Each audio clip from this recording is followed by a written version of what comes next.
In my past life, I possessed a fortune of hundreds of millions, but only on my deathbed did I learn that the woman I had pushed away had already given birth to triplets for me. She endured the pain and rumors alone until her death in 2003, while my three daughters were bullied from a young age and never even met their father. When I opened my eyes again, I was back in Changsha in 1999. Outside the train station, a 4-year-old girl was selling flowers under the scorching sun, just to raise money for her seriously ill mother's medicine. I was about to leave when I saw Su Wanshua's shadow on her face. At that moment, I understood that God had given me a second chance, not to make me rich, but to help me find the 3 daughters I had wronged my entire life. But all of this began the moment I stepped off the train. Changsha in 1999 was as hot and humid as a steamer. I stood in the crowd with my luggage, but my fingers were trembling uncontrollably. In my past life, I left this place, fleeing to Shanghai with $1 million debt, and personally severed all ties with Su Wanshua. I thought that by shouldering the debt alone, I wouldn't be a burden to her. But years later, I realized that my so-called sacrifice had ruined her life. In this life, I will not run away again. I will pay my debts, earn money, win back Su Wanshua, and protect my child with my own hands. I had just stepped out of the train station when a thin little girl suddenly stopped me. She was holding a basket of roses and asked me in a very soft voice to buy one. I was about to hand over the money and leave, but the moment I saw her face, I felt like I'd been struck by lightning. She looked so much like Su Wanshua.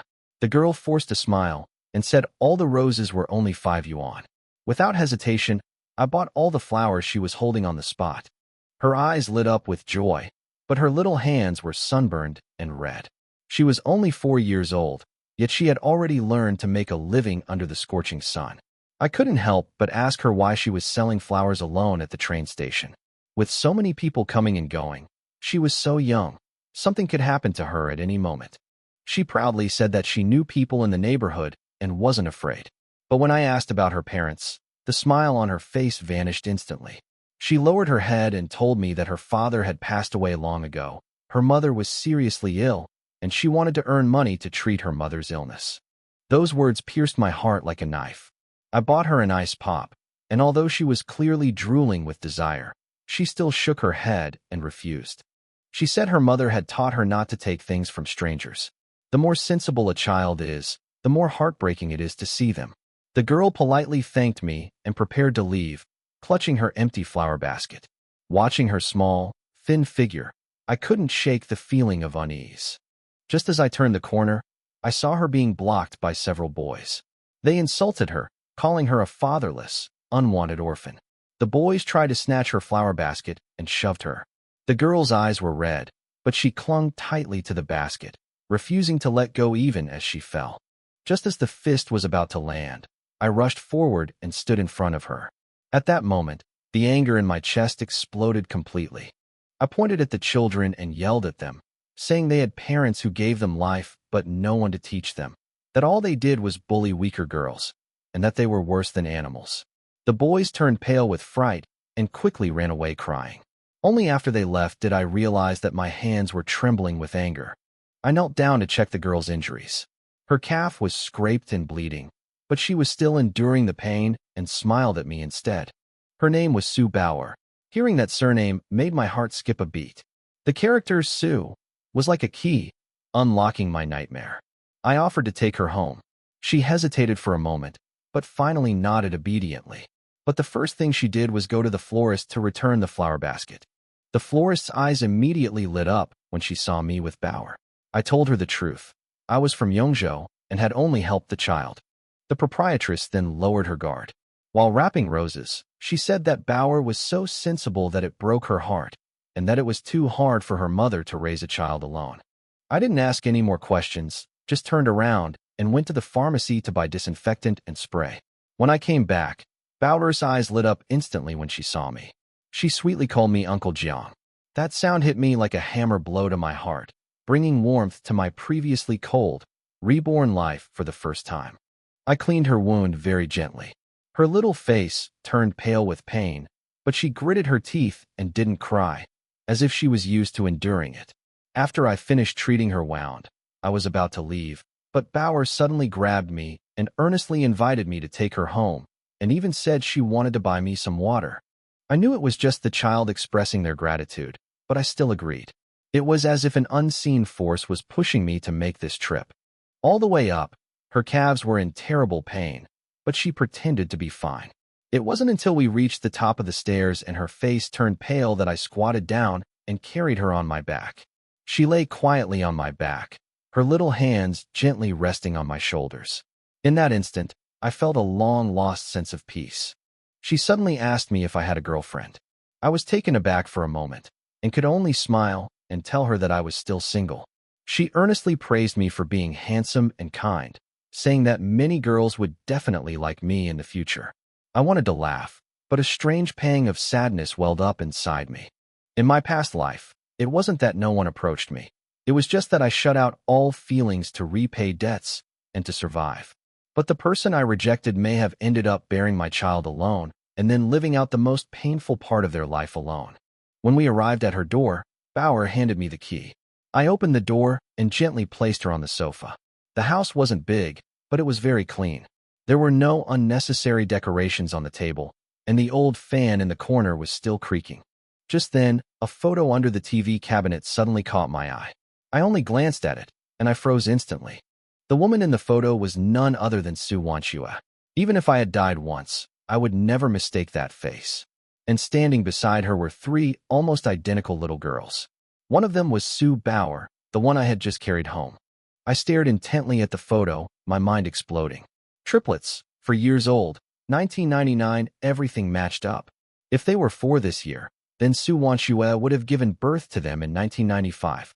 And in 1994, we were still deeply in love. I remember clearly that she gave me everything back then. That means these 3 children are very likely my biological daughters. Even more jarring is the empty space next to Su Wanchua in the photo. It's as if a man should have been standing there, but is forever absent.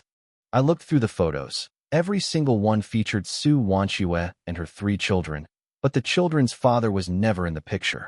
Bauer came over with a glass of water, smiling as she introduced the woman in the photo as her mother, and the other 2 as her younger sisters. Her voice was innocent, but I could hardly breathe. I suppressed the shock in my heart and softly asked her how old she was. She answered crisply, 4 years old. At that moment, my last shred of hope shattered completely. Shock, guilt, excitement, and fear rushed into my mind simultaneously. Bauer tilted her head and asked me if I knew her mother. Looking at her little face, so much like Su Wanchua's, my throat tightened. I finally asked the most crucial question. Bauer, do you know who your father is? She lowered her head and whispered that she didn't know. Her mother only said that her father had passed away a long time ago, but that he had always loved them very much. Hearing this, my heart felt like it had been squeezed tightly. Su Wanchua didn't hate me to the point of making the children resent me.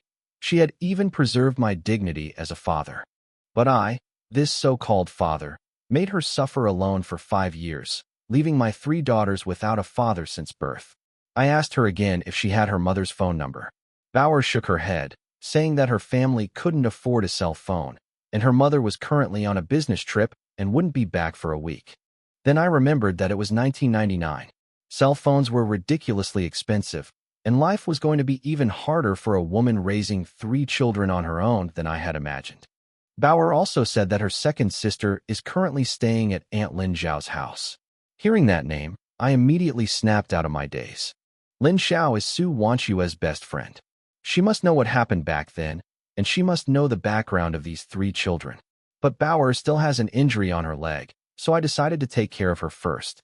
We've already waited 5 years. What's another half day? At noon, Bauer stubbornly insisted she wasn't hungry, but her stomach growled first. She blushed with embarrassment, and my heart ached terribly. She had only eaten 1 steamed bun that morning, and had been starving herself to save money. I didn't say anything, and went straight to the market to buy groceries. When I got back, Bauer was already asleep on the sofa. She was curled up in the corner, looking like she was afraid of being abandoned at any moment. I quietly prepared several home-style dishes, and the aroma of the food quickly filled the house. Bauer was awakened by the smell, and her eyes lit up instantly. She was stunned after taking her first bite. Then her eyes crinkled into crescents with joy. She said that the food I made was even better than what you can buy outside. She innocently said that if I were her father, she could eat such delicious food every day. Hearing that, my nose suddenly stung with tears. If she really is my daughter, then all the suffering she has endured over the years should be attributed to me. After dinner, she insisted on clearing the dishes, saying she was all grown up now and wanted to help her mother. I stopped her from washing the dishes, but then I noticed the kitchen faucet was leaking. Bauer said her mother couldn't fix it, and she didn't want to spend the money to hire someone. I turned around, bought some tools, and quickly fixed the faucet. The moment the dripping stopped, Bauer was overjoyed, as if she had witnessed a miracle. But my heart grew heavier and heavier. The fact that a simple faucet could make her so happy showed how much they had truly suffered over the years. At 3 p.m., after Bauer woke up, I changed her dressing again and then took her to find Lin Xiao. She was worried about the cost and insisted on walking. I walked with her for half an hour, and the more I walked, the more my heart ached for her. The more my heart ached, the more I wanted to know the truth. When Bauer arrived at Lin Xiao's house, she had just knocked on the door when a little girl who looked almost exactly like her poked her head out and happily called her big sister. I froze instantly. The girl in front of me was Bauer's second younger sister. The two sisters looked like they were cut from the same mold. Soon, Lin Xiao came out of the house. The moment she saw me, her face turned cold, and her hostility was undisguised. I had barely uttered the name Jiang Zhou when she pulled Bauer into the house without saying a word and slammed the door shut. Standing outside the door, I felt even more certain. If I had no connection to the child, she would never have reacted this way. A short while later, Lin Xiao reopened the door, coldly tossing out, "Let's talk downstairs." I didn't refuse, silently following her downstairs. She had barely steadied herself when she questioned why I had approached Bauer, and then coldly asked why I wasn't dead yet. Faced with her hatred, I didn't argue, but calmly told her that the person I was truly looking for today was actually her. She was visibly taken aback. I asked her directly how Su Wanxue had been doing all these years. Lin Xiao sneered. "I disappeared for 5 years. It's too late to pretend to be sentimental now." Every word she spoke sounded like she was demanding justice for Su Wanxue. I didn't argue, because I knew she was right. The person who left 5 years ago was indeed me. I stared into her eyes and finally asked the most important question. Who are Bauer and the other two girls really their biological daughters? Lin Xiao's expression changed abruptly, a flicker of panic crossing her eyes. But she quickly regained her composure, only warning me to stay away from the 3 children. The more she avoided the question, the more certain I became of the answer. Those 3 children must be related to me. Lin Xiao turned and left, and I didn't chase after her, because I knew that the real truth was getting closer and closer to me. If these 3 children were truly my daughters, then the person who made Su Wanxue wait 5 years in vain in my past life, and who caused them to be bullied since childhood, was myself. Meanwhile, Bauer and Bayer, hiding behind the bushes, were already terrified by my conversation with Lin Xiao. They hurriedly ran home, pretending they hadn't heard anything. When Lin Xiao returned, she immediately saw that the 2 little ones had been eavesdropping, but she didn't expose them. She just smiled and went into the kitchen to cut watermelon. That evening, after settling the 2 children, she went to the phone booth alone and dialed the number of Su Wanxue's business trip guest house. After the call connected, Lin Xiao first asked about work. Su Wanxue said that things weren't over yet, and it might take another 10 days or so before she could return to Changsha. Lin Xiao was silent for a moment, then tentatively mentioned my name. There was a long silence on the other end of the phone, so long that even the sound of breathing became clear. Su Wanxue finally spoke, saying that 5 years had passed, and even if they met again, it wouldn't lead to anything. She felt that I was already married or had someone else in my life, and she didn't want to disturb me. She only wanted to raise her 3 daughters well. Her biggest wish was to earn more money so that her children could go to kindergarten smoothly and no longer suffer with her. After hanging up the phone, Lin Xiao sighed softly. She knew that although Su Wanxue said she had let go, she had never truly forgotten her. On the other side, Su Wanxue put down the phone and stood there in a daze. She couldn't help but fantasize about how wonderful it would be if she were still single. But soon, she shook her head with a bitter smile. 5 years was too long. She no longer dared to hope that he would still be waiting for her in the same place. Back at the guest house, I also couldn't sleep all night. My mind was filled with thoughts of my 3 children and Su Wanchue's familiar face. I went to the front desk and called home. Luckily, I remembered my neighbor's number and quickly got through to my mother. The moment the call connected, my mother's voice trembled with excitement, and she repeatedly asked if I was her son. My eyes instantly welled up with tears. She didn't ask me how much money I made, only whether I had eaten enough and whether I had suffered. In my past life, I was only focused on making money, rarely going home or calling, and I owed my parents so much. I told my mother I would definitely come home this time. I immediately heard crying on the other end of the phone. She kept confirming, as if afraid it was just a dream. After hearing my affirmative answer, she laughed and cried, saying she would make me blood duck, stuffed tofu, dong chicken, and sweet dumplings herself. After hanging up the phone, I stood there for a long time, not moving. And regarding the identities of the 3 children, I was becoming increasingly certain. Meanwhile, Bauer and Bayer lay in bed, unable to fall asleep for a long time because of what had happened that day. Bauer whispered, "If Uncle Jiang really were Dad, that would be great. At least Mom wouldn't have to work so hard all by herself anymore." Bayer analyzed the situation carefully, concluding that there must be something between Mom and Uncle Jiang, otherwise Aunt Lin wouldn't be so wary of him. Finally, the 2 little girls silently made a pinky promise, deciding to continue working hard to earn money and cure their mother's illness as soon as possible.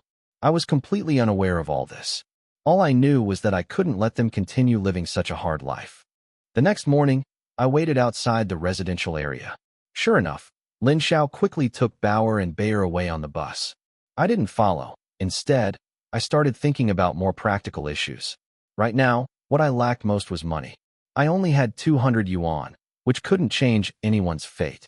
To protect them, I had to earn my first pot of gold. While sitting in the snack shop, I suddenly noticed a sign posted at the entrance of the noodle shop across the street advertising high prices for wild eels. The owner was offering 10 yuan per pound, but in the countryside, many people had no idea that eels were valuable, considering them just small creatures found in ditches. At that moment, my eyes lit up. What others looked down on was, in my eyes, a surefire opportunity. I immediately took a car to the rural outskirts. August was the rice harvest season, and the fields were full of farmers busy cutting rice. I knew very well that wild eels were most abundant in the ditches during this season, but no one was willing to specifically go out of their way to catch them. Soon, I saw a little boy playing with an eel he had just caught. I knew my chance had come. I smiled and went up to him, and after confirming that it was a wild eel, I offered to buy it on the spot. Before the child could answer, an elderly man approached warily, thinking I was a con man trying to scam people in the village. I patiently explained that I specialized in buying eels, but the surrounding villagers laughed at me, saying that no one would spend money to buy such a thing.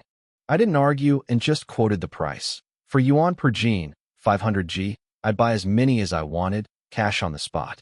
The old man seemed a bit skeptical, but handed me the eels.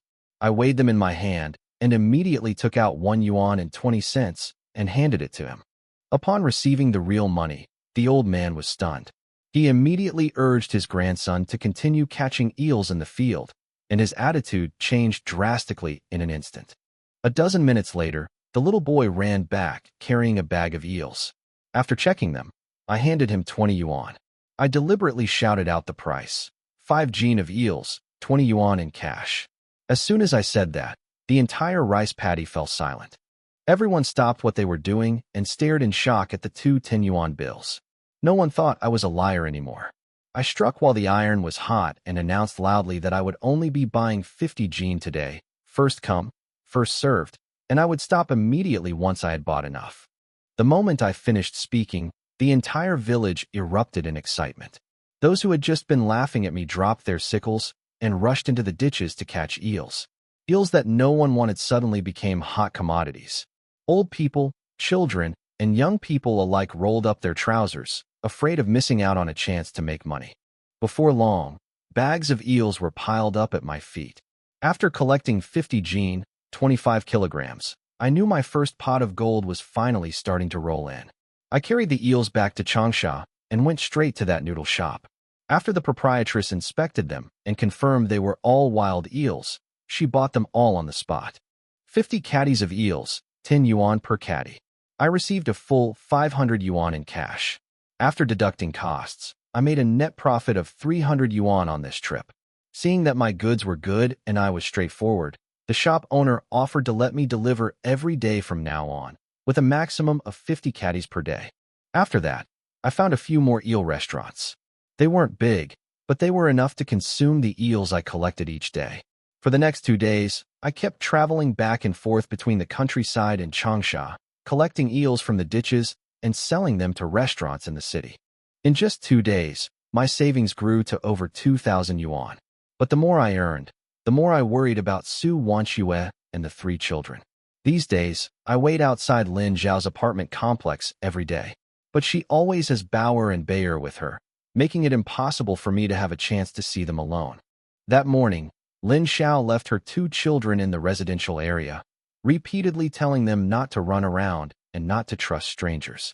As she drove away, I knew she was still wary of me. But this time, she finally gave me the opportunity to get close to the child.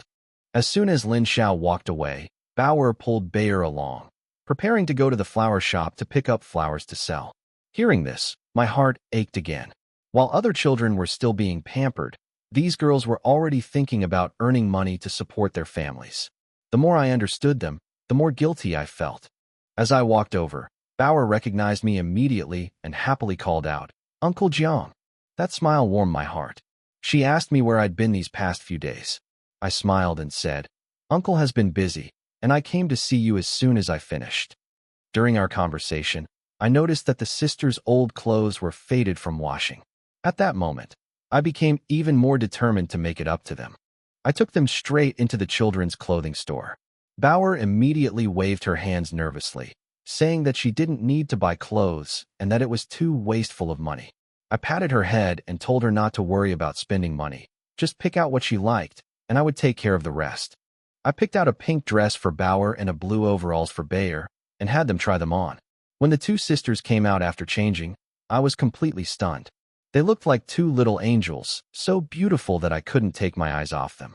The waiter smiled and complimented me, saying the 2 children looked just like me.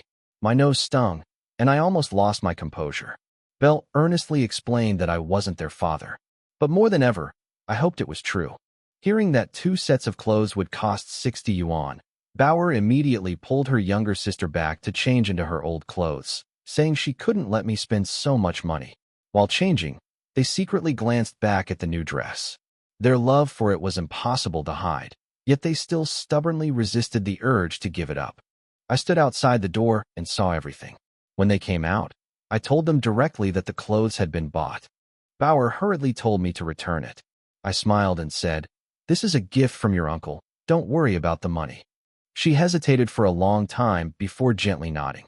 Belle hugged her new clothes, reluctant to let go of them the whole way. I didn't continue talking about clothes. Instead, I squatted down in front of them and earnestly asked if they would like to come with me to get a paternity test. The 2 children didn't know what a paternity test was. I patiently explained that it was to confirm whether we were really family. Then I told them that my mother and I used to be lovers. Now, seeing them, I suspect I might be their father. Bauer and Bayer exchanged a glance, not afraid, but nodding together. A hint of cautious anticipation lingered in their eyes. I brought my 2 sisters to the paternity testing center. After registering and paying the fee, we went into the sampling room together. The nurses drew blood from each of us and collected hair samples with follicles, sealing and storing them for testing. After the sampling was completed, I asked how long it would take to get the results. The nurse said a normal week and 2 days for expedited service. Without hesitation, I paid an extra 200 yuan for expedited service. Right now, I didn't want to wait another minute. Outside the door, the 2 little ones were whispering. Belle secretly asked, "Could Uncle Jiang really be our dad?" Bauer was silent for a moment, then said she didn't know, but she felt a connection with me. If it really is Dad, Mom won't have to work so hard anymore. They don't know that every word I said felt like a needle piercing my heart. More than anyone else, I hoped the answer 2 days later wouldn't disappoint me. As we left the testing center, I asked them if they wanted to go out and have some fun. Bauer immediately shook her head. It wasn't that she didn't want to, but she didn't want me to spend money. Belle tugged at my sleeve and whispered that they were going to sell flowers to earn money. I smiled and immediately agreed to help them. On my way to the flower shop, I passed a boutique and bought a few strings of colorful lights. Bauer asked me curiously why I bought the lights. I just smiled and said, "You'll find out soon enough." After walking a few steps, Belle was drawn to the Samoyed puppy in the pet store. The chubby white dog wagged its tail, and her eyes lit up. I asked her if she liked it, and she nodded, blushing. Bauer quickly stopped me, saying we couldn't waste money anymore. I smiled and told her this wasn't consumption, it was investment. It would soon help us earn more money. Bauer looked puzzled, completely unable to understand how a small dog could make money. Belle, however, was holding the leash, her eyes crinkling with happiness. The owner said the Samoyed puppy was 3 months old, purebred, and gentle. I paid 100 yuan right away and took it out. Along the way, the little Samoyed ran around the two sisters, and Belle laughed nonstop. Bauer, however, kept frowning, heartbroken over the 100 yuan. I didn't explain, only telling her to watch patiently. Soon, she would know that those who have been reborn are not ordinary even when selling flowers. When we arrived at the flower shop, Aunt Chin saw me and the two children again and asked in surprise why I hadn't returned to Yongzhou yet. I smiled and said that I was planning to earn some money in Changsha first, and also help the children sell flowers. Aunt Chin nodded and handed us the flowers. In my past life, after achieving great success, I learned flower arranging. Ordinary flowers in the eyes of others can fetch a completely different value in my hands. I selected roses, sunflowers, chamomile, and colorful baby's breath, quickly arranging several exquisite bouquets. Then, I wrapped the newly purchased fairy lights around them and gently pressed the switch. The colorful lights lit up, instantly elevating the entire bouquet. Bauer, Bayer, and Aunt Chin were all stunned. Aunt Chin couldn't help but asked me if I had ever run a flower shop. I smiled and shook my head, only saying that I had learned a little. Then I borrowed a stroller and took the two sisters and the little Samoyed to the movie theater entrance. Cinemas are busiest on weekends, with young couples and students constantly passing by, making it the perfect place to sell flowers. As soon as I set up my stall, a young girl was drawn to the Samoyed puppy, squatting down to play with it before her gaze quickly fell on the bouquets. Bauer immediately smiled and recommended the flowers. I took the opportunity to explain the meanings of the flowers and how to care for them, quickly gaining her trust. The girl listened attentively and eventually bought a bunch of sunflowers. Bauer counted the profits on her fingers and found that she made 3 yuan on each bunch of flowers, and she was so happy that she almost jumped for joy. While no one was around, I taught the two sisters the selling points of various flowers and how to communicate with customers. Finally, I offered a small suggestion. To improve business, we could pretend to be their father for a while. Bauer nodded without hesitation, and Belle quietly agreed. When I asked them to try calling me Daddy, Bauer sweetly uttered the name. At that moment, my eyes instantly welled up with tears. Just 2 simple words, yet they filled me with an unprecedented happiness. I eagerly awaited the test results in 2 days. If they really were my daughters, I would never miss them again in this lifetime. Soon, a young couple stopped in front of the stall. I encouraged the two sisters to go out and greet them. They immediately mustered their courage, and Bauer sweetly called out, "Daddy," while Bayer quietly followed suit. Hearing those words, my heart completely softened. The two sisters, one explaining the meaning of flowers and the other how to care for them, worked together with increasing ease. The girl listened attentively, nodding repeatedly and praising their intelligence. Bauer immediately said proudly, "My dad taught me all of this." In the end, the couple bought a bouquet of roses. With the experience of their first successful sale, the two sisters became more and more confident, taking the initiative to greet customers. They hardly stopped all afternoon. I mostly just stood by and watched them work hard to sell flowers. The satisfaction I felt even exceeded that of making money. They were busy until 4 p.m., and all the flowers on the cart were sold out. Not a single bouquet was left. When we got back to the flower shop, Aunt Chun was stunned to see the empty cart. She hadn't expected we could actually sell everything. I handed her the 268 yuan payment. After counting it, she was full of surprise and couldn't help but ask us how much we had actually made. I sat down with the two sisters, emptied all the loose change from my bag, and carefully counted each bill. The two little girls leaned over the table, barely daring to breathe, their eyes fixed on the pile of banknotes. Finally, I announced with a smile, "Today we've made a net profit of 312 yuan." The two sisters gasped in unison as soon as I finished speaking. Bauer couldn't believe she could earn so much money in a day. Belle looked at me, her eyes filled with barely concealed admiration. I pushed the money in front of them, telling them to keep it themselves. Bauer quickly refused, saying the money should belong to her. I smiled and told them that they were the ones who actually sold the flowers today, so the money rightfully belonged to them. The two sisters exchanged a glance before carefully putting the money into their bag. Holding their first large sum of money earned with their own hands, they smiled more happily than ever before. Bauer carefully counted the money she earned today, took out 160 yuan and handed it to me, saying that it was for buying clothes and a puppy, and insisted on returning it to me. I smiled and pushed them back, saying they were gifts for them. But the two sisters kept shaking their heads, insisting they couldn't take things from others for free. Bauer told me that this was a rule their mother had taught them since they were little. Now that they were earning their own money, they had to pay back the money they owed me. Looking at her stubborn little face, I finally accepted the money. Only then did she finally show a relaxed smile. Belle hugged the little Samoyed and said happily, "Now we've finally saved up enough money to take Mommy to the hospital for treatment." Hearing this, my heart sank, and I immediately pressed them to tell me what illness Su Wanchua had.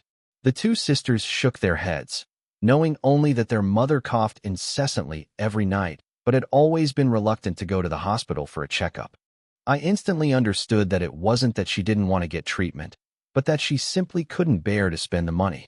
Raising 3 children on her own, she could only desperately try to save money. Thinking back to my past life, when I heard about Su Wanchua's death, I was devastated for a long time. It felt like a knife had been plunged into my chest. In this life, I will never let the same tragedy happen again. As long as she comes back, I will definitely take her to the hospital for a thorough checkup. I gently patted the two sisters' heads and earnestly promised that I would take good care of their mother and leave this matter to my uncle. Hope rekindled in the children's eyes, and they nodded vigorously. At that moment, I became even more determined to protect their family. Not long after, Belle reminded me that it was time to go home, otherwise Aunt Lin would be worried when she got back. So I walked them home. On the way, Belle looked up and asked me if I would come to see them again tomorrow. I smiled and said that I would definitely come if I had the chance. The two sisters skipped and hopped happily all the way, their radiant smiles making me feel that all my efforts were worthwhile. Upon reaching the entrance of the residential complex, Bauer suddenly became worried, unsure how to explain the new clothes to Lin Xiao. Bayer considered secretly hiding the clothes, but seeing the little Samoyed in her arms, she was at a loss again. I took the dog leash and let the puppy stay with me for the time being. I will return it to them in person when I have the chance. The two sisters waved goodbye to me reluctantly and carefully remembered the name of the guest house where I was staying before slowly walking into the residential area. Not long after, Lin Xiao, who was returning from grocery shopping, saw my back in the distance and stopped in her tracks. Her eyes were full of doubt. She thought that person looked a lot like me, but she quickly dismissed the idea, believing that I should have left Changsha long ago. When she got home, she tentatively asked the two sisters if they had met any strangers that day. The two little ones pretended not to know and kept it all from her. When Lin Xiao turned around to cook, they all breathed a sigh of relief and quickly ran to the kitchen to help, afraid of giving themselves away. The next morning, I rented a dilapidated van, intending to expand my eel business and look for new ways to make money. Passing by a tea oil factory, it suddenly occurred to me that every household in the countryside needs tea oil cakes and animal feed, which is a surefire way to make money. I would drive into the village empty-handed to sell tea oil cakes, and then buy eels on my return trip. I could make money from both sides. Thinking of this, I immediately stopped the car, offered the security guard 2 good cigarettes, and casually inquired about the price of tea oil cakes. Seeing that I was generous, the security guard immediately became enthusiastic and even offered to help me contact the factory manager. The manager told me that tea oil cakes were 60 cents a pound and tea oil feed was 70 cents a pound. I immediately ordered 800 pounds, which filled the entire truck. When I arrived in the village, the villagers thought I was there to collect eels again. But I opened the car door first and placed the tea oil cakes in front of everyone. When the villagers heard that I was selling tea oil cakes and animal feed, they immediately surrounded me. These were exactly what they needed, and after I quoted a price lower than the market price, everyone rushed to buy them, and the entire truckload was sold out in no time. I made a net profit of over 400 yuan from this trip. Afterwards, I collected another 200 jin of eels and hauled them back to Changsha to sell to several noodle shops. I earned 1,200 yuan from the eel business alone, and with the tea oil cakes, my daily income exceeded 1,600 yuan. In this day and age, this is equivalent to 2 months' wages for an average worker, and it's not even 9 a.m. yet. After earning the money, I rushed to Lin Zhao's apartment complex. Seeing the red rope on the tree, I knew the two sisters were already waiting for me. This was our pre-arranged code. As long as the red rope was hanging, it meant Lin Zhao wasn't home, and I could go upstairs without worry. As soon as the door opened, Bauer and Bayer rushed out happily, cheering with joy at the news that they could continue selling flowers today. I smiled and asked the two young ladies if they had eaten breakfast. After receiving a positive answer, I took them back to the flower shop. Today, I decided to move the flower shop to the university town. There are more young people there. Business will definitely be better. Sure enough, as soon as they set up their stall, they attracted a large crowd of students. The sisters' smiles were brighter than any flowers. I encouraged them to actively sell flowers. After yesterday's practice, they became more and more confident and quickly sold their first bouquet. The two female college students beamed with joy at Bauer's compliment, immediately buying flowers and praising the two sisters for being sensible and adorable. Bauer almost called out Uncle Jiang, but ended up calling me Dad. Hearing that, a warm feeling welled up inside me again. The number of people in the university town far exceeded that of yesterday, and the flowers quickly sold out. The two sisters looked at the empty cart and cheered happily. The next day, I continued to run around the countryside selling tea oil cakes and collecting eels, and then rushed to pick up the two sisters to sell flowers. I earned more each day than the day before. This time, I chose the foot of Yuelu Mountain as the location. Tourists flocked to the area, and flower sales broke records again. After selling the last bouquet, I decided to take my two daughters up the mountain. They jumped and danced with excitement, as happy as two little birds. I left the stroller at the small shop at the foot of the mountain. The owner smiled and praised me for being so lucky to have such beautiful twin daughters. The sisters didn't explain, and I didn't deny it, because what everyone said was exactly the answer I most longed for to come true. As we climbed the mountain, people kept praising us for looking like a real family. I just smiled and responded, but inside I was looking forward to tomorrow more and more. Halfway up the mountain, a photographer approached me with a smile and asked if I wanted to take a family photo of the three of us. I looked down and asked the two sisters, and they nodded almost simultaneously, their eyes filled with anticipation. I knew that what they really wanted to preserve wasn't the photos, but the time they spent with me. I nodded in agreement to have my picture taken and led Bauer and Belle to my sides. The photographer smiled and reminded me that I could hug both daughters and get a little closer. I took the two sisters' hands, and as the shutter clicked, our smiles were forever captured under the bright sunshine of Yuelu Mountain. The photographer praised the photo repeatedly, saying we looked like a real family, and even recommended that it be made into a crystal ball as a keepsake. The sisters' eyes lit up instantly upon hearing this, and they lingered in front of the counter, reluctant to leave. I decided to have a crystal ball custom made for them. While waiting, they would occasionally steal glances at the counter, their anticipation impossible to hide, which softened my heart more and more. Soon, the crystal ball was finished. The two sisters held the photo inside, smiling as if they possessed the most precious treasure in the world. I asked the shopkeeper to print an extra photo, intending to keep it for myself. This photo has become my most precious memento since my rebirth. When it was time to pay, the owner offered a discount. Just as I was about to pay, Bauer stopped me, insisting that they pay this time. She earnestly told me that they had already made money selling flowers and couldn't keep letting me spend money. Belle nodded vigorously beside her. Seeing their persistence, I finally didn't refuse and let them complete this small token of their affection themselves. Afterwards, I took the two sisters down the mountain, and we went into a restaurant at the foot of the mountain to have a good meal. As soon as the food was served, the two children, although they were already starving, obediently waited for me to start eating first. Their thoughtfulness was heartbreaking.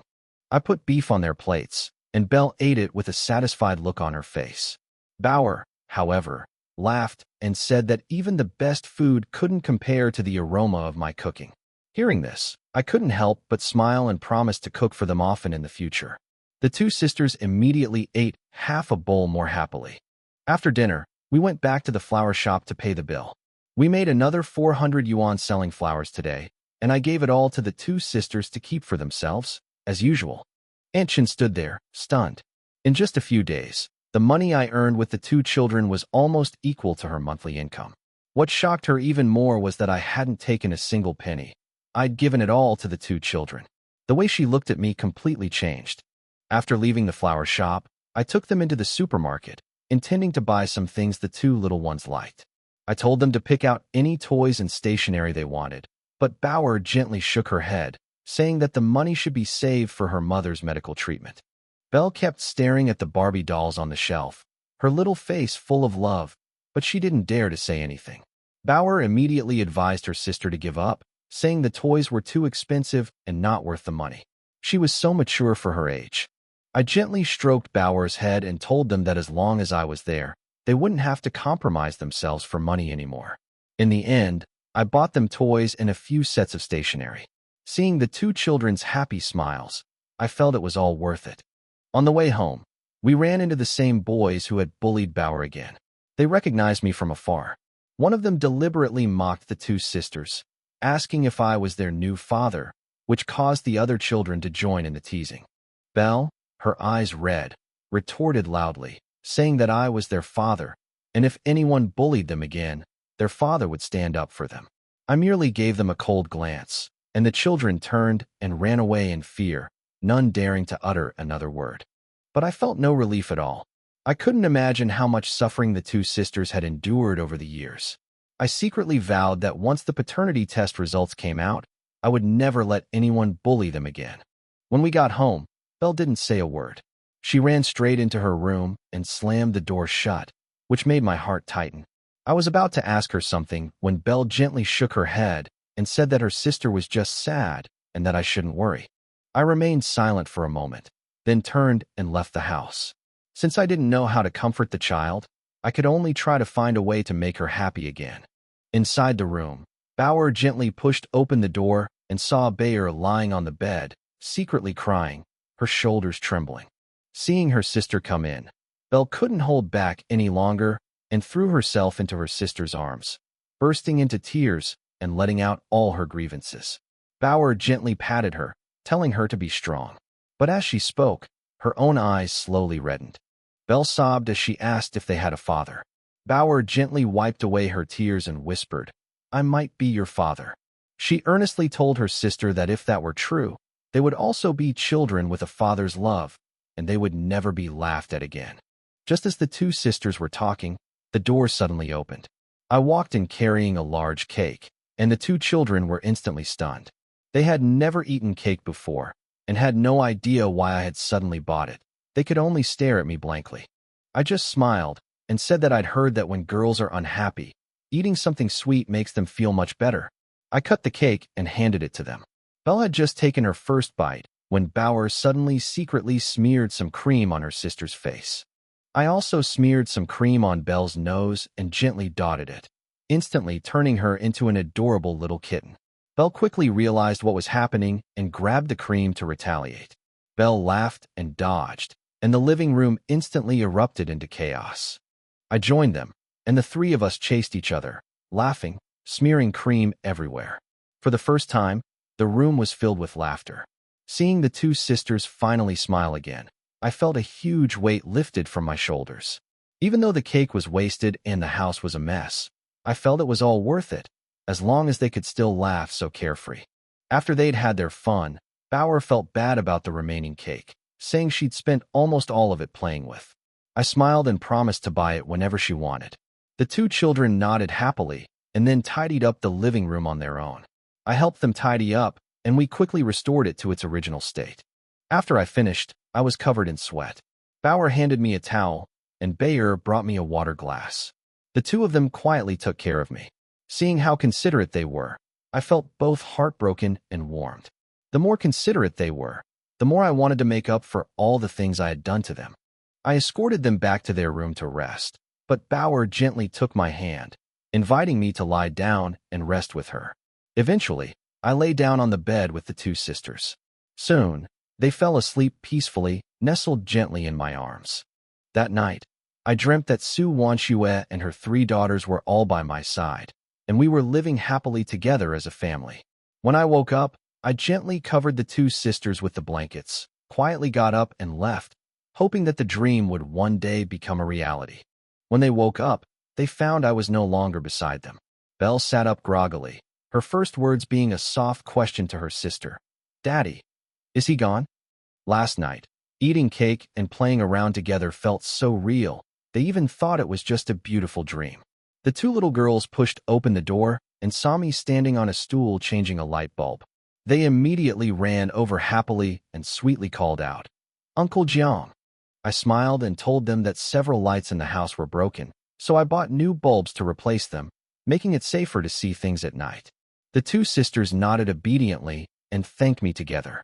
Their thoughtful expressions made me increasingly reluctant to leave. After changing the light bulb, I took the old TV apart.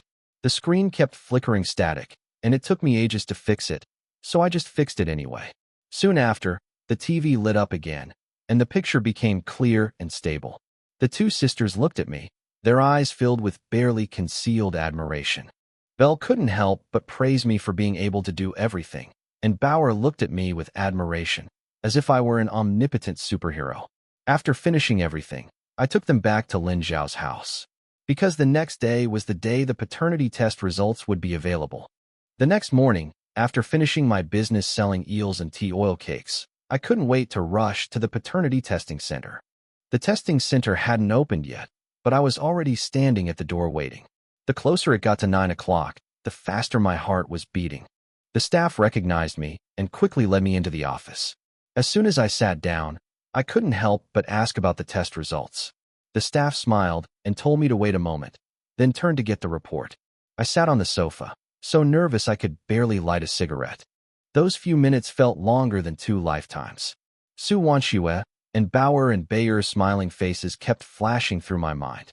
Finally, a staff member came to me with the report, gently placed it on the table, and said the results were in. I stared at the thin report, hesitating to reach for it. Those few pages seemed to determine my entire life.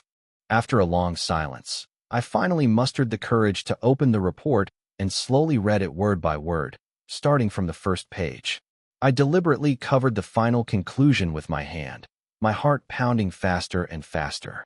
I had never been this nervous, not even when I signed contracts worth hundreds of millions in my past life. Finally, as I slowly removed my hand and saw the test results, I was completely stunned. The report clearly stated that a father-daughter relationship was confirmed between me and Bauer and Bayer. Seeing those words, my eyes instantly welled up with tears, my fists clenched tightly, and the excitement in my heart was almost uncontrollable. They really are my daughters. I've finally found my loved ones whom I lost 5 years ago. The staff smiled and congratulated me. I thanked them choked with emotion, and as I walked out of the testing center, tears streamed down my face. At that moment, I finally understood that God gave me a second chance not just to make money, but also to make up for my greatest regret. I desperately want to rush to the 2 sisters and tell them in person that from this day forward, they finally have a father. I also want to find Su Wanxue, cure her illness, and make up for everything I owe them, mother and her 3 daughters. But Su Wanxue is still out of town, so I can only go find Bauer and Bayer first, and then slowly resolve all the misunderstandings. Thinking of how Lin Xiao had desperately tried to stop me before, I actually smiled. From her perspective, she had always seen me as a heartless man. In fact, I had no idea Su Wanxue was pregnant back then, nor did I know that a separation would lead to 5 years of missed opportunities. Armed with the paternity test report, I hurried to Lin Zhao's house. There, she was with her 2 sisters. These days, she's noticed her 2 children are much happier than before, and they're always whispering to each other, which makes her increasingly suspicious. She had planned to take the sisters to the amusement park, but what the children care about most is when their mother will come back. She called the guest house, only to learn that Su Wanchua still hadn't returned, so she could only continue comforting the two children. Although the sisters nodded in agreement, the disappointment in their eyes was undeniable. The more Lin Xiao looked at them, the more convinced she became that they were hiding something from her. Back home, she finally questioned the two sisters seriously. At first, they shook their heads vehemently, but soon they confessed everything. Bauer told her that she had been helping her sell flowers for the past few days and had earned over 1,000 yuan. Belle excitedly added that I played with them, bought them toys, and even fixed the lights and TV at home. Lin Xiao was completely stunned. She finally understood that I hadn't left at all these past few days, but had been quietly staying by the children's side. She began to suspect that I already knew the sisters' true identities, otherwise I would never have gone to such lengths. Just as she was lost in thought, there was a knock on the door. Lin Xiao opened the door and saw me standing outside. The two sisters immediately rushed towards me happily, calling out sweetly, "Uncle Jiang." I looked at them, my heart pounding with excitement. I knew that soon they would be calling me Dad. I took a deep breath, looked at Lin Xiao, and said seriously, "I want to talk to you alone." Lin Xiao led me to the lakeside. Without any preamble, I asked her directly if Bauer and Bayer were my daughters. She immediately denied it. I didn't argue, but silently took out a paternity test report and handed it to her. When she saw the 99.99% blood relation, she fell completely silent. After a brief silence, she finally exploded, angrily questioning me. "You abandoned Su Wanchua back then, so what right do you have to come back and take the child now?" I didn't argue, because she had the right to hate me, but I still told her that I left back then not because I didn't love her. 5 years ago, my family suddenly went bankrupt, leaving me with $1 million debt. Not wanting to burden Su Wanchua, I had no choice but to cruelly break up with her and go to Shanghai to work alone. I always thought this was the best way to protect her, but I never dreamed that she was already pregnant with our child. Lin Xiao fell silent.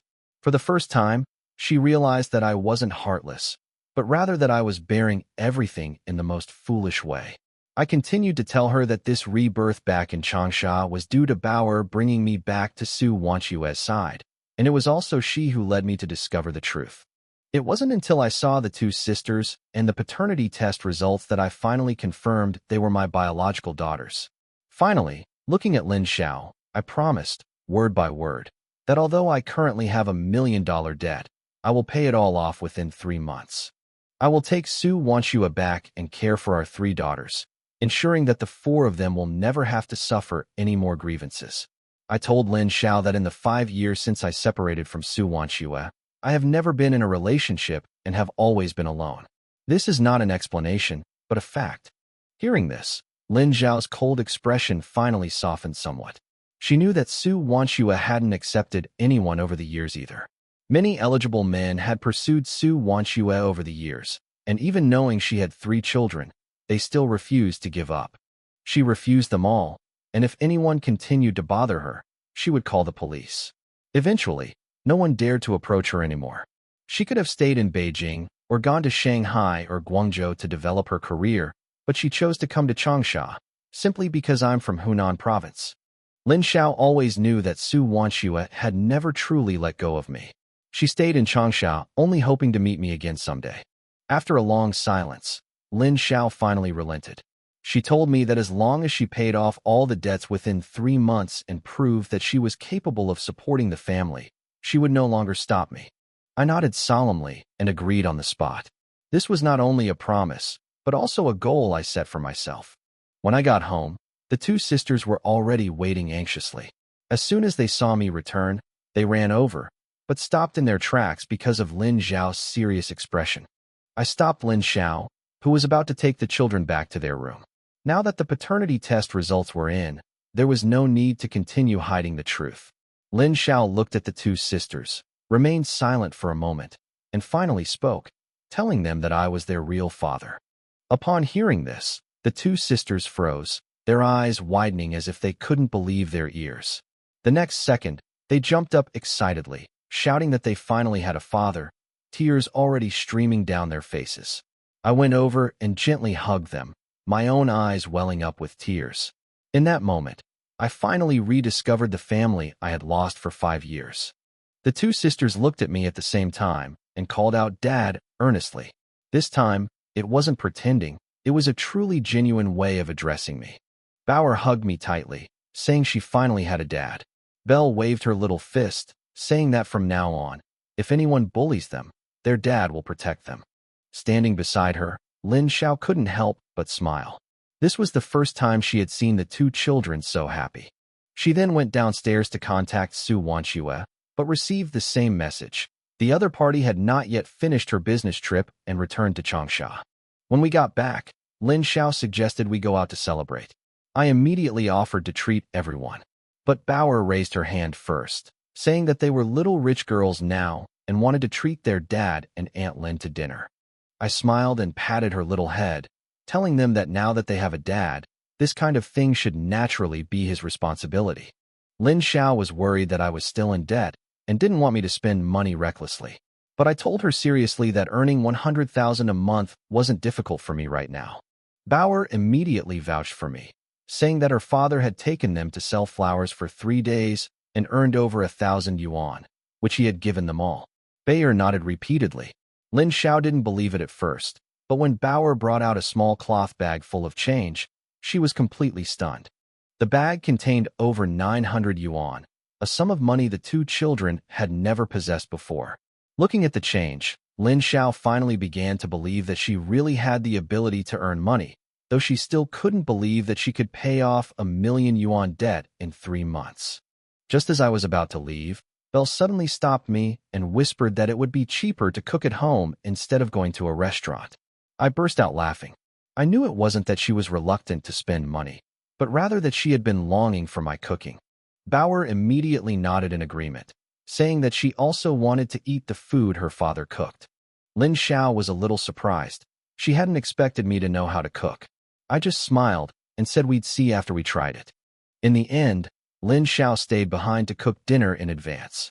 I took the two sisters to the market to buy groceries. Along the way, the two children chattered incessantly around me, their joyful laughter filling the entire market. Bauer was the first to order, wanting sweet and sour pork ribs. I agreed without hesitation. Belle then rattled off beef balls, fish balls, and sauerkraut fish. I laughed as I wrote them all down. Soon, I returned home carrying 2 large bags full of groceries and went straight into the kitchen to get busy. Washing vegetables, chopping meat, seasoning, and cooking. My actions were practiced and fluid, and the rich aroma quickly filled the entire house. 2 little girls ran into the kitchen, drawn by the aroma. I had just wiped my sweat when Bauer tiptoed and gently wiped the beads of sweat from my forehead. In that instant, my heart suddenly welled up with a warm, bittersweet feeling. This kind of simple happiness is something no amount of wealth in a past life could buy. After all the dishes were on the table, I first put some ribs on my 2 daughters' plates. Belle's eyes lit up the moment she took a bite, and Bauer smiled and praised her father, saying it was the best cooking. Lin Xiao, who had initially been somewhat skeptical, was completely stunned after taking his first bite. She then tried the fish, meatballs, and other dishes, each one surprising her and exceeding her expectations. In the end, she couldn't help but praise me, saying that my cooking skills were even better than those of professional chefs. Bauer looked at me earnestly, hoping to learn to cook from her dad in the future. I agreed without hesitation. As long as she was willing, I would definitely teach her myself. Bayer was even happier, hugging my arm and acting spoiled, saying she wanted to eat Daddy's cooking every day. Seeing the happy and content smiles of my 2 daughters, I finally felt that I truly had a family.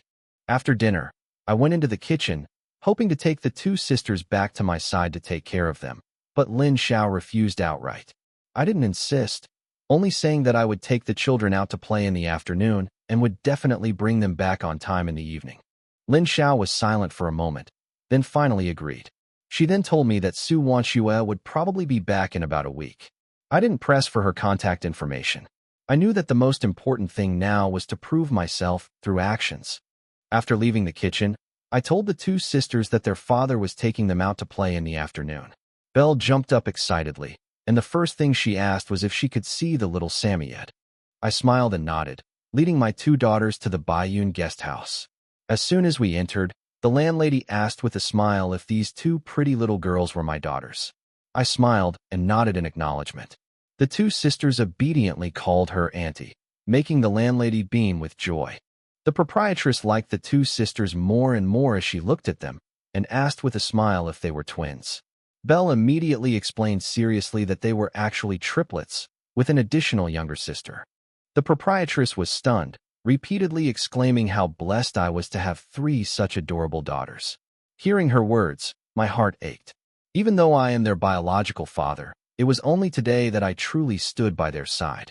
Before I left, the proprietress earnestly told me to take good care of my three daughters. I nodded solemnly and kept those words firmly in mind. As soon as I opened the door, Wong Wong rushed out wagging its tail. Belle immediately hugged it, her eyes crinkling into crescents with laughter. Bauer didn't rush to play, but instead carefully looked around my room. Seeing that the room was clean and tidy, her face visibly relaxed. Belle ran up to me carrying Wong Wong and suggested we name it. The two sisters thought for a long time, but still couldn't come up with a name. Suddenly, Bauer had a brilliant idea and said that since it always barked, why not name it Wong Wong? I couldn't help but smile and nod in agreement. Upon hearing that Wong Wong had a name, the two sisters happily called out to it repeatedly. That heartwarming scene completely melted my heart.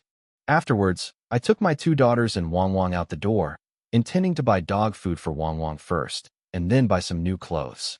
Belle was very excited the whole way, but Bauer was still silently reluctant to spend money, but she still happily accompanied her younger sister to choose clothes. After arriving at the pet store, I bought dog food, and then had the two sisters choose clothes for Wong Wong. The two children were as serious as if they were completing an important task. Finally, they picked out a gray outfit for Wong Wong. The little guy looked so smug in it, making the two sisters laugh non-stop. I decided to buy a few more sets, and when it was time to pay, Bauer offered to help me carry the things, but I smiled and declined. I told her that her daughter's little hands weren't for lifting heavy things. Hearing this, Bauer smiled quietly. Back at our place, we helped Wong Wong set up its doghouse. Wong Wong happily circled around the two sisters, and the room was filled with laughter. I suggested we go to the amusement park, but to my surprise, the two sisters shook their heads and said they would rather accompany me to make money. It wasn't that they didn't like playing. They were just constantly worried about their mother's illness and wanted to earn more money as soon as possible. I didn't expose them. I just gently patted their little heads and took them to the flower shop again. As soon as I reached the hallway, I ran into my neighbor, Wong Mei. Belle happily introduced us, saying her dad had taken them out to play. Wong Mei paused for a moment. Then, after repeatedly confirming that I was the children's father, a relieved smile finally appeared on her face. She told me earnestly that Su Wanchue and her three children had suffered too much over the years, and hoped that I would not let them suffer any more injustices in the future. I solemnly promised that from today onwards, I will shoulder my responsibilities and never leave them again. After saying goodbye to Wong Mei, we continued on our way to the flower shop. Along the way, a farmer was selling several potted orchids at a roadside stall. I had only glanced at it casually, but suddenly stopped in my tracks because there was a potted jade orchid in the corner. Others might not recognize it, but I had seen it in a past life. This kind of orchid will be extremely valuable in the future, and it's worth around 20,000 yuan now. I suppressed my excitement and deliberately asked about the prices of other orchids first. Only then did I casually inquire about the green orchid. The stall owner smiled wryly and said that this one was hard to sell, and it would only cost 25 yuan. Without hesitation, I took out my money and bought it on the spot. The two sisters didn't understand why I bought such an inconspicuous green plant. They just thought it was a good deal because it was cheap. I smiled and told them that this was called finding a bargain, buying a truly valuable item for very little money. As soon as I finished speaking, a Mercedes slowly pulled up to the side of the road. An elderly man hurriedly got out of the car, his gaze fixed on the orchid in my arms. The old man got straight to the point, asking if I was willing to sell. I didn't rush to answer, but instead asked him how much he was willing to pay. The old man introduced himself as Zhao Tongyuan, a university professor who had studied orchids for many years, and immediately recognized the jade orchid. He initially quoted me 10,000 yuan, but I just smiled and shook my head. A true connoisseur would never be worth only that much. Zhao Tongyuan hesitated for a moment, then quickly raised the price to 20,000 yuan, admitting that this was his maximum budget. I didn't haggle further and agreed to the deal on the spot. Right now, I desperately needed this startup capital. Bauer and Bayer, standing nearby, were completely stunned. The orchid they had just bought for 25 yuan had suddenly sold for 20,000 yuan. Zhao Tongyuan invited us to go to the bank to withdraw the money. I held the orchid, led the two sisters by the hand, and quickly completed the transaction. After receiving the full 20,000 yuan in cash, I handed the jade orchid to Zhao Tongyuan. He was overjoyed, as if he had found a priceless treasure. Before leaving, he carefully wrote down my name, hoping to have the chance to meet again in the future. I smiled and nodded in agreement. After the old man left, the two sisters finally couldn't help but surround me and excitedly asked, "Did that potted plant really sell for 20,000 yuan?" I smiled and nodded, earnestly telling them that this was the value of knowledge and the true meaning of finding hidden gems. Then, I deliberately asked them what they had learned. Bauer immediately replied that only by learning more could she avoid missing out on truly valuable things. Bell added that simply buying a treasure isn't enough. You also need to find someone who truly understands it to sell it for a good price. Hearing my two daughters' answers made me happier than if I had earned 20,000 yuan. They were far smarter than I had imagined. Belle happily said that Want had brought her good luck. Bauer nodded seriously, saying that Want really does bring wealth. I couldn't help but laugh. Now I have more than 27,000 yuan in my hands, and I finally have the capital to start really planning for the future. Along the way, the two sisters kept shouting, "Wong, Wong, Wong," hoping good luck would stay with us, their laughter echoing throughout the street. After getting our flowers wrapped at the flower shop, we went to the pedestrian street. Wong Wong, dressed in new clothes, along with her two adorable daughters, quickly attracted a large number of customers. In just 3 hours, all the flowers were sold out. That day, we easily earned another 500 yuan. Squatting by the roadside counting the money, the two sisters smiled so much their eyes narrowed. Looking at the sweat on their foreheads, I felt incredibly satisfied. This happiness of working hard and living together with my daughters is more real than having billions in wealth in a past life. Before leaving the pedestrian street, I bought each of my daughters a mung bean popsicle. It was a small happiness costing 6 cents, but it made the two children smile exceptionally brightly. I was eating an ice cream when my gaze swept across the street and I suddenly spotted an internet cafe. In that instant, a brilliant idea flashed into my mind, and a money-making plan quickly took shape. I smiled and led Bauer and Bayer into the internet cafe. The two little girls were full of curiosity, having never seen a place like this before, their eyes constantly scanning their surroundings. The small room was stuffy and noisy, with only a few old computers, but it was full of young people, and the sound of keyboards and cheers almost shook the whole room. After I asked about the price, I turned on a computer and discovered that the network administrator was also writing down the time in a notebook. Suddenly, a new idea for making money popped into my head. There is no mature internet cafe management system yet.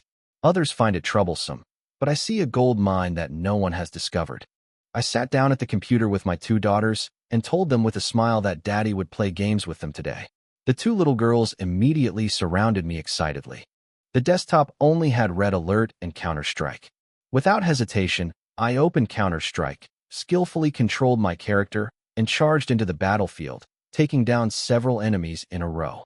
Bauer and Bell became more and more excited as they watched, praising me incessantly. Their eyes were practically overflowing with admiration, and my heart warmed with joy. I patiently taught them how to aim and fire, and the two little ones learned very quickly. They played the computer quite well on their first try. A number of players gathered around, exclaiming in amazement at my gameplay.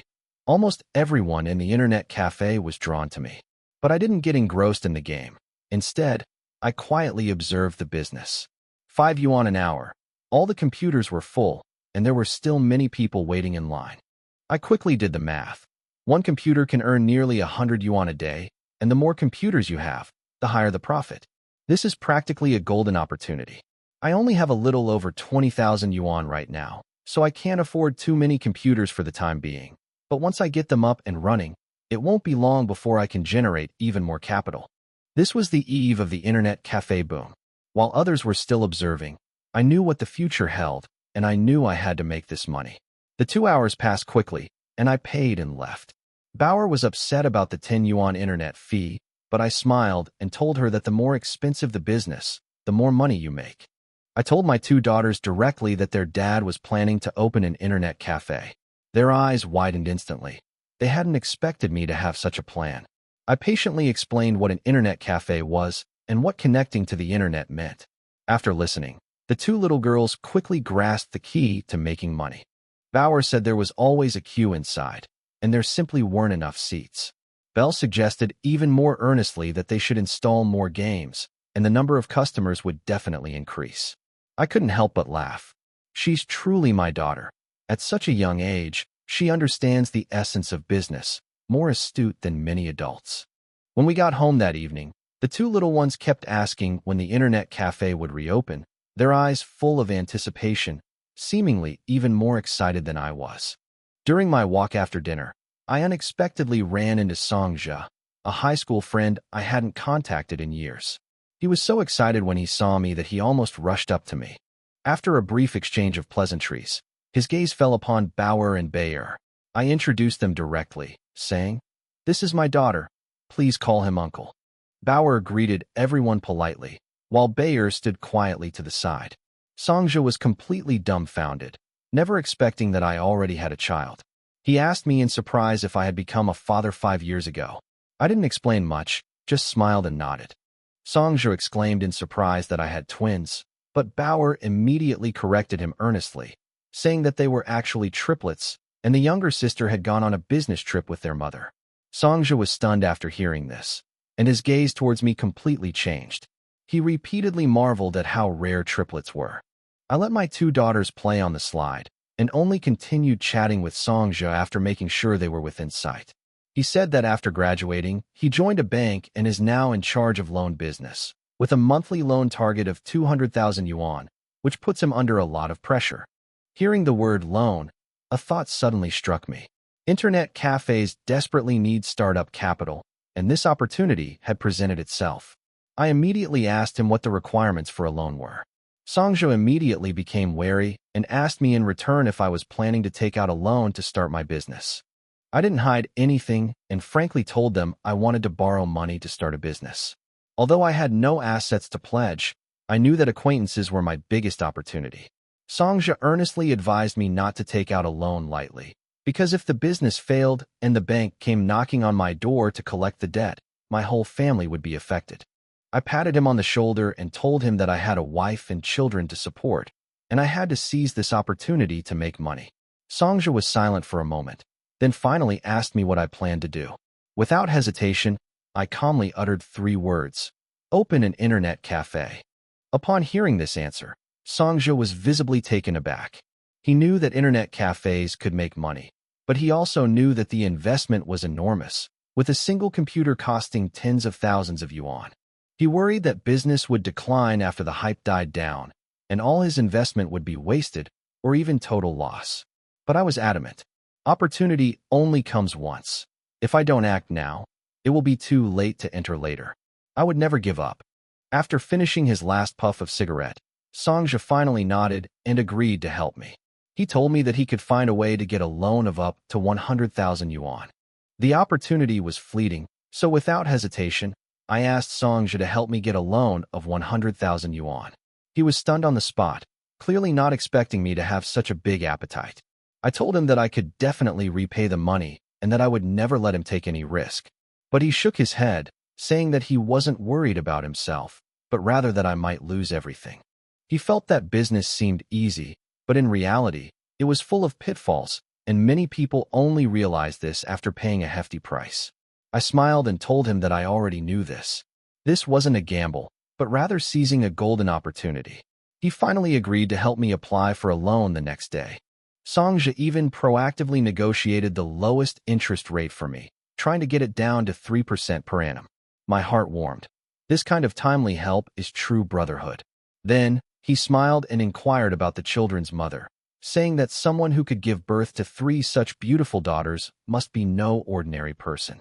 I watched Bauer and Bayer playing in the distance and whispered to him that the children's mother was named Su Wanxue, a famous beauty at the University of Finance and Economics. Songja was stunned for a moment, then punched me hard, complaining that I hadn't informed my brothers about my wedding and the birth of my child, and that I had prepared the money for the wedding gifts for years for nothing.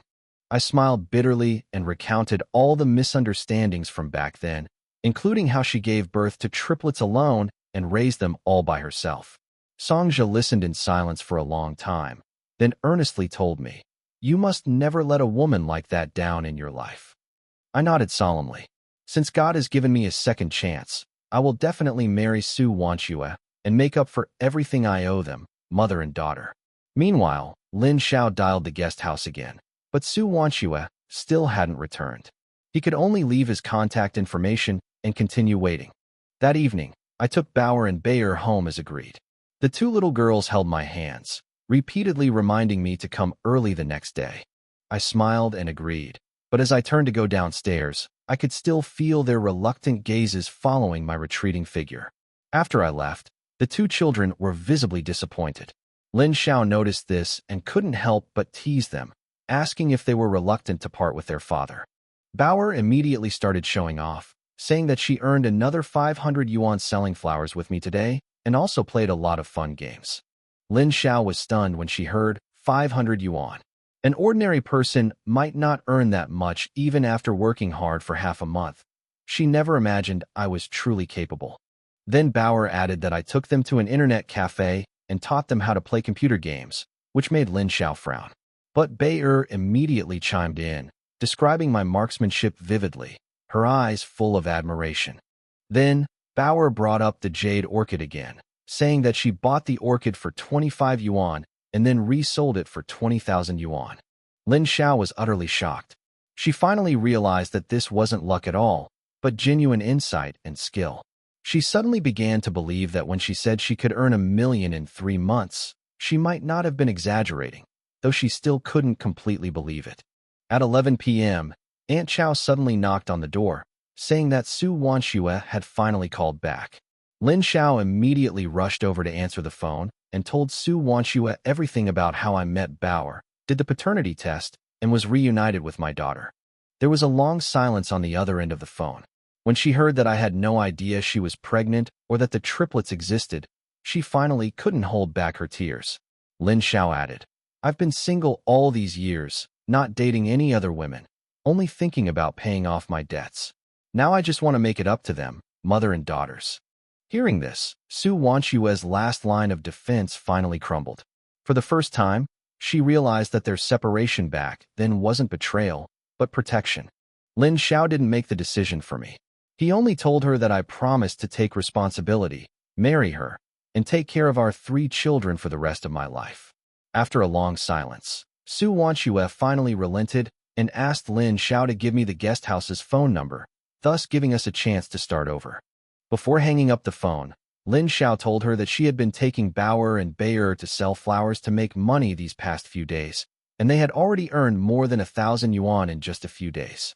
Su Wanxue remained silent for a long time after listening, her mind filled with images of her 2 daughters happily following her. Her eyes softened. She stood in the corridor in a daze for a long time before finally returning to her room, where she saw that her youngest daughter, Xiang'er, was still awake. Xiang'er was always the weakest, thinner and smaller than her 2 older sisters from childhood, which made Su Wanxue feel the most sorry for her. She gently picked up Xiang'er and softly told her that her father had not actually passed away, but that many misunderstandings had occurred over the years. Xiang'er was surprised to hear this, but unlike her sisters, she wasn't excited. She had never truly experienced a father's love. She gently hugged her mother and whispered, "Having mom here is enough." These words instantly brought tears to Su Wanxue's eyes. She held Xiang'er tightly and slowly recounted the truth of the past years until the little one fell asleep peacefully in her arms. But that night, the one who truly couldn't sleep was Su Wanxue. Her mind was filled with memories of the past and me, and she looked forward to our reunion with ever-growing anticipation. The next morning, as usual, I sold my tea oil cakes and bought eels. After delivering the goods, I went straight to the bank to find Songjia. Songjia was already waiting for me. He smiled and led me into his office, then handed me a brown paper bag and asked me to fill out loan application forms first. I took the brown paper bag. Inside, I needed to fill in the loan amount and purpose. Without hesitation, I quickly filled out the form and handed it back to Songjia. He smiled, patted me on the shoulder, and said there was no need for formalities between brothers. He then completed the paperwork and went out to process the loan. Not long after, Songjia returned with the approval documents and told me with a smile that the 100,000 yuan loan had been fully approved.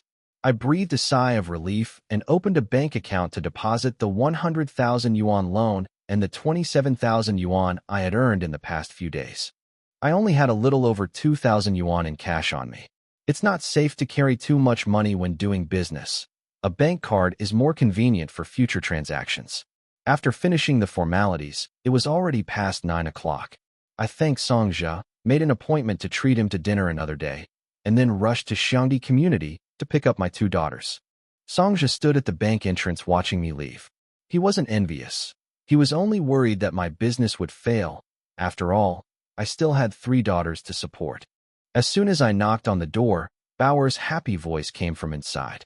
The door opened, and she rushed over, her eyes crinkling into crescent moons with laughter. Belle followed, running out too, her sweet, clear voice calling Daddy, instantly melting my heart. I went inside and looked around, but I didn't see Lin Xiao. Bauer told me that Aunt Lin had gone to work and had specifically asked them to wait for Dad at home.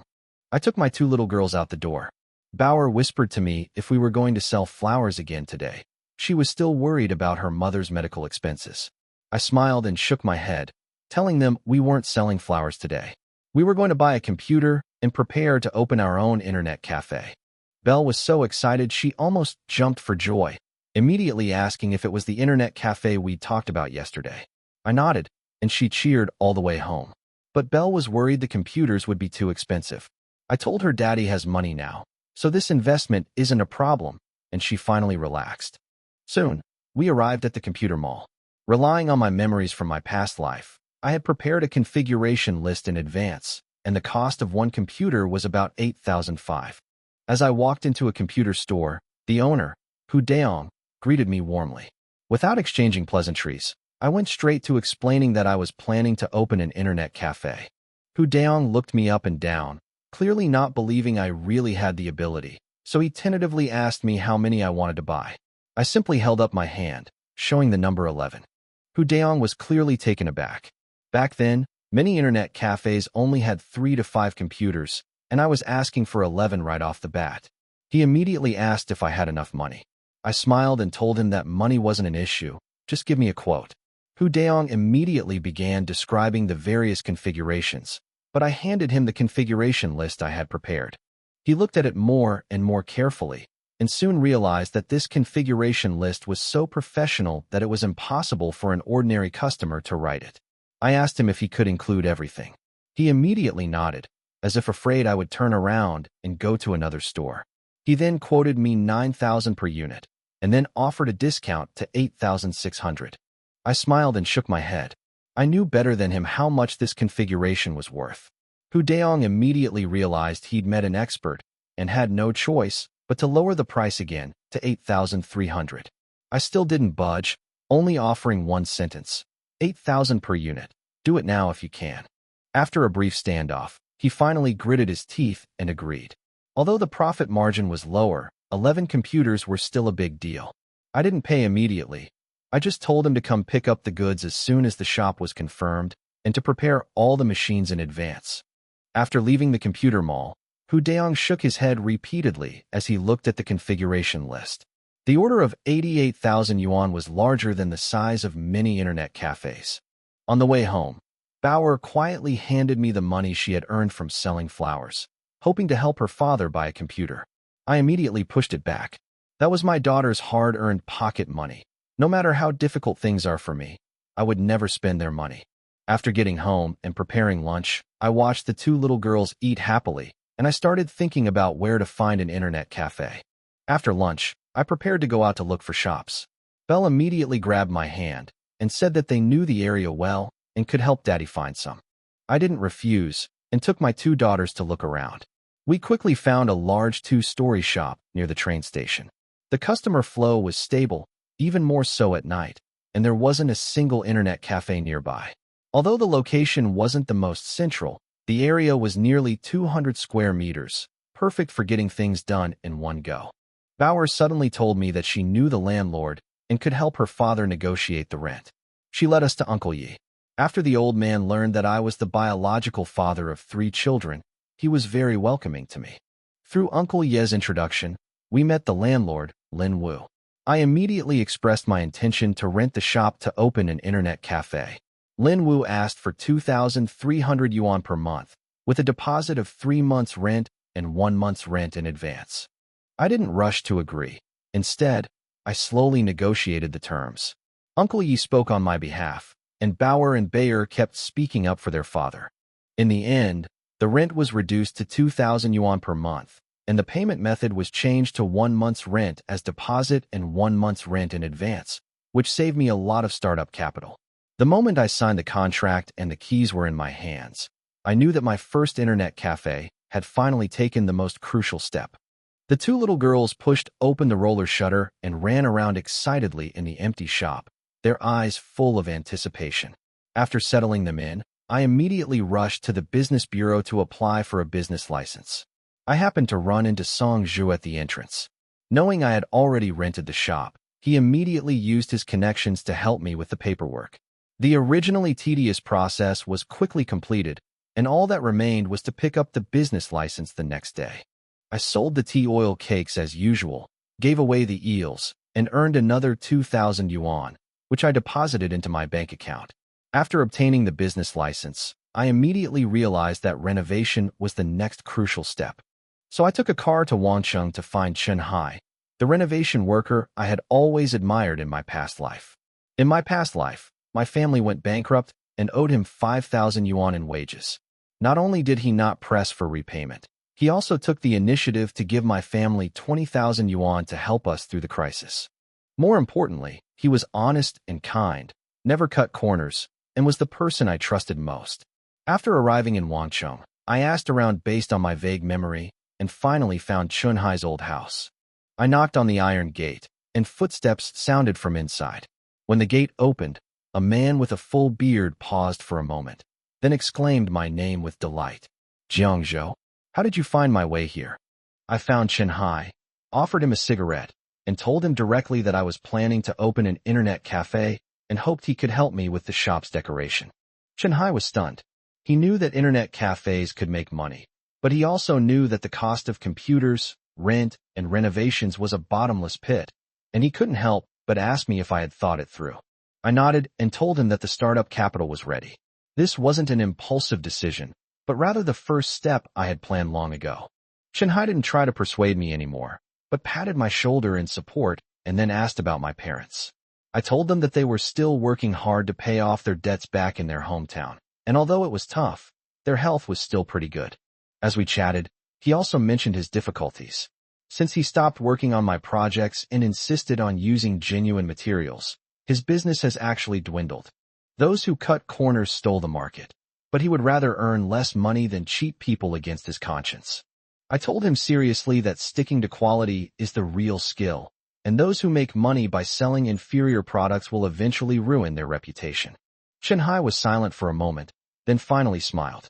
He said that as long as I trusted him, he would definitely renovate the internet cafe for me. I handed over the entire renovation to him, including labor and materials, for a fee of 5,000 yuan. Chen Hai absolutely refused to accept the job, saying that I was short of money for starting my business and that he would do this work for me for free. I'll be blunt. If you don't take my money, I'll find someone else. Doing favors is fine, but in business, you can never take advantage of a friend. 2 days later, the shop was fully renovated. Although it wasn't luxurious, it was clean and tidy, with neat wiring, and I was satisfied at first glance. Then I found Hu Daong and ordered 15 computers in one go, each costing 8,000 yuan. When all 15 computers were delivered to the store and the machines lit up at the same time, I finally felt like I was running an internet cafe. The first thing I did was check the games. Red Alert, Age of Empires, StarCraft, Counter-Strike, I had to have them all. That's the key to attracting young people. Hu Daong patted his chest and guaranteed that everything would be installed perfectly, and even offered 3 years of free repairs, clearly treating me as a long-term customer. After he left, I recalculated the accounts. Of the 133,000 yuan, after buying the computer, desks, chairs, and decorating, only 6,000 yuan was left. Although the money is almost gone, I don't regret it at all. This isn't spending money, it's buying the future in advance. The only problem was that it was too hot in the store. Since we couldn't afford to install air conditioning right now, I immediately bought 2 large fans, which finally solved the immediate problem. When I went home to cook lunch, Bauer and Bayer kept asking if the internet cafe was finished being renovated. I smiled and agreed that I would take them there after lunch. Belle even brought Wang out, saying it wanted to see its father's new store too. Upon arriving at the store entrance, the 2 little girls immediately spotted the signboard. Wang Internet Cafe. Bauer happily praised the name, and Bayer even squatted down to earnestly tell Wang that she must help her father make the internet cafe more and more prosperous in the future. Seeing my 2 daughters so happy, I felt all the hard work was worth it. Meanwhile, 2 young people preparing to take the night train were strolling around the train station under the scorching sun. They spotted the newly opened Wang Internet Cafe at a glance and decided to go in and kill some time. As soon as the 2 entered, they were attracted by the spacious and clean environment. Upon hearing that it cost 5 yuan an hour, they turned on the machine without hesitation. After turning on the computer, they found that Red Alert, Age of Empires, StarCraft, and Counter-Strike were all available, and they became excited on the spot. In less than an hour, all 15 computers were occupied. Later passengers could only stand in line at the back. No one was willing to get off the plane early. Bauer secretly asked me if every computer was making money for her dad. I smiled and nodded. Belle immediately exclaimed excitedly that they would be little rich girls from now on. In the afternoon, Mr. Yi also came to the internet cafe. Seeing the room full of customers, he kept praising my good judgment. I took the opportunity to ask him to help me find 2 employees, one to be in charge of cleaning and the other to be in charge of cashiering. Old man Yi readily agreed, saying he would bring people over the next day. By evening, all 15 computers were still fully booked. In just one afternoon, I earned 300 yuan. In the evening, I bought 3 bowls of noodles and ate them with my 2 daughters. After dinner, they refused to go home and insisted on staying with me at the internet cafe. I cleaned up the small room on the 2nd floor, bought picture books, and let them play there. When they got tired, they would sleep. At midnight, 3 more young people arrived, intending to stay overnight. They even considered reselling the remaining overnight sessions to people in line. I suddenly realized that internet cafes next to the train station don't need to worry about customer flow at all. My job is to turn on the machine and collect the money. The rest of the time, the guests can rotate seats on their own. The next morning, I woke up while lying on the cash register. Bauer and Bayer were already sitting obediently next to me, flipping through picture books. When they saw me wake up, they sweetly called out, "Daddy." In that instant, I felt that all the exhaustion was worth it. They offered to help me with the bookkeeping, so I patiently taught them how to record the computer numbers, login and logout times, and payment methods. Before long, the 2 little girls were able to calculate the simplest charges. At 8 o'clock in the morning, I emptied all the money from the cash register. Bauer and Bayer stood on either side of me, watching intently as I counted the money. Finally, the total income settled at 1,050 yuan. In less than a day, the 15 computers earned more than 1,000 yuan. I know this is just the beginning. As more and more computers become available and internet cafes expand, wealth will only grow faster and faster. When the 2 daughters heard that they had earned 1,050 yuan in one day, they were so shocked that they couldn't speak. After breakfast, Mr. Yi brought a man and a woman to apply for the job. The young man wearing glasses is named Lu Hui. He just graduated from university with a degree in computer software. Upon hearing about this major, a new plan immediately popped into my mind. I want to create my own internet cafe management system. From now on, all memberships, top-ups, logins, logouts, and payments will be handled by the software. After listening attentively, Lu Hui nodded and said he could give it a try. Without hesitation, I offered him a reward of 1,000 yuan on the spot, as long as he could develop the system. When he heard 1,000 yuan, he was stunned. That was 2 months' salary for an ordinary person, and even more so for someone who had just graduated. Lu Hui's eyes lit up, and he quickly promised to do it well. I then asked him if he knew how to fix computers, and he immediately nodded and said yes. I simply asked him to stay and work as a network administrator. When I asked him how much salary he wanted, he cautiously quoted 600, as if afraid I would think it was too expensive. I could tell he wasn't really sure. I figured he would have agreed if I had lowered the price to 500, but I offered him 800 directly. Lu Hui was so excited that he thanked them repeatedly. This salary was already very high for him, who had just graduated, as many people outside were still unable to find jobs. Next, I interviewed the girl. Her name was Li Li. She had a high school diploma, stayed at home, and didn't seem like the type to cheat or be dishonest. The cashier position is the most important. Everything else can be taught slowly, but the money must not be wrong. I took out 200 yuan bills from the drawer and asked her to distinguish between real and fake ones. Lily took it, first touching the paper with her hand, then carefully examining the watermark against the light, and quickly picked out the real one. I immediately knew what was going on. I told her that she would be working at the front desk as a cashier, responsible for turning on the machines for customers, for 600 yuan a month. Lily was so excited that her face turned red.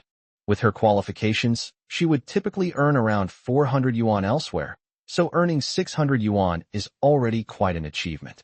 Therefore, she immediately promised to work hard. Seeing that I was satisfied with the two of them, Old Man Yu was relieved and smiled as he prepared to leave, but I quickly called him back. I said, "Uncle Yi, I'll have to trouble you to find me another Annie to be in charge of cleaning the internet cafe and also cook 3 meals a day. There's a kitchen in the back of the shop, and gas was already connected during the previous renovation. All we need to do is buy a stove, and it will be convenient for the employees to eat in the future. There's a small garden of about 50 square meters behind the shop. It used to be full of weeds, but I had Chun Hai pave it with cement. When the weather is nice, everyone can eat in the back garden. Even though I'm too busy to cook, I can still join in and enjoy a hot meal." Old Yi readily agreed, saying that it was no problem and he could find someone for me tomorrow. I nodded, took out 100 yuan, and handed it to him. I said, "Uncle Yi, you've helped me a lot. You must accept this money." When Uncle Yi saw the 100 yuan, he was startled and quickly waved his hand, saying, "No need." I didn't expect that Uncle Yi was just introducing 2 people to me, and he felt it was just a favor, and he didn't intend to charge me at all. But I know this favor is valuable, especially since Lu Hui knows computer software, which can solve my most pressing problem right now.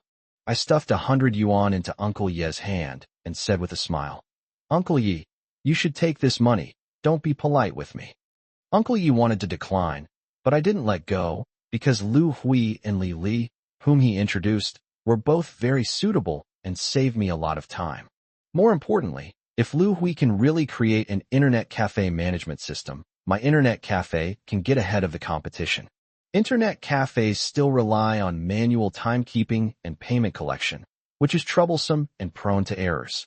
It's also difficult to prevent cashiers from tampering with the system. With the management system, guests' boarding and alighting times are automatically recorded, and money is directly deposited into their accounts. Only the amount used is deducted, and the accounts are clear and transparent. I also thought about the game ads that would pop up when I turned on my computer. Most people who come to internet cafes play games, so these ad slots are practically money. Seeing my firm attitude, Uncle Yi finally accepted the money, beaming from ear to ear, and said he would definitely find me another aunt who could cook and was hardworking.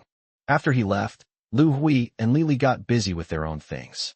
Lu Hui didn't have a computer at home, so I waited until a machine became available and then let him sit down and write code. After arranging all that, I picked up a broom to clean. Bauer and Bayer immediately ran over, looking up at me with their little faces, saying they wanted to help their dad with the chores. Seeing how sensible the 2 little girls were, my heart softened, so I asked them to collect the snack bags on the table while I swept the floor myself. After seeing this, Lily didn't say much. She quietly went into the kitchen, took out a rag, and started wiping the table. This girl is quite observant. Before noon, Uncle Yi brought a woman in her 40s into the house and called out to me from afar, "Xiao Jiang, I've brought the person to you." I looked up and saw that the woman was not tall and had a thin figure, but her eyes were sharp and she looked like a quick worker. She introduced herself with a smile. "My name is Wang Yumei. You can just call me Aunt Wang." Her words were neither humble nor arrogant, which was pleasant to hear. I asked her briefly what dishes she could cook, and then asked about the prices of common vegetables like pork and greens. She answered very clearly, obviously because she frequents the vegetable market. Aunt Wang is good at cooking Hunan home-style dishes and knows the prices of vegetables. I will feel much more at ease if I entrust the catering of the internet cafe to her in the future. After the interview, I said directly, "Aunt Wang, how about a salary of 600 yuan a month?" She was stunned for a moment, and her eyes lit up. She nodded quickly. "Okay, of course, Mr. Jiang, you're too generous." She used to earn just over 500 a month, but this time, she earned an extra 100. I smiled and told her not to be so polite, but Aunt Wang immediately took the handkerchief from my hand and said she would take care of the cleaning and that I shouldn't bother. I didn't refuse and simply became a hands-off manager, going out to buy pots and pans, a coal stove, oil, salt, soy sauce, vinegar, and some vegetables. After returning the items to the internet cafe, I told Aunt Wang and the other two employees to eat at the cafe from now on, and then I took Bauer and Bayer home with the groceries. When I got home, I put the groceries in the kitchen and said to my two daughters, "You two go play first. Dad will make lunch for you." Bauer and Bayer both shook their heads. They knew I had slept at the cashier all night and were so worried about me that they didn't want me to work anymore. Bauer said seriously, "Dad, you should go and rest, or you'll get dark circles under your eyes. We'll cook the meal." Belle nodded in agreement, saying she would wake me up when she was ready. I was about to refuse when Belle cut me off. With a serious expression, she said, "Dad, you can't refuse us. I'll cook. You should go to bed and rest." Looking at my two sensible daughters, I felt a mix of sadness and warmth in my heart. All I could do was touch their little faces and promise to go lie down for a while. I went back to their room and lay down, but I didn't really fall asleep. I was afraid something might happen while they were cooking, so I could rush over immediately if there was any noise. In the kitchen, Bauer quietly took out the groceries I had bought, and Bayer whispered, "Big sister, I'll wash the vegetables." Bauer nodded and said in a low voice, "Then I'll cook rice first." The two little girls moved very quietly, afraid of waking their father. The two little girls busied themselves in the kitchen for a long time before finally serving up a plate of scrambled eggs with tomatoes and a plate of stir-fried greens. Sue Bauer asked Sue Bayer to wake me up, and a soft voice came from outside the door, "Daddy, time to eat." I opened the door and saw the little one standing there. My heart softened immediately, and I smiled and went to the dining table with her. As soon as I sat down, I was stunned. The two dishes on the table were steaming hot, and they were actually made by the two of them. Looking at Sue Bauer and Sue Bayer, I couldn't help but praise them. "You two are amazing. You can even cook for your dad." The two little girls' eyes sparkled, and they urged me to try it quickly with expectant looks, as if they were waiting for the results of the most important exam. I picked up a piece of egg and put it in my mouth. It tasted a little bland and wasn't cooked quite right, but it made my heart ache. I smiled and said it was delicious. Dad was especially happy because it was a meal made for me by my two little darlings. They are only 4 years old. While other children need to be chased around and fed by adults, they have already learned to cook for themselves. Thinking about how Sue Wanshue has been raising 3 children alone for the past few years, I felt a lump in my throat, and I was too guilty to speak. If I had known earlier that she was pregnant with my child, she and her 3 daughters wouldn't have had to suffer so much. But now that I'm back, with the memories of being reborn, I will never let them live the kind of life they used to. Not long after lunch, Lin Xiao arrived. As soon as Bauer and Bayer saw her, they rushed over and grabbed her hands. Lin Xiao picked up the 2 little girls and kissed them. Belle immediately said excitedly, "Daddy opened a big internet cafe." Bauer also boasted that there were 15 computers inside, and that she had earned 1,050 yuan in just half a day yesterday. Lin Xiao was taken aback when she heard this, and her eyes immediately fell on me. She obviously didn't expect me to open an internet cafe so quickly. She knew I still had millions in debt, and 15 computers were no small amount of money. The machines alone would cost over 10,000. After the two children went for their afternoon nap, Lin Xiao sat down and asked me directly, Zhang Zhou, where did you get the money to open an internet cafe? I didn't hide it from her. I told her that I have a brother who works at a bank, and that I took out a low-interest loan to invest in an internet cafe. I explained to her, point by point, the loan interest rate, the intended use of the funds, and the current market conditions for internet cafes.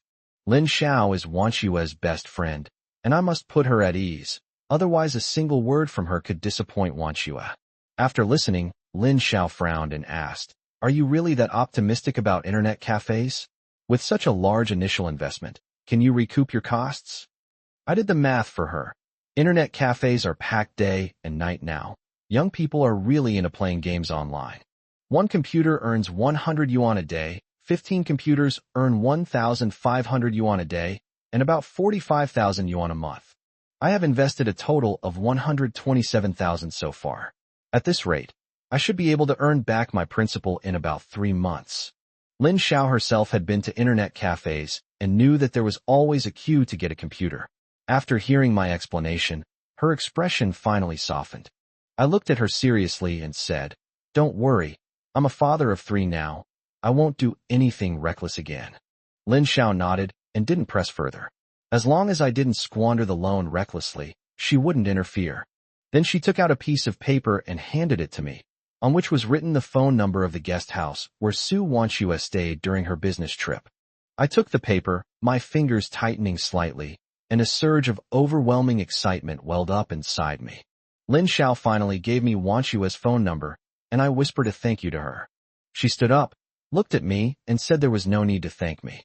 She just didn't want to see Wanxue suffer so much anymore, and hoped that Wanxue could be happy. I gripped the paper tightly and solemnly assured her, Don't worry, I will bring happiness to Wanxue, as well as Bauer, Bayer, and Xianger, the 4 of them. After Lin Xiao handed me the number, she rushed off to work.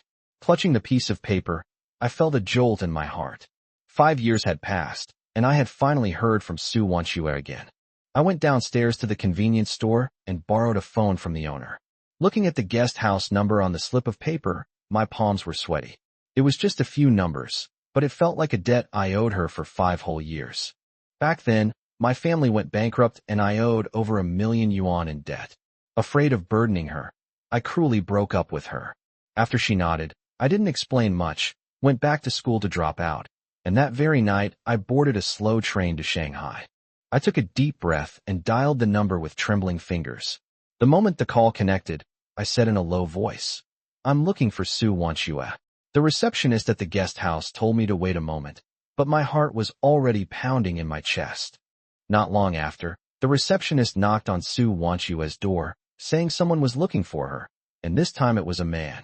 She was taken aback for a moment, then guessed it might be me, because almost no one else knew this number except me. She glanced at Su Xianger, who was sleeping soundly in the room, gently closed the door, and walked to the front desk. The phone was on the counter. She stared at it for a few seconds, and finally mustered the courage to pick up the receiver. Hello. Her voice came through, soft and gentle, like snow falling in winter. The moment I heard it, I froze. I hadn't heard that voice in 5 years, and it almost made me lose control on the spot. I forced back my excitement and said, This is Zhang Zhou, Wanxue, is that you? There was a moment of silence on the other end of the phone, followed by a very soft But that one sound stirred up all the emotions I had suppressed for 5 years. I said, Wanxue, I really didn't expect you to answer my call. I thought you would never talk to me again. She didn't reply. I knew she had mixed feelings, and I knew she had suffered too much injustice in the past 5 years. I quickly explained that I didn't know you were pregnant at the time. I was only thinking that my family was going to collapse, and I didn't want to drag you down with me. So I said we should break up. But I never didn't love you, and I never wanted to abandon you. I told her again that she had worked so hard raising the child alone all these years, and that I was the one who had wronged her. Fortunately, God allowed me to meet Bauer, and only then did I finally find you all, and realize how much I had missed. I told them, Bauer and Bayer are with me now. Don't worry. You've raised them very well. They're obedient and sensible. A few days ago I took them to sell flowers, and the two little girls were so well behaved it broke my heart. Su Wanshue didn't say much, but I knew she was listening. I told her about the past 5 years, how I got through it, how I hadn't dated anyone else, and how she had always been in my heart. As I finished speaking, my voice trembled as I gripped the receiver. I said, Wanshue, I'm back now, and I'm capable of doing it all. Can you give me a chance to take care of you and the 3 children? I paused for a moment, then finally blurted out what I'd kept hidden for 5 years. I said, I've never forgotten you all these years. I love you, and I want to marry you. After I finished speaking, my heart was pounding so hard it felt like it was going to burst out of my chest. There was a long silence on the other end of the phone, so long that I thought she would refuse. But the next second, she softly replied, That sound excited me more than when my company went public in my past life. I almost dropped the phone and quickly said, Wanshue, thank you for forgiving me. Hearing my voice, she seemed to smile too. Even through the phone, I could feel her heart finally soften. After calming down, I told her that I now run an internet cafe and can earn $1,500 a day. Su Wanshue was clearly stunned, her voice filled with shock. You can earn that much? She quickly asked again, but aren't computers very expensive now? One costs 8 or 9,000. Where do you get so much money to buy a computer? Her words were full of worry and also full of doubt about my experiences over the years. I told Su Wanshue everything about meeting Song Jia. My high school classmate works at a bank and happened to have a loan quota, so I borrowed a low-interest loan from him to keep the internet cafe afloat. I didn't hide this from her, because Lin Xiao only needed to know where the money was spent, but Su Wanshue was different. She and the children were the people I was truly responsible for, and I needed to let her know how we would support ourselves in the future. I talked to her about the future of internet cafes, about how there would be more and more computers and more people using the internet. I spoke very softly, but my heart was firm. This wasn't a gamble. This was the future I wanted to give her and her daughter. As Su Wanshue listened, her initial worry turned into seriousness. After I finished speaking, her tone softened, and she said that she was almost done with her business and should be able to return to Changsha with Xianger tomorrow. Upon hearing this, my heart felt as if it had been lit up. Tomorrow I would see her, see Xiang. I suppressed my excitement and asked her what time she would arrive, and I would take Bauer and Bayer to the train station to pick them up. She said no, because she didn't know when she would get the ticket or if the train would be delayed. Communication wasn't convenient these days, and cell phones were too expensive. She was afraid I'd have to wait several hours and go through all that trouble for nothing. But I wanted to see them as soon as possible. So I gave her the phone number of the convenience store downstairs, asked her to buy the tickets, and call me from the train station to let me know her arrival time in Changsha. She smiled helplessly but still wrote down the number. I then asked her for her bank card number. She paused for a moment, then asked what I wanted her to do. I told her I wanted to transfer some money to her. She immediately refused, saying there was nowhere to spend money there, and that I needed the money to run my internet cafe. But I didn't back down. I told her I had enough money, and that she and Xianger shouldn't deprive themselves while they were away. Seeing my firm stance, she finally gave me her bank card number. After I wrote it down, I reminded her to be careful and to call me if anything happened. She also gently told me and Bauer not to overwork ourselves. Hearing her concern for me, my heart softened instantly. Just then, her colleague Wang Wan came looking for her, and she had to say she had to hang up. I quickly added, Wanshue, the children and I are waiting for you to come back. There was a moment of silence on the other end of the phone. She only gave a soft before hanging up, but I knew she must have blushed because that one word was full of reluctance. Wang Wan, standing to the side, saw the usually aloof Su Wanshue display such tenderness, and her eyes lit up. She jokingly asked with a smile which handsome guy could make their cold goddess blush. Su Wanshue blushed even more, but didn't reply. She only asked what Wang Wan wanted to see her about. Wang Wan then said that the manager had called them to a meeting so they could finish the final audit tomorrow morning and return to Changsha earlier. Hearing this, Su Wanshue nodded. She remained calm on the surface, but in her heart, she was already looking forward to going home early tomorrow to see me, as well as Bauer and Bayer. After hanging up the phone, I stood at the entrance of the convenience store and couldn't help but laugh. It all felt like a dream. I even pinched myself, it hurt so much to confirm that it was real. I asked the landlady how much the phone call would cost, and she said 8 yuan. I took out 2 5 yuan bills and handed them to her, not asking for change, but only asking her to keep an eye out for Su Wanxue and to find out her arrival time if she called. I pointed to the building next door and said I lived on the 5th floor, apartment 501.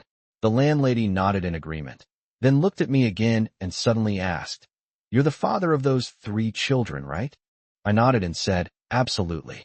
The proprietress smiled, but earnestly instructed me, "You're lucky. You have to take good care of those 4 women. Wanxue has had a tough time raising her children alone all these years. You must treat her well and not let her down." I nodded and smiled, assuring everyone that I would cherish Wanxue and her 3 children and take good care of them. After I finished speaking, I went to the bank counter and transferred 6,000 yuan directly into Su Wanxue's card. After that, I had 1,050 yuan left in my hand. This amount of money is enough for me to get by, but she's in Guangzhou with Xiang'er. I won't feel at ease if I don't leave her more money. 6,000 yuan is just the beginning.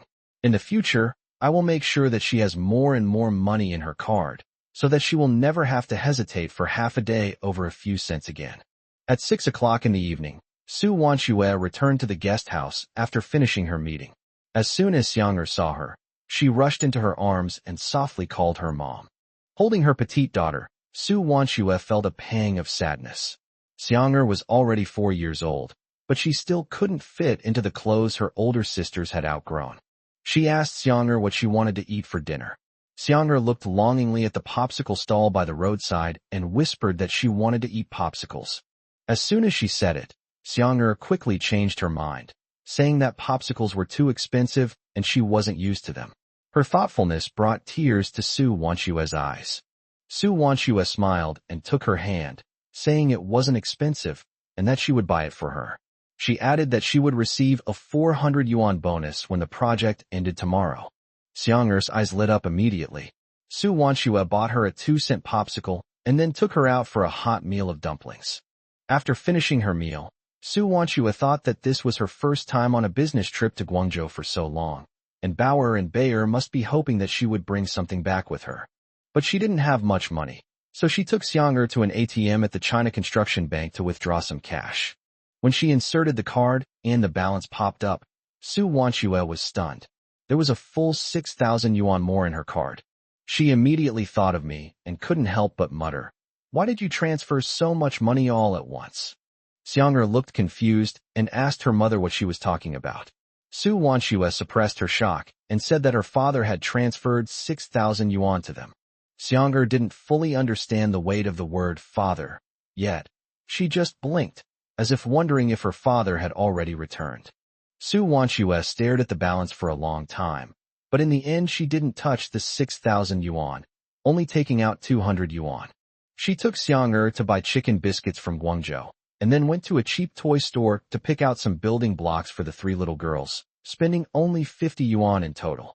Back at the guest house that evening, the mother and daughter lay on the bed. Xiang'er gently touched Su Wanxue and softly called out, "Mom." Su Wanxue turned to look at her, and Xiang'er blinked her big eyes and asked, "After we go back tomorrow, will I be able to see Daddy?" Su Wanxue was taken aback for a moment, then smiled and nodded, saying, "Yes, Dad is in Changsha now. We can see him when we go back." Her voice couldn't hide her happiness as she softly told Xiang'er that her father was actually a good father and that there was a reason he left before. Now that Daddy's back, Xiang'er is a child with a father now. If anyone bullies you, Daddy will help you beat the bad guys away. She also said that Bauer and Bayer are with their father every day now, and their father treats them very well. He also helps his 2 older sisters earn money. Xiang'er didn't speak, but just stared at her mother with wide eyes, as if trying to put that unfamiliar father into her heart. After a while, Su Wanxue patted her head and told her to go to sleep early so she could see her father when she took the bus back to Changsha tomorrow.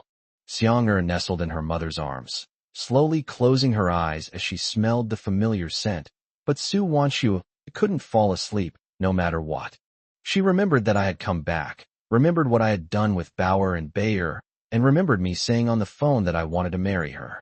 In the dead of night, it all seemed like a dream, but the little girl in her arms clearly reminded her that it was all real. She will see me soon, and our family will be reunited soon. Bauer, Bayer, and Xianger will finally have a father. As soon as I got home that evening, Bauer and Bayer rushed over like two little swallows, hugging my arms on either side and sweetly calling me daddy. I patted their little heads and told them some good news. Mom and Xianger will be back tomorrow, and we'll go to the train station to pick them up together. The two little girls' eyes widened instantly, and they jumped up excitedly, asking me again and again if it was true, as if afraid that their happiness would suddenly fly away. I smiled and nodded, watching them hug me tightly and not let go. My heart warmed too, knowing that my family would finally be reunited tomorrow. After I put Bauer and Bayer to sleep, I tiptoed out the door to the convenience store downstairs to borrow a phone and call my neighbor back home. Not long after, my mother, Manhwa, came from the other end of the phone. As soon as she called me son, my nose started to sting. Ever since I said I was going back, she's been looking forward to it every day, but I have things to do here, so I can only come home a few days later. I smiled and said to her, Mom, I'll be back later. I'll bring you a big surprise then, and you and Dad will be so happy. I already had a plan in mind. Once Su Wanshue and Xianger returned, I would take her and my 3 daughters back to meet my parents.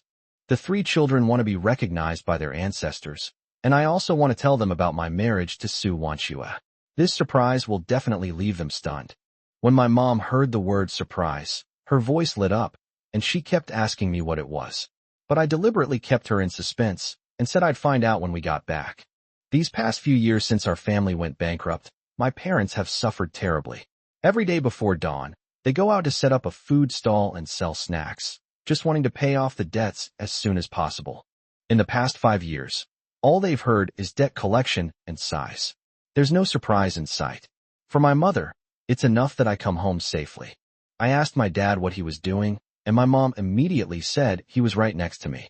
She quickly handed him the phone so he could talk to me. On the other end of the phone, I heard my father Jiang Haixing's voice. He tried to sound relaxed, but when he said son, his voice was choked with emotion. He asked me when I was coming back, saying that he and my mother hadn't seen me for many years and missed me very much. Hearing that made my heart feel like it was being squeezed. Back then, my family business failed, and we were burdened with debt. I dropped out of university and went out to work, sending money home every month, but rarely making phone calls. They didn't know where I was in Shanghai, so they could only watch over the money they sent back every month to make sure I was still alive before continuing to work with their heads down. I forced myself to stay calm and told him that I would be going back in a few days, and that he and my mother shouldn't worry too much and shouldn't exhaust themselves. But my dad turned around and told me to be careful outside and not to send all the money I earned home, but to keep half for myself to buy some good food. He said the family's food stall business was slowly improving, and they could pay back the money they owed, so I shouldn't shoulder all the pressure myself. Hearing this, my eyes welled up with tears. In my past life, around this time, I had almost lost contact with my parents, and it wasn't until I became successful that I was able to bring them to Shanghai.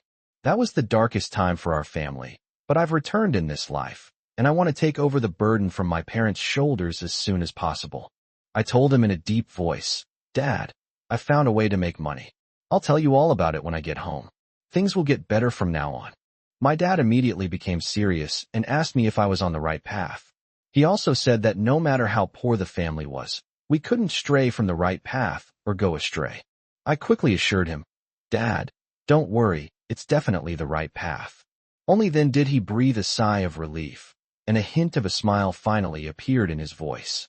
He couldn't help but ask me what the surprise was, but I still didn't tell him. I just told him that it would be in the next few days and that I would definitely go home and tell them in person.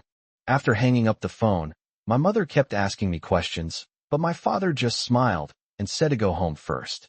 The couple thanked their neighbors and then walked home together. As soon as I entered the house, my mom started nagging, saying that Jojo was being very mysterious and we didn't know what surprise he was going to bring us. My dad thought for a long time, but still couldn't guess. He just said that no matter if there was a surprise or not, they would be happy as long as I could come back to see them. My mom nodded and smiled, saying that when I get back, she will cook a table full of my favorite dishes to help me recover. My dad brought up my birthday again, saying I'm almost 24 and how wonderful it would be to celebrate it at home this year. My mom paused for a moment. It's been 5 years.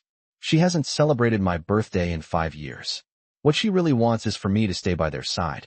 She tentatively asked my dad. Could Jojo's surprise this time be that she won't go back to Shanghai to work anymore and will stay here with us? My father, Jiang Haixing, sat in the room and sighed heavily. If it weren't for the failed investment that year, which led to the family going bankrupt overnight, I wouldn't have had to go to Shanghai to work and hadn't been home for 5 whole years.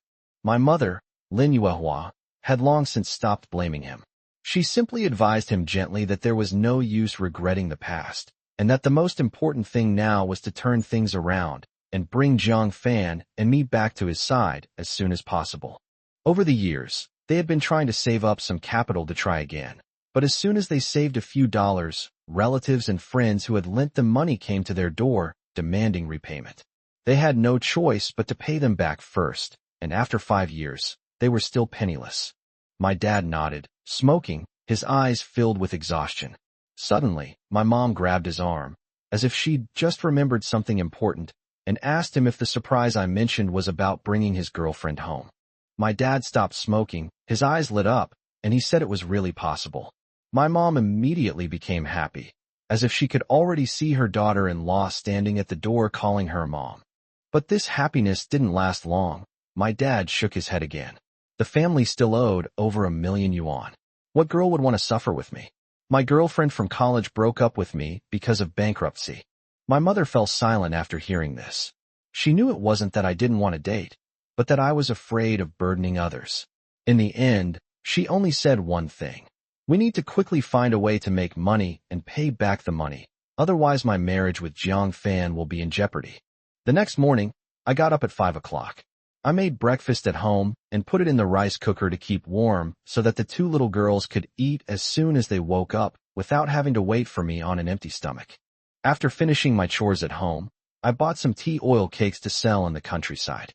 After selling all the tea oil cakes, I prepared to collect eels as usual, but today everyone in the village was hesitant and no one brought out any eels. Finally, Uncle Wu stepped forward and told me that someone in the village had also started buying eels. The other party was offering 4.2 yuan per jean, 0.5 kilograms, and since he was from the same village and we were related, I could only sell to him first. I wasn't surprised when I heard that. The eel business is profitable. Sooner or later, someone will be scrambling to buy them. But there are many villages around Changsha, and not every place has buyers, nor can everyone find a buyer. I offered Uncle Wu a cigarette, smiled, and said it was nothing, telling them to keep busy. After getting into the car, I drove straight to a more distant village. It didn't matter if I had to drive a little further. If the road was blocked, I could just find another one. When I arrived at the new village, it was already bright outside, and the villagers were all working in the fields. I parked my car by the roadside and walked towards the edge of the field, and the people around me looked at me with wariness. I didn't beat around the bush and asked them directly if they had any wild eels for sale. A young man was stunned and asked me what I needed them for, while the old man next to me didn't believe anyone would actually buy them. I laughed and said, I'll buy any wild ones for 4 yuan a pound. The moment I said that, everyone in the field was stunned. In their eyes, this stuff was usually worthless, but now it could actually be sold for money. A middle-aged man was the first to react and immediately said he would go and catch him. The others also put down what they were doing and rushed home, afraid that if they were a moment late, someone else would make the money. I reminded them that I only wanted wild eels, not farmed ones, and that I would only take a maximum of 200 caddies today. But this only excited them more. 200 caddies meant a lot of cash. In less than 10 minutes, the middle-aged man returned carrying 2 bags of eels. He opened the bags to show me that they were full of lively, wild eels, weighing exactly 20 jin, about 10 kilograms. I confirmed there was no problem, then took out 80 yuan and handed it to him. He took the money, his face beaming with undisguised joy, and thanked me repeatedly. The people around him, seeing that I was really giving them money, ran even faster. Before long, I had collected 200 caddies of eels in this village. Although this village was farther away than before, and it took 40 minutes longer to go back and forth, I didn't feel tired at all. Thinking of Wan Shue and my two daughters fills me with energy. Internet cafes can indeed make money, but that's a business of making money from money. I can earn 2,000 yuan a trip selling eels and tea oil cakes, so of course I won't give that up. Anyway, I get up at 5 o'clock every day and can finish work by 9 o'clock in the morning. As long as I earn a little more, they can live a better life sooner. Chapter 51 tonight. Can I sleep in this bed? Jiang Zhou first took 50 caddies of eels to the first eel noodle shop and sold them to the proprietress. The proprietress looked at Jiang Zhou and said with a smile, "Recently, some people have come to my place to sell eels, but I haven't bought any. I'm just waiting to buy yours, little Jiang." Jiang Zhou smiled and said, "Then thank you very much." The proprietress smiled and said, "Xiao Jiang, you're too kind. Those people's eels weren't as big as the ones Xiao Jiang collected, so they definitely weren't worth keeping. Moreover, none of those people were as handsome as Xiao Jiang. He was the most handsome person she had ever seen. Even just looking at it every day is pleasing to the eye and will put you in a good mood." The proprietress became more and more satisfied with Jiang Zhou. "Anyway, I'll take anyone's eels, so I'll definitely take Jiang Zhou's." "Oh right, Xiao Jiang, why didn't you come to deliver the eels yesterday?" The proprietress suddenly remembered this. Jiang Zhou smiled and said, "I had something urgent to attend to yesterday, so I was delayed. I will come to deliver it every time from now on." "Okay, if you ever run into any trouble, Xiao Jiang, remember to tell me. I'll definitely help if I can." The proprietress looked at Jiang Zhou with a smile. "Okay, I got it." Jiang Zhou nodded, then continued, "I'll be going now." "Okay." The proprietress nodded with a smile. "Xiao Jiang, you can go ahead and get busy. If you need anything like this again in the future, just come and find me." "Okay, I'm off then." Jiang Zhou smiled at the proprietress and left the noodle shop. Immediately afterwards, Jiang Zhou took the eels to 3 other eel noodle shops, which were similar to this one. In the past few days, people had come to inquire about buying eels. However, since these shops had previously bought eels from Jiang Zhou, they trusted the quality of his eels even more. Moreover, the eels at Jiang Zhou are very fresh and taste great. Customers who have eaten the eel noodles also praise how delicious the eels are. Jiang Zhou smiled and thanked the shop owners, promising to continue sending them eels before leaving. Jiang Zhou drove back downstairs, parked his car, and headed towards the convenience store to ask about Su Wanshua's situation. Just then, the shop owner saw Jiang Zhou walking over and said with a smile, "Little Jiang, I was just about to go upstairs to tell you that Wanshua called and said that she bought a train ticket for 12 noon and will arrive at the train station at 9 p.m. Jiang Zhou nodded upon hearing this, then said to the proprietress, "Oh, I understand. Thank you." The proprietress smiled and shook her head, saying, "You're welcome." Jiang Zhou nodded. After leaving the convenience store, he returned home and saw his 2 little girls lying on the sofa reading picture books. Jiang Zhou smiled and walked over, patting their heads and saying, "Have you eaten the breakfast that Dad heated up in the pot?" Bauer and Bayer turned to look at Jiang Zhou in unison, then nodded. "Daddy, we ate it all. No waste. So good." Jiang Zhou praised Su Bauer and Su Bayer with a smile. Then she said to the 2 little girls, "Bauer, Bayer, Mommy and Xianger will arrive at the train station at 9 o'clock tonight. We will pick them up then." Upon hearing this, Su Bauer and Su Bayer immediately jumped up on the sofa with joy. "Great. We'll go pick up Mom and my sister together. I'm so happy that Mom and my sister are finally coming back." Seeing the 2 girls so happy, Jiang Zhou was also very pleased. After Wan Shue and Xianger returned, their family was finally able to reunite. "All right, Daddy's going to do the laundry now," Jiang Zhou said with a smile, ruffling the heads of his 2 little girls.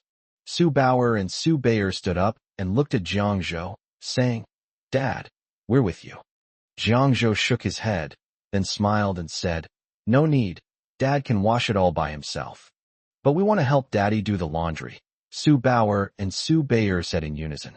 Hearing what the 2 little girls said, Jiang Zhou smiled and nodded.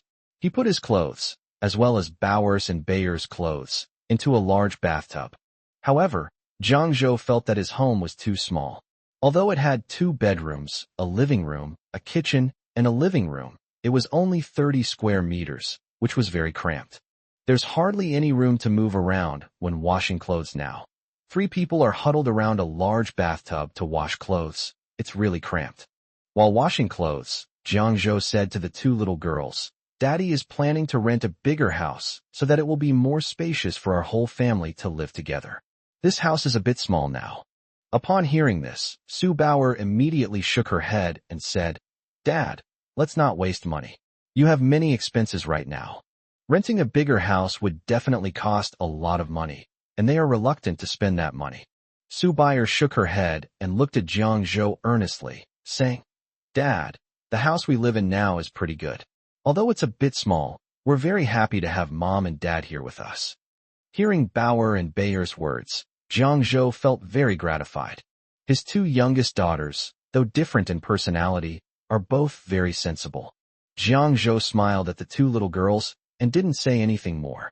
"We'll definitely need to move to a bigger house." After washing and hanging the clothes up, Bauer said, "Mom will be back soon. We need to clean her room so she'll be comfortable when she comes back." Upon hearing this, Jiangzhou felt a surge of excitement, because he had been there for so long but had never entered Su Wanshue's room before. This was his first time entering Su Wanshue's room. Although it has been 28 years since I last saw Su Wanshue. However, Su Wanshue's image remained vivid in his mind. In addition, I heard Su Wanshue's voice yesterday. He dreamed about her last night. In the dream, he did many things to her. Now that he could go to her room, his Adam's apple bobbed slightly, and his dark eyes deepened. At this moment, Bauer opened Su Wanshue's door, and Jiangzhou looked over. The items in Su Wanshue's room were all arranged according to her preferences, and it was very clean and tidy. The bed still exuded a faint fragrance of roses, and Su Wanshue's bedroom maintained its usual warm and cozy style. Belle blinked her bright eyes at Bauer from behind, then looked at her and said, "Big sister, let's go clean the kitchen and let Dad clean Mom's room." After Belle finished speaking, she immediately pulled Bauer, who was still in a daze, away from the room. When they got to the kitchen, Bauer looked at Bayer with a puzzled expression. Bayer whispered in Bauer's ear, "Big sister, let Dad clean Mom's room by himself. Let's not bother him." After Belle finished speaking, she looked at Bauer and chuckled. Bauer was still confused. Jiangzhou was in the room, looking at the bed in front of him. He was going to wash the sheets and duvet cover, because Su Wanshue hadn't been back for half a month, and there must be a lot of dust on the sheets and duvet cover. He needed to wash the sheets and duvet cover to sleep comfortably. Thinking that Su Wanshue would arrive in Changsha tonight, a smile played at the corners of his lips. I wonder if he'll be able to sleep in this bed tonight. Chapter 52 Wanshue's Original Flavor. As Jiangzhou thought about it, he lifted the quilt, preparing to take off the duvet cover and wash it. Unexpectedly, as soon as she lifted the blanket, she saw a black bra underneath. Such things wouldn't have meant anything to him in his past life. Because of shows like Victoria's Secret, he has been invited to attend quite a few times. He's seen all kinds of high-end lingerie. However, at this moment, the simple, plain black underwear on the bed made his blood boil instantly. This is Su Wanshue's bed. It must belong to Su Wanshue. Before the brain could even process it, the hand had already grabbed it. A faint, elegant fragrance wafted to my nose. It smells wonderful, with a hint of milky fragrance. Wanshue's original flavor. Thinking that he had 2 children at home and was afraid they might come and see him at any time, he quickly put the black clothes into the closet. The hand that took the black bra was burning hot. If I could sleep in this bed tonight, I'm sure I could get a good night's sleep. After removing the duvet cover, he prepared to remove the pillow, but to his surprise, when he lifted the pillow, he found a pair of black underwear underneath. It even has lace trim. His mind automatically conjured up Wanshue's exquisite and graceful figure and her long, slender, fair legs. Just thinking about it made him feel incredibly hot all over, and his heart was pounding wildly. Jiangzhou felt a rush of blood to his nose. Jiangzhou quickly shook his head, put Su Wanshue's underwear into the wardrobe, changed the pillowcase, folded the pillow and quilt, and put them on the bedside table, and changed the sheets. After finishing everything, Jiangzhou took a deep breath and tried to calm himself down. But I still can't help but think about what happened in my dream last night. He smiled helplessly. It seems I've been single for too many years. I'm already almost unable to resist just by touching Su Wanshua's underwear. After calming herself down, Jiang Zhou picked up the duvet cover and sheets and went out to wash them. After washing the sheets, Bauer and Bayer took him to the rooftop communal terrace to air them out. When they reached the top floor, Bauer and Bayer discovered that their rope had been cut. Bayer picked up the broken rope and said aggrievedly, "Which bad guy did this? How could he cut the rope? How annoying." Bauer was also angry when she saw the rope in Belle's hand. She picked up the rope and said angrily, "That's too much." Jiang Zhou walked over to the two aggrieved little girls, patted their heads, and comforted them. "All right. Don't be sad. Leave everything to me. From now on, Daddy will be here, and I won't let you be bullied anymore." "Yes." Belle nodded. Bauer nodded in agreement. Jiang Zhou went back home to get a rope, tied it up, and then hung up the sheets and blankets. After cleaning up, Jiang Zhou took the two little girls for a nap. After waking up from his afternoon nap, Jiang Zhou took the two little girls to an internet cafe. Jiang Zhou had just reached the entrance of the internet cafe when he heard the noisy sounds of people playing games inside. The internet cafe is clearly still full today. Jiang Zhou led the two little girls to the cashier and found Lu Hui sleeping on the table. When Lili saw Jiang Zhou arrive, she immediately explained, "He stayed up all night coding last night because internet access is cheaper at night, so he doesn't use the computer during the day." Jiang Zhou nodded to Li without saying anything. At this moment, Aunt Wang looked at Jiang Zhou and asked, "Mr. Jiang, have you had lunch yet?" Jiang Zhou looked at them and said, "We've already eaten. I've come to check the accounts." Upon hearing this, Lili immediately took out the money she had earned and looked at Jiang Zhou, saying, "Boss, all the money I've earned so far is here." Jiang Zhou took the money and counted it. There was a total of 1,995 yuan. Lili explained to Jiang Zhou that the machine was always at full capacity, but Lu Hui used it for 2 hours during the day and 8 hours at night. Jiang Zhou nodded, not a fraction off. Then Jiang Zhou took out 195 yuan and put it back in the cash register drawer and took 1,800 yuan. He currently has 4,850 yuan in total, 1,050 yuan from selling tea cakes in the morning, 2,000 yuan from selling eels, and 1,800 yuan from the internet cafe. With money, I can take the little ones to buy some nice things. He took Bauer and Bayer to a nearby shopping mall. Bauer and Bayer followed Jiang Zhou into the mall. It was their first time in such a large mall, and they were both excited but also a little nervous. The two little girls carefully followed Jiang Zhou, their eyes darting around, trying to see what was around them. Looking at the two little girls' appearance and thinking about their past lives, Jiang Zhou felt a pang of heartache. He affectionately stroked their little heads and asked softly with a smile, "Bauer, Bayer, do you know what Mommy likes? We're about to meet Mommy, and Daddy wants to buy her a gift." Su Bauer and Su Bayer shook their heads at Jiang Zhou. Su Bauer looked at Jiang Zhou and said, "Dad, there's no need to buy anything. We have everything we need at home. Don't spend money." "Yes, Dad, we have everything we need," Su Bayer said, looking at Jiang Zhou. "What I was thinking was, this shopping mall is huge, and the things are very expensive." Jiang Zhou smiled and said, "Bauer, Bayer, Daddy and Mommy haven't seen each other for 5 years. This is the first time Mommy and I have met in 5 years, so we have to buy some gifts." Upon hearing this, the two girls exchanged a glance. "I think Dad is right." Su Bauer blinked her bright eyes and said to Jiang Zhou, "Dad, why don't we go to Aunt Chen's shop to buy flowers? The flowers you wrapped are so pretty, and we can buy them at cost price from Aunt Chen."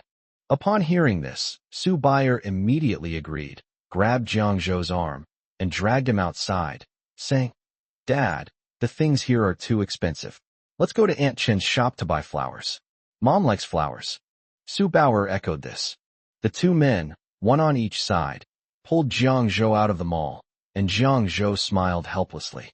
Wanshua has truly given birth to two smart and sensible daughters. He thought that flowers were indeed very beautiful, and women all liked flowers. Su Wanshua probably liked them too, right? The three of them entered Chun Mingxiao's flower shop.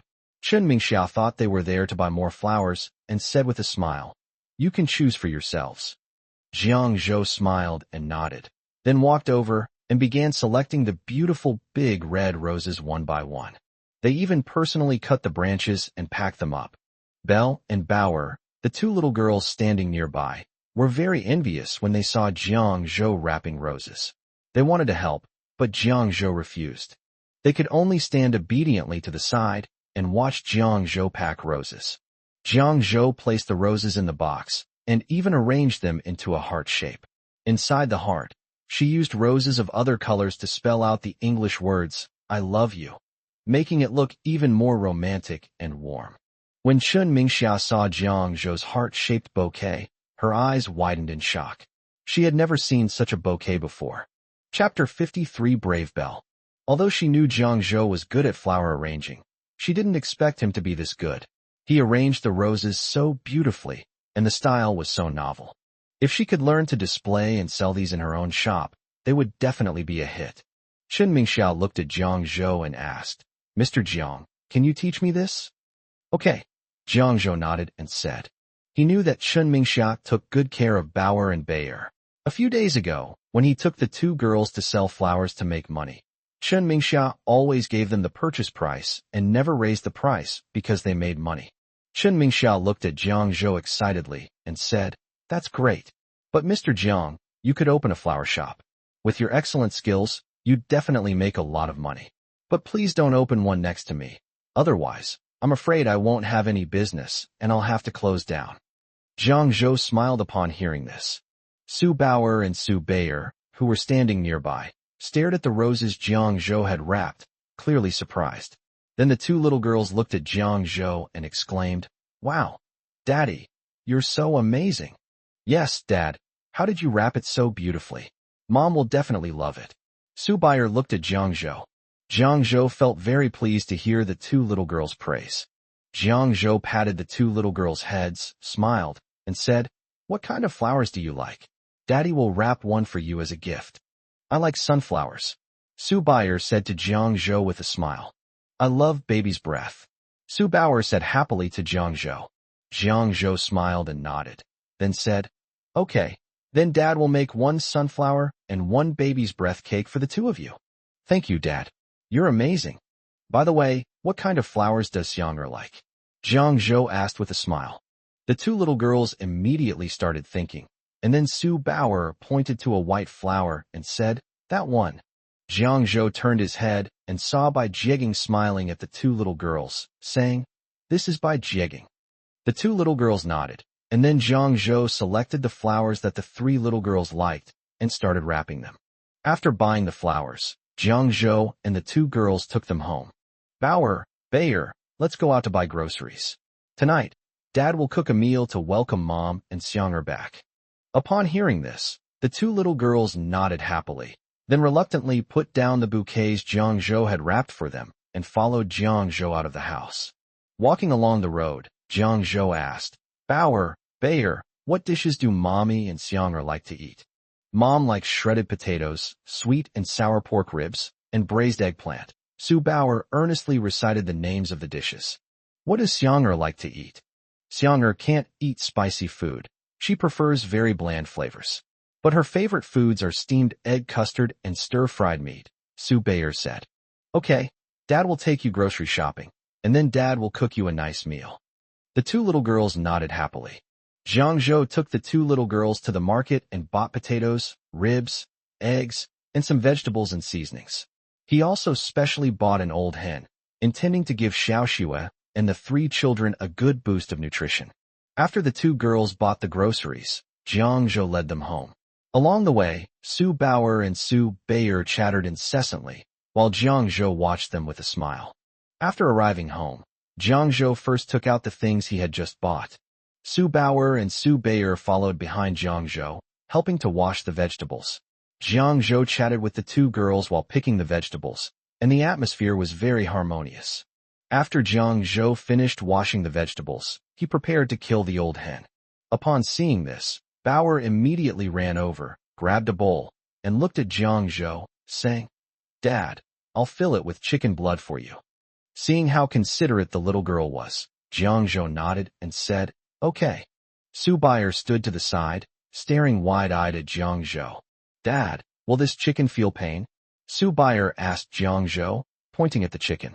Ask it if it hurts, Jiang Zhou said with a smile, looking at Su Baier. Dad, this chicken's feet keep moving around, Su Bauer said, holding a bowl and looking at Jiang Zhou. Jiang Zhou said with a smile. It's okay, Dad will hold it. As he spoke, Jiang Zhou prepared to use the hand that was holding the hen's wing to grab the chicken's feet. Su Baier immediately said, Dad, I'll grab the chicken feet. It's too inconvenient for you to grab the wings and the feet, and you also have to kill the chicken. Jiang Zhou looked at Su Baier and asked with a smile, Baier, do you dare to grab the chicken feet? Su Baier nodded vigorously. I dare. Okay, brave Belle. Jiang Zhou handed the task of catching chicken feet over to Belle. Catching chicken feet isn't dangerous, but it can greatly enhance children's courage, and Jiang Zhou also enjoys interacting with children like this. In daily life, cultivate children's hands-on and problem-solving abilities. Su Bauer asked, Belle, do you really dare? Of course. Su Baier proudly raised her chin. After saying that, she grabbed the chicken by both feet, but immediately closed her eyes. Jiang Zhou could only think that his daughter was excessively cute. Even though they didn't dare, they still went for it. Good. Su Bauer smiled and looked at Su Baier, saying, Baier, why are you closing your eyes? No. Then open your eyes. Su Baier cautiously opened her eyes and found that the chicken had been killed. No wonder she felt the chicken moving all the time and was too scared to open her eyes. Su Bauer couldn't help but laugh when she saw Su Baier's expression. Su Baier raised her chin and said, I closed my eyes because they were uncomfortable. They feel better now. After Jiang Zhou finished processing the chicken, he said to the two little girls, Bauer, Baier, you two go play in the living room. Daddy will take care of things here. He was about to gut the chicken, but he worried it was too bloody and inappropriate for the two young girls to watch. Okay, Daddy. The two little girls obediently returned to the living room. After a long time, Jiang Zhou finally prepared all the dishes he would cook for dinner. When Su Wanxue and Xianger arrived home, he could start cooking them. However, since the old hen needed to be stewed until tender, Jiang Zhou started stewing the old hen right now. Turn the heat down to the lowest setting, so you can have chicken soup when you get back. As Jiang Zhou watched the time approach 9 o'clock, he grew increasingly excited for his meeting with Wanxue and Xianger. At 8 p.m., the train carriage was packed with passengers, and the air inside was very stuffy. The occasional snoring of sleeping passengers added to the noise and chaos. Su Wanxue sat in her seat, holding the sleeping Xianger in her arms. She looked out the window, her eyes becoming deep. She had been carrying Xianger on the train for 8 hours. Although Xianger didn't need a ticket, there was no place to sit, so she had to carry her the whole time. Chapter 54 Mom. Xianger, we've met. Seeing Su Wanxue speak up, Wang Wan said, Wanxue, why don't you let me hold Xianger? You can relax too.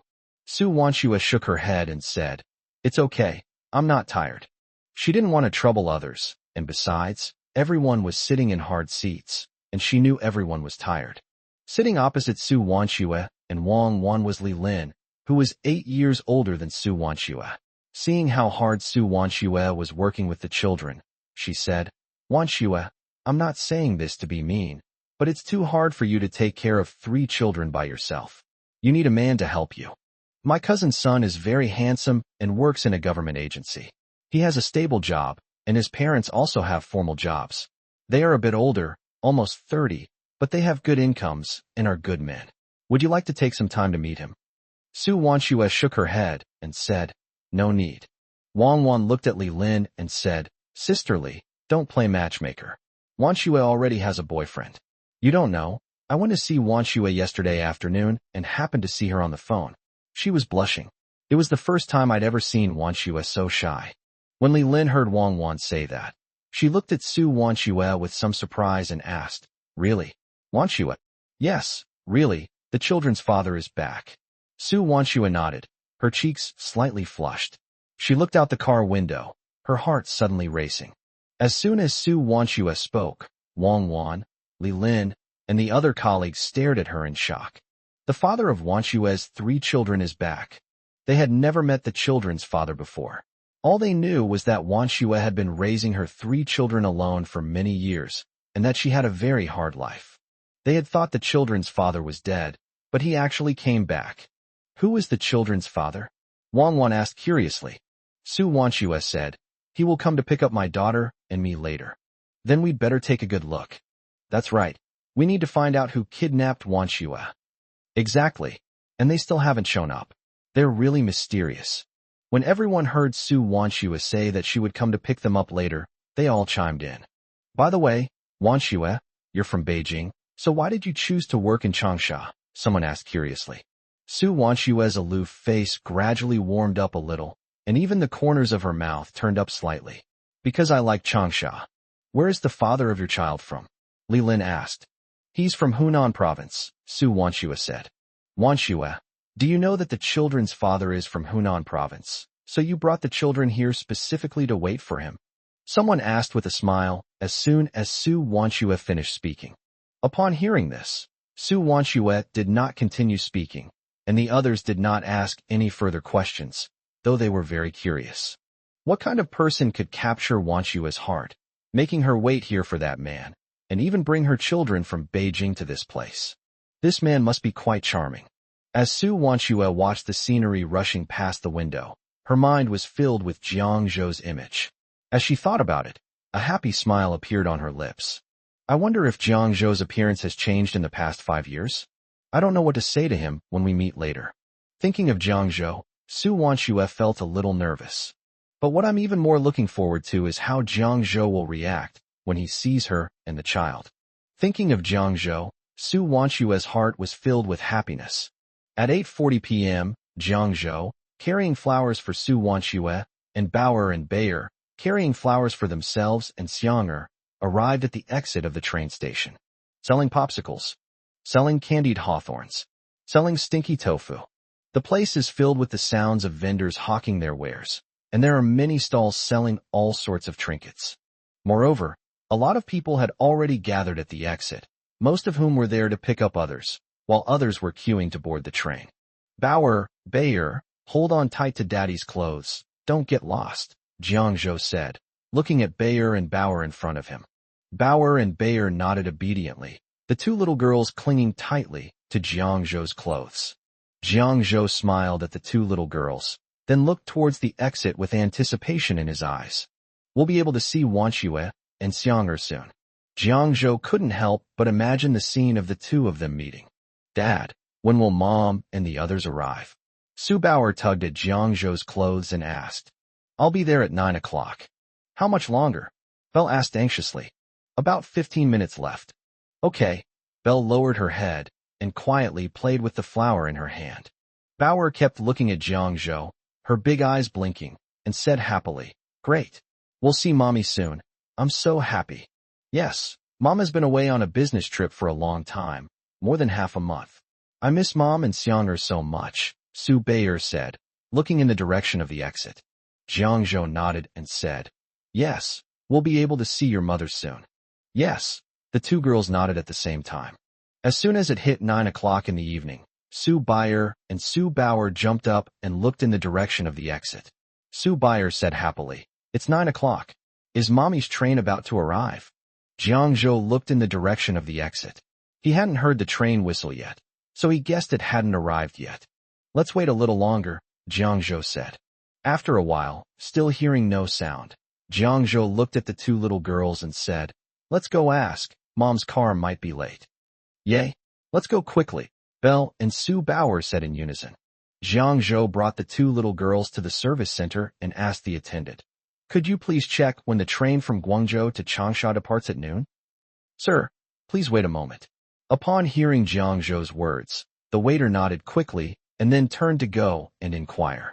Jiang Zhou, along with Bauer and Su Bayer, stood there waiting for the car.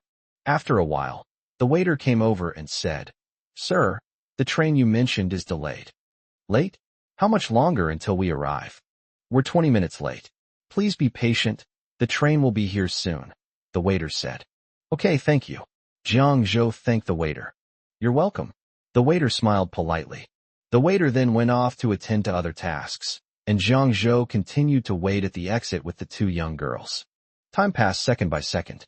The train is 20 minutes late and is scheduled to arrive in Changsha at 9:20. An announcement came over the loudspeaker on the train. The broadcast woke Xiang'er, who was sleeping in Su Wanshua's arms. She immediately opened her eyes with a start, looked at the unfamiliar surroundings, rubbed her eyes, looked at the crowd around her, and then looked at her mother. Finding that her mother was still holding her, she breathed a sigh of relief. Then, looking at Su Wanshue, he asked, "Mom, have we arrived in Changsha?" Su Wanshue reached out and gently patted Xiang'er's back, saying softly, "Not yet. The train is delayed and will arrive later." Su Wanshue had been on the train all day carrying Xiang'er, and now her legs were very tired. "So, when we get off the bus, will we be able to see my sisters and the others?" Xiang'er asked Su Wanshue. Su Wanshue smiled and stroked Xiang'er's soft hair, saying, "Of course, we'll be able to see them then. Will Daddy come to pick us up?" "Yes, Dad said he'll come to pick us up and take us home," Su Wanshue said with a smile to Xiang'er. Xiang'er smiled and nodded, then whispered, "Mommy, I need to pee." "Okay, Mommy will carry you." Su Wanshue put Xiang'er down and picked her up. The train carriage was very crowded, and going to the toilet was a very troublesome thing, because you had to be careful not to bump into other people, otherwise you would be bumped into. "Excuse me, could you move aside?" Excuse me. Su Wanshue carried Xiang'er with great difficulty the whole way, and only when she reached the restroom did she finally breathe a sigh of relief. At 9:20, the two little girls ran to the waitress again and asked, "Sister, has the train arrived yet?" The waiter remembered the two little girls because they were very pretty and cute, making people want to pinch their cheeks. The waiter replied with a smile, "Yes, we've arrived. However, it will take a little while to get from the bus stop to the exit. You two stay close to your dad, as it will be very crowded. Be careful not to get lost." "Okay. Thank you, sister," the two little girls replied sweetly. Then the two girls waved to the waiter and returned to Jiangzhou's side. After a while, the flow of people started to increase, and many people came out. Everyone was carrying. People were carrying bags and packages. Some were carrying suitcases, some were carrying travel bags, some were carrying fruit baskets, some were carrying snacks, some were carrying large suitcases, and some were carrying cardboard boxes. Jiangzhou held the flowers in his left hand and tightly grasped the hands of the two little girls with his right hand. He looked towards the exit, searching for Su Wanshue and Xiang'er, feeling both nervous and excited. Then, he saw a familiar figure, and his heart tightened. "Mommy, Xiang'er!" Bauer and Bayer exclaimed excitedly. Chapter 55, A Reunion After 28 Years. However, there were just too many people coming out of the station exit. Su Wanshue was holding Xiang'er in her left arm, pulling her suitcase and carrying her handbag in her right hand, and just wanted to get out of the crowd as soon as possible. The two little girls' shouts could not be heard at all. Bauer and Bayer looked at Su Wanshue and immediately walked towards the crowd in their direction, their faces beaming with excitement. She kept calling out Mama and Xiang'er. I was incredibly excited. Jiangzhou was led by the two little girls for a while. Then he quickly pulled them back. Because at this time, there are so many people coming out of the station exit that if the two little girls really squeezed through, they could easily be knocked over, or even a stampede could occur. He held the hands of two little girls because there were many people and noise around, and he had to shout so that the people around him could hear him. Jiangzhou shouted loudly, "Bauer, Bayer, don't worry, Mom and Xiang'er are back. We'll wait here. There are too many people here." As he spoke, he held the two little girls' hands tightly. Train stations are a melting pot of all sorts of people, and human traffickers love to snatch children at this crucial spot. Fortunately, although the two little ones missed Su Wanshue and her sister very much, they listened to Jiangzhou and stopped running away, standing obediently beside him. However, the two little girls kept skipping and waving in Su Wanshue's direction, excitedly calling out from their pink lips, "Mommy, Xiang'er here, Bayer, and I are here." Their gazes followed Su Wanshue, who was holding Xiang'er. After confirming that the two little ones were safe, Jiangzhou continued to look at that familiar figure. She was quickly found again in the crowd. Su Wanshue. The moment he saw Su Wanshue, he felt his heart suddenly stop beating. Just looking at him from afar, he felt as if his heart was about to jump out of his chest. It was a truly strange feeling. Looking at the girl in the light blue dress, her delicate and pretty oval face, her watery eyes, her slightly upturned nose, and her rosy and tender lips. Jiang Zhou felt his heart pounding wildly. Su Wanxue. She was exactly the same as the woman he remembered. Although it has been 28 years since I last saw her, she is still so beautiful. She stands out in the crowd. You can spot her at a glance. He finally understood why. Although he had met many women in his previous life, he had never been attracted to any of them. It turns out that he had always harbored feelings for his ex-girlfriend, Su Wanxue. After Su Wanxue passed away in her previous life, she didn't know what happened to Bauer, Bayer, and Xianger. But now, she has been reborn. He would absolutely not allow Su Wanxue to die of illness again in 2003. He wanted to lead his 4 children to a happy life. Together, the 4 of them witnessed the future prosperity of the great Dragon Kingdom. Many of the girls who came out of the station saw Jiang Zhou standing there holding a box of flowers, and they all showed envious expressions. They looked at Jiang Zhou, thinking to themselves, "Wow, he's so handsome.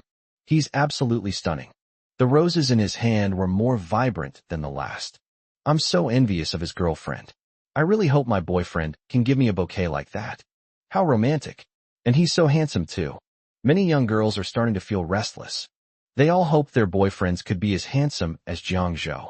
However, Jiang Zhou didn't notice that there was a girl staring at him.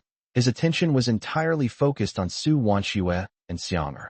Seeing Su Wanxue carrying her daughter alone and being pushed around by the crowd, he felt a pang of heartache. This is only with 1 daughter out. If she had to take 3 daughters out, Su Wanxue would definitely be even more exhausted. But it's all right. Now that he's back, he'll provide Su Wanxue with a safe haven. At this moment, Su Wanxue, holding Xianger, was squeezing out with the crowd. Su Wanxue's arm, which was holding Xianger, had gone numb from being squeezed, but she persisted and did not let go. Xianger also felt particularly sorry for her mother and reached out to wipe the sweat from her mother's forehead. She wanted to grow up quickly so that her mother wouldn't have to work so hard. At this moment, Wang Wan, who was standing next to Su Wanxue, suddenly patted her shoulder excitedly and pointed towards Jiang Zhou, saying, "Wanxue, look over there. Isn't that Bauer and Bayer?" "Let me see." Upon hearing Wang Wan's words, Su Wanxue quickly turned her head to look in the direction Wang Wan was pointing, and her eyes met Jiang Zhou's. Su Wanxue's eyes were full of surprise as she looked at Jiang Zhou holding a large bouquet of flowers. Jiang Zhou looked into Su Wanxue's eyes, and their gazes met. Neither of them knew how to describe their feelings at that moment. In the vast sea of people, separated by the crowd, the 2 people looked at each other, as if they had forgotten the existence of time. They just looked at each other quietly, as if time had stood still for that moment. Neither of them spoke or moved, simply gazing at each other in silence. Looking at Su Wanxue's stunningly beautiful face, at the adorable Xianger she was holding in her arms, at Xianger's rosy cheeks, and at her bright, clear eyes that sparkled like stars, Jiang Zhou felt as if his heart had melted. Su Wanxue also looked at Jiang Zhou. She didn't know why, but the moment she saw Jiang Zhou, she felt her heart skip a beat. Jiang Zhou's warm gaze gave her a strange feeling, a feeling similar to when she first met him, her heart pounding faster than ever before. 5 years have passed, and Jiang Zhou is still as tall and handsome as ever. Or perhaps it was something that made her fall in love at first sight. However, his skin looks quite tanned. Thinking of this, she felt a pang of heartache. These past 5 years have been tough for her, but Jiang Zhou hasn't had it easy either. With a debt of over 1 million, just thinking about it, she knew how much pressure Jiang Zhou was under. At this moment, Wang Wan nudged Su Wanxue with her elbow and said, "Wanxue, is the man holding Bauer and Bayer's hands the child's father? He's so handsome." Su Wanxue then realized what was happening, quickly lowered her head, and nodded with her cheeks slightly flushed. The other colleagues all looked over. Su Wanxue, carrying Xianger, squeezed through the crowd and walked up to Jiang Zhou. Jiang Zhou took the suitcase and bag from Su Wanxue's hands, his eyes burning with desire, and called out, "Wanxue." Su Bauer and Su Bayer were overjoyed to see their mother. They immediately rushed towards Su Wanxue, grabbing her arms on either side and saying with glee, "Mom, you're finally back." Then the 2 little girls looked up at Xianger and said, "Xianger, Your older sister has missed you so much. Chapter 56. Colleagues are shocked. You are Wanshua's husband. Xiang'er, is Guangzhou fun? Xiang'er struggled a couple of times in Su Wanshua's arms and said softly, Mommy, you can put me down now. When they exited the station, Su Wanshua had to hold the little one because of the crowd, so they wouldn't get separated. But now, there were far fewer people here, and Xiang'er couldn't bear to let Su Wanshua hold her any longer. She's not a baby. She knows she's heavy. Su Wanshua bent down and put Xiang'er down. Xiang'er looked at Jiang Zhou curiously, and their eyes met. Jiang Zhou smiled slightly at her. Xiang'er, I'm your father. When Jiang Zhou said this to Xiang'er, his heart was filled with heartache. He hadn't noticed anything unusual when Su Wanshua was holding Xiang'er. Xiang'er got down from the ground and stood with Bauer and Bayer. He then noticed the difference. Xiang'er is clearly a triplet with Bauer and Bayer, born at the same time, but when she stands next to Bauer and Bayer, she is much shorter and smaller. For the past 2 weeks, ever since he brought Bauer and Bayer back from Lin Zhao's house, he has been making different kinds of food for the two little ones every day to supplement their nutrition. The two little ones' complexions were finally less sallow. Their hair had even grown a bit darker, their skin was much rosier, and they had even gained a little weight, making them even more beautiful. When you compare the two little ones to Xiang'er, the difference in Xiang'er becomes apparent. Jiang Zhou felt very sorry for him. He vowed to treat Su Wanshua and her 3 daughters well from now on. Xiang'er just stared at Jiang Zhou with her big, curious eyes, without saying a word. Jiang Zhou wasn't in a hurry. After all, he hadn't been there for the past 5 years. Now that he had gained Bauer and Bayer's approval, and Su Wanshua was willing to give him a chance, he was already very satisfied. He affectionately patted Xiang'er's little head. Xiang'er didn't dodge. If anyone else had touched her head like that, she would have run behind Su Wanshua and hidden herself by hugging Su Wanshua's leg. Her personality is different from Bauer and Bayer's. She is somewhat timid and afraid of strangers. However, strangely, when Jiang Zhou touched her head, she didn't feel any rejection. Instead, she felt the warmth from his large hand. Seeing Xiang'er and Jiang Zhou getting along, Su Wanshua secretly breathed a sigh of relief. Then she lowered her head, smiled affectionately, and stroked Bauer and Bayer's little heads, saying softly, Bauer, Bayer, did you miss Mommy at home? Of course, Bauer immediately replied. I look forward to Mom and Xiang'er coming back every day.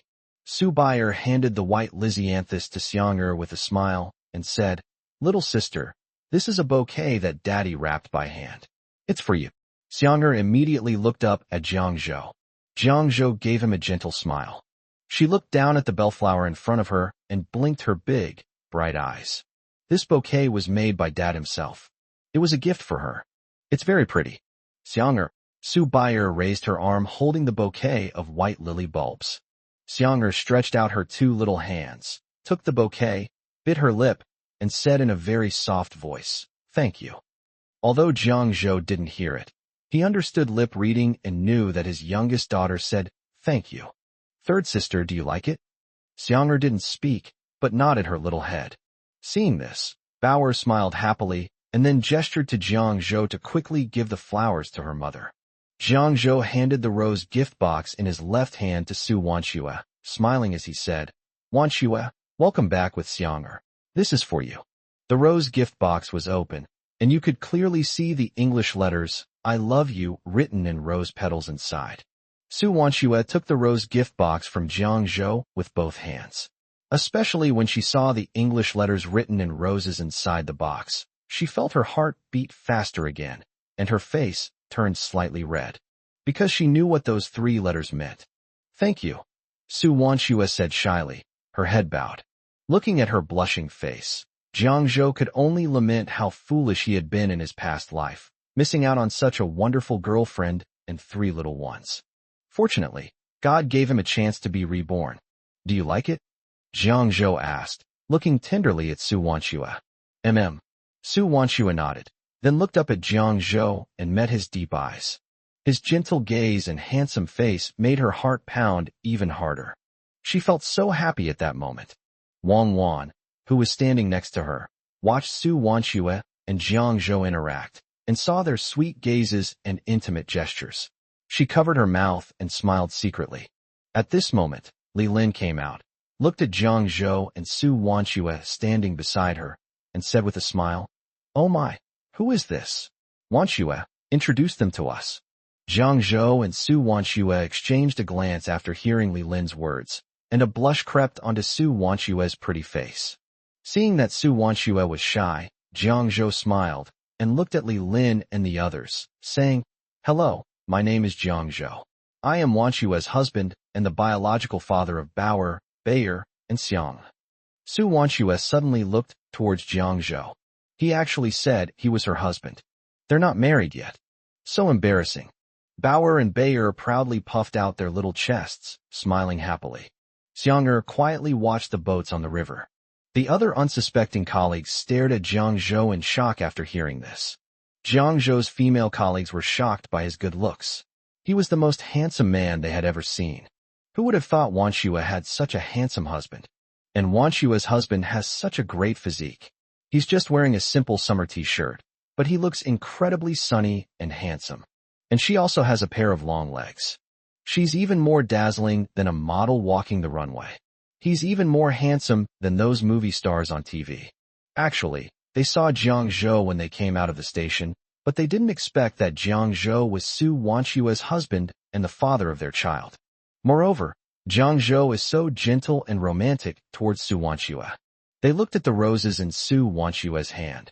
The roses were wrapped up so beautifully. I'm so envious. No wonder Wanxue waited for him in Changsha for so many years with her child. If it were them, they would be willing to wait too. Jiang Zhou's male colleagues also looked at him with envy. They had always been curious about what kind of man could make the aloof and stunningly beautiful Su Wanxue give birth to a daughter out of wedlock. I didn't expect him to be so tall and handsome. And just by looking at Jiang Zhou, you can tell he's a very calm, mature, and poised man. They felt inferior to them. I envy Jiang Zhou for having such a beautiful wife as Su Wanxue, and I envy him even more for having triplets. Chapter 57. Su Wanxue is shocked. Jiang Zhou, your cooking is delicious. Several colleagues nearby chimed in. That's right. We're all so envious of Wanxue's husband. No wonder Wanxue has been waiting for you. But our Wanxue is not bad either. If you dare to make Wanxue wait again this time, then Wanxue will be snatched away by someone else. Exactly. Wanxue is so beautiful, you'd better keep a close eye on her. Wanxue, when are you having your wedding banquet? You must let me know in advance for such an important day as the banquet, so we can buy red envelopes and greeting cards. As everyone chattered away, Su Wanxue's cheeks flushed even more as she listened to her colleagues' words. She lowered her head and said softly, "We still have a long way to go. Please stop teasing me."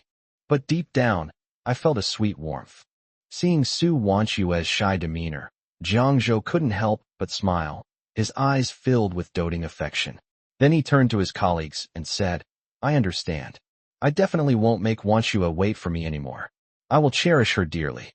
When we have our wedding banquet, please come and join us." Okay. Haha, we'll definitely come to your and Wanxue's wedding. Right. Su Wanxue's cheeks flushed even more as she listened to Jiang Zhou's words. This is progressing way too fast. It was her husband all of a sudden. Suddenly, another wedding banquet is scheduled. Could it be that Jiang Zhou really wants to marry her?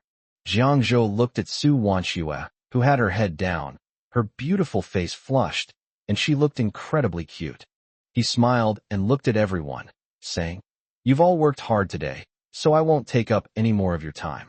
I'll take Wanxue and the children home first. Yes, you two should hurry home." Wang Wan was delighted to see Jiang Zhou and Su Wanxue looking like a young couple, and quickly urged them, "Go home now." Jiang Zhou waved to the crowd, then dragged Su Wanxue's luggage and left the train station with Su Wanxue and the three little girls. Back home, Jiang Zhou looked at Su Wanxue and said, "Wanxue, you take the children to rest for a while. I'll go and prepare the meal, and we can have dinner soon." Jiang Zhou and Bauer Bayer hadn't eaten dinner yet, because they were planning to have dinner together as a family that evening. However, at the train station, Jiang Zhou and the two girls ate some eggs and corn to fill their stomachs first. Su Wanxue was surprised to hear this. "You prepared dinner? Haven't you had dinner yet?" Su Wanxue asked in surprise. It's almost 10 p.m. now.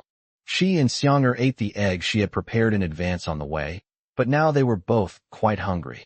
Bauer immediately told Su Wanxue that Jiang Zhou went to the market to buy groceries today, and then killed a chicken to prepare the food. She also mentioned that they were going to have dinner with her mother, Xianger, but they had eaten something at the train station to fill their stomachs, so they weren't very hungry. Jiang Zhou had already gone into the kitchen and was busy working there. Su Wanxue was shocked after hearing what Bauer and Bayer said.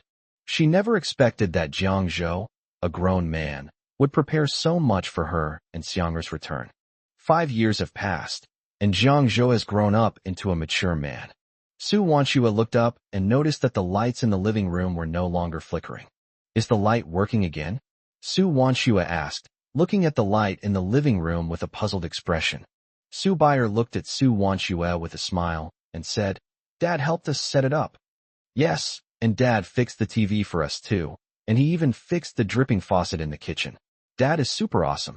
Su Bauer blinked her big eyes at Su Wanxue, trying to take credit for Jiang Zhou. After listening to Su Bayer and Su Bauer's words, Su Wanxue looked towards the kitchen and saw Jiang Zhou's handsome back. A sweet feeling welled up in her heart.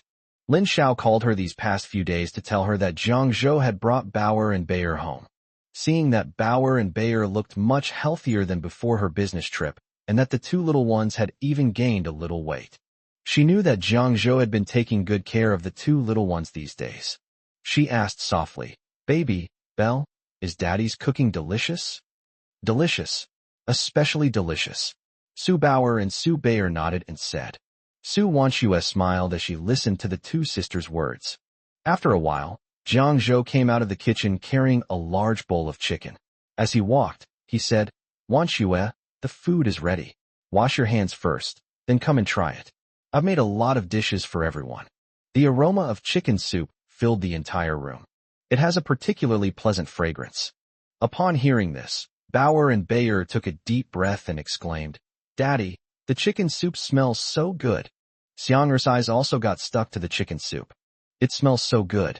My sisters just said that Dad's cooking is really delicious. Is that true? I'm a little excited. Su Wanxue hadn't expected that Jiang Zhou's chicken soup would look and smell so appetizing. Actually, after a 9-hour train ride, she felt a bit nauseous and couldn't eat much. However, the aroma of the chicken soup immediately whetted her appetite. She took the 3 little girls to the wooden wash basin next to the kitchen to fetch water and wash their hands. Then Su Wanxue helped Jiang Zhou serve the dishes. When she got to the kitchen, she discovered that Jiang Zhou had prepared a lot of dishes. Once everything was served, you could see that there were a total of 6 dishes. Old hen, shredded potatoes, sweet and sour pork ribs, braised eggplant, steamed egg, and stir-fried pork with wood ear mushrooms. These are all foods that she and Xianger like to eat. Jiang Zhou has finished everything. The 5 people sat around a square table, and Jiang Zhou served everyone a full bowl of rice. Jiang Zhou took Xianger's bowl, scooped a few spoonfuls of steamed egg custard into it, and said softly, Xianger, try the steamed egg custard that Daddy made and see if it's delicious. Hearing Jiang Zhou's concerned words, Xianger looked at him curiously, then nodded without saying anything. Su Bayer looked at Xianger and said with a smile, Xianger, Daddy's cooking is so delicious. You should try the steamed egg custard. Su Bauer said, Yes, I guarantee you'll want to eat it again after you've tried it. Jiang Zhou watched as his 2 daughters spoke up for him, and he spooned steamed eggs for each of the little ones. Su Wanxue watched this scene with a smile, feeling warm inside as she felt Jiang Zhou's love for the 3 sisters. Jiang Zhou then placed a piece of pork rib into Su Wanxue's bowl and said, Come on, Wanxue, try my cooking and see how it tastes. Su Wanxue nodded, picked up her chopsticks, tasted the dish Jiang Zhou had made, and then looked at Jiang Zhou with a shocked expression. This is so delicious. Chapter 58 Xianger is shocked. Daddy is so amazing. The ribs are incredibly flavorful and delicious, with tender and chewy meat. One bite of the ribs left a lasting impression. She's from Beijing and loves sweet and sour pork ribs, but people in Changsha prefer spicy food.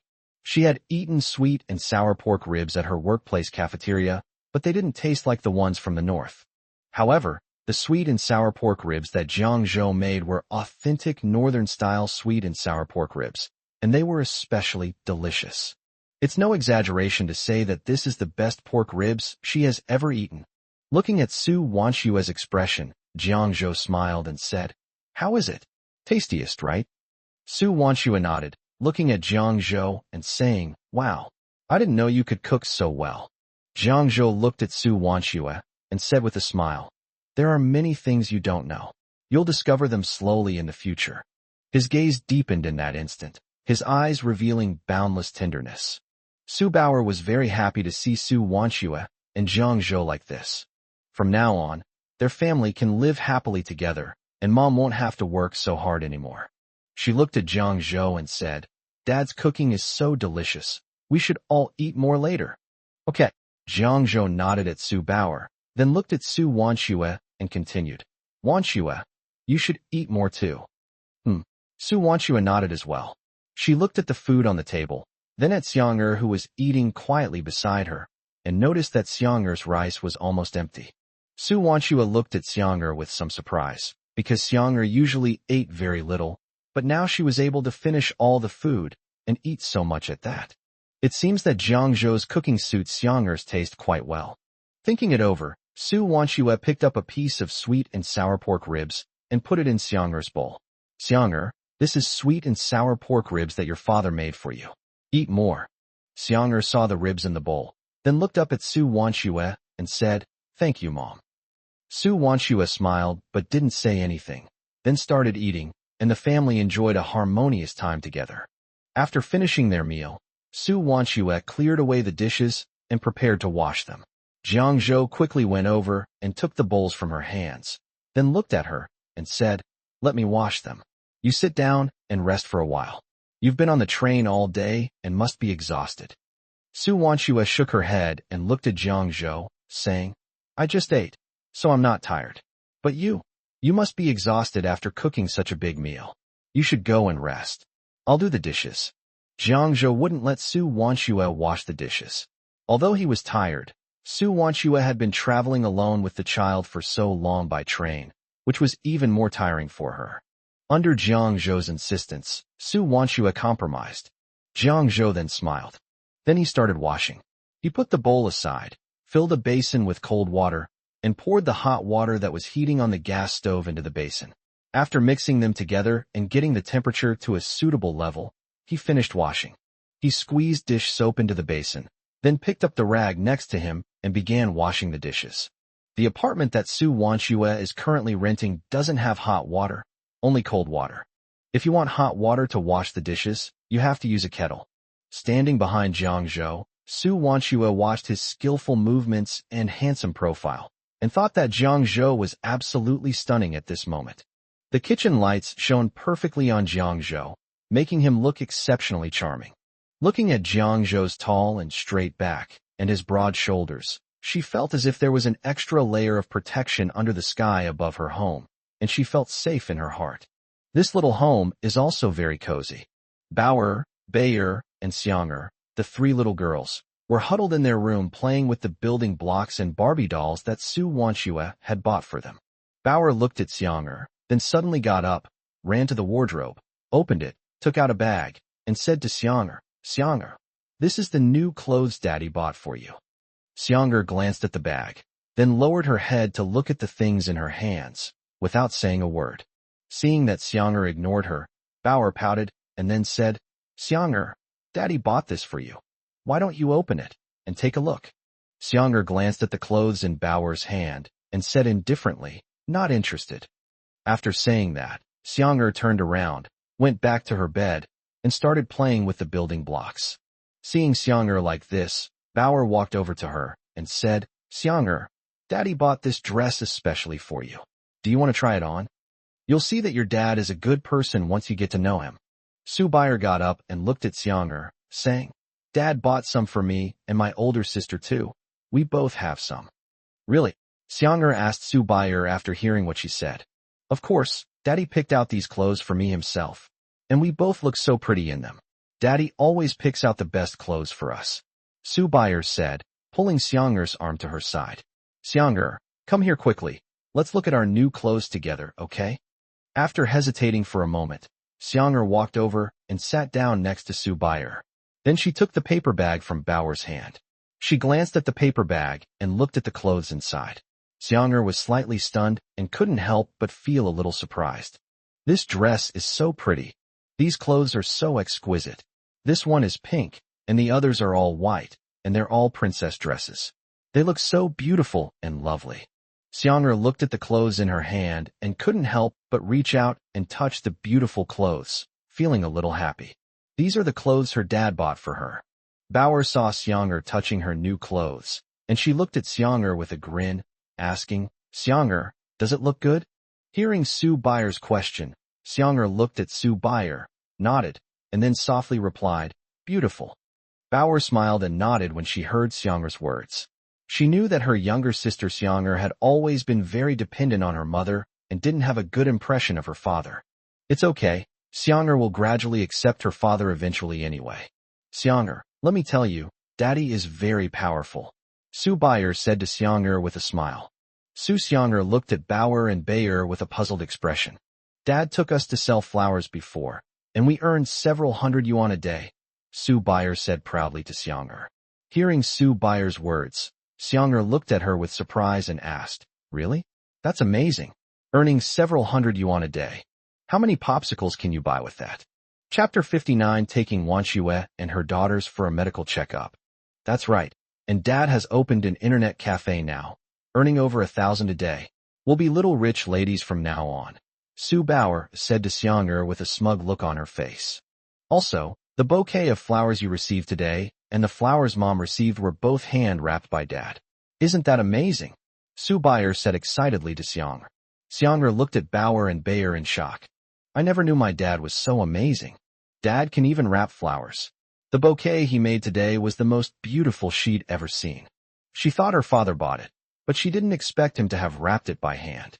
And Dad's cooking is absolutely amazing. She really didn't expect that her father could cook. The food was absolutely delicious. It was the best meal she had ever had. Thinking about being able to eat her father's cooking in the future, Xiang'er felt a faint sense of anticipation for the future. Because the room was small, Su Wanxue could hear her daughters talking from the kitchen doorway. Hearing their words, the corners of her mouth turned up slightly. Seeing that Jiang Zhou had almost finished washing the dishes, she said to him, "Let me help you clean up. Otherwise you'll be cleaning up until midnight by yourself." Jiang Zhou nodded. Now that the dishes were washed, the rest of the work would be easy and wouldn't tire Su Wanxue out. The kitchen was already quite small, and Jiang Zhou, a grown man, felt like he couldn't even move around properly while working there. The kitchen seemed even smaller after Su Wanxue entered. However, Jiang Zhou thought it was quite good. In particular, he would have physical contact with Su Wanxue from time to time. In those brief few seconds of contact, he could clearly feel his adrenaline levels soaring. Xiang'er came back tonight. After the three little girls slept in their bed, there was no room for their father to sleep. Will he sleep in Su Wanxue's bed? Thinking about this, he became excited and full of anticipation and worked exceptionally efficiently. While the two were working in the kitchen, Jiang Zhou said, "Wanxue, let's go to the hospital for a health checkup as a family tomorrow." Although in her previous life, Su Wanxue died of illness in 2003. However, it is only 1999 now. If a physical examination is done first, Su Wanxue's physical condition can be detected in advance, and any illnesses can be treated early, to prevent the disease from progressing to an incurable stage, or even cancer. Upon hearing Jiang Zhou's words, Su Wanxue said, "No need. We're both in good health. Let's not waste money. A trip to the hospital can cost quite a bit of money." Jiang Zhou stopped what he was doing and looked at Su Wanxue seriously, saying, "Wanxue, I heard from Bauer and Baier that you cough at night. We should go to the hospital to get it checked out. I've opened an internet cafe and also sell eels and tea oil cakes to make money. I earn 3,500 yuan a day. Although I still owe millions in debt. You must believe me. I can definitely pay it all off, and when I do, I will make sure you live a good life. Going to the hospital costs money, but if you go early and get treatment early, you'll spend less. If you delay, even a minor illness can develop into a major one. In addition, The children were very worried about you when they heard you coughing in the middle of the night. Bauer even secretly sold flowers at the train station entrance, just to save enough money to take you to the hospital for treatment. Hearing Jiang Zhou's words, Su Wanshue's heart tightened. She knew the children were very sensible. She nodded. Okay, I'll go take a look tomorrow. Jiang Zhou is right. A minor illness can easily develop into a major one. She was reluctant to part with her 3 little ones, and even more reluctant to reunite with Jiang Zhou now. She herself has noticed her physical condition. Recently, she coughs more severely in the middle of the night and around 4 or 5 in the morning. Jiang Zhou breathed a sigh of relief when he saw that Su Wanshue had agreed, and then continued to quickly clean up the stove. After tidying up and taking a shower, I should be able to go to sleep. After finishing up in the kitchen, Su Wanshue told Jiang Zhou that she was going to bathe the children. It's the middle of summer now, and it's very uncomfortable to sleep without taking a shower. Su Wanshue arrived at the door of the 3 little girls' room, where the 3 girls were still excitedly chatting. When Su Xianger saw Su Wanshue arrive, she immediately put down her building blocks and ran to Su Wanshue's side, taking Su Wanshue's hand and saying, "Mommy." Su Wanshue smiled and patted Xianger's head, then looked at Bauer and Bayer and said, "You two play first. I'll take Xianger to take a bath." Okay. The two answered in unison. Su Wanshue led Xianger toward the bathroom. The bathroom in the house was very basic, with only simple tiles. It was not for defecating or urinating. It was only for washing clothes and draining water. There was no hot water in the house, so they had to use a kettle to boil water for bathing. Su Wanshue carried Xianger to the bathroom and put her down.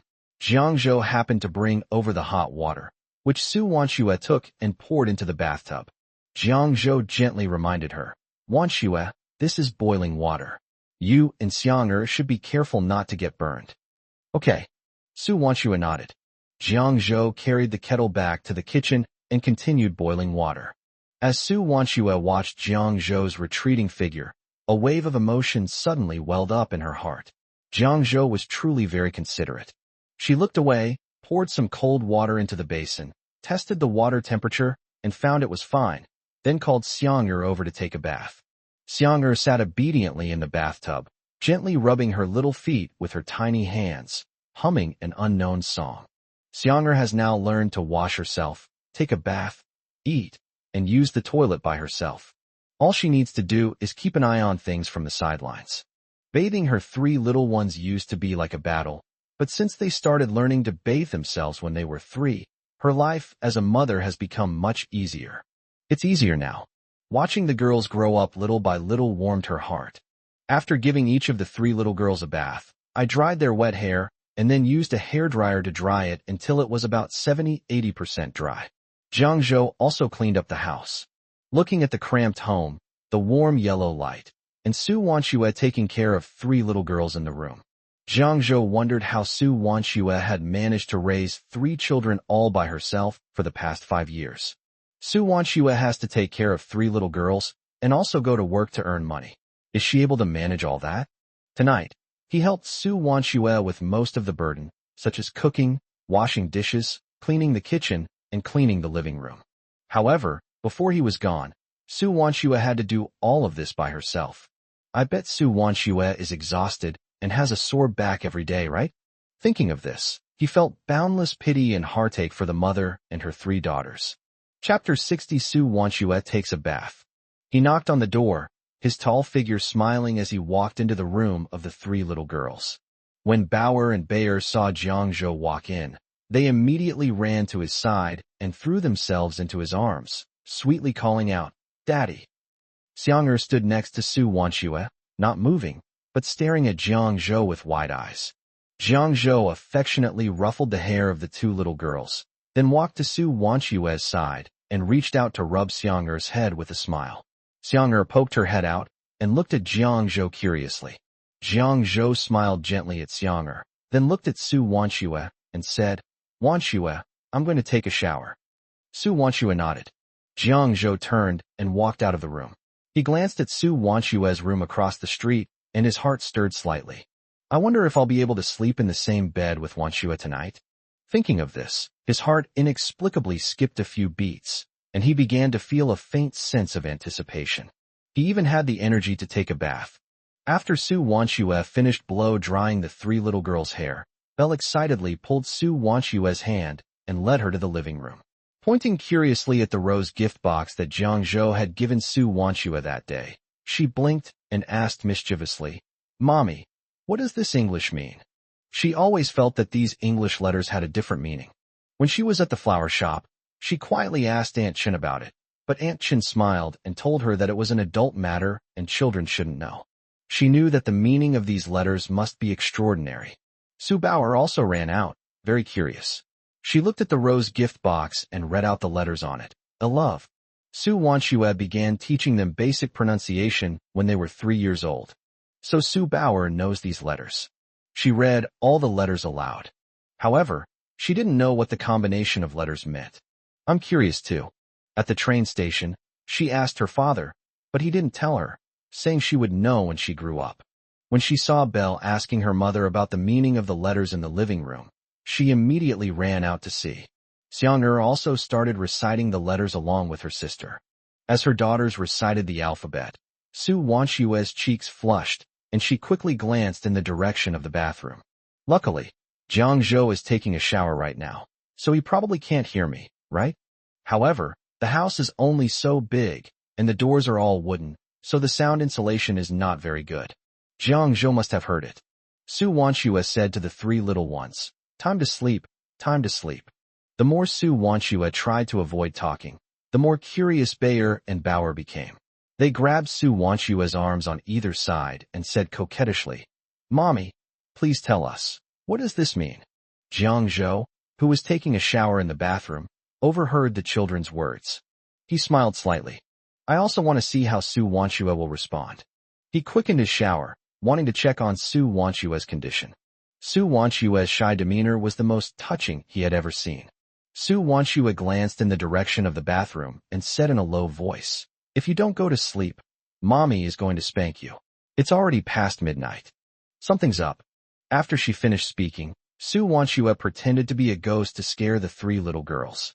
The three little girls were still just 4-year-old girls, and they were terrified of ghosts.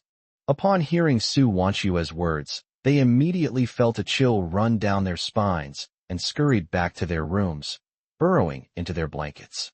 Su Wanxue finally breathed a sigh of relief. "You think I can't handle you? You dare team up to make fun of your old lady? No way." After the daughters went back to their rooms, Jiang Zhou also came out after taking a shower. Jiang Zhou happened to see Su Wanxue's smug expression with her hands on her hips. Jiang Zhou smiled, a slight curl at the corner of his lips. "My wife is really cute. I really wanted to pull her into my arms right away and give her a big kiss." But considering that they hadn't seen each other for 5 years, he had to restrain himself. Otherwise, it would be bad if Su Wanxue had a bad impression of him. "Wanxue, I'm done washing up. Go take a shower now," Jiang Zhou said. Su Wanxue was stunned when she heard Jiang Zhou's words. She quickly turned her head to look at Jiang Zhou and saw the tall and handsome Jiang Zhou drying his hair while looking at her with a smile in his dark eyes. "How long have you been standing there?" Su Wanxue quickly lowered her hands from her hips. My mind screamed. "Oh my God!" Jiang Zhou saw her fierce pose with her hands on her hips just now. "My image is ruined." Jiang Zhou knew what she was thinking and said with a smile, "You've seen everything you need to see." Su Wanxue's lips twitched violently, and she quickly made an excuse, saying, I'm going to take a shower." After saying that, she went into the bedroom to get her clothes. When she returned to her bedroom, she found that the sheets and duvet cover on her bed had been changed. She thought it must have been Bauer or Lin Xiao who changed it for her. Just then, there was a knock on the door, and 3 cute little heads popped in. Although the 3 little ones were scared by the ghost that Su Wanxue mentioned earlier. But Jiang Zhou was in the living room, so Bauer and Bayer got bold and ran out again, and Xiang'er followed her 2 older sisters out as well. "Mom, I forgot to tell you, Dad changed your sheets and duvet cover today," Su Bayer said with a smile to Su Wanxue. "Dad knew you were coming back today, and he was worried that your room might get dusty and make you uncomfortable sleeping tonight, so he cleaned it especially for you," Su Bauer said with a smile to Su Wanxue. Su Wanxue was slightly taken aback. She hadn't expected Jiang Zhou to change her sheets and duvet cover.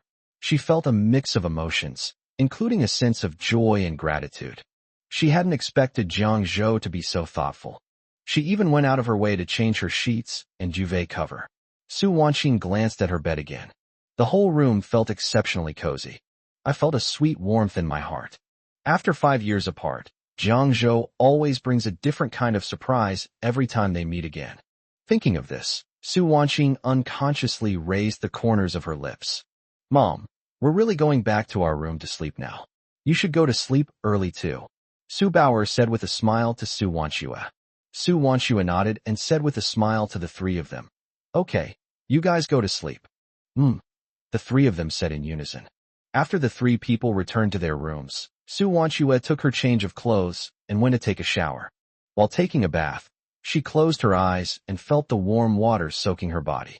A warm feeling welled up inside me. Her mood became more cheerful than ever before. She suddenly felt much lighter, as if something indescribable was slowly spreading in her heart. She couldn't help but smile broadly when she thought about all the things Jiang Zhou had done for her. The corners of her lips curved into a beautiful smile. At this moment, Jiang Zhou was lying on the small sofa in the living room, glancing towards the bathroom from time to time. Just thinking about Su Wanqing taking a shower right now made him feel hot all over. Many prohibited viewing contents have automatically surfaced in my mind. Chapter 61. Jiang Zhou, come sleep in the bed. He could always tell where Su Wanqing was washing, especially when he heard the sound of water. He looked down at his waistband and smiled helplessly. Having held it in for a full 28 years, it must have been really frustrating. Don't be too hasty. That scared Su Wanqing, and that was the end of it. Jiang Zhou felt he should take a shower last, or he could take a cold shower to cool down. After taking a shower, Su Wanqing made sure her clothes were appropriate before opening the wooden door of the bathroom and walking out. As she entered the living room to blow dry her hair, she saw Jiang Zhou staring intently at her. In an instant, her face turned red. Was I moving too much and disturbing you? Su Wanqing asked in a low voice. Jiang Zhou shook his head, struggling to keep his gaze from Su Wanqing. Su Wanqing looked exceptionally charming at that moment. Her hair was still dripping wet, and she was only wearing a simple summer pajama set. The water droplets from her hair soaked through her pajamas, leaving a wet patch. This allowed him to clearly see that she wasn't wearing a bra. I even saw strawberries. His breathing became slightly rapid. I'll dry your hair for you. Jiang Zhou stood up, picked up the hairdryer from the TV cabinet, and plugged it in. He pulled over another chair and made Su Wanqing sit down. Su Wanqing was a little hesitant. I'll do it myself. She doesn't have the habit of wearing a bra to bed, and she never wears one when she takes a shower, so she didn't wear one this time either, and she hadn't thought there was anything wrong with it until now. But when she came out and met Jiang Zhou's intense gaze, she realized that she wasn't wearing a bra. My immediate thought was to go back to my bedroom and hide. Although the two of them had experienced this once 5 years ago when they were boyfriend and girlfriend, that time, they took off their clothes in the pitch black of night. They can't see each other. She could still recall how Jiang Zhou was frantic at the time, trying to turn on the lights to find his way. She bit her lip, shyly refusing to give in. Jiang Zhou eventually found the way, but because both of them were novices, the car stalled after driving for a short while. Thinking about these things, she felt the temperature in the room rise.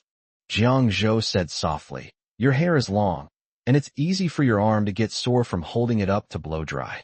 Let me blow dry it for you. As he spoke, Jiang Zhou pressed Su Wanqing down into a chair. Then, he lifted her long, black hair and began to blow dry it for her. The buzzing of the hairdryer filled the room, and because the room was small, the echo was even louder. Neither of them spoke, and even if they did, even if they shouted, the other wouldn't hear them.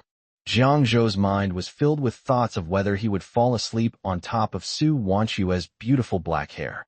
Su Wanqing was wondering if Jiang Zhou would notice that she wasn't wearing a bra. They probably didn't notice. Otherwise, Jiang Zhou would have warned her long ago. The hairdryer wasn't very powerful at the moment, and it took a full 20 minutes to dry Su Wanqing's long, black hair to about 50–60% dry. However, it's the middle of summer now, so even if the air only dries the leaves to about 50–60% dryness, it won't make you feel cold. Su Wanshue felt sorry for Jiang Zhou, turned her voice, and gestured for Jiang Zhou to turn off the hairdryer. After Jiang Zhou turned off the hairdryer, Su Wanshue said, "That's enough. No need to blow dry anymore. It will dry on its own in a bit. Let me blow dry it a little more. Your hair is still very wet. Dry it so you won't catch a cold when you sleep," Jiang Zhou said softly. "Really, it's not necessary. It's too hot now." Jiang Zhou persisted, and finally stopped after blow-drying Su Wanshue's hair until it was about 80–90% dry. "It's already 2 a.m. Are you going to work tomorrow?" Jiang Zhou turned off the hairdryer, unplugged it, carefully rolled up the power cord, and then put the hairdryer away in the cabinet. This small detail warmed Su Wanshue's heart. She didn't know what Jiang Zhou had gone through over the years, but she could sense that Jiang Zhou had truly matured and kissed her. Moreover, he is very meticulous, not a careless big man. "Yes, I have to go to work, but I'm on a business trip this time, so I can take time off in lieu.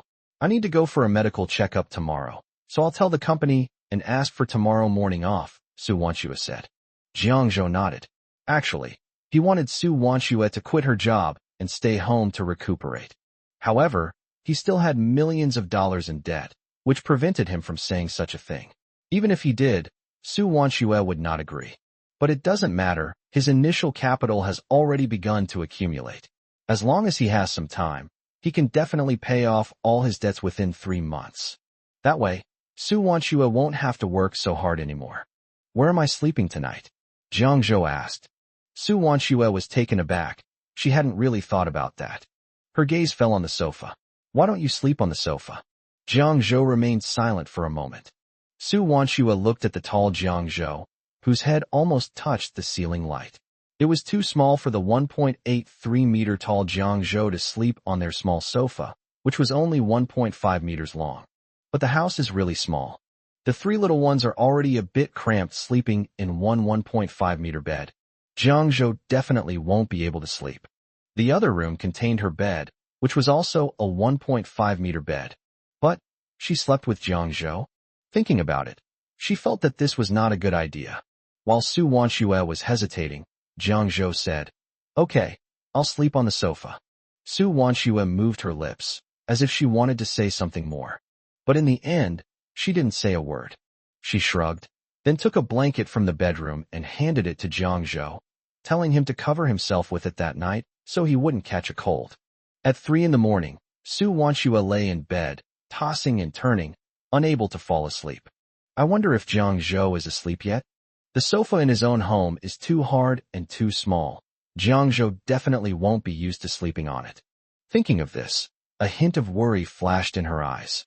Su Wanshue tossed and turned, unable to fall asleep. Finally, Su Wanshue sat up, got out of bed, carefully opened the door to her room, and went out into the living room. The lights in the living room were already off.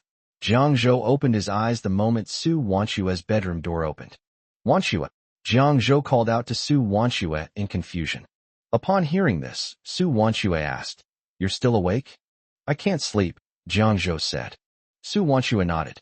Then, she exhaled and said to Jiang Zhou, "Jiang Zhou, this sofa is too hard and too small. I don't think you'll be used to sleeping on it. Why don't you sleep in my room tonight?" Jiang Zhou was stunned when he heard Su Wanshue's words. He didn't expect Su Wanshue to take the initiative to invite him to sleep in her room. Jiang Zhou's joy was beyond words. He looked at Su Wanshue and asked, "Is it okay?" Su Wanshue smiled and nodded. "Yes, come in." Upon hearing Su Wanshue's words, Jiang Zhou immediately threw off the covers, sat up from the sofa, put on his slippers, and followed Su Wanshue into her room. Chapter 62 Wanshue, tell me about your experiences over the past 5 years. After entering the room, Su Wanshue got into bed. There was only one pillow on her bed. She looked at Jiang Zhou and said, "Jiang Zhou, you can sleep on this pillow." "No need. I don't need a pillow, you sleep here." Jiang Zhou pushed the pillow to Su Wanshue and got into bed. The small bed seemed even smaller once he got on. It felt as if everything had become fulfilling. Jiang Zhou lay down next to Su Wanshue. Although the two were not touching, he could still smell Su Wanshue's scent in the air, and he couldn't help but take a deep breath. Su Wanshue turned her head to look at Jiang Zhou, who had his eyes closed and a smile on his face. Su Wanxue didn't know why, but seeing this man lying next to her, her heart started racing. Su Wanxue stopped thinking about it and turned over, her back to Jiang Zhou. Jiang Zhou smelled the faint fragrance emanating from Su Wanxue, and his heart beat much faster than usual. Jiang Zhou took a deep breath, then suppressed his turbulent emotions and tried his best to relax. In the darkness, Jiang Zhou tentatively asked, "Wanxue, are you asleep?" Su Wanxue shook her head upon hearing Jiang Zhou's words. "No. Yeah, I haven't slept either. I want to chat with you," Jiang Zhou said, looking at Su Wanxue. Upon hearing Jiang Zhou's words, Su Wanxue did not immediately respond, but remained silent for a while. Su Wanxue turned to look at Jiang Zhou, her eyes soft and gentle, a smile playing on her lips. "What's wrong?" "It's nothing. I have something I want to tell you," Jiang Zhou said, looking at Su Wanxue. Upon hearing this, Su Wanxue nodded gently, and then waited quietly for Jiang Zhou to continue. "Are you still blaming me?" Jiang Zhou asked Su Wanxue in a low voice. "No, what's past is past, and you didn't break up with me on purpose, so I understand you," Su Wanxue said, looking in Jiang Zhou's direction. Hearing Su Wanxue's reply, Jiang Zhou felt a little relieved. He let out a long sigh and said, "Thank you for not blaming me. Thank you for forgiving me." Su Wanxue pursed her lips gently. She knew that Jiang Zhou hadn't had a good time these past few years, so she didn't blame him. You've worked so hard raising the children these past 5 years, Jiang Zhou said to Su Wanxue with a guilty expression. For the past 5 years, Su Wanxue has been raising 3 children on her own, which has been very tough. Especially when she first got pregnant. In this day and age, being pregnant out of wedlock meant facing a lot of gossip and rumors. Moreover, she was a sophomore at the time. She really had a hard time. She was even looked down upon by many classmates, who spoke ill of her behind her back, but she didn't listen to them. She rented a house outside, and Lin Xiao came with her to take care of her. The two of them rented a house together. She was shocked when she found out she was pregnant. Lin Xiao even told her to abort the child, but she shook her head. Because this is her and Jiang Zhou's child. She loved Jiang Zhou. She thought that if she couldn't be with Jiang Zhou in this life, and couldn't marry him, then she would never get married again. Rather than that, it would be better to give birth to Jiang Zhou's baby. So, she's a mother now. Moreover, this is her and Jiang Zhou's baby. Although raising a child is very hard, especially in the first 3 months after giving birth, she almost collapsed. But she persevered. 5 years have passed in the blink of an eye. It seems like a long time, but looking back now, it feels like it passed in the blink of an eye. Looking back now, I can hardly remember the hardships I endured back then. Perhaps this is the human body's instinctive forgetting response to pain. What's more, now that Jiang Zhou is back, she has even more hope and anticipation for life. Wanxue, can you tell me about your life these past 5 years? I want to know about your eating, sleeping, and childbirth experiences during your pregnancy, Jiang Zhou said in a deep voice, his dark eyes fixed on Su Wanxue. Okay. Su Wanxue began to recall the past 5 years in a gentle voice. I briefly explained the situation to Jiang Zhou. Jiang Zhou thought she would talk about difficult things, or even shed tears, but to his surprise, Su Wanxue told him some interesting stories from her pregnancy. And after the babies started to move, the 3 little ones would often kick and punch in my belly. And the adorable way babies look after giving birth, and how they nurse. The 3 little ones have very different feeding styles, and we can tell when they first called out, "Mama," when they started learning to roll over, sit, walk, and even go to the toilet, eat, and bathe on their own. After hearing what Su Wanxue said, his eyes reddened and became moist. He looked at Su Wanxue and swore, "Wanxue, I promise I will treat you, Bauer, Bayer, and Xianger well from now on. Believe me." Su Wanxue nodded and said, "Yes, I believe you." Jiang Zhou looked at Su Wanxue and softly called out, "Wanxue, can I hug you?" Jiang Zhou asked softly, feeling uneasy and unsure whether Su Wanxue would agree. When Jiang Zhou said those words, his hands were clenched into fists so tightly that his nails dug into his flesh. Su Wanxing paused for a moment, then softly hummed in agreement. After hearing Su Wanxue's affirmative answer, Jiang Zhou reached out and hugged Su Wanxue. Su Wanshue's cheek was pressed against Jiang Zhou's broad chest, her heart pounding. Jiang Zhou had a familiar aura about him, and she could clearly feel his heartbeat. Su Wanshue's ear was pressed against Jiang Zhou's heart, and she could hear his heartbeat. As she listened to Jiang Zhou's heartbeat, a faint blush gradually spread across her cheeks. She blinked, her eyelashes trembling slightly. Jiang Zhou hugged Su Wanqing and said sincerely, "Wanshue, thank you. You've suffered so much raising the children all these years. I will work hard to improve my career so that you and the children can live a comfortable and prosperous life, and I will never let anyone hurt you again. Thank God I found you and our child. Thank you, Wanshue. Meeting you in this life is truly the luckiest thing that has ever happened to me." Su Wanshue gently bit her lip. She was deeply moved, but her cheeks also felt hot. "Wanshue, no matter what happens in the future, no matter what misunderstandings arise between us, please don't leave me. No matter what, I will always be by your side. As long as you're willing to give me a chance, I will always stay by your side, protect you, and cherish you." Jiang Zhou looked at Su Wanshue earnestly. Chapter 63. Mom and Dad are getting married. I'm so happy. I don't blame you anymore, Su Wanshue said softly. Jiang Zhou smiled gently after hearing Su Wanshue's words. "Jiang Zhou, are you sleeping comfortably without a pillow?" Su Wanshue asked Jiang Zhou. As soon as Su Wanshue finished speaking, a picture flashed through her mind of her underwear still on the bed before she went on her business trip. Moreover, Bauer and the others said that Jiang Zhou changed their quilt covers and sheets. Didn't Jiang Zhou see it? A blush immediately appeared on Su Wanshue's cheeks, and she quickly pulled the blanket up to cover her face. Seeing this, Jiang Zhou assumed that Su Wanshue was shy. Jiang Zhou smiled and asked, "What's wrong?" Su Wanshue gently shook her head and said, "It's nothing."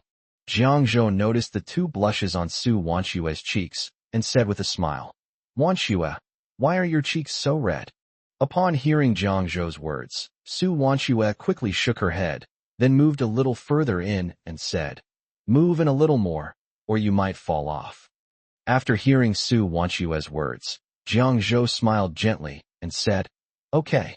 After Jiang Zhou finished speaking, he moved a little further into the bed to make himself more comfortable. Jiang Zhou lay on the bed, his gaze fixed on Su Wanshue. Su Wanshue said with her eyes closed, "I'm going to sleep." Jiang Zhou hummed in agreement. His face was full of a satisfied smile. In Bauer, Bayer, and Xiang'er's room, the three little girls were still awake. The three girls huddled together, whispering under the covers about Su Wanshue and Jiang Zhou. "Do you think Daddy and Mommy have made up?" Su Bayer asked softly. "They must have made up," Bauer said. "But Mom didn't let Dad sleep with her. Dad sleeps alone on the sofa in the living room. That sofa is hard and small, so Dad definitely won't sleep well," Su Bayer said with a pout, looking very worried. "Mom hasn't forgiven Dad yet, so she definitely won't let him sleep in the same bed with her." Belle frowned, looking very troubled. After hearing Su Bayer's words, Xiang'er tilted her head and looked at Su Bayer, saying, "Why does Mom have to be with him?" "Because only when Mom and Dad are together can we be a real family," Su Bauer said, looking at Xiang'er. Belle nodded and said, "Yes, and Daddy is very capable. Last time he chased away those little rascals for us. He also bought us clothes and helped us make money. And Daddy is so good to us. We love him very much, and we want to be with him.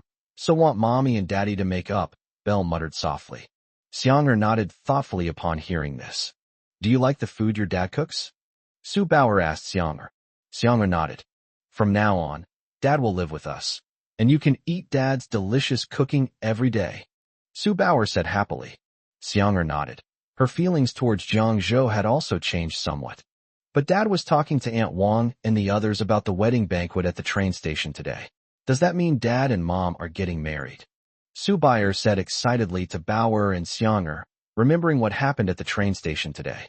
Bauer thought for a moment, smiled and nodded, saying, "That's right. If Daddy and Mommy don't get married, why do they need to have a wedding banquet?" "So that means Daddy and Mommy are planning to get married?" Belle asked excitedly. "Yes." Su Bauer replied affirmatively. "Great. We can finally drink at Daddy and Mommy's wedding," Belle exclaimed excitedly. Upon hearing this, Xiang'er couldn't help but roll her eyes at Su Bayer. Besides, The roses Dad gave Mom today all had "I love you" on them, which means I love you, right? None of the bouquets for the three of us had them on them, Sue Byers said with a smile. Dad and Mom have definitely made up. Dad must know that Mom loves him, and they will definitely be together. Sue Byers thought to herself. Yes, that's exactly what it means. Of course, that bouquet was specially made by Daddy for Mommy. It represents Daddy's deep love for Mommy, Bauer said with a smile to Sue Byers.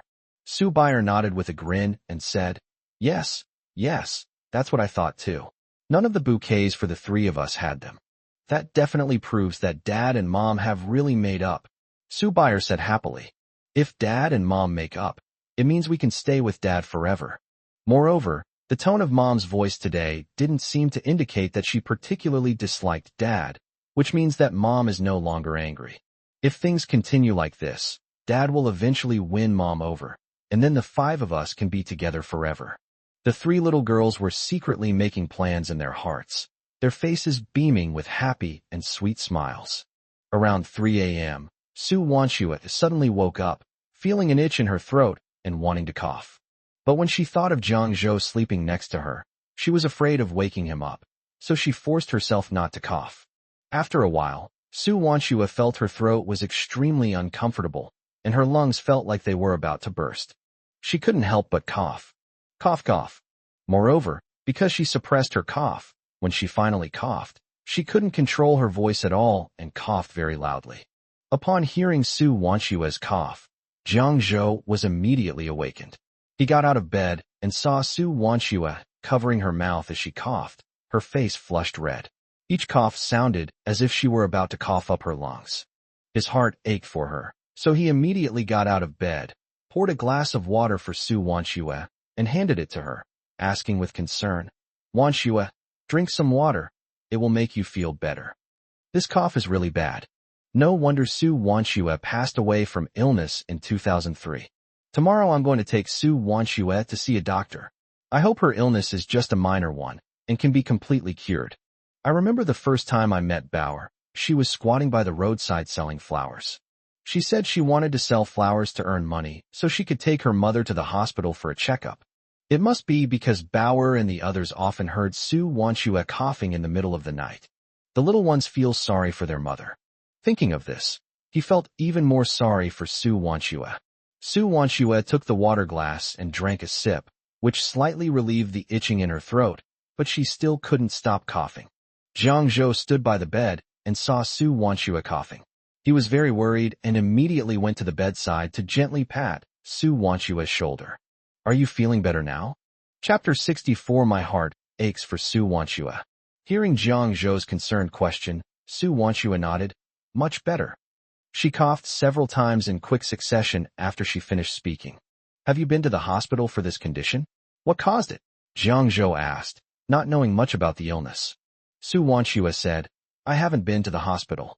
I asked at the pharmacy, and they said it's a lingering effect of catching a cold. It's nothing serious. I'll be fine after coughing for a while." Jiang Zhou felt heartbroken looking at Sue Wanshua's appearance. "What are the after effects of catching a cold?" "It's the middle of summer now, so we won't catch a cold." That must have been happening during the transition from spring to summer, or perhaps last winter. It must have been going on for some time now. Otherwise, Bauer and the others wouldn't have noticed. Wanshua's illness has dragged on for quite a while. I must take Wanshua to the hospital for a thorough checkup tomorrow. Jiang Zhou continued to gently pat Sue Wanshua's shoulder, trying to reduce her pain. However, the results were not as ideal as expected. After a while, Sue Wanshua was still coughing incessantly. The coughing was so violent that it seemed like she was coughing up the acid from her lungs. Seeing Sue Wanshua coughing while clutching her chest, Jiang Zhou wished he could take her pain for her. After coughing for about 3 or 4 minutes, Sue Wanshua finally stopped coughing, and afterwards she felt completely exhausted.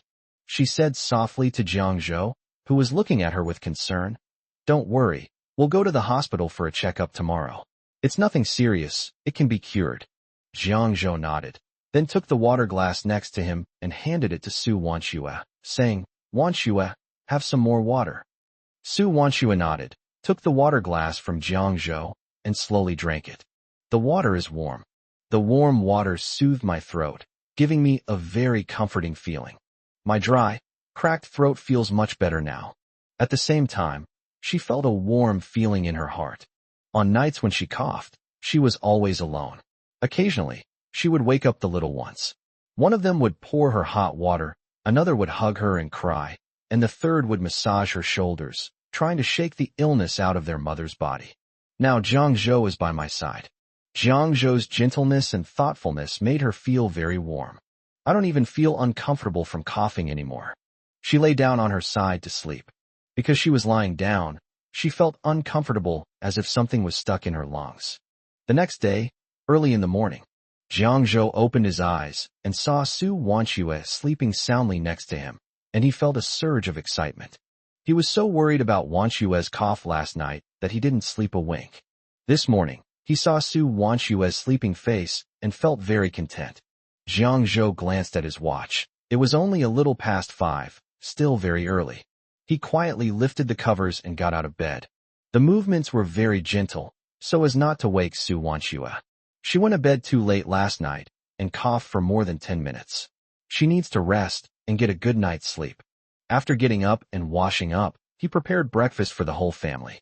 After quickly eating his own breakfast, he put Wanxue's and the 3 children's breakfast into the rice cooker and vegetable pot, covered them to keep them warm. After doing all that, he placed a piece of paper on the square table using a remote control. The note read, "Wanxue, I've gone out to sell tea oil cakes and eels. I'll be back at 9. Breakfast is warming up in the pot. Remember to eat it with the children." After leaving the note, Jiangzhou quietly opened the door, closed it again, and quietly went out to make money. Bauer and Bayer woke up first. The 2 little girls carefully walked to the door of Su Wanxue's room, then gently pushed open the door and tiptoed into the room. Once inside, the 2 little girls found their mother still fast asleep. But Dad wasn't in the room. However, they noticed that their mother was sleeping against the wall, and there was a large empty space next to her, which was also wrinkled. This is clearly evidence that someone slept here. Dad is sleeping here. The 2 little girls were overjoyed, then quietly closed the door and went into the living room. Dad slept with Mom last night. Su Bayer said happily to Su Bauer. Yes, it must be because Mom doesn't want Dad to sleep on this little sofa. Su Bauer nodded as she looked at Bayer. After hearing Su Bauer's words, Su Bayer nodded with a smile, feeling very happy. If Dad and Mom are sleeping together, it means there's definitely progress in their relationship. They all really wanted their dad and mom to be together. It seems that Mom and Dad have made up. That way, they can spend more time with their father in the future. Thinking of this, Bauer and Bayer exchanged a knowing smile. When Su Wanxue woke up, she found that no one was beside her. She sat up, rubbed her head, and then got up to wash up. After washing up, Su Wanxue checked the time. It was only about 8:30. She looked out the window, then stretched, feeling very light and in good spirits. Su Wanxue returned to her room and changed her clothes. Then he went to check on the 3 little girls' rooms and found that only Xiang'er was still lying in bed sleeping. Su Wanqing tucked the blanket around Xiang'er but didn't wake her. Then she left the room and went into the living room. Hearing the noise, the 2 little girls turned around and saw that Su Wanxue had gotten up. They immediately smiled and called out to Su Wanxue, "Mom." Upon hearing the voices of the 2 little girls, Su Wanxue smiled gently and walked towards Su Bayer and Su Bauer. She didn't look at Jiangzhou's figure. She smiled and asked them, "Where's Dad?" Su Bauer took the note from the side and handed it to Su Wanxue. She and Bayer had just found the note, but they couldn't understand what was written on it. "I only know a few of them sporadically. Did Daddy write this?" Belle asked curiously. Su Wanxue opened the note and read it carefully. She was slightly surprised, then looked at Belle and said, "Yes, Daddy went out to do something. He'll be back soon. I never expected Jiangzhou to go out and sell tea oil cakes and eels. He must be working so hard. It's only a little past 8 o'clock. I wonder what time Jiangzhou got up and went out." Moreover, he was so thoughtful that he would prepare breakfast for the whole family when he went out to do business in the morning. You silly little thing. He's not allowed to do that again. When Jiangzhou comes back, she needs to tell him to remember to wake her up when he gets up. He goes out to do business, so she has to take care of the cooking at home and not let Jiangzhou work so hard alone. He works hard, and she feels sorry for him. Su Wanshue placed the note on the table, and Su Bauer had already ladled out the porridge and placed it in front of Su Wanshue. Thank you, Bauer. Su Wanshue patted Bauer's head and said gently, Bauer, go wake Xianger up. Let's have breakfast together, Su Wanshue said. Chapter 65, Taking Su Wanshue to the Hospital. Okay, Mom. Su Bauer and Su Bayer ran to the room and called for Xianger. Su Wanshue glanced back, smiled, and then went to the kitchen. She brought the hot breakfast that Jiang Zhou had prepared to the table and warmed up the vegetables that had cooled down a bit in the pot. She was surprised when all the breakfasts were laid out on the table, because this breakfast is very rich and nutritious. In addition to millet porridge, everyone also received an egg, as well as egg pancakes and steamed buns. After Xianger got up, she was still half asleep and said in a childish voice, Mom, I don't want to eat breakfast. Xianger eats little and has little appetite in the morning. Every morning, she didn't want to eat breakfast, and Su Wanshue had to coax her to get her to eat something. Bauer and Bayer can eat anything, and the two little ones have been eating Jiang Zhou's breakfast all this time. They said to Xianger, Xianger, Daddy's breakfast is delicious. Try some. Yes, I'm going to wash my hands, and then we'll start eating breakfast. Xianger, if you don't eat, your sister will eat your portion for you later, Su Bayer said with a chuckle. The three little girls went to wash their hands. I don't know if it was because Belle said that Xianger would eat hers if she didn't eat, but after washing her hands, Xianger obediently returned to the square table. I climbed onto the small stool and sat down. Seeing her three daughters arrive, Su Wanshue smiled and said, Let's eat. Daddy made breakfast today, so everyone has to finish it all. Okay, Mom. Bauer and Bayer shouted loudly. Let's eat. The two little ones ate very quickly. They ate with obvious enjoyment, while Xianger just watched and thought the buns looked delicious. She also stretched out her thin hand and picked up a steamed bun. Xianger doesn't know how to use chopsticks yet, so she eats with her hands. After taking a bite of the steamed bun, she was completely stunned. These steamed buns have such soft and fluffy skin. Even with just a small bite, the meat filling and broth inside practically flow out, and they smell incredibly delicious. She quickly ate the broth, then took a bite of the meat filling. It felt like eating divine food. She only just remembered that the dinner Jiang Zhou made last night was also especially delicious. She had just woken up and hadn't remembered much of what happened last night. Now that she's eating these delicious steamed buns, she thought of them. My dad's cooking is especially delicious. This breakfast is surprisingly delicious. She couldn't resist taking a few more bites. Su Bayer chuckled as she ate her steamed bun. Xianger, give your bun to your older sister. My sister is growing taller now, and one steamed bun isn't enough to fill her up. Su Xianger immediately put the bun in her hand into her mouth, biting the whole bun from every angle, and then looked at Su Bayer and said, Xianger needs to grow taller too. Su Wanshue laughed when she saw this. Su Bauer also grinned. Su Bayer smiled happily and said, Xianger, you should eat more.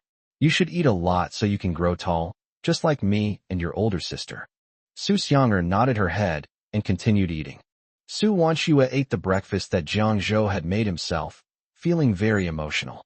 Unexpectedly, the problem of her third daughter's meals, which had been giving her a headache, was easily solved after Jiang Zhou returned. Very nice. After finishing breakfast, Su Wanshue washed the dishes. She came into the living room and said to the three little girls, Bauer, Bayer, Xianger, we're going to the hospital with Daddy for a checkup later. Oh, okay. Bauer cheered excitedly upon hearing Su Wanshue's words. Yay. Belle immediately echoed Bauer's words upon hearing Su Wanshue's reply. Xianger was also very happy. All three of them were very happy, as they were finally going to take their mother to the hospital for a checkup. That way, Mom's illness can be cured. From now on, Mom won't cough every night and be unable to get a good night's sleep. But now that their father is back, they believe he will definitely help their mother recover. It feels so good to have a dad. Mom, when are we going? Su Bauer looked up, her big eyes fixed on Su Wanshue, and asked expectantly. After Dad comes back, we'll go out with him, Su Wanshue said with a smile. When is Daddy coming back? Su Bayer asked anxiously. Su Bauer said, it should be around 9 o'clock. Dad has been coming home around this time lately. Su Wanshue said, Yes, your father left us a note saying he would be back at 9 o'clock in the morning, and it's almost 9 o'clock now. They should be coming back soon. Sure enough, Jiang Zhou returned shortly afterward. Su Wanxue immediately went to the kitchen, poured a glass of water, and handed it to Jiang Zhou, saying softly, "Have some water." Going out so early in the morning must have been tiring. Jiang Zhou's face was a bit darker than it was 5 years ago, but not in that dark way. It was a tan bronze color, which made him look more masculine. Moreover, it exudes a wild, masculine aura. Looking at Jiang Zhou, who was sweating, Su Wanxue thought of the fact that the two of them had slept in the same bed last night, and her ears felt slightly hot. She quickly looked away. Jiang Zhou smiled and took the water glass from Su Wanxue, then drank the water. Bauer and Bayer looked at Jiang Zhou and happily shouted, "Daddy." Jiang Zhou patted the two little girls on the head, and then said gently to them, "Good girls. Have you eaten the breakfast that was in the pot?" Jiang Zhou asked Su Wanxue. Su Wanxue nodded. "I ate it, it was delicious." Jiang Zhou's smile deepened when he heard Su Wanxue praise him.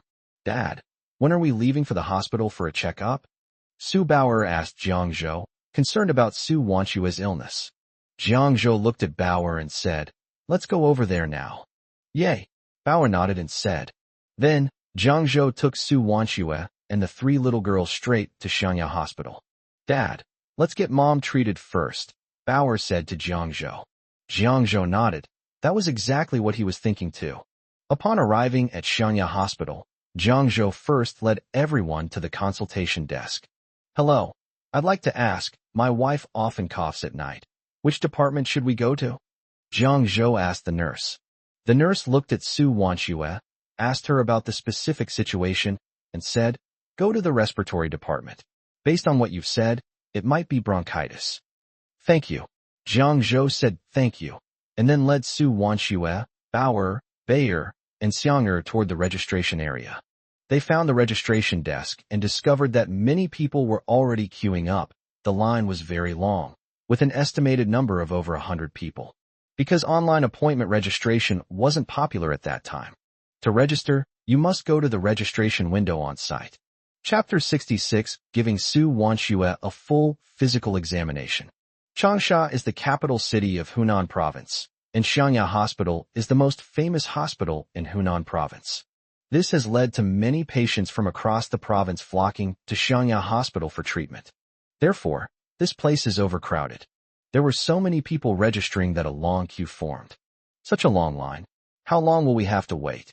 Su Bayer frowned as she looked at the long queue. Su Wanxue frowned subconsciously as she looked at the long queue. Jiang Zhou looked at Su Wanxue and the three little girls and said, "It's okay. I have a way." Su Wanxue looked at Jiang Zhou with suspicion, wondering what his solution was. Jiang Zhou looked at Su Wanxue and said, "Let me take you to wait aside first."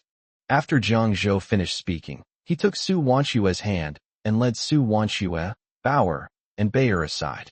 Then, Jiang Zhou went to the queue, and as he expected, a middle-aged woman immediately came up to him and said, "Young man, do you need a number?" "Yes. Do you have an appointment with a respiratory specialist?" Jiang Zhou asked the middle-aged woman. The middle-aged woman smiled at Jiang Zhou and said, "Yes. There is an appointment with Professor Zheng Yunying from the respiratory department. However, it's a bit expensive, costing 500 yuan. It's for today, so you can use it to see a doctor once you buy it." Jiang Zhou nodded. He had just seen Zheng Yunying's information in the celebrity expert section at the hospital entrance. He is the most famous expert professor in the Department of Respiratory Medicine at Xiangya Hospital. With her treating Su Wanxue, he felt much more at ease. As for the registration fee of 500 yuan, which is 100 times more expensive than the ordinary 5 yuan registration fee, he still bought it. Because I wanted to get an appointment with such a famous expert, and one that was available right now. It won't waste time. He nodded. Okay. Upon hearing Jiang Zhou's words, the middle-aged woman immediately smiled, glanced around discreetly, and then quickly took out a number from her pocket and handed it to Jiang Zhou. Jiang Zhou took out 500 yuan and gave it to the other party. The scalping of tickets in the hospital is illegal, so the middle-aged woman was very vigilant, as scalpers can be fined if caught. The middle-aged woman took the 500 yuan, then reached out, and touched it to confirm it was real before leaving satisfied. Jiang Zhou took the number and came over to Su Wanxue and the others. When Su Wanxue saw Jiang Zhou arrive, she immediately stood up. Jiang Zhou looked at Su Wanxue with a smile and said, "The registration is done, let's go." Upon hearing Jiang Zhou's words, Bauer and Bayer immediately jumped up and down, shouting joyfully, "That's great! Long live Daddy! Daddy's the best!" Su Xianger looked at Jiang Zhou with a faint glimmer in her eyes. Jiang Zhou took Su Wanxue and the children to the respiratory department. Outside the consultation room of respiratory specialist Zheng Yunying, a long line of people were already waiting to be called. The plastic stools were full of people, and there was nowhere to sit. Jiang Zhou led Su Wanxue and the others to find other seats. They found a seat, and Jiang Zhou said to Su Wanxue, "Wanxue, please sit down." Su Wanxue shook her head and said, "I'm not tired." Then she looked at Xianger and said, "Xianger, please sit down." Xianger shook her little head like a rattle drum. "Xianger won't sit. Mommy will sit." Bauer and Bayer looked at Su Wanxue and said, "Mom, please sit down. Don't refuse, or there won't be any left." Su Wanxue had no choice but to sit down. Jiang Zhou looked at her and said, "Wanxue, you and the children sit here. I'll go and line up for you." "Dad, I want to go with you," Belle said to Jiang Zhou. Bauer looked at Jiang Zhou and said, "I'll go with Dad too." Jiang Zhou said with a smile, "Okay, you two little girls can come with me. Xianger can stay here with her mother." After Jiang Zhou finished speaking, he took the two little girls to queue up. Su Wanxue.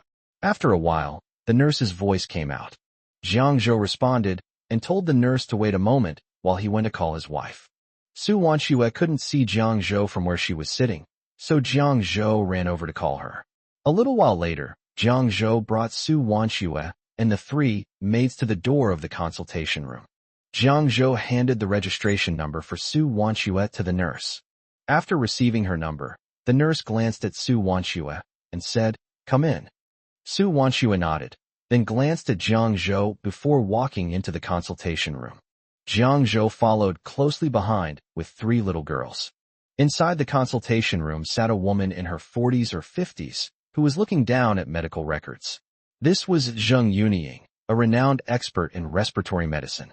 Su Wanxue walked over and sat on the stool, while Jiang Zhou and the others stood beside her. After asking Su Wanxue's name and surname, Dr. Zheng inquired about her condition. After asking the questions, Dr. Zheng said, "Let's do a chest CT scan first." After writing out the prescription, Dr. Zheng continued, "Go pay the fees first, then do the CT scan. Come back after the results are in." After hearing this, Jiang Zhou took the three young girls and Su Wanxue to pay the money. Jiang Zhou and his group waited in line for nearly half an hour before it was finally his turn. After Jiang Zhou paid the fee, he took them to the CT room to have a CT scan. As soon as the CT results came out, Jiang Zhou and his team returned to Dr. Zheng's office. After the previous patient finished seeing him, Jiang Zhou handed over the report. Because they had already queued before, they didn't need to queue again when they came over.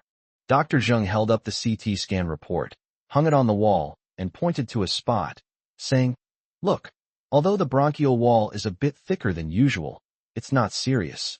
It's just mild bronchitis. I'll prescribe some medicine later, and you'll feel better after taking it. However, during treatment, you should pay attention to a light diet and avoid spicy, greasy, raw, cold, and irritating foods." Jiang Zhou and the others leaned over to examine the CT scan in Dr. Zheng's hand closely, and the contents of the scan were clearly visible. Jiang Zhou breathed a sigh of relief after hearing that Su Wanxue only had mild bronchitis.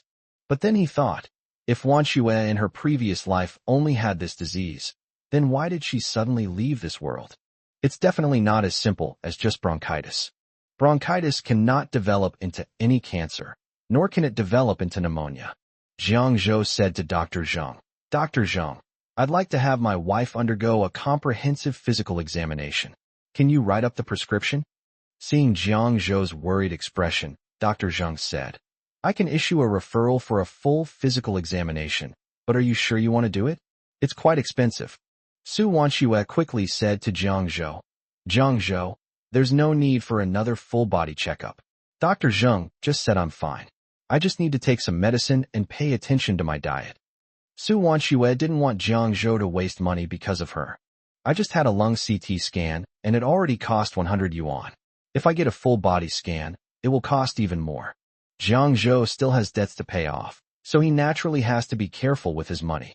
Chapter 67 Su Wanxue has this disease. Jiang Zhou frowned upon hearing Su Wanxue's words. He knew that Su Wanxue had many things on her mind, but he was also worried about her health. In his past life, he had already missed Su Wanxue. In this life, he must cherish Su Wanxue no matter what, make sure she lives well, and grow old with him. As for money, he has plenty of ways to earn it. He was confident that he could not only support Su Wanxue, but also support the three little girls and ensure they had enough to eat and wear. Wanxue, trust me, Jiang Zhou said, then looked at Dr. Zheng and said, Dr. Zheng, could you please write up a form? We'll go get a full body checkup now. Dr. Zheng smiled, then bent down to write out a prescription and handed it to Jiang Zhou.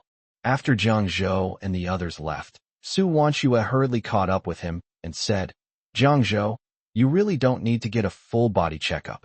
I just have mild bronchitis. Don't waste your money. Jiang Zhou looked at Su Wanxue and replied firmly, there's no need to waste money. Since it's a checkup, let's get it done. If there's anything wrong, we can treat it as soon as possible. After hearing this, Su Wanxue had no other choice. After completing the full physical examination, Jiang Zhou took the results and led Su Wanxue and the others to Dr. Zheng's office. Jiang Zhou showed the test results to Dr. Zheng. Dr. Zheng frowned after looking at them, then looked at Jiang Zhou and said, it's indeed just mild bronchitis in the respiratory area, but there seems to be a problem with the stomach. I can't be sure for sure. Take this report upstairs to the gastroenterology department to see Dr. Chen Xingli. Just bring your medical record book with you. I'll make a call to let you know. You don't need to register again. Okay. Thank you, Dr. Zheng. After expressing his gratitude, Jiang Zhou led Su Wanxue and the others to Chen Xingli's consultation room in the gastroenterology department upstairs. Even though it was almost time to leave work, there were still many people sitting in line outside the consultation room. That's how it is in big hospitals. Fortunately, Dr. Zheng had made arrangements. Jiang Zhou handed the medical record to the nurse at the door, who nodded and let Jiang Zhou and his companion into the consultation room after the previous patient came out. Doctor, could you please take a look? Jiang Zhou went in and handed the report to the doctor, speaking sincerely. I was very worried, wondering if Su Wanxue had a serious stomach ailment. Because stomach problems have a chance of developing into stomach cancer. Who is the patient? The doctor asked. Su Wanxue said, it's me. Dr. Chen first looked at the gastroscopy report, and then his expression darkened. He didn't say anything. However, the expression on her face made Jiang Zhou's heart tighten. Su Wanxue also began to worry. Bauer, Bayer, and Xianger, who were standing nearby, clung tightly to Jiang Zhou and Su Wanxue's clothes, staring at the doctor with wide, anxious eyes. I was afraid the doctor would say something bad. The atmosphere in the room became somber. After reviewing the gastroscopy report and pathology results, Chen Xingli frowned and said in a deep voice, the patient's gastric mucosa is thin, and blood vessels under the gastric mucosa can be seen. The pathological examination also showed atrophy of the gastric mucosal glands. This is chronic atrophic gastritis. Upon hearing this, Jiang Zhou and Su Wanxue both tensed up, while the three little girls, Bauer, Bayer, and Xianger, did not understand the meaning of these words. However, seeing the expressions on the faces of the doctor and their parents, the three little ones knew that their mother was seriously ill. His eyes were red, and he pressed himself tightly against Su Wanxue. Chen Xingli continued, fortunately, you arrived early. Otherwise, if dysplasia or precancerous lesions had occurred, it would have been too late. It can still be cured. Hearing this, Jiang Zhou breathed a sigh of relief. In her past life, Su Wanxue probably didn't discover that she had gastritis, which later led to precancerous lesions and ultimately caused her death from the disease. He was very fortunate that Su Wanxue's illness was just ordinary chronic atrophic gastritis, which could be cured. He quickly asked the doctor, Dr. Chen, how should this disease be treated? The three little ones blinked and looked at Chen Xingli. Su Wanshua never expected that she had such a serious illness. Moreover, if it is not detected early, it may even become cancerous. She had no symptoms at all for this disease. She had no idea she had this disease. She thought she just had bronchitis. Surprisingly, the bronchitis caused by the cough was not a serious illness, but the asymptomatic gastritis was more serious. The doctor said to Jiang Zhou and Su Wanshua, "First, we need to find the cause of this disease and then remove it. This is something the patient needs to resolve themselves. For example, does the patient have a habit of eating raw, cold, or spicy foods, or a habit of eating greasy or hard-to-digest foods, or have a history of drinking alcohol, strong tea, strong coffee, lack of sleep, or excessive stress? These aspects need to be changed, as well as eating smaller, more frequent meals, getting enough sleep, and relaxing. In addition, medication is used, including traditional Chinese medicine, Western medicine such as aluminum sulfate and tepranone, and traditional Chinese patent medicines such as maluodin and wifashin, as well as Chinese herbal medicines." After explaining the medication situation to Jiang Zhou and the others, Dr. Chen frowned and said, "In addition, according to the report, the patient tested positive for Helicobacter pylori, which is the real culprit that caused the patient to have chronic atrophic gastritis, and it is also a contagious bacterium. When your whole family is eating, remember to use serving chopsticks, and the patient should pay attention to hygiene before meals and after using the toilet." Dr. Chen explained the precautions and treatment plan to Jiang Zhou and Su Wanshua in detail. Su Wanshua's face turned deathly pale upon hearing this. She never imagined her illness would be so serious. And it's contagious. Jiang Zhou patted her shoulder and comforted her. "Wanshua, don't worry, this illness is curable." "Doctor, how long will it take to cure?" Jiang Zhou asked. Dr. Chen said, "To completely cure this disease, 3 courses of treatment, which take 3 weeks, are needed. Whether it is completely cured or not, regular checkups are still required. Under normal circumstances, it can be cured after 3 courses of treatment." Su Wanshua asked, "How much?" This is a question that every patient who comes to see a doctor will ask. Dr. Chen said in a deep voice, "1 course of treatment costs 10,000 yuan, so it will cost 30,000 yuan. This is not a small amount for the patient." So much money. Su Wanshua was stunned after hearing the doctor's words. This amount is difficult for ordinary people to bear. Su Bauer and the others were also surprised when they heard the price. 30,000 yuan. For them, it's an astronomical figure. But if mom doesn't take her medicine, she'll die, and they don't have that much money. The 3 little girls' eyes instantly turned red. Chapter 68. Wanshua, I want to marry you. Will you marry me? Seeing the expressions on Su Wanshua's and the others' faces, Jiang Zhou quickly comforted them. "Don't be afraid, I'll take care of the money." After Jiang Zhou finished speaking, he looked at the doctor and said, "Doctor, could you please prescribe a course of treatment for us?" The doctor nodded and then began writing the prescription. After the prescription was written, the doctor handed it to Jiang Zhou. "Go get the medicine according to the prescription." Jiang Zhou took the prescription, thanked the doctor, and then left with Su Wanshua and the others. After leaving the consultation room, Su Wanshua said worriedly, "I only have 8,000 yuan in my card, but I will be paid next month with 1,000 yuan, plus a bonus of 400 yuan for this business trip, so I will have 9,400 yuan. I'll borrow some money from my colleagues then. We won't get the medicine today. We'll come back to buy it next month after we get paid." She knew that her illness had to be cured. Otherwise, the consequences will be very serious. The 3 little girls are still so young, and she's back with Jiang Zhou. She doesn't want to die. She wanted to live. Hearing her words, Jiang Zhou patted her shoulder. Seeing Su Wanshua looking at him, he said, "Have you forgotten me?" Su Wanshua was slightly taken aback. "Silly girl, how can I let you pay for all of this? I don't have that much money right now. Otherwise I would definitely pay for it all. I still have more than 6,000 yuan in my hand. Today, let's buy the first course of medicine and start the treatment." Su Wanshua shook her head. "No, your family still owes so much money, and you already gave me 6,000 yuan. My illness will cost so much money. How can I use your money again? At worst, she can make the call. She must live." She wanted to stay with Bauer, Bayer, Xianger, and Jiang Zhou for a very long time. Jiang Zhou said, I'll take care of my family's debts. Your illness is urgent. Listen to me, and I'm not an outsider. I'm your husband. Upon hearing the last sentence, Su Wanshue's face flushed slightly, and she immediately lowered her head.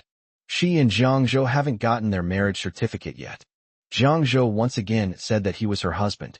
Bauer grabbed Su Wanshue's arm and shook it, saying, Mom, listen to Dad. Let's go buy medicine first today.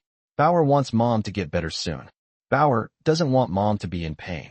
Jiang Zhou continued, Wanshue, I sell eels and tea cakes every morning and can earn 2,000 yuan a day. The internet cafe business is also very good, and I can earn 1,500 yuan a day.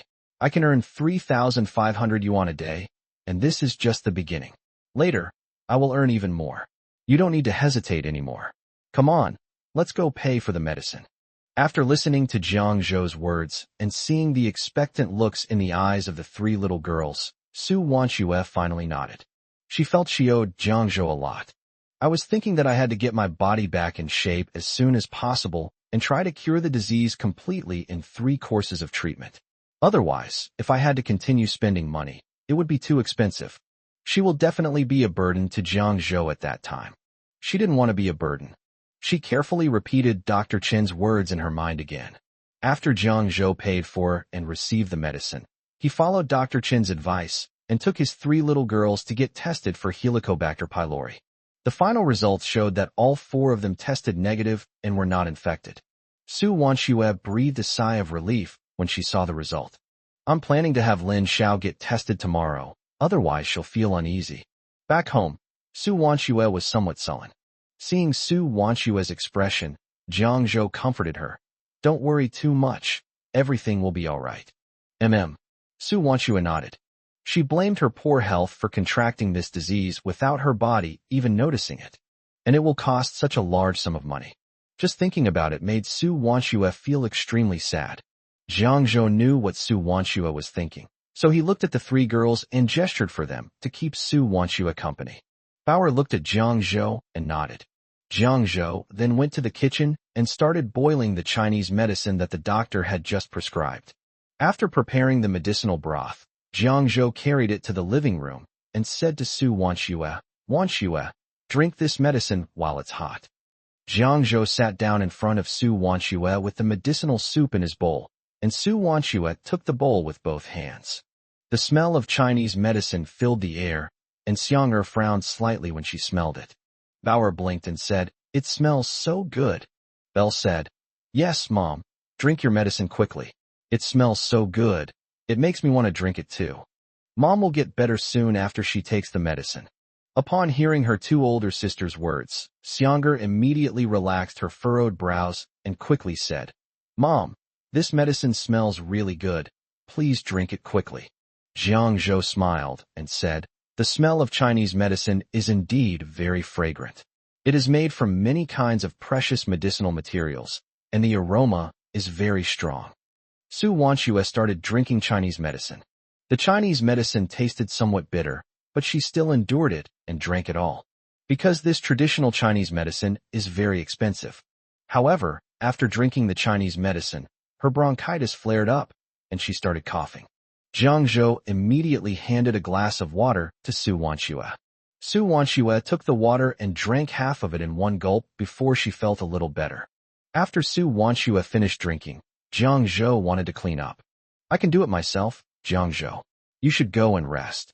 You're exhausted today, Su Wanshue said, looking at Jiang Zhou and trying to comfort him. Jiang Zhou shook his head, sat down, and looked at Su Wanshue, asking, Wanshue, when do you get a day off? Saturday and Sunday, Su Wanshue replied. Jiang Zhou thought that since it was Wednesday, he would take Wanshue and the others back to Yongzhou to see his parents on Saturday. The 2 of them need to finalize their marriage arrangements as soon as possible. Wanshue, I want to take you and the children back to my hometown, Yongzhou, to meet my parents, Jiang Zhou said earnestly to Su Wanshue. Su Wanshue was stunned when she heard Jiang Zhou's words. Su Wanshue did not expect Jiang Zhou to suddenly bring up meeting his parents. Su Wanshue hesitated before saying, I. Seeing Su Wanshue hesitate, Jiang Zhou said, I haven't been home for 5 years. I originally planned to go home this time, but fate brought me to meet you and the children, so I want to bring you home with me to meet my parents." Hearing Jiang Zhou's words, Su Wanchua looked at Jiang Zhou and nodded, saying, "Okay, when do we set off?" "Saturday," Jiang Zhou said. When his parents see Wanchua and the three little girls, they will definitely be shocked and pleasantly surprised. Thinking of his parents' surprised and delighted expressions, he felt a sense of anticipation welling up inside him. "By the way, Wanchua, where is your household registration now?" Jiang Zhou asked Su Wanchua. "Still in Beijing," Su Wanchua said. "She's from Beijing, but came to work in Changsha and didn't transfer her household registration here. She also registered the household registrations of her 3 daughters in Beijing." "Wanchua, I want to marry you. Will you marry me?" Jiang Zhou asked, staring intently at Su Wanchua. Chapter 69. I'm willing. Su Wanchua was stunned. She never expected Jiang Zhou to suddenly say that. Then she remembered that Jiang Zhou said he would take the 4 of them back to their hometown on Saturday, and asked her about where her household registration was. Jiang Zhou really intends to marry her, because marriage certificates need to be issued in the place of household registration of one of the parties. The 3 little girls watched from the side. Seeing this scene, Bauer and Bayer were especially happy and grinned, revealing 8 teeth. Xiang'er looked at Jiang Zhou with some curiosity, and then at her mother, Su Wanchua. In just over a day, she saw that having a father made their lives truly different. The food tasted even better. "My mother can now go to the hospital for treatment, and we even have the money for it." Although she didn't know exactly how much 30,000 yuan was, she felt it was a lot of money. Without her father, her family definitely wouldn't have that much money. Having a dad is really great. "Wanchua, I'm serious," Jiang Zhou continued, looking at Su Wanchua. "You gave birth to Bauer, Bayer, and Xiang'er for me. I, Jiang Zhou, will definitely marry you in this lifetime. However, if you haven't thought it through yet, I won't force you." Jiang Zhou knew that his absence in the previous 5 years had caused Su Wanchua 5 years of hardship, and that Su Wanchua might even have been in great pain, feeling that he had abandoned her. So if Su Wanchua doesn't want to get a marriage certificate with him right now, he can understand. He wouldn't stop seeing Su Wanchua just because she disagreed. On the contrary, he will work even harder to continue pursuing Su Wanchua. He would continue until Su Wanchua accepted him and was willing to marry him. Su Wanchua bit her lip and looked at Jiang Zhou. She saw a deep seriousness in his eyes. After thinking for a moment, she said, "I do." She never expected that Jiang Zhou's promise to marry her would come so quickly, but she was willing in her heart. Jiang Zhou had sacrificed so much for her, so why wouldn't she be willing? As for what happened 5 years ago, Jiang Zhou didn't know. Upon hearing the name Su Wanchua, Jiang Zhou immediately smiled happily and excitedly said, "Then we'll go back to my hometown and get our marriage certificate." His household registration is still in his hometown.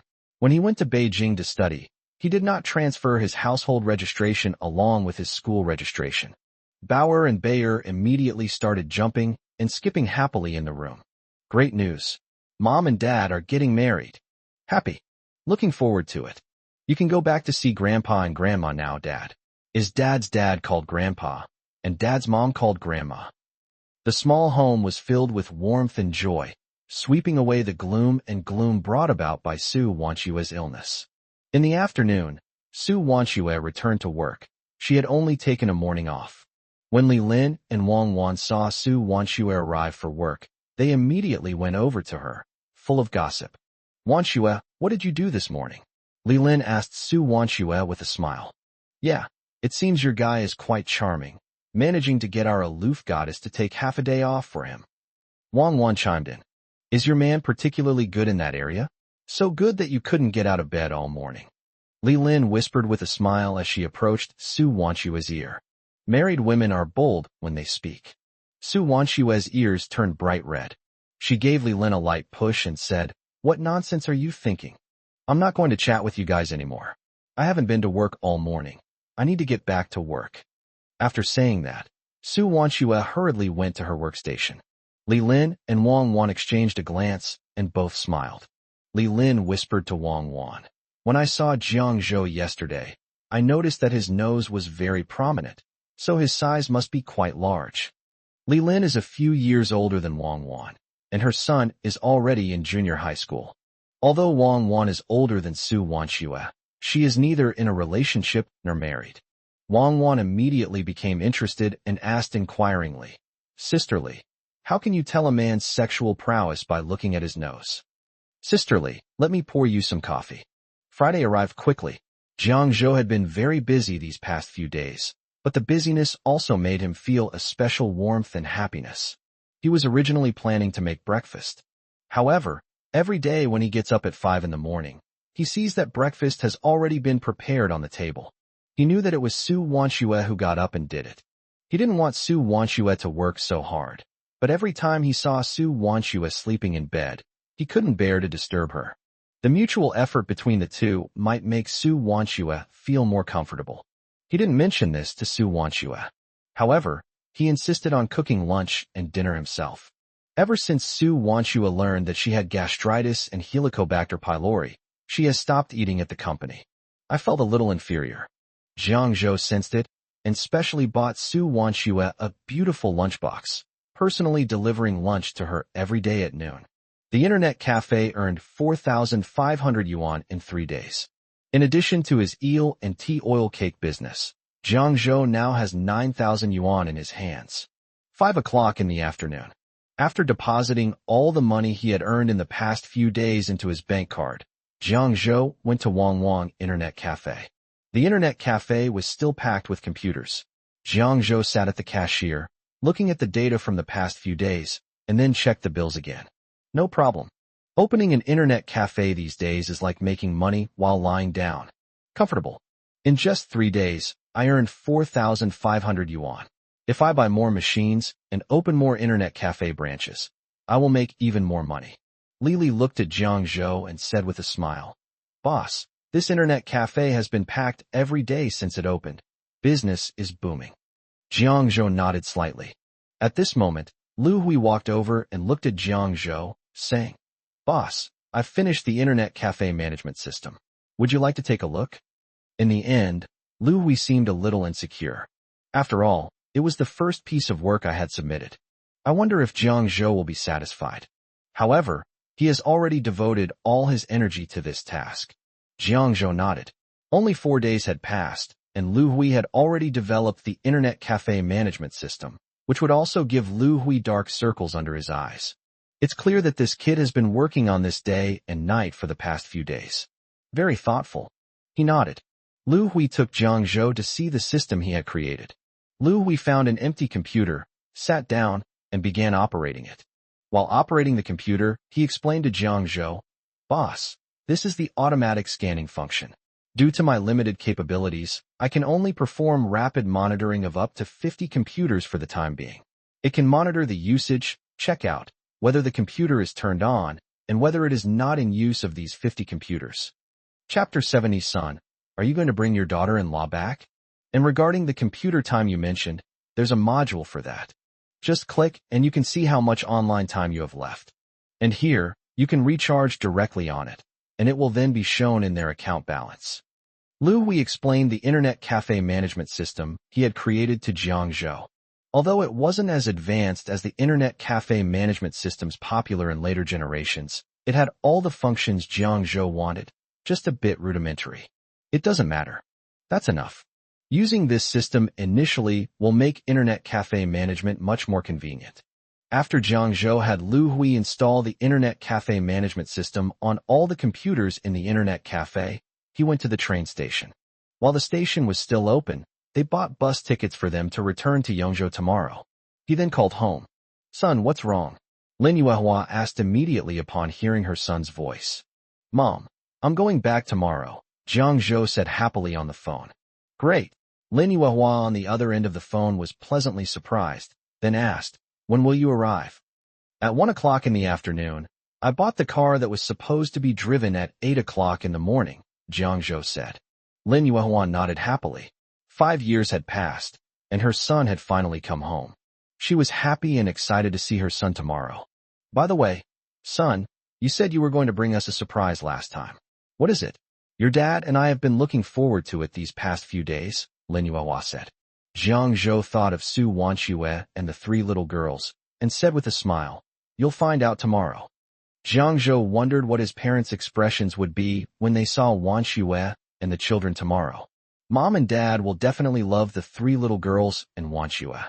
They should be very happy. "Are you bringing your wife home?" Lin Yuehua asked with a smile. If her son brings his wife back this time, then she and Lao Jiang will have to prepare even more carefully. Jiang Zhou smiled inwardly, not expecting his parents to have guessed correctly, but it wasn't just his wife. "Mom, you'll find out tomorrow," Jiang Zhou said with a smile. "Okay, Mom and Dad are waiting for your surprise. We'll wait for you to come back, and Mom and Dad will treat you to a good meal," Lin Yuehua said expectantly. After saying that, Lin Yuehua and Jiang Zhou hung up the phone. Lin Yuehua put down the phone and happily said to the host next to her, "Old Xiao, thanks." Looking at Lin Yuehua's happy expression, Lao Xiao asked, "What good news has happened to you? Why are you so happy?" "It's nothing.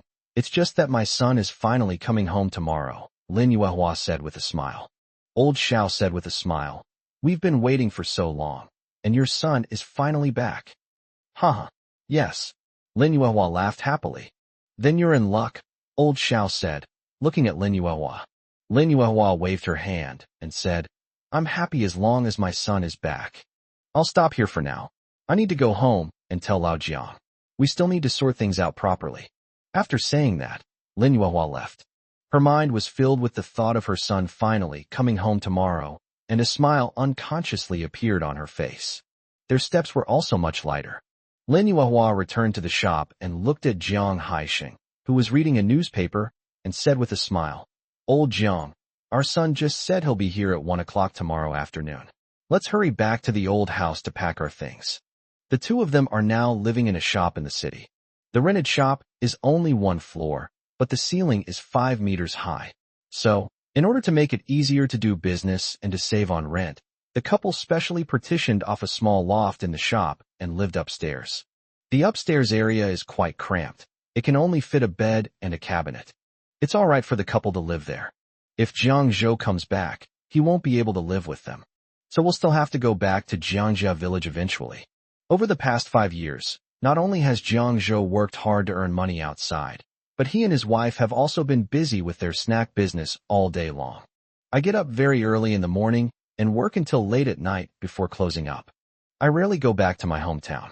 My hometown must be covered in dust by now. Now that Jiang Zhou is coming back, they need to go back to their hometown to clean up, so that Jiang Zhou can live in a spacious and comfortable place." Upon hearing this, Jiang Haixing looked up, put down the newspaper in his hand, and said with a smile, "Let's go." Afterwards, Jiang Haixing closed the shop and boarded the bus back to his hometown with Lin Yuehua. The two chatted about Jiang Zhou all the way, and soon arrived at Jiangjia village. After hanging up the phone, Jiang Zhou handed the phone bill to the shop owner and went upstairs. Back home, Bauer, Bayer, and Xianger were in the living room looking at the picture books Jiang Zhou had bought for them last time. The three little girls watched with great interest. "Dad's home," Jiang Zhou shouted. The three little girls immediately turned to look at Jiang Zhou. Daddy, Bauer and Bayer called out sweetly. Jiang Zhou was overjoyed and looked at Xianger beside him. Xianger also raised her head and looked at Jiang Zhou with a curious expression. Jiang Zhou knew Xianger's personality and also knew that he had missed too much of this little girl's time in the past 5 years. He wasn't in a hurry, and he believed that Xianger would eventually accept him as her father. He calls himself Dad. Jiang Zhou looked at the three little girls and said with a smile, "Bauer, Bayer, Xianger, stop looking at the picture book. Daddy has something to tell you three sisters." The three little girls immediately stopped looking at the picture book, put it aside, sat up obediently, and looked like they were listening attentively. "Dad is going back to his hometown of Yongzhou tomorrow. Would you like to come with him?" Jiang Zhou asked the three little girls. Although he told Su Wanxue yesterday about taking her back to his hometown. But I haven't told the three little ones yet. They had already bought train tickets for their family of 5, and now, looking at the three little girls, he wanted to ask for their opinions. "Yongzhou?" Belle asked Yehuodud. "What kind of place is that?" "This is where Daddy lived when he was little. Your grandparents are still there. Daddy is going back to see them this time. Daddy hasn't been back for a long time. Jiang Zhou explained to the three little girls. Really? Isn't it beautiful there? Xiang'er asked curiously. Jiang Zhou nodded and said, we want to go back with Daddy. To see Grandpa and Grandma. Bauer said, looking at Jiang Zhou. Yes, we should go back with Dad too. I haven't met Grandpa and Grandma yet. Belle nodded at Jiang Zhou. Jiang Zhou smiled as he looked at Bauer and Bayer, then turned to Xiang'er beside him and asked, Xiang'er, would you like to go back with Daddy? Xiang'er looked at Jiang Zhou, remained silent for a moment, and then asked softly, will Mom go? Chapter 71, Meeting the In-Laws. Of course, Jiang Zhou said without hesitation. Xiang'er's eyes lit up instantly after hearing this. Then Xiang'er is willing. Xiang'er looked at Jiang Zhou and said. When Jiang Zhou heard that Xiang'er had agreed to go back with him, a faint smile appeared on his lips. He slowly reached out and ruffled Xiang'er's soft hair, smiling as he said, Xiang'er is such a good girl. Xiang'er lowered her head a little shyly after being praised by Jiang Zhou. Bauer and Bayer, who were standing nearby, were very happy to see Xiang'er's shy expression. The fact that Xiang'er was willing to go back to her father's hometown shows that she really likes and accepts him. That's great. I can go home and visit my dad's hometown. And to see my grandparents. They saw that other children had grandparents, but they didn't. It turns out they did have it. They just hadn't seen it yet. In the future, when they talk about their grandparents, they can proudly say that they also have grandparents.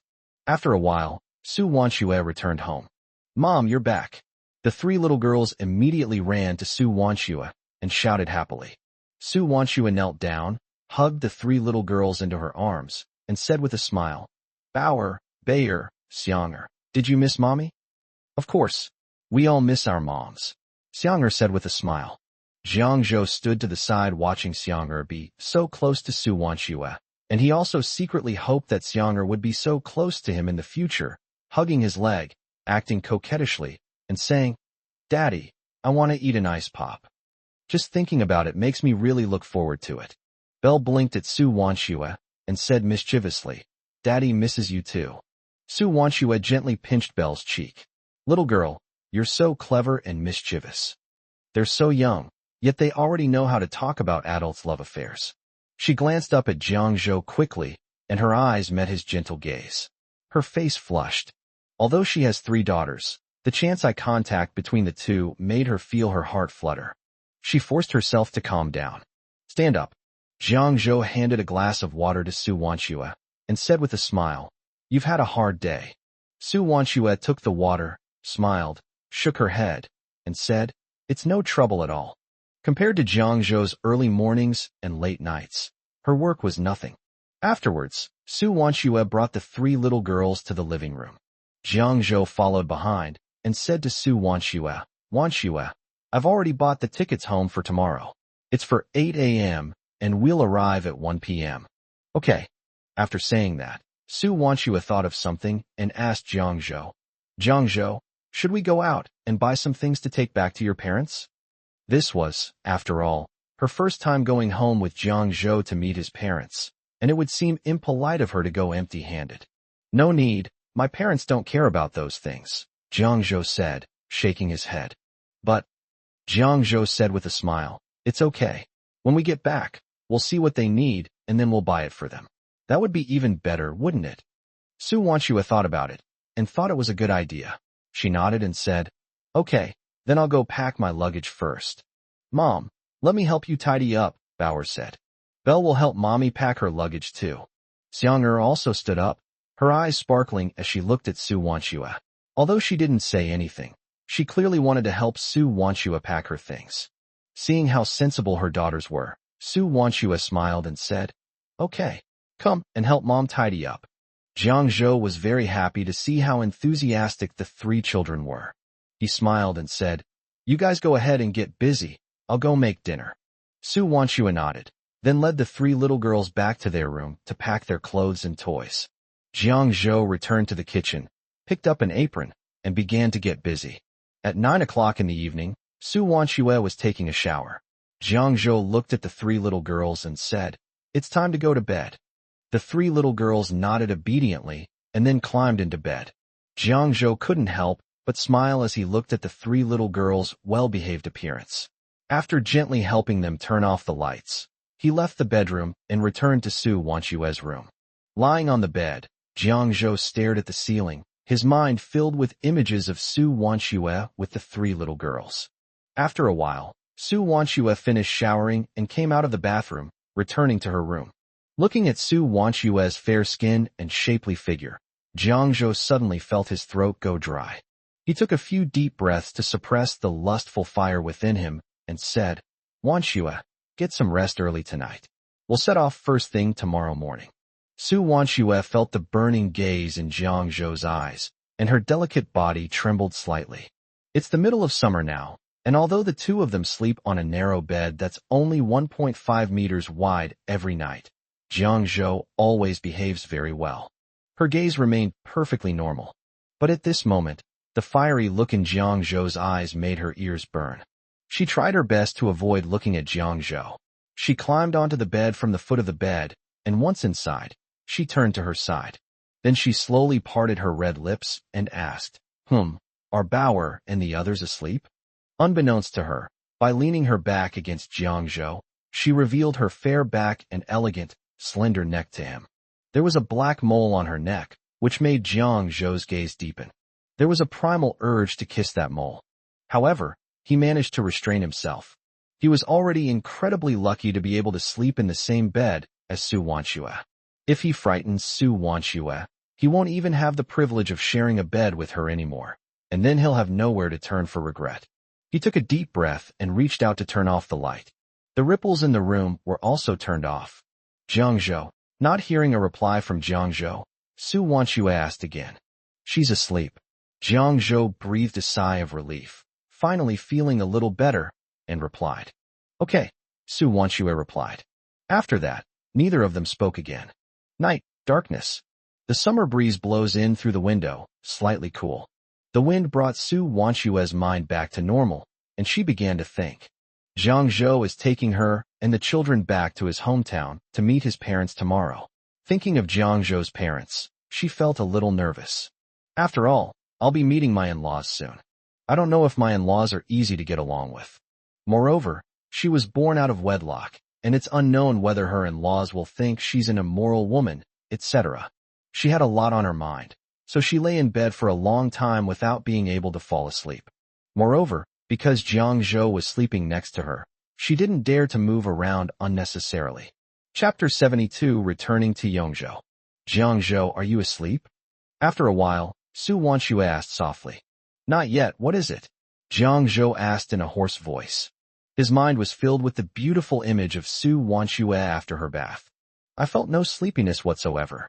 With the slightest movement, he felt hot and uncomfortable all over, and wished he could rush into the bathroom and take a cold shower immediately. Su Wanchue asked somewhat nervously, "Won't your parents like me?" Jiang Zhou was both amused and exasperated by Su Wanchue's words. He turned to look at her and said, "How could that be? You're so wonderful, they definitely adore you." But Su Wanchue's tone was still a little uneasy. Jiang Zhou sighed helplessly and said, "Don't worry, my parents are easy to get along with. And with me here tomorrow, no one will bully you," Jiang Zhou said confidently. Hearing this, Su Wanchue felt a warmth in her heart, and her previous worries were largely dispelled by Jiang Zhou's words. She nodded and softly replied, "Okay." Jiang Zhou said softly, "Wanchue, we have to get up early to go to the bus station tomorrow. You've worked all day today, so don't worry too much. I'm here, so don't worry about anything. Okay, you should go to bed early too. You got up so early this morning," Su Wanchue said with concern. "Okay, let's sleep together." "Good." Jiang Zhou got up early the next morning. Since he had bought a bus ticket to return to his hometown at 8 o'clock that morning, he wouldn't be going to collect eels or sell tea oil cakes that day. As for supplying eels to Huangshan Noodle Shop, he bought 3 days' worth yesterday and delivered it to the noodle shop, telling the owner that he was taking his wife and children back to his hometown for 3 days. The noodle shop owners all expressed their understanding. Moreover, Jiang Zhou delivered 3 days' worth of food, so the eels wouldn't die even if kept in the shop for 3 days. Moreover, 2 of the female owners especially praised Jiang Zhou as a good husband, assuring him that they would not accept eels from other vendors during his 3-day absence, and would wait for him to return to deliver eels to them. When Jiang Zhou got up, he found that Su Wanxue was already making breakfast. It was 6 in the morning, the sky was just beginning to lighten, and the morning light streamed into the kitchen, adding a hazy beauty to Su Wanxue. Jiang Zhou couldn't resist and hugged her from behind. Su Wanxue's small body trembled slightly. She turned around and saw Jiang Zhou. Her face flushed. "You're up. Okay, I don't need to go out to collect eels today. I'll make breakfast. You go and wake the daughters up." Jiang Zhou's voice was husky from just waking up, making it particularly sexy and magnetic. He spoke again in Su Wanxue's ear, and the sound caused tiny red rashes to appear on Su Wanxue's fair neck. She unconsciously tilted her head to the side, put down the kitchen knife in her hand, and said, "Okay, Xianger hasn't eaten much of the breakfasts I've made these past 3 days. She still prefers yours. After I wake them up, you teach me how to make breakfast." She wanted to help Jiang Zhou share the burden and also wanted her daughters to eat more, especially the youngest daughter, Xianger.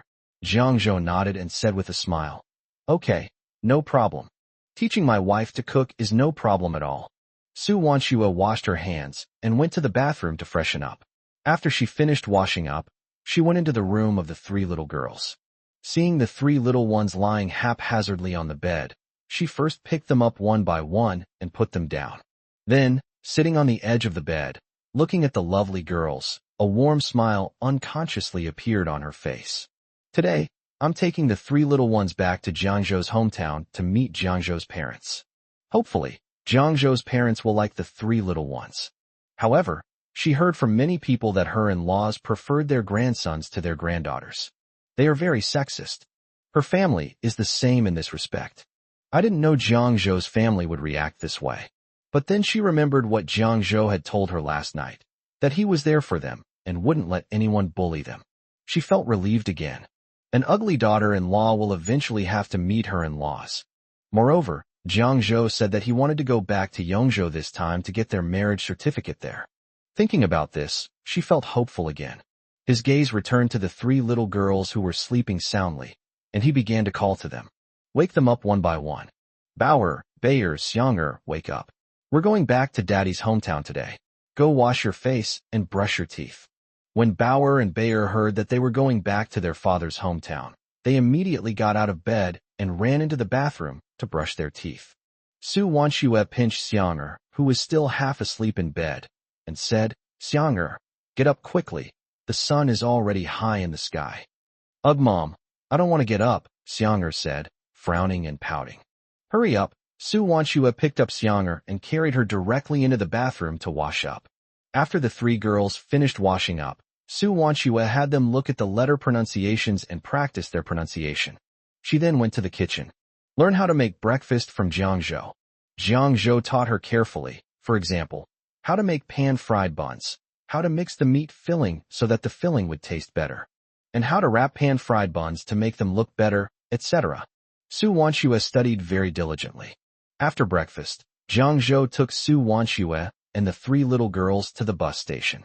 On the way, Jiang Zhou carried the large suitcases of Su Wanxue and her 3 daughters in one hand, and held Belle's hand in the other. Su Wanxue held Bauer and Xianger's hands as she walked, instructing the 3 little girls. "You 3 must hold your father and mother's hands tightly, okay? Otherwise, be careful not to be kidnapped by bad people." "Okay," the 3 little girls replied in unison. After Zhang Haixing and Lin Yuehua thoroughly cleaned the house, they were still not satisfied. "What should I do? The house is still too messy." Lin Yuehua looked distressed. Zhang Haixing looked at Lin Yuehua's sour expression and smiled, saying, "After all, it's been so long since we've been back, and many places are covered in dust. Take your time, there's no need to rush." "Sigh, all this furniture is so old," Lin Yuehua continued. After their family went bankrupt, they couldn't afford anything nice anymore and could only buy cheap furniture. But this furniture was really too old, all purchased in the 1980s. They themselves are used to living here, but she is worried that her son will not be. This house was where Jiang Zhou lived when he was 5 years old. Later, his family made money and moved to the city, and then gradually moved from Yongzhou to Changsha. After his family went bankrupt, Jiang Zhou dropped out of university and took a slow train to Shanghai to work. This is Jiang Zhou's first time back. Hearing Lin Yuehua say that the furniture was old, Jiang Haixing felt a pang of pain in his heart. They had been poor for a long time. Chapter 73. Our family will become rich again sooner or later. Seeing the change in Jiang Haixing's expression, Lin Yuehua quickly changed the subject. All right, let's clean the house again. A clean house will make our son feel more comfortable. Hearing this, Jiang Haixing finally snapped out of his thoughts. Okay, let's get to work now. Jiang Haixing readily agreed and started working, with Lin Yuehua joining in as well. Just then, Jiang Haixing's sister-in-law, Yang Li, passed by Jiang Haixing's house and heard the sounds coming from inside. Yang Li immediately stopped and looked into the house. She saw Jiang Haixing and Lin Yuehua bustling around inside the house. Are they going back to their hometown to live? No, shouldn't they be living in the county town now? Yang Li muttered to herself. She knew that Jiang Haixing and his family had opened a snack shop in the city a few years ago and usually wouldn't come back to live in the countryside anymore. Why did they come back to live here this time? Yang Li was puzzled and decided to go and see what they were up to. She's still growing vegetables in Jiang Haixing's vegetable garden. What will happen to the vegetable garden if they come back? She walked straight into Jiang Haixing's courtyard and looked around. I was startled. She noticed that there was a pile of ingredients in the kitchen. There are ducks, fish, and chickens. These ingredients are only eaten during the Lunar New Year. No one would normally be willing to eat such good food. Not to mention those who are already bankrupt and owe huge debts. Hey, second brother, second sister-in-law, what brings you back? Yang Li pretended to have just noticed Jiang Haixing and Lin Yuehua and walked up to them, speaking in a surprised tone. Yang Li's voice immediately caught the attention of Jiang Haixing and Lin Yuehua, who both turned around to look at her. Yes, something came up, Jiang Haixing replied casually. Lin Yuehua's face immediately darkened. That sister-in-law of hers is like a persistent ghost. Every time I come back to my hometown, I run into that family. It's so unlucky. When they were rich, this woman's family would fawn over them. But ever since they fell on hard times, this family has completely turned their backs on them. Not only do they not help them at all, they also keep mocking and ridiculing them. There are 4 siblings in Lao Zhang's family. At that time, Jiang Haixing had just gone bankrupt. He not only lost all his money, but also owed a huge debt of millions. Only his 3rd and 4th brothers lent him money. The eldest son's family and Jiang Haixing's parents didn't contribute a single penny. Back when Jiang Haixing was successful, he gave his parents a lot of money, totaling at least 100,000 yuan, including gifts during holidays. However, the old man simply refused to take out any money. Not only that, the old man also gave Jiang Haixing 400 yuan a month for living expenses. The 2 elderly people now live in the house of the eldest brother next door. Lin Yuehua grew angrier the more she thought about it, and her gaze toward Yang Li turned icy. Yang Li didn't mind at all. Looking around, everything was spotless, as if it hadn't been there for just a day or 2. It looks like they're planning to stay permanently. She felt both happy and unhappy. The good news is that Jiang Haixing's family is coming back to live here, which means they definitely can't make a living in the city anymore. Life got poorer and poorer. The happier she is. Who made Jiang Haixing's family so successful back then, and why did they get a lot of scoldings from Jiang's parents? Now that Jiang Haixing's family is getting poorer and poorer, she can smugly step on their heads. Awesome. However, what upset her was that Jiang Haixing was coming back to live with her, which meant he would definitely be growing vegetables. But she didn't want to give back the vegetable garden she had taken over.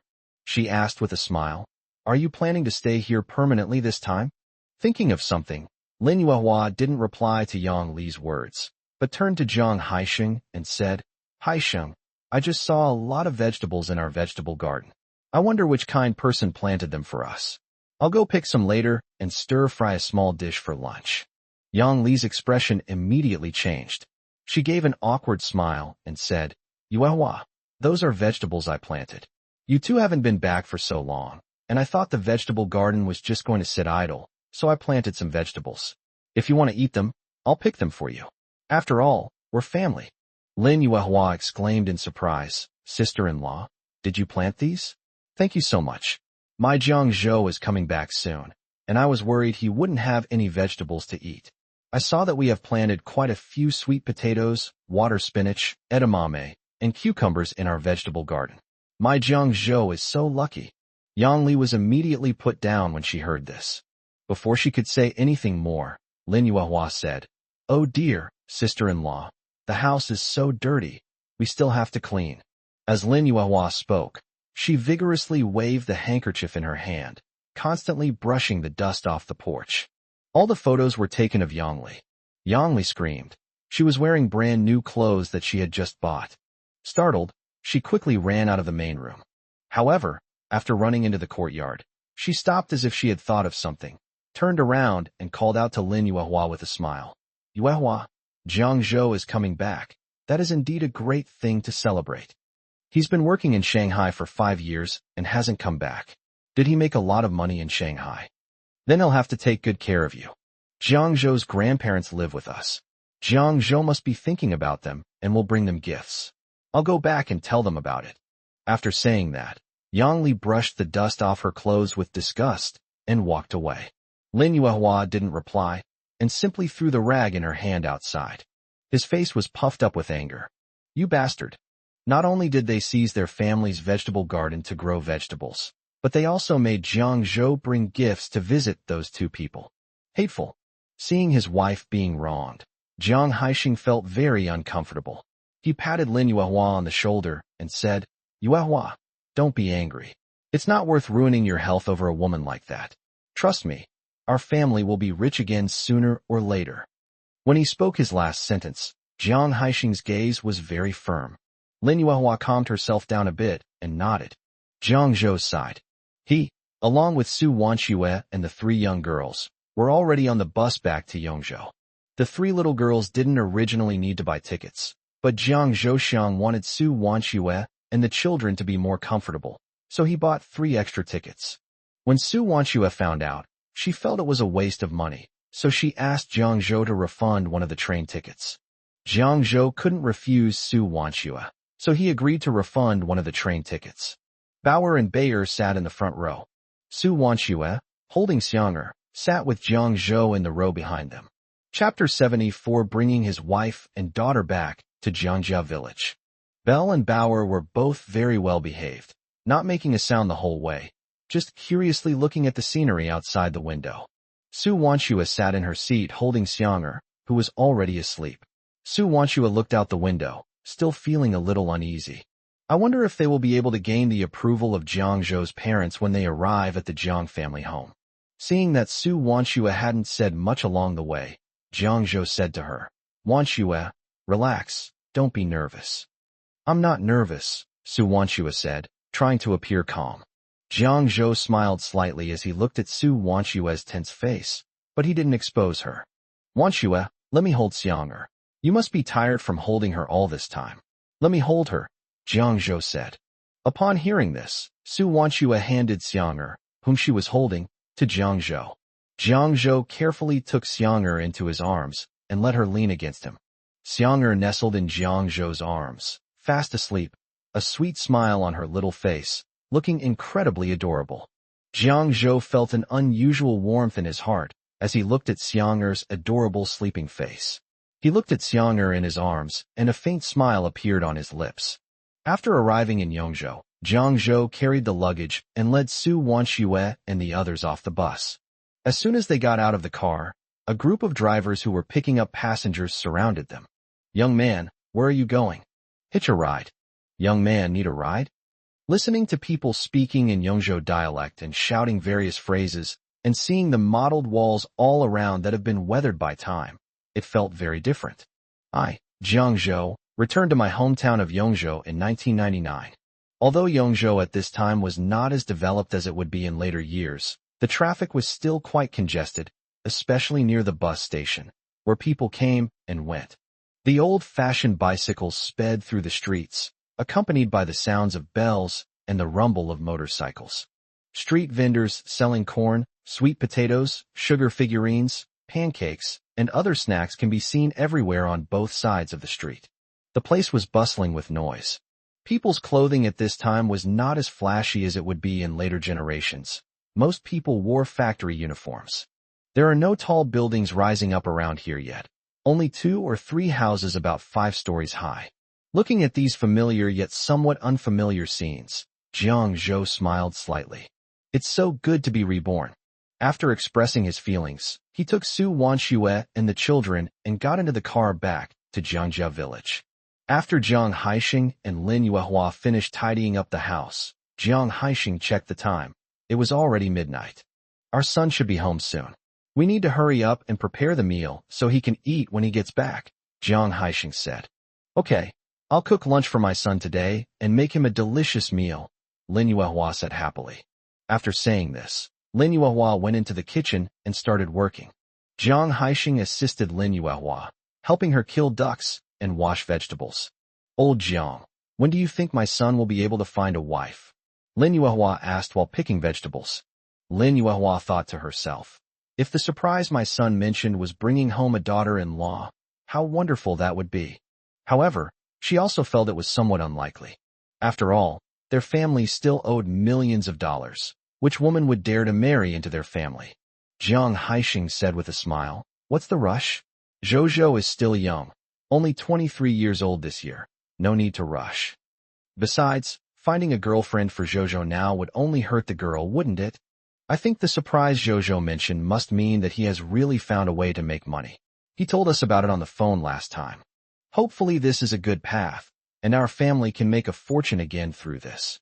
Lin Yuehua nodded after hearing Jiang Haixing's words. The two of them started working in the kitchen. Old Jiang, go check if our son has come back yet, Lin Yuehua said after a while. I'll go right away. Jiang Haixing grabbed a cucumber, ran out of the kitchen, looked around the door for a while, and when he didn't see Jiang Zhou return, he ran back into the kitchen. Zhou is probably still on his way. Let's continue cooking. We can eat as soon as Zhou gets home. All right. I need to start simmering this chicken soup first. It's good for your health. Zhou has suffered so much these past 5 years, he needs a good boost, Lin Yuehua said happily. Jiang Haixing smiled and nodded. Yang Li, sitting at home next door, smelled the aroma of meat wafting from Jiang Haixing's kitchen when her stomach suddenly rumbled loudly. Thinking about how Jiang Haixing's family had slaughtered chickens and ducks today, she couldn't help but swallow hard. How long has it been since she last ate chicken or duck? Although there are chickens and ducks at home, they are only used for laying eggs. They are only killed for food during festivals or when her youngest son, Jiang Yin, comes home. Thinking of this, Yang Li touched her stomach, feeling extremely uncomfortable. She could smell her own saliva almost dripping down her throat. So what if Jiang Zhou is back? Is it really worth Jiang Haixing and his wife making such a big fuss about it? Have the foreign debts been paid off? Yang Li sat angrily in the chair, her hands supporting her chin, her eyes flashing with rage, looking extremely angry. My youngest son, Jiang Yin, has been admitted to Beijing Normal University, a top-tier university. When you get out of school, you're going to become an official. Unlike Jiang Zhou, who only attended a third-tier, unaccredited university and dropped out after a year to work, no matter how hard he tries, he'll never amount to anything and will be destined to be a screwdriver for life. After her youngest son graduates, she will eat all these delicious foods every day, making Jiang Haixing and his family envious. Snort. Thinking about this made Yang Li feel much better. At this moment, Lin Yuehua and Jiang Haixing came out of the kitchen carrying freshly cooked dishes. After Lin Yuehua placed the dishes on the table, a bright and expectant smile immediately appeared on her face as she looked at the table full of food. After a bumpy half-hour ride, the car finally arrived at the entrance of Jiangjia village. Most of the houses in the village are still made of tile roofs, scattered in different ways. Unlike the reinforced concrete cities of later generations, they have a pastoral and old-fashioned feel, which is very comfortable to look at. Jiang Zhou looked at the village before him and sighed with emotion. Is this where Dad grew up? Bauer asked, her round eyes wide as she looked at the village before her. Yes, Dad used to live here, Jiang Zhou said to Bauer with a smile. Bauer likes it here, and Bauer wants to grow up here too. Bauer nodded vigorously after saying this, indicating that she really liked this place. Jiang Zhou couldn't help but chuckle as he watched Bauer's actions. Belle looked at the scene before her, then looked at Jiang Zhou and grabbed the hem of his clothes with her soft little hands. When Jiang Zhou saw Belle like this, he reached out and patted Belle's little head. Xiang'er nestled in Su Wanshue's arms. The journey had been too bumpy, and Xiang'er's face was pale and bloodless. Chapter 75. Jiang's parents are shocked. Their son returns with his wife and granddaughter. Jiang Zhou felt heartbroken seeing Xiang'er like this. Xiang'er had suffered so much this time. Seeing the worried look on Jiang Zhou's face, Su Wanshue said softly, "Don't worry, Xiang'er is just carsick from the bumpy ride." Jiang Zhou looked at Su Wanshue and nodded. "Let's go. Let's hurry into the village." Su Wanshue said with a smile. "Let's go? Mom and Dad are waiting for us at home. We can make it in time for lunch." Jiang Zhou carried the luggage and led Bauer and Bayer into the village, while Su Wanshue carried Xiang'er and followed beside Jiang Zhou. As soon as Jiang Zhou and his group entered the village, they attracted the attention of many people. Jiang Zhou is very handsome, Su Wanshue is very beautiful, and the three little ones they have are all exquisitely beautiful. Especially Bauer and Bayer, although the two little ones have different clothing styles, they look particularly cute and eye-catching in the new clothes Jiang Zhou bought for them. It's obvious at a glance that they are twins. They look exactly alike. It's rare to see such a handsome young man as Jiang Zhou in the village. The village children are always covered in mud or have snot on their noses. None of them are like Bauer, Bayer, and Xiang'er. Especially since this time of day is right after lunchtime. Everyone is picking their teeth, chatting, playing cards, and so on in front of their own homes. Upon seeing this group of people arrive, they all immediately turned their attention to them. They started chatting. "Hey, who is this person? I've never seen him before. Never seen it before. It's definitely not from our village. Whose son could he be? He's quite the handsome young man. He's quite handsome. It's the first time I've ever seen such a handsome young man. His wife is beautiful too." Jiang Zhou lived in Jiangjia village when he was a child. He would occasionally come back after he grew up, and he hadn't been back for the past 5 years, so many people in the village didn't recognize him. However, as they walked, Jiang Zhou's relatives spotted him. They knew Jiang Zhou. The moment he saw Jiang Zhou, he was completely stunned. Unexpectedly, Jiang Zhou returned with a beautiful woman and 3 girls. This is... Shocked, he immediately realized what was happening and ran towards Jiang Haixing's house. "Old Jiang, your son Zhouzhou is back. Come out and see him. He brought some people with him." His shouts immediately attracted Jiang Haixing and Lin Yuehua, who were busy in the kitchen. They stopped what they were doing and ran happily out of the kitchen. When they saw Jiang Zhou, Su Wanshue, and the 3 little girls standing in the courtyard, they were stunned for a moment, and their eyes showed surprise. Lin Yuehua actually guessed the surprise her son had mentioned. "My son really brought his wife home. And those 3 little girls, each one is so pretty and cute. Could this be their granddaughter? The son is back, bringing not only his wife, but also his granddaughter. What a wonderful thing. Dad, Mom, this is Su Wanshue, my girlfriend. These are my 3 children with Wanshue, Bauer, Bayer, and Xiang'er," Jiang Zhou introduced to Jiang Haixing and Lin Yuehua. Then he said to Su Wanshue and the 3 little ones, "Wanshue, these are my parents. Bauer, Bayer, Xiang'er, these are your grandparents." The 3 little ones stared at Jiang Haixing and Lin Yuehua with their big, round eyes full of curiosity. Su Wanshue greeted Jiang's parents somewhat shyly. "Hello, uncle and aunt." Jiang Haixing and Lin Yuehua were both shocked. Unexpectedly, these 3 little girls were actually their granddaughters. Okay. They smiled and quickly said to Su Wanshue, Xiaoxue, Bauer, Bayer, Xiang'er, "You must be tired from your long journey back." Su Wanshue said, "It's not hard work." Although the 3 little girls hadn't spoken yet, because they were shy, Bauer and Bayer's eyes were bright and lively as they looked at Jiang Haixing and Lin Yuehua. And a faint smile. Looking at his parents, Jiang Zhou felt a surge of emotion. Being reborn was truly wonderful. "My parents aren't old yet, and their hair isn't gray. They are all very young." "Very good." Jiang Zhou gave each of them a big hug and called out, "Dad, Mom, you little rascal, you finally know how to come home." Feeling her son's body temperature, Lin Yuehua's eyes immediately welled up with tears. Jiang Haixing patted Jiang Zhou on the shoulder, his eyes also a little red. "My son is finally home. That's wonderful. Dad, Mom, I'm sorry it's been so long since I came home to see you. Jiang Zhou saw that his parents' eyes were red, and he was also affected by their emotions, his voice becoming hoarse. My parents must have missed me terribly these past 5 years. However, in his previous life, he had no choice but to work hard to earn money. Otherwise, if he didn't pay off the family's debts as soon as possible, the whole family would never have a good life. Silly child, don't say that. Your parents know you've had a hard time these past few years. Lin Yuehua wiped away her tears and said, It's good that you're back. Su Wanxue stood aside, watching Jiang Zhou reunite with his parents, and a slight smile appeared on her lips.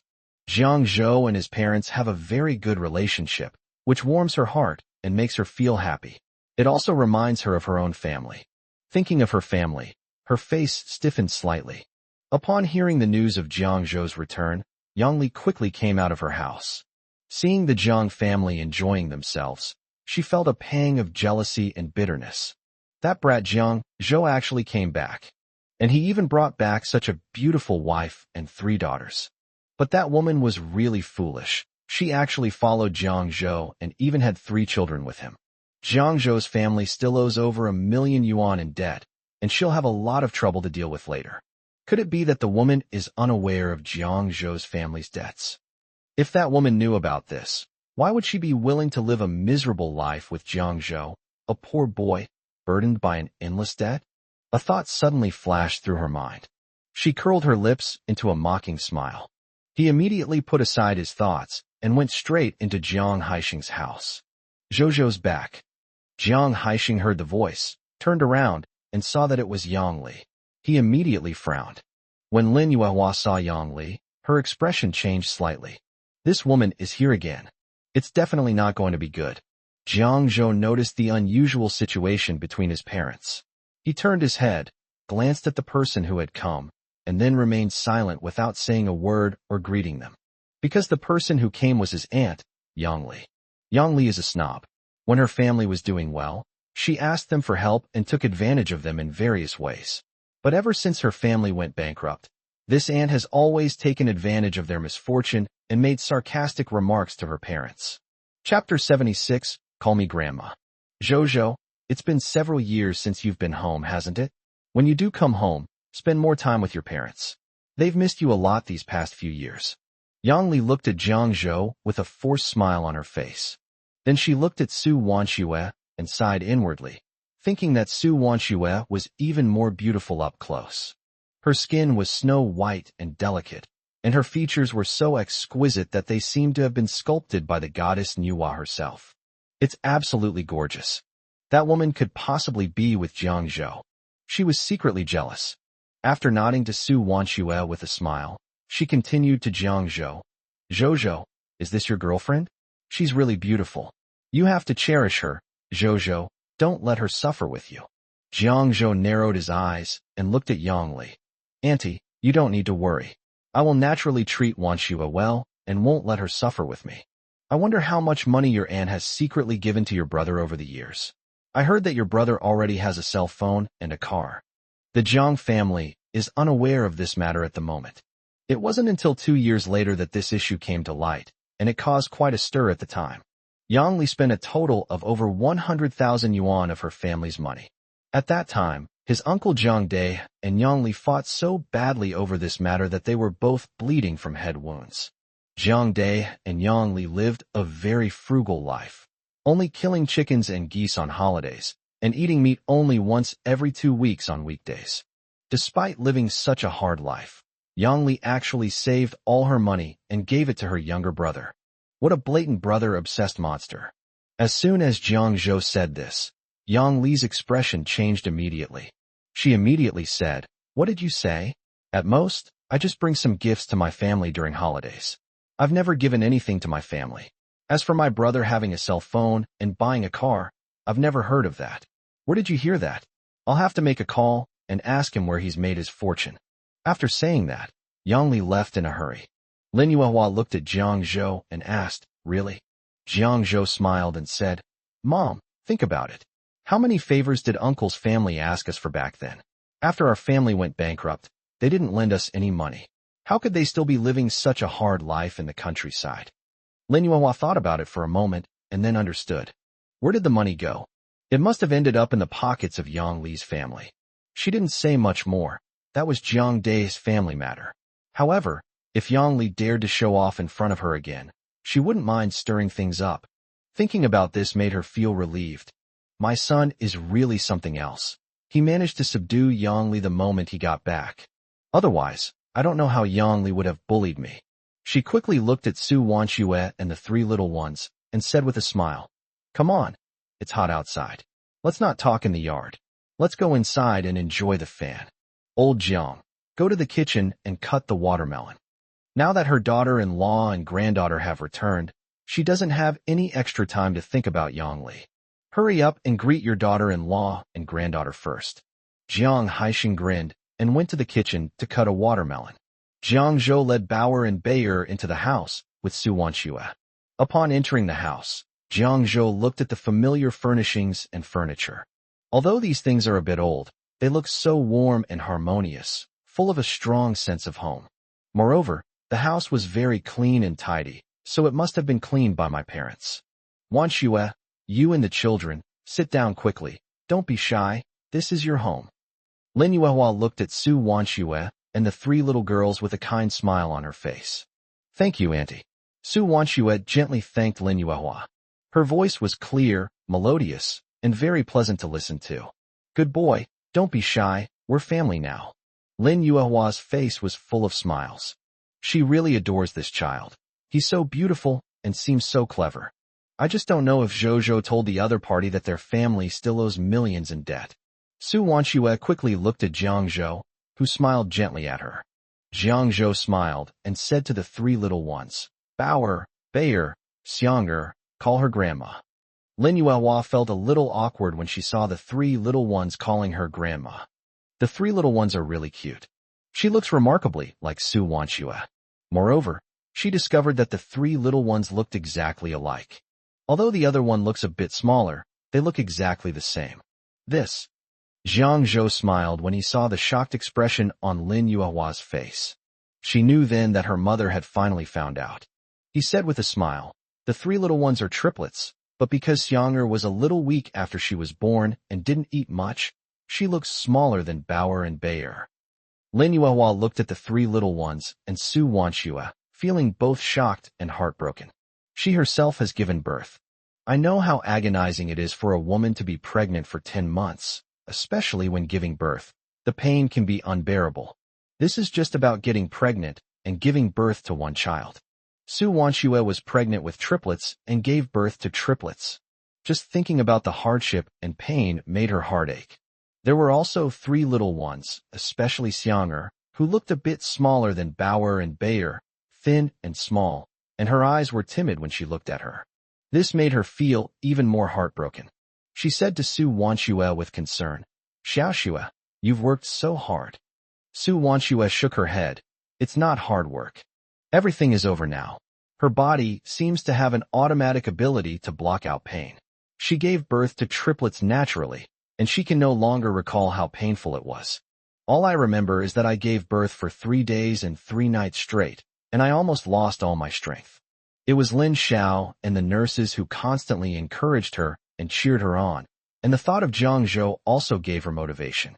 She finally gave birth to all 3 babies. Lin Yuehua patted Su Wanxue's hand tenderly, then smiled and looked at the 3 little ones. Su Wanxue told them to call her grandma. Belle finally spoke first, her voice sweet and childlike. Grandma, I'm Belle. Remember me, okay? Although I look just like my sisters, I'm unique. Don't mistake me for someone else. Lin Yuehua smiled even more happily after receiving the title of Grandma, saying, Good, good. Grandma will remember you. With Belle leading the way, Bauer was no longer shy and called out with a smile, Grandma, I'm Bauer, the eldest of the 3 sisters. Bauer can cook, and I'll cook for you later. Bauer can cook? That's amazing, Lin Yuehua exclaimed in delight. I was pleasantly surprised, but also heartbroken. This little guy is so small, yet he can already cook. Bauer and Bayer have already called her grandma, but Xiang'er hasn't yet. Xiang'er clung tightly to Su Wanxue, clutching the hem of Su Wanxue's clothes, her head bowed.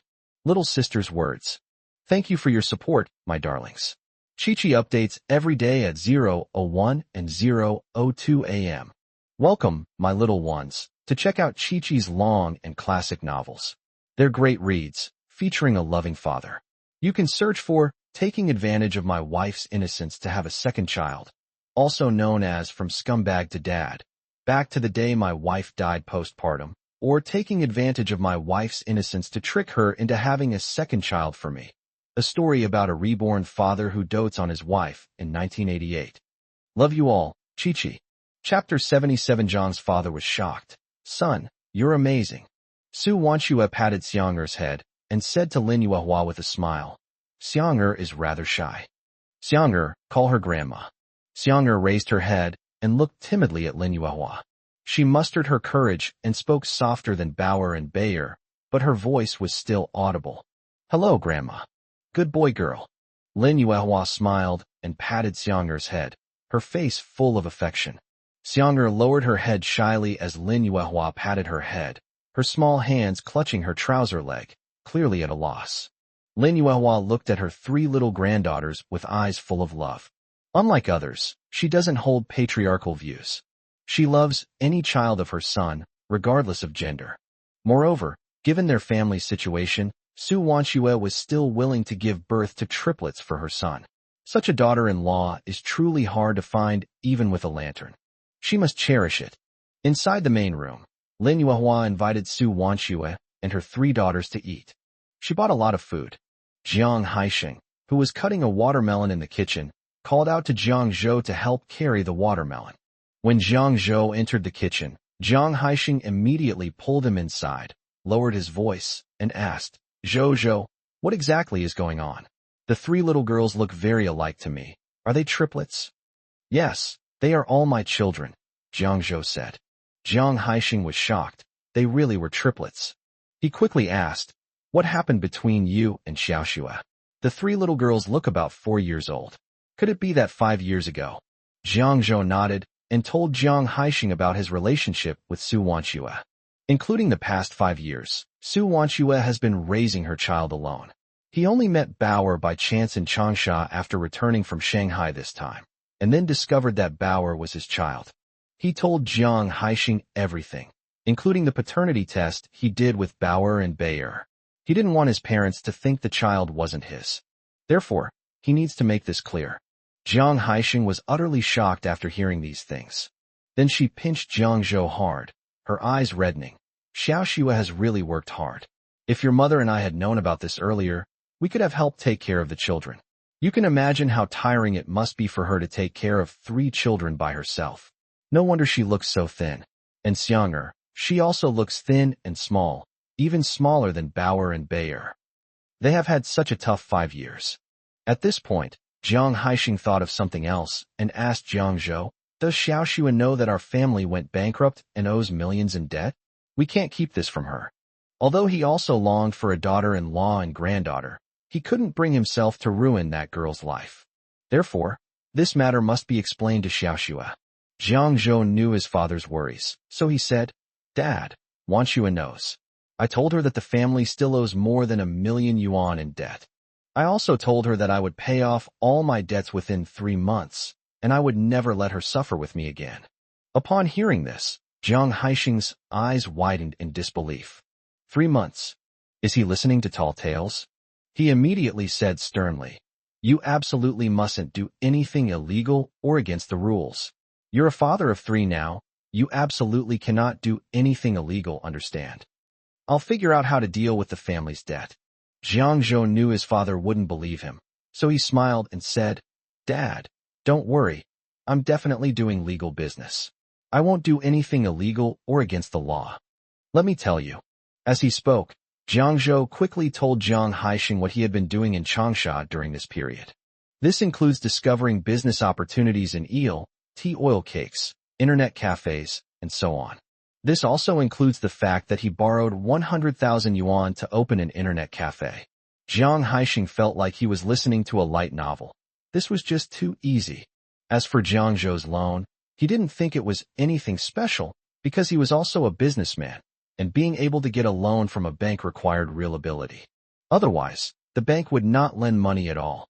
Moreover, Jiang Zhou also said that the annual interest rate is only 3%, which is a very low interest rate. What shocked him was how his son had managed to seize so many business opportunities in such a short period of time. Whether it's buying eels and selling them to eel noodle shops to earn the price difference, or selling tea oil cakes, these are all business opportunities. Especially opening an internet cafe. A short-sighted person might think that the investment cost of opening an internet cafe is too high and the return on investment is too slow. However, after Jiang Zhou explained the idea of opening an internet cafe to him, he felt that it was an extremely profitable business.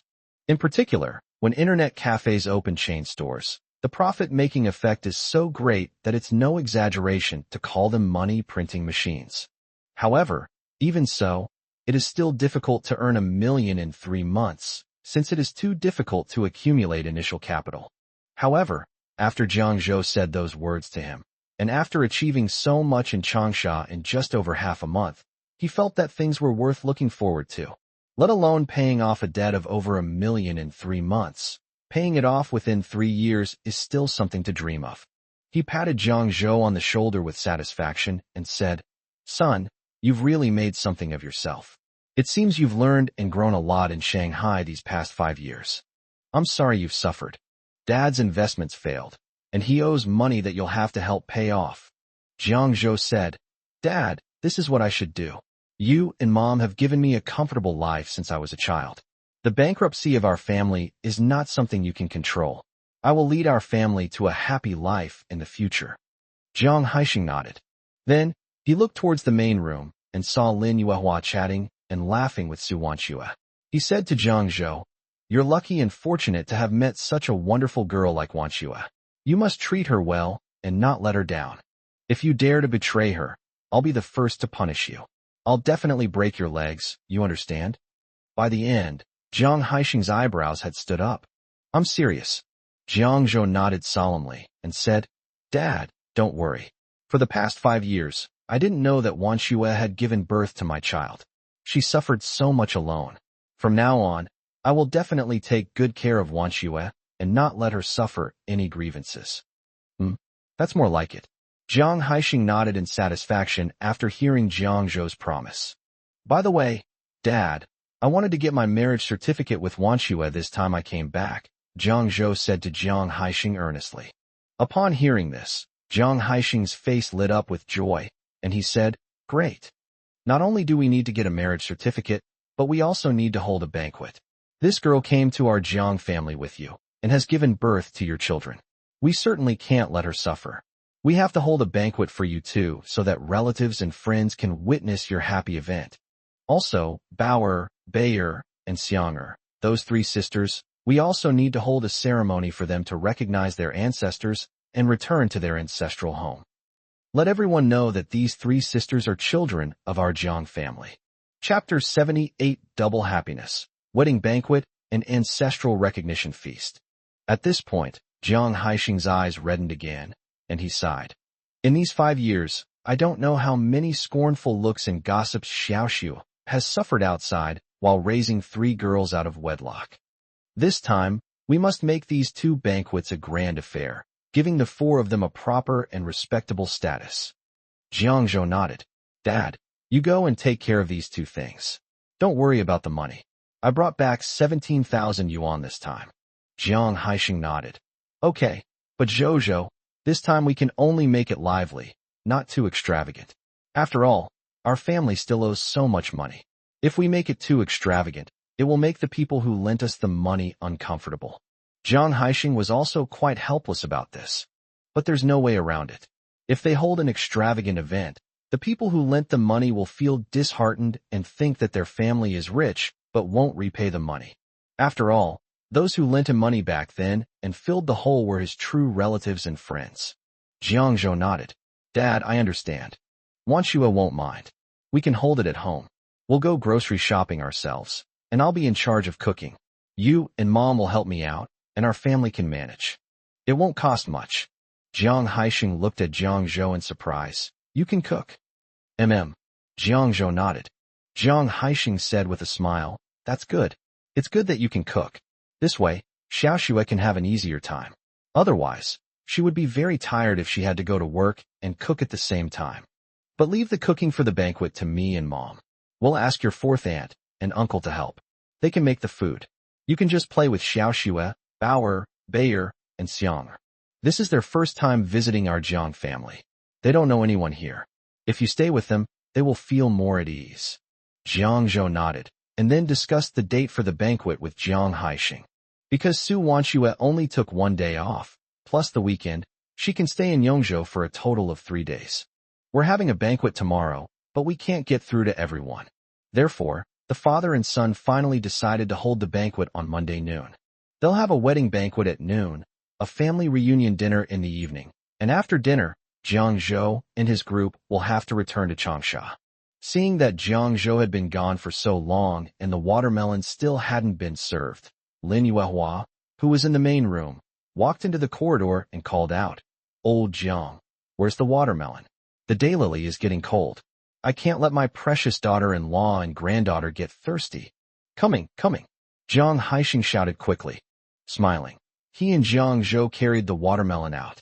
Lin Yuehua immediately urged Su Wanxue and the others to eat watermelon, then smiled and said to Jiang Zhou, "Zhou, Bauer, Bayer, and Xianger are so cute, even cuter than you were when you were little."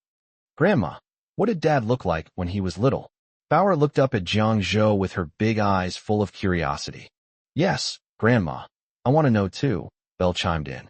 Jiang Haixing felt like he'd eaten a lemon when he heard Bauer and Bayer calling each other Grandma. It seems his 3 adorable granddaughters haven't called him Grandpa yet, Lin Yuehua said with a smile. "When you were little, your dad was a handsome young man. However, he is very mischievous and often gets into trouble. He thought it was a beehive, so he went to dig it up, only to find a hornet's nest. The hornets would chase him around, or he'd go and blow up cow dung, causing the whole village to come to our house to complain." Bauer and Bayer were surprised and asked curiously, "Grandma, what is fried cow dung?" Belle has already memorized the stories of raiding beehives and frying cow dung. "I'm thinking of giving it a try sometime. It must be a lot of fun, otherwise why would Dad have gone to play it when he was a child?"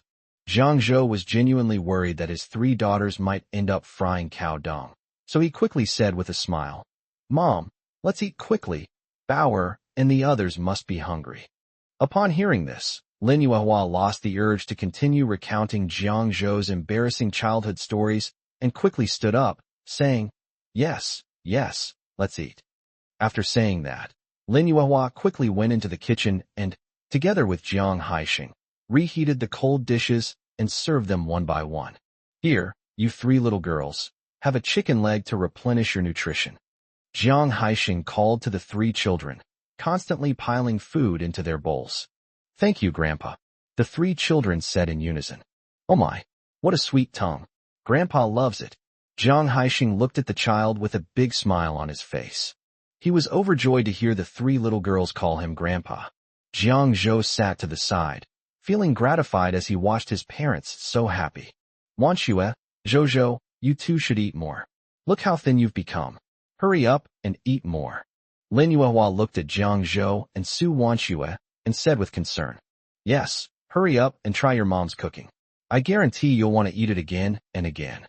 Jiang Haixing also urged Jiang Zhou and Su Wanxue to eat.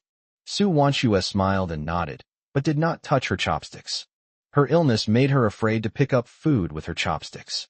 She was also afraid that if Jiang Zhou's parents found out, they would look down on her.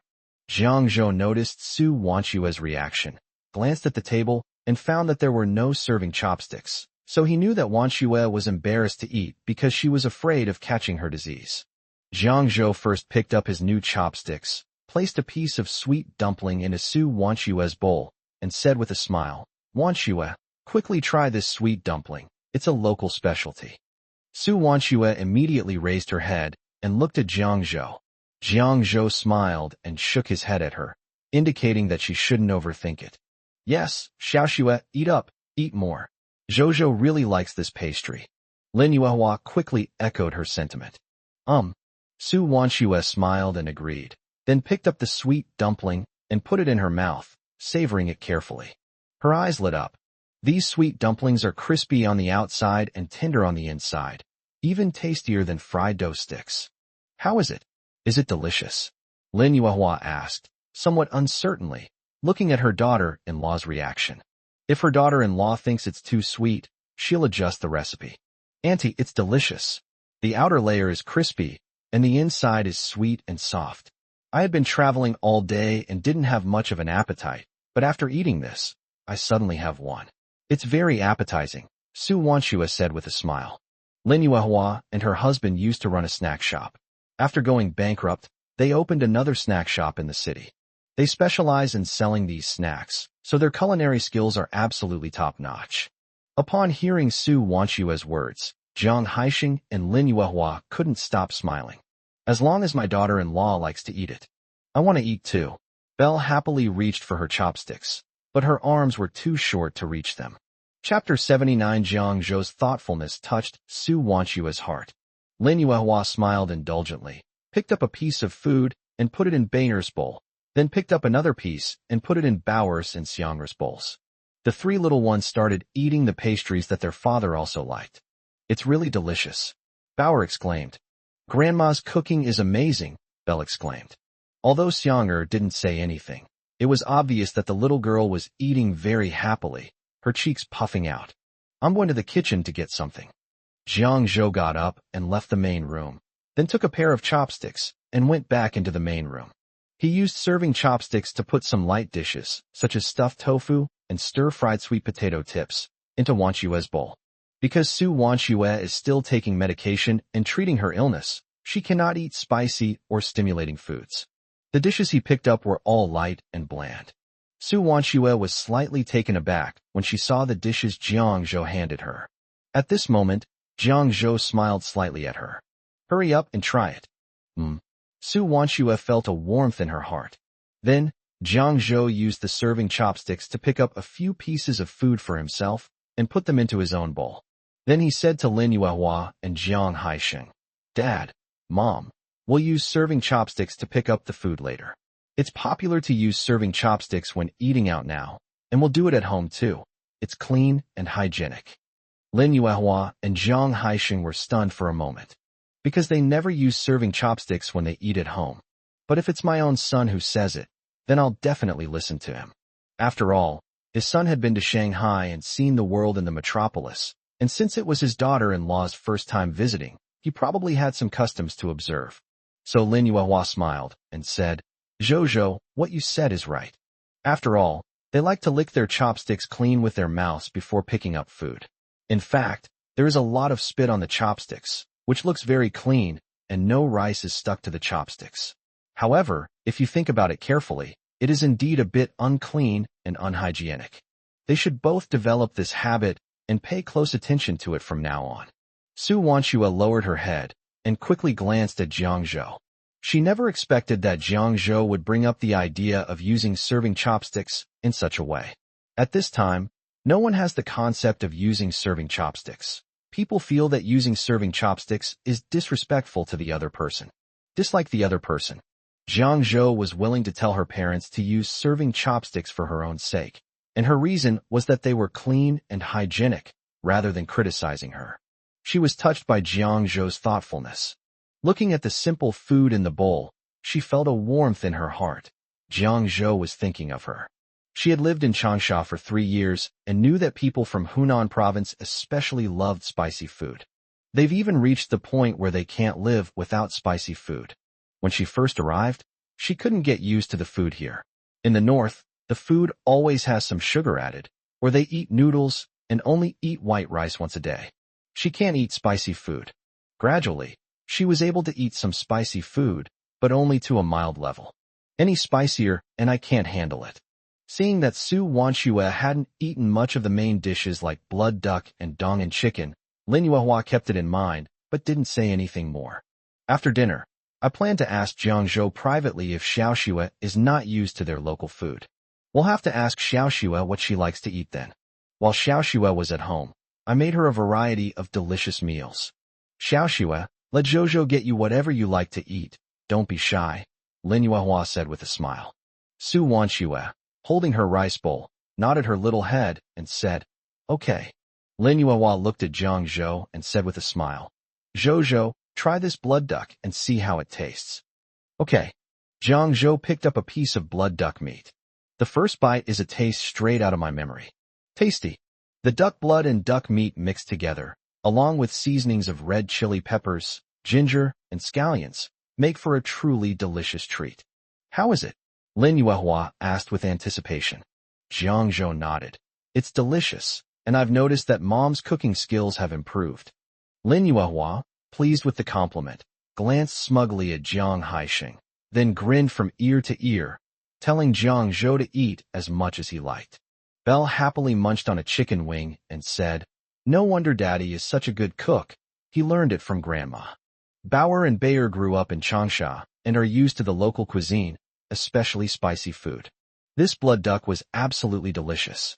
They ate with great relish. Bauer was so busy eating that she didn't have time to say a word. Lin Yuehua looked at Jiang Zhou in surprise and asked, Zhou, you can cook?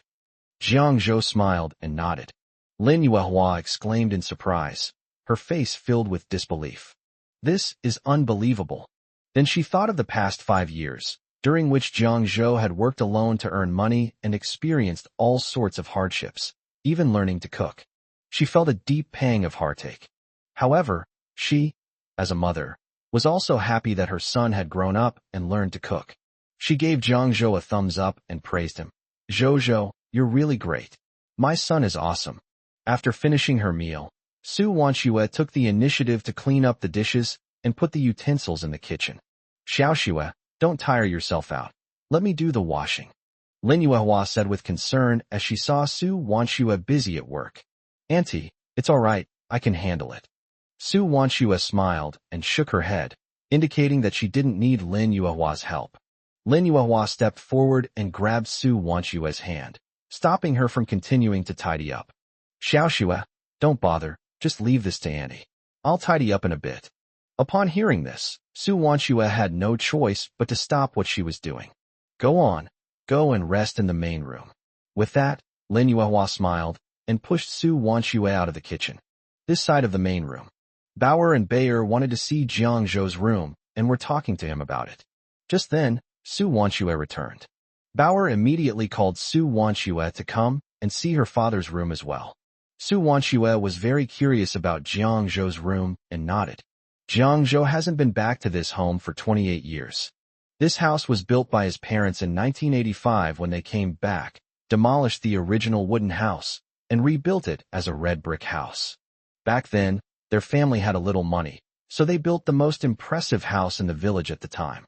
However, this grandeur is only relative to that era. Now, every household in the village has built a red brick house, and some of them even have tiles on the outside. Their house wasn't particularly outstanding. In fact, because more than 10 years had passed, the exterior walls bore the marks of time, making it appear quite dilapidated. I only stay in this house occasionally for a few days when I go back to my hometown. No trace was left.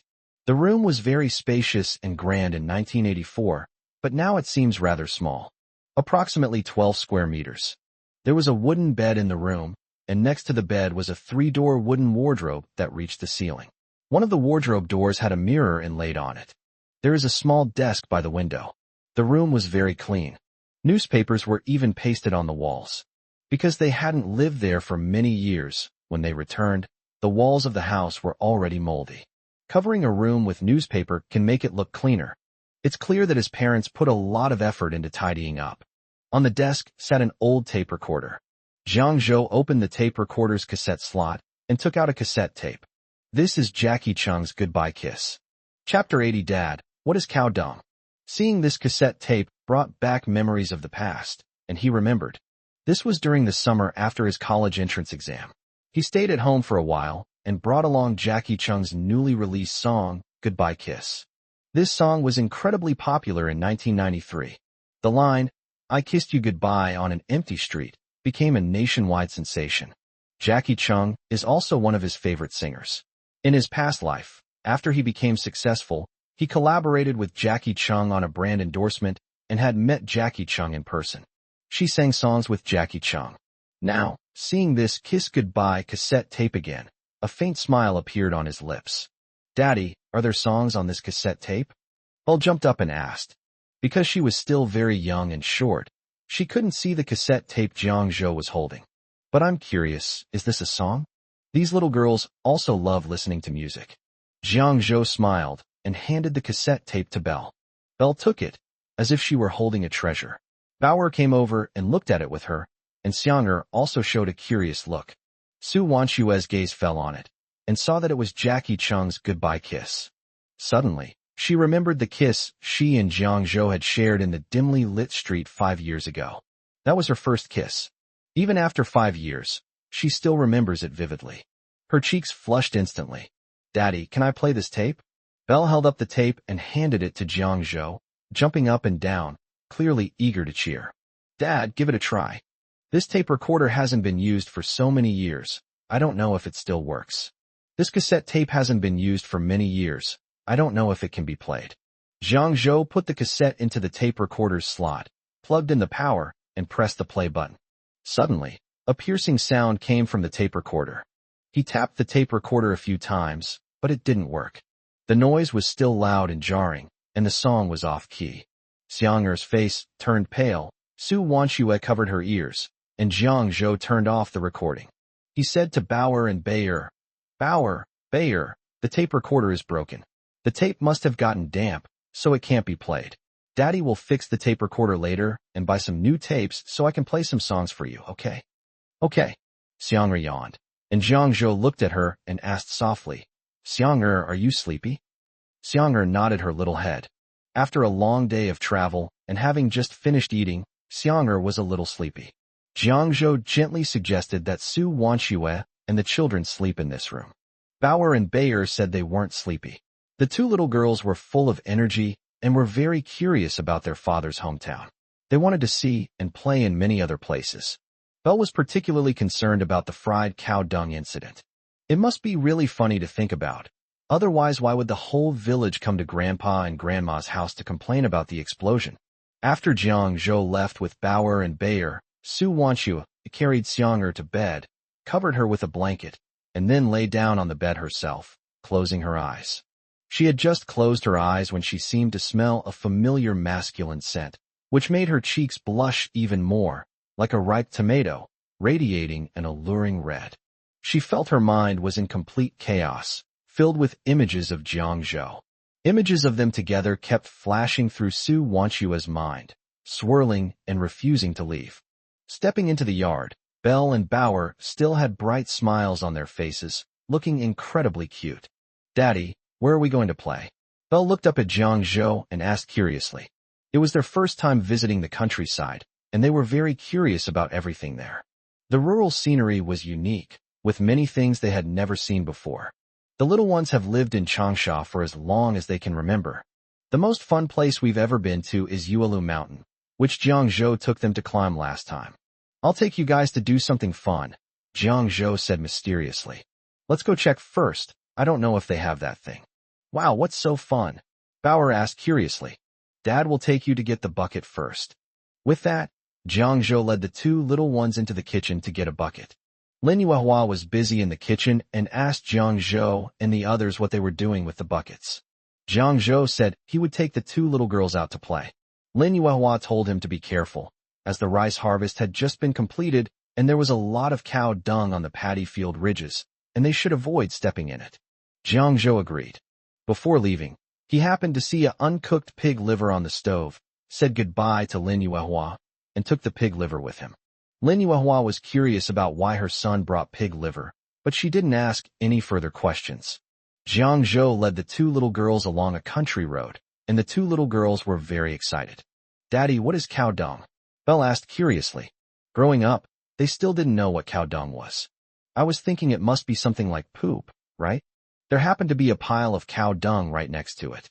Jiang Zhou pointed and said, That's it, but cow dung is very dirty, so don't touch it. There will be some of this stuff on the ridges of the field later, so watch your step and don't step on it. Oh, okay. Belle blinked her bright eyes. So this is cow dung. I've got it. It's a huge lump, bigger than a firecracker.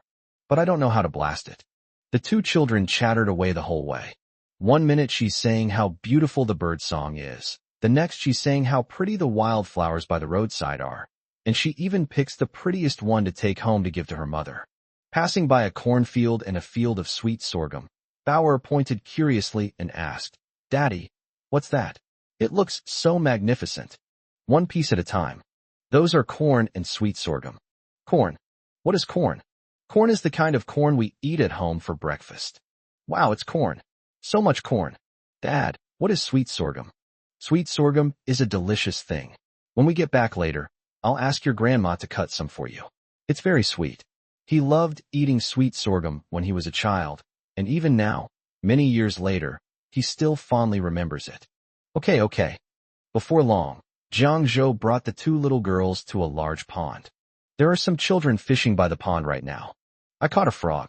It's so hard to catch crayfish today, I haven't caught a single one." "Yes, it's become a spirit. It's too hard to catch. Let's try fishing in another pond." A group of children were a little shy, and when they saw Jiang Zhou and his group arrive, they instinctively tried to run away. "I didn't catch any crayfish, so I grabbed my fishing rod and ran away." Jiang Zhou laughed when he heard their words. Sure enough, there were crayfish.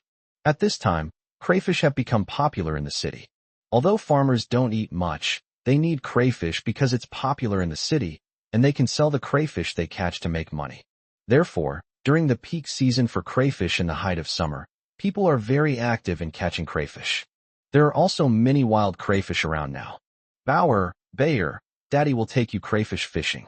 We've got dinner ready for tonight." Chapter 81. Dad is awesome. "Wow, fishing for crayfish. That's awesome. Dad, what are crayfish?" "Those older boys were talking about crayfish just now," Jiang Zhou said with a smile. "You'll know when Dad catches one and shows it to you." "Yay, Bauer is going to help Daddy." Belle wants to help her dad too. Jiang Zhou took the two little ones to the nearby woods and picked up some branches to use as fishing rods. "I picked up more than 20 of them, making a big bundle. Since one fishing rod can only catch one crayfish at a time, you need to prepare more fishing rods if you want to catch enough for tonight." They took all the branches to the pond. Bauer and Bayer followed behind Jiang Zhou, each of them holding a small branch that Jiang Zhou had specially chosen for them. They could use these branches as fishing rods to catch crayfish. The two little ones had a layer of fine sweat on their foreheads. Because it's summer vacation, the weather is very hot, and it's 3 p.m., which is the hottest time of the day. But the two little ones didn't seem to be suffering from the heat at all. Instead, they were full of energy and excitedly followed behind Jiang Zhou. "I'm really looking forward to fishing for crayfish later." Arriving at the pond, Jiang Zhou used the scissors he had prepared beforehand to cut the pig liver in the bucket into pieces to be used as bait for catching crayfish later. However, there wasn't enough pig liver. After making 18 servings of bait, it was all gone. "Daddy, what should we do?" Bauer, who was squatting next to the bucket, asked with her big, dark eyes wide open, looking distressed. "We've run out of bait," Belle said. "I just ran to watch those older boys catching frogs. They used earthworms." "Dad, can we use earthworms to catch crayfish too?" Jiang Zhou said with a smile. "Earthworms are not as effective as pig liver, but Dad has a way." Jiang Zhou first threw the 15 fishing rods he had already made into the pond and had the two little ones watch over them. Whenever they saw a fishing rod with a tight line, they would call for their father. He even showed the two little ones the words "tightly," meaning in short supply.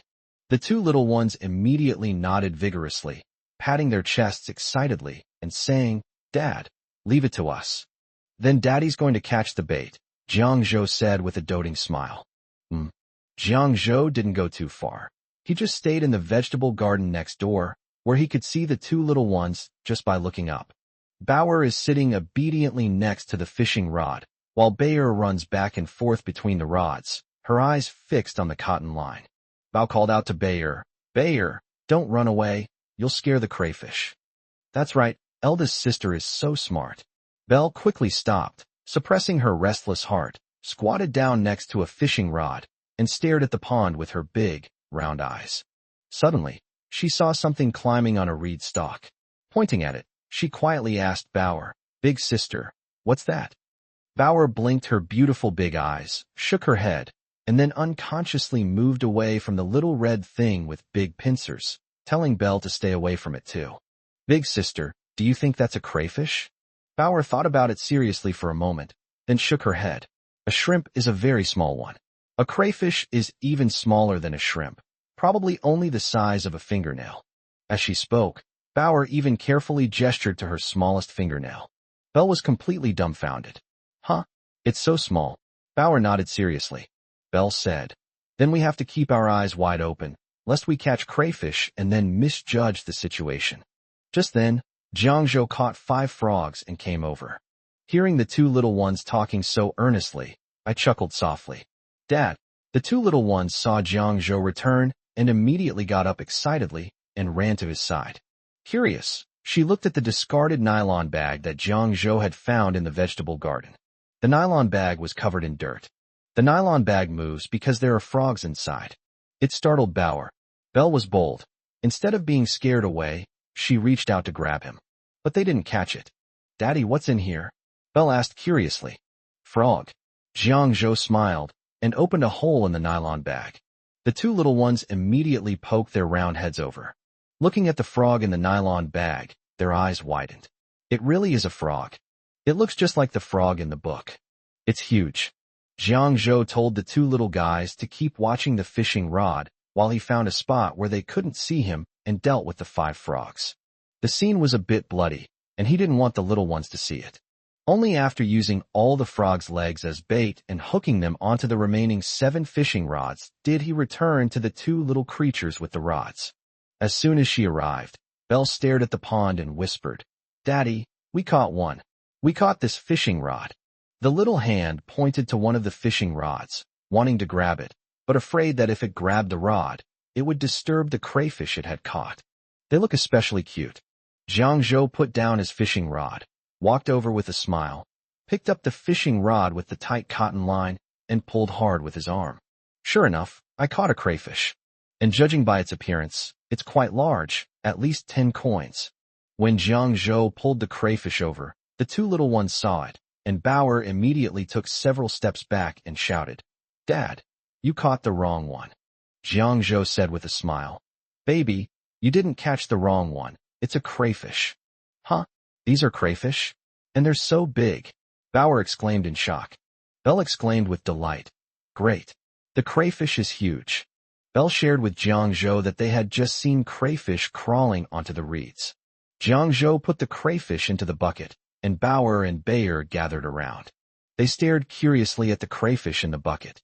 Belle even boldly reached out to grab it, but as soon as she put it in the bucket, she was frightened when she saw the crayfish extend its 2 big pincers and quickly withdrew her hand. Then she smiled sheepishly and said, My hands are a little itchy, let me scratch them. Bauer grabbed her arm and said, This crayfish is fierce. Don't try to catch it. If it catches you, it will hurt a lot. Belle said, but her eyes were clearly shining as she looked at the crayfish. Jiangzhou watched with a smile, reached into the bucket, and quickly and accurately grabbed the crayfish, pinning its 2 large claws in place with his thumb and forefinger. Take the crayfish out of the bucket. Bauer and Bayer exclaimed loudly. Bauer was frightened, afraid that her father would be hurt by the crayfish. Belle was shocked and delighted, exclaiming, Daddy is so amazing, so incredible. Dad, let me play with it for a bit.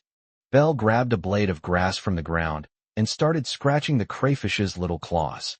Seeing that the claws weren't aggressive, she immediately started scratching them. Bauer watched in terror. Chapter 82 Villagers shocked.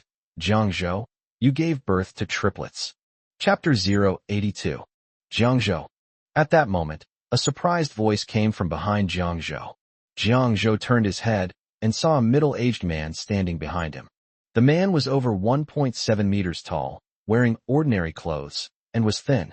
Jiangzhou carefully examined the man in front of him. The man looked to be around 30 years old, thin, and with dark skin. He looked somewhat simple and honest, with a simple and honest smile on his face. Jiangzhou frantically searched his memory for any recollection of the man. After thinking hard for a long time, he finally remembered that this was a former playmate of his named Jiang Dishing. It really is you, kid. Which family do these 2 little girls belong to? Mine. Upon hearing this, Jiang Dishing looked at Jiangzhou in shock, unable to believe that Jiangzhou already had a daughter. Twin. Jiang Desheng looked at Jiang Zhou with a shocked expression and said in disbelief, "Uncle, we're not twins, we're triplets." Seeing this, Belle hurriedly said to Jiang Desheng, "Triplets." Upon hearing Belle's words, Jiang Desheng's expression became even more shocked. He looked at Jiang Zhou with disbelief. Jiang Zhou nodded. "Yes." Good heavens. Jiang Zhou secretly gave birth to triplets. He was shocked. Within 100 miles around, let alone triplets, even twins are extremely rare. Unexpectedly, Jiang Zhou gave birth to triplets. This gene is amazing. This made him, who was the same age as Jiang Zhou but still hadn't found a girlfriend, extremely envious. Amazing. Jiang Desheng gave Jiang Zhou a thumbs up. Afterwards, Jiang Desheng and Jiang Zhou chatted about other things before heading back with their hosts. Before long, tonight, the whole village will know that Jiang Zhou gave birth to triplets, but that's a story for another time. Finally, Jiang Zhou, along with Bauer and Bayer, caught a whole bucket full of crayfish. "Dad, we can have crayfish tonight," Belle exclaimed excitedly, her eyes sparkling as she looked at Jiang Zhou. "Yes, Bauer, Daddy will make you some delicious crayfish tonight." Jiang Zhou smiled and ruffled Bayer and Bauer's hair. The children who were fishing for frogs and crayfish nearby saw Jiang Zhou and his friends catch a bucket full of crayfish and immediately ran over to watch, their faces full of envy. "Wow, so many crayfish. Wow, that bucket of lobsters must fetch a lot of money." Bauer and Bayer looked at the children watching and felt a sense of pride. "These were all caught by my dad. He's really good at it," Belle said proudly. "Daddy, that's great." Bauer chimed in. "Let's go home." After saying that, Jiang Zhou smiled and picked up a full bucket of crayfish and headed home, with Bauer and Bayer skipping and jumping behind him. As the sun set, the evening glow shone on them, casting a soft, radiant light upon them. So heartwarming. At home, Xiang'er got out of bed, and Su Wanxue was holding a piece of clothing to change her into. "Mom, I don't want to wear this." Xiang'er shook her head and refused. "What's wrong? Don't you like this color? Or are you feeling unwell?" Su Wanxue asked with concern. Xiang'er climbed straight off the bed and then picked out a winter cotton padded coat from their trunk. "I want to wear this." Su Wanxue looked at the cotton padded jacket in Xiang'er's hands and felt a headache coming on. Xiang'er had specifically asked to bring this jacket last night when she was packing things. Summer has just ended, and the weather is still very hot. Xiang'er actually chose winter clothes. Isn't this going to make her suffer in the heat? However, this was also one of Xiang'er's favorite pieces of clothing, and she has kept it in very good condition. "Xiang'er, if you wear this cotton padded coat now, you'll get terribly hot later," Su Wanxue patiently advised Xiang'er. "It's okay, I'm not bothered by the heat." Xiang'er stuffed the cotton padded coat in her hands into Su Wanxue's arms. Su Wanxue looked at the cotton padded jacket in her hand, then at Xiang'er who had already turned and left, and felt a sense of helplessness. This child is good in every way, except that he is too stubborn as a rock. "Fine, since Xiang'er insists, let her wear it." Xiang'er put on her favorite cotton padded jacket and happily twirled around a few times. "Mom, little sister Xiang'er. Grandpa, Grandma. We caught a ton of crayfish today." Bauer and Bayer arrived home before their voices did. "Xiang'er, let's go out quickly, Bauer and the others are back," Su Wanxue said hurriedly when she heard the voice. Xiang'er nodded. Su Wanxue took Xiang'er's hand and walked out of the room. Lin Yuehua and Jiang Haixing heard the door open and turned to look. When they saw Su Wanxue and Xiang'er coming out, especially the cotton padded jacket Xiang'er was wearing, their expressions froze slightly. "Grandpa, Grandma," Xiang'er called out sweetly, her face beaming with a happy smile. "Xiang'er is such a good girl. Come and sit down," Lin Yuehua said with a loving smile. Su Wanxue took Xiang'er's hand and sat down on the sofa next to Lin Yuehua. "Xiaoxue, isn't Xiang'er hot wearing this?" Lin Yuehua asked in confusion. "She insisted on wearing it, and I couldn't persuade her otherwise, so I had to agree," Su Wanxue said helplessly. "This child is just like Zhou when he was little. When Zhou was little, he had to wear a winter cotton padded coat in the summer and summer clothes in the winter. Xiang'er looks so pretty in that dress." Lin Yuehua patted Xiang'er's head with a smile. "Grandma, do you think it looks good too?" Xiang'er asked, looking up. "Yes, Grandma thinks Xiang'er looks especially beautiful in this outfit, like a princess from a fairy tale. Hearing Lin Yuehua's words, Xiang'er was overjoyed, and her smile became even brighter. We're back, Bauer and Bayer sang and skipped in. Jiangzhou followed behind them, carrying a bucket of lobsters. They were stunned when they saw the cotton-padded jacket Xiang'er was wearing. Xiang'er, aren't you hot wearing this cotton-padded coat? Bauer asked curiously. It's not hot at all. I like it very much. Xiang'er shook her head happily. Jiangzhou looked at Xiang'er and saw that the sweat on her forehead had made her hair stick together. He looked at Su Wanxue with a questioning gaze. Su Wanxue shrugged helplessly, indicating that she had no other choice. She was worried that Xiang'er would get too hot, but Xiang'er insisted on wearing it, and she couldn't persuade her otherwise. It's all right. Xiang'er will take it off herself when she gets hot. Jiangzhou saw Su Wanxue's expression and knew that Xiang'er definitely wouldn't take off her clothes, so he said reassuringly. Seeing that Xiang'er was also very happy, everyone went with her. When it gets hot, just like Jiangzhou said, you'll get so hot that you can't stand it and take it off. Grandpa and Grandma, come and see the crayfish we caught today, Belle exclaimed happily. Such a full bucket. Lin Yuehua quickly stepped forward. When she saw the bucket of crayfish clearly, a look of surprise appeared in her eyes. Bauer proudly introduced, Daddy caught all of these. Daddy is really good at fishing. Chapter 83 Why does the food next door taste so good? Lin Yuehua said with a smile. Then we can have spicy crayfish tonight. Jiang Haixing glanced at Su Wanxue and said with a smile. It's okay if Xiaoxue can't eat spicy food. I just went up the mountain and got a fat rabbit. We'll stew it in clear soup tonight. It won't be spicy.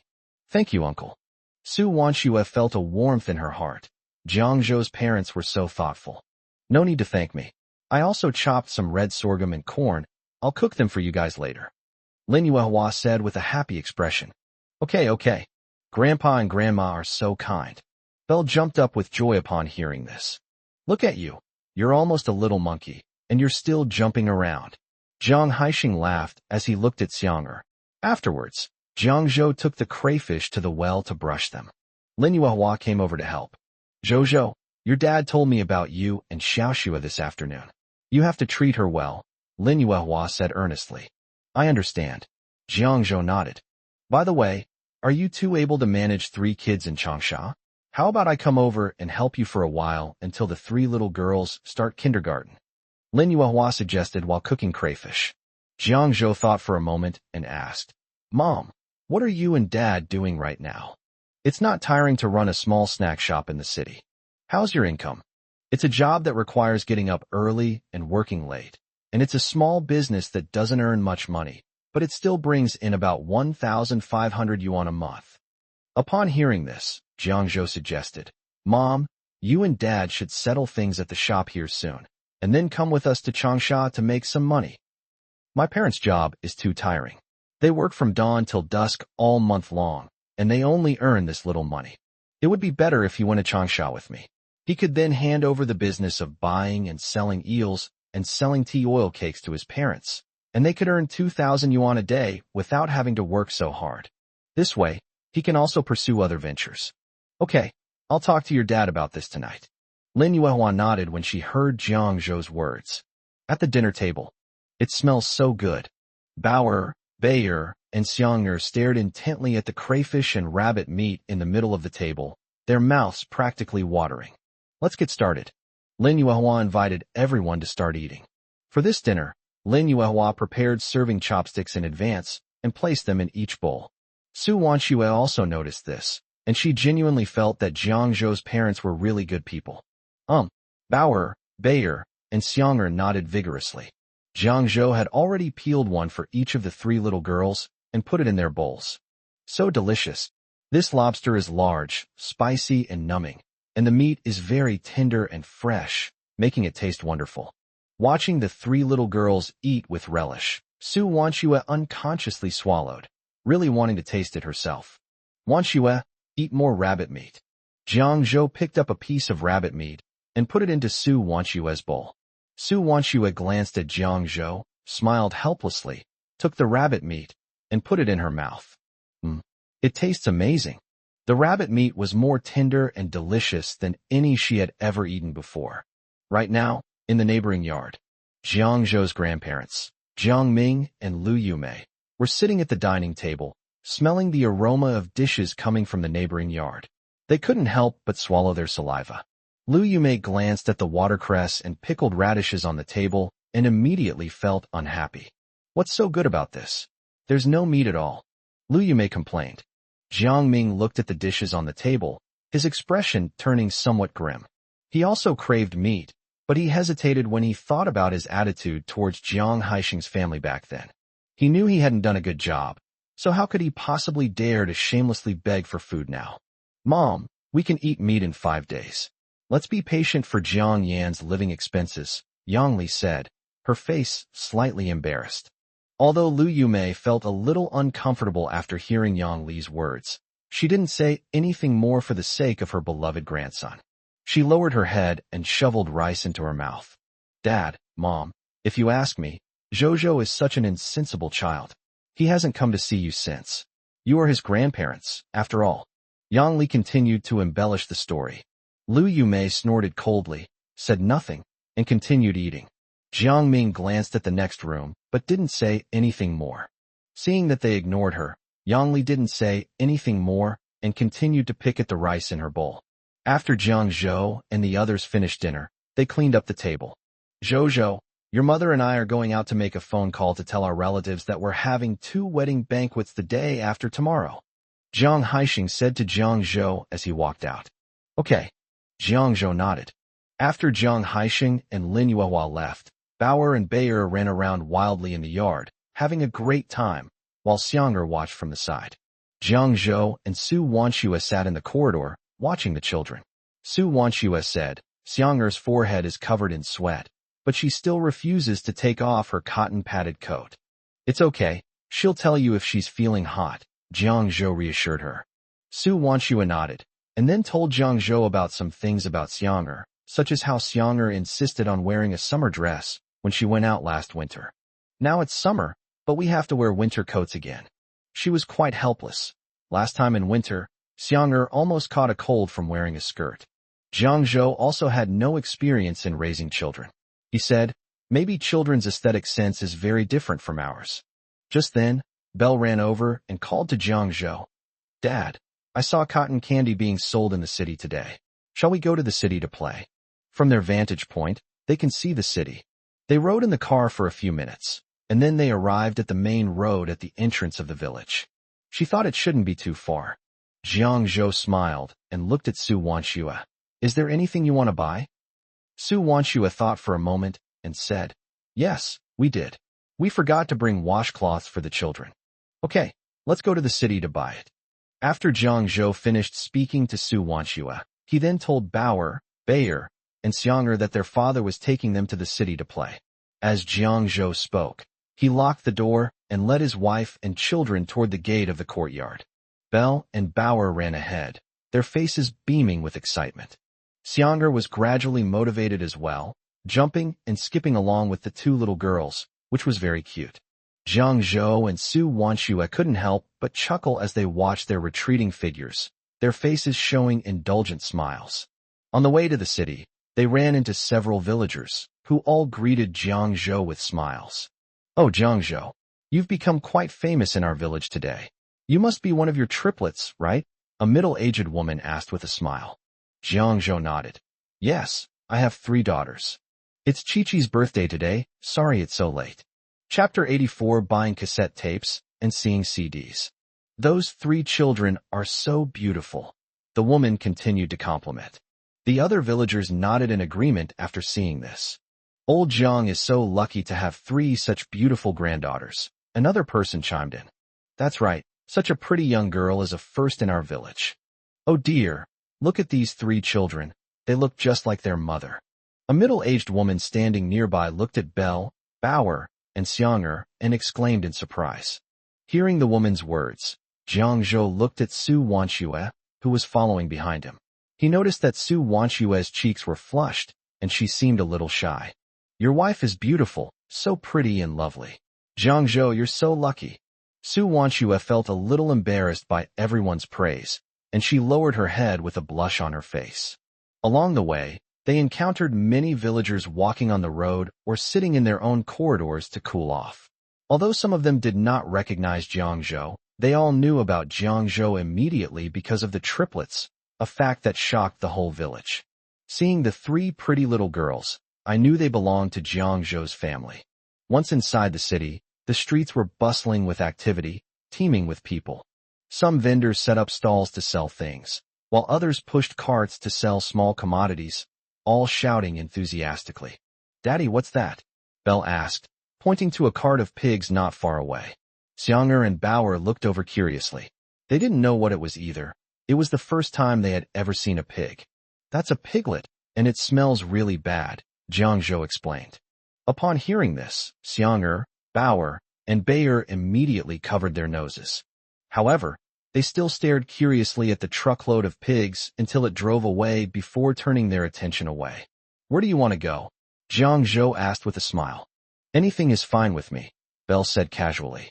She was happy as long as she was with her dad and the others. "Then Daddy, take us to buy a cassette tape. I want to listen to the cassette tape you showed us today," Bauer said sweetly. "Okay, no problem." Jiangzhou nodded. Then, Jiangzhou led them to a nearby stall selling cassette tapes. This place not only sells cassette tapes, but also some pirated pornographic DVDs. The DVD covers feature naked men and women facing each other in various provocative poses. When Belle and Bauer saw this, their faces flushed red, and they quickly lowered their heads, too shy to look up again.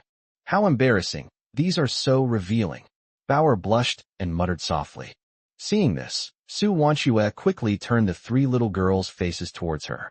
Her face flushed slightly, and she coughed awkwardly. "Jiangzhou, hurry up and buy the cassette tape.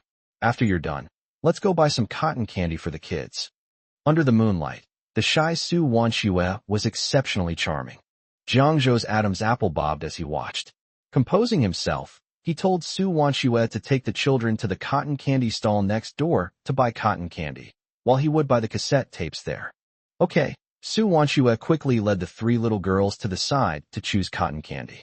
After Su Wanchue left, the DVD shop owner smiled and said to Jiangzhou, "Young man, you're so lucky to have married such a beautiful wife and had such adorable three children. Here, this set will definitely come in handy for you." As he spoke, the owner took out 10 CDs from a black plastic bag under the stall. "They're all from Hong Kong. They're really cool. They're all in the third category. Various classics, such as the Jade Girl Heart Sutra, Sex and Zen, When Peach Ripens 1997, etc., starring Veronica Yip and Shu Qi, are all my best-selling movies. You definitely won't regret buying them. 10 discs for only 20 yuan. The boss's voice was neither too loud nor too soft. Many young men around looked over, and Jiangzhou said in a serious tone, "Do I look like the kind of person who would watch these pirated DVDs? Give me a genuine cassette tape of Jackie Chung's Goodbye Kiss." "Okay." The shopkeeper quickly found Goodbye Kiss. Although Goodbye Kiss is a song from many years ago, it is still a bestseller. Because this song is too classic. "How much?" 5 yuan. Jiangzhou took out 25 yuan, handed it to the shopkeeper, and said, "Keep the change." The shopkeeper chuckled knowingly, then bent down, took out a black plastic bag, put the 10 discs and the Goodbye Kiss cassette into it, tied the bag in a knot, and handed it to Jiangzhou with a smile.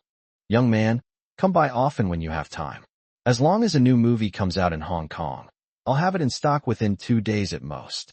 Jiangzhou didn't say anything, and walked away with the black plastic bag in his hand. I was wondering if the old black and white TV and VCR we had bought years ago were still working. "Have you bought everything?" Su Wanchue asked softly as Jiangzhou approached. Jiangzhou nodded. Belle glanced curiously at the black plastic bag Jiangzhou was holding, feeling a little strange. Didn't Dad only buy one cassette tape? It looks like there's a lot of stuff in the plastic bag. "Have you chosen your cotton candy? Dad will pay." Jiangzhou was in a very good mood. Bauer, Bayer, and Xiang'er have all chosen their cotton candies, and Jiangzhou has bought one more. Su Wanchue told Jiangzhou that there was no need to buy any more, as the children had just eaten dinner, and one cotton candy each would be enough. Jiangzhou smiled, but didn't reply.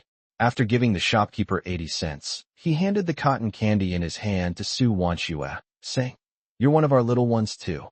Xiaoxue, here you go." Me? Su Wanshue's pretty face flushed slightly. Jiang Zhou actually called her a little kid. Shy. Bauer and Bayer laughed and egged Su Wanshue on, urging her to eat quickly.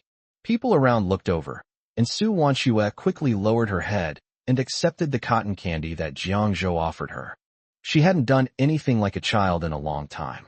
However, after actually eating cotton candy with her daughters, she not only felt sweet inside, but also had an innocence and childlike quality that she had never shown in the past 5 years. Seeing this, Jiang Zhou smiled warmly and vowed in his heart that he would continue to make Su Wanshue smile so innocently and happily in the future. Because no matter how old you are, everyone has a childlike heart. You're still a baby at heart. From now on, Su Wanshue will be Jiang Zhou's big baby. His daughters are his little babies. I took my 4 babies to a grocery store and bought towels, soap, and other daily necessities.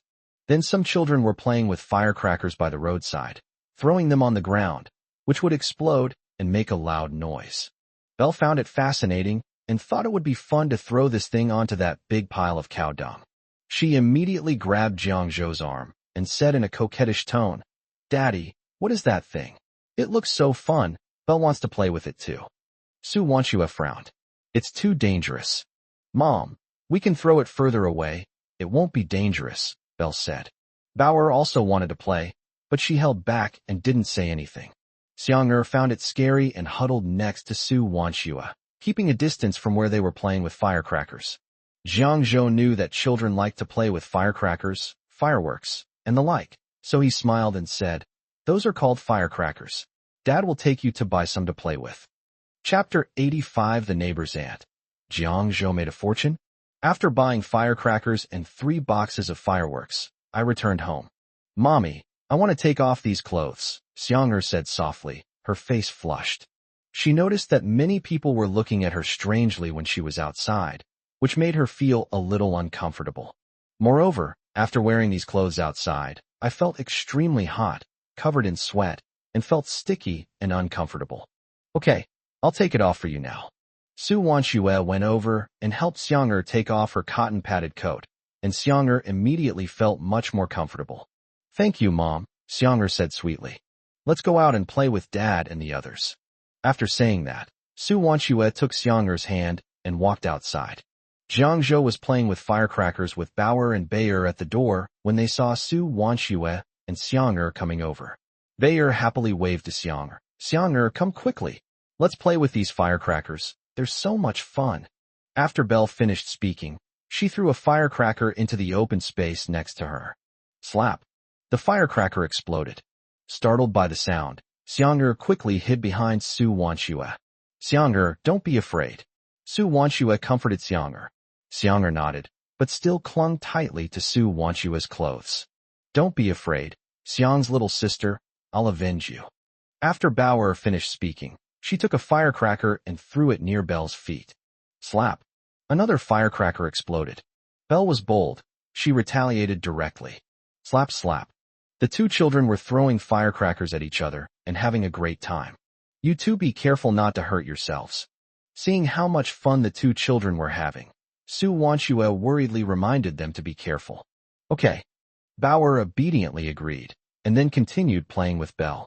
Xiang'er watched Bauer and Bayer having so much fun and couldn't help but slowly join in and play with them. Jiang Zhou watched the 3 little girls having fun, then turned around and placed the 3 boxes of fireworks he had bought that day at the front door, and then lit them. Bang! Bang bang! Fireworks burst into colorful lights in the sky. Wow! The 3 little girls couldn't help but exclaim in amazement at the beautiful sight before them, then opened their mouths wide as they stared at the dazzling fireworks. They had never seen fireworks so beautiful, so gorgeous. Hearing the sound of fireworks, the villagers all came out to watch. When they saw the fireworks blooming in the sky, they couldn't help but exclaim in amazement. "Oh my God! So beautiful! So gorgeous! These fireworks are absolutely gorgeous. I've never seen such beautiful fireworks before. Yes, we don't have any at home either. These fireworks are so beautiful." Who set off those fireworks? Setting off fireworks during a holiday? That's incredibly extravagant. Fireworks burst open in the sky, perfectly synchronized, like a series of beautiful oil paintings, breathtaking and captivating. Su Wanxue stood beside Jiang Zhou, looking up at the fireworks in the sky, her mouth slightly open, her face full of amazement. Jiang Zhou turned to look at Su Wanxue, who was standing beside him, gazing up at the fireworks in the sky.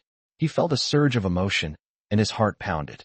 He couldn't help but reach out and gently touch Su Wanxue's jade-like hand. Su Wanxue subconsciously turned her head and saw Jiang Zhou's dark and deep eyes staring at her, which startled her. A blush then appeared on her cheeks. Hearing the fireworks, people from the next house also came out to watch. Yang Li felt a pang of jealousy when she saw that it was Jiang Zhou and his family setting off fireworks. Jiang Zhou has made a fortune. You know, even during the Lunar New Year, many people in the village are reluctant to spend money on fireworks, let alone at this time of year. What's so great about that? It's just setting off fireworks. Yang Li cursed Jiang Zhou in her heart. However, as she looked at Jiang Ming and Lu Yumei beside her, a flash of inspiration struck her. Dad, Mom, it seems that Zhou Shan has gone to Shanghai to make a lot of money. But he has money to buy fireworks, yet he doesn't buy anything to visit his grandparents. Yang Li said, her tone laced with bitterness. Lu Yumei and Jiang Ming watched the fireworks and felt a pang of sadness upon hearing these words. What's so interesting? Let's go back. Lu Yumei said this, then pulled Jiang Ming back to the room and ignored them. Yang Li became even angrier when she saw that the two of them were ignoring her. Yang Li glanced at Jiang Zhou and his family, and seeing how happy they were, a sense of resentment rose in her heart. On Jiang Zhou's side, many children ran over to play with the three little girls, and the three little girls generously shared their firecrackers with the other children. Jiang Zhou and Su Wanxue watched the children playing together, told them to be careful, and then went inside. Back in his room, Jiang Zhou took out the cassette tape he had bought that day and put it into the radio to test it. He found that it wouldn't play any sound, so he took the tape out and started to repair it. Watching Jiang Zhou repair the radio, Su Wanxue sighed as she observed his focused approach to fixing the power supply. Indeed, a serious man is the most handsome. Soon, Jiang Zhou put the cassette tape back into the radio and played it again. I kissed you goodbye, in the quiet of the night. As the familiar melody played from the radio, Su Wanxue exclaimed in surprise, It's actually fixed. Jiang Zhou smiled and said, Of course, let's go. Let's go to another room and watch TV. Su Wanxue followed Jiang Zhou into another room. Jiang Zhou discovered that the television was not the black and white one he had previously thought, but a color television that he had discarded from his home 5 years ago and had not been sold. However, we still can't release it. I'll try to see if I can fix it. Jiang Zhou disassembled the television and reassembled it. Su Wanxue watched from the side, not daring to make a sound, for fear of disturbing Jiang Zhou. Click. Jiang Zhou pressed a few buttons, and the TV lights came on, revealing the screen inside the TV. Upon seeing this, Su Wanxue's face lit up with joy, and she quickly went over to watch the television. There were only 1 or 2 channels. There's no TV cable installed, Jiang Zhou explained. Su Wanxue nodded. Jiang Zhou looked around the room and found a video camera, which was working. Wanxue, we'll stay in this room tonight. Jiang Zhou thought of the DVDs he had bought today and made a suggestion. Why? Su Wanxue asked. Because we can watch a movie tonight, Jiang Zhou said with a low laugh. Su Wanxue nodded, her face slightly flushed. She hadn't watched a movie with Jiang Zhou for many years. I really missed the college days when we watched movies together. Jiang Zhou, come out quickly. Hearing someone call Jiang Zhou, Su Wanxue said, Go out and see quickly. Jiang Zhou nodded and walked out, only to find that it was his childhood friend Jiang Yun. Jiang Yun. As he spoke, he quickly walked up to Jiang Yun. In her past life, when she was sick and hospitalized and had no money, Jiang Yun gave her all his money so that she could take good care of her health. When he finally became successful and was preparing to bring Jiang Yun along to get rich, Jiang Yun was swept away and sacrificed his life while saving people in a flood. Now that he has been reborn, he is determined to make Jiang Yun rich and prevent him from going down the same path as before. He cannot die. Chapter 86. Watching a short movie before bed. Jiang Yun excitedly hugged Jiang Zhou and said happily, Jiang Zhou, it really is you. When I first heard them talking about it, I thought I had misheard. It's so great that you're finally back. How have you been these past few years? Have you suffered any hardships? Jiang Zhou patted Jiang Yun on the shoulder and asked. Ahem, I just graduated from university and have been helping with the rice harvest at home these past few days. We've finished harvesting now, and I was planning to go to Guangzhou to work in a few days. But when I heard you were back, I came right away, Jiang Yun said, a little embarrassed. People his age have long since gone out to work. He's the only one who just graduated from university. Jiang Zhou also remembered that Jiang Yun was indeed just graduating at this time. Although Jiang Yun was the same age as him, he was admitted to university on his first try. Jiang Yun repeated his senior year of high school 3 times before finally getting into a vocational college. Leaving me aside, I heard people in the village saying that you brought your wife and children back this time. Where are they? Jiang Yun looked around and found that only Jiang Zhou was there. Jiang Zhou said with a smile, Are the 3 little girls playing outside? Didn't you see them? Upon hearing this, Jiang Yun immediately walked outside. He had been so focused on finding Jiang Zhou that he hadn't paid any attention to his surroundings. He walked to the gate of the compound and, sure enough, found Su Wanxue standing there watching the children play. Wanxue, this is my childhood friend Jiang Yun. Jiang Zhou introduced to Su Wanxue. After hearing Jiang Zhou's words, Su Wanxue greeted Jiang Yun. Hello. Jiang Yun smiled at Su Wanxue, but was shocked. Jiang Zhou's wife is so beautiful. No wonder she's my brother's wife. Sister-in-law, hello. Those 3 little girls are my daughters, Jiang Zhou said, pointing to the 3 little girls playing with other children. Jiang Yun looked at the 3 little girls, who all looked alike and were very cute, with a pair of beautiful, big, blinking eyes. He exclaimed in shock, These are triplets. Jiang Zhou nodded. Jiang Yun was once again deeply shocked. My own brother's triplets, daughters. My brother is so amazing, he has 3 daughters. And they're so cute. Seeing this made him want to have a daughter too. But now, let alone having a daughter, he never even held a girl's hand during his school days. He's still a lifelong single dog. However, upon seeing the 3 children, he remembered something. After greeting Su Wanxue, he called Jiang Zhou to chat under a large tree nearby. Jiang Zhou, you must be under a lot of pressure right now, having to support your family and pay off debts. Don't bear your difficulties alone, you can talk to me. Although I just graduated, I did earn some money working during my college years. Jiang Zhou knew his brother's personality well. He patted him on the shoulder and said, I'll remember your kindness, but your brother is doing pretty well now. Tell me about you. What are you planning to do in Guangzhou? Jiang Yun said with a bitter expression, Sigh. I studied computer science in college. I thought it was a good major at the time, but now that I've graduated, I find it hard to find a job. Want to join me? I currently run an internet cafe in Changsha, Jiang Zhou suggested.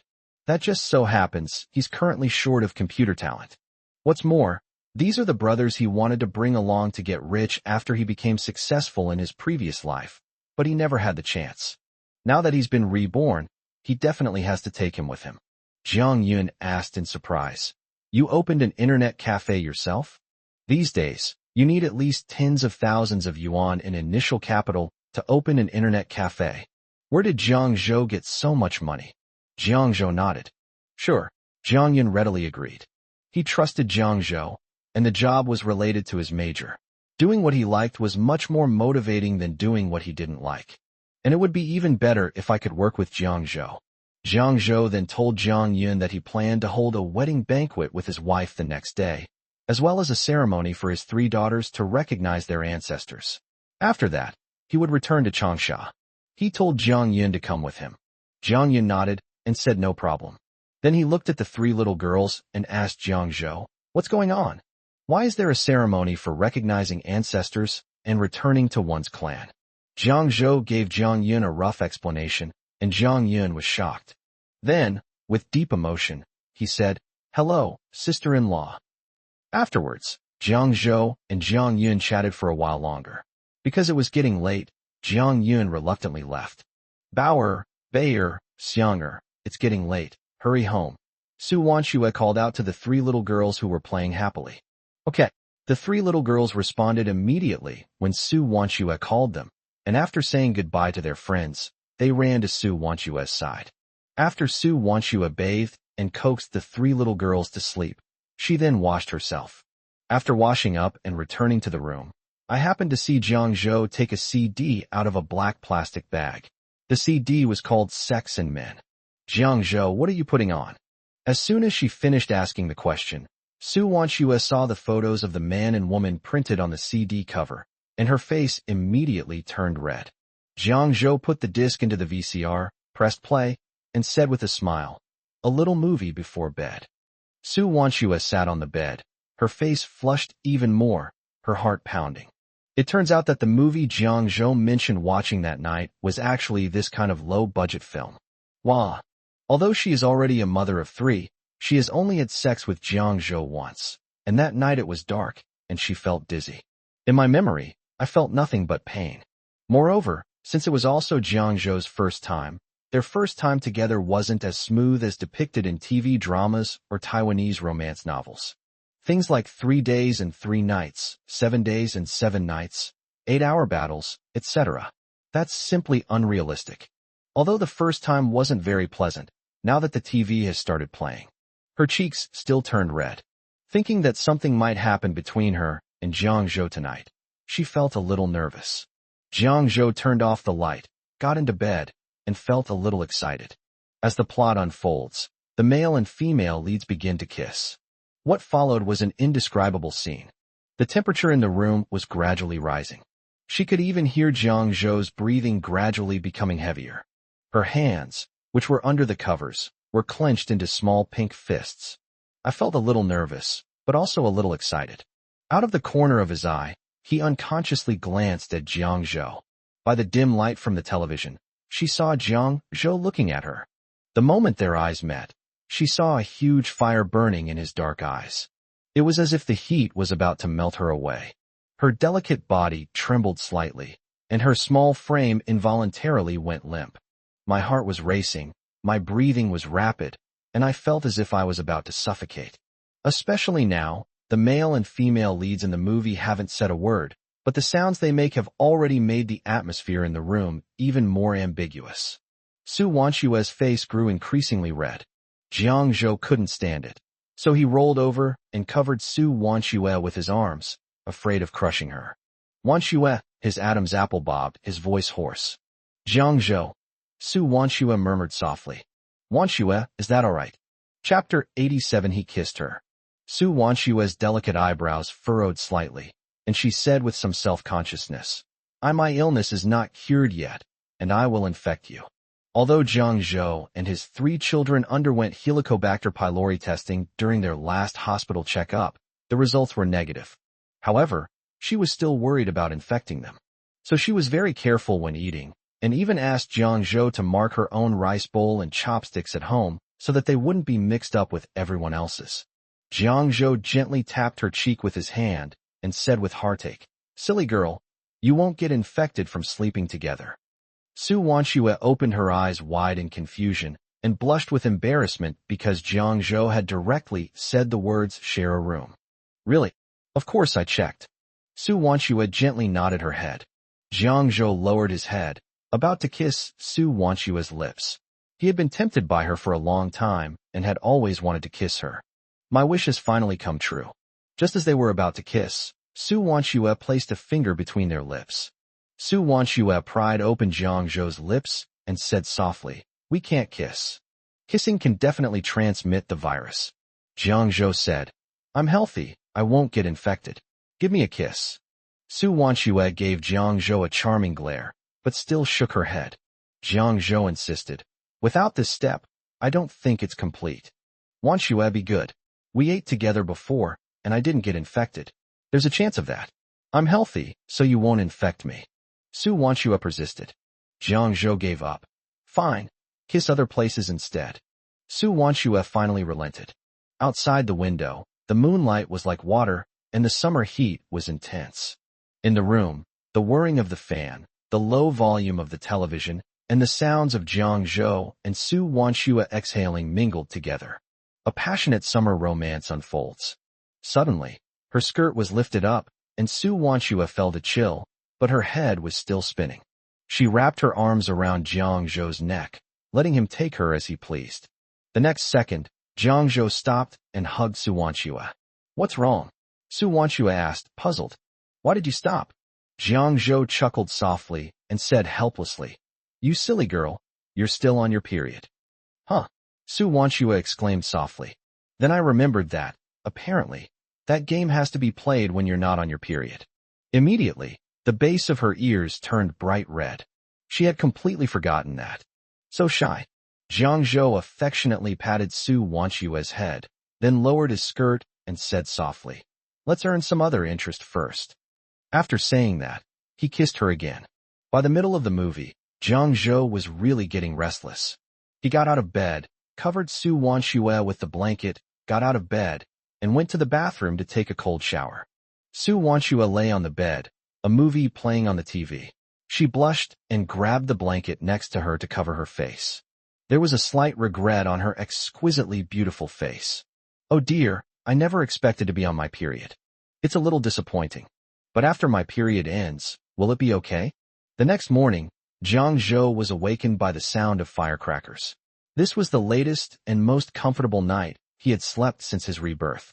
Jiang Zhou kissed Su Wanchua, who was sleeping peacefully beside him, and exclaimed how beautiful his wife was. He got up, dressed, and went out of the main room. When he looked into the courtyard, he was shocked. In the courtyard, the 3 little girls had cow dung all over their faces and hair. There were also 3 little girls and 2 little boys nearby, and their situation wasn't much better. The main thing was that they were having a lot of fun, and Belle was still leading everyone to continue playing. This is from a frying pan with cow dung. He was also covered in cow dung from the explosion. It's amazing that we can still have so much fun. They're such little kids. His head started to ache. Belle Bauer Xianger, stop playing. Jiang Zhou quickly went over and called the 3 little ones to stop. The 3 little ones turned around and glanced at Jiang Zhou when they heard their father's voice. "You guys should go back quickly. Otherwise you'll get scolded," Jiang Zhou reminded the other children. Upon hearing that they were going to be scolded, the children ran away in a flash. Jiang Zhou took the 3 little girls to the well to wash their faces and hair. Bauer and Bayer were still chattering about frying cow dung. Jiang Zhou was both annoyed and amused. He said helplessly, "If Mom sees this, she'll spank your little bottoms. You're not allowed to do it again next time." Belle smiled sheepishly and said she definitely wouldn't dare to do it again next time. Bauer and Xianger also looked apologetic. Jiang Zhou had also played like a child, and knew that if she said that, they would probably still try to blow up cow dung next time they wanted to play. There's no way around it. Playing is a child's nature. This is my own child. What else can I do besides spoil him? After washing the hair and faces of the 3 little girls, Bauer took Bayer and Xianger back to their room to change clothes. After changing into new clothes, Jiang Zhou carried the 3 little girls' dirty clothes to the well, found a large bathtub, and began to wash their dirty clothes. When Su Wanchua got up, she saw Jiang Zhou washing clothes and asked in confusion, "Hey, Jiang Zhou, aren't these the new clothes I prepared for the children last night? Why are you washing them?" Jiang Zhou told her about the 3 little girls who had led the other children to fry cow dung. Su Wanchua smiled helplessly. "All right, I'll go make breakfast now." Ever since the 3 little girls learned to crawl and walk, they go out dressed neatly every day, but come back covered in dirt. She's used to it. Jiang Zhou nodded, and Su Wanchua went into the kitchen. After inspecting the kitchen stove, she realized it was a wood-burning stove, so she went under it to light a fire. However, she had never lit a stove before and struggled for a long time without success. Finally, he was so choked by the smoke that he ran out of the kitchen. Seeing this, Jiang Zhou immediately ran over, opened the doors and windows, and then looked at Su Wanchua's face, which was covered in soot and black. He smiled and wiped the soot off Su Wanchua's face while saying, "Wanchua, I'll make breakfast. You go do the laundry." "I'd like to learn," Su Wanchua said, blushing. She'll definitely be going back to her hometown often in the future. She's going to marry Jiang Zhou, so she can't not even do something as simple as tending the stove properly. Jiang Zhou nodded and led Su Wanchua into the kitchen. In the main room, the three little girls were playing tag. Belle ran into the room where Jiang Zhou and the others were staying and saw a television. She immediately called out, "Big sister, Xianger, come quick. There's a television here." Bauer and Xianger immediately ran inside, and Bauer even found a video camera in the room. "There's a video camera here," Bauer said, because Lin Zhao's family had one, so she and Bayer would play it. "We can watch a movie now," Belle shouted excitedly. Bauer nodded and immediately started fiddling with the video recorder with Belle.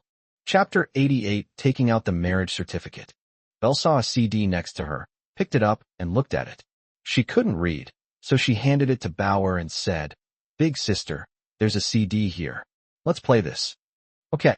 Bauer took the disc and put it in, and the TV screen immediately showed a picture.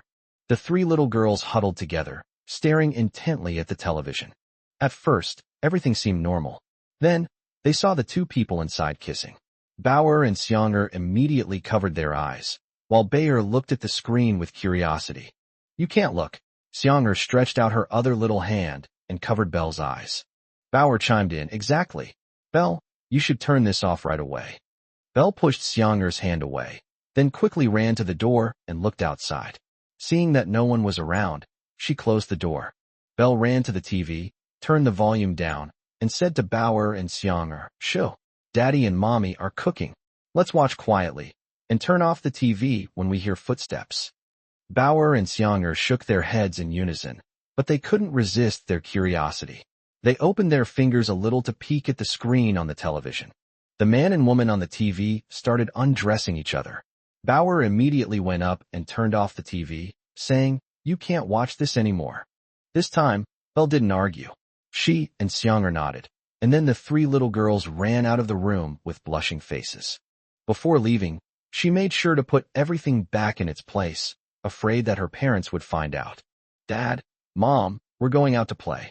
The three little girls felt guilty seeing Su Wanxue and Jiang Zhou, so they could only run away to hide. "Be careful, and don't cause any more trouble. If I find out, I'll spank you. Remember to come home for dinner after playing for a while," Su Wanxue instructed. "Okay, bye-bye, Mom and Dad." The three little girls ran off after saying that. Yang Li was carrying a vegetable basket and was about to go out to pick wild vegetables. She passed by Jiang Zhou's yard and saw Su Wanxue doing laundry, while Jiang Zhou was cooking in the kitchen. She turned her head and walked towards Su Wanxue with a smile. "Zhou's wife," Yang Li called out with a smile. Su Wanxue looked up and saw that it was Yang Li. She knew from yesterday that this aunt and her mother-in-law's family did not get along, so she naturally did not like her either. She greeted her perfunctorily. "Auntie." "Zhou's wife, there's something I need to tell you quietly. Zhou is definitely keeping this from you." Yang Li glanced towards the kitchen and, seeing that Jiang Zhou was busy there and not looking this way, she immediately leaned close to Su Wanxue's ear and whispered. Su Wanxue subtly shifted her body to the side and asked, "What is it?" "Zhou's family owes over 1,000,000 yuan. I advise you to take your child and leave before you get the marriage certificate.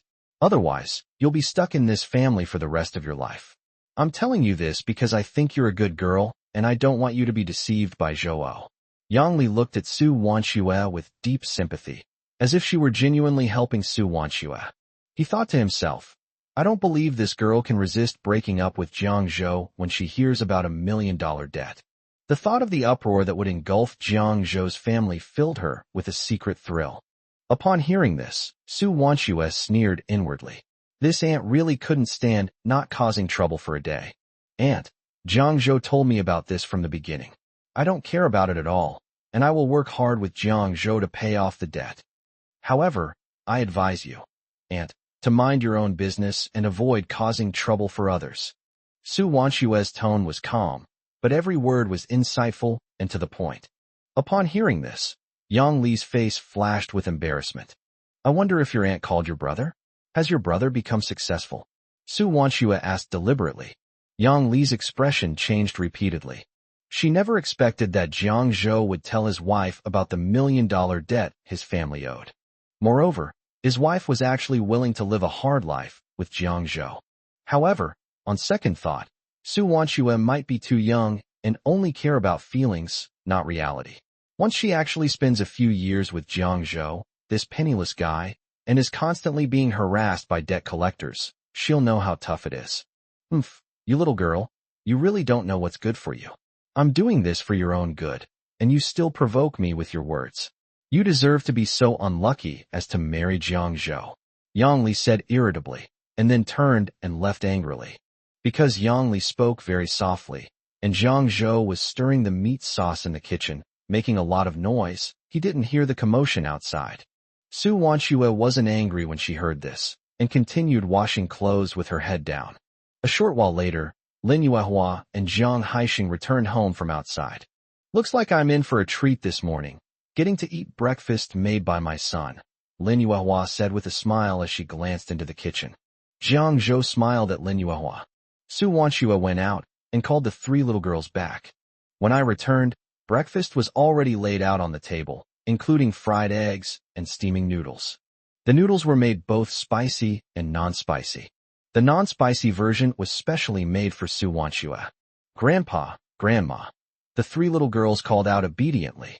Lin Yuehua and Jiang Haixing smiled happily and said to the three little girls, "Come and eat breakfast."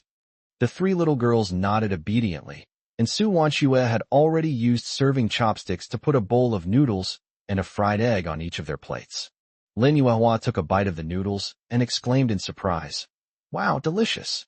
Your cooking skills are excellent, Zhou." Jiang Haixing praised repeatedly after taking a bite of the egg. The eggs were fried to a perfect golden brown. The yolks weren't burnt, and they even had a subtle sheen of oil. They were absolutely delicious. Lin Yuehua nodded and said, "Yes, Zhou, your cooking is even better than the chef's. It's delicious." Jiang Zhou smiled, then placed a fried egg on Su Wanxue's plate, saying, "Eat more." "Yes, you should eat more too," Su Wanxue said, picking up a fried egg for Jiang Zhou. Lin Yuehua, watching from the side, said with a smile, "Zhou is so considerate." Upon hearing this, Su Wanxue blushed slightly and then buried her head in her breakfast. "By the way, Zhou, take Xiaoxue to the Civil Affairs Bureau today to get your marriage certificate. We've already called our relatives to tell them that we're having 2 banquets tomorrow," Jiang Haixing reminded him. Jiang Zhou smiled and nodded, saying, "Okay, let's go to the street to get the marriage certificate after we finish eating." Su Wanxue was overjoyed. With their marriage certificate, she and Jiang Zhou were now officially husband and wife.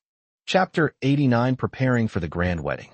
The children now have official titles, and when they go to kindergarten, their school records will show that their father is Jiang Zhou, instead of leaving it blank.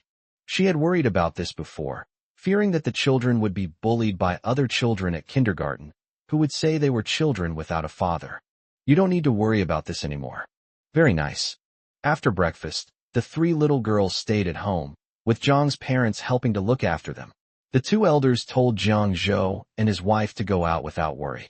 Jiang Zhou and Su Wanxue were just about to leave when Jiang's mother called Jiang Zhou back and pulled him into the room. Lin Yuehua opened a cabinet, took out a cloth bag, and took out a stack of money wrapped in a cloth. She handed it to Jiang Zhou. "Zhou, here is 1,000 yuan. Take it and buy Xiaoxue a red festive outfit. Although we have debts and your wedding banquet can't be too big, we can't make Xiaoxue suffer too much. She should at least have a red dress and red shoes." "Mom, you don't need to give me any. I have my own money," Jiang Zhou said, pushing the money back to Lin Yuehua. Lin Yuehua stuffed the money in her hand into Jiang Zhou's arms. "What money could you possibly have? Consider this money as a betrothal gift from your mother to Xiaoxue. Take it, don't refuse." "I don't want it. I've opened my own shop now, and Dad should have told you." Jiang Zhou pushed Lin Yuehua's hand back, then took out 2,000 yuan from his pocket and stuffed it into Lin Yuehua's hand, saying, "We're having a banquet tomorrow. Mom, take this money and use it." Lin Yuehua shook her head. "Mom doesn't need so much money. Mom knows you're earning money outside, but you can't always rely on your own strength. Mom knows you're working very hard to earn money now, so please take this money." Jiang Zhou still insisted on putting the money in Lin Yuehua's hand. "Mom, this is money your son earned. Please accept it." Looking at her son, Lin Yuehua felt a pang of sadness as she thought about how Zhou had been working hard to earn money all these years. Her eyes welled up with tears. "Zhou, You've suffered so much. It should have been us, your parents, who were organizing the banquet. But now it's your money that's being spent. Jiang Zhou looked at his mother's red eyes and said in a deep voice, Mom, this is what your son earned. You are my own mother, so isn't it only natural for me to spend my money on you? We have some debts, so we can't have a big celebration. We have to keep it low-key, but even though it's low-key, I will still spend the money that needs to be spent. Besides, it wasn't easy for you two to raise me, and now you're throwing me a wedding banquet. It's only right that I pay for it. Instead, it's your hard work to help organize this banquet. Hearing her son's words, Lin Yuehua couldn't help but chuckle and patted his shoulder, saying, Good, I'm happy that you're so filial. I'll have your third uncle and aunt help with the banquet this time, so you don't need to worry. Jiang Zhou nodded. I told your older brother about your wedding, and he was very happy. He took the day off yesterday and will be taking the bus home today. He'll be home tonight, Lin Yuehua said happily. When Fan Fan comes home, their family will be complete. Hearing that his older brother would also be returning, Jiang Zhou smiled and said, That's wonderful. My eldest brother, Jiang Fan, works in Guangzhou and comes back once a year for Chinese New Year. However, he sends all his earnings back home to help pay off the family's debts. He thought back to his past life when he became successful. Although he also helped his older brother make money, his brother never got married. He had been on several blind dates, but none of them lasted. At that time, he only knew that his older brother had a knot in his heart, but he didn't know what it was. Now that I've been reborn, I've become successful ahead of time. I'll definitely see what's troubling my older brother. I will try my best to let my older brother enjoy the warmth of his wife and children. All right, hurry up and go get your marriage certificate with Xiaoxue. Remember to buy her some nice new clothes. Don't make her feel bad, Lin Yuehua said to Jiang Zhou with a smile. Okay, Mom. Jiang Zhou replied and left the room. Jiang Zhou took Su Wanxue to the street by car. As soon as they got out of the car, the sun was so bright that Jiang Zhou could hardly open his eyes. He immediately took an umbrella out of his bag and opened it to shield Su Wanxue from the sun. The streets were bustling with pedestrians, and many people were out shopping with their families. The other women on the street watched Jiang Zhou holding an umbrella for Su Wanxue and carrying her bag, and they were filled with envy. Other people's husbands are not only handsome, but they also know how to love their wives and even hold an umbrella for them. I'm so envious. Looking at her husband, she always seemed reluctant to go shopping with him. Thinking of this, they glared at the people around them. Look, that man is so good to his wife. Yes, seeing how considerate he is to his wife, even holding an umbrella for her. He must be a good husband. Yes, I'm so happy. I wish my husband loved me this much. That guy is so handsome, unlike my husband, who always has a long face. That woman is so lucky, it's truly enviable. Hearing the whispers around her, Su Wanxue felt a sweet warmth in her heart, and the corners of her mouth turned up slightly. She glanced furtively at Jiang Zhou, only to find him also glancing at her. Their eyes met, and a blush involuntarily crept onto Su Wanxue's cheeks. Just as she was about to look away, she noticed the sweat on Jiang Zhou's forehead. She quickly pulled out a tissue to wipe the sweat from his forehead, and then gently wiped the fine beads of sweat from his face. Jiang Zhou felt a surge of emotion as he looked at Su Wanxue's gentle demeanor. Let's go to the mall first. Jiang Zhou took his hand. Su Wanxue's small hand led her towards the mall. Aren't we going to the Civil Affairs Bureau to get our marriage certificate? Su Wanxue asked in surprise. Upon hearing this, Jiang Zhou turned to look at Su Wanxue, a smile playing on his lips, and said, Let's go buy clothes first, so we can dress up beautifully for our wedding photos. Oh, Su Wanxue blushed slightly and responded softly. Jiang Zhou and Su Wanxue arrived at Kowloon Shopping Mall and went into a shop to pick out clothes. When the shop owner saw Jiang Zhou and Su Wanxue enter, she immediately greeted them warmly and asked, Young man, are you buying clothes for your wife? Okay, Jiang Zhou nodded. What a pretty young lady. I wonder what kind of clothes your wife likes to wear. The proprietress said with a smile. Let's take a look ourselves first, Su Wanxue said. Upon hearing this, the proprietress didn't press Su Wanxue and nodded. Okay, then take your time choosing. Call me if you need anything. Jiang Zhou responded. then pulled Su Wanxue to carefully examine the clothes in the store. Su Wanxue had been paying close attention to Jiang Zhou's expression. When she saw Jiang Zhou's gaze fall on her, her heart pounded like a deer. For those of you worried about whether Helicobacter pylori can be transmitted through intercourse, Chi-Chi tells you, it won't.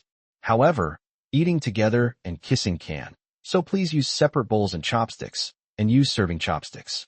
My daughter Wanxue will get better soon. Chapter 90, Taking Marriage Certificate Photos.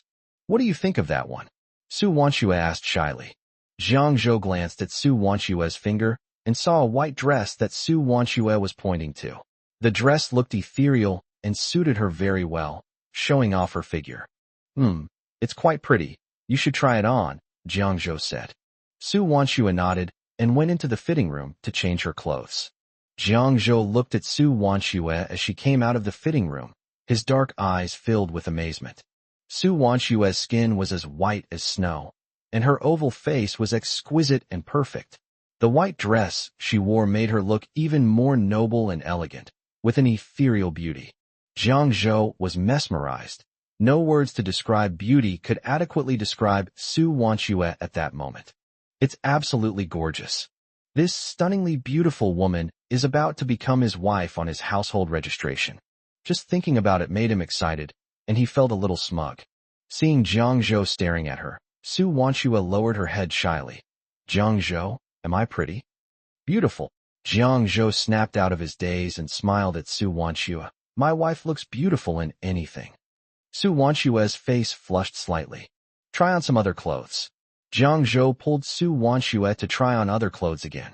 In the end, they selected 3 regular outfits and a festive red dress.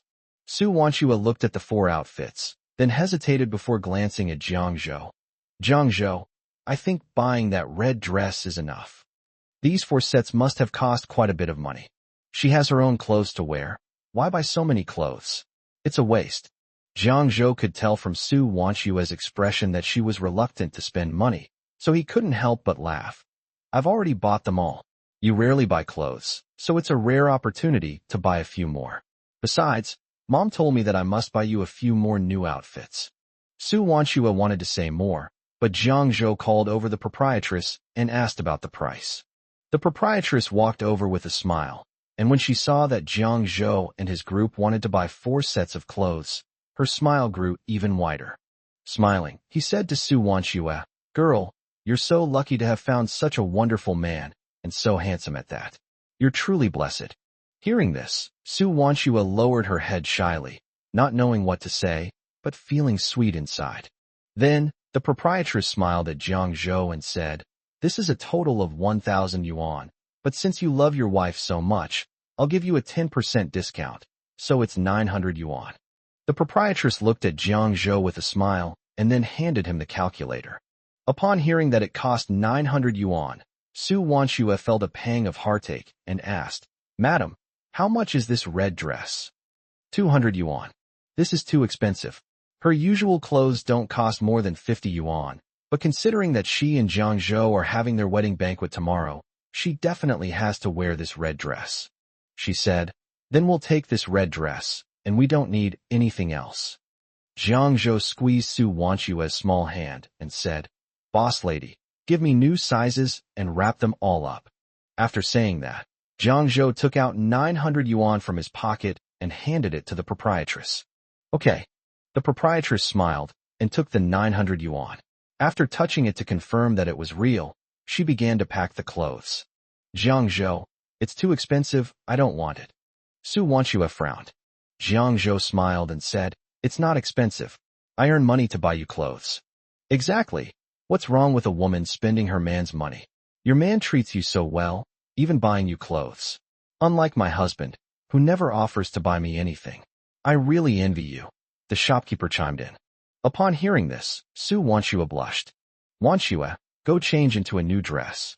We'll go take our marriage certificate photos later, Jiang Zhou said with a smile. Seeing that Jiang Zhou had already paid, Su Wanxue knew that Jiang Zhou wouldn't listen to her and only buy one item, so she had no choice but to obediently go to the fitting room and change into a light yellow dress.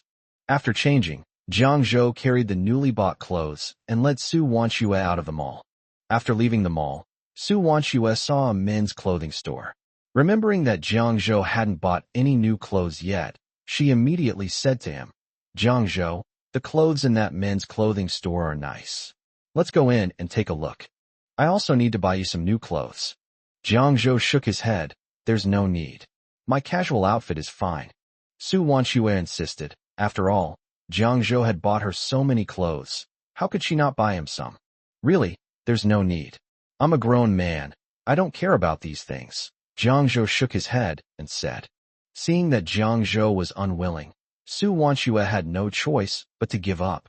Then, the two arrived at the Civil Affairs Bureau. Su Wanxue looked up at the three characters hanging on the wall of the Civil Affairs Bureau and felt a strange sense of nervousness, but also anticipation. "Let's go in," Jiang Zhou said with a smile. Su Wanxue took a deep breath and then followed Jiang Zhou into the Civil Affairs Bureau. They first went to the lobby to get a registration form and fill in the information. When Jiang Zhou saw the ID card that Su Wanxue took out, he suddenly remembered something important that he had forgotten. Those are his parents-in-law. He didn't know, had never heard of, or met his father-in-law and mother-in-law in his previous life. But now, he is about to get married to Su Wanxue, and they will hold a wedding banquet. If he doesn't inform Su Wanxue's parents, he'll probably get his legs broken by the two old folks. He put down his pen and said to Su Wanxue, "Wanxue, I forgot something very important. I haven't met your parents yet. After we get our marriage certificate, we'll call your parents and tell them about our wedding banquet tomorrow. We'll try our best to get them here to attend our celebration." Upon hearing this, Su Wanxue's expression changed slightly, and she said, "There's no need to tell them." Seeing Su Wanxue's expression, Jiang Zhou paused slightly. He didn't speak immediately. He never asked about Su Wanxue's family situation when he was dating her in his previous life. Back then, everyone was very innocent. We just talked about each other and at most got to know each other's friends. Meeting the parents is a very important step, and it's the last one. Judging from Su Wanxue's current situation and the fact that she is raising 3 children alone in Changsha, there must be some issues between Su Wanxue and her parents-in-law. He didn't ask any more questions, reached out and affectionately patted Su Wanxue's head, and said, "Wanxue, I'm here for you. If you have any difficulties or other problems in the future, you can tell me." Upon hearing this, Su Wanxue's eyes reddened. She pursed her lips and nodded. After filling out the forms, they went to the photo studio next door to queue for their photos. When it was the two of them, Jiang Zhou and Su Wanxue stood in front of the camera. "Don't look so tense. Relax and smile," the photographer said with a smile, noticing their expressions. "Okay." Jiang Zhou smiled, then looked at Su Wanxue beside him. Seeing Jiang Zhou winking at her, Su Wanxue couldn't help but burst out laughing. Chapter 91. Lin Xiao is shocked. "Wanxue, you too got your marriage certificate." Seeing Su Wanxue smile, Jiang Zhou couldn't help but smile too. "Are you two ready?" "I'm about to press the shutter," the photographer asked them with a smile. "Okay, we can begin," Jiang Zhou said. The photographer pressed the shutter. Click. The photo was taken, and in it, the two people had bright smiles on their faces. So beautiful. Yes, this combination of man and woman is simply a perfect match. Looking at their smiles, I feel like I'm witnessing a beautiful painting. Hearing the discussions around him, Jiang Zhou felt a surge of excitement, and his smile grew even brighter. "Gentlemen, come over and choose a photo you like." "Okay." Jiang Zhou took Su Wanxue's hand and walked over. The photographer exported the photos he had just taken to the computer for them to choose from. Because the poses of the man and woman in the marriage certificate photos are all standard and uniform, but the smiles on their faces will be slightly different in each photo. In the final photo, Jiang Zhou's expression is gentle, and Su Wanxue's expression is very graceful. The two look very compatible. Su Wanxue looked at the photo on the screen and nodded in satisfaction. "This one will do." Jiang Zhou nodded in satisfaction, then took Su Wanxue's hand and led her with a smile toward the entrance of the Civil Affairs Bureau. I then submitted the documents and photos at the processing window. The procedures were completed very quickly. "Congratulations to you both. Happy marriage," the staff member said with a smile. "Thank you," Jiang Zhou said with a smile. The staff handed two bright red marriage certificates to Jiang Zhou and Su Wanxue. Looking at the still warm marriage certificate in her hand, Su Wanxue felt a warmth in her heart, and tears welled up in her eyes. She and Jiang Zhou finally got together and became a legally recognized couple. Jiang Zhou was also very excited. He hugged Su Wanxue tightly and kissed her cheek hard. "Hey, watch your image. It'll be embarrassing if someone sees you like this." Su Wanxue's cheeks flushed red as she nudged Jiang Zhou. The staff member next to them heard this and said with a smile, "May you two always be happy." Jiang Zhou smiled and nodded, and those who had also come to get their marriage certificates came up to offer their blessings. "Congratulations to you both on your marriage. Wishing you both happiness and a baby soon. Congratulations on your marriage.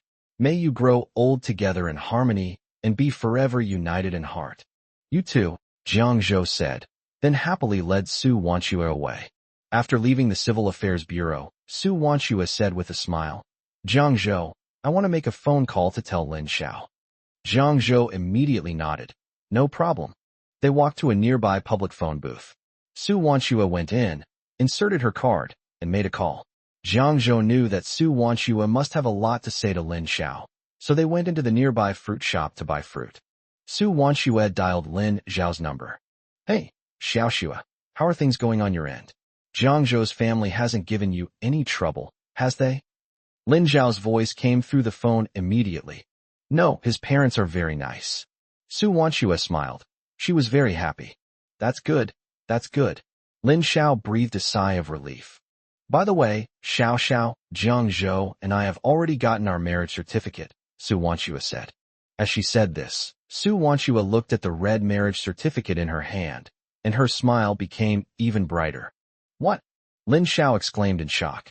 Then, realizing what she had said, she immediately began lecturing Su Wanxue. "Xiaoxue, before you left, I repeatedly told you not to get married right away. You had to assess the situation first, to see if Jiang Zhou could really pay off his $1 million debt within 3 months. And what did you do? You got your marriage certificate in just a few days. Girls really are a handful." Hearing Lin Xiao say these words, Su Wanxue couldn't help but smile, then said, Xiao, I believe him. Besides, I didn't hide it from you, you know. I called you immediately after we got our marriage certificate." "You say I can't argue with you," Lin Xiao said helplessly. "But if Jiang Zhou dares to let you down, I'll definitely beat him up." Lin Xiao added, "Don't worry, he won't. I believe Jiang Zhou won't let me down," Su Wanxue said. Lin Xiao snorted, feeling somewhat unhappy. It felt like someone had stolen your most cherished possession. "When are you having your banquet? Remember to let me know. I have to go," Lin Xiao continued to ask. Hearing this, Su Wanxue felt a headache coming on. She cautiously said, "Tomorrow." After Su Wanxue finished speaking, she moved the receiver away from her ear. Sure enough, a roar came from the other end of the phone. "Su Wanxue, do you even consider me a friend? You only told me about something this big now. Were you deliberately trying to make me worry to death?" "I'm sorry, Xiao." Su Wanxue said softly, her head bowed. She knew that if she told him earlier, Lin Xiao might not have let her take the children back to Jiang Zhou's hometown. Now that the deed is done, there's no need to worry about Lin Xiao anymore. Lin Xiao remained silent for a long time before slowly saying, "Fine, you're driving me crazy. I'll go buy the ticket right now. We're in Yongzhou tomorrow. Remember to pick me up. If you forget again, you'd better watch out." "Okay, I promise I won't forget," Su Wanxue replied quickly. "Humph, I'm going to back you up. Otherwise, you'd say the woman doesn't have any family members." Lin Xiao snorted arrogantly. "Okay, I know. Xiao, you're the best," Su Wanxue said with a smile. "All right, it's decided then. See you tomorrow," Lin Xiao said, then hung up the phone. After hanging up the phone, Su Wanxue saw Jiang Zhou waiting for her and felt very comfortable. She walked over to him. "We're done playing? I just went to the fruit shop next door and saw that their watermelons are seedless. The kids will definitely love them. We'll come back and buy some on our way home," Jiang Zhou said with a smile. Su Wanxue asked in surprise, "Aren't we going home now? There's something else I forgot to buy." After saying that, Jiang Zhou led Su Wanxue to a shoe store. The sales assistant immediately greeted me warmly. "What kind of shoes would you like to buy?" "I'll buy it for my wife," Jiang Zhou said with a smile, glancing at Su Wanxue. Su Wanchua looked at Jiang Zhou in surprise, not expecting that Jiang Zhou was buying her shoes. I don't need to buy it, Su Wanchua said. Since you're already here, take a look. It'll match your red dress tomorrow, Jiang Zhou said with a smile. After Jiang Zhou finished speaking, he pulled Su Wanchua directly towards the shoe rack. Su Wanchua walked over to the red flat shoes section to choose from. She usually wears flat shoes to make it easier to take care of her child. When the female shop assistant saw that Su Wanchua had chosen red shoes, she secretly guessed that she was probably getting married. Chapter 92 Happy Wedding. She picked up a pair of sparkly red high heels and walked up to Su Wanchua, smiling as she said, Are you wearing them for the banquet? I suggest you choose high heels, they'll look much better. What do you think of these? Su Wanchua looked at the diamonds on the high heels and liked them very much, then glanced at the price. That's so expensive. It costs 499 yuan. Su Wanchua immediately returned the high heels to the shop assistant, waving her hand and saying, No need. These heels are quite high. I'm not used to them. Jiang Zhou knew this in his heart, but he also thought the heel was too high, so he personally chose a pair of medium-heeled shoes for Su Wanchua to try on. Su Wanchua looked at the shoes Jiang Zhou had chosen. They were sparkly and very pretty, and not too high either. She really liked them. But she looked around and didn't see any price tag. She pretended to look at Jiang Zhou and ask about the price. Jiang Zhou smiled and said, Try it first. Su Wanchua nodded, sat down, and prepared to bend down to put on her shoes when she saw a pair of hands pick up the shoes and help her put them on. Su Wanchua looked down at the owner of the hand and saw it was Jiang Zhou. She quickly said, I can do it myself. Jiang Zhou didn't say anything, but continued to help Su Wanchua put on her shoes. Wow, your man is so good to you. He even puts your shoes on for you himself. You're so lucky, a shop assistant said enviously. Upon hearing this, Su Wanchua's face immediately turned red. She looked down at Jiang Zhou, who had just finished putting on her shoes, and looked up. The two locked eyes. Try it on and see if it fits, Jiang Zhou said softly. Su Wanchua nodded, stood up, and looked at herself in the mirror, wearing shoes. She looked very pretty. Great. These shoes suit you very well, Jiang Zhou said with a smile. Su Wanchua was very satisfied with the shoes. She turned to the shop assistant and asked, How much are these shoes? You look really good in these shoes. Your man has great taste. These shoes cost 599 yuan, the salesperson said with a smile. Su Wanchua looked at Jiang Zhou, indicating that she wouldn't buy it. Jiang Zhou immediately replied, The price isn't high, and it looks great. Su Wanchua shook her head. Let's look at some others. Oh my, these shoes look really good on you. None of the other customers look as good in them as you. If you like them, just buy them. Your man treats you so well, the sales clerk said with a smile. Jiang Zhou knew that Su Wanchua liked those shoes, so he smiled and said, Get us a new pair and wrap them up. Okay, I'll go get it for you right away, the shop assistant said quickly. This man is really generous. His commission will increase significantly now. Very nice. Jiang Zhou, it's too expensive. Su Wanchua frowned as she watched the shop assistant leave. It's all right, Jiang Zhou said with a smile. I'm glad you like it. Before Su Wanchua could say anything more, the shop assistant had already come over. Here you go, it's all packed for you, the shop assistant said with a smile. Jiang Zhou took the new shoes and then paid the shop assistant. Su Wanchua felt her heart bleed as she looked at the money. After confirming the money was correct, the shop assistant smiled and said, Okay. Happy wedding. Jiang Zhou and Su Wanchua went to the fruit shop, bought watermelon and grapes and some other fruit, and then went home. As soon as they returned to the courtyard, Bauer, Bayer, and Xianger immediately surrounded them. Dad, Mom, you're back. The three little girls called out happily. Jiang Zhou nodded. Su Wanchua smiled and patted the heads of the three little ones. Mom's wearing a new dress? Bauer asked, looking at the light yellow dress Su Wanchua was wearing. Yes, Su Wanchua said with a smile. Mom looks so beautiful, Xiang said. Mommy looks so pretty in her new dress. All chimed in. Jiang Zhou watched the little one circling around Su Wanchua and said with a smile, Daddy brought you lots of delicious food. Come on inside. Wow, that's great. The three little girls jumped up excitedly. Lin Yuehua and Jiang Haixing heard the children's voices in the yard and came out of the room. You two are back? Lin Yuehua said with a smile. Su Wanshua nodded. Seeing Su Wanshua standing there in a light yellow dress, Lin Yuehua's face showed a satisfied expression. Not bad. Not bad. Very pretty. Su Wanshua blushed when she was praised. Where's your marriage certificate? Show it to us all. Jiang Haixing walked up to Jiang Zhou and asked with a smile. Jiang Zhou took out the red marriage certificate from his pocket and handed it to Jiang Haixing. Jiang Haixing looked at the red marriage certificate in his hand, a happy expression on his face. He carefully examined the red marriage certificate in his hand, and the more he looked at it, the happier he became. Oh my, this young couple is quite a perfect match, a handsome man and a beautiful woman. Jiang Haixing praised. Lin Yuehua walked over and took the marriage certificate. She looked at it with a happy expression on her face. Yes, this young couple is indeed a perfect match. They look like a handsome man and a beautiful woman, a match made in heaven. Lin Yuehua said with a happy smile. Upon hearing this, Su Wanshua lowered her head somewhat embarrassed. We want to see it too. The three little girls circled around Lin Yuehua and Jiang Haixing, staring longingly at the marriage certificate in Lin Yuehua's hand, their big eyes fixed on it without blinking. All right, let me show you. Lin Yuehua handed the marriage certificate to the three girls. The three little ones couldn't wait to examine the marriage certificate as soon as they received it. They stared at the certificate with wide eyes and grinned from ear to ear. Mom and Dad are so beautiful, the three little girls exclaimed in unison. Su Wanshua looked at the three little girls with a smile, her face full of happiness. The watermelon is here. At this moment, Jiang Zhou walked in carrying a plate of sliced watermelon and placed it on the table. The three little girls saw the watermelon and immediately ran towards it.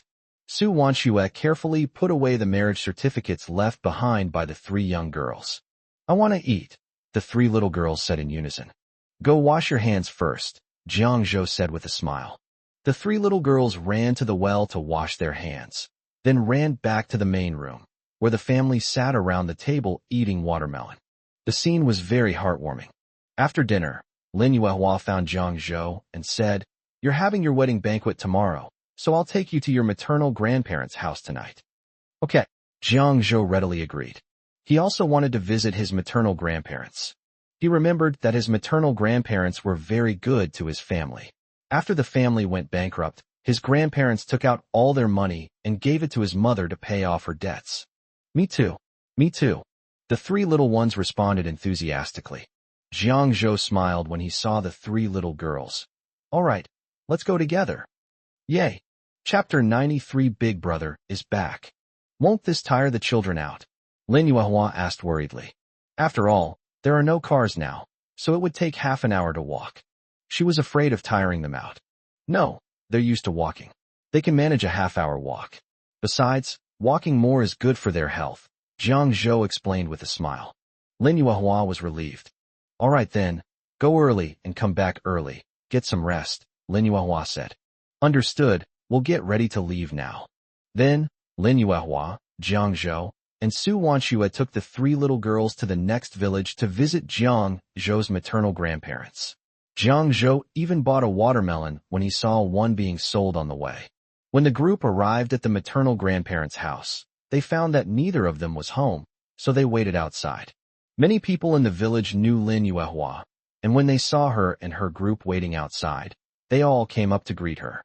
Oh my, Yuehua's here. Lin Yuehua smiled and nodded, saying, Where did my parents go? Why aren't they home? Those two have probably gone out for a stroll again. They should be back soon. She knew that the two elderly people were still in good health and would go out for a walk after their meals. A few minutes later, Jiang Zhou saw his maternal grandparents walking towards him. Grandpa, Grandma. Jiang Zhou greeted them with a smile. Lin Hao and Chen Xiuhua stared at Jiang Zhou in shock, their disbelief lasting a few seconds before they reacted, excitedly grabbing Jiang Zhou's arm. Zhou, is it really you? Yes, Grandpa and Grandma, it really is me, Jiang Zhou said with a smile. Lin Hao and Chen Xiuhua looked at Jiang Zhou with tears welling up in their eyes. My child, you've finally come back, Chen Xiuhua said, her voice choked with emotion. Yes, Grandpa, Grandma, are you all right? Jiang Zhou asked with concern. We're all fine, Lin Hao said with a smile.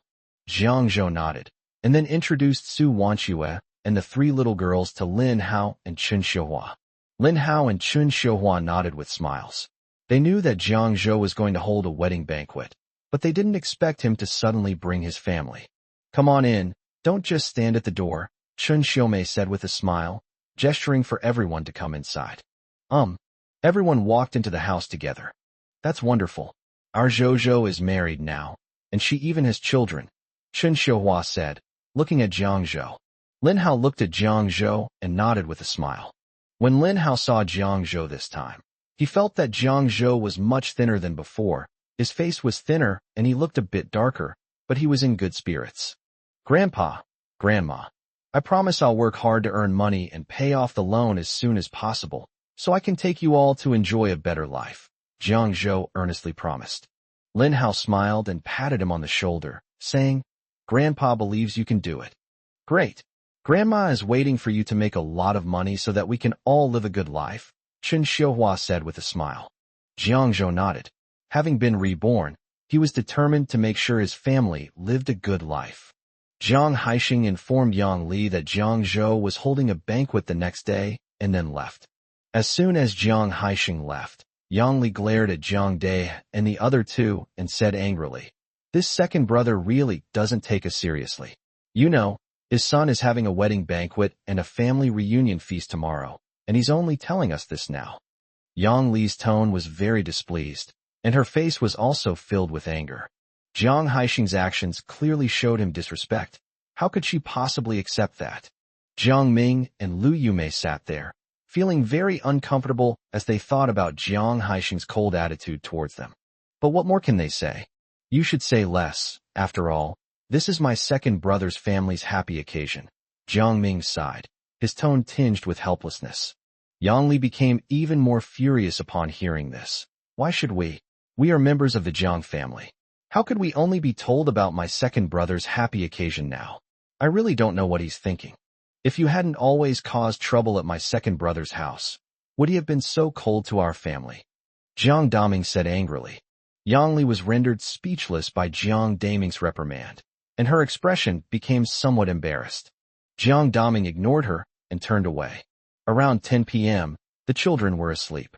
Jiang Zhou and Su Wanxue were watching TV in their room, while Jiang's parents were checking what they needed to buy the next morning and making sure all the relatives on both sides had been notified.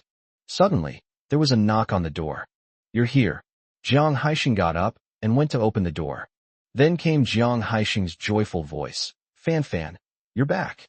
Upon hearing this, Jiang Zhou knew that his older brother had returned. After taking Su Wanxue out of the room, Jiang Haixing turned on the lights in the main room.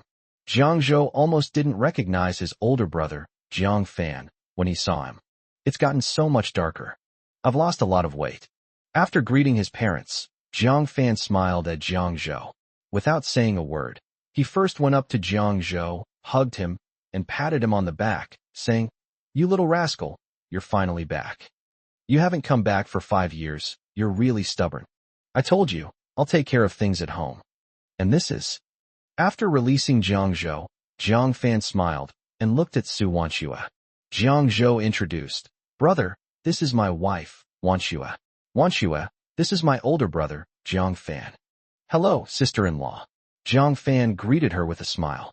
"Hello, big brother," Su Wanxue greeted with a smile. When Lin Yuehua saw that the two brothers had returned, she couldn't help but raise her hand to wipe away tears of joy. She cried tears of joy. 5 years have passed, and this time their family is finally reunited. Moreover, there are 2 very happy events to attend tomorrow. In addition, Zhou started making a lot of money in Changsha, and she felt that breathing became much easier, and the mountain pressing down on her head was much lighter. However, when her gaze fell on Jiang Fan's right leg, a pang of pain shot through her eyes again. 5 years ago, after the family went bankrupt, Jiang Fan got into a fight with someone who was bullying them, which resulted in his leg being crippled. He's still limping. Jiang Fan's fiancée, with whom he had previously been engaged, also broke up with him. She sighed inwardly. However, thinking of the good news her youngest son would bring upon his return, she was filled with anticipation for the future. The next morning, just as dawn was breaking, Jiang Zhou took Lin Yuehua, Jiang Haixing, and Jiang Fan to the street to start shopping. At home, after Su Wanxue got up and washed, she changed into a red dress and red shoes. Looking at herself in the mirror, a smile unconsciously appeared on her face. Just then, there was a knock on the door. Knock, knock, knock. Su Wanxue opened the door and looked at Xiang'er, Bayer, and Bauer outside. Mommy, the three little girls called out happily. They knew it was their parents' wedding banquet today, so they specially wore their prettiest clothes. Chapter 94 Wedding Banquet. You're up so early? Come in quickly. Su Wanxue smiled and ushered the three children inside. The three little girls skipped and hopped into the house. Seeing how happy they were, Su Wanxue felt very happy too. Mom looks so beautiful today, Belle said with a smile to Su Wanxue. Su Wanxue reached out and pinched her rosy cheeks. Is it really beautiful? Su Wanxue asked. She was still quite nervous about the wedding banquet that was about to be held today. Jiang Zhou's relatives are coming today, and she hopes to leave a good impression on them. Really? The three little girls nodded vigorously. Su Wanxue was amused by the expressions of the three little girls. At 8 o'clock in the morning, Jiang Zhou and the others returned home. Su Wanxue saw Jiang Zhou and the others carrying a lot of things as they walked in from outside, and hurriedly went to greet them and took their bags. Jiang Zhou smiled at Su Wanxue. You don't need to worry about me. You're the boss today, go and rest. Let me help you, Su Wanxue said, looking at Jiang Zhou. Jiang Zhou smiled and shook his head. He glanced at Su Wanxue and asked, Why aren't you wearing new clothes? I was just worried about getting things dirty while working. We can wear them again when we eat, Su Wanxue said, taking the things from Jiang Zhou's hands. Here, put your things on the table first. I'll arrange them later. Seeing Su Wanxue's virtuous wife and loving mother appearance, Jiang Zhou smiled. Xiaoxue, leave this to us, you don't need to do it, Jiang Haixing said as he carried the things to the kitchen. That's right. We can handle these rough jobs, you can go and rest, Jiang Zhou said. Before Su Wanxue could say anything more, Lin Yuehua pulled her away and said, Xiaoxue, let's put up some double happiness characters. Oh, okay. Su Wanxue had no choice but to obediently follow Lin Yuehua to put up the double happiness characters. Just as the paper was pasted up, fourth Aunt Jiang Jinhua and fourth Aunt Wang Zhongyi arrived. Second brother, second sister-in-law, Jiang Jinhua called out loudly as soon as she entered the courtyard. You're here. Lin Yuehua ran out of the kitchen with a smile upon hearing the noise. Jiang Haixing came out of the kitchen with a smile and said, Jinhua and Zhongyi are here. Jiang Zhou looked at them and called out, Fourth aunt, fourth uncle. Jiang Zhou remembered that his fourth aunt and uncle had made some money with his family back then, but after his family went bankrupt, his fourth aunt and uncle helped them and lent them 200,000 yuan. They have never asked for the money back. Zhou, congratulations. Happy wedding, Jiang Jinhua said to Jiang Zhou with a big smile. Jiang Zhou smiled and said, Thank you. Here, this is a small token of our appreciation from your fourth aunt. Please don't find it offensive. Wang Zhongyi took out a red envelope from his pocket and handed it to Jiang Zhou. How can I accept this? Jiang Zhou hurriedly declined. Jiang Zhou didn't want to accept their red envelopes. Take it, it's a small token of our appreciation. You and Xiaoxue didn't prepare much for your wedding, so please accept this. Jiang Jinhua said. Yes, this is just a small token of our appreciation, please accept it, Wang Zhongyi chimed in. Jiang Zhou couldn't refuse them, so he had no choice but to accept it. Then I'll accept it. Thank you so much, fourth aunt and fourth uncle, for your kind gesture, Jiang Zhou said with a smile to Jiang Jinhua and Wang Zhongyi. Jiang Zhou put the red envelope away. Where is your wife? Jiang Jinhua asked. She had heard from her second sister-in-law that Zhou's wife was no ordinary wife. Her second sister-in-law had even praised Su Wanxue for being beautiful. Upon hearing this, Jiang Zhou immediately looked up and said with a smile, She went into her room and will be out in a bit. It's all right, let's get on with our work first. We'll see it eventually anyway, Jiang Jinhua said with a smile. After that, the couple started helping Lin Yuehua and Jiang Haixing with their work. Soon, Su Wanxue checked the time, came out of the room and found Jiang Zhou, Lin Zhao's car should be arriving soon. I have to go to the street to pick her up. Okay. Why don't you meet my fourth aunt and uncle first? They were just talking about you. After you meet them, I'll go with you to the bus station to pick up Lin Xiao, Jiang Zhou said with a smile. Su Wanxue nodded, and then Jiang Zhou led Su Wanxue to meet Jiang Jinhua and the others. Fourth aunt, this is my wife, Su Wanxue. Jiang Zhou introduced Su Wanxue with a smile. Hello. Su Wanxue greeted Jiang Jinhua and the others politely. Good, good. You're really beautiful, Jiang Jinhua said admiringly. Su Wanxue lowered her head shyly. Zhou, didn't you buy anyone new clothes? Jiang Jinhua asked, looking at Su Wanxue's outfit. Su Wanxue was stunned, and her face flushed red instantly. She immediately explained, I bought it, but I'm afraid it will get dirty if I wear it now. Oh, I see. It's fine if you buy it. We can't let you suffer. Okay, you guys go ahead and get busy, don't worry about us, Jiang Jinhua said with a smile. Okay, I'll head over now, you two get back to your work, Su Wanxue said with a smile to Jiang Jinhua and Wang Zhongyi. Okay, go ahead, Wang Zhongyi said with a smile and a nod. Afterwards, Jiang Zhou took Su Wanxue away from home to pick up Lin Xiao at the bus station. When they arrived at the bus station, Lin Xiao had already gotten off the bus and was waiting at the exit. Jiang Zhou and Su Wanxue saw her as soon as they got out of the car. Lin Xiao, Su Wanxue waved to her happily. You're finally here. I'm so hot. Lin Xiao said happily as she walked towards Jiang Zhou and Su Wanxue. You guys go sit over there for a while. Jiang Zhou pointed to the rest area next door. Su Wanxue nodded obediently and took Lin Xiao's hand as they walked into the rest area. Jiang Zhou returned quickly, holding 2 popsicles, and handed them to Su Wanxue and Lin Xiao, saying, These are popsicles I bought for you. Thank you. Lin Xiao took the popsicle and thanked him with a smile, then started eating it. Let's go back first, Su Wanxue said, glancing at the time. It's almost time. Okay, Jiang Zhou replied. The 3 of them then boarded a bus back to Jiangjia village. On the bus, Su Wanxue and Lin Xiao chatted casually, and the atmosphere was quite pleasant. Jiang Zhou listened to their conversation the whole time, occasionally chiming in with a few words. Upon arriving at the entrance of Jiangjia village, the 3 people got out of the car and walked towards Jiang Zhou's house. The air here is really nice. Lin Xiao exclaimed sincerely as she walked around, taking in the surrounding scenery. Yes, the scenery around here is indeed very beautiful. Su Wanxue agreed with Lin Xiao. The 3 of them walked slowly along the path, feeling the cool breeze on their skin, which made them relax involuntarily. Many guests have already arrived in Jiang Zhou's courtyard. Jiang Zhou, congratulations on your marriage. Congratulations. Wishing you a long and happy marriage. Chapter 95. Jiang Zhou's wife is really beautiful.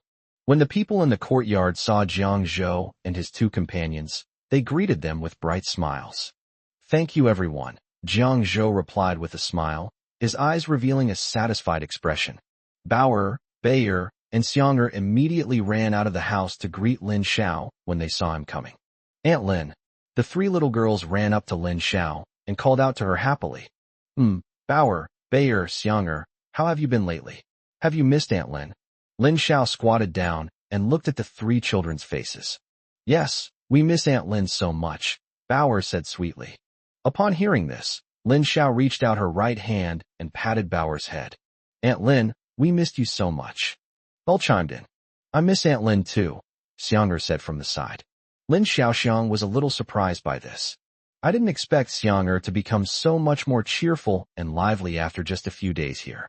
She's much cuter than before. Good girl, go play with the other children. Lin Xiao said gently to the 3 little girls. The 3 little girls nodded obediently, and then skipped and hopped off to play elsewhere. Watching the 3 little girls walk away, Lin Xiao couldn't help but smile. Jiang Haixing and his wife Lin Yuehua also came out. Zhou, Xiaoxue, come in with your friends, Lin Yuehua said with a smile. Okay, Jiang Zhou replied. Then, Jiang Zhou led Lin Xiao and Su Wanxue into the house. After entering the main room, Jiang Zhou asked Lin Xiao and Su Wanxue to sit on the sofa and rest. Here, have some watermelon first. Lin Yuehua brought over a fruit platter, placed it between Lin Xiao and Su Wanxue, and handed a slice of watermelon to Lin Xiao. Thank you, Auntie. You can just call me Lin Xiao. Lin Xiao accepted the watermelon and said politely, "Okay, you chat with Xiaoxua first, we'll go greet the others." Lin Yuehua stood up with a smile, preparing to attend to the other guests. "Okay." Lin Xiao also stood up and watched Lin Yuehua leave. Jiang Zhou glanced at the growing number of guests outside and said to Su Wanxue and Lin Xiao, "You two chat first, I'll go out and help serve the guests." "I'll go with you." Su Wanxue stood up, ready to go with Jiang Zhou to greet the guests. She was worried that if there were too many people, Jiang Zhou and the others wouldn't be able to handle it. "No need. I already said you're the boss today. Just keep Lin Xiao company and have a good chat. I can handle everything by myself," Jiang Zhou said with a smile. "All right." Su Wanxue had no choice but to nod. Jiang Zhou nodded and left. Lin Xiao noticed Su Wanxue's nervousness and said with a smile, "Don't be too nervous. Phew, let's go. Come with me to my room to change my clothes," Su Wanxue said with a sigh. "Oh, you bought new clothes?" Lin Xiao teased. Su Wanxue blushed and nodded, saying, "Jiang Zhou bought it for me." "Wow, it seems Jiang Zhou is really attentive to you," Lin Xiao said enviously, looking at Su Wanxue. "Okay, come with me to change my clothes." After Su Wanxue finished speaking, she pulled Lin Xiao into the room and then locked the door. Su Wanxue took out the red dress, and Lin Xiao looked at it and exclaimed, "This dress is really beautiful. Hurry up and put it on so I can see it." After Lin Xiao finished speaking, he turned his back to Su Wanxue. Su Wanxue smiled, then took off her own clothes and put on the red dress. "Okay." Su Wanxue turned around, looked at herself in the mirror, and said, "Wow." Lin Xiao exclaimed in amazement as he looked at Su Wanxue in front of him. "Does it look good?" Su Wanxue asked, looking at herself in the mirror. "Beautiful. Absolutely stunning." Lin Xiao couldn't help but praise. Su Wanxue smiled, and Lin Xiao looked her over again and said, "Not bad. Jiang Zhou has good taste." "He has good taste," Su Wanxue said with a faint smile. Looking at Su Wanxue's happy smile, Lin Xiao hesitated and asked, "Xiaoxue, what's wrong?" Su Wanxue asked, puzzled, seeing Lin Xiao's hesitant expression. "Your marriage to Jiang, didn't you really plan to tell your parents about it?" Lin Xiao hesitated for a moment, then looked at Su Wanxue and asked. Su Wanxue's expression changed immediately after hearing Lin Xiao's words, but she quickly returned to normal and said, "There's no need to tell them, and even if I did tell them, they wouldn't agree." "That's true," Lin Xiao said with a sigh. She knew Xiaoxue's parents' personalities all too well. If she told them, it would probably put Xiaoxue and Jiang Zhou in a difficult position. Since that's the case, it's better to just let things take their natural course. "Xiaoxue, do you regret it?" Lin Xiao asked Su Wanxue tentatively. "Regret what?" "Regret marrying Jiang Zhou," Su Wanxue asked bitterly. "Xiaoxue, I hope you'll be happy," Lin Xiao said earnestly. "Yes, I will. Thank you, Lin Xiao. I know what to do, don't worry." Su Wanxue nodded to Lin Xiao. Lin Xiao nodded. Jiang Zhou was helping to greet the guests in the courtyard, while Bao'er, Xiang'er, and Bei'er were playing happily with the other children outside, their cheerful laughter echoing through the air. The relatives looked over and saw that the three little girls were very cute and clever, and they all liked them very much. "Jiang Zhou, those must be your triplets, right? They're so beautiful." "Yes, this is the first time I've ever seen triplets." "So cute." Yes, I really envy your family." The relatives kept praising him. "Hey, uncles and aunts, you flatter me." Jiang Zhou was in a great mood after hearing his relatives' praise, so he smiled and said to them, "Jiang Zhou, I'm not trying to be mean, but look at you. You've married such a beautiful wife. Why don't you bring her over to meet your uncle and aunt sooner?" A man around 50 years old teased Jiang Zhou. "That's right, you're such a good kid. How could you keep such a nice girl hidden away? Unlike my brat, he's still not married. It's driving me crazy. Now that he's back, I'm definitely going to urge him on. I want to have grandchildren too." Another man in his 50s chimed in. "Uncles and aunts, I'll introduce you later. I have to go do something else now," Jiang Zhou said, waving his hand hastily. "Go ahead and get busy," some relatives said with smiles and a wave to Jiang Zhou. Soon, all the food on the table was brought to the table. The relatives were all gathered around the table, eating, while the three little girls were being looked after by Lin Xiao. Jiang Zhou led Su Wanxue out, and everyone turned their attention to them. The group of people were all stunned when they saw Su Wanxue wearing a red dress. Jiang Zhou's wife is so beautiful. Chapter 96. Still call her auntie? Call her mom. Let me introduce you all. This is my wife, Su Wanxue. Today is our wedding banquet. Please enjoy yourselves.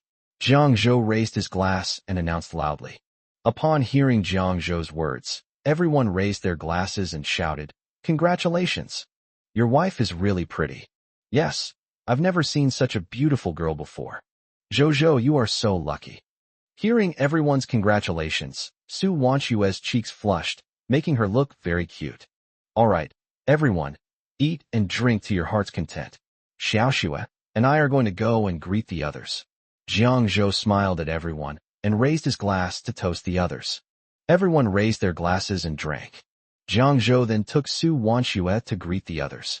They first went to Lin Yuehua and Jiang Haixing's table, where Lin Xiao, her fourth aunt, and her third uncle were also seated. Uncle, Aunt, I'd like to toast you. Su Wanxue walked up to the two of them, raised her glass, and said. Because of Su Wanxue's health condition, Jiang Zhou had already replaced the wine pot on Su Wanxue's side with water. Oh dear, you're already married, so you'll have to change how you address each other from now on, Lin Yuehua said with a smile to Su Wanxue. Yes, we can't call them uncle and aunt anymore. We have to change how we address them, Jiang Jinhua said with a smile. Su Wanxue was stunned for a moment. Her face flushed slightly. She looked up at Lin Yuehua and the others and said with a smile, Dad, Mom, Jiang Zhou, and I would like to toast you. Hey, Lin Yuehua exclaimed happily, nodding with a smile. She raised her wine glass, clinked it with Su Wanxue's, and drank the wine in one gulp. Xiaoxue, Zhou, you two should live a good life together from now on. If you have any grievances, just tell Dad, and Dad will stand up for you. Jiang Haixing said with a smile to Su Wanxue. Lin Yuehua nodded and said, Yes, it wasn't easy for you to marry into our Jiang family. Don't worry, we all support you. If Zhou dares to bully you, I'll be the first to object. Thank you, Dad. Thank you, Mom. Su Wanxue smiled and nodded in thanks after hearing Jiang Haixing and Lin Yuehua's words. She was very happy because Jiang Haixing and Lin Yuehua's love for her was genuine, not just perfunctory. This feels so good.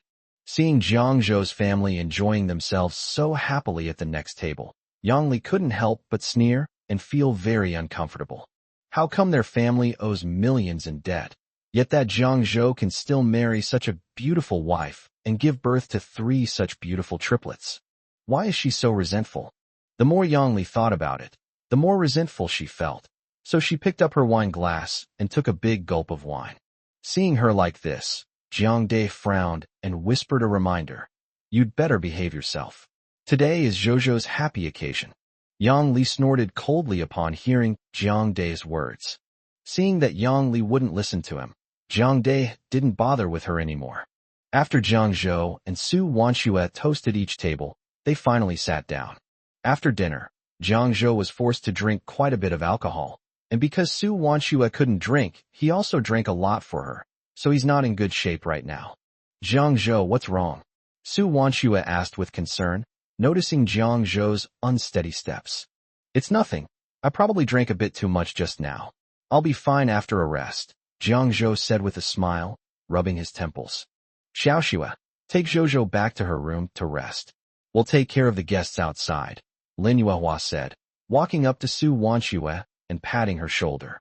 Okay, then thank you for your trouble, Mom. Su Wanxue nodded and said. Why are you being so polite with me? Lin Yuehua said with a helpless smile. Su Wanxue smiled, then helped Jiang Zhou walk towards the room. Back in the room, Su Wanxue closed the door, then helped Jiang Zhou to bed and covered him with a blanket. Jiang Zhou, how are you feeling?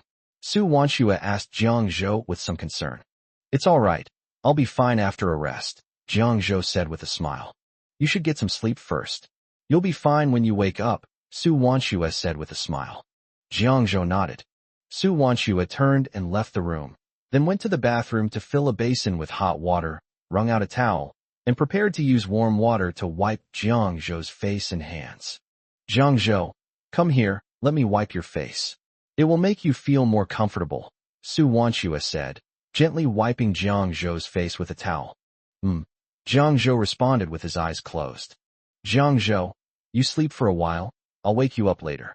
Su Wanxue continued to wipe Jiang Zhou's face. Seeing that Jiang Zhou had fallen asleep, Su Wanxue turned off the light, then quietly got into bed and lay down next to Jiang Zhou before reaching out to hug him. Su Wanxue rested her head on Jiang Zhou's chest, smelling his scent, and felt an extraordinary sense of satisfaction. In the main room, there was a family reunion banquet that evening. At that time, Lin Yuehua and Zhang Haixing sat in the main room with their relatives, chatting and eating melon seeds. The atmosphere was very harmonious. In the evening, the ancestral recognition banquet began. As everyone took their seats, they each picked up their glasses, took a few sips of wine, and began to chat animatedly.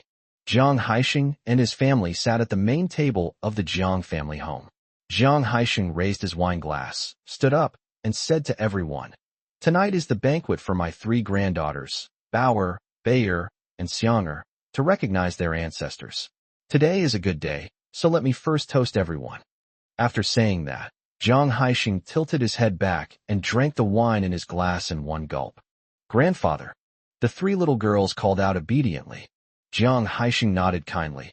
"Oh, what a good boy." The 3 little girls simultaneously flashed sweet smiles. Everyone raised their glasses. "Old Zhang, you are so lucky. You have 3 such beautiful and lovely granddaughters." "Yes, and they're triplets. How enviable. I'm so envious." Hearing everyone's praise, Zhang Haixing smiled happily. The others, seeing Zhang Haixing's expression, were filled with envy. "All right, let's begin the meal." Zhang Haixing then sat back down in his chair. Everyone took their seats. The 3 little girls obediently sat back down in their seats and lowered their heads to eat the food on the table. "Second brother, look how well-behaved these 3 little girls are. I really envy you and sister-in-law," Zhang Jinhua said enviously. "You're envious? Then hurry up and tell your Xingyu to find a wife, so you can have a granddaughter too," Lin Yuehua teased. Zhang Jinhua's son, Wang Xingyu, is a sophomore in college in Beijing. He didn't come home for the summer vacation and is working as an intern at a newspaper in Beijing.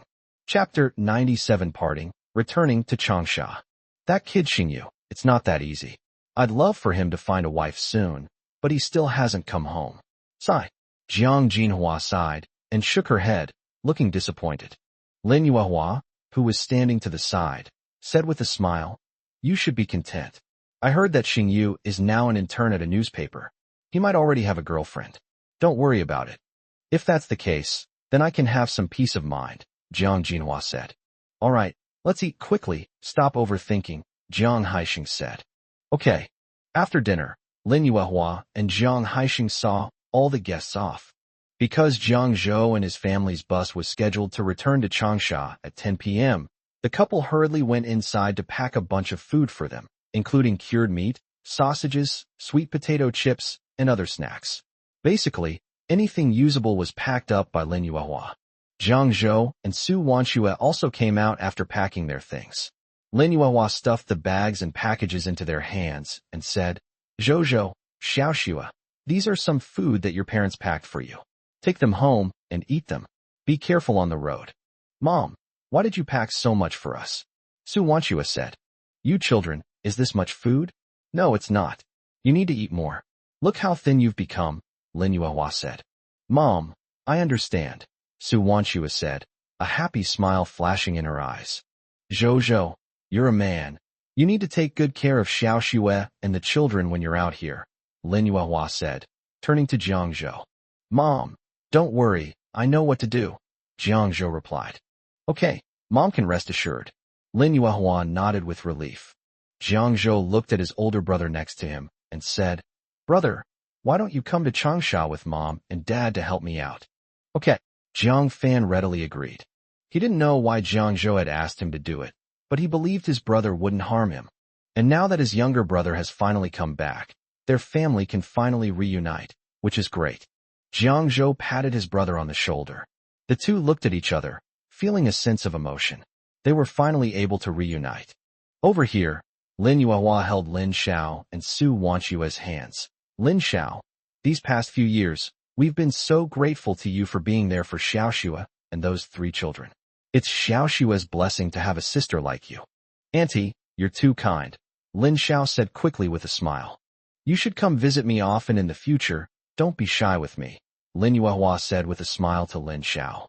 Okay, Auntie, I will. Lin Xiao nodded. Jiang Zhou walked over at this moment, looked at Lin Yuehua, and said, Mom, we're leaving. Okay, please be careful on the road, Lin Yuehua reminded them. Jiang Zhou nodded, picked up his things, and led Su Wanxue and the others out the door. Jiang Yun was already waiting outside the door. He had already said goodbye to his parents and was waiting outside because he knew that Jiang Zhou must have a lot to say to his parents, so he didn't go in to disturb them. They're here, Jiang Zhou said to Jiang Yun. Jiang Yun nodded and called out to Lin Yuehua and Jiang Haixing behind him. Uncle Jiang, Aunt Jiang. Lin Yuehua and Jiang Haixing nodded with smiles. Lin Yuehua looked at Jiang Zhou and the others, and secretly wiped away her tears. Why are you crying?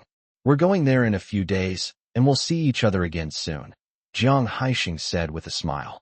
Lin Yuehua nodded, wiped away the tears from the corners of her eyes, and said, I just can't bear to part with Zhou and Xiaoxue. Mom, don't cry. We'll see each other soon. Once you and Dad have settled things at the shop in the city, come to Changsha as soon as possible, Jiang Zhou said.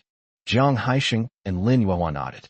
Jiang Haixing said, Yes, we'll go over as soon as your mother and I have settled things at the shop. Looking at Lin Yuehua's red eyes, Su Wanxue felt a pang of heartache. She reached out and held Lin Yuehua's cold hand, gently comforting her. Mom, don't be sad. We'll always be together, and we'll never be apart. Lin Yuehua looked at Su Wanxue, nodded, and said, Yes, you're right. We won't be apart from now on. Grandma, don't cry. Belle and Bauer held Lin Yuehua's hands and looked at her with their big, blinking eyes. Xianger took out a piece of candy from her pocket and handed it to Lin Yuehua, saying, Grandma, don't cry. Mom said that only obedient people get candy. I'll give you candy, and then you won't cry, okay? Lin Yuehua took the wedding candy Xianger handed her, patted the three little girls' heads, and nodded with a smile. Yes, Grandma won't cry anymore. These three little girls are so sensible and adorable. All right, let's go, we should go. Jiang Zhou called to everyone. Dad, Mom, we're leaving, Su Wanxue said with a smile. Goodbye, Grandpa and Grandma. The three little girls waved to Jiang Haixing and Lin Yuehua. Okay, be careful on the road. Jiang Haixing and Lin Yuehua smiled and waved to them, watching Jiang Zhou and Su Wanxue's group leave. Jiang Zhou and Su Wanxue arrived in Changsha at 3 a.m. The three little girls were already asleep. Jiang Zhou, Su Wan'er, and Lin Xiao each carried one child and returned home. Put the three little girls back in their room. Wanxue, you stay home and look after the children. I'll go take them. Jiang Zhou turned to Su Wanxue and said, Okay, be careful, Su Wanxue said. Don't worry. Jiang Zhou nodded and said. Su Wanxue saw Jiang Zhou and Lin Xiao to the door. Lin Xiao looked at Su Wanxue and said, Xiaoxue, we're leaving. Okay, Su Wanxue said. After watching Lin Xiao and his group leave, Su Wanxue returned home and looked at her sleeping child on the bed, a gentle smile appearing on her lips. Jiang Zhou and his group came out. This place was close to the train station, so there were many places to stay. Find a place for your brother to stay first, Lin Xiao said. Jiang Zhou nodded. Jiang Zhou led Lin Xiao and the others to a guest house not far from the train station. Jiang Zhou booked a room for Jiang Yun to stay in temporarily, since it was already late at night. You can stay here for now, Jiang Zhou said to Jiang Yun. Jiang Yun nodded. I'll come find you again tomorrow and take you to the internet cafe, Jiang Zhou said. Okay, you should also take Lin Xiao back as soon as possible and go back to rest. Jiang Yun patted Jiang Zhou on the shoulder and said, All right, we're leaving now, Jiang Zhou said, turning and walking out of the guest house, with Lin Xiao following closely behind. On the way back to Lin Zhao's house, Lin Xiao said as they walked, Jiang Zhou, you and Xiaoxue are now married and have registered your marriage. You must treat Xiaoxue and the others well from now on. Chapter 98. My friend is shocked. The internet cafe business is so good. She knew that Jiang Zhou had been very caring and loving towards Xiaoxue and her three daughters during this time. Judging from today's photos, the smiles on Xiaoxue's and the children's faces, it's brighter than before, and there's even more happiness in it. Moreover, Jiang Zhou's parents were especially kind to Xiao Xue and the 3 little girls today, and she saw all of that. This is enough to show that Xiao Xue and Jiang Zhou are living a happy life after their marriage, and her hard work over the past few years has been worthwhile. But she still had to say what she needed to say to Jiang Zhou. Don't worry, Lin Xiao. I will take good care of them, and will definitely live up to Xiao Xue's expectations of me, Jiang Zhou said. Okay, that's good. Lin Xiao nodded and said. The two chatted for a while longer before arriving at the entrance of Lin Xiao's residential complex. Upon arriving at the entrance of the residential compound, Lin Xiao said to Jiang Zhou, I've arrived. You don't need to see me in. You should go back now and not keep Xiao Xue waiting too late. All right, I got it. Jiang Zhou nodded with a smile, then looked at Lin Xiao and said, I'll go in first. After saying that, Jiang Zhou walked into the residential area. Jiang Zhou watched Lin Xiao walk into the residential area before leaving. Jiang Zhou returned home at 5 a.m. and found that Su Wanxue was still awake and in the kitchen. Wanxue, why aren't you asleep yet? After saying that, Jiang Zhou walked towards the kitchen and found that Su Wanxue was making breakfast. I already slept in the car, so I'm not sleepy now.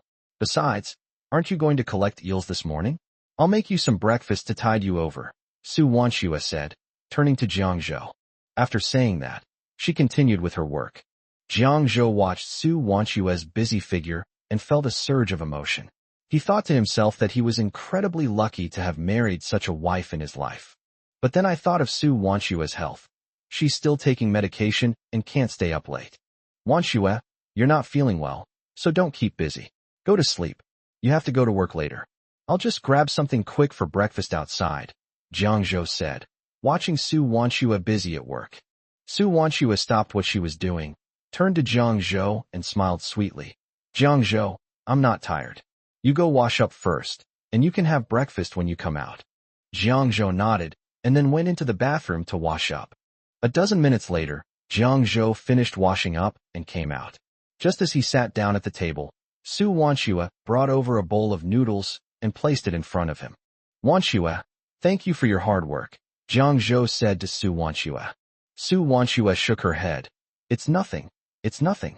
Jiang Zhou picked up his chopsticks and began to eat the noodles. He felt that the breakfast Su Wanxue had prepared for him was so delicious, and a warm feeling welled up in his heart. Jiang Zhou felt that being able to marry Su Wanxue was the greatest blessing in his life. After watching Jiang Zhou finish his noodles and leave, Su Wanxue washed up and went back to her room to sleep. Jiang Zhou drove his car into the countryside. The farmers all recognized Jiang Zhou's car, so when they saw him arrive, they all greeted him. Xiao Jiang is here. Xiao Jiang, we haven't seen you these past few days. We've been talking about you. Yes, Xiao Jiang, you haven't been here for so long. Did something happen? No, I went back home for a few days to get married, Jiang Zhou explained with a smile, looking at the villagers around him. When the villagers heard Jiang Zhou say he had gone back to get married, they were all very envious and praised him, saying, Congratulations! You've finally gotten married and started a family. Isn't your wife beautiful? Jiang Zhou smiled and replied, Beautiful. Xiao Jiang, you have to treat us all to wedding candy. Otherwise, it wouldn't be fair. Yes, let us share in your joy, Xiao Jiang. Yes, you absolutely must offer wedding candy. Otherwise, it's disrespectful. Right. It wouldn't be true brotherhood if we didn't give them face.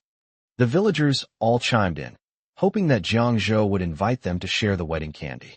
Jiang Zhou smiled and took out the wedding candies he had prepared in advance from the car, distributing them to everyone, and saying, I prepared these for you all a long time ago. Thank you, Xiao Jiang. Thank you, Xiao Jiang. The villagers received the wedding candy and expressed their gratitude, overjoyed. Seeing everyone's enthusiasm, Jiang Zhou felt quite gratified. After distributing the wedding candies, Jiang Zhou collected the eels and drove to the noodle shop. Boss lady, I've brought you some eels, Jiang Zhou called out to the noodle shop owner as he walked in. Oh, it's Xiao Jiang. You're back in Changsha so soon, the noodle shop owner asked with a smile. Jiang Zhou smiled and nodded, then handed out wedding candies to the proprietress. Congratulations. Happy wedding. The noodle shop owner said to Jiang Zhou with a smile after accepting the wedding candy. She still felt a little regretful, as she had originally wanted to marry her daughter to Jiang Zhou. Thank you, ma'am, Jiang Zhou said with a smile. Jiang Zhou left the noodle shop after only a short while. He also had to deliver the eels to several other places. After Jiang Zhou delivered the eels to other shops, he went to the guest house to find Jiang Yun. He knocked on the door of Jiang Yun's room. Jiang Yun's voice came from inside the door. Who is it?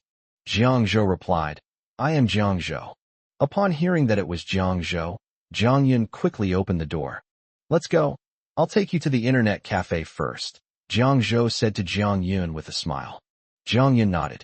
The two walked side by side out of the guest house. Get in the car. As they walked out of the guest house, Jiang Zhou pointed to the van next to them and said, You actually bought a car? Jiang Yun asked in surprise. This is what I rented.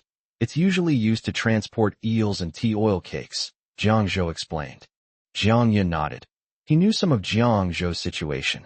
After the two got into the van, they started driving towards the internet cafe.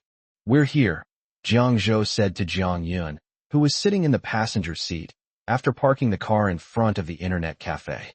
Jiang Yun pushed open the door and got out of the car. Looking at the Wang Internet Cafe in front of him, he thought to himself, this name is quite interesting. Jiang Zhou got out of the car and walked to Jiang Yun's side. Let's go in, Jiang Zhou said. Okay. Jiang Yun responded and followed Jiang Zhou into the Internet Cafe. When Jiang Yun entered the Internet Cafe, he was shocked to see that it was full of people and all 15 computers were occupied. Moreover, there were people waiting to use each computer. He never expected the internet cafe business to be so booming. In that case, wouldn't my own brother make a fortune? Thinking of this, Jiang Yun couldn't help but smile. This internet cafe is doing so well, Jiang Yun exclaimed in surprise. Chapter 99 Employees shocked. Boss Jiang bought 8 more computers. That's for sure. Seeing his friend's shocked expression, Jiang Zhou said with a hint of pride. Although this place is a bit remote, it's near the train station, so the foot traffic is very high. People come in to surf the internet and pass the time at all times. Jiang Yun nodded, surprised that the internet cafe was so profitable. And this internet cafe is so big. He likes to surf the internet. The internet cafes he used to go to were just small ones with only 4 or 5 computers. This internet cafe now has more than a dozen computers, and the environment is very good. It even has fans installed. Come on, I'll show you our internet cafe management system. After saying that, Jiang Zhou led Jiang Yun to a person who was about to board the plane. Jiang Yun saw that the person directly entered their account and password and logged into the network. He looked at Jiang Zhou in surprise, and Jiang Zhou explained with a smile. Everyone who uses the internet here has their own account and password. This system directly records the login and logout times, and the money will be deducted from here. Moreover, this system is currently only available on our end. Jiang Yun looked at Jiang Zhou in surprise, not expecting Jiang Zhou to be so capable. It seems that Jiang Zhou has learned a lot from his studies in the past few years. After showing Jiang Yun around this area, Jiang Zhou went to the cashier. When Lili saw Jiang Zhou come to the internet cafe, she immediately breathed a sigh of relief. She took out the money and handed it to Jiang Zhou, saying hurriedly, Boss, you're finally back. Come and take the money from these past few days. I'm afraid it will get lost if I leave so much money here every day. These past few days, whenever she leaves her money here, she always feels like someone is watching her, and she's constantly worried and afraid. Now that her boss was back, she finally felt relieved. Jiang Zhou smiled and took the money. He counted it and found it to be 4,800 yuan. He took 4,500 yuan and kept 300 yuan. He currently has 4,500 yuan in his hands. He had 17,000 yuan before he went home last time, but this time he spent 3,500 yuan on the banquet and money for his parents, leaving him with 13,500 yuan. With this money plus the 2,000 yuan he spent on buying eels, he has a total of 20,000 yuan in his hands. After Jiang Zhou put the money away, he took Jiang Yun to the computer mall. Now that he had money, he planned to buy a few more computers. Jiang Zhou, show me your computer configuration list, Jiang Yun said, looking at Jiang Zhou. He was worried that Jiang Zhou would be ripped off when buying the computer later. Okay, Jiang Zhou replied and handed the configuration list to Jiang Yun. After reviewing the configuration list, Jiang Yun was shocked. Jiang Zhou's configuration was far superior to his. He hadn't expected Jiang Zhou to have such a configuration. Jiang Zhou, how come your setup is so good? Jiang Yun asked in surprise. It's all right. After all, we're opening an internet cafe, so we need to figure things out first, Jiang Zhou said with a smile. Jiang Yun nodded and did not ask any further questions. Let's go. Jiang Zhou led Jiang Yun to Hu Daiyong's shop. Mr. Jiang, you're here? Please have a seat. Hu Daiyong immediately came out from behind the counter and greeted Jiang Zhou with a smile. How have you been lately? Business is all right, right? Jiang Zhou asked. Hu Daiyong nodded. It's all right, but not as good as you, Boss Jiang. Are you here to buy a few computers this time? I've come here this time to discuss something with you, Jiang Zhou said, getting straight to the point. Hu Daiyong was taken aback. What's wrong? I want to buy a few computers, Jiang Zhou said. What's the problem? I'll do whatever it takes to help you, Hu Daiyong said with a heart full of loyalty. Jiang Zhou smiled slightly after hearing Hu Daiyong's words. He wouldn't take such business-related flattery seriously. Then I'll get straight to the point.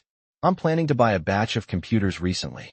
However, I'm a little short on cash right now, so could I discuss with you, Mr. Hu, whether I can pay a 30% deposit first and settle the balance a month later?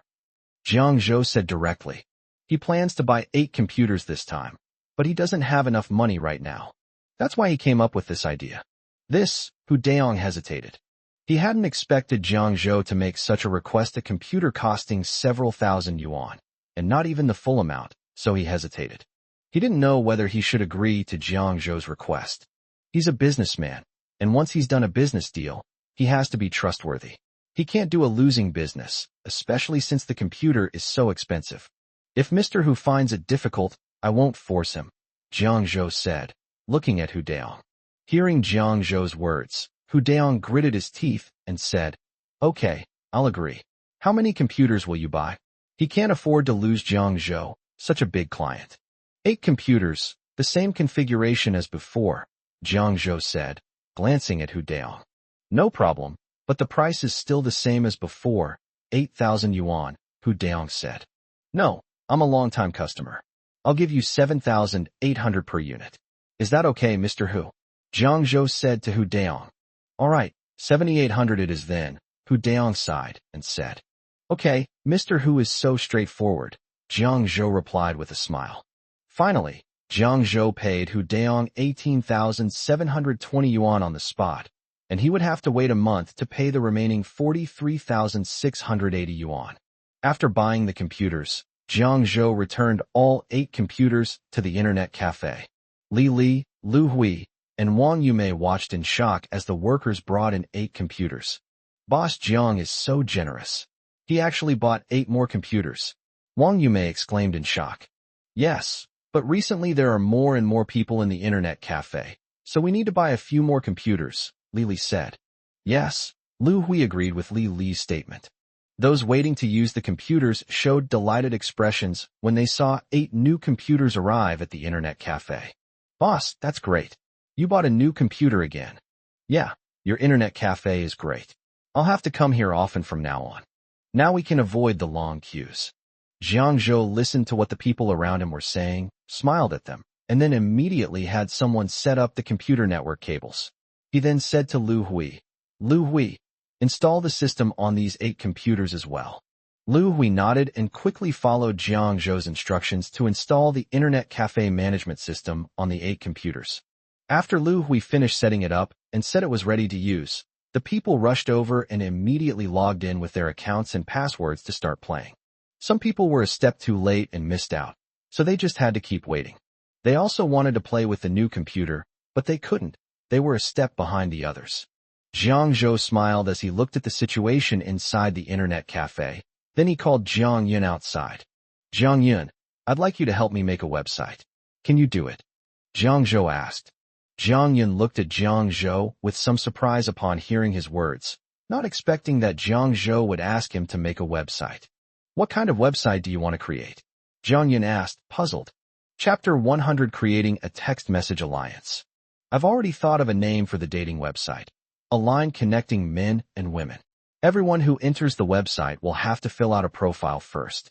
Then, based on each person's interests, it will recommend people with similar interests to the user. After that, everyone can follow each other, and there will also be a display of the number of friends followed. Jiang Zhoujin told Jiang Yun, sharing his ideas. In later generations, many men and women met and exchanged their hobbies through this online platform, and many people also found their other half through this method. So this kind of website is very popular. I can handle it for you. Why do you want to do this? This website won't make any money, Jiang Yun asked, puzzled. Although the website looked very good, Jiang Yun felt that it was not very useful, and it would take a lot of time and energy to promote, so it was impossible to make money. Try to make it work first. Once we have traffic, we can do SMS affiliate marketing. If we do well with SMS affiliate marketing, we can do SP, service provider, marketing later, Jiang Zhou said, revealing his idea. What are SMS alliances and SPs? Jiang Yun asked, puzzled. An SMS affiliate program is essentially an advertising network. For example, after we create this website, we apply for an account on an SMS affiliate program. They then provide us with various optional codes. When we put these codes on our website, it automatically generates a page for downloading SMS messages.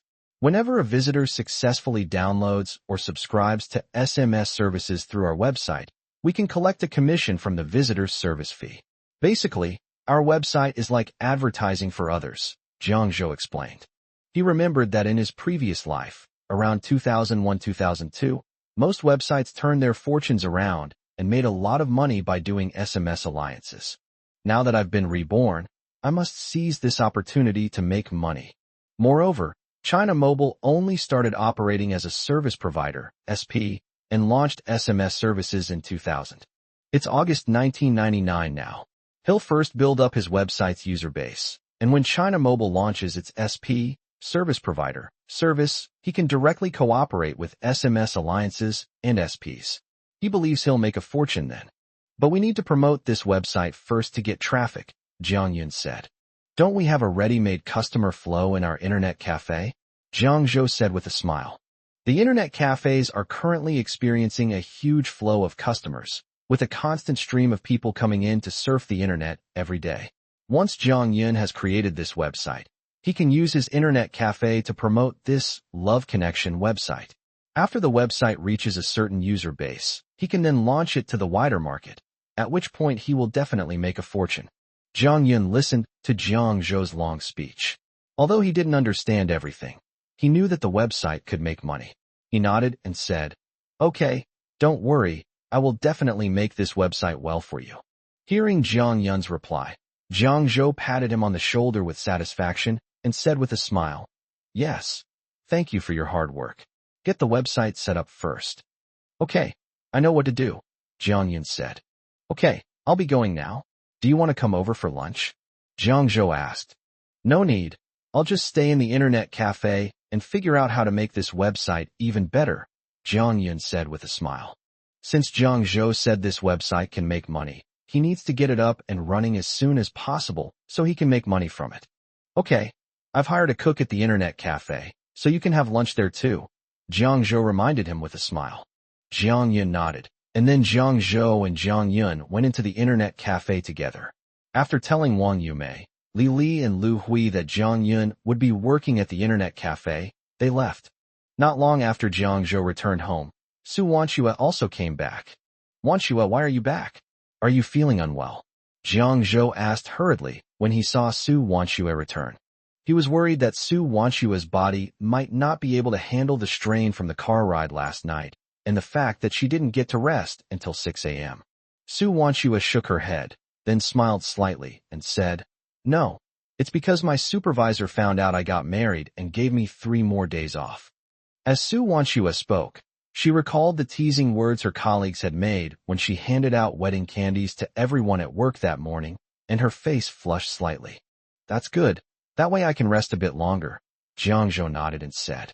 Su Wanxue nodded, then remembered something and said, "By the way, Jiang Zhou, when I was packing my things yesterday, I found a bunch of red envelopes in my bag. They must have been from my relatives. and then Mom put them in my bag. That's probably it. Let's count them. We need to have a number, Jiang Zhou said, looking at Su Wanxue. Yes, that's what I think too.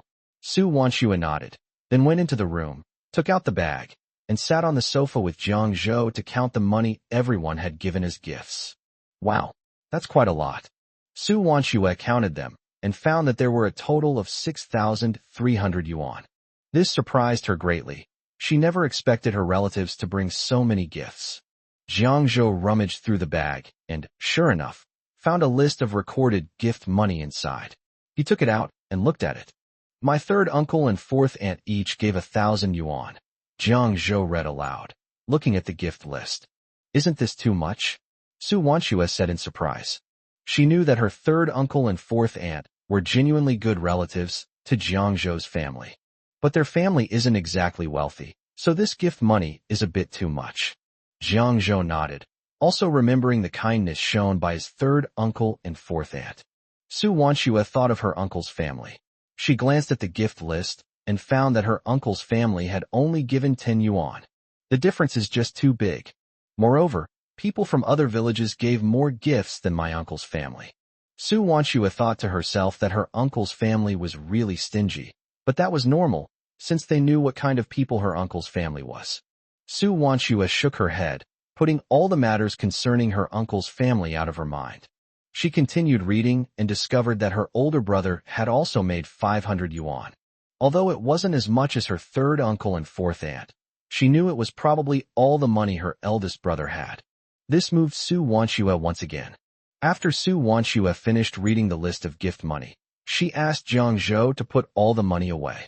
Wanxue, I need to discuss something with you, Jiang Zhou said, looking at Su Wanxue. Chapter 101 Renting a Big House. Go ahead, Jiang Zhou said with a smile. I was thinking we should rent another place.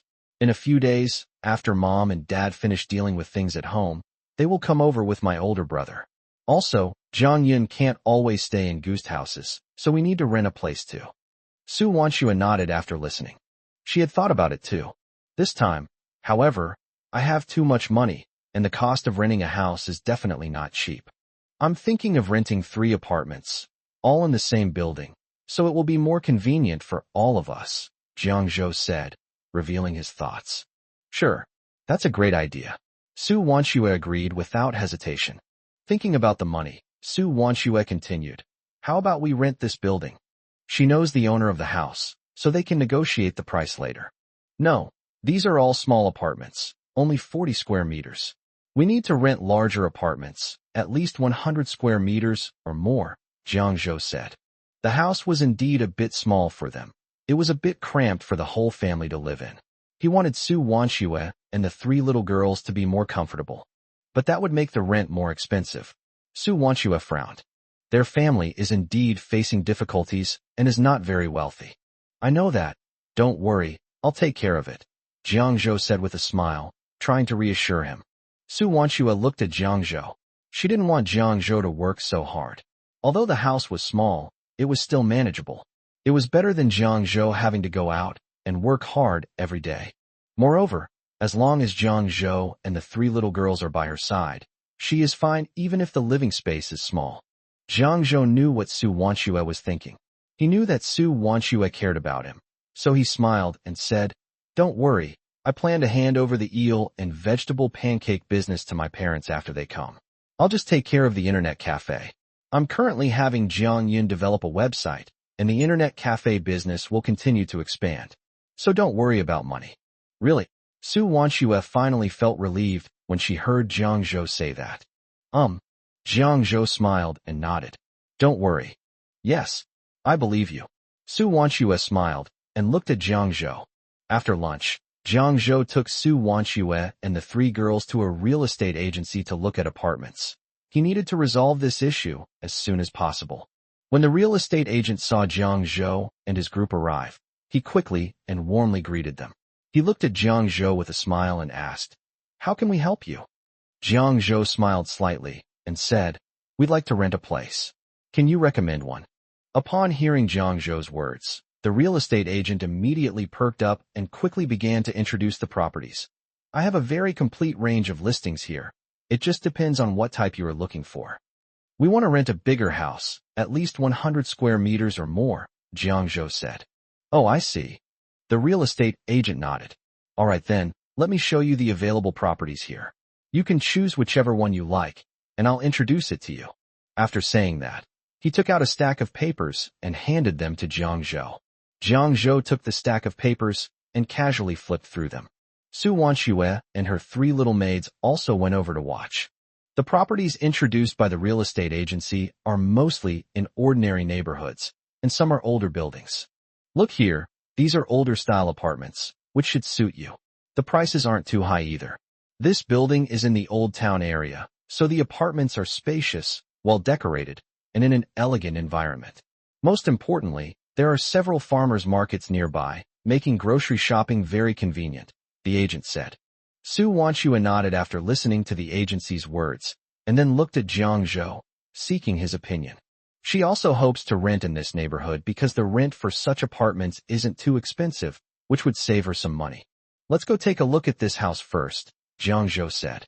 After thinking for a moment, he said, Okay, I'll take you to see it now, the agent said. He led Jiangzhou and his family into the old-style residential area. Su Wanxue and the others arrived at the house. She looked around the room and found it to be fairly clean and tidy. Jiangzhou looked at Su Wanxue and said, This house is quite nice. Su Wanxue looked around the room, nodded, and thought the house was not bad. Moreover, the area is already quite large, with 3 bedrooms, 2 living rooms, 2 bathrooms, and a kitchen. It's much bigger than their previous house. Bayer, Younger, do you like this house? Jiangzhou asked. We like it, the 3 little girls answered in unison. This house is much bigger and more beautiful than their previous one. The agent quickly said, I see that your family likes it a lot, so why don't you rent it here? The rent is very cheap. Are there any houses available here? I'd like to rent 3, preferably adjacent to each other, Jiangzhou said. 3 sets. The real estate agent was utterly shocked. Renting 3 houses costs a considerable amount of money. This is a big deal. If this were rented out, it would definitely bring in a huge amount of income. Thinking about this, he felt somewhat incredulous.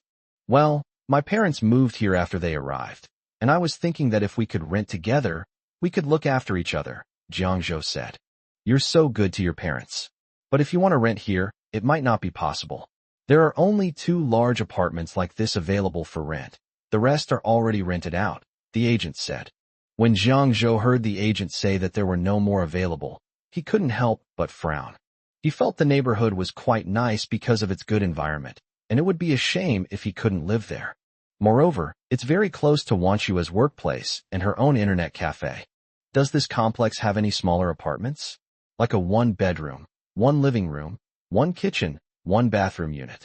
Jiangzhou asked after thinking for a moment. If there's a smaller place available, Jiang Yun could live there alone.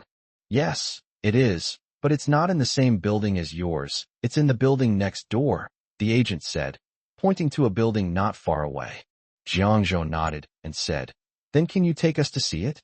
Sure, of course, no problem at all, the agency said. So he led Jiangzhou and Su Wanxue to the building next door. Do you like this house? The agent asked after opening the door.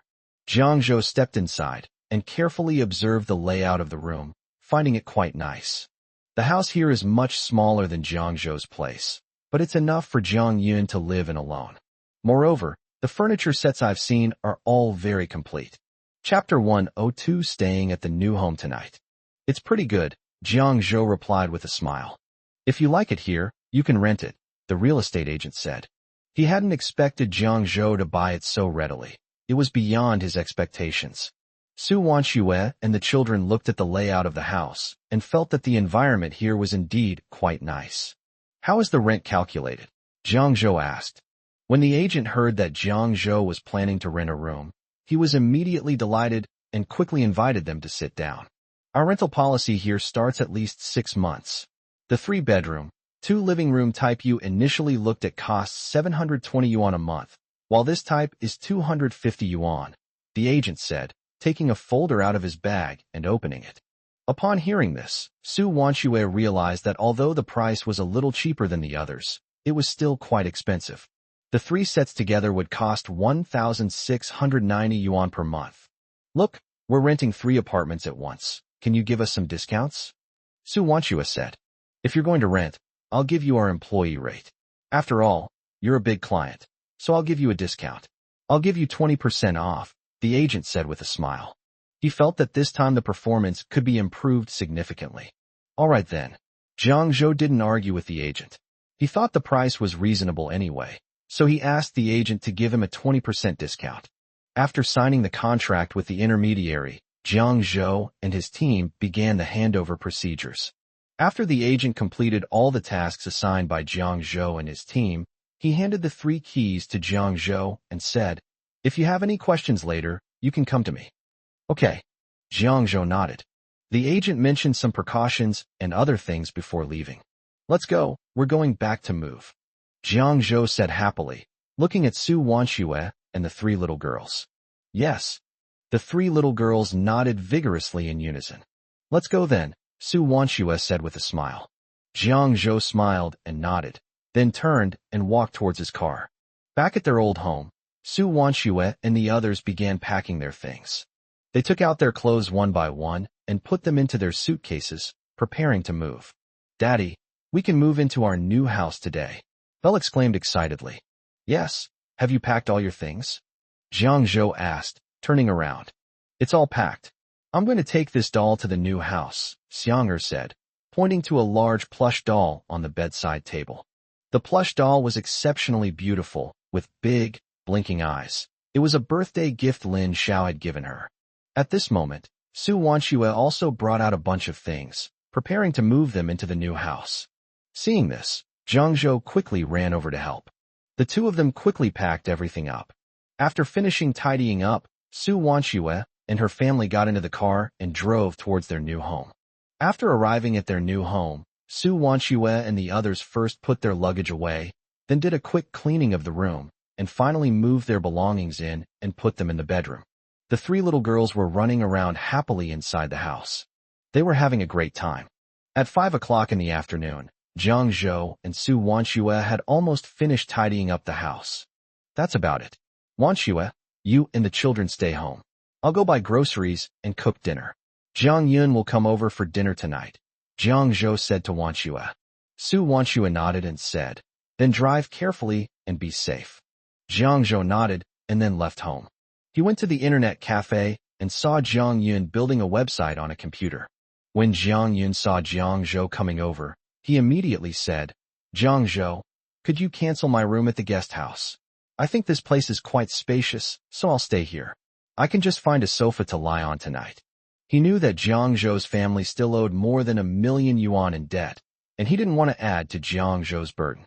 Moreover, it takes time to figure out how to make a website, so he simply rested in an internet cafe, hoping to make money sooner if he could finish the website sooner. We'll have to cancel the room reservation. I've rented a place for you nearby. Let me show you around, Jiang Zhou said with a smile. Upon hearing this, Jiang Yun's eyes widened in surprise, and she asked, why are you renting me a place? You should cancel the lease right away. Don't waste your money. Don't refuse. Don't be so formal between us. Besides, I still need you to set up my website, Jiang Zhou joked. Okay, I got it. Now that you put it that way, I feel bad. I won't stand on ceremony with you.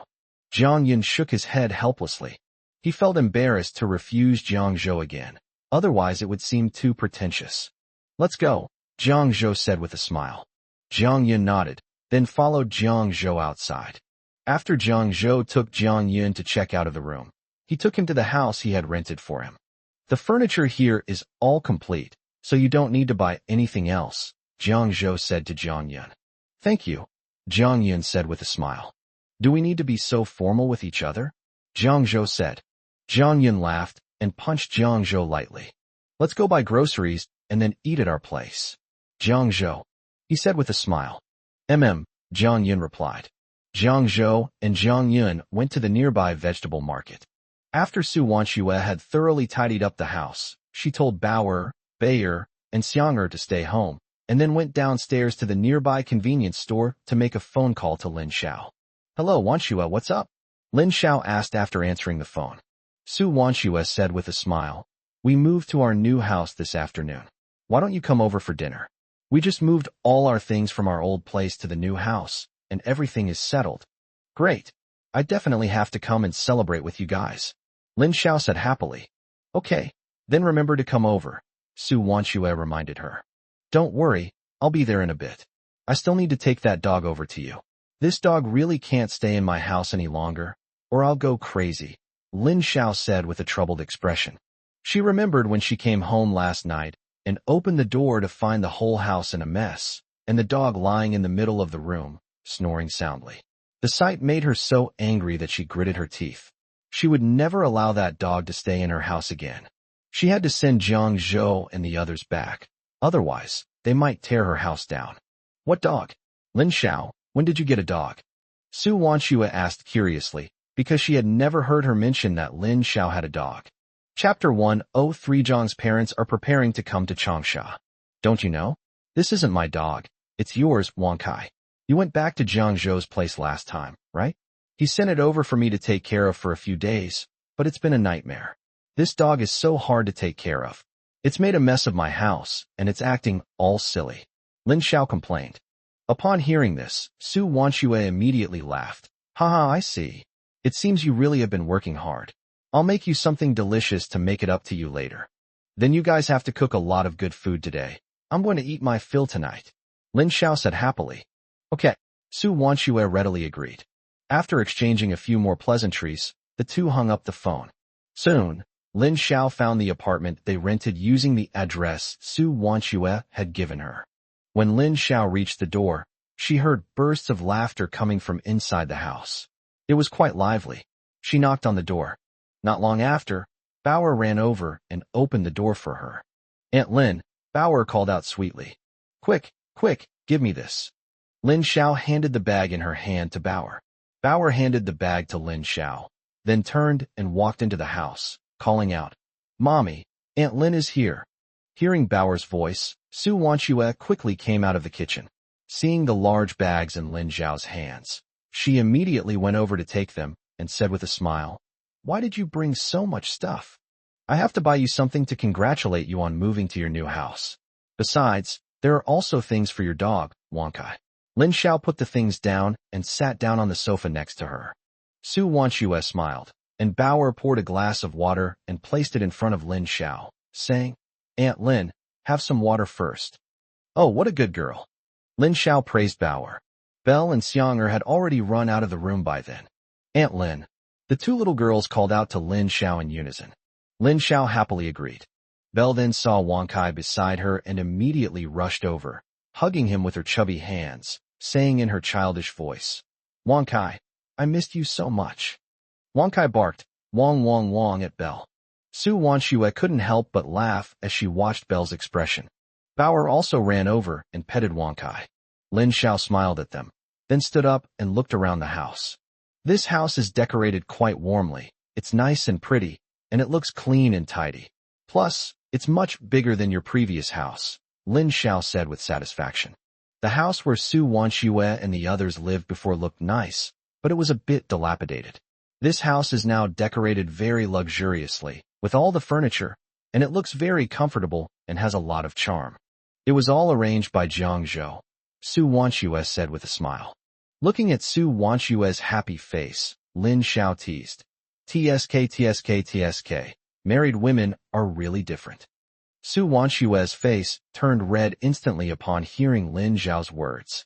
She glared at Lin Xiao and said, What nonsense are you talking about? Knock, knock, knock. Just then, there was a knock on the door. It must be Daddy coming home. Bauer quickly ran to open the door. Bauer opened the door and sure enough, she saw Jiang Zhou and Jiang Yun standing outside carrying a large pile of food. Dad, Uncle Jiang, Bauer called out with a smile.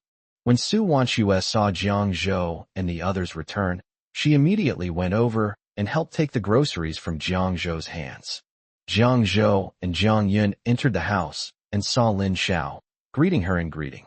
Lin Xiao smiled and nodded, saying, I brought your Wang Kai back. That dog really gave me a hard time. Jiang Zhou, you'd better treat me well tonight. No problem. I'll cook a whole table of delicious food for you to try in a bit. Jiang Zhou patted his chest and assured him.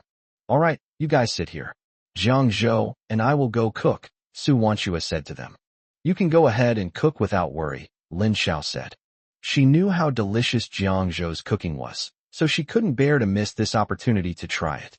Su Wanshua smiled, and then she and Jiang Zhou carried the groceries to the kitchen. Su Wanshua put down the dishes, and Jiang Zhou said to her, Wanshua, I can take care of things here. You go outside and keep Chen Xiao company. He didn't want Su Wanshua to be constantly helping out in the kitchen, where the cooking fumes were heavy. Okay, then I'll head out first, Su Wanshua said with a smile. Okay, go ahead, Jiang Zhou said. Su Wanshua left the kitchen and went to the living room to chat with Lin Xiao. Although Jiang Yun couldn't cook, he knew how to wash and chop vegetables, so he went to the kitchen to help Jiang Zhou. Su Wanshua and Lin Xiao chatted on the sofa. Xiaoxua, you're in for a treat. Jiang Zhou's cooking is delicious, Lin Xiao said with a smile, watching the two men busy in the kitchen. I know, anything he makes is the best, Su Wanshua said with a smile. Lin Xiao looked at Su Wanshua with an ambiguous smile. Soon, Jiang Zhou and Jiang Yun had prepared a table full of dishes and placed them on the table. The fragrant aroma of the food filled the air, making everyone's mouths water. Dinner's ready, Jiang Zhou said with a smile as he brought the last bowl of food to the table. Yay! All cheered. Then, Jiang Zhou and the others started eating. Come on, let's congratulate you on your housewarming, Jiang Yun said happily, raising his glass. Cheers. Everyone else raised their drinks and clinked glasses with Jiang Yun, creating a very harmonious atmosphere. I enjoyed the meal very much. 2 days later in Yongzhou, Jiang Haixing and Lin Yuehua were busy working in their shop. A woman in her 40s walked in. She looked at Jiang Haixing and Lin Yuehua with a smile and said, Boss's wife, are you renting out this shop? Yes, Lin Yuehua nodded and said. Upon hearing this, the woman immediately smiled and began to look around the shop. Just then, Xiao Longji from next door came over and asked, Yuehua, are you really going to sublet this shop? Lin Yuehua nodded at Xiao Zhilan. Aren't you doing business anymore? Where are you going? Xiao Zhilan asked Lin Yuehua with some surprise. She knew that Lin Yuehua's family had debts, and that the couple had been working hard to pay them off in recent years. So she found it strange that their shop was going to be sublet. I'm going to Changsha to find my Zhou. We're planning to do business there, Lin Yuehua explained with a smile. Xiao Zhilan stared at Lin Yuehua in shock. I never expected that she would be going to Changsha to do business, which means they will have fewer opportunities to meet in the future. Thinking about this, she felt a little disappointed. However, Yuehua had always hoped that her youngest son would come back, and it's good that her family can be reunited now. Chapter 104 Jiang Dai interrogates Yang Li about where her family's money went. That's great. You should come back to visit more often in the future, Xiao Longji said with a smile to Lin Yuehua. Lin Yuehua nodded and said, Yes, I'll definitely come back to see you when I have time. Xiao Longji nodded repeatedly, a satisfied smile on her face. Then you guys go ahead with your work. I won't bother you any longer. Okay, Lin Yuehua said with a smile.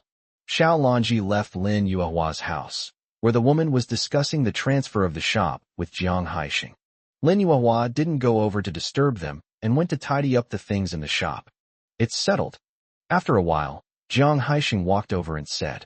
Lin Yuehua nodded and said, Okay, let's pack up quickly and transport everything back to our hometown, so we can go to Changsha to find Zhou and the others. Okay. Jiang Haixing nodded and started packing with Lin Yuehua. After packing everything up, Lin Yuehua and Jiang Haixing hailed a tricycle to load their belongings onto it. Lin Yuehua then said goodbye to Xiao Zhilan and returned to her hometown. Back in their hometown, Jiang Haixing and Jiang Fan unloaded their belongings and carried them inside. Yang Li, who lives next door, has been keeping a close eye on Jiang Haixing's family lately. When she saw Jiang Haixing and Lin Yuehua bringing back all the things they sold in the city, she was immediately delighted. When she saw Jiang Zhou bring his family back, with fireworks and a wedding banquet, she thought he had made a lot of money in Changsha and was showing off his wealth back home. Unexpectedly, in the blink of an eye, Jiang Haixing and Lin Yuehua returned from the city with all their belongings. This must have cost Jiang Haixing and his family all their money for the banquet. Now, they can't even keep their shop open. She was overjoyed. Now she has a good reason to mock Jiang Haixing and his family. Humph. Let's see how you manage to live your lives from now on, Yang Li said with a sneer. After saying that, Yang Li walked towards Lin Yuehua's house. Lin Yuehua was packing her things at that moment. Yuehua, Yang Li called out with a smile. Lin Yuehua hummed in agreement, then looked up at Yang Li before continuing to tidy up her things. Yuehua, are you not planning to do business in the city anymore? Yang Li asked Lin Yuehua with a smile. After hearing Yang Li's words, Lin Yuehua glanced at her indifferently and said, Yes, we've already sublet the shop. It's been sublet? When did that happen? Yang Li asked Lin Yuehua, feigning surprise. Humph, she knew Jiang Haixing's family's money had all been squandered by Jiang Zhou. Now look what's happened. They can't even afford to rent a shop. Their family will be completely broke from now on. Let's see what they do with their millions in debt. Yang Li felt an indescribable joy as she thought about the future life of Jiang Haixing's family. Lin Yuehua didn't want to waste words with Yang Li, so she continued packing her things. Sigh, I say, second sister-in-law, you shouldn't have let Zhou do whatever he wants. It's one thing to hold a banquet, but to buy fireworks is ridiculously expensive. Now look at this mess, Yang Li said, shaking her head and sighing. Lin Yuehua stopped what she was doing and glanced at Yang Li. She didn't expect Yang Li's mouth to be even more sharp than a needle. In the blink of an eye, she was back in front of her, berating her again. I heard from Zhou last time that your younger brother bought a car. Your brother is so rich, why don't you ever see him helping his older sister out? Lin Yuehua asked deliberately. What nonsense are you talking about? Yang Li said, her expression changing slightly. Oh dear, that's true. Your younger brother seems to be a lazy bum. How could he have money to buy a car? Could it be that you, his older sister, are supporting him with money? Lin Yuehua said, feigning surprise. Yang Li was speechless after hearing Lin Yuehua's words. You're using family money to support your worthless younger brother? At this moment, Jiang Dai walked in and questioned Yang Lizzie. He had just returned home when he heard these words, and he was immediately furious. He knew the family situation all too well. Over the years, he had basically entrusted Yang Li with his salary, yet she would give her own money to her younger brother. What nonsense are you spouting? Yang Li glared at Jiang Dai and said. After saying that, Yang Li immediately left Jiang Haixing's house, afraid that Lin Yuehua might say something else, which would be terrible. I'm talking nonsense. Jiang Dai chased after her angrily. I heard what you said with my own ears. Why would I need to talk nonsense? Yuehua is talking nonsense. How could I possibly give my brother money from my own family? Yang Li insisted that Lin Yuehua was spouting lies. Lin Yuehua listened to the two arguing next door, shook her head with a smile, and continued packing her things. From next door, Jiang Dai demanded. Then tell me, where did all the money in the house go? Where else could we go? Do you think Jiang Yan's schooling is free? Yang Li said irritably, her face flushed. Jiang Dai fell silent upon hearing this. Indeed, a lot of money has been spent on his son Jiang Yan over the years, but fortunately, his son has lived up to expectations and was admitted to a good university. So what exactly happened to your brother? Jiang Dai asked, frowning. I don't know either. I'll go back to my parents' house tomorrow and see. If my brother really does make it big, that would be wonderful. Then we can ask him to help you make money, and we can live a good life, Yang Li said. Hearing Yang Li's words, Jiang Dai's expression softened slightly. It's 12:30 in Changsha. After lunch, Jiang Zhou and his family sat down to rest in the living room. Wanxue, Mom, Dad, and my older brother are coming to Changsha today, Jiang Zhou said, sitting next to Su Wanxue.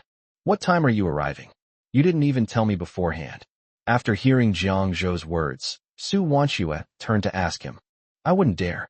Luckily, I bought some household items and daily necessities for my parents' house during my vacation these past few days. When my parents come and move in, we won't need to buy anything else. It's still early. They won't arrive in Changsha until 5 p.m. They probably just got on the train a little while ago, Jiang Zhou replied to Su Wanxue. That's good. Su Wanxue breathed a sigh of relief after hearing Jiang Zhou say that. Then, Su Wanxue said, however, since Mom, Dad, and my older brother are coming over, we need to cook a good meal tonight. Yes, that's what I'm planning to do too.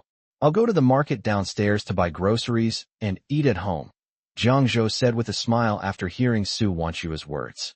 Sure, but I'll have to cook dinner tonight. I haven't had a chance to properly show off my cooking skills to Mom and the others yet, Su Wanchua said happily. Chapter 105. Jiang's parents are shocked. The house is so big. Jiang Zhou looked at Su Wanchua with a doting expression and said, Okay, I'll leave dinner to you tonight. I'll help you out. Okay, Su Wanchua said with a smile. She'd better prepare something special tonight, so her parents and older brother can really see her culinary skills. Although her cooking skills are not as good as Jiang Zhou's, they are at least presentable. At 5 p.m., Jiang Zhou went out to pick up Jiang Haixing and Lin Yuehua. When Jiang Zhou arrived at the bus station, he saw his parents already waiting at the exit. Jiang Zhou quickly walked over and called out, Mom and Dad, big brother. Zhou. Lin Yuehua was overjoyed to see her son come to greet them. Lin Haixing also put on a big smile and greeted Jiang Zhou. Zhou, you're here. Jiang Zhou nodded, and seeing that his parents were all beaming, he smiled and said, Mom and Dad, big brother, let's go. I'll take you home. Lin Haixing and his wife nodded and got into the car with Jiang Zhou. Jiang Zhou drove the car toward the house. Back at the house, Jiang Zhou first took them to the house he had rented for Jiang Haixing. This is the house I rented for you. You'll live here from now on. Our house is right across from yours, Jiang Zhou said with a smile as he led his parents to the house Jiang Haixing and his family had rented. Jiang Haixing and Lin Yuehua were shocked when they saw their house. This house must be over 100 square meters, and it's decorated very warmly, with all the furniture and appliances. How much would a house like this cost per year? Such a nice house must have cost a lot of money, right? Jiang Haixing looked at the house in surprise and asked Jiang Zhou. It's all right, I'm just renting this place. But once I make some money, I'll buy a house in Changsha, Jiang Zhou said calmly. Lin Yuehua was even more shocked when she heard Jiang Zhou say he wanted to buy a house in Changsha, as her family was still heavily in debt. Especially after 1998, when Changsha bid farewell to the welfare housing allocation system. Housing prices soared to 2,500 yuan per square meter. An average person earns only about 800 yuan a month, which is hardly enough to buy a house. Not to mention that their family is in debt, it's even less likely that they could afford to buy a house in Changsha. Jiang Zhou's words completely terrified Lin Yuehua. Dad, Mom, hurry up and come inside to see if there's anything we need to buy. Jiang Zhou urged his parents to come in and have a look when he saw that they looked confused. Jiang Haixing and Lin Yuehua snapped out of their daze, looked at Jiang Zhou, and quickly said, There's nothing else we need to buy. All right, let's go over there. Wanchua is already preparing dinner.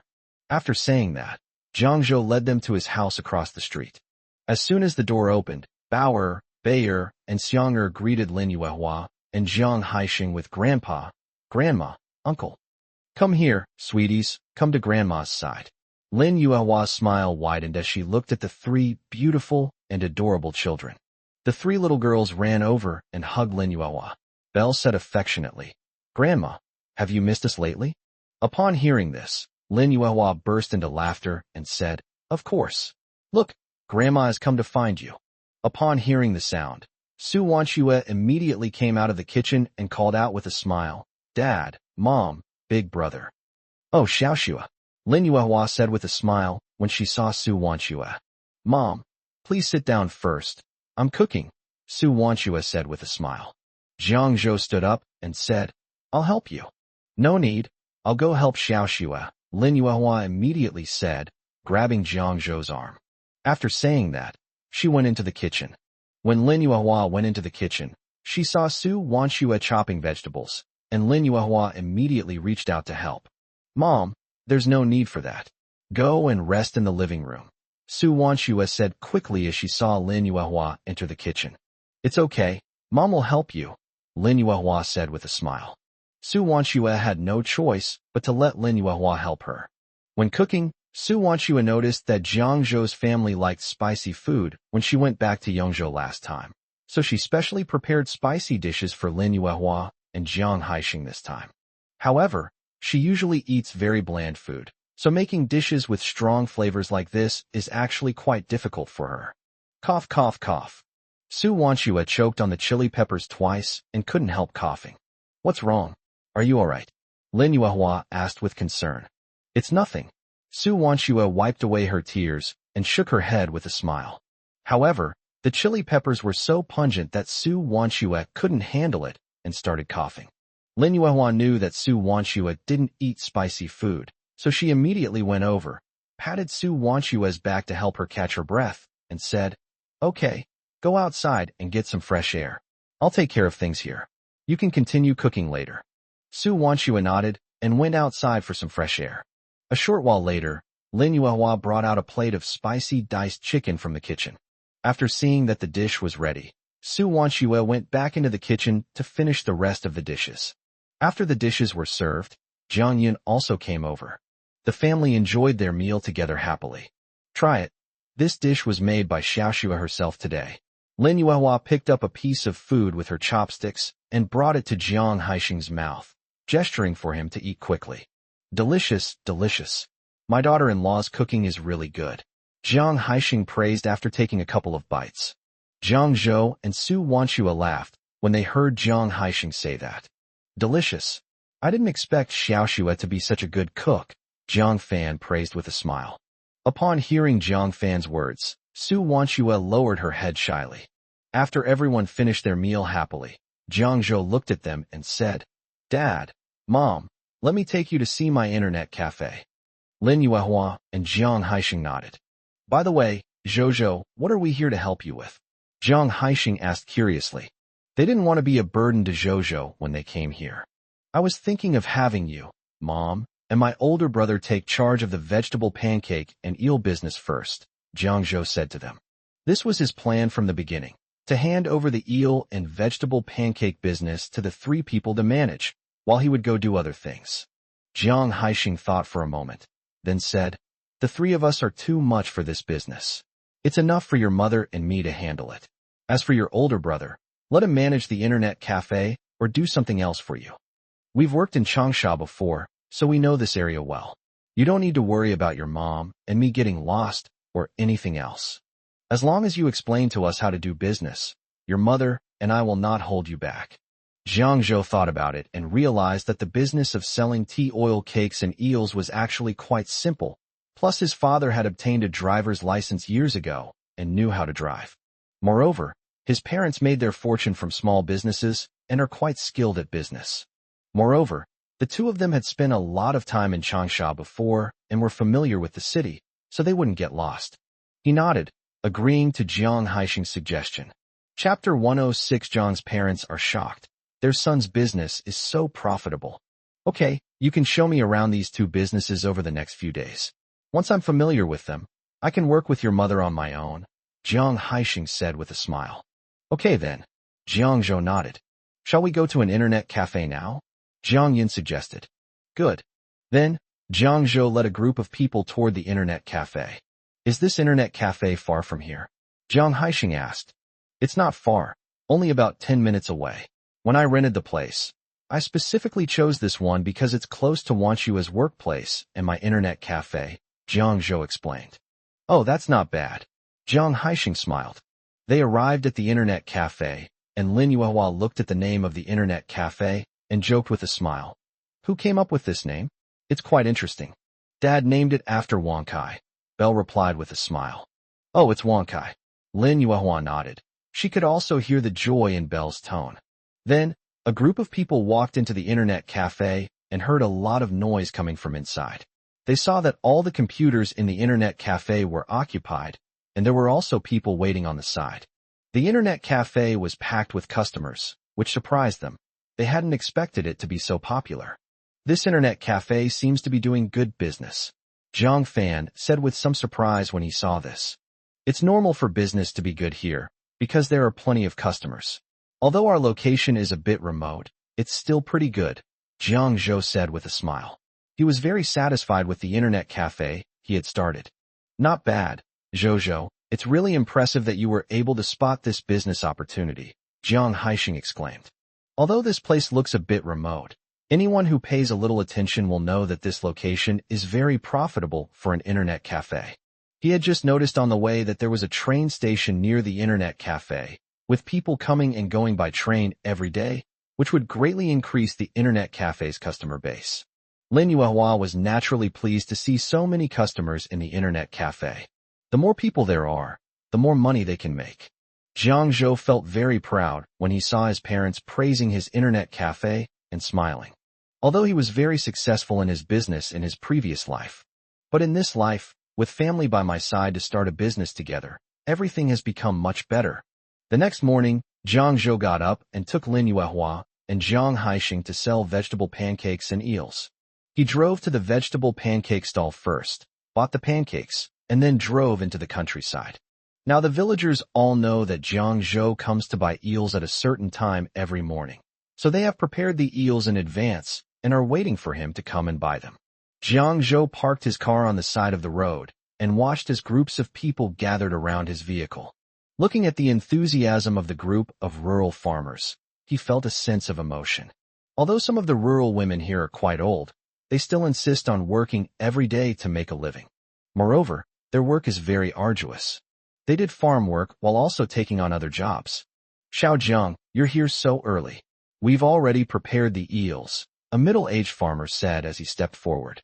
Jiang Zhou nodded and said with a smile, yes, we'll still buy 200 caddies. Okay. Afterwards, Jiang Zhou was collecting eels, while Lin Yuehua and Jiang Haixing watched him silently, their eyes filled with satisfaction. After buying the eels, an old man asked, Xiao Jiang, who are those two people next to you? Jiang Zhou turned to look at the old man and replied, they are my parents.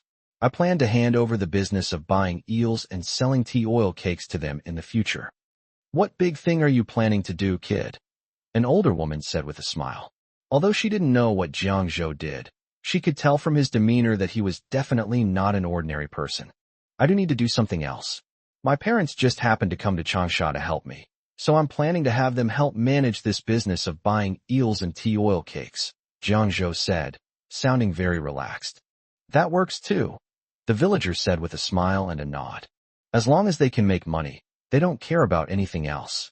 When purchasing eels, Jiang Zhou personally taught Jiang Haixing which eels were acceptable to buy and which were not. Jiang Haixing and Lin Yuehua both studied very diligently. Furthermore, Jiang Haixing and Lin Yuehua also interacted with the villagers, since they would be in charge of the income from this area in the future, and it would be easier to get to know each other before making any decisions. Jiang Zhou put the eels he bought in the car, and then took his parents to an eel noodle restaurant in Changsha. Dad, Mom, after you collect the eels, you can just deliver them to the noodle shops every day, Jiang Zhou said as he drove. Okay, Jiang Haixing replied. Arriving at the first eel noodle shop, Jiang Zhou carried 50 caddies of eels inside, with Lin Yuehua and Jiang Haixing following behind him. When the noodle shop owner saw Jiang Zhou coming, she immediately greeted him warmly. Xiao Jiang, you're here, the proprietress said with a smile. Jiang Zhou nodded and handed the eel in his hand to the proprietress, saying, Proprietress, from now on, my parents will have to deliver the eels to you. Oh, what's wrong? The proprietress asked. I have some other things to take care of, so I asked my parents to come and help me with the eel business, Jiang Zhou explained. Upon hearing Jiang Zhou's words, the proprietress immediately smiled. Not bad. It seems your business is getting bigger and bigger, the proprietress said with a smile. She felt a little regretful, knowing she wouldn't see such a handsome young man delivering eels again. Jiang Zhou smiled and said, It's all right. I'll have to trouble the landlady to take care of my parents from now on. As he spoke, Jiang Zhou introduced his parents to the proprietress. Jiang Haixing and Lin Yuehua were in business and were very good at greeting people. The relationship was handled well. After resolving the issue, Jiang Zhou took Lin Yuehua and Jiang Haixing out and left, going to several other noodle shops to inform them of the news. After buying the eels and returning to his car, Jiang Haixing calculated the money he had earned from selling eels and tea oil cakes that day. I made a net profit of 2,200 yuan today selling eels and tea oil cakes, Jiang Haixing said in surprise. So much money. Lin Yuehua was also a little shocked when she heard Jiang Haixing's words. They used to run a small snack shop in Yongzhou, and they only made 1,500 yuan a month with all their hard work. And now they've made a net profit of 2,200 yuan in such a short time. I can hardly believe my ears. Jiang Haixing was also very satisfied with this harvest. Chapter 107, Choosing a Kindergarten for the Children. Lin Yuehua looked at Jiang Zhou driving in the front and exclaimed, "Zhou, you're so smart. How did you come up with this way to make money?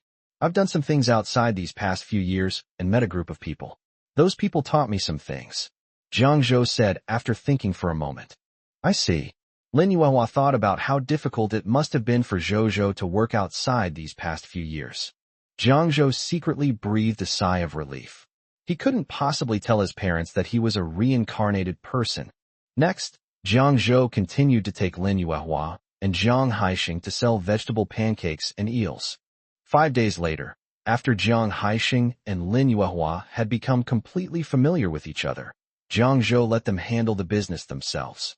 As for the eldest brother, Jiang Fan, he has been watching over the shop in the internet cafe these past few days. In the evening, after taking a shower, Su Wanxue came out and sat down next to Jiang Zhou. "Jiang Zhou, I need to discuss something with you," Su Wanxue suddenly said. "What's the matter?" Jiang Zhou asked. "Well, Bauer, Bayer, and Xianger are all of kindergarten age now, and I want them to go to kindergarten," Su Wanxue said after thinking for a moment. Choosing a good kindergarten for 3 little girls is a very difficult task, no matter how you look at it. So Su Wanxue has been thinking about it for the past few days. She picked out a few after much deliberation, and since kindergarten was starting in a few days, they had to choose quickly. But Jiang Zhou is unaware of this matter, so she must obtain Jiang Zhou's consent first. "Oh, that's a good thing. The 3 little girls should go to kindergarten. This will also give them some experience," Jiang Zhou said after thinking for a moment. Jiang Zhou then continued. "However, we also need to ask the 3 girls for their opinions. After all, they have the right to choose where to go to school, and we can't force them to make any choices." Su Wanxue nodded. She understood what Jiang Zhou meant, since children have the right to choose where to go to school. Afterwards, Su Wanxue and Jiang Zhou went into the room of the 3 little girls, who were lying on the bed reading storybooks. "Dad, Mom," Bauer called out as soon as she saw Jiang Zhou and Su Wanxue enter. Su Wanxue and Jiang Zhou walked over, and Jiang Zhou looked at the 3 little girls and said, "You 3, look after me and give me to your mother. We need to ask you something." The 3 little girls all nodded obediently. Su Wanxue and Jiang Zhou walked aside and began to ask the 3 little girls their opinions on going to school. "Do the 3 of you want to go to kindergarten?" Su Wanxue asked. Bauer nodded. "I want to go." She had seen many fun things at the kindergarten before, but she never had the chance to go. Xianger nodded in agreement. Belle remained silent. Su Wanxue looked at Belle, whose face still showed hesitation. "Belle, do you want to go to kindergarten?" Su Wanxue called out softly. Belle raised her head and looked at Su Wanxue and Jiang Zhou without saying a word. "Belle, do you want to go to kindergarten?" Su Wanxue asked again. Belle bit her lip, thought for a long time, and finally said, "Mommy, I don't want to go to kindergarten." "Why don't you want to go? Don't you really like children?" Su Wanxue asked. "I want to stay with my mom and dad, and I want to go with my dad to sell flowers and earn money," Belle whispered. She didn't want to go to school. Going to school was nothing compared to the fun of selling flowers with her dad, and selling flowers could even earn her money. She wants to stay with her parents. Su Wanxue was taken aback, not expecting Belle to say such a thing. "Belle, selling flowers to earn money is your father and mother's business. You 2 should focus on your studies right now," Su Wanxue said. "Yes, you'll have lots of friends to play with when you go to kindergarten, and you'll make lots of new friends there," Jiang Zhou chimed in. Belle thought for a moment and then shook her head. "Both Bauer and Xianger will be going to kindergarten, so there won't be anyone at home to play with you. Besides, there are lots of fun things to do and delicious food waiting for you at kindergarten. Are you sure you don't want to go?" Su Wanxue tempted her. "Yes, I saw a lot of fun things in the kindergarten before, and I want to go play with them when I go to kindergarten," Bauer said. Belle's expression showed a hint of wavering. Seeing that Belle was wavering, Jiang Zhou immediately pressed his advantage. "Belle, how about this? You come with us to the kindergarten first to take a look before deciding whether you want to go to kindergarten or not, okay?" Belle thought for a moment, then nodded in agreement. Jiang Zhou smiled when Belle agreed. "Okay, then we'll take you to see the kindergarten tomorrow." Su Wanxue smiled. Tomorrow is Sunday, so she can rest. Okay, Belle said happily. Let's leave it at that for now. Su Wanchua said. You three should go to sleep now. We're going to visit the school tomorrow, Jiang Zhou said, glancing at the three girls. Okay, Mom and Dad, go to bed early tonight. The three little girls said in unison. Okay, Jiang Zhou and Su Wanchua said. Seeing that the three girls had all laid down, Jiang Zhou and Su Wanchua walked out of the room. The next day, Su Wanchua and Jiang Zhou took the three little girls to visit a nearby kindergarten. The first kindergarten was a private one, not particularly large, but the environment and benefits were quite good. The only downside was the high tuition. Su Wanchua felt a pang of pain looking at the tuition fees. 500 yuan for just one semester was too expensive, so she gave up immediately. This is something they simply cannot handle. After visiting the first kindergarten, Jiang Zhou took his three little girls to see other kindergartens. Su Wanchua and Jiang Zhou took Beiyar and Xiang'er to see other kindergartens, but some schools had really bad environments, and some schools were not suitable for the three little girls. Su Wanchua and Jiang Zhou had no choice but to continue taking them to see other kindergartens. These kindergartens are so hard to choose from. How long will it take us to find one? Su Wanchua sighed.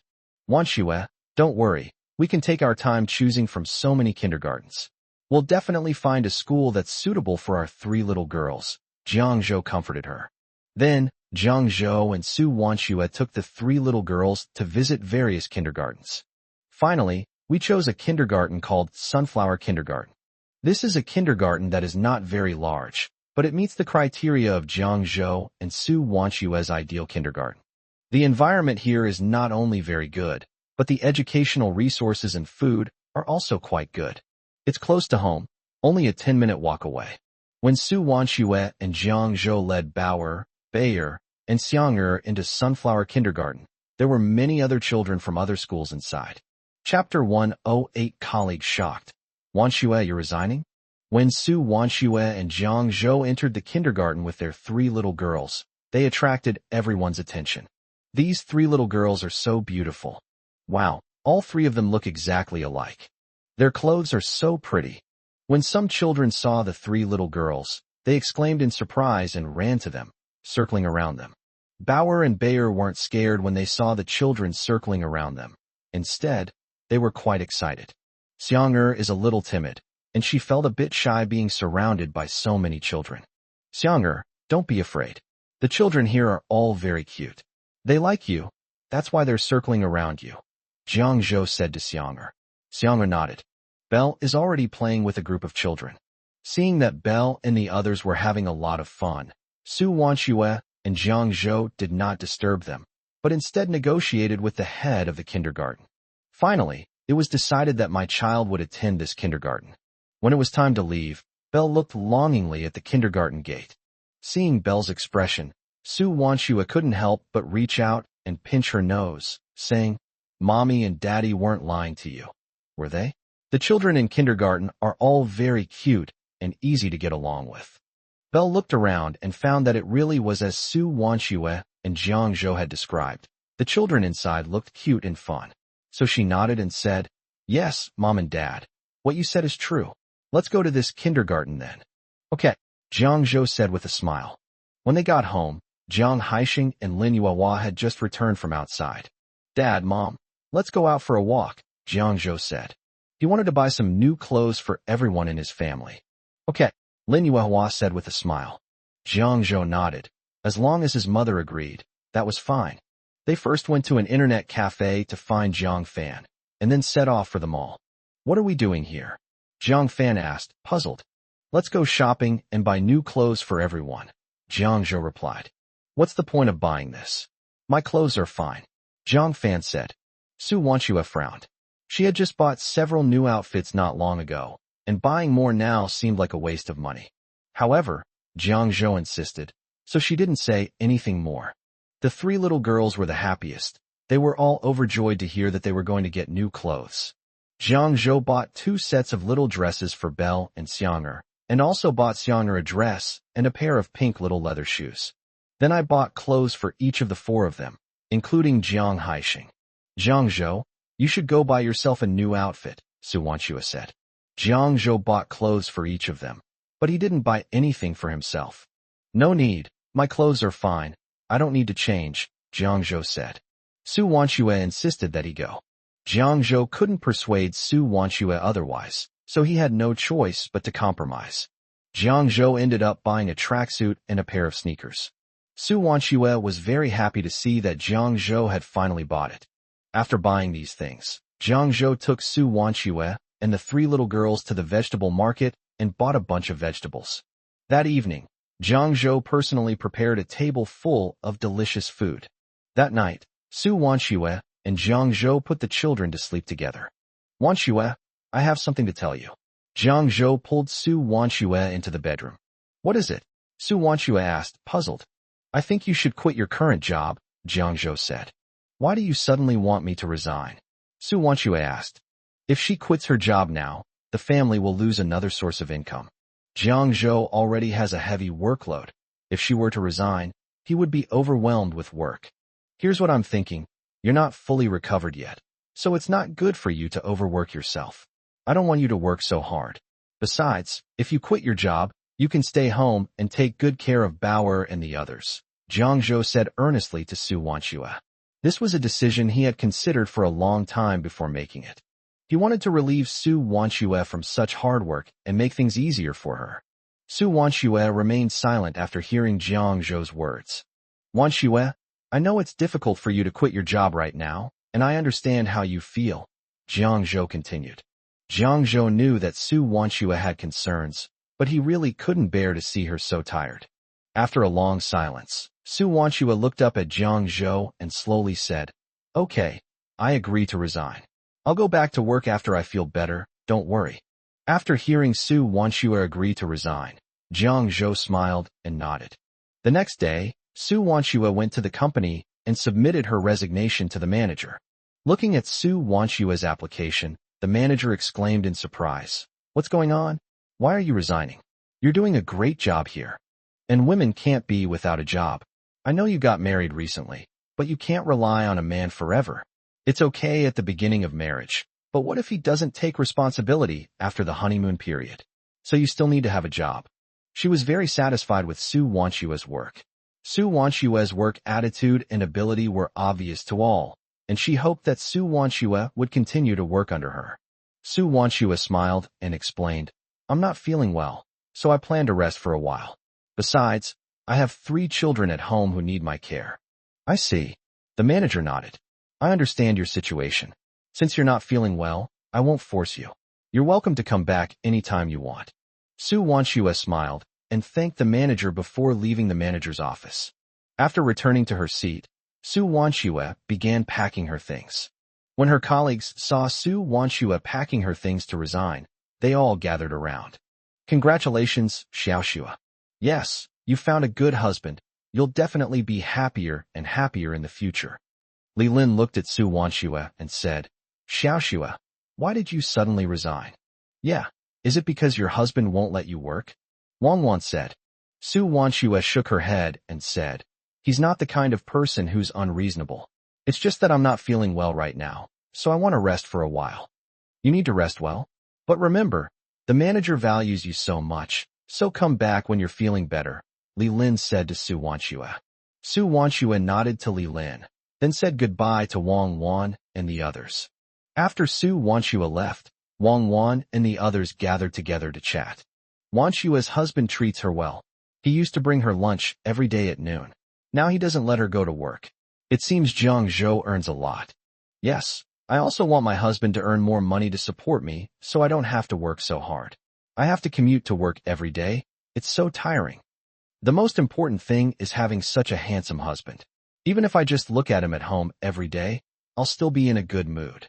Chapter 109. Borrowing 200,000. Expanding the internet cafe. Jiang Zhou went to the bank and found Song Zhe. Jiang Zhou, what brings you here? Song Zhe greeted Jiang Zhou with a smile and invited him to sit down. After Jiang Zhou sat down, he looked at Song Zhe and said, I have something I'd like to ask you for help with. What's wrong?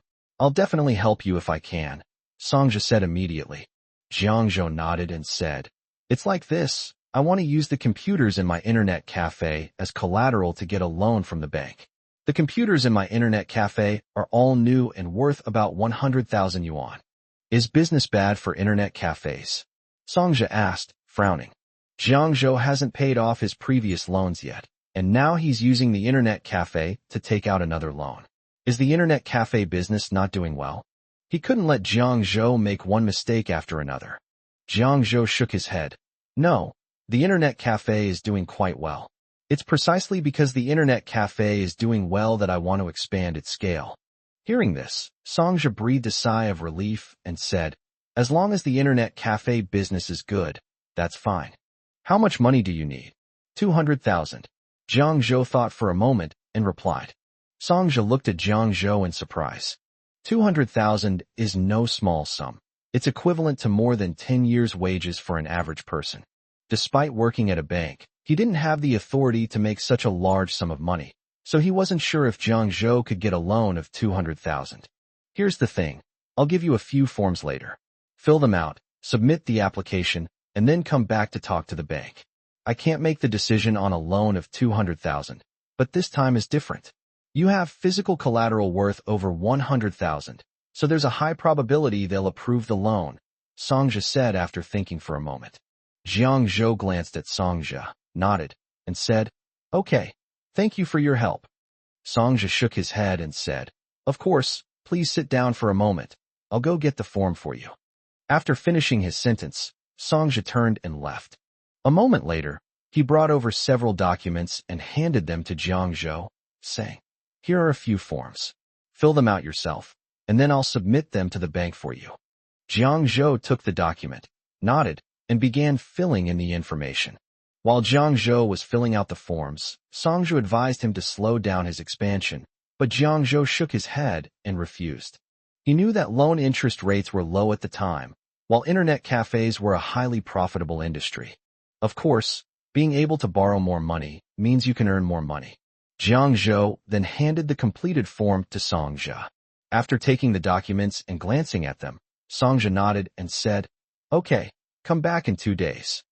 Okay, then, Jiang Zhou replied, then stood up to take his leave. Songja escorted him to the door and saw him out of the bank. 2 days later, Jiang Zhou went to the bank again to find Songja. How did it go? Did the bank approve it? Jiang Zhou asked. Songja nodded and said, it's been approved. After signing the contract, we can proceed with the handover procedures. Jiang Zhou nodded, followed Songja to the office, signed his name, and received the loan of 200,000 yuan as stated in the contract. The money has already been transferred to your account by the bank, Songja said to Jiang Zhou after seeing him out of the bank. Thank you, Jiang Zhou said, looking at Songja. He knew that Songja had vouched for him, which was why things had gone so smoothly. It's okay, I'm going back to work now. Contact me if you need anything. Songja waved to Jiang Zhou and turned to leave. After leaving the bank, Jiang Zhou went straight to the computer mall. When Hu Daong saw Jiang Zhou coming over, he quickly welcomed him into the house. Boss Jiang, you've arrived, Hu Daong said respectfully to Jiang Zhou. Yes, I'm here to buy a computer, Jiang Zhou said directly. Upon hearing this, Hu Daong immediately told Jiang Zhou to sit down, took out a cigarette from his pocket and handed it to Jiang Zhou, then lit it for him, lit one for himself, took a puff, and blew out a smoke ring. How many are you planning to buy this time? Hu Daong asked after finishing his cigarette. 90 units. Jiang Zhou thought for a moment, then said. Upon hearing Jiang Zhou's words, Hu Daong was stunned, thinking he had misheard. 90 units? Hu Daong looked at Jiang Zhou, swallowed hard, and asked. Jiang Zhou nodded affirmatively. Hu Daong swallowed hard, thinking to himself, no wonder he's Boss Jiang, daring to buy so many computers at once. I'm going to be rich now. However, let's do it the same way as last time. I'll pay 30% up front, and the rest will be paid to Mr. Hu next month. How about that? Jiang Zhou asked. Yes, of course. Hu Daong nodded repeatedly, his face filled with excitement. Boss Jiang is my cash cow. If Boss Jiang is willing, I'm sure I'll make a fortune. Mr. Hu, look how many computers I've bought from you. Shouldn't you give me some discounts? Jiang Zhou asked Hu Daong. Upon hearing Jiang Zhou's words, Hu Daong nodded with a smile. Of course, I'll sell you these computers for 7,500 each. 7,000 per unit, Jiang Zhou said. Hu Daong felt his heart bleed as he heard the price. He hadn't expected Jiang Zhou to lower the computer price so drastically in one go. But who can blame him when Jiang Zhou is his benefactor? He had no choice but to accept it. Fine, Hu Daong said through gritted teeth. Jiang Zhou then made a transaction with Hu Daong. At this time, there was already a POS machine, so they could directly swipe their cards at the computer mall to make the transaction. However, before making the transaction, Jiang Zhou went to check out the computer. After all, it's a purchase of 90 computers at once, and it's uncertain whether Hu Daong has them in stock, or if they are all brand new. Don't try to fool him by giving him a refurbished machine. Hu Daong didn't actually have that many computers all at once. After all, 90 computers would cost several 100,000 yuan to purchase. No store would stock so many computers all at once. Hu Daong made an appointment with Jiang Zhou, and 2 days later, Hu Daong told Jiang Zhou that the computer had arrived and asked Jiang Zhou to go and see it.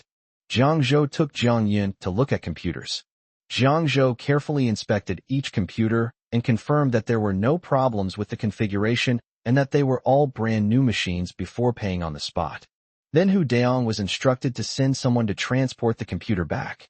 Hu Daong personally escorted the shipment this time. After all, it was a shipment worth hundreds of thousands of yuan. If something went wrong on the way, he would have to compensate Jiang Zhou with a new computer, which would be a loss for him.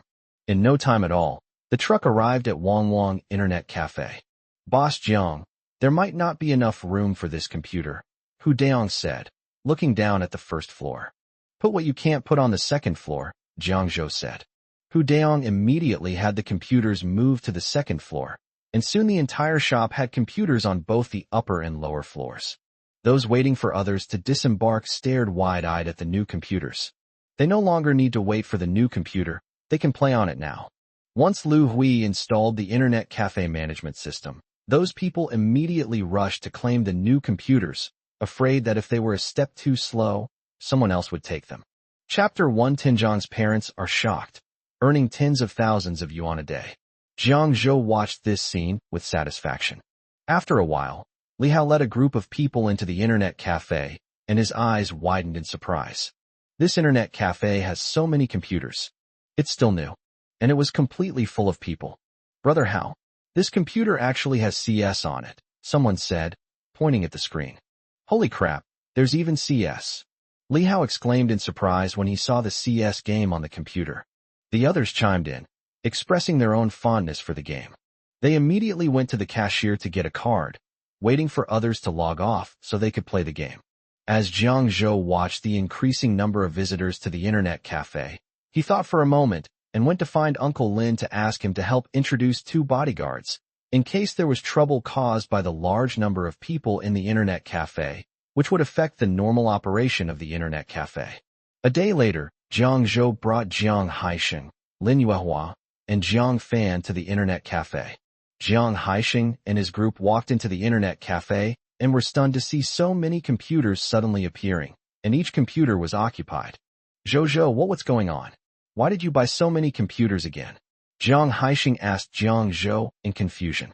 How much money would it cost to buy so many computers? Their family simply cannot afford to pay that amount of money. Because the store is doing quite well, I wanted to buy more, and that way I could earn more money. As for the money to buy the computer, I mortgaged this Internet Cafe and got a loan of 200,000 yuan, Jiang Zhou explained with a slight smile. This, Lin Yuehua looked at Jiang Zhou with concern, hesitating to speak. He was worried that Zhou might not be able to repay such a large loan. Dad, Mom, don't worry. Let's take a look at yesterday's profits first, Jiang Zhou said, knowing what Jiang Haisheng and Lin Yuehua were worried about. Then, he led Jiang Haisheng and the others to the cashier. When Li saw Jiang Zhou arrive, she quickly put down what she was doing and took out a wad of cash from the bottom of the cash register. Boss, this is what I earned yesterday, a total of 10,823 yuan. Li handed the money to Jiang Zhou. Li had been feeling anxious all night, but thankfully the 2 bodyguards were there, which made her feel a little more at ease. The Internet Cafe earned 10,823 yuan that day. The boss is absolutely amazing. These days, even someone with 10,000 yuan is pretty awesome. Their boss can earn tens of thousands of yuan a day. That's absolutely terrifying. Jiang Zhou took the money, counted it, and it was exactly 10,823 yuan, not short at all. Jiang Haisheng, Lin Yuehua, and Jiang Fan stared in shock at the wad of cash in Jiang Zhou's hand. This internet cafe makes so much money in just one day. That's absolutely terrifying. This is what they used to earn in 6 months of running a store. Now I earn this much in just one day. If this continues, the internet cafe can earn around 300,000 yuan a month. They never dared to imagine that they could earn over 300,000 yuan a month. In addition, there's the money from selling eels and tea oil cakes. Based on this calculation, the family's debt of over 1 million should be paid off in less than 3 months. Thinking of this, Jiang Haisheng and Lin Yuehua felt relieved and smiled, feeling much more at ease. Jiang Fan was also very happy. Zhou is so amazing. Making so much money in such a short time is simply amazing. This internet cafe business will only get better and better in the future. Zhou, you've managed your internet cafe business so well. You've worked so hard, Lin Yuehua said to Jiang Zhou with admiration. Jiang Zhou smiled slightly and shook his head. Mom, it's not hard work. That's a huge sum of money. Now he finally has the ability to help his parents pay off their gambling debts. This is also a great career he has since been reborn, and he will definitely make it big. Once I save up some more money, I can open a branch, Jiang Zhou said after thinking for a moment. Now his shop is filled with computers on both floors, a total of 110 computers. He needs to open a branch. The internet cafe business is booming right now, and he needs to seize this opportunity to make more money. Opening a branch is fine, but Zhou, you need to pay attention to your debt ratio. Don't expand too quickly and end up with a high debt ratio that makes it impossible to pay back the money. That would be a huge loss, Jiang Haisheng reminded her. After all, he had done business before and knew that sometimes moving too fast could easily lead to a break in the cash flow, which is very dangerous. Yes, Dad, I know what I'm doing, don't worry. Jiang Zhou nodded with a smile. That's good. Afterwards, they chatted with Jiang Zhou for a while longer before leaving. After Lin Yuehua and Jiang Haisheng left, Jiang Zhou and Jiang Fan found Jiang Yun. Jiang Yun was still preoccupied with the website. Jiang Zhou sat down beside him. How's the website doing? Jiang Zhou asked, looking at Jiang Yun. Jiang Yun looked up at Jiang Zhou. Almost there, just one last step. Jiang Zhou nodded without saying a word, waiting silently for Jiang Yun to complete the last step. Time passed little by little. Finally, the last step is complete. Looking at the data displayed on the screen, Jiang Yun breathed a sigh of relief. All right, the website is finished, Jiang Yun said excitedly. Jiang Zhou nodded. Let me see. As he spoke, he opened the new website. Once inside, you'll see a striking title, A Bond of Love. He first registered an account, clicked in, filled in the information, and then nodded as he looked at all the functions on the website. How is it? Jiang Yun asked. Although it wasn't his first time building a website, he was still a little nervous about it being his first time. Not bad, Jiang Zhou nodded and said. Then, Jiang Zhou turned to Jiang Fan and said, Big brother, you'll be in charge of the website from now on. No problem, Jiang Fan agreed with a smile. You can register everyone. If they have a mobile phone, they can register their phone number directly. If they don't, they can register a number. After registering, they can enjoy 20 minutes of free internet access, Jiang Zhou said. This is all traffic to their website.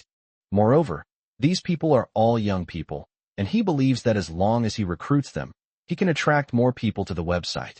They can use the popularity of these people to attract more people to the website. Okay, I understand, Jiang Fan replied. Although he didn't know why Zhou did this, he knew that Jiang Zhou must have his reasons. He only needs to follow Jiang Zhou's instructions. Jiang Zhou continued.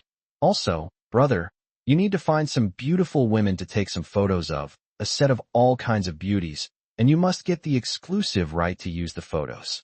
You can reimburse me for whatever it costs. Chapter 111, Searching for Someone in the Bar. Okay, no problem. Leave this to me. I know quite a few people. Jiang Fan nodded. After all, I had lived here before and knew quite a few friends. Therefore, these were not difficult tasks for him. All right, I'll leave this matter to you, brother. Jiang Zhou nodded. Then, he turned to Jiang Yun and said, "You've worked hard these past few days. Once the photos are released, our website can officially launch." "It's all right. Why are you being so polite with me?" Jiang Yun said with a smile. They then talked about some things on the website. Jiang Zhou checked the time. It was almost lunchtime. "Go grab a bite to eat first, then go home and get some rest. You haven't had a proper rest lately, have you? You've been so busy with the website." "Okay." Jiang Yun also realized that he hadn't been resting well lately. The moment he stood up, he suddenly felt dizzy. "Are you all right?" Jiang Zhou asked with concern when he saw Jiang Yun's appearance. "It's nothing. I'm just a little tired lately. Let's go," Jiang Yun said with a smile. He hasn't had a proper rest in a while. "Okay, let's go." Jiang Zhou nodded. The next evening, Jiang Fan went to a bar called Coco. He had kept the task his younger brother had entrusted to him in mind and was going to start doing it tonight. Upon entering the bar, Jiang Fan was immediately enveloped in a cacophony of noise. The mix of colors, sounds, and smells created a stimulating atmosphere. He stepped into the cacophony. In the middle of the dance floor, a group of men and women swayed their bodies to the rhythm of the music. In this era, men and women wore simple clothes, such as simple t-shirts and jeans. Their hair was neatly combed, and many boys had buzz cuts, bangs, and so on. Moreover, many boys dyed their hair in various colors, giving them a playboy image. Jiang Fan was searching for his target in the bar when he spotted a tall, beautiful hostess. She was very pretty, with big eyes, a high nose, and a round face. Jiang Fan walked over and sat down next to her. The bar was dimly lit, with only a crystal chandelier illuminating her face, making her fair skin appear as smooth as jade, and she looked incredibly alluring. "Hello, may I buy you a drink?" Jiang Fan picked up the bottle of wine on the table and joked with the hostess. The hostess glanced at Jiang Fan, then took the bottle. She explained that her family was poor, her grandmother was seriously ill, her father was heavily in debt, and she had no money to pay her tuition, so she had to sing for a living to earn some extra money. This was the first time she had been asked to drink by a customer. She didn't refuse. She didn't want to cause herself any trouble, so she drank the alcohol and left. Jiang Fan could tell that the hostess didn't want to get entangled with him, so he smiled and said, "My name is Jiang Fan, and I'd like to introduce you to a job." "What kind of work?" the hostess asked.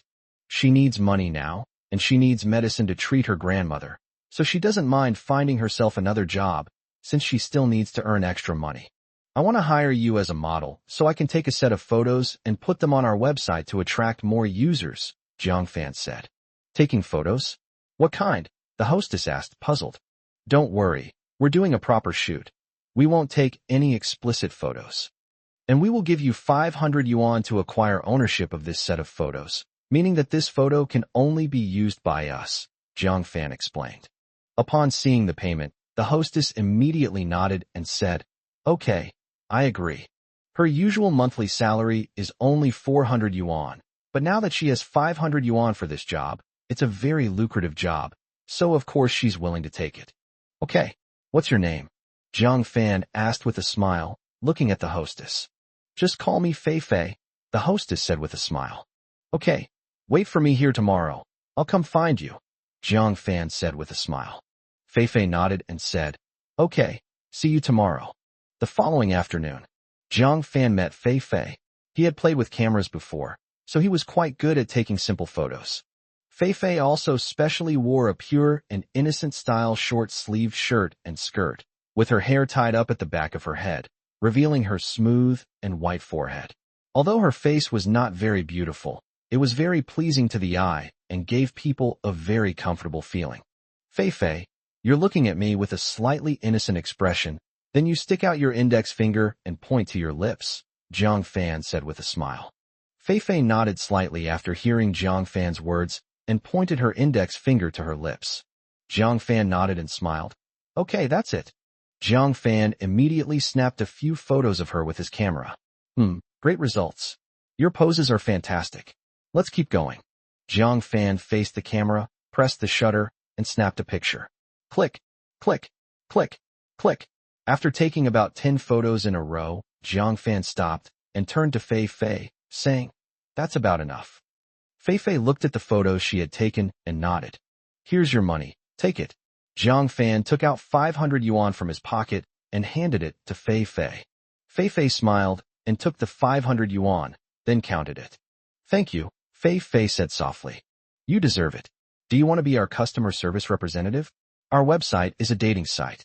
After it officially launches in a while, different people will appear. Your job is to process the messages that customers send us.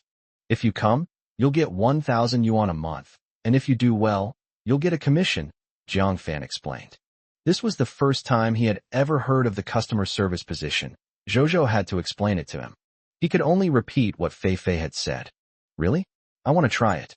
Fei Fei said with shining eyes. You know, a month's salary is 1,000. She didn't want to miss this opportunity. If she could find a well-paying job, her grandmother's future medical expenses would be covered. This is a lot of money for her.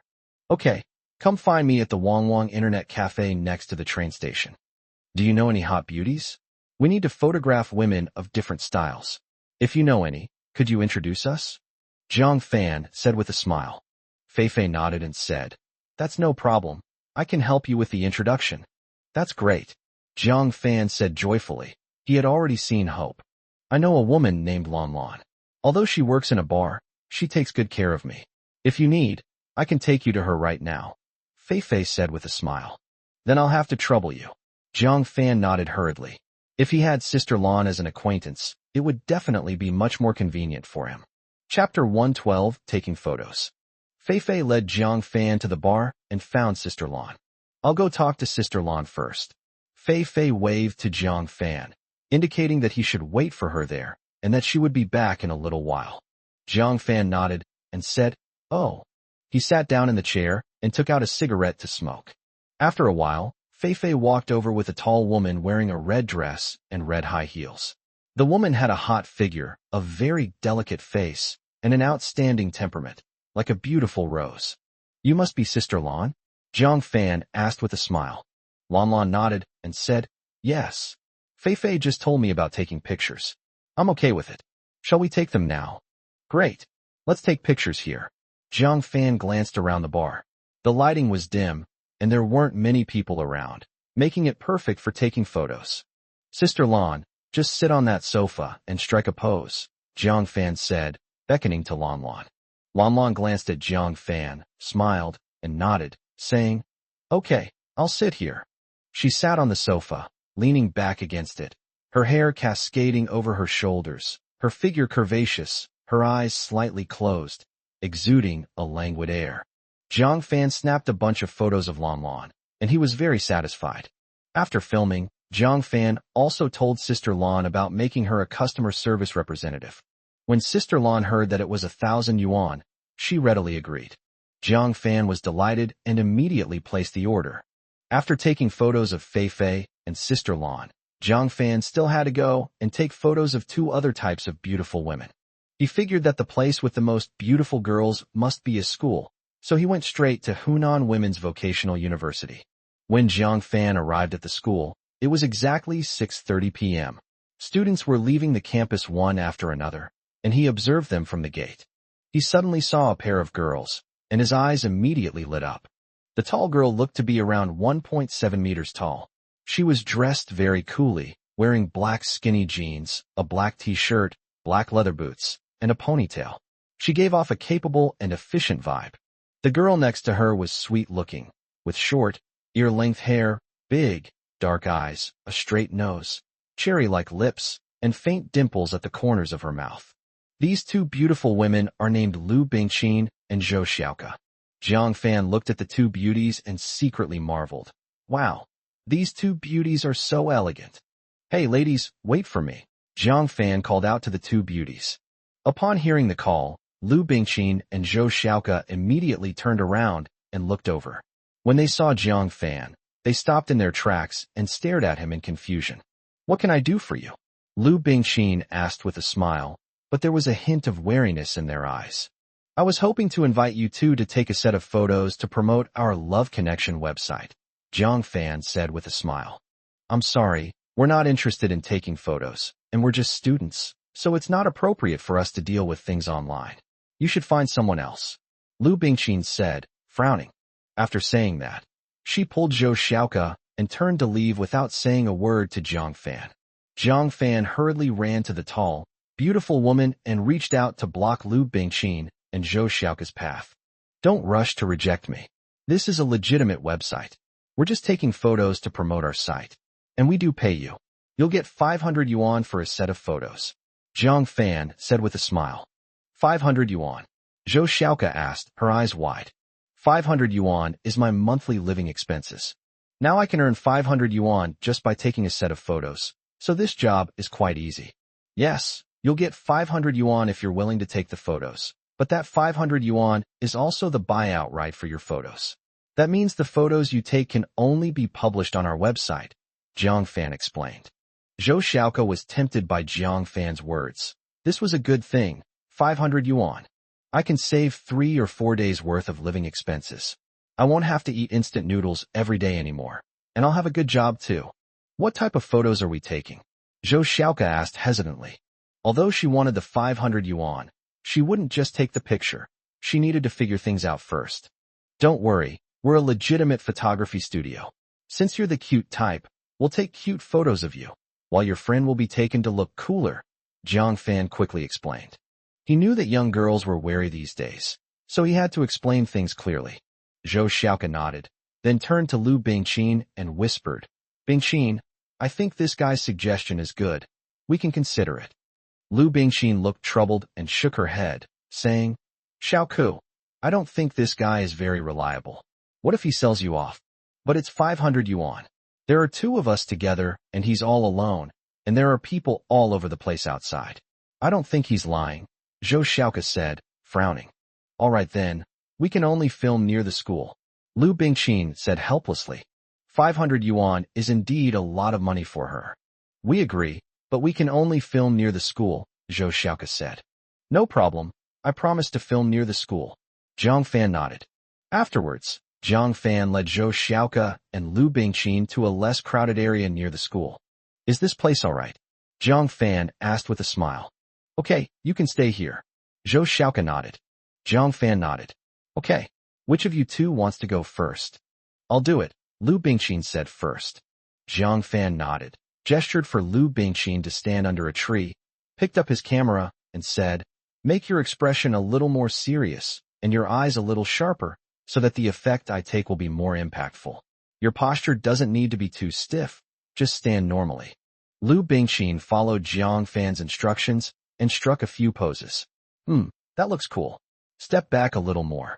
Jiang Fan nodded in satisfaction, then raised his camera, zoomed in, and snapped several close-up shots of Lu Bingqin's face. Click. With a snap, Jiang Fan took a few more photos. All right, take a look. Are you satisfied? Jiang Fan said to Lu Bingqin with a grin. Not bad, right? Lu Bingqin glanced at the photos on Jiang Fan's camera and nodded in satisfaction. Come on, Jiang Fan said with a smile to Zhou Xiaoka. Zhou Xiaoka nodded and said, Jiang Fan looked at her and said, Go behind the tree, then peek your head out from behind and give it a natural smile. Following Jiang Fan's instructions, Zhou Xiaoka poked her head out and smiled, her face flushed with shyness. Chapter 113. A Bond of Love officially launched website. Not bad, not bad. This expression is great, very spot on. Let's keep this one. Jiang Fan nodded.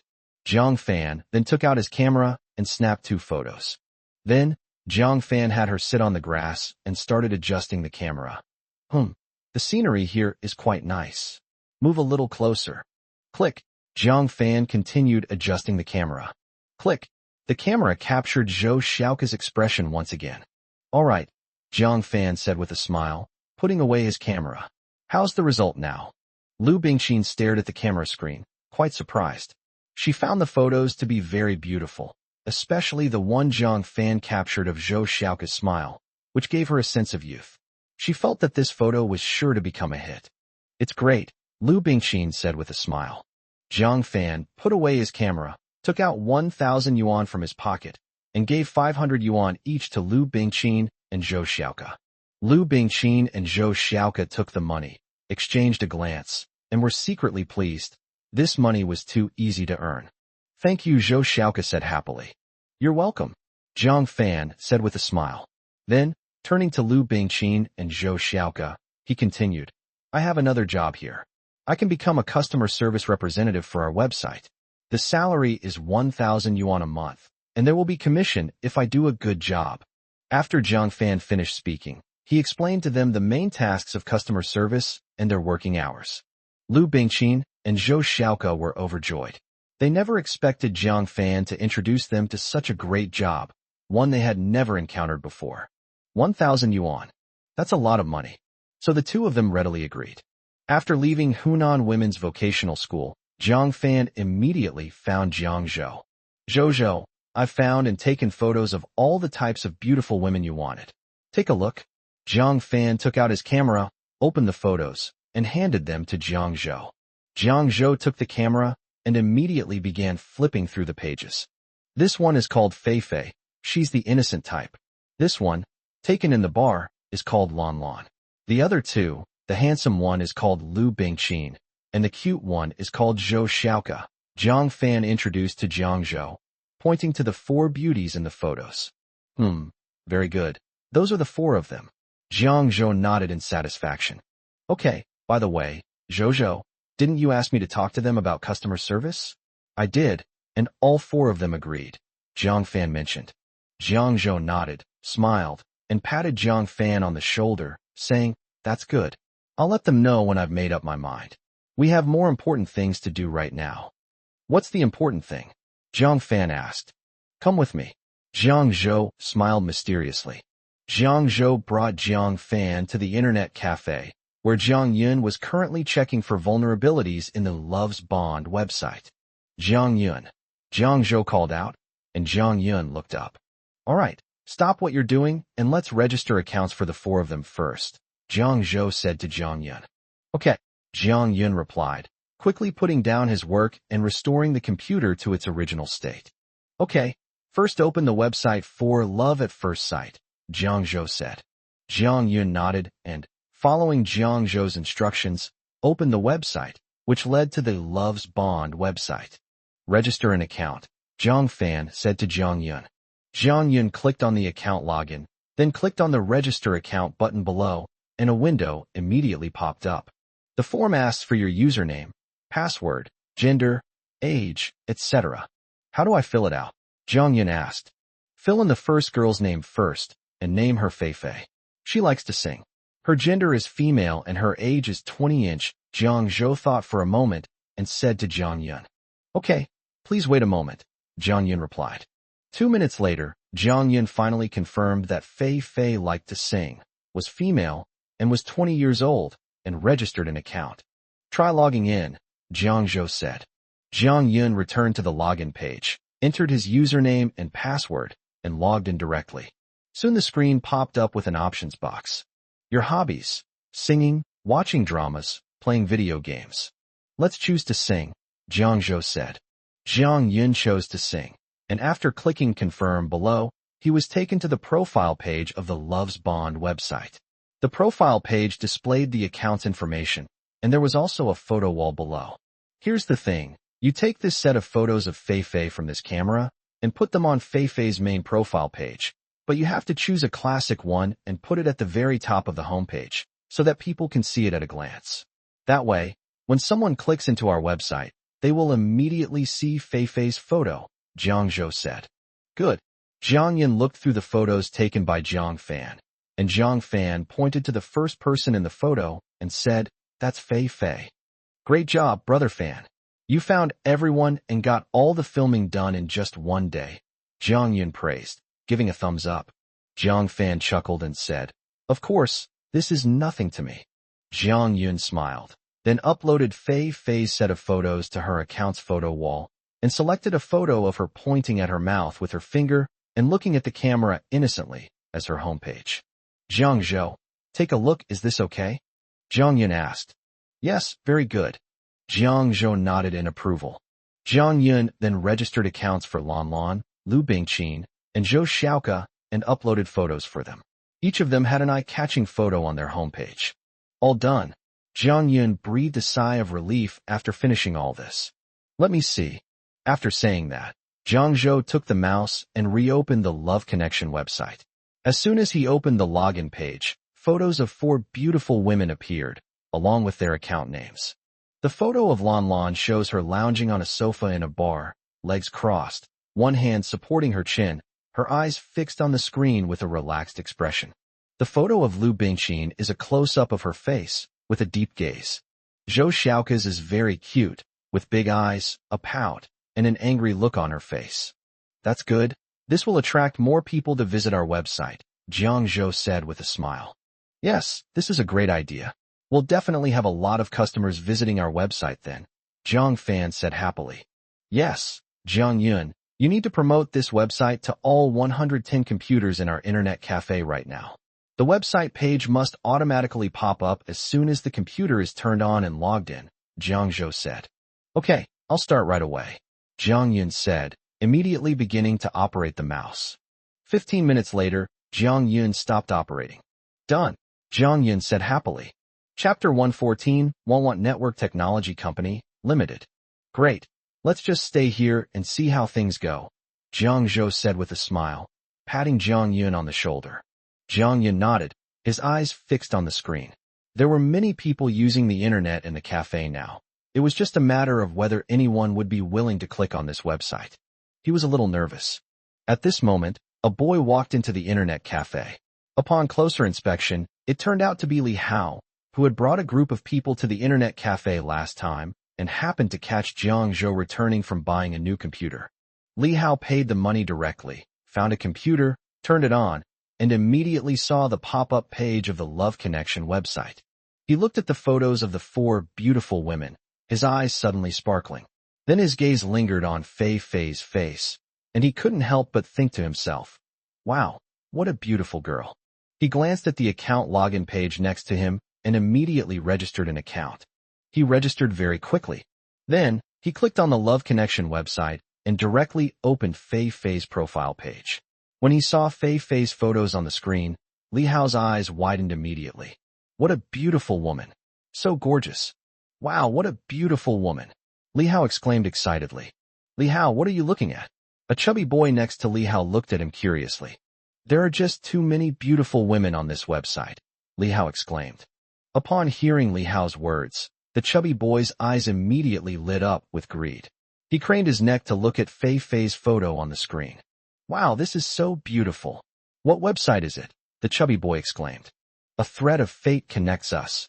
After finishing his sentence, Li Hao ignored him and went straight to open the chat box with Fei Fei, who loves to sing, and clicked into Fei Fei's chat history. Fei Fei, I also love singing. I hope we can be friends. Li Hao clicked into Fei Fei's chat box and sent a message. The next day, Jiang Zhou found Uncle Lin and rented an office floor. I bought 5 computers and put them in, then connected them to the network.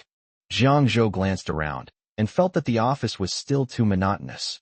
So he went to a nearby furniture store and bought some pink sofas that girls like, and also picked up a few succulents on the way to put on his desk. The office was instantly filled with a girlish atmosphere. Jiang Zhou was very satisfied. Immediately afterwards, Jiang Zhou went to the Administration for Industry and Commerce to register the office space as a company named Walmart Network Technology Company, Limited. He first went to get an application document, handed it to the Administration for Industry and Commerce, and then ran back to complete the registration procedures. After going through all the procedures, Jiang Zhou was covered in sweat. At the company, Jiang Fan brought Fei Fei, Lan Lan, Lu Bingqin, and Zhou Xiaoka to the office building. What are we doing? Fei Fei asked, puzzled. Let me show you where we'll be working from now on. Jiang Fan opened the door. Fei Fei, Lan Lan, Lu Bingqin, and Zhou Xiaoka went inside and looked around, and were all surprised. Although the office is not large, it is decorated in a very warm and romantic style, and there is a faint floral fragrance, which gives people a comfortable feeling. Wow, that's great! Fei Fei exclaimed in surprise. Yes, this office is absolutely fantastic. Lu Bingqin exclaimed.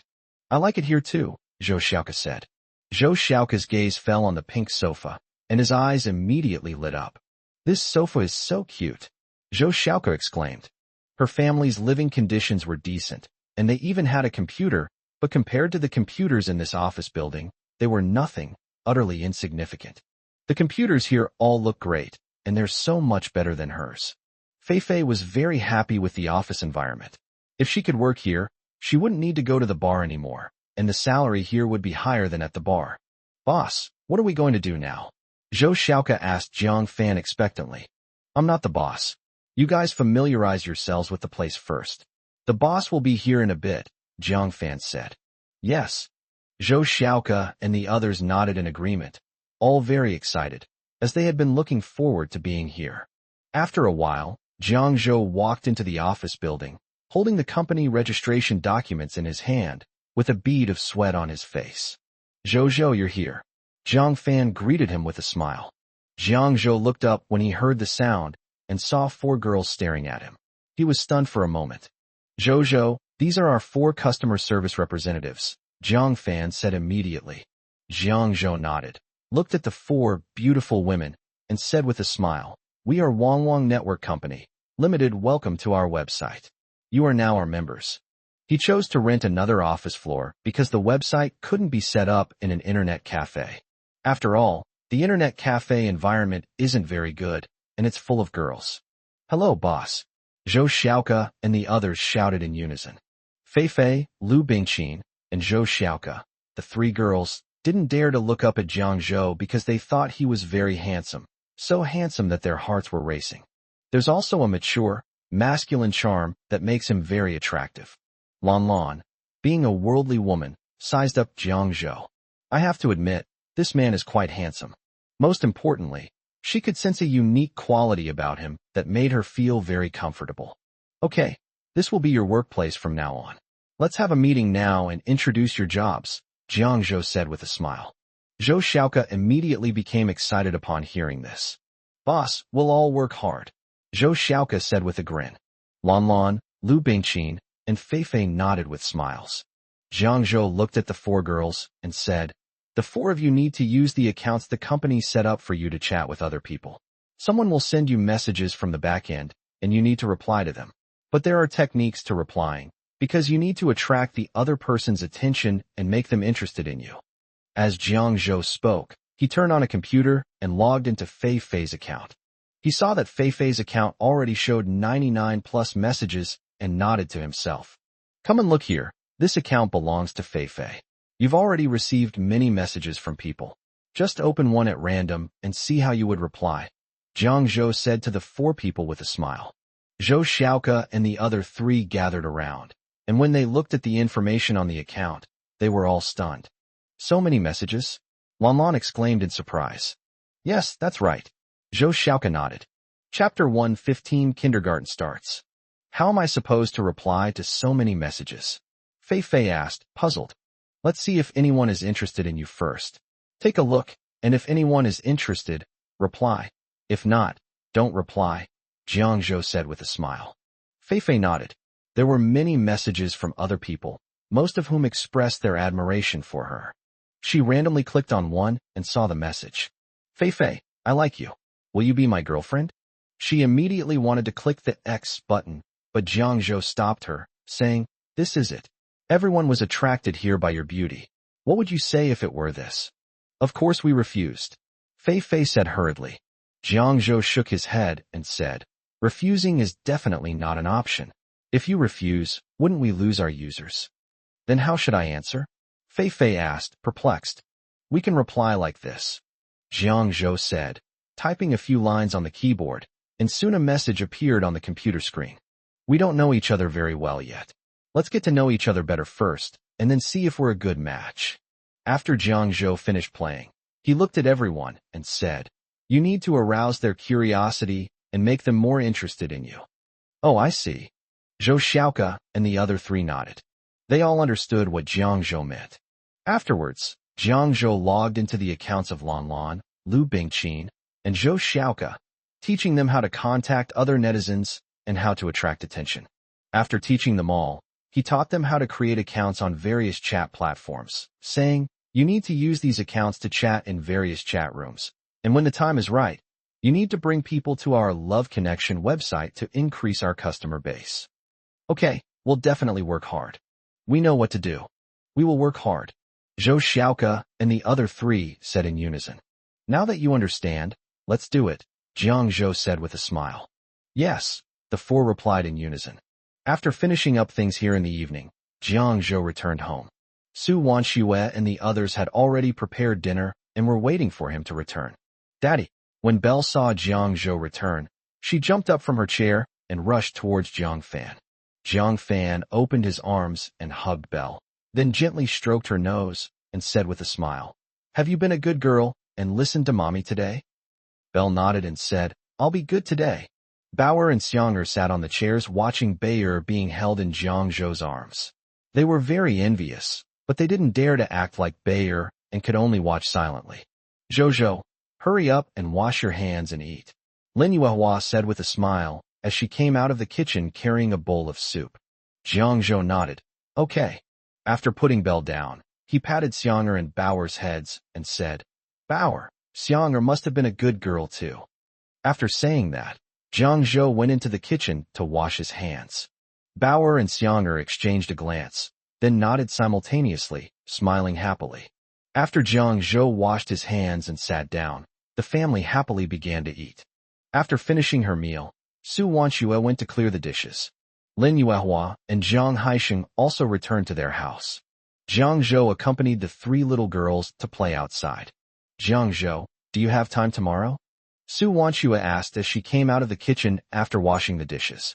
Jiang Zhou smiled and tore off a tissue to dry Su Wanxue's hands, saying as he did so, If you have time, tomorrow is the day the three little girls go to school, right? I'll go with you to take them to school. Okay, Su Wanxue nodded with a smile. Mom, are we going to school tomorrow? Bauer asked Su Wanxue. Su Wanxue smiled and nodded, saying, Yes, your kindergarten starts tomorrow, and Mom and Dad will take you to register. Great. Belle clapped her hands excitedly. We'll be able to play with lots of friends then. Xianger chimed in. Bauer smiled and nodded, saying, Yes, we can find several friends to play with then. The three little girls were very excited and chattered excitedly in the living room about it, while Jiang Zhou stood quietly listening. The three of you must not bully other children when you go to kindergarten. You must get along well with other children, understand? Su Wanxue instructed with a smile. Bauer and Bayer nodded and said in unison, We understand. That's good. Su Wanxue nodded with a smile. Mom, don't worry, we will definitely listen to the kindergarten teacher. Belle patted her chest and promised. Okay, then Mom can rest assured, Su Wanxue said with a smile. Jiang Zhou smiled as he watched this scene, feeling incredibly warm inside. Then you three should go to sleep quickly. You have to go to kindergarten tomorrow morning, Su Wanxue said with a smile. Yes. The three little girls nodded and ran to their bedrooms. Jiang Zhou sat down next to Su Wanxue, put his arm around her shoulder, and then kissed her forehead. You've worked so hard, Wanxue. With you and the three little girls around, I feel my life is much more fulfilling. Su Wanxue smiled slightly. We don't need these formalities between us. As long as you and the children are doing well, anything I do is worthwhile. Thank you, Wanxue. Jiang Zhou took a deep breath, rested his head on Su Wanxue's shoulder, and then gently closed his eyes. Let's get some rest too. You've been running around all day, Su Wanxue said, then stood up and walked towards her room. Jiang Zhou nodded, then got up and followed. When Jiang Zhou woke up at 7 o'clock the next morning, he found that Su Wanxue was no longer by his bedside. He quickly sat up and got dressed. As soon as he opened the door, he smelled a rich aroma wafting from the kitchen. He couldn't help but sniff, then walked into the kitchen and peeked inside. Su Wanxue was busy in the kitchen, wearing an apron. A warm feeling welled up inside him. Wanxue, let me help you, Jiang Zhou said with a smile. Why are you up so early? Su Wanxue glanced up at Jiang Zhou, then continued focusing on the ingredients in her hands, saying, Go outside and wait for me. I'll be done soon. Jiang Zhou nodded and then left the kitchen. Daddy, Belle and Bauer called out together. Jiang Zhou turned his head and saw the two little girls standing in the living room, both dressed neatly. He smiled and said, You're up so early today? Did you sleep well last night? Chapter 116 Su Wanxue's illness is cured. Very good. Belle and Bauer nodded. Jiang Zhou chuckled and patted their heads before going to wash up. When Su Wanshua brought out breakfast, she only saw Bauer and Bayer, so she told them to eat first. Then, Su Wanshua went straight to the room of the three little girls and saw that Xiang'er was still fast asleep on the bed. She shook her head. Xiang'er, get up quickly, or you'll be late. Su Wanshua called out. Xiang'er turned around and muttered, I don't want to get up, I don't want to go to kindergarten. Helpless, Su Wanshua simply picked up Xiang'er and took her to the bathroom to wash up. After breakfast, Su Wanshua and Jiang Zhou took Bauer, Bayer and Xiang'er to Sunflower Kindergarten. As they walked into the kindergarten, the family attracted a lot of attention, and everyone was shocked. Wow, they're so beautiful. My God, are those three little girls triplets? Yes, she's so cute. She's absolutely adorable. Those three little girls' parents are so beautiful. Everyone looked at the three little girls with great curiosity and started talking amongst themselves. Belle smiled and waved to the other children. Su Wanshue and Jiang Zhou checked the three girls in for a while, and then took them to the classroom. Some children were crying and looking for their parents at the classroom door. Wah, I want my mommy. I want to go home. Wah, I don't want to go to kindergarten anymore. The children were crying their eyes out at the classroom door, and the kindergarten teachers were comforting them. Su Wanshue felt extremely sorry for them. She turned to look at the three little girls, who were all staring at the other children with wide, curious eyes. It seems she doesn't need to worry. You three be good in class. Your dad and I will pick you up after school. Su Wanshue waved to them, signaling them to listen to their teachers. Yes, Mom, you don't need to worry about us. The three little girls nodded. Okay, be good. I'll make you something delicious later, Jiang Zhou said with a smile, patting the three little girls on the head. The three little girls nodded obediently, then followed the teacher into the classroom and sat down quietly. Su Wanshue and Jiang Zhou observed the three little girls from outside for a long time to make sure they were all right before they turned around and left the kindergarten. Let's go to the hospital, Jiang Zhou said. Su Wanshue nodded. She had finished the last course of her medication and needed to go for another checkup today. Upon arriving at Shanya Hospital, Jiang Zhou immediately queued up to register. Today was a work day, so there were fewer people than usual. After Jiang Zhou got his number, he took Su Wanshue straight to Chen Xingli's office. Jiang Zhou arrived at Chen Xingli's office and knocked on the door. Who is it? Please come in. Chen Xingli's voice came from inside. Jiang Zhou pushed open the door and entered. Chen Xingli smiled when he saw him and Su Wanshue, and gestured for Su Wanshue to sit down. Dr. Chen, I've finished the last course of my medication. I came here today to have another checkup, Su Wanshue said with a smile. Chen Xingli nodded and said, Okay, I'll give you a form. Have you had breakfast this morning? I skipped breakfast specifically to come here for the inspection, Su Wanshue said, shaking her head. Okay, go get your blood drawn first, and then have a gastroscopy, Chen Xingli said. After he finished speaking, he handed a form to Su Wanshue. Su Wanshue took the order, then said goodbye to Chen Xingli, and left his office to get her blood drawn for a blood test and undergo a gastroscopy. When she arrived at the blood drawing window, Su Wanshue waited in line for a long time before it was finally her turn. After having her blood drawn, she went straight to have a gastroscopy. Wanshue, wait here for a bit. I'm going out for a bit, and we'll be right back, Jiang Zhou said to Su Wanshue while they waited for the results. Okay, come back soon. Su Wanshue nodded, eager to know how her body was doing.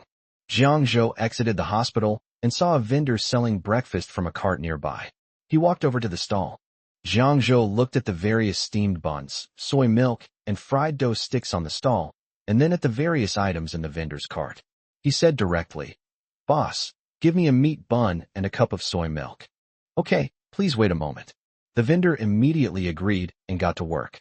Jiang Zhou paid the money, took the steamed buns and soy milk, and went back into the hospital. Wanshue, come on, eat it while it's hot.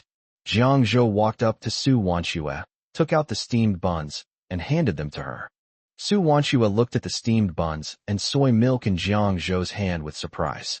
She didn't expect that Jiang Zhou had gone out to buy her breakfast. Jiang Zhou, thank you, Su Wanshue said to Jiang Zhou with a smile. Silly girl, why are you thanking me? Jiang Zhou ruffled Su Wanshue's hair and said affectionately. Su Wanshue smiled and didn't say anything more.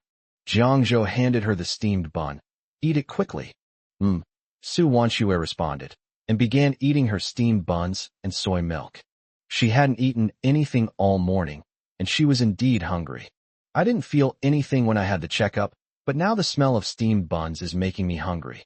Jiang Zhou watched her eat the steamed buns, looking completely satisfied, and his smile grew even brighter. Jiang Zhou, you should eat too. Su Wanchue took out a steamed bun and handed it to Jiang Zhou with a smile. I'm not hungry, you eat. Jiang Zhou shook his head. He had already eaten breakfast that morning. Su Wanchue didn't insist. 10 minutes later, Su Wanchue's test results came out. Jiang Zhou, do you think I'm cured? Su Wanchue asked Jiang Zhou, holding the test report. She was very nervous and a little scared to hear that she was unwell. Jiang Zhou comforted him. Don't be nervous. We'll take him to Dr. Chen later and see what he says. Su Wanchue responded. She took a deep breath and tried to calm herself down.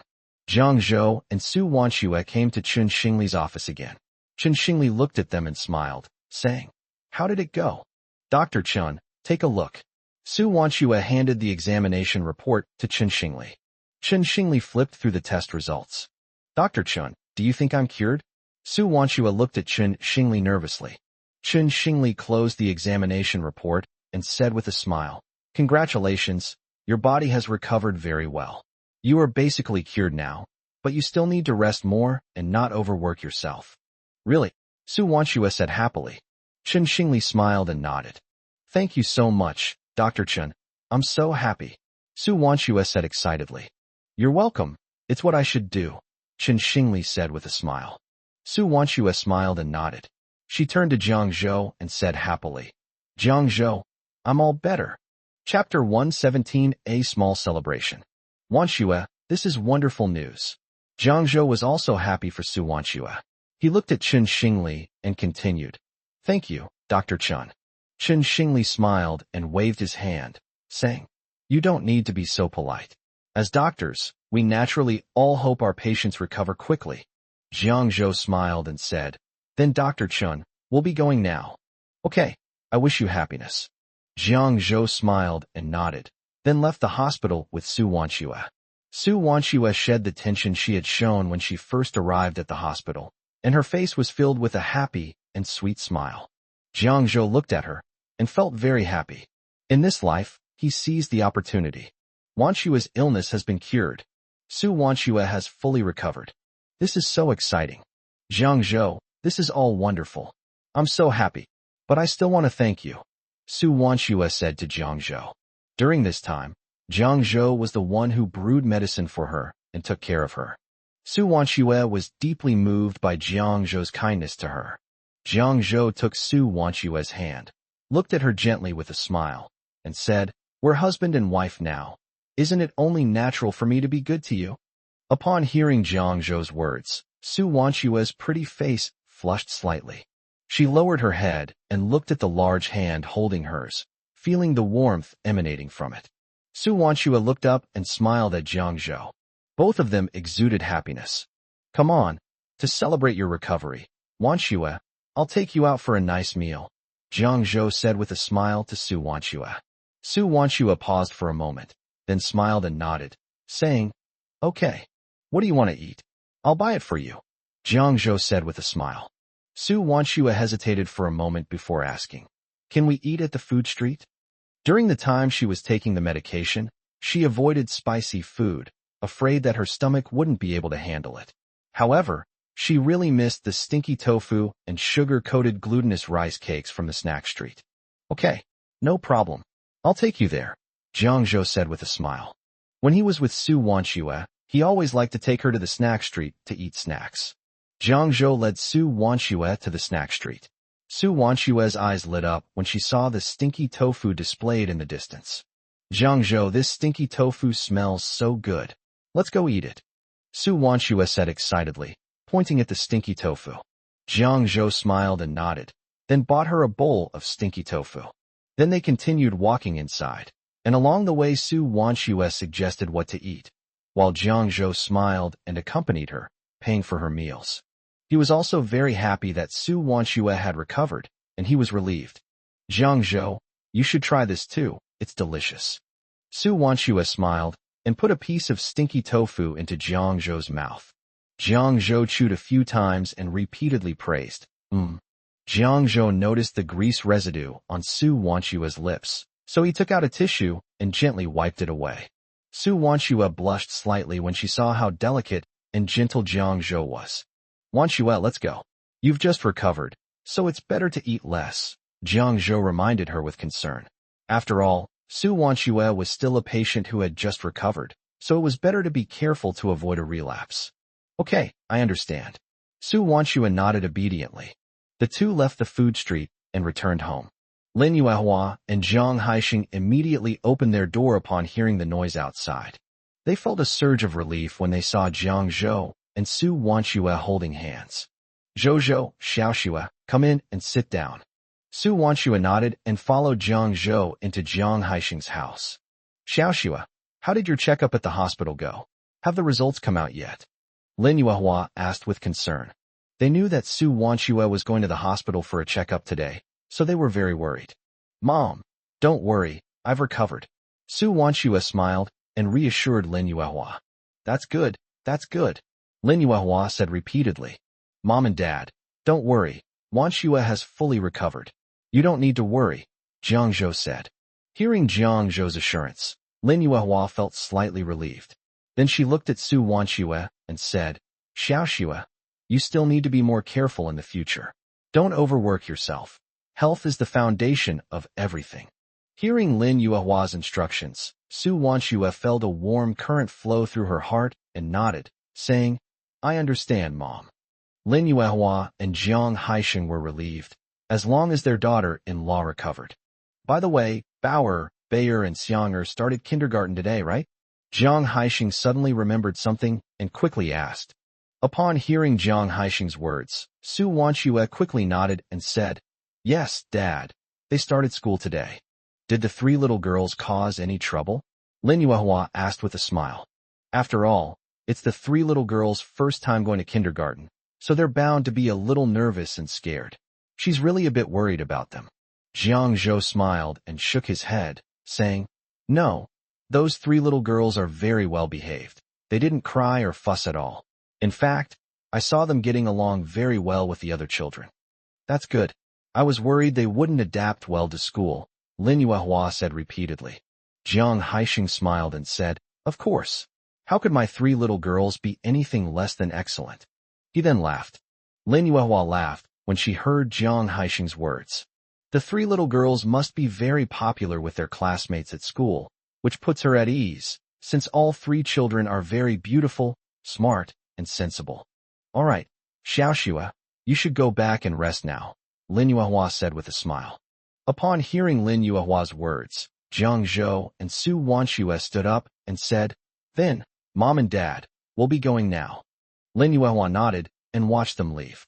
After leaving Jiang Haixing and Lin Yuehua's house, Su Wanxue and Jiang Zhou returned to their own home. In the afternoon, Jiang Zhou and Su Wanxue went to Sunflower Kindergarten to pick up the three little girls. The three little girls arrived at the kindergarten gate early and waited for their parents to appear. Upon seeing them approach, the three little girls immediately ran up to them.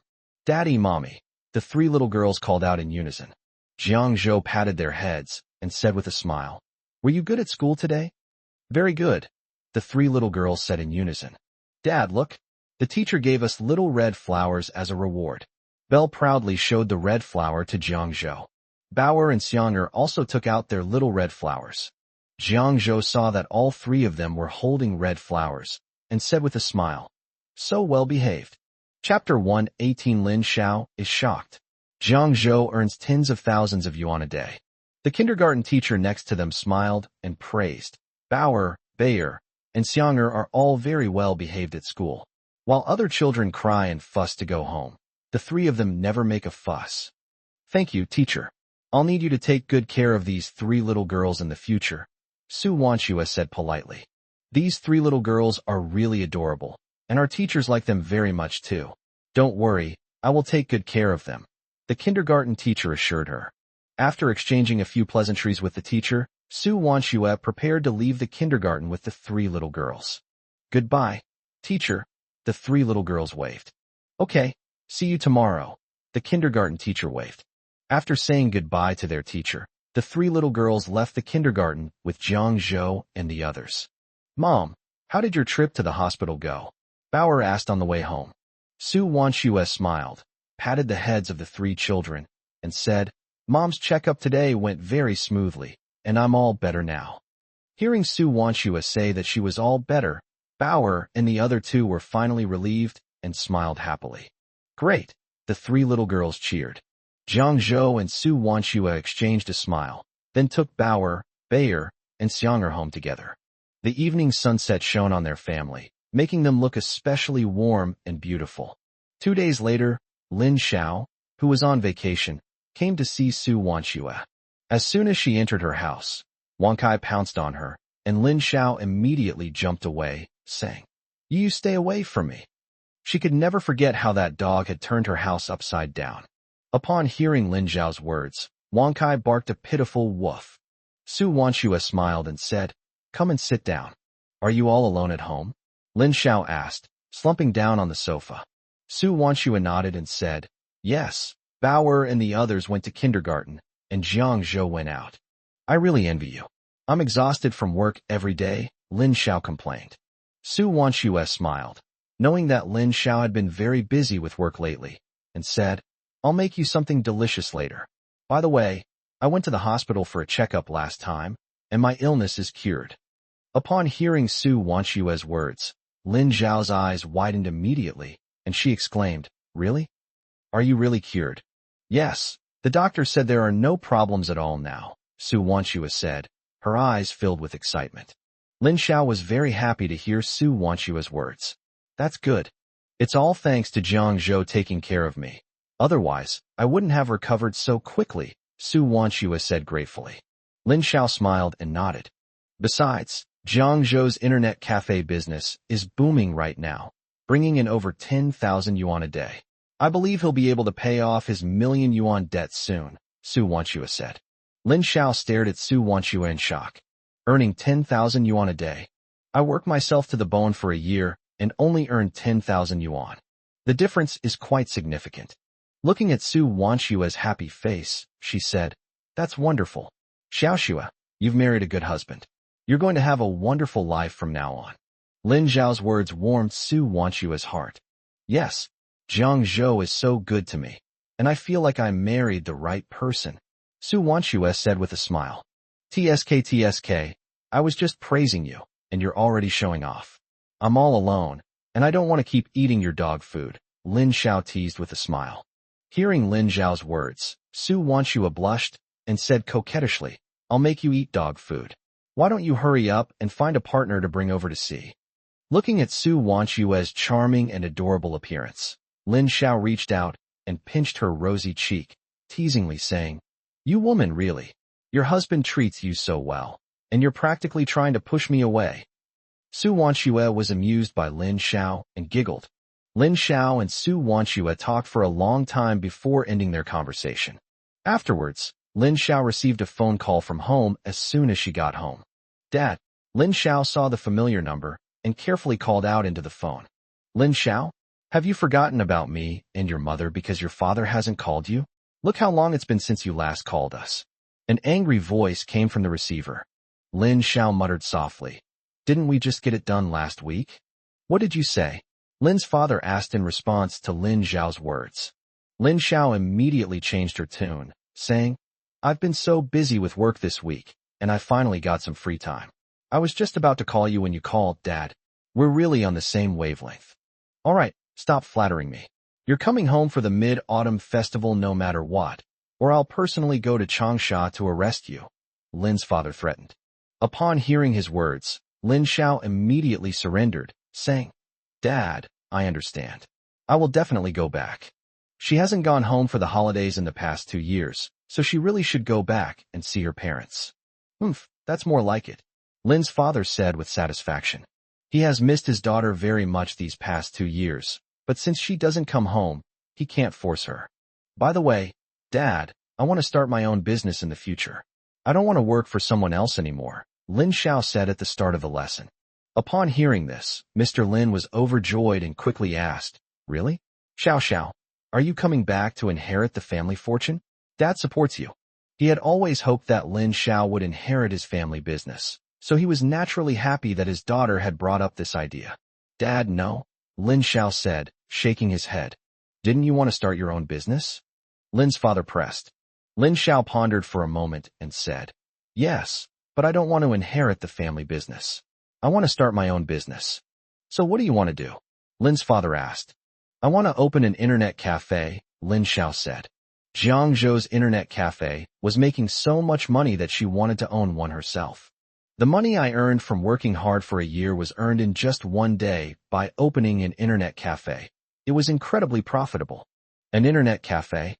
Mr. Lin was stunned, never expecting that his daughter would want to open an internet cafe. Yes, internet cafes. Lin Xiao said confidently. Dad, let me tell you, a friend of mine's husband makes a lot of money running an internet cafe. His internet cafe makes 10,000 yuan a day, and he can make millions in 3 months. And it's easy for him. It's more than my salary in a year. Opening an internet cafe is so profitable. Lin's father asked in shock. This internet cafe is making money way too fast. Which friend's husband? Lin's father asked. How come he didn't know that Lin Xiao had a friend who ran an internet cafe? Internet cafes are a completely different industry from what the Lin family does. As the saying goes, a trade is like a mountain to climb. Sometimes, what seems like a lucrative business can actually lead to huge losses once you actually get involved. He needed to find out more about his daughter's business venture. Chapter 119, Visiting the In-Laws on Mid-Autumn Festival. Dad, don't worry about this. You wouldn't know him anyway. But this internet cafe is really profitable. Just trust me, and my friend's husband is a really nice guy, Lin Xiao said. Okay, I understand. We'll talk about this properly when you come home for the Mid-Autumn Festival. Mr. Lin nodded and said. Okay, thank you, Dad, Lin Xiao said with a smile. Xiao, is Xiao Xue coming back with you for the Mid-Autumn Festival this year? Lin's father suddenly asked. I probably won't go back, Lin Xiao replied. Lin's father sighed upon hearing Lin Xiao's words. You should also try to find a way to let Xiao Xue come back with you to see her parents. After all, her parents miss her a lot, Lin's father said earnestly. Upon hearing Lin's father's words, Lin Xiao fell silent. Seeing that Lin Xiao didn't speak, Lin's father continued. Xiao, her parents aren't angry about that anymore. They just miss Xiao Xue and want her to go back and see them. So, you should also try to persuade Xiao Xue to go back. I understand. I'll try to persuade her, Lin Xiao said. Okay, that's all for now. If anything comes up, just tell your dad. Your mom misses you a lot too, so call home often when you have time, said Mr. Lin. Okay, Dad, I'll hang up now. Contact me again if anything comes up, Lin Xiao said. Okay, bye-bye. After hanging up the phone, Lin Xiao sighed inwardly, wondering how he could persuade Xiao Xue to come home with him. It was going to be a very difficult thing. Lin Xiao called Su Wanxue. Hello. Su Wanxue answered the phone. Xiao Xue, Lin Xiao said. What's wrong? Didn't you just come back from my place? Did you forget something? Su Wanxue asked. Lin Xiao let out a breath and said, No, I want to discuss something with you. What is it? Su Wanxue asked. Xiao Xue, my dad just called and gave me a firm order that I have to go home for the Mid-Autumn Festival this year. I was thinking, you haven't been home for the past few years. Do you want to come back with me this time? Lin Xiao said in one breath. Upon hearing this, Su Wanxue immediately understood. Your aunt and uncle miss you very much. These past few years have passed, and they're no longer angry. Go back and spend some time with them this time, and also settle things between you and Jiang Zhou, Lin Xiao continued. Su Wanxue thought for a moment and said, I understand, but I need to discuss this with Jiang Zhou. Upon hearing this, Lin Xiao realized there was still hope. Then I'll wait for your news, Lin Xiao said. Su Wanxue smiled and nodded. Okay, I'll hang up now, bye. Bye. Lin Xiao hung up the phone. After hanging up the phone, Su Wanxue fell into deep thought. She brought her 3 children to Changsha over the past few years, and it's not that she hasn't considered going back. But thinking about her parents' attitude, she didn't dare go back, afraid of upsetting them again. When her parents found out she was pregnant with triplets, they made her abort the babies. Because she was a sophomore in college at the time and was unmarried. When her parents asked her who the father of her child was, she refused to say, no matter what. Her parents wanted her to abort the child to avoid public backlash and to prevent it from affecting her future relationships. She was naturally unwilling, which caused a major conflict with her parents. In the end, she broke off all contact with them in a fit of anger. She has been taking her 3 children out for the past few years and has not returned home. She has come to terms with it now. Her parents were doing it for her own good, but she was unwilling to compromise. So, things have remained stagnant for the past few years. Thinking of this, Su Wanshua sighed. When Jiang Zhou returned home, he saw Su Wanshua looking distressed and couldn't help but ask with concern, "Xiaoxua, what's wrong? Why do you look so unhappy?" "No, you're back." Su Wanshua snapped out of her daze. Seeing that Su Wanshua was unwilling to talk, Jiang Zhou stopped pressuring her and gently poured her a glass of water. "Have some water. You don't look well," Jiang Zhou said. Su Wanshua took the cup, took a sip, and then put the water down. "Jiang Zhou." Su Wanshua looked up at Jiang Zhou. Jiang Zhou looked at Su Wanshua with a puzzled expression, waiting for her to continue speaking. "Lin Xiao told me today that I should go home for the Mid-Autumn Festival to see my parents," Su Wanshua said. "That's perfect. You haven't been back in a long time, so I should go visit your parents too," Jiang Zhou replied. "That's what I thought too," but Su Wanshua told Jiang Zhou about how her parents had asked her to abort the triplets, which she refused and had caused a falling out with her family. Hearing this, Jiang Zhou felt extremely sorry for Su Wanshua. He knew that Wanshua had had a hard time raising the child these past few years, but he never expected that Wanshua hadn't been home for the sake of the child and had fallen out with her family. Jiang Zhou took Su Wanshua's hand in his and gently comforted her. "Xiaoxua, don't worry. I'll explain everything to your parents. I'm sure they'll understand." He knew that Wanshua must also want to go back and see her parents, but she didn't dare to go back because she was worried about herself and her child. Now that he is married to Wanshua, he has to face Wanshua's parents. Besides, Wanshua's parents aren't unreasonable people, so they shouldn't make things difficult for her. What parent wouldn't love their child? Su Wanshua felt a warmth in her heart upon hearing this. She looked up at Jiang Zhou, her eyes filled with dependence. "Thank you, Jiang Zhou," Su Wanshua said softly, her voice tinged with shyness. Seeing this, Jiang Zhou smiled and said, "Now that we're your husbands, I definitely have to protect you and the children. I'll apologize to my parents-in-law when we get back." "Yes." Su Wanshua nodded heavily upon hearing this, feeling extremely grateful. "You're welcome. I don't have much to do these days anyway, so I can accompany you home to see your parents." "Don't look so gloomy. You've been worrying about such a small thing for so long," Jiang Zhou said with a gentle smile. Jiang Zhou's words immediately dispelled Su Wanshua's worries. Her mood immediately improved. "When we get back, my dad will probably give you a beating, since you've run off with his daughter," Su Wanshua teased. Jiang Zhou laughed and said, "If being beaten by my father-in-law would appease them, then I'd rather be beaten by them than see you with a long face." Su Wanshua felt a sweet warmth in her heart upon hearing these words. "Don't worry, I'll definitely protect you then," Su Wanshua assured her. Chapter 120 To create a Wangwang chat software that surpasses QQ. Haha. Jiang Zhou laughed heartily upon hearing this. Su Wanshua also showed a bright smile. "All right, stop thinking about all this nonsense. I'm going to cook." "Wait a minute," Jiang Zhou said, standing up.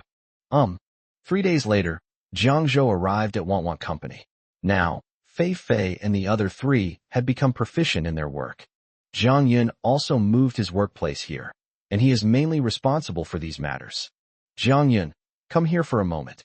Jiang Zhou walked into the office and called out to Jiang Yun. Upon hearing this, Jiang Yun put down what she was doing and quickly walked to Jiang Zhou's desk. "Jiang Zhou, what's wrong? Do you know any skilled network engineers?" Jiang Zhou asked. "Yes, but what do you want to do?" Jiang Yun looked at Jiang Zhou with a puzzled expression. "I want to create software similar to QQ, so I need a network engineer," Jiang Zhou said. QQ is a product that was only released this year and is not yet widely used across the country. Therefore, he needs to seize an opportunity to capture the market and thus obtain huge profits. After all, Tencent later became one of the giants of the internet age thanks to QQ. "Yes, I knew a senior from abroad who recently returned from overseas. He interned at ICQ before," Jiang Yun said after thinking for a moment. That's great. Jiang Zhou's eyes lit up upon hearing this. ICQ is one of the most popular international chat software programs. QQ borrowed from it and created its domestic version of chat software. Since Jiang Yun Sr. had interned at ICQ, he must know the software better. Yes, his name is Chun Wenhao. I'll contact him first. Jiang Yun nodded. Okay, then I'll leave this to you. If you get in touch with Chun Wenhao, let me know immediately, Jiang Zhou instructed. Okay, I will do my best, Jiang Yun said, patting his chest. All right, go ahead and get busy. Jiang Zhou nodded. After leaving the office, Jiang Yun immediately went to contact the person in charge. Jiang Yun quickly contacted Chun Wenhao, and after a conversation, they arranged to meet in the afternoon. At 3 p.m., Chun Wenhao appeared on Jiang Zhou's office floor. Upon seeing Chun Wenhao, Jiang Yun greeted him warmly. Senior, we meet again. Chun Wenhao nodded slightly in acknowledgement, and then the two of them went to Jiang Zhou's office together. When Jiang Zhou saw Jiang Yun leading Chun Wenhao, he immediately stood up. Jiang Zhou walked up to Chun Wenhao, extended his hand, and said, I am Jiang Zhou. When Chun Wenhao saw Jiang Zhou extend his hand, he also extended his hand and grasped Jiang Zhou's hand, saying, Chun Wenhao. Chun Wenhao was about 25 years old, wearing black-rimmed glasses and dressed in a tech-savvy style. I believe Jiang Yun has already told you the purpose of my call for you. I heard you interned at ICQ. Jiang Zhou went straight to the point, without any pleasantries. Chun Wenhao nodded and said, Yes, I did intern at ICQ. Since you interned at ICQ, I believe you must be quite familiar with the QQ software, right? Jiang Zhou, he asked. Chun Wenhao pondered for a moment and slowly said, Yes, I know about QQ. In fact, I used to work at Tencent and participated in the design of QQ. However, as you know, QQ has never been profitable, and my elderly mother needed medical treatment, and I was short of money, so I had to quit and go elsewhere. Upon hearing this, Jiang Zhou felt a sense of certainty. I believe in your abilities, but you still have to pass my interview, Jiang Zhou said. Chun Wenhao nodded. He was very confident in his professional abilities. Jiang Zhou nodded and said, Then write some code. Write some program code. Do you think that's okay? Of course, no problem, Chun Wenhao said with a smile. After saying that, he started typing on the keyboard and began a series of operations. Chun Wenhao quickly understood the program Jiang Zhou had mentioned and designed some special programs on it. Jiang Zhou nodded in satisfaction after reading it. Okay, work hard. I can offer you a monthly salary of 10,000 yuan, but you have to help me build a team and create a Wang chat software that is in no way inferior to QQ. Jiang Zhou offered generous terms. When Chun Wenhao heard Jiang Zhou mention wages, his heart jumped. He was shocked. 10,000 yuan a month? He wouldn't even dare to dream of that. Okay, no problem. I won't let you down. Chun Wenhao immediately expressed his determination.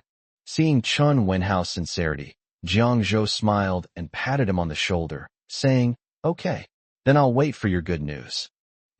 Chun Wenhao nodded heavily, then turned and left Jiang Zhou's office.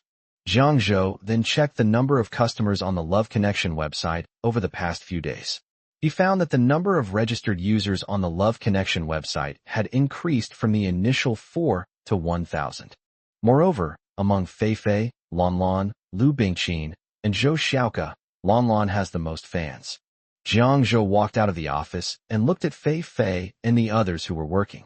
He said, Everyone, look at me first. I want to know if you've encountered any problems chatting with people on the website recently. Yes, many of them want to ask me to go to the movies, but I don't know if it's okay to meet them, Zhou Xiaoke said with a slight frown. Yes, boss, I've had several people make appointments with me, Lan Lan nodded and said. Yes, several people have asked me out several times, but I don't dare to agree rashly. Fei Fei nodded in agreement. Lu Bingqin nodded and said yes. I'm experiencing the same thing here. Jiang Zhou said directly, No, none of you can meet with them right now. What if you agree to their requests so easily and run into scammers? But they all say they're sincere, so it seems impolite of us to keep refusing them, doesn't it? Fei Fei asked. Yes, I'm afraid if I refuse too many times, they'll just run away, Zhou Xiaoke nodded and said. Jiang Zhou shook his head.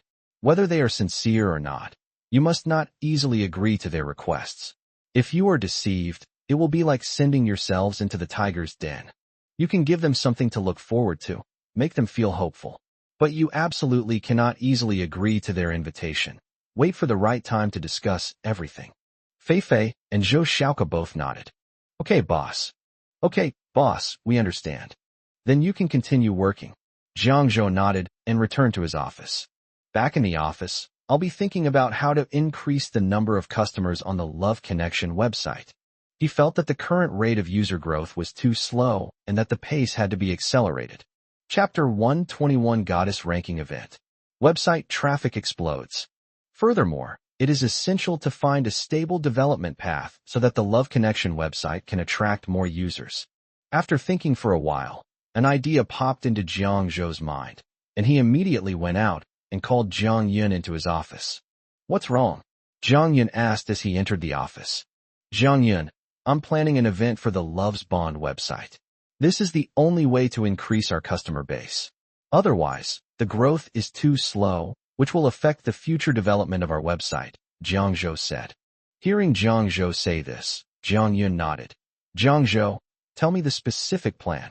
He believed that once Jiang Zhou had made a decision, it was definitely. He had his own ideas, so he would listen to Jiang Zhou's arrangements. Jiang Yun, the event I'm thinking of is called the Goddess Ranking Event, which means only girls can participate. After the event ends, we will also have prizes. First prize of 10,000 yuan, second prize of 5,000 yuan, and third prize of 2,000 yuan. There will be 1 first prize winner, 3 second prize winners, and 5 third prize winners. So what are the details of this activity? Jiang Yun asked with some confusion. Jiang Zhou smiled and said, the content of my event is that all users on this website can participate.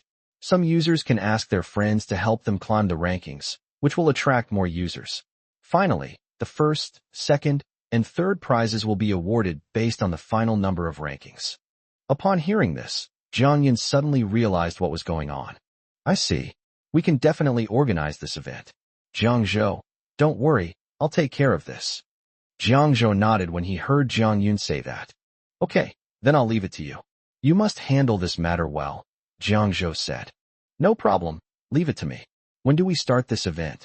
Jiang Yun nodded and said, go and prepare the announcement now, and we can start as soon as it's done. On our Love's Bond website, start a goddess ranking event as soon as possible, for a month, Jiang Zhou said. Okay, no problem. I'll definitely get this done for you before 6 p.m. today. Jiang Yun nodded, then smiled at Jiang Zhou and said, I'll get back to work now, Jiang Zhou. Okay, go ahead. At 6 p.m. sharp, Jiang Yun placed the goddess ranking event on the homepage of the Love Connection website and sent a notice to all registered users. This kind of publicity is considered to be the best possible, ensuring that all users know about the news. Meanwhile, there was a girl named Xiao Qian, who would make friends online when she had nothing else to do. These past few days, she found someone she got along very well with on a dating website. She was chatting with this person when she suddenly saw a pop-up ad for a goddess ranking event. When she saw that the first prize was 10,000 yuan, she immediately clicked into the goddess ranking event. The event also has a promotional slogan, the Love Connects Us website's goddess ranking event. As long as you're willing to participate, you can get 1 free chance every day. Don't miss out, the rewards are generous. Soon, it was discovered that some people had already participated in the event. She looked at the comments section and saw that almost everyone was praising the event. The ranking system was indeed excellent, and it was no wonder that the boss came up with it. Moreover, the reward of 10,000 yuan caught her eye. So much money, enough to splurge for a while. She continued reading and discovered that the event was actually free. Thinking of this, she immediately and without hesitation clicked the Participate button at the bottom. After filling in my information, I selected a few beautiful photos I had taken and uploaded them to the computer. I clicked Submit, and the screen immediately displayed the words, Participation Successful. She looked at her photos on the computer and nodded in satisfaction. Seeing the number of likes on the list, she immediately switched to QQ and sent messages to all her good friends. Hurry up and go to the Love Connection website to vote for me. I want to win first prize. Okay, I'll be right there, you wait. After hearing what she said, Her friends all said they would come right away, and then quickly logged onto the Love Connection website and entered the site. On the website's homepage, a line of eye-catching words caught their attention. A website that connects lovers. When they saw the introduction to the ranking event on the website and the fact that the first prize was 10,000 yuan, they were surprised. They were all stunned. The developer of this website is so generous. They actually took out a whopping 35,000 yuan as a tip. For many people, 35,000 yuan is a very large sum of money. Even the third prize of 2,000 yuan was particularly attractive to them. Not to mention the first prize of 10,000 yuan. They were instantly captivated and decided to participate in the event. Hey, how do I participate in this tipping event? Several women went to ask Xiaoqian. Xiaoqian checked her QQ and found that several people had left her messages, some of which were quite long, a total of 8 messages, all asking her how to participate in the event. She knew all these people, and some of them she had a pretty good relationship with. She immediately explained to them how to participate in the activity. After hearing Xiaoqian's explanation, they all understood what had happened. They all immediately went to the website to register accounts and participate in the goddess ranking event. After participating, they quickly reconnected with their friends. Asked them to help me get on the popularity charts on the dating website. Soon, the ranking event on the Love Connection website spread like wildfire. In a QQ chat room, a group of people were discussing this event. Wow, this event is amazing. 10,000 yuan. Nobody can compete with me for it. I feel like if I sign up for this event, I could become rich overnight. Haha, this event seems pretty interesting. I've decided to participate. Yeah, I really like this ranking event too. I've decided to sign up, and I'm definitely going to win first prize. Everyone wants the first prize, so it's okay if I get the second prize too, huh? Suddenly, everyone was participating in the ranking event on the Love Connection website. Jiang Yun sat in front of the computer, feeling extremely excited as he watched so many users flood the website at once. Jiang Zhou's suggestion is absolutely brilliant. Chapter 122: The Emergence of Manhwa. With so many users registering, their website's popularity is sure to skyrocket, although he doesn't know how to monetize that increased traffic. However, Jiang Zhou suggested that they should work through a text message alliance from now on. Although he didn't understand what that was, he had a gut feeling that Jiang Zhou was right. All he wants to do is increase the number of website users. The more users he increases, the more money the website will make in the future. Seeing this, Jiang Yun immediately rushed to Jiang Zhou's office. Jiang Zhou, the activity you proposed is amazing. Many people have already registered on our website to participate. Jiang Yun said excitedly. Jiang Zhou smiled and nodded. It's normal for such activities to be attractive. As long as there are enough tempting benefits in front of them, no one will be able to resist. And if they are tempted, they will participate. Besides, women love to compete in beauty, especially since no one thinks they are bad-looking. Tell Lan Lan and the others to post this on the website too. They have influence, after all, Jiang Zhou said to Jiang Yun. Upon hearing Jiang Zhou's words, Jiang Yun immediately nodded. Okay, I understand. Jiang Yun then left Jiang Zhou's office. Sister Lan, the 4 of you are currently the most popular on the website. Please post something to encourage everyone to participate in this event. As soon as he left the office, Jiang Yun greeted them. Okay, we understand. The others nodded in agreement immediately. Subsequently, the group immediately posted the event on the Love Connection website, along with a photo of themselves. Their post immediately attracted a lot of attention. Wow, this website is amazing. Not only are the prizes high, but participation is free. Yeah, who built this website? I'm really curious who it is. I also find it quite amazing. This is the first time I've ever seen a ranking event like this. Yes, I didn't expect this website to be so interesting. Yes, I'm looking forward to it too. I'm looking forward to it too. Let's hurry up and participate in the ranking event. This website is great. I've met so many beautiful girls. The number of registered users on the website continues to increase. Our website's user base is still growing. Jiang Yun said excitedly. Zhou Xiaoka said with a smile. Jiang Yun, don't get too excited, calm down a bit. Exactly. You're so jumpy. You're giving me a heart attack. Sister Lan teased with a laugh. Upon hearing this, Jiang Yun said apologetically, I was just too happy. I'll be careful. Jiang Zhou heard Jiang Yun's excited voice and shook his head with a smile. Then he realized that he hadn't been to the internet cafe in a long time and didn't know how it was doing. He then got up, walked out of the office, and said to Jiang Yun, Jiang Yun, I'm leaving now. I'm going to check on the situation at the internet cafe. Okay. Jiang Yun nodded. Now he's completely focused on this website, hoping that in the blink of an eye, the number of users will soar to hundreds of thousands. Then he'll be laughing in his sleep. After leaving Want Company, Jiang Zhou came to the internet cafe. He has now handed over the management of the internet cafe to Jiang Fan, and he has nothing to worry about. Zhou.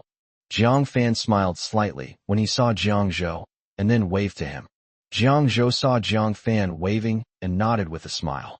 He looked at the internet cafe, which was still packed with customers, and there were even people queuing up for a computer. This internet cafe is doing really well. The machines are practically never idle. It's making a lot of money, Jiang Fan said as he walked over. Jiang Zhou said with a smile, That's good, so we can pay off our family's debts sooner. Moreover, the Mid-Autumn Festival is just around the corner, and I'm going to take my wife and kids to Beijing to meet my in-laws. He also didn't want his family to have too much debt, so that his parents-in-law wouldn't feel comfortable leaving their daughter with him. Jiang Fan nodded. Boss Jiang. Just then, Jiang Zhou heard someone calling him.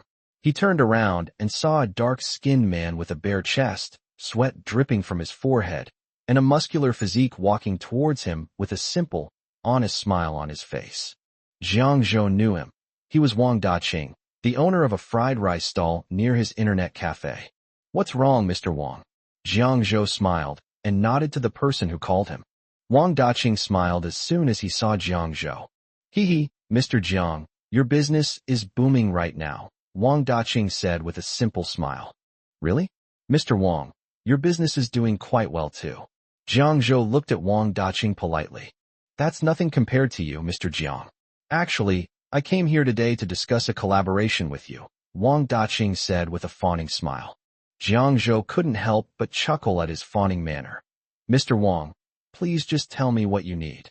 Boss Jiang, your internet cafe is doing very well. Let's go together. From now on, if any of your customers want to eat, they can just call me, and I'll deliver it to them, Wang Daqing said to Jiang Zhou with a smile, rubbing his hands together. He also saw the potential in Jiang Zhou's internet cafe business, and believed that if he partnered with Jiang Zhou, his own business would also benefit. Therefore, he wants to cooperate with Jiang Zhou. He continued, Boss Jiang, if your internet cafe helps sell these, I'll give you 3 cents back for every order. Wang Daqing said. The internet cafe partnered with the restaurant, although this didn't have much impact on the internet cafe itself. After all, once someone leaves to go eat, someone else immediately boards the plane. He earns based on total hours played. The total duration remained unchanged, and his internet cafe did not increase either. Wang Daqing now makes a profit of 3 cents per serving of fried rice. According to the financial records, the daily passenger flow is around 1,000, which is a significant amount at the train station. There are probably more than 100 people who need to eat breakfast, lunch, and dinner every day. Even if you make 150 at 3 cents a serving, the profit would only be $45. That's too little. But he suddenly realized something, and his eyes lit up. He said to Wang Daqing, How about this? I can skip the money, but if I order your fried noodles from my internet cafe, then you have to give me a 30-cent discount per serving, and you'll also need to deliver them here. 3 cents is nothing to him, but for people who go online, it's something to save money wherever possible. Moreover, this was just the beginning of Meituan's business. Fried rice was just the first profit point for the internet cafe, and it was all preparation for the future Meituan business on the website. Chapter 123 Zhou is getting more and more amazing. With the 30-cent discount, the fried rice he orders at his internet cafe will be cheaper than elsewhere, which can also increase the number of customers at the internet cafe. This will also benefit the reputation of their internet cafe. After hearing his words, Wang Daqing's eyes lit up. He liked Jiang Zhou's straightforwardness the most. If it weren't for Jiang Zhou, he would probably have had to spend a lot of effort negotiating with him. It was perfect that they were able to reach an agreement so quickly. Mr. Jiang is indeed straightforward. In that case, let's stick to this agreement. Wang Daqing said with a smile. A hint of joy appeared in his eyes. Jiang Zhou smiled slightly upon seeing this. He was indeed pleased. After all, doing so would bring him many benefits, and it was a very worthwhile thing to do. But since it's fried rice, which involves food, it has a wide-ranging impact. He wrote all the requirements into the contract. For example, the quality of the food, or if something goes wrong after eating it, he won't take responsibility, etc. After the two reached an agreement, Jiang Zhou wrote a simplified agreement by hand, which they both signed. Wang Daqing took the paper, read its contents, and nodded in satisfaction. He knew he had made the right choice this time. Jiang Zhou was a good partner, and the cooperation was a win-win situation. It was beneficial to both of them, and they could also earn some profits from Jiang Zhou's side, which was extremely advantageous to them. He knew a bit about how popular Jiang Zhou's internet cafe was, so he could imagine how considerable its income was, which would also be beneficial to him. As for Jiang Zhou's conditions, he accepted them as well, and was very happy to accept them. Haha, then I'll leave now, Wang Daqing said with a smile. Okay, Jiang Zhou said. Afterwards, Wang Daqing got up and left, and Jiang Zhou saw him to the door. Goodbye, Mr. Jiang. Wang Daqing waved and said. Goodbye, Jiang Zhou replied with a smile. Watching Wang Daqing's departing figure, Jiang Zhou's lips curled up slightly, revealing a faint smile. This is just a small corner of the grand blueprint for the future of websites. Back in the internet cafe, Jiang Fan came over and said, Zhou, why didn't you take the 3 cents? Brother, 3 cents is nothing to us, so I'm giving this to the people who come to use the internet. They can buy it for 1.7 yuan in our internet cafe, but it will cost 2 yuan outside or in other internet cafes. I believe Wang Daqing is definitely not only cooperating with us. At that time, which internet cafe do you think people will prefer to go to? Jiang Zhou analyzed with a smile. Upon hearing this, Jiang Fan's eyes lit up, and he clapped his hands with a smile, saying, That's right. How come I didn't think of that? Our internet cafe is much more efficient than theirs, and the price they pay for fried noodles outside is a bit higher than over there, so we can give them a discount. That way, our internet cafe's business will definitely be even better. Jiang Zhou smiled and nodded upon hearing this. This is just one aspect. The bigger goal is to prepare for future development of a food delivery platform similar to Manhwa. Let's start by laying the foundation. Jiang Zhou explained to Jiang Fan that anyone who wanted to order food would need to register as a Loves Bond user and spend more than 1 hour online to have a chance to place an order, and the food would be delivered to an internet cafe. For orders exceeding 3 hours, 2 orders can be placed. Jiang Fan wrote down everything Jiang Zhou said, and said he would do it right away. Jiang Zhou called Jiang Yun again, asking Jiang Yun to cooperate with Jiang Fan's operation. Because customers who order food will need to provide their username from the Love Connection website. Jiang Fan also got in touch with Jiang Yun, and Jiang Fan asked Li to connect with Jiang Yun on QQ. It's better to leave these detailed registration tasks to girls. Jiang Fan's handwriting wasn't pretty enough, so he had Li make the sign. Li quickly finished writing, picked up the sign, handed it to Jiang Zhou, and said, Boss, I've finished writing. Okay, go and put this sign over there at the front counter. Remember, it has to be so that everyone can see it at a glance. It has to be very eye-catching, Jiang Zhou instructed. I see. Li placed the sign on the counter. Jiang Zhou looked at the sign on the counter and nodded in satisfaction. Okay, when someone comes to place an order, just remember to write down their computer table number. Jiang Zhou continued to instruct. Okay, Li nodded upon hearing this, and then went to get busy. Seeing that everything was arranged, Jiang Zhou turned to Jiang Fan and said, Big brother, I'm going back. Okay, you can go back and do your work, Jiang Fan nodded and said. All right, big brother, I'll head back now. After saying that, Jiang Zhou turned and left. Jiang Fan watched Jiang Zhou's retreating figure, then smiled and shook his head. Zhou is becoming more and more composed. It seems he has grown up. At the internet cafe, around noon, one of the people playing games inside was starting to feel hungry and decided to go out and buy 2 bowls of instant noodles to satisfy his craving. Thinking about it, Jiang Quan walked outside. He was going to buy instant noodles. Just as he was about to reach the entrance of the internet cafe, His eyes immediately fell on the signboard, and he stopped to look at it. Jiang Quan saw that the sign read, 1 hour of internet access can buy a 1.7 yuan fried rice. His eyes lit up immediately, and then he walked towards the front desk. Do you have fried rice here? Jiang Quan asked Li Li at the front desk. Seeing that business had come to her door, Li Li's face lit up with a bright smile. She quickly stood up from her chair and said with a grin, Yes, we do. Then could you please cook me a serving? Thanks, Jiang Quan said with a smile. Which computer are you? Li Li asked with a smile. Jiang Quan glanced at the computer in front of him and then said, This is it. Then wait a moment, Li Li said, checking Jiang Quan's online time on the computer. It had been 3 hours. Okay, please register on our Love Connection website. It's a benefit we've secured for our Love Connection website users. A connection made in heaven? I've registered. It's this account, Jiang Quan said, showing his account. Li Li immediately sent the message to Jiang Yun on QQ on her computer. Jiang Yun confirmed the message, and Li Li immediately looked up at Jiang Quan and said, Okay, that's 1 yuan and 70 cents in total. Okay, Jiang Quan replied. After saying that, Jiang Quan paid the money and handed the 1.7 yuan to Li Li. Li Li smiled and put the 1.7 yuan into her pocket, then wrote down the computer station number on a piece of paper. Chapter 124 Business is booming. Okay, I'll bring it to you when it arrives, Li Li said, placing the papers on the table.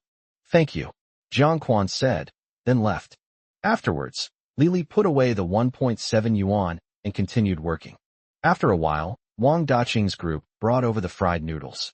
They placed the noodles on the counter, took the money, and left. Li Li found Jiang Quan with the fried noodles and said, Your fried noodles are here. Jiang Quan took the fried noodles and said, Okay, thanks a lot. No need, no need, Li Li said with a smile. After saying that, Li Li left. Jiang Quan picked up his chopsticks, took a few bites, and then exclaimed with satisfaction, It's so delicious. He felt he hadn't had such fragrant stir-fried noodles in a long time. The taste was absolutely delicious. The people sitting next to Jiang Quan who were surfing the internet couldn't help but swallow hard when they smelled the aroma. They hadn't had lunch yet. They hadn't felt hungry while playing games, but now their stomachs were rumbling. They couldn't help but look at the fried noodles on the table. Their eyes widened in surprise when they saw the fried noodles. It smells so good. Jiang Quan, you can actually afford fried rice? That's right, 2 yuan a bowl. But it looks so delicious. Where did you buy it? When they saw the fried noodles in front of Jiang Quan, they couldn't help but exclaim in amazement. Hearing the exclamations of surprise from the crowd, Jiang Quan was in a very good mood. His face was full of smugness as he looked at them and said with a smile, It's very cheap. Only $1.70, and it tastes great. Damn it, who are you kidding? $1.70? Around the train station, it's $2 and up. One of the men couldn't help but curse. After he finished speaking, several other men around him immediately echoed his words. Hey, if you don't believe me, go outside and see for yourselves. There's a sign outside the internet cafe, and it clearly says 1.7 yuan. Go away, don't bother me while I'm eating my fried noodles, Jiang Quan said, looking extremely impatient. Hearing Jiang Quan's words, everyone was helpless and could only look at the job posting at the internet cafe. Once they were outside, they indeed saw the internet cafe sign that said 1.7 yuan. Everyone was stunned. Really? We should give it a try too. Yeah, I'll give it a try. Let's go together. This is amazing. We don't even need to go out to buy it ourselves. We can just order it here. It's so convenient. Upon seeing the internet cafe's job posting, customers who had come to buy fried noodles rushed to the front desk to order some. Give me a plate of fried noodles. I want one too. Me too. Soon, the front desk was packed with people. They all shouted that they wanted to eat fried noodles. Seeing this, Li Li immediately smiled and said, Everyone, don't rush. Take it one at a time. First, register for Love Connection. As soon as Li Li finished speaking, it immediately caused a commotion. Oh, beautiful lady, we're so anxious. Please go buy it for us, a man immediately said to Li Li in a coquettish tone. Yeah, we can't wait any longer. Several other men chimed in. At this moment, Zhang Fan came over and divided the group into 2 groups. All right, All right, everyone stop fooling around. Take turns, it'll be more efficient for us, Jiang Fan said with a smile. All right then. Everyone nodded in agreement. So they all took turns buying a serving of fried rice. It took more than half an hour to register this group of people. More than half an hour later, Jiang Fan and Li finally finished registering everyone. So many people. That's amazing. Jiang Fan couldn't help but praise as he looked at the dense crowd in front of him. Yes, the boss's idea is really good. Li nodded and smiled. With so many people coming to buy fried noodles, business is sure to be booming. Yes. Jiang Fan nodded with a smile. Zhou's ideas are always surprising and delightful. And they're all profitable. Looking at the densely packed orders, Wang Daqing's face lit up with joy, knowing that this would double his daily earnings. He sold far more fried rice than he usually does today, and he was overjoyed. He knew that cooperating with Boss Zhang's internet cafe was definitely a good idea. It's only the first day, and so many people already want to buy. I'm sure I'll make a profit later. He has achieved his goal. Thinking about this, Wang Daqing felt particularly relaxed and at ease. They worked much harder. Soon, the fried rice was delivered to everyone who had just ordered. Everyone stared in shock at the fried rice in their hands.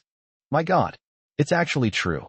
You can order food right inside the internet cafe, and someone will deliver it to you for free. This is so wonderful. That's awesome, and it's 3 cents cheaper too. This internet cafe is absolutely fantastic. Yes, I definitely want to introduce it to others. Me too. I want to introduce this internet cafe to other people and get everyone to come.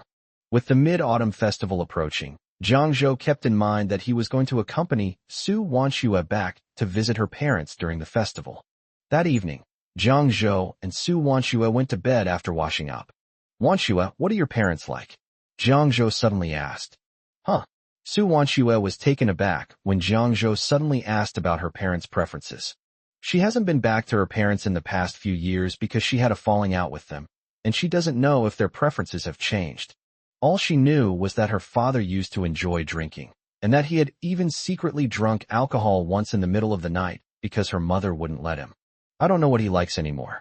Why did you suddenly ask me about my parents' preferences? Su Wanxue asked, puzzled.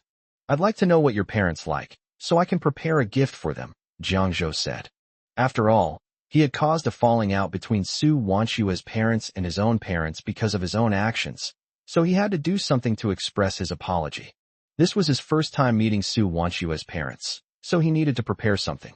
Oh, I don't know my parents' hobbies, but my dad likes to drink, but my mom doesn't let him, Su Wanxue said after thinking for a moment.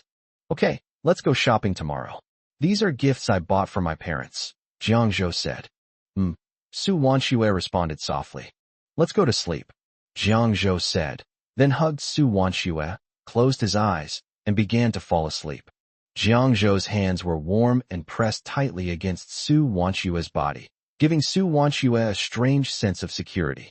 Chapter 125 Buying Gifts for My Parents-in-Law. The next morning, after dropping Bauer, Xiang'er, and Bei'er off at kindergarten, Su Wanxue and Zhang Zhou went to a nearby shopping mall to buy gifts for Su Wanxue's parents to take home. Zhang Zhou led Su Wanxue to a jade shop, which was filled with all kinds of beautiful jade ornaments. Zhang Zhou led Su Wanxue to the counter, where they saw various jade bracelets, which looked exquisite and were quite expensive. What do you think of this bracelet?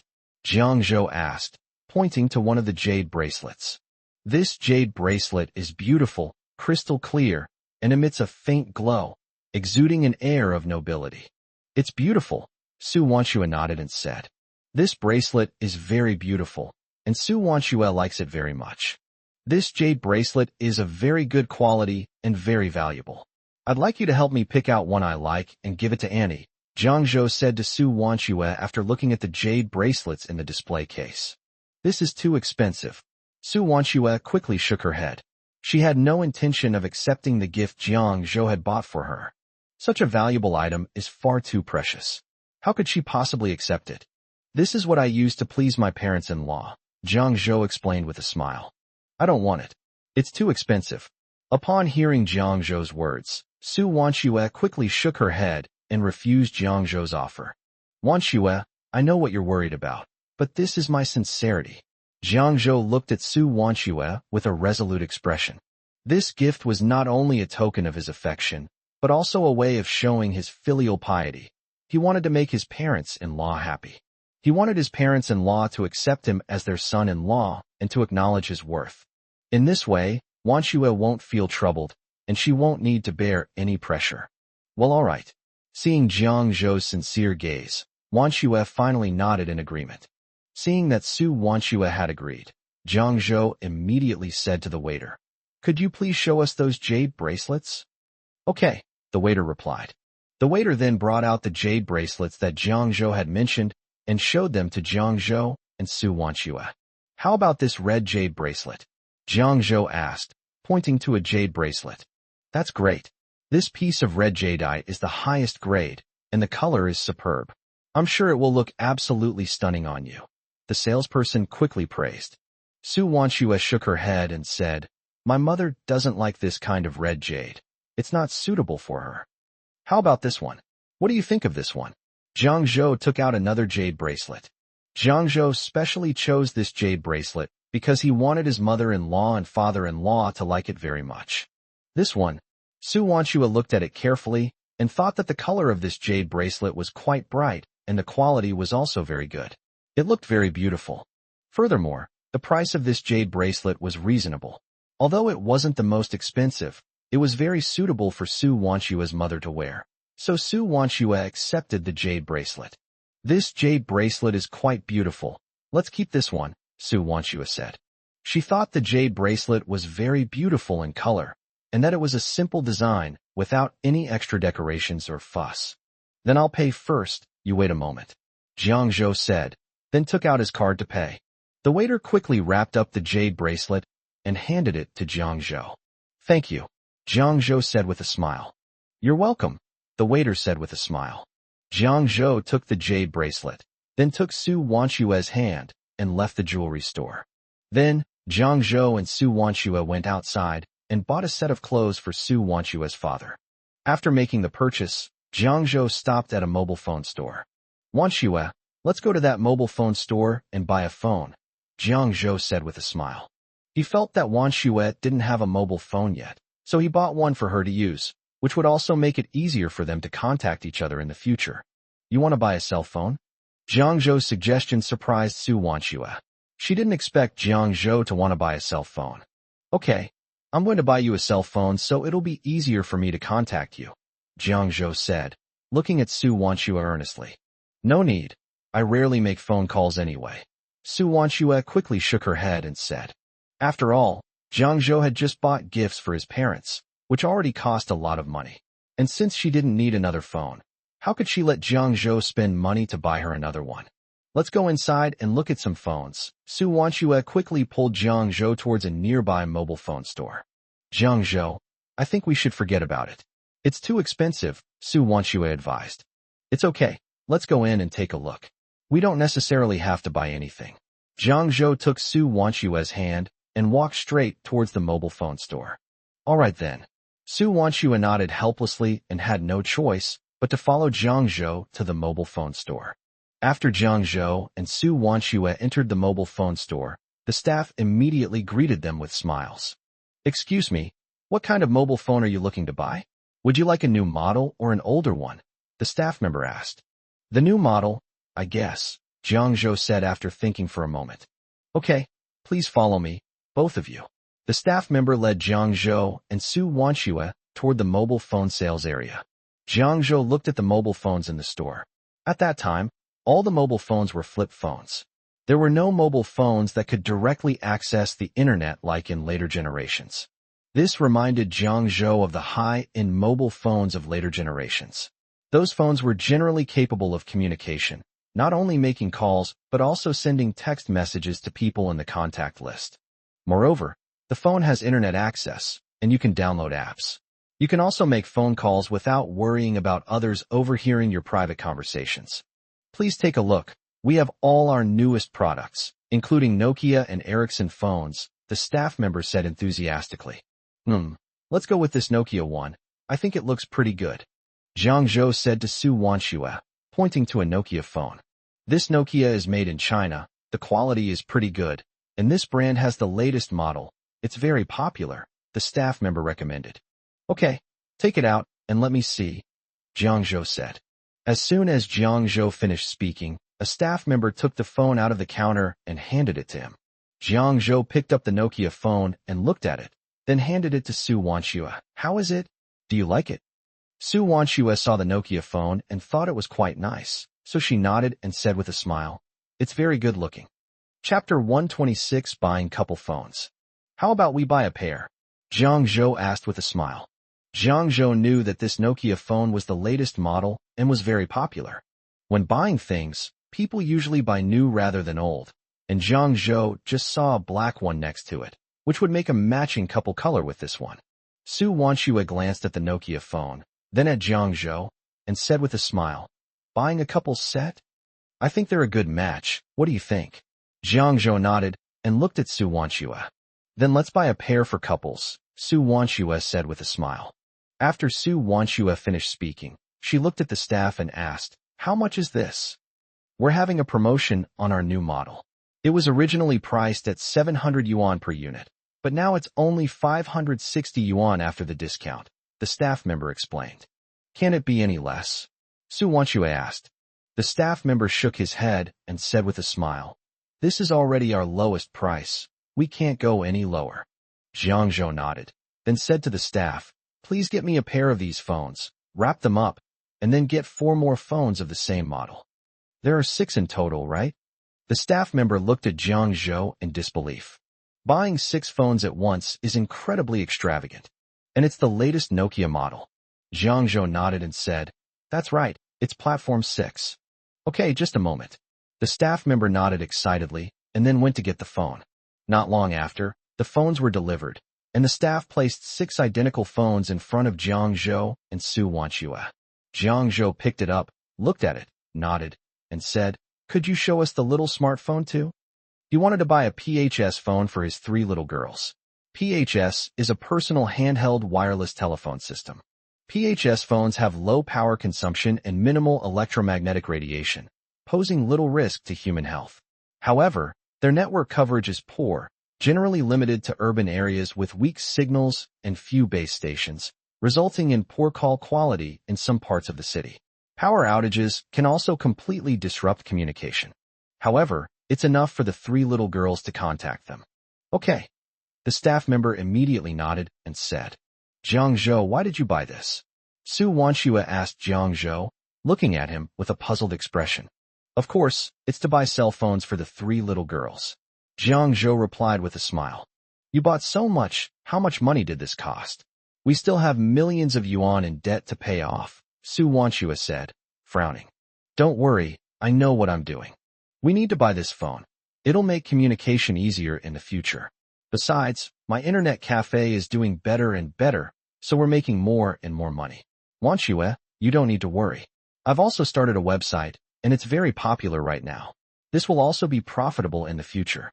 I'm also thinking of developing some software later, so we can make even more money then," Jiang Zhou analyzed. "All right, since you've made up your mind, then I'll listen to you." Su Wanxue had no choice but to agree. Then she continued, "By the way, don't tell my parents about the family's debts. I'm afraid they won't approve of our relationship. I still have to say this.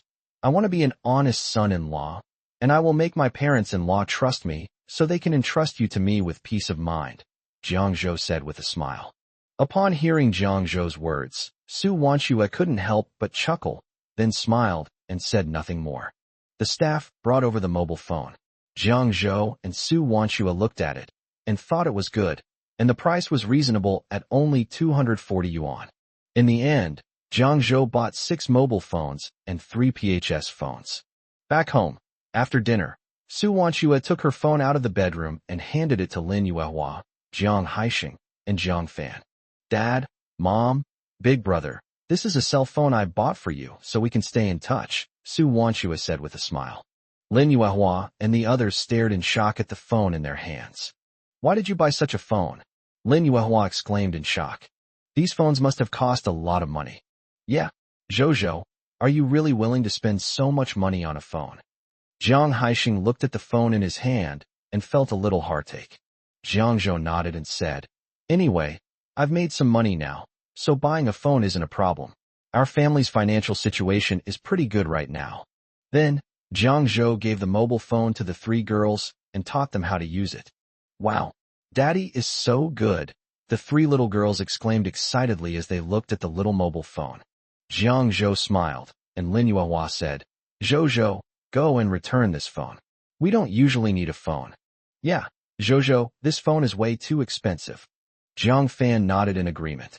Jiang Zhou sighed and took out a bank card from his pocket, saying, this card contains the money we earned from running the internet cafe and selling eels, a total of 260,000 yuan.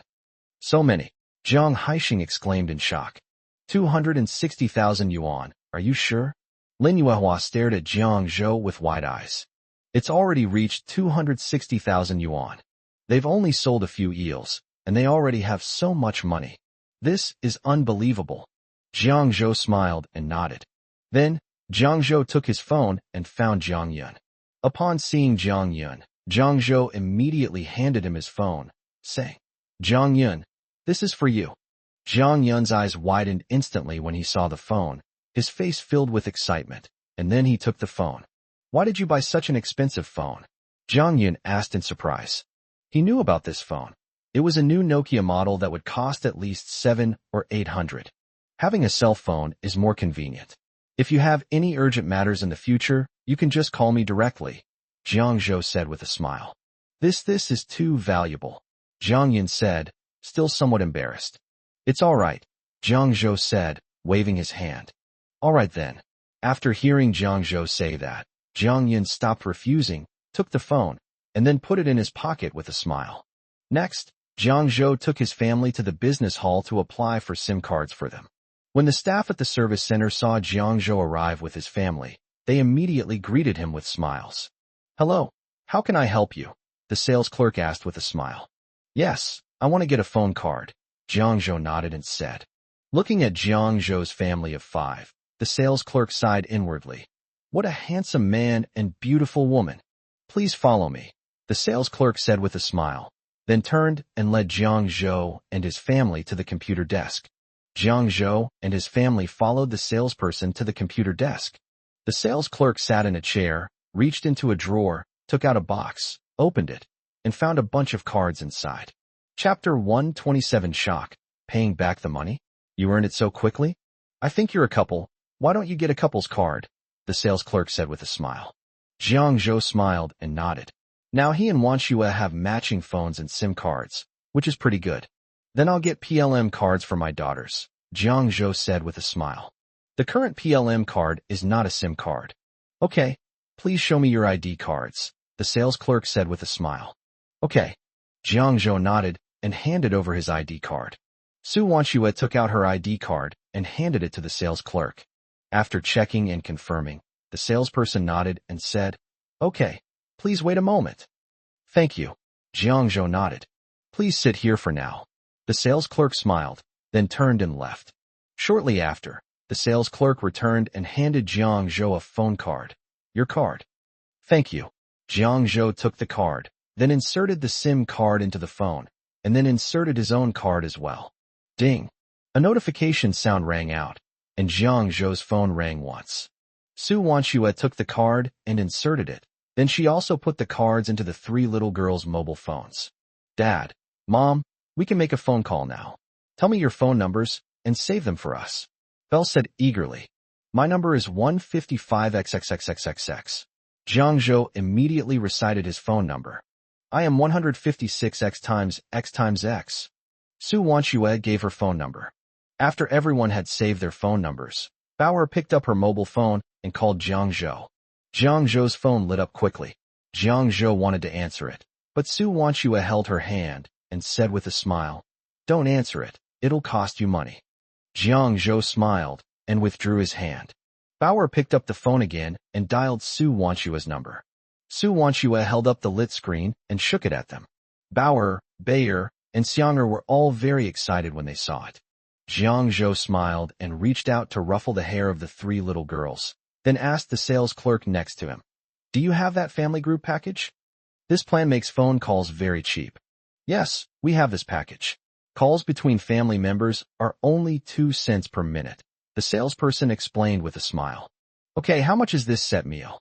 Jiang Zhou nodded after hearing what the salesperson said. It's a 4 yuan monthly package, but you have to pay 4 yuan every single month. We can't offer a PHS, personal handy phone system, package. Only the mobile phone SIM card can be purchased together, the salesperson explained with a smile. Okay, please process this for us. Jiang Zhou nodded and then looked at the sales clerk. Okay, I'll process it for you right away. After saying that, the clerk immediately took out her phone and started working on it, and soon everything was done. Then Jiang Zhou selected a phone card for Jiang Haixing, Lin Yuehua, Jiang Yun, and Jiang Fan. They all signed up for the same package, plus a monthly subscription package. So, not counting other time-based fees, the basic monthly fee is nearly 20 yuan. This is too expensive for ordinary people. However, for Jiang Zhou, this price is not expensive. After choosing the cards and paying, Su Wanxue and Jiang Zhou took the 3 little girls home. They gave the card to Jiang Haixing, Lin Yuehua, Jiang Yun, and Jiang Fan. Jiang Haixing and Lin Yuehua returned home. Jiang Haixing looked at the phone in his hand and said with emotion, "Back when I had money, I bought a mobile phone. Later, after my family went bankrupt, I sold the mobile phone. It sold for 5,000 yuan. I thought I would never be able to use a mobile phone in my life. I never thought I would have a mobile phone like this. Moreover, it was Jojo who bought it for us. Jojo has really made something of himself now. Yes, you had a mobile phone back then, and you even bragged about it to us when you got home," Lin Yuehua said with a smile. "All right, let's not think about the past anymore," Jiang Haixing added. "The past is the past. We should be thinking about the future now. No matter what happened in the past, we should live well now. Let bygones be bygones." Lin Yuehua smiled and shook her head, saying, "By the way, Lao Jiang, I heard Jojo say last time that he and Xiaoxiu were going to take the 3 girls back to meet their in-laws for the Mid-Autumn Festival. I'm still a little worried about it." She worried that if Jiang Zhou went there, Xiaoxiu's parents wouldn't like him and wouldn't agree to them being together. Jiang Haixing patted Lin Yuehua's hand and said, "Don't worry, Xiaoxiu's parents are definitely not unreasonable people, and Jojo himself knows what he's doing. He must have made arrangements for this matter. It's better for us to wait and see." Sigh. Lin Yuehua sighed. Seeing Lin Yuehua like this, Jiang Haixing couldn't help but feel worried. Although Jojo's internet cafe business is booming and he's making a lot of money, it's still far from enough to pay off his debts. They knew Xiaoxiu didn't mind their family situation, but what parent would want their daughter to marry into a family that was heavily in debt? Furthermore, they are registered residents of rural areas, while Xiaoxiu's family has urban residency, a huge difference between the two. Yes, our family owes over 1 million yuan in debt, and we're still registered as rural residents. Plus, Beijing is so far from Changsha. It takes several days to travel back and forth, Jiang Haixing sighed. Lin Yuehua fell silent. She knew this matter was difficult. All right, let's not worry about that now. Things will work themselves out, Jiang Haixing said with a smile. Yes, I believe in Jojo, Lin Yuehua said with a smile. Yes, trust Jojo. Jiang Haixing nodded and said, Jojo will definitely not let us down. At this moment, Jiang Zhou came over to Jiang Haixing and Lin Yuehua. Seeing their worried expressions, he smiled and said, Mom and Dad, why do you both look so miserable? What's wrong? Nothing. What brings you here? Jiang Zhou quickly composed himself when he saw his son arrive, then asked with a smile. Here's the thing. I have 200,000 yuan here. Mom and Dad, you can take this money and pay back the relatives who borrowed money before. Jiang Zhou said as he took out a bank card from his pocket and handed it to Jiang Haixing. 200,000. Jiang Haixing was stunned for a moment when he saw the 200,000 that Jiang Zhou handed over, and then said in surprise. Jiang Zhou nodded and said yes. The relatives who lent us money before were all people who genuinely cared for our family. We owed them money for several years, but they never pressed us for it. Now that we have the money, let's pay them back first. Chapter 128 Relatives all say there's no need to repay the money now. Yes. Jiang Haixing smiled. We understand. Lin Yuehua nodded as well. They knew that the people who lent the money back then were all good people. Moreover, they weren't a wealthy family back then, so now that they have money, they naturally have to pay back the money they owe. Let me call my fourth sister, Jinhua, first. Xingyu is still in school. He'll definitely need money, Lin Yuehua said, taking out her phone. Okay. Jiang Haixing nodded and said. Lin Yuehua took out her phone and called Jiang Jinhua. Hey, Jinhua, Lin Yuehua said with a smile as she held up her phone to Jiang Jinhua on the other end. Second sister-in-law, what's up? Jiang Jinhua said with a smile on the other end of the phone. Lin Yuehua said with a smile. Jinhua, we borrowed 200,000 yuan from you before, and now that we have the money, and Xingyu also needs money, we'll transfer the money to you first. Give me your bank account number. How did you and your second brother earn so much? Jiang Jinhua asked in shock. What did my second brother and sister-in-law do in Changsha to earn so much money? Jiang Jinhua found it utterly unbelievable. This isn't really what your second brother and I earned. Actually, it's Zhozhou. He took out a loan to open an internet cafe and made a lot of money. Plus, your second brother and I usually help him sell things like vegetable pancakes and eels, and we can earn tens of thousands a month. Lin Yuehua gave Jiang Jinhua a general overview of Jiang Zhou's business. Jiang Jinhua was completely shocked. It seemed that Zhozhou had made a lot of progress over the years of working away from home. Second sister-in-law, Zhozhou has taken out such a large loan and opened a profitable internet cafe business. He will definitely need the money urgently. So don't pay him back yet. Xingyu won't need much money. We can afford to supply him. So we are not short of money for now. It's not too late to pay us back when your family is better off and has more spare money, Jiang Jinhua said with a smile. This? Lin Yuehua hesitated when she heard Jiang Jinhua say this. Jiang Jinhua readily agreed, saying, Second sister-in-law, don't be so polite with me. We're like family. If we ever need money, we'll definitely ask you for help. So, please, don't stand on ceremony with my second brother. All right, since that's the case, I won't refuse. Lin Yuehua nodded. She knew that Jiang Jinhua was doing this for their family's good, and she didn't need to continue being pretentious. Okay, second sister-in-law, I'll hang up now. You guys go ahead with your work, Jiang Jinhua said. Yes. Lin Yuehua nodded. Jiang Jinhua hung up the phone. Holding the bank card with 200,000 yuan that Jiang Zhou had given her, she smiled and glanced at Jiang Zhou, saying, Your fourth aunt said we shouldn't rush to pay it back. We'll keep this money for now, in case you need it urgently later. She said it's not too late to pay it back when we're better off. Jiang Zhou listened to these words and fell into deep thought. He always knew that his fourth aunt was very good to his family, but he didn't expect that she would even think of him and his parents repaying her when they became wealthy.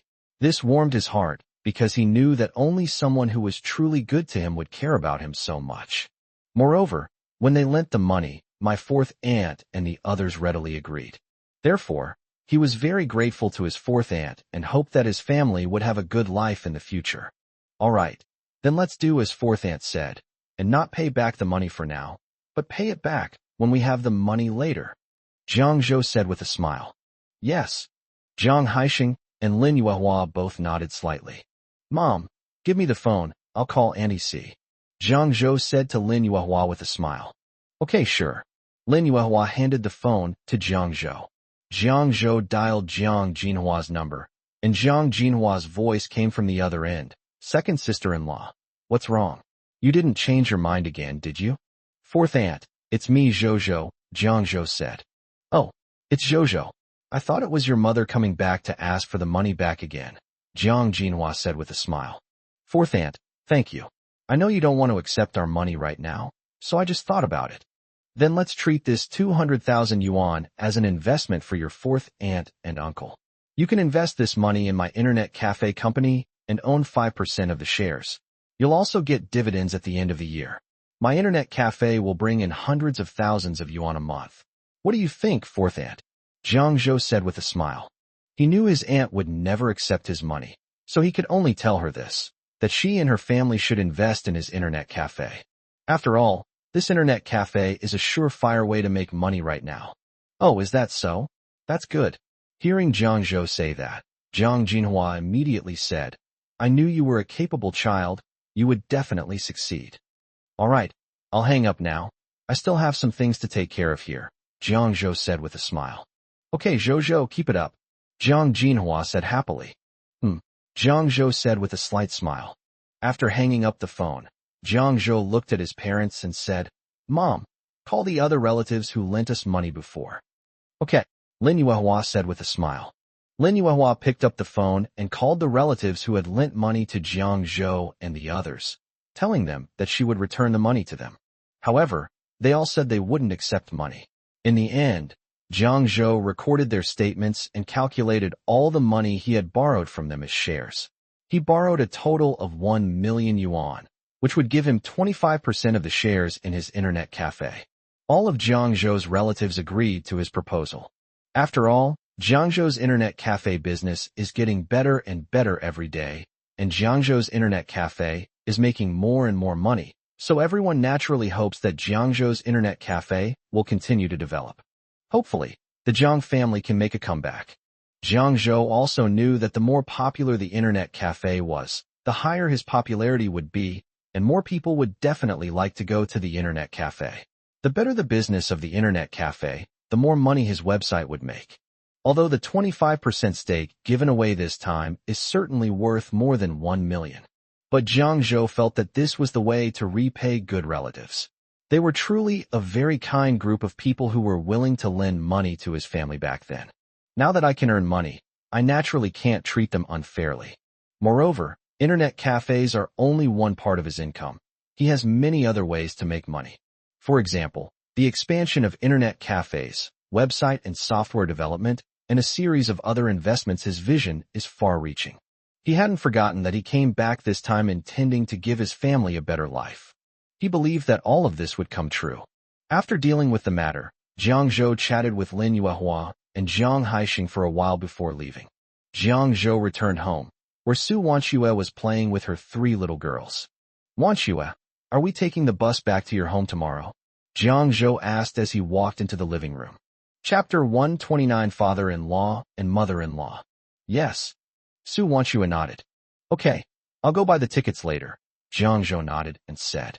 After all, Changsha is more than 10 hours away from Beijing, so they had to set off a day in advance. "Okay, then go ahead." Su Wanxue nodded. Jiang Zhou then left, having bought tickets for his family of 5 plus Lin Xiao. After buying the ticket, Jiang Zhou went to Want Company. "Jiang Zhou." Jiang Yun called out happily upon seeing Jiang Zhou. Jiang Zhou nodded, then asked, "How's the Love Connection website doing lately?" "Great," Jiang Yun said excitedly. "Since our website launched that goddess ranking event you mentioned, the number of registered users has increased many times over. Now, several hundred users are registering every day, and the number is still growing rapidly." After listening to Jiang Yun's introduction, Jiang Zhou showed a satisfied expression. He believed that their website was bound to succeed. After all, internet cafes were a very important thing and a very important platform. Once their website grows bigger, more money-making projects will emerge. "That's fine. I'll be accompanying Wanxue back to her hometown for the next few days. Just keep an eye on this website for now, and contact me if anything comes up," Jiang Zhou instructed. "Don't worry. Leave it to me," Jiang Yun said proudly. "Okay, you go ahead with your work. I'm leaving," Jiang Zhou said. "Okay, drive carefully." "Okay, bye-bye," Jiang Zhou nodded. Jiang Zhou turned and left, went into the internet cafe to give Jiang Fan some instructions, and then left. Back home, Jiang Zhou handed the tickets he had bought to Su Wanxue and said, "Wanxue, call Lin Xiao and tell him we've bought her the tickets." "Oh." Su Wanxue took the ticket and then dialed Lin Xiao's mobile phone number.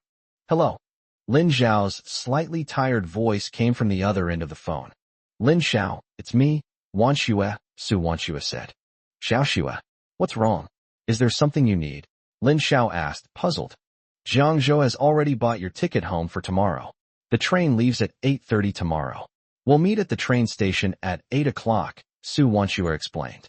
"Oh, I see," Lin Xiao said with a sudden realization. "Okay, see you later then. I'm going to sleep now." "Okay, bye-bye." After hanging up the phone, Lin Xiao felt a warm glow inside. That night, lying in bed, Su Wanxue felt a mix of excitement and trepidation as she thought about going home the next day. "I wonder how my parents are doing now. Would they be too welcoming to let me go back? Will she have any objections to her marriage? And what about my own children? Will they like me?" After thinking for a long time, Su Wanshue still couldn't come up with a solution. Su Wanshue, don't think about it anymore. You'll know tomorrow. Su Wanshue comforted herself. Jiang Zhou listened to Su Wanshue tossing and turning, then shook his head helplessly, reached out his right hand to stroke Su Wanshue's head, and said, "All right, go to sleep. We still have to catch the bus tomorrow morning, don't overthink it. We'll know everything when we get there." "Okay, sure," Su Wanshue said softly. Then, she closed her eyes and fell into a deep sleep. Seeing Su Wanshue sleeping soundly, Jiang Zhou smiled happily. Then, he hugged Su Wanshue's waist and fell asleep with her. The next morning, when Jiang Zhou woke up, he saw that familiar face beside him and a gentle smile appeared on his face. Jiang Zhou lowered his head and kissed Su Wanshue's forehead, then got up and put on his clothes. After Jiang Zhou got up, Su Wanshue also woke up. She opened her sleepy eyes and looked at Jiang Zhou. After Jiang Zhou finished dressing, he smiled and said to Su Wanshue, "You can sleep a little longer. I'll go out and make breakfast." "I'll do it, I promised I'd do it." Su Wanshue. He got out of bed and said with a determined look on his face, "Okay, I'll let you have your way." Jiang Zhou shrugged and said, "Breakfast is about the same anyway." Su Wanshue nodded, then got dressed and washed up. After breakfast, Jiang Zhou drove Su Wanshue and the three girls to the train station. Before Lin Xiao could speak, Su Wanshue said, "Let's wait for Lin Xiao here at the entrance. She should be here soon." Jiang Zhou nodded in response. Su Wanshue, Jiang Zhou, and the three little girls waited at the door for a while, and Lin Xiao arrived as expected. "Xiaoxue," Lin Xiao called out after seeing Su Wanshue as he walked through the door. Su Wanshue smiled and nodded, saying, "Let's go in." "Okay, sure." Lin Xiao nodded. Meanwhile, in Beijing, Su Wanshue's parents, Su Mingze and Li Mingyao, are at Lin Xiao's parents' house. "Oh right, I called Lin Xiao last time and asked her to come back for the Mid-Autumn Festival," Lin Xiao's father, Lin Dakai, suddenly said. "Is Xiao coming back for the holiday?" Li Mingyao asked. "Yes." Lin Dakai nodded, then said, "She'll be back tomorrow morning, so we can expect to see her this Mid-Autumn Festival. You should be content. Look at my husband. He left home in a huff and hasn't come back to see me and his mother for so long. In the end, it's my husband's fault that your Xiao isn't coming back," Su Mingze sighed. "How could I blame her? You guys have it tough too," Lin Dakai said, shaking his head. "I'm afraid I'll never see her again in my life," Li Mingyao said sadly, her face contorted with grief. She knew her daughter's temperament well. She was stubborn and wouldn't turn back until she hit a wall. She left home without a word and abandoned them because they wouldn't agree to her having children. I haven't seen her call back yet.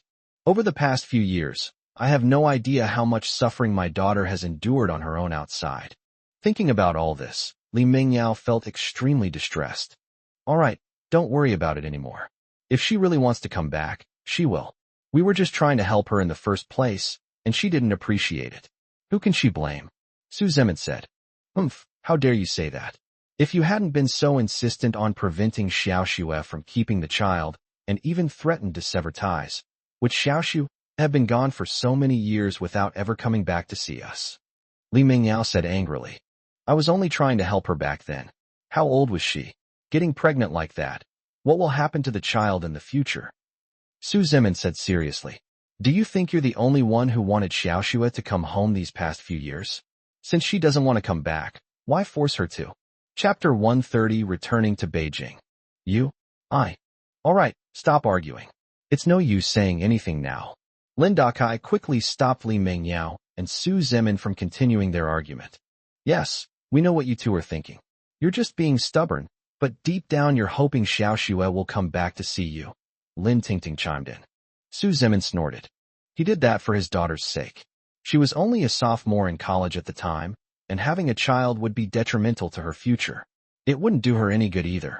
They all hoped that their precious daughter will have a smooth and successful life in the future. Who knew that Xiaoxue would be so determined to keep the child and even cut off all contact with them, and that she would be gone for several years? If it weren't for the fact that they could usually get some news about Xiaoxue from Lin Xiao, they probably wouldn't even know where Xiaoxue is now. They certainly hoped that Xiaoxue could come back. After all, She was their only daughter. However, Xiao Xue never understood them. All right, no matter what, Xiao Xue is your daughter. I believe that one day, Xiao Xue will realize how good you are to her, Lin Ting said, trying to comfort her. Li Mingyao sighed and remained silent. She naturally hoped her daughter would come back, and in recent years she had thought about going to find Xiao Xue. However, they eventually gave up. She knew her daughter was quite stubborn. Once she made up her mind about something, nothing could change it. Don't even think about it, Lao Su. Do you know anything about the internet cafe industry? Lin Dakai asked. I don't really know what's wrong. Su Mingze looked at Lin Dakai with a puzzled expression. Last time I talked to Xiao Xiao on the phone, she said she wanted to open an internet cafe, Lin Dakai said.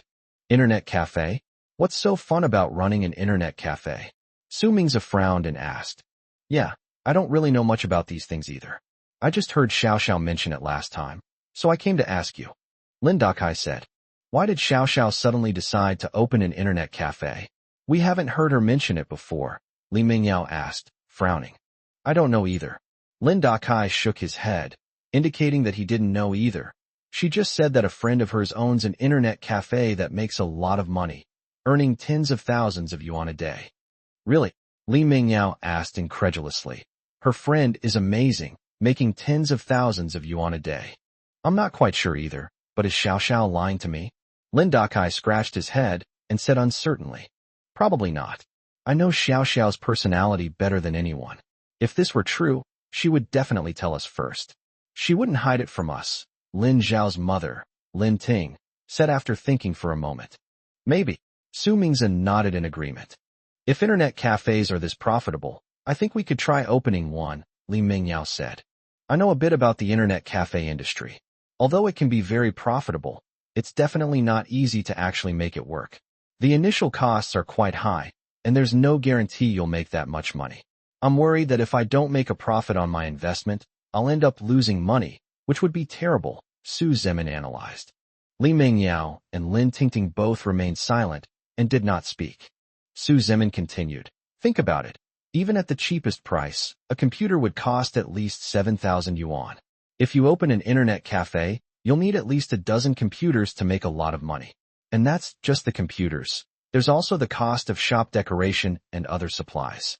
Besides, if you want to open an internet cafe, you need someone to manage it.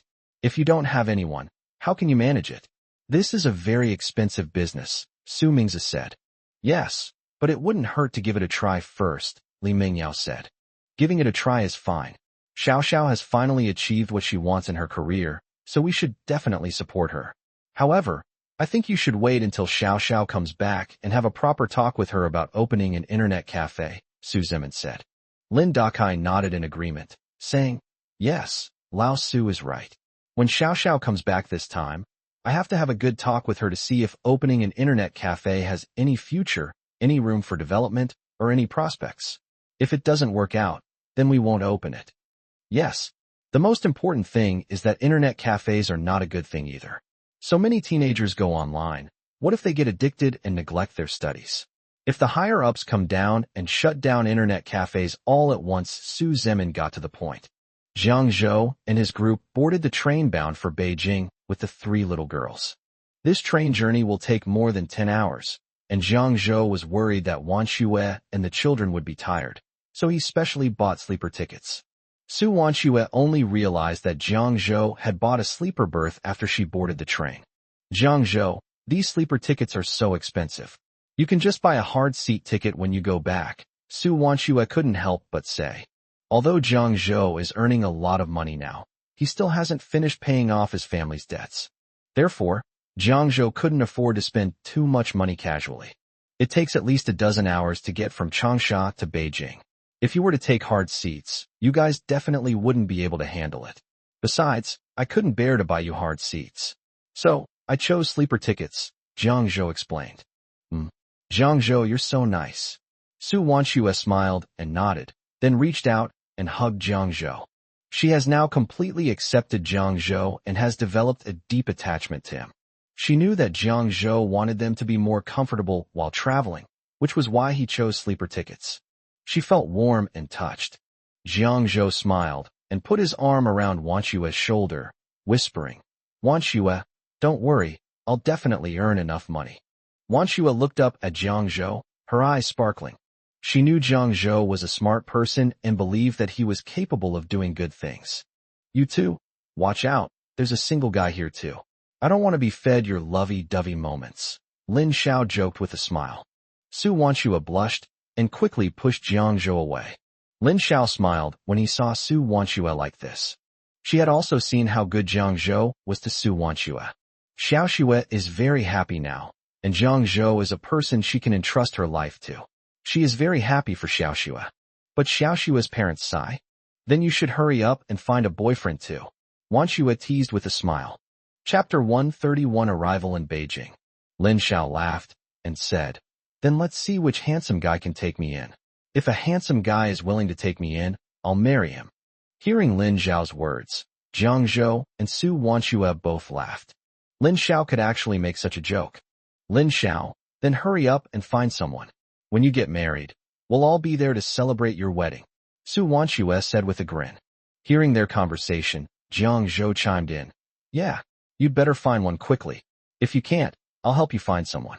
I know lots of handsome guys. I guarantee you'll be satisfied. Sure, Lin Xiao readily agreed. Xiang'er then crawled over to Su Wanshua and said, Mommy, I want to sleep. Upon hearing this, Su Wanshua immediately picked up Xiang'er. All right. Good girl, Xiang'er, let's go to sleep now, Su Wanshua said, stroking Xiang'er's head. The three girls got up very early this morning to catch their train, and they are indeed tired now. Aren't you two going to sleep?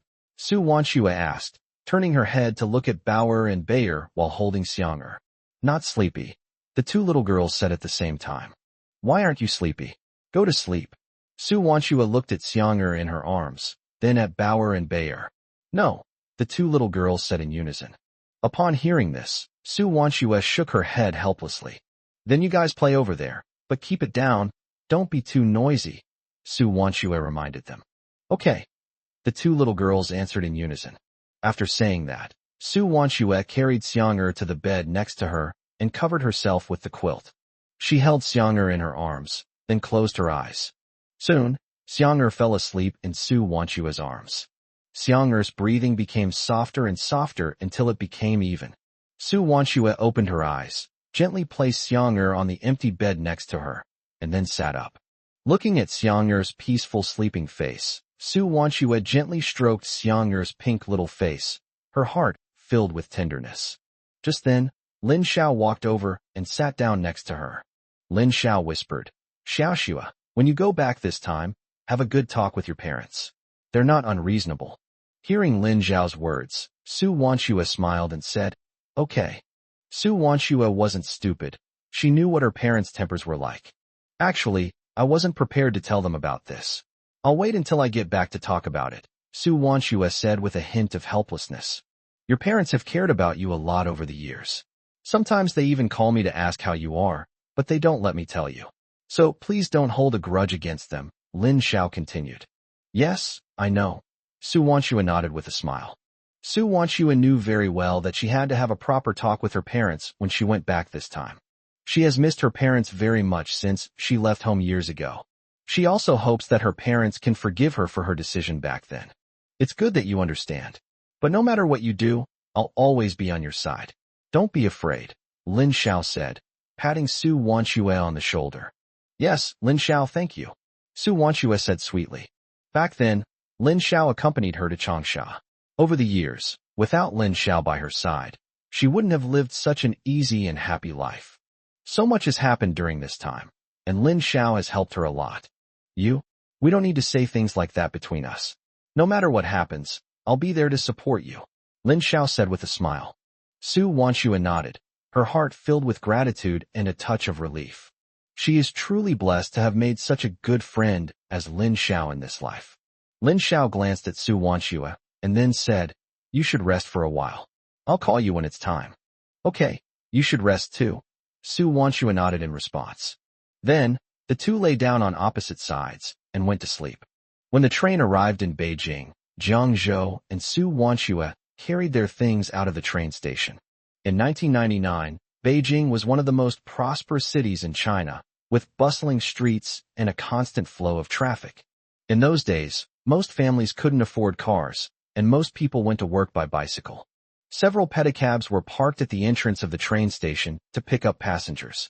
Unlike pedicabs in later times, pedicabs in this era were pedaled. Su Wanshua looked at the familiar, yet somewhat unfamiliar scene before her. My heart was filled with mixed feelings. After she left, she almost forgot about the city. She wasn't in a good mood when she left. And now, she is very excited. So beautiful. The three little girls were also visiting Beijing for the first time, and they couldn't help but exclaim in admiration. Looking at the prosperity and bustle of Beijing, they were very excited. They had grown up and had never been to Beijing before. Seeing the city today made them very excited. Jiang Zhou smiled and patted the three little girls on the head.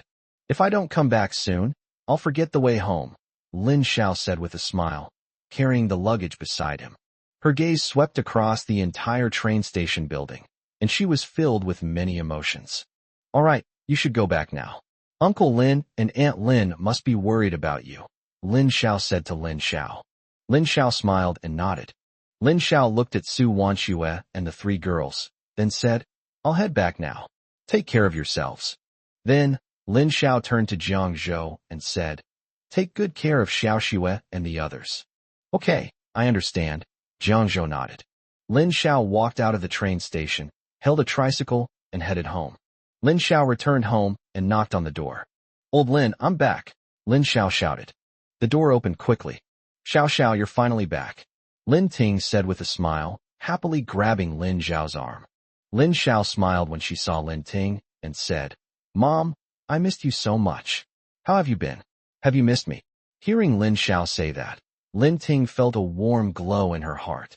She said, You silly girl, you haven't come home to see us in so long. Tell me, don't I miss you? Hee Mom, look, I brought you a gift. Lin Xiao handed the gift to Lin Ting.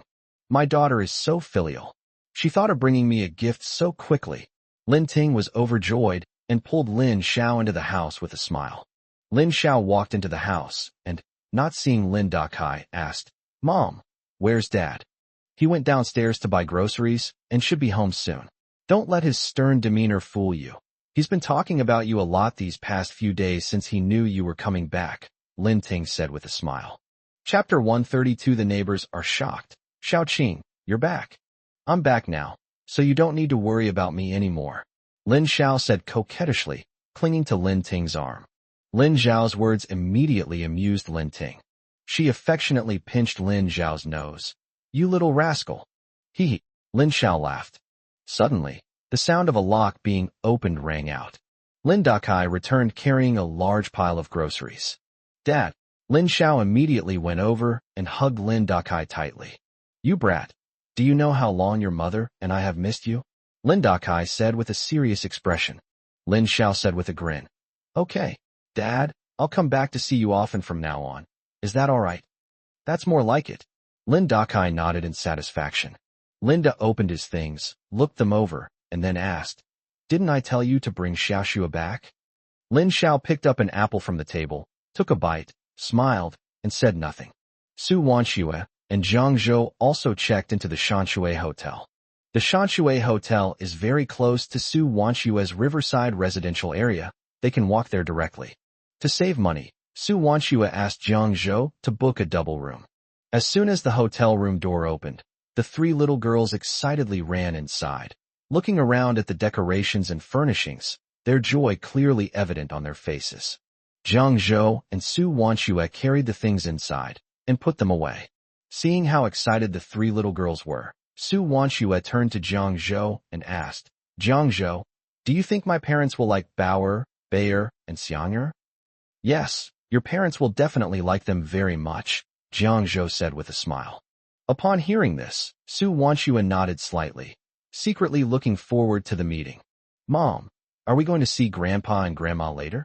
Bauer ran over and asked Su Wanshua curiously. They were very happy when their mother told them that she was going to visit their maternal grandparents.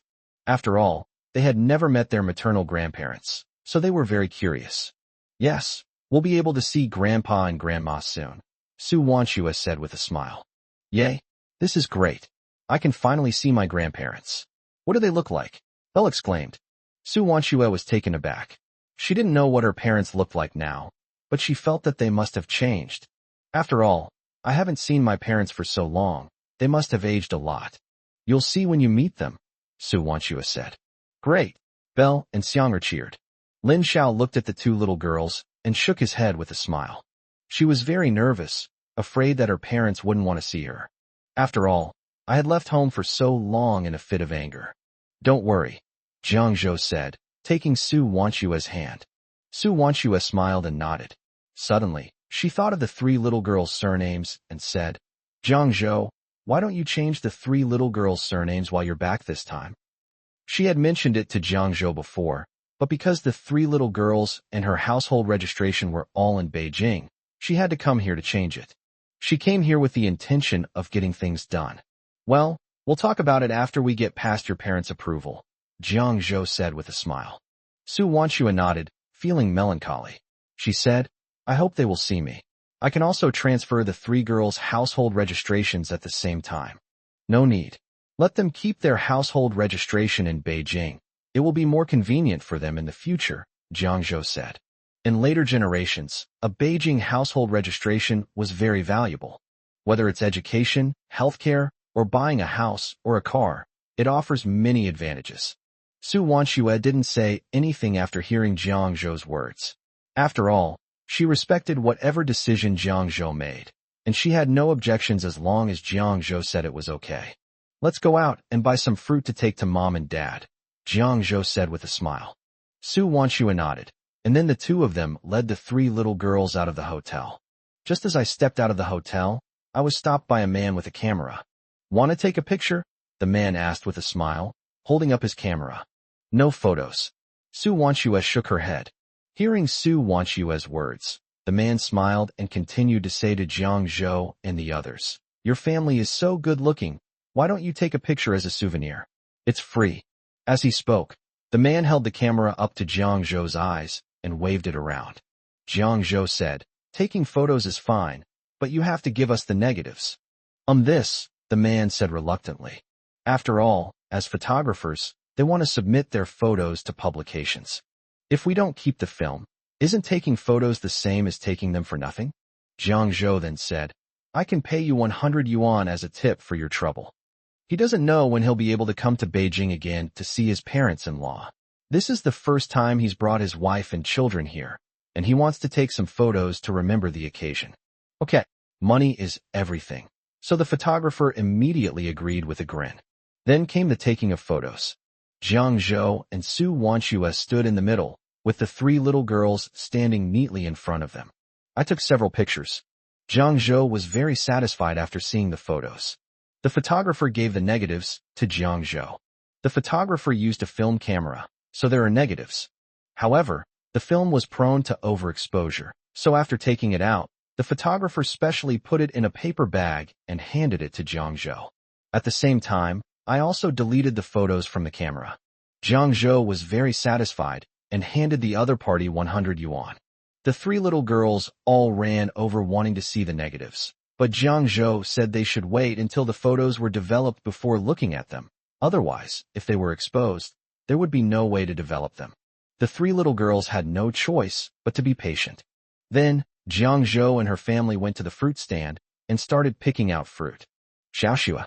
When Su Wanchua heard someone calling her, she turned her head and looked over. When she saw that it was Su Wanchua who had called her, she exclaimed in surprise, Grandma Lu. Lu Mei was Su Wanchua's neighbor. When she was little, Su Wanchua often went to Lu Mei's house to play. Oh my, is it really Xiaoxua? I thought I had mistaken her for someone else. Lu Mei looked at Su Wanchua and said in disbelief, Grandma Lu, you still remember me? Su Wanchua asked in surprise. Of course I remember, Xiaoxua. You're so cute. Who would forget you? You used to come to our house to play all the time when you were little. How could I forget that? Lu Mei said with a smile. Upon hearing this, Su Wanchua's face lit up with a bright smile. You haven't been home for several years, have you? You've finally decided to come home this time. Lu Mei asked with a smile. Yes, I came home to see my parents. Su Wanchua said with a smile. It's good that you're home. Your parents have missed you so much these past few years. They've had a tough time too. Lu Mei sighed. She knew roughly what had happened to Su Wanchua. Although she didn't quite approve of it, she couldn't interfere, since the children had all grown up. Chapter 133, Visiting my father-in-law and mother-in-law's house. I know. I came back this time hoping they can forgive me, Su Wanshua said sadly. Silly girl, it's not your fault. Your parents did this for your own good. After all, they love you. Lu Mei patted Su Wanshua's shoulder to comfort her. Su Wanshua nodded. Lu Mei saw Jiang Zhou and the three maids standing next to Su Wanshua and asked in surprise, Wanshua, are those your child and your husband? Hearing this, Su Wanshua nodded shyly. Then, Su Wanshua introduced, Jiang Zhou, this is Grandma Lu. She's our neighbor. I used to visit her often when I was little, and she was very kind to me. Just call me Grandma Lu, like Xiaoxua does, Lu Mei said with a smile. Jiang Zhou smiled politely at Lu Mei and said, Hello, Grandma Lu. Lu Mei carefully examined Jiang Zhou, thinking to herself, he seems to be a very well-mannered person, and from the aura he exudes, you can tell that his character is definitely not bad. He should be a rather outstanding young man. Bauer, Bayer, Xianger quickly greet Grandma Lu. Hello, Grandma Lu, the three little girls called out in unison. Hearing the three little girls' sweet voices, Lu Mei's face lit up with happiness. She quickly pulled the three girls to her side and asked with a smile, You're so well-behaved and beautiful. After hearing Lu Mei's words, the three girls all nodded with smiles.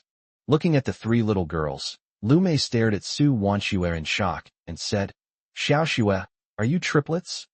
Yes. Su Wanshua nodded in response. Upon hearing this, Lu Mei's eyes widened in disbelief.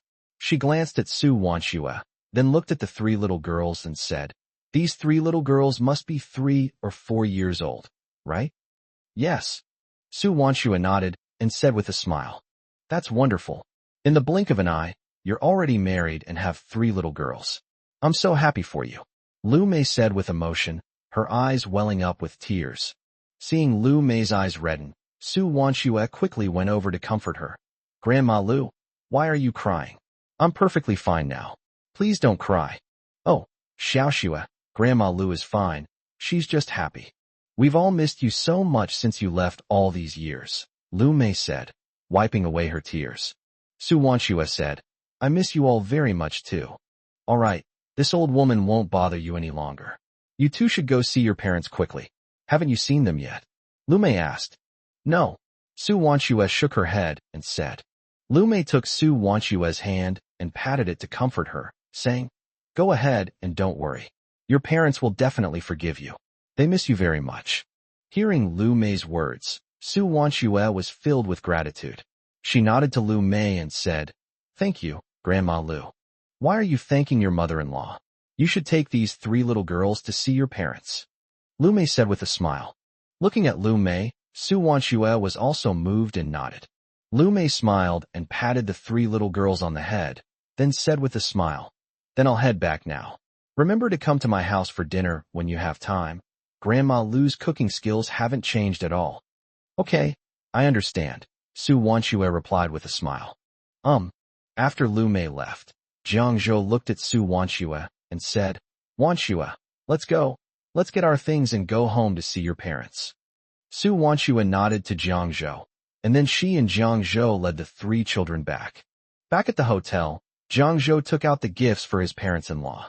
Su Wanshua looked at Jiang Zhou as he took out a bottle of wine and asked in surprise, Jiang Zhou, when did you buy this wine? I already bought it in Changsha, so I had to buy something my father-in-law would like, Jiang Zhou said with a smile. Su Wanshua smiled helplessly. When they went out to buy things for her parents that day, Jiang Zhou had already bought clothes for his father.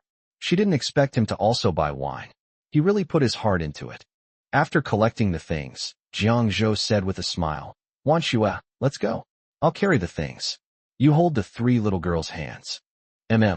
Su Wanshua nodded. Jiang Zhou carried the things and walked in front, with Su Wanshua and the 3 little girls following behind. Su Wanshua and her group entered the Binjiang residential area, and Su Wanshua led them to their apartment building with ease. Looking at the familiar apartment building in front of her, Su Wanshua felt a strong sense of warmth and familiarity. This is where I lived for more than a decade, where I spent my youth and happy times. This place holds so many memories for me. Reaching the elevator, Su Wanshue pressed the button. As she watched the numbers on the elevator slowly decrease, she was filled with emotion. A short while later, the elevator doors opened, and Su Wanshue smiled at Jiang Zhou and said, "Let's go." "Oh." Jiang Zhou nodded, then carried his things into the elevator. The elevator went straight to Dad's building. After the elevator came to a stop, Su Wanshue led the three little girls. Stepping out of the elevator, Su Wanshue looked at her familiar surroundings and felt a warm current well up in her heart, her eyes involuntarily becoming moist. She arrived at her front door and looked at the familiar door, where a cartoon sticker hadn't fallen off yet. These are cartoon stickers she put on the door when they first moved in. She thought her parents must have torn it off, but she never expected that the sticker would still be there. Su Wanshue stared at the door. Now she was only separated from her parents by a door, but she didn't. She mustered the courage to knock on the door, her heart filled with guilt. She was afraid that her parents would not forgive her for her past choice, and that they would no longer acknowledge her as their daughter. "Mommy, where is this?" Bauer looked up, blinking her big, watery eyes, and asked Su Wanshue curiously. Su Wanshue said with a smile, "This is my maternal grandparents' home. Shall we go inside?" Bauer asked, pointing inside the house. "We must go in. Of course we must go in," Su Wanshue said firmly. Jiang Zhou looked at Su Wanshue and said with a smile, "Wanshue, knock on the door. These are your parents. They definitely want to see you." Su Wanshue took a deep breath, adjusted her mindset, and then reached out to press the doorbell. Ding dong. After a crisp sound, Su Wanshue heard footsteps coming from inside the house. Here I am, here I am." Upon hearing that familiar voice, Su Wanshue couldn't help but smile with relief. She looked up at the doorway. Squeak. With a soft push, the tightly closed door slowly opened. A middle-aged woman wearing a blue dress came out of the house. Li Mingyao stared at Su Wanshue in front of her, her mouth agape in surprise, unable to recover for a long time. Chapter 134 Grandma. Su Wanshue looked at Li Mingyao, her heart filled with excitement. Seeing her mother's expression, she knew how shocked Li Mingyao must be.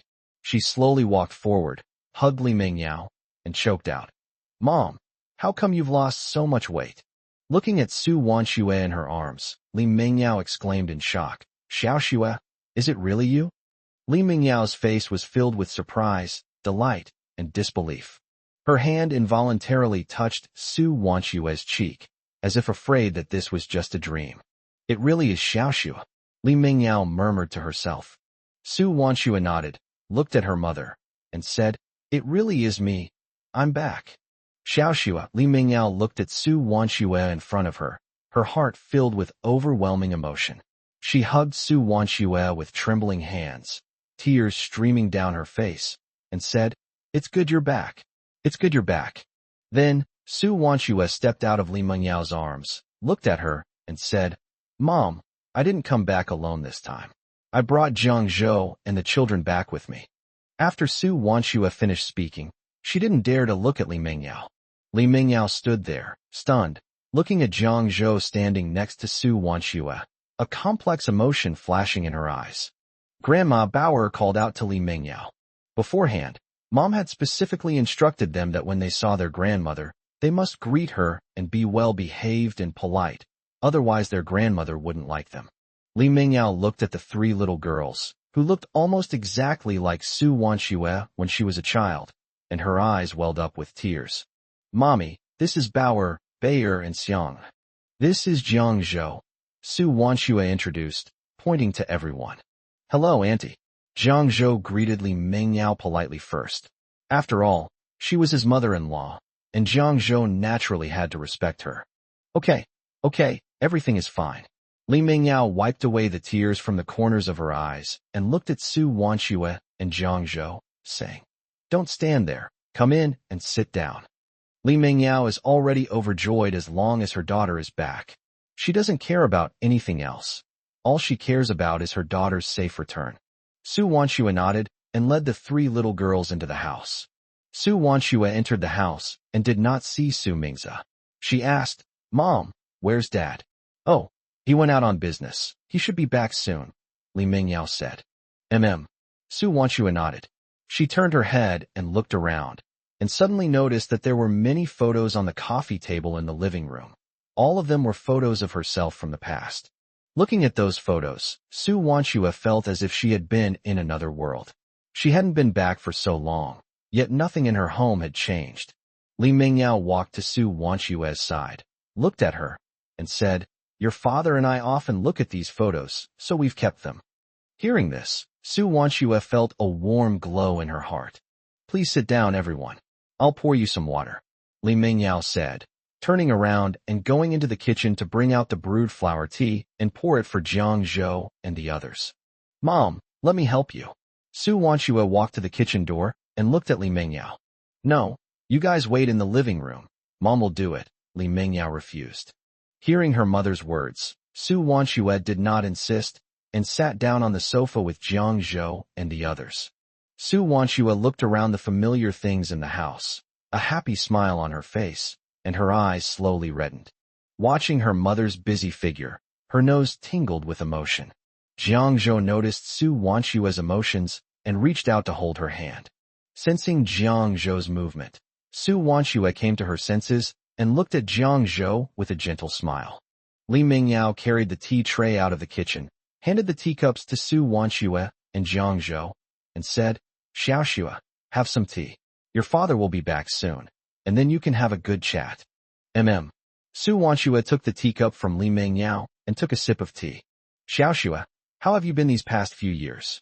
Li Mingyao asked with concern as she sat down next to Su Wanchua. She looked at the three little girls. They must have been 3 or 4 years old. Unexpectedly, Xiaoxua was pregnant with triplets. She had endured so much suffering while carrying 3 children alone. Thinking about this, she felt a pang of pain in her heart. "Mom, I've been doing well these past few years, so you don't need to worry," Su Wanchua said to Li Mingyao. Li Mingyao nodded upon hearing this. She took Su Wanchua's hand, her eyes slightly red, and said, "You've suffered these past few years alone out there. If we hadn't forced you back then, you wouldn't have had to travel so far away all by yourself while heavily pregnant. It's all our fault." Li Mingyao looked at Su Wanchua, her eyes red, and a tear slid down her cheek. "Mom, what's past is past." Su Wanchua looked at Li Mingyao's teary eyes, feeling a pang of sadness herself. She reached for a tissue and wiped away Li Mingyao's tears, saying, "Mom, I was immature back then. You were all doing it for my own good. Look, I'm back now, aren't I? I haven't been back to see you and Dad for the past few years, and you've worried yourself sick over me. I've deeply realized the mistakes I made back then. Mom, I promise I'll take good care of you from now on and won't let you worry about me anymore," Su Wanchua said earnestly to Li Mingyao. "Silly girl." Hearing these words, Li Mingyao was moved and held Su Wanchua's hand tightly, tears streaming down her face again. Seeing this, Su Wanchua immediately took out a tissue and wiped away Li Mingyao's tears. Jiang Zhou stood quietly beside them, watching without saying a word. Su Mingze returned an hour later. When he entered the room and saw Su Wanchua and Jiang Zhou sitting on the living room sofa, he was completely stunned.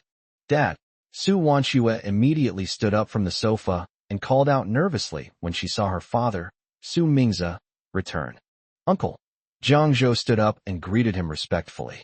Su Mingze was shocked to see Su Wanchua, Jiang Zhou, and the 3 little girls in the living room. He hadn't expected his daughter to come back. He stared at Su Wanchua and Jiang Zhou. At that moment, he felt a mix of emotions. "Dad?" Su Wanchua called out, but seeing Su Mingze's dazed expression, she called again, "Dad?" Su Mingze realized what was happening, but without responding, he quickly walked into his study and slammed the door shut. "That old man has a really strange temper," Li Mingyao muttered, looking at Su Mingze's closed door. Su Wanchua watched her father enter the study, and she felt a little nervous, afraid that her father would be angry with her. Jiang Zhou noticed Su Wanchua's nervousness and worry, and patted her shoulder, saying, "Don't worry, he won't punish you." Chapter 135, Meeting the Father-in-Law. Su Wanchua glanced at Jiang Zhou, then gently shook her head. She couldn't believe that her father no longer loved her. Su Mingze sat down in the study, recalling his attitude when Su Wanchua was pregnant. Although Su Mingze felt sorry for his daughter, he still felt heartbroken when he thought about her choice back then. Su Mingze sat in the chair, thinking about the decision he had made back then, and the more he thought about it, the more he regretted it. He thought about how much hardship Su Wanchua had endured raising their 3 children over the years. Thinking about this, Su Mingzi stood up and paced back and forth, feeling very conflicted. Finally, he sighed, slumped back into his chair, braced his hands on the table, and kept replaying the decision he had made in his mind. The more Su Mingzi thought about it, the more upset he became. Looking at Su Mingzi's tightly closed door, Li Mengyao said, "Xiaoxua, your dad has always loved you the most since you were little. He's just having trouble accepting it right now. In a couple of days, once his anger subsides, he'll be fine." "Okay." Su Wanchua nodded and didn't say anything more.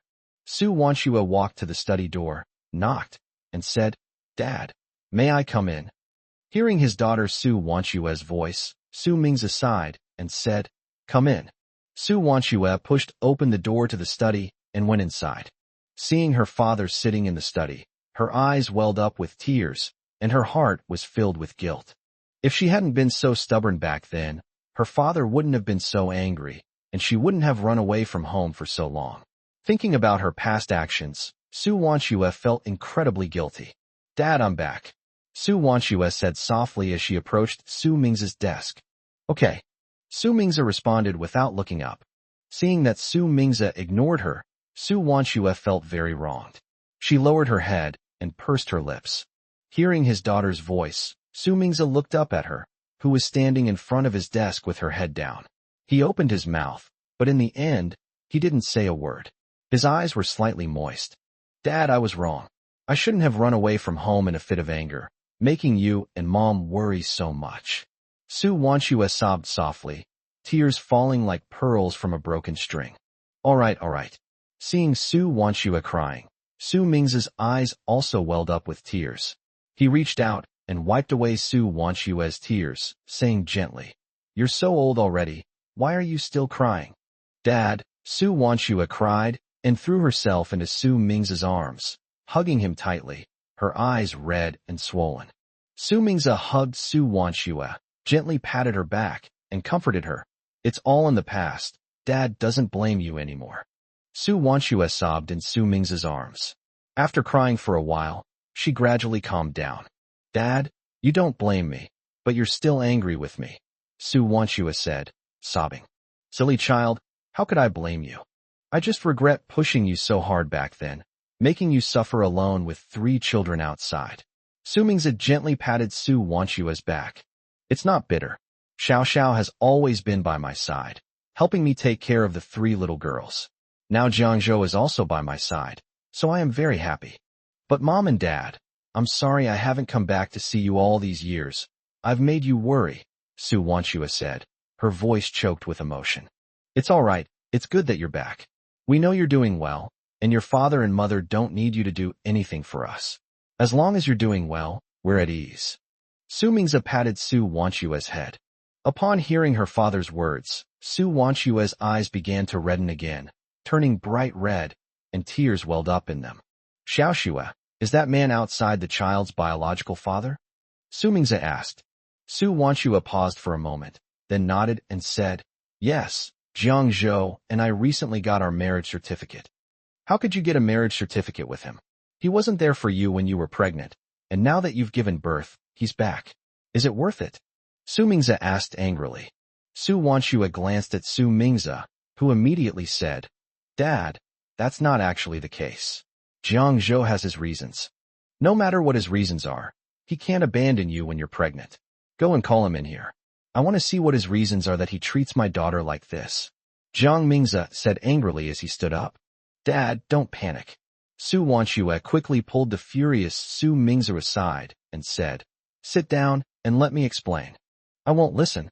Bring him in here," Su Mingzi said, his voice filled with anger.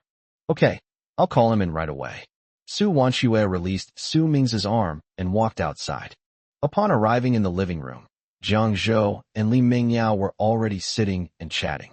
Su Wanchua walked over. Li Mengyao immediately asked with concern, "Xiaoxua, are you all right?" "Mom, I'm fine."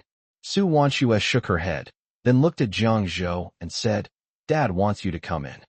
Jiang Zhou nodded. then got up and walked towards the study, with Su Wanshue following beside him. Jiang Zhou walked into the study and saw that Su Ming's expression was a bit serious.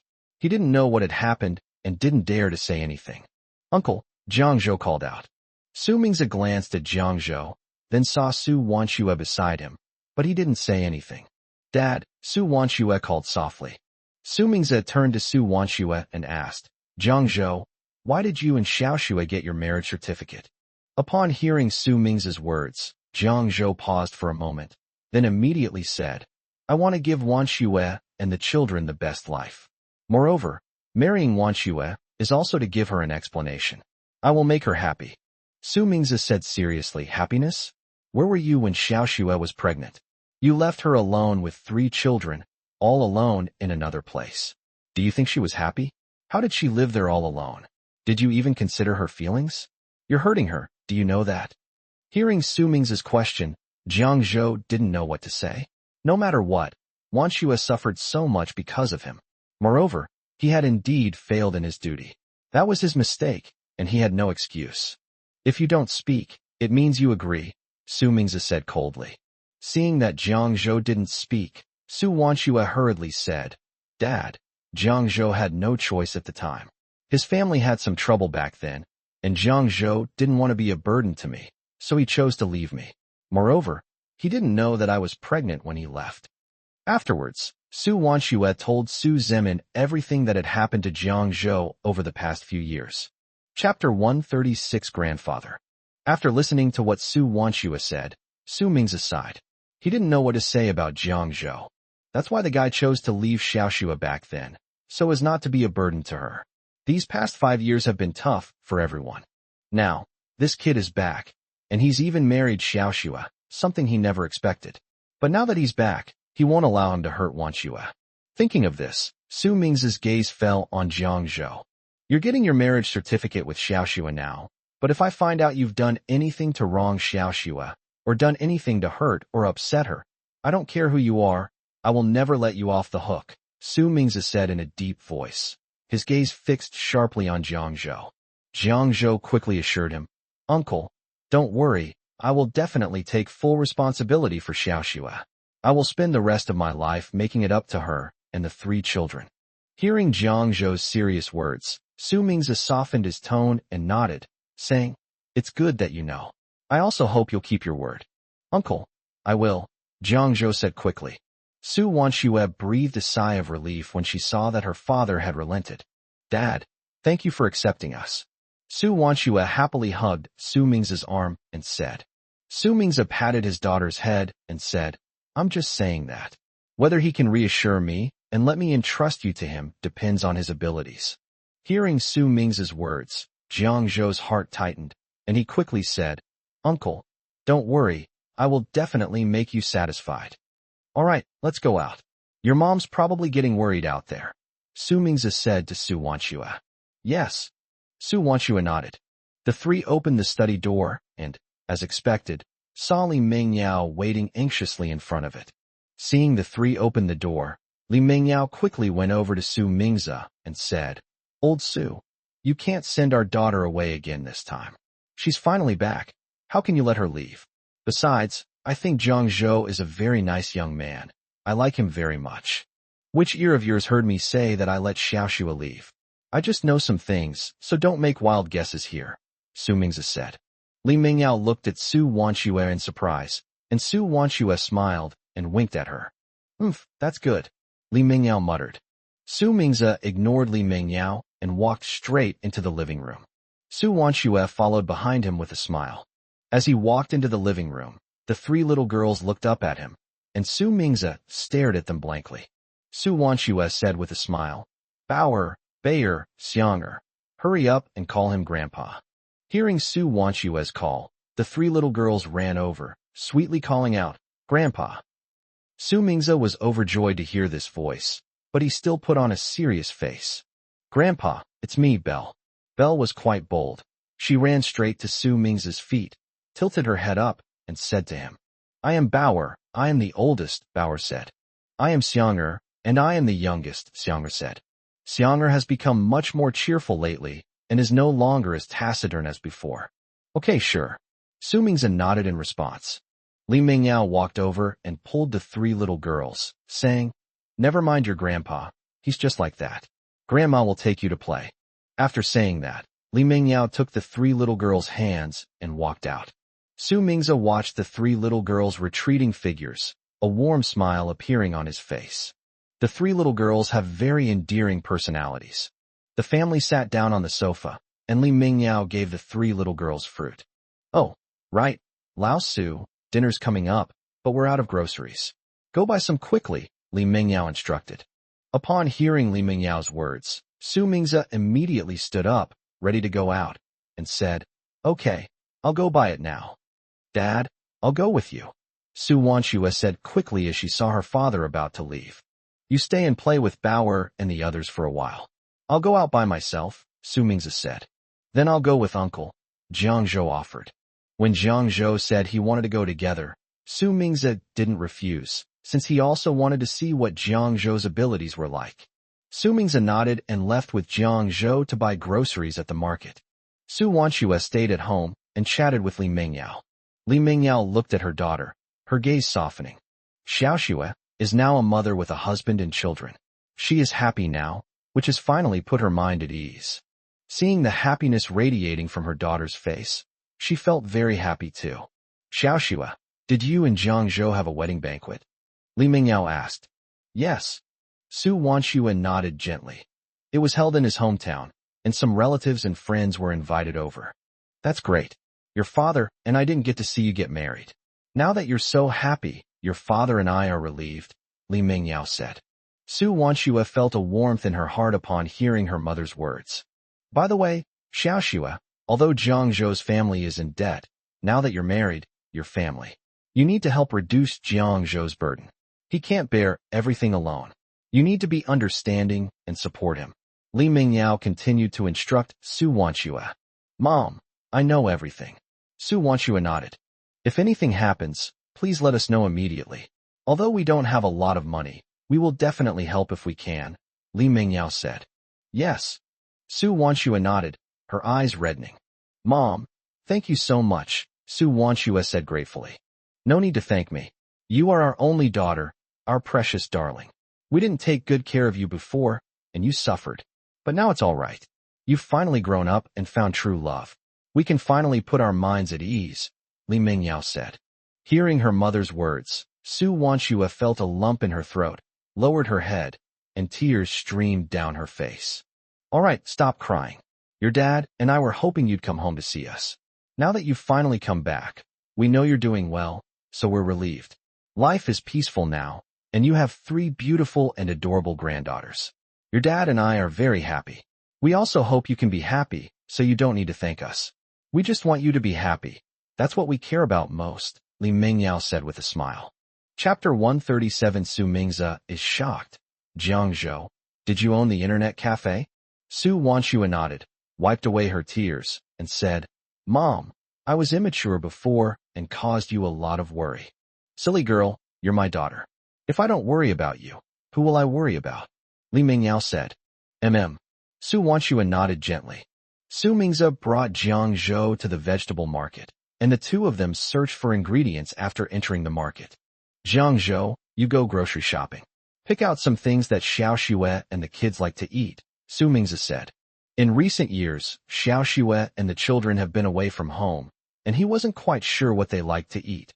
So he had to send Jiang Zhou over, since he didn't know what Xiaoxue and the children liked to eat. Jiang Zhou nodded and said, "Okay." Soon, Jiang Zhou began selecting dishes. He was very careful when choosing vegetables, picking only those that Su Wanshua liked to eat.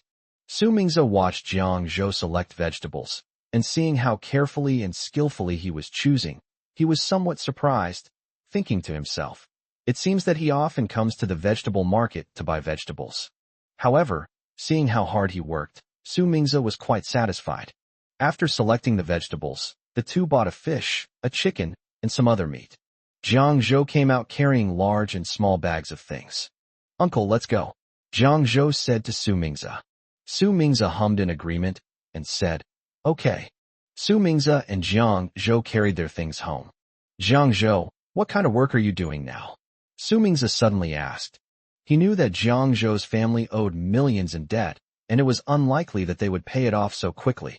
However, he still needed to understand Jiang Zhou's work. I spent the previous 5 years working hard in Shanghai on my own.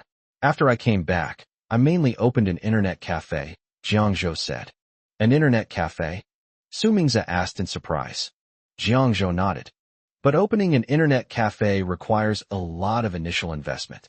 How can you come up with so much money all at once? Su Mingze asked with some doubt. Hearing Su Mingze's words, Jiang Zhou smiled faintly and explained, one of my brothers used to work at a bank, and I asked him to help me get a loan from the bank, so I used that money to open an internet cafe. And this internet cafe is making a lot of money now.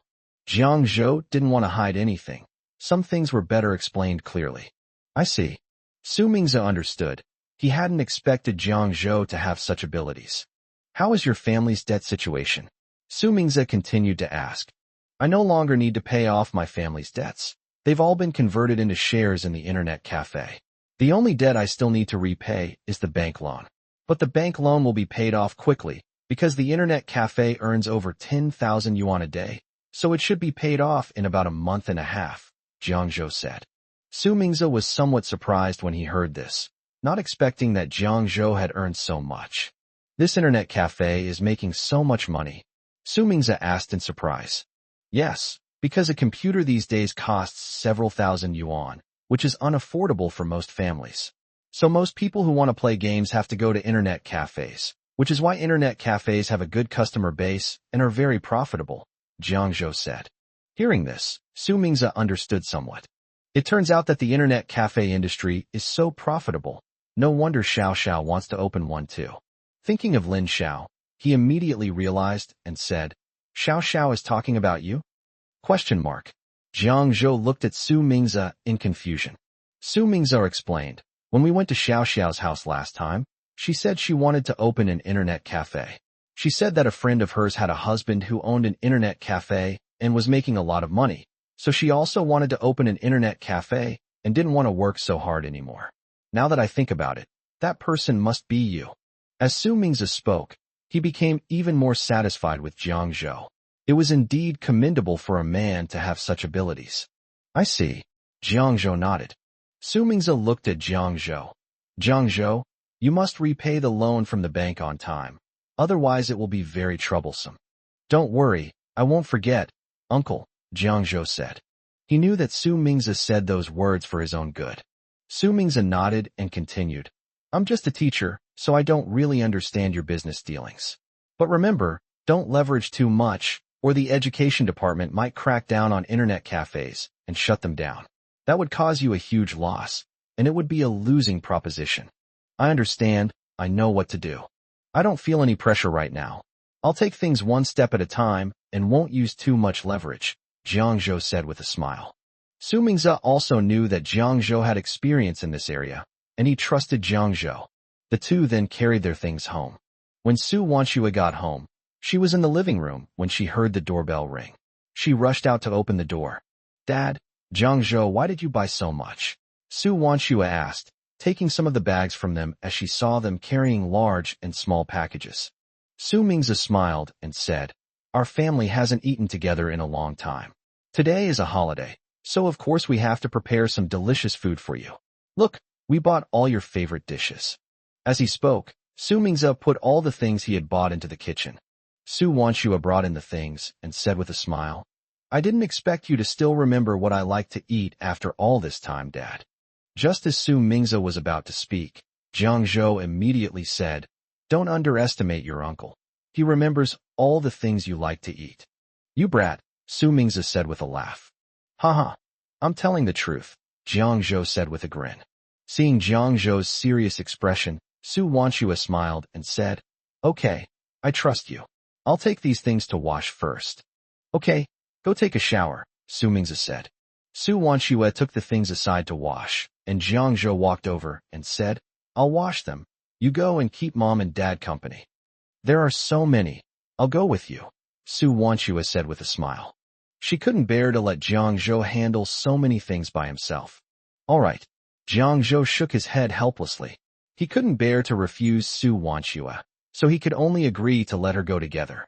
After Jiang Zhou and Su Wanxue washed the vegetables, Jiang Zhou told Su Wanxue to go out and rest. Seeing this, Su Wanxue did not insist on staying, and went out to chat with Su Mingze and Li Mingyao. Why did you come out? Is Jiang Zhou okay inside by himself? Li Mingyao asked immediately when she saw Su Wanxue come out. Mom, don't worry, Jiang Zhou can manage on his own, Su Wanxue said with a smile. That's good, Li Mingyao said with a sigh of relief.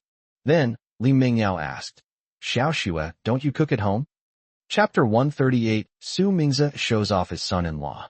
I usually get up and make it in the morning. Jiang Zhou usually does it when I'm at home, Su Wanxue said with a smile. You have to help out a bit too. We can't let Jiang Zhou suffer all by himself, Li Mingyao said. Upon hearing Li Mingyao's words, Su Mingze immediately interjected. Xiaoxue should stay home and take care of the children. It's fine for men to do cooking. I rarely see you cooking at home, Li Mingyao said with dissatisfaction. Upon hearing this, Su Mingze blushed slightly and was too embarrassed to speak. Su Wanxue glanced at Su Mingze and said with a smile, Jiang Zhou won't let me cook, and his cooking skills are much better than mine. Xiang'er is also eating more than usual. When Xiang'er heard her name called, she looked up at them, smiled, and nodded. Really? Li Mingyao asked in surprise. After all, there aren't many men who are willing to cook these days. Of course it's true, Su Wanxue replied with a smile. Then, Su Wanxue looked at the three little girls and asked, Is Daddy's cooking delicious? The three little girls said in unison, Delicious. Upon hearing this, Li Mingyao and Su Mingze immediately became curious. After a while, Jiang Zhou finished cooking all the dishes and brought them to the table. The food is ready, you can eat now, Jiang Zhou called out to the living room. Okay, here it comes, Li Mingyao said with a smile. Li Mingyao was holding the hands of three little girls, and Su Mingze was watching them longingly. However, they could smell the aroma as soon as they got to the table. Upon seeing the table full of dishes, the three little girls immediately surrounded it, looking excited. Jiang Zhou came out of the kitchen and said with a smile, Eat up. Everyone smiled and nodded, then sat down. Jiang Zhou picked up the drinks they had just bought, and the wine he had specially bought for Su Mingze. Jiang Zhou opened the bottle and poured some for Su Mingze. Su Mingze's eyes lit up, and he thought to himself, This kid is quite savvy. Then he looked at Li Mingyao, who was also looking at him, and said with a smile, All right, I'm happy today, so I'll allow you to have a little bit, but don't overindulge. Okay, I promise I won't drink too much. I'm happy today, Su Mingze quickly assured him. Eat first, Su Mingze said immediately after finishing his sentence. Li Mingyao smiled and reached out with her chopsticks to pick up the food, curious about her son-in-law's culinary skills. She wanted to try it too. Su Wanxue also picked up a piece of fish, took a small bite, and found the fish to be tender, smooth, and delicious. She couldn't help but give a thumbs up and exclaimed, It's delicious. Su Mingze also had a look of utter delight on his face. Li Mingyao also looked like she was enjoying herself. She looked at Jiang Zhou and asked with a smile, Xiaozhou, how do you cook so well? I've never seen anyone cook so well before. Jiang Zhou smiled modestly and remained silent. Su Wanxue tasted them and found that none of the dishes were very spicy. She knew it must be because Jiang Zhou deliberately didn't add too much spice, since her parents didn't eat spicy food much.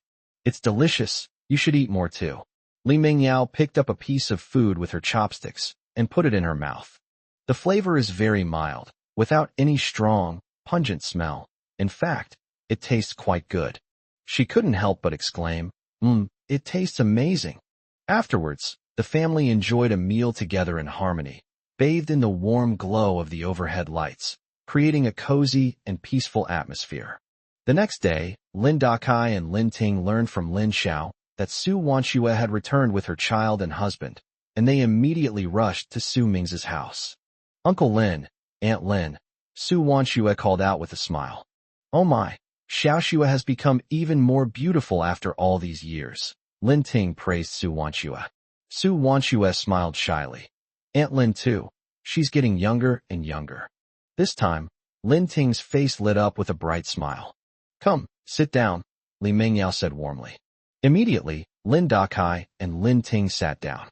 Su Wanshue introduced them. Zhang Zhou, these are Lin Zhao's parents. You can call them Aunt Lin and Uncle Lin. Zhang Zhou called out with a smile. Uncle Lin, Aunt Lin. Lin Dakai and Lin Ting both nodded in satisfaction, finding Zhang Zhou quite young and handsome. They were also pleased that Su Wanshue had found such a handsome boyfriend.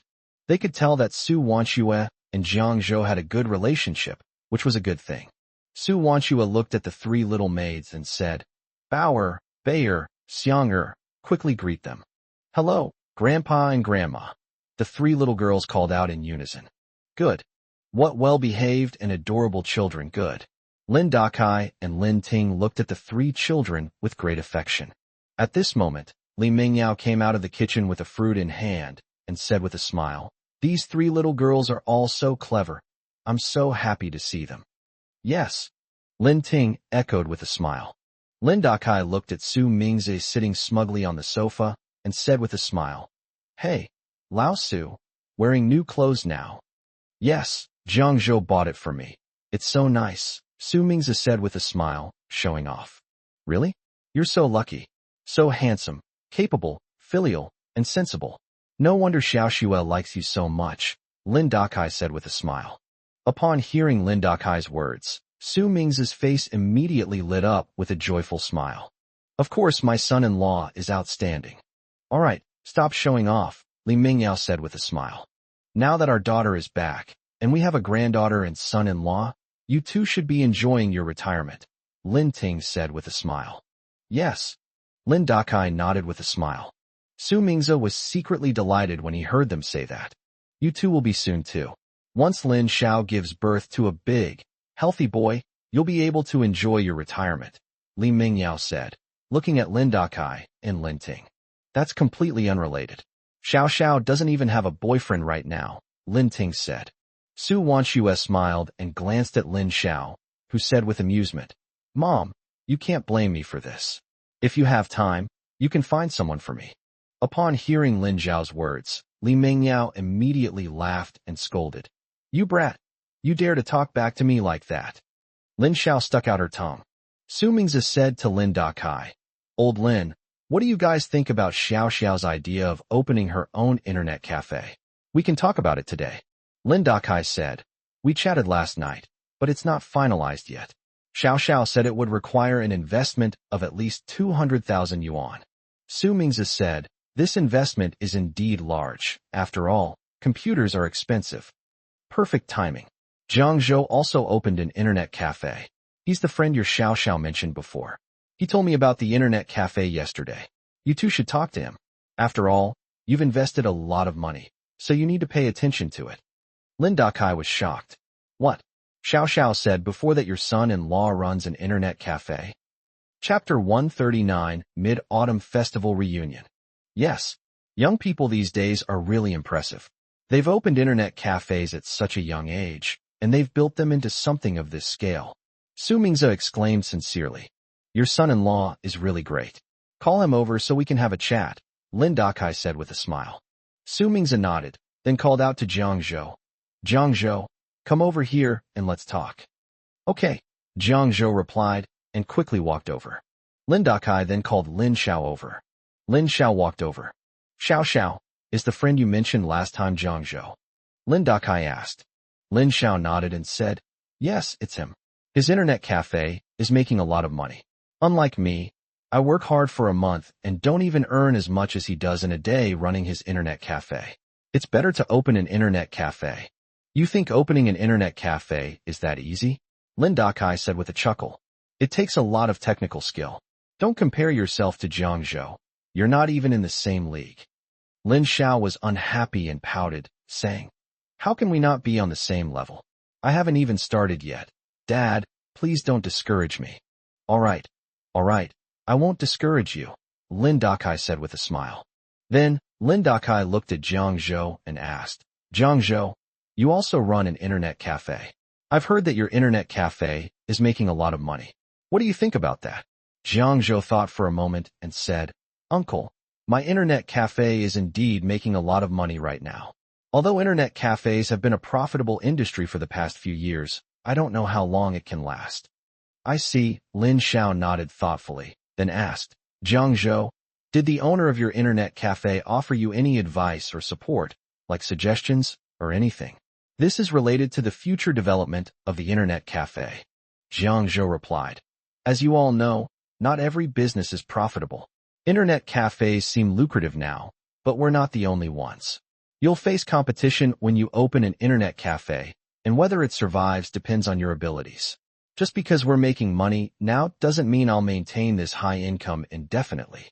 He first presented the difficult problem to them, and whether Lin Xiao would ultimately open an internet cafe was up to the Lin family to decide.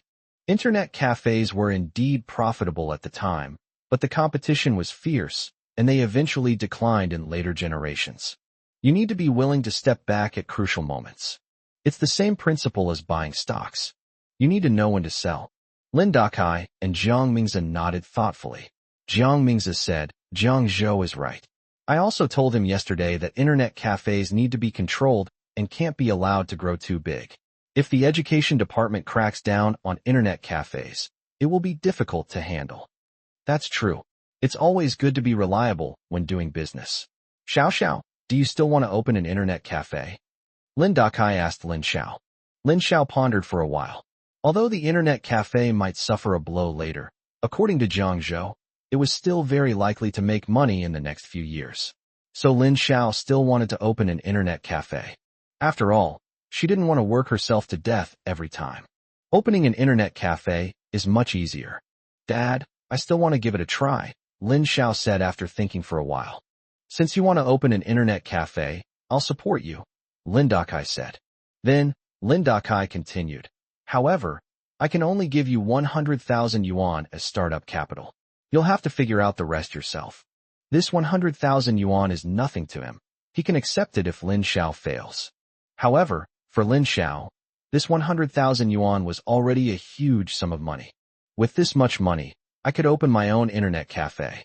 Don't worry, I'll find a way to earn that 100,000 yuan back, Lin Xiao said, then turned to Jiang Zhou. Jiang Zhou, your internet cafe is making quite a bit of money now. Can you give me some advice? Jiang Zhou smiled and said, that's no problem. Then tell me, let's discuss it together, Lin Xiao said again. Jiang Zhou said with a smile, first, find a good location, then rent a shop and make sure it's clean. You can buy a few big fans to keep everyone cool when they're in the internet cafe. I'll configure a computer for you later. You can take that to the place I went to before to buy a computer. I bought a lot of computers from that owner. He's trustworthy. After hearing Jiang Zhou's words, Lin Xiao couldn't help but nod to himself, his impression of the internet cafe deepening. This person was indeed extraordinary. This person is really clever. Not only does he know how to make money, but he can also come up with such a plan. Then I'll leave it to you, Lin Xiao said with a slight smile. No problem, Jiang Zhou said with a smile. Lin Dakai nodded in agreement.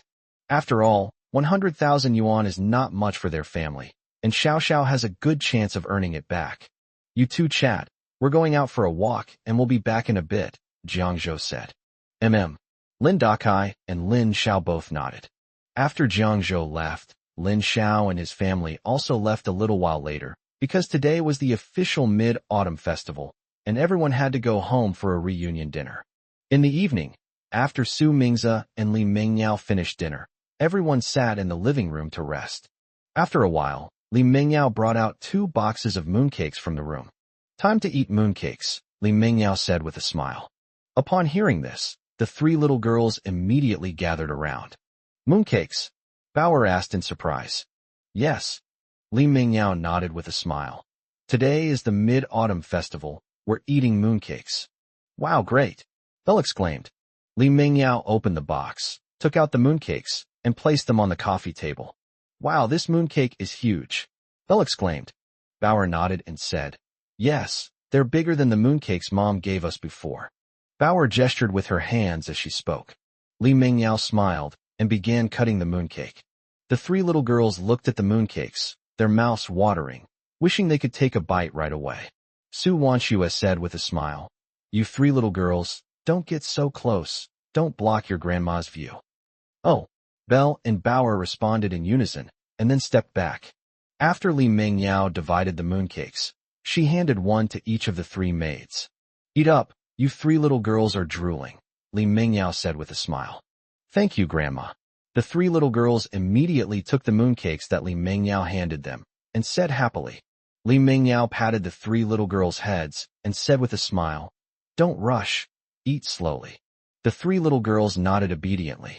You three can take them yourselves, Li Mingyao said with a smile to Jiang Zhou and Su Wanxue. Su Wanxue and Jiang Zhou nodded, and each took a piece, while Su Mingzi did not make a move. Aren't you going to eat? Li Mingyao asked. Su Mingzi shook his head and said, I don't like eating this kind of thing. Chapter 140 Meeting a Talented Person. Li Mingyao naturally wouldn't agree to his request. She picked up a mooncake and handed it to Su Mingzi, saying, Have a piece. Our family hasn't been together like this for a long time. Hurry up and have a piece so we can be reunited. Hearing Li Mingyao's words, Su Mingzi did not refuse. He put the mooncake in his mouth and then said with a smile, Okay, our family will be reunited. Su Wanxue and Jiang Zhou exchanged a smile. The next day, after breakfast, Li Mingyao asked, Jiang Zhou, have you been to Beijing before? No, I was in Shanghai before, Jiang Zhou said, shaking his head. However, he never came here in this life. Before his rebirth, he used to come to Beijing frequently. He is also very familiar with this area. Oh, I see. You've all come all this way to Beijing. So let Xiaoxue take you and the children out for a good time today. Let's have some fun and do some shopping while we're at it, Li Mingyao said with a smile. Su Wanxue smiled and nodded, saying, Okay, that's great. I haven't had a proper chance to explore Beijing in a long time. Let's have some fun today. Jiang Zhou smiled and nodded, saying, Uncle, aren't Annie going? We'll just rest today. Why should we meddle with you young people? Li Mingyao said with a smile. Jiang Zhou smiled, but didn't say anything. Then, Li Mingyao said with a smile, But Jiang Zhou, you need to change how you address him. You and Xiaoxue have already registered your marriage, so you shouldn't call him uncle and aunt anymore. Jiang Zhou was taken aback. He knew that he and Wanxue had already registered their marriage, but when he came to Beijing, because of what had happened before, he was afraid that calling them mom and dad directly would make them unhappy, so he had been calling them uncle and aunt. He never expected that Li Mingyao would bring it up today, and even ask him to change his mind. He was a little excited. This meant that Wanxue's parents had given their approval. Jiang Zhou didn't hesitate and called out, Dad, Mom. Upon hearing Jiang Zhou's words, Su Wanxue smiled sweetly, while Li Mingyao and Su Mingzi nodded in satisfaction. All right, that's enough for today. You guys go out and have some fun, and we'll stay home and rest, Li Mingyao said with a smile. Okay, Mom, Jiang Zhou replied with a smile. Li Mingyao smiled and ignored them. Bauer, Bayer, Xianger, let's go out and play. Do you want to come? Su Wanxue waved to the three little girls who were still playing on the ground. Upon hearing Su Wanxue's voice, the three daughters immediately dropped their toys and ran to Su Wanxue's side. Mommy, where are we going to play? Belle asked, blinking her eyes. The other two maids also stared at Su Wanxue with their big, watery eyes. Su Wanxue pinched Belle's rosy cheeks and said, Let's go outside first. Mom hasn't decided where to go yet. The three little girls nodded obediently, and then Su Wanxue and Jiang Zhou led the three little girls out. Dad, Mom, we're leaving. Su Wanxue waved to Li Mingyao and Su Mingzi. Okay, go ahead. Be careful, Li Mingyao said with concern. Okay, Mom. Su Wanxue and Jiang Zhou led the three little girls out the door. The three girls knew it wasn't safe outside, so they didn't run around. Instead, they followed Su Wanxue's footsteps. The three girls walked with a rhythm, hopping and skipping like happy little birds. Jiang Zhou, shall we go to the Forbidden City in Beijing? Su Wanxue said to Jiang Zhou. Okay, let's go there. Jiang Zhou nodded and said, This Forbidden City is a very magnificent and historically significant building. Su Wanxue had been there several times, and she knew that there were many scenic spots there, and that they were very meaningful. Su Wanxue and Jiang Zhou brought the three little girls to the Forbidden City. This Forbidden City was very magnificent, very beautiful, and very luxurious. The three little girls stood in front of the Forbidden City, looking at the towering walls, the tall sculptures, and the lifelike stone statues. They were deeply moved. This is the imperial palace of ancient times. The three little girls' eyes lit up as they looked at the palaces. All right, let's go in, Jiangzhou said.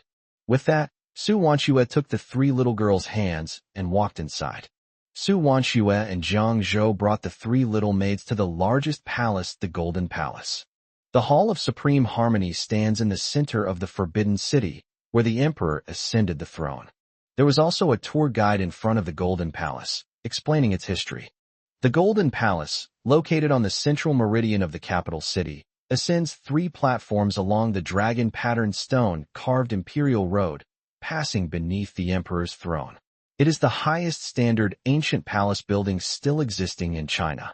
Listening to the tour guide's introduction, Su Wanxue was also amazed. I never imagined that this palace had such a long history and was so magnificent. Jiang Zhou looked at the tour guide and immediately recognized who he was. I never expected to run into him. Qing. This person later opened thousands of chain internet cafes across the country and took the internet cafe brand public. Don't let his current job as a tour guide fool you. In a year, he'll be working in the internet cafe industry. Jiang Zhou looked at Qing and felt that he seemed a little absent-minded, wondering what he was thinking. However, Jiang Zhou didn't pay much attention to it. He and Su Wanxue brought 3 little girls to visit the area. The 3 little girls were looking at the various exquisite sculptures and were very curious about the lifelike patterns on them. Daddy, what is this pattern? Why is it so beautiful? Bauer asked curiously. Because these were our great ancestors, whose wisdom is unimaginable to later generations. This is what our ancestors left us. Their culture is profound, and we should learn from them, Jiang Zhou said with a smile. The 3 girls all looked enlightened upon hearing this, and they all agreed with what Jiang Zhou said. Jiang Zhou smiled and patted their heads before leading them on their way. Suddenly, a person ran towards Jiang Zhou and the others, running rather fast. Jiang Zhou immediately shielded the 3 girls to prevent anyone from bumping into them.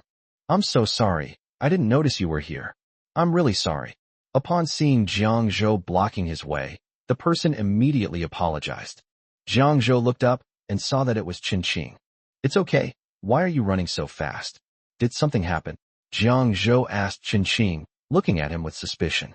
Qing looked at Jiang Zhou with a pale face and said, It's nothing. It's nothing. Chapter 141 Going Home. Jiang Zhou frowned as he saw Qing's face turn completely pale. He felt something was wrong. Had something happened? Looking at Qing's appearance, Jiang Zhou vaguely guessed what was going on. Jiang Zhou looked at Qing and asked, Qing, are you sick? You look so pale. Shouldn't you go to the hospital for a checkup? How do you know my name? Qing asked Jiang Zhou in surprise. Don't worry about that for now. Is something wrong? You can tell me, and maybe I can help you, Jiang Zhou said worriedly. Seeing Qing's state, Jiang Zhou had a vague idea of what was going on, but he wasn't sure. Can you really help me? Qing asked Jiang Zhou, looking at him incredulously. Yes, as long as you can tell me. I will do my best no matter what. Upon hearing Jiang Zhou's words, Qing felt relieved, realizing that Jiang Zhou genuinely wanted to help him. I need money. My elderly mother is seriously ill, and she will die if we don't have money for treatment. Please help me, Qing pleaded with Jiang Zhou. Seeing Qing's condition, Jiang Zhou knew that Qing's situation must be very serious. Okay, don't worry, I'll take care of this. Now tell me how much money you need from me. Jiang Zhou asked. 100,000. Can you lend me 100,000 yuan? I promise I will pay you back. Please, please save my mother, Qing pleaded. I can lend you this, but I have a condition, Jiang Zhou said. What are the conditions? Tell me, Qing asked anxiously. I can lend you 100,000 yuan, but I need you to work for me, Jiang Zhou said solemnly to Qing. What's the matter? Qing's face immediately lit up with joy when he heard Jiang Zhou say he wanted to lend him 100,000 yuan. He then looked at Jiang Zhou and said, Okay, I'll agree to whatever conditions you set. As long as you can help my mother get better, I'll do anything. Don't rush. I need you to come and be the manager of my internet cafe. Can you do that? Jiang Zhou said. No problem. Qing nodded. Jiang Zhou smiled. Now that he had recruited Qing, he believed that his internet cafe business would become very popular and he would make a lot of money. Thinking of this, A smile appeared on Jiang Zhou's lips. Give me your contact information and bank card number, and I'll transfer the money to you later, Jiang Zhou said. Okay, I'll give you my contact information and bank card number. You can transfer the money to me, and I'll pay you back as soon as possible, Qinqing said. Qinqing looked at Jiang Zhou with gratitude in his eyes. He really hadn't expected Jiang Zhou to trust him so much. Qinqing was very grateful to see that Jiang Zhou believed in her so much. Jiang Zhou nodded and wrote down Qinqing's contact information. Go and comfort your mother first. Come find me after you've settled things here, Jiang Zhou said. Qinqing nodded and then promised, Thank you. I will definitely come to find you.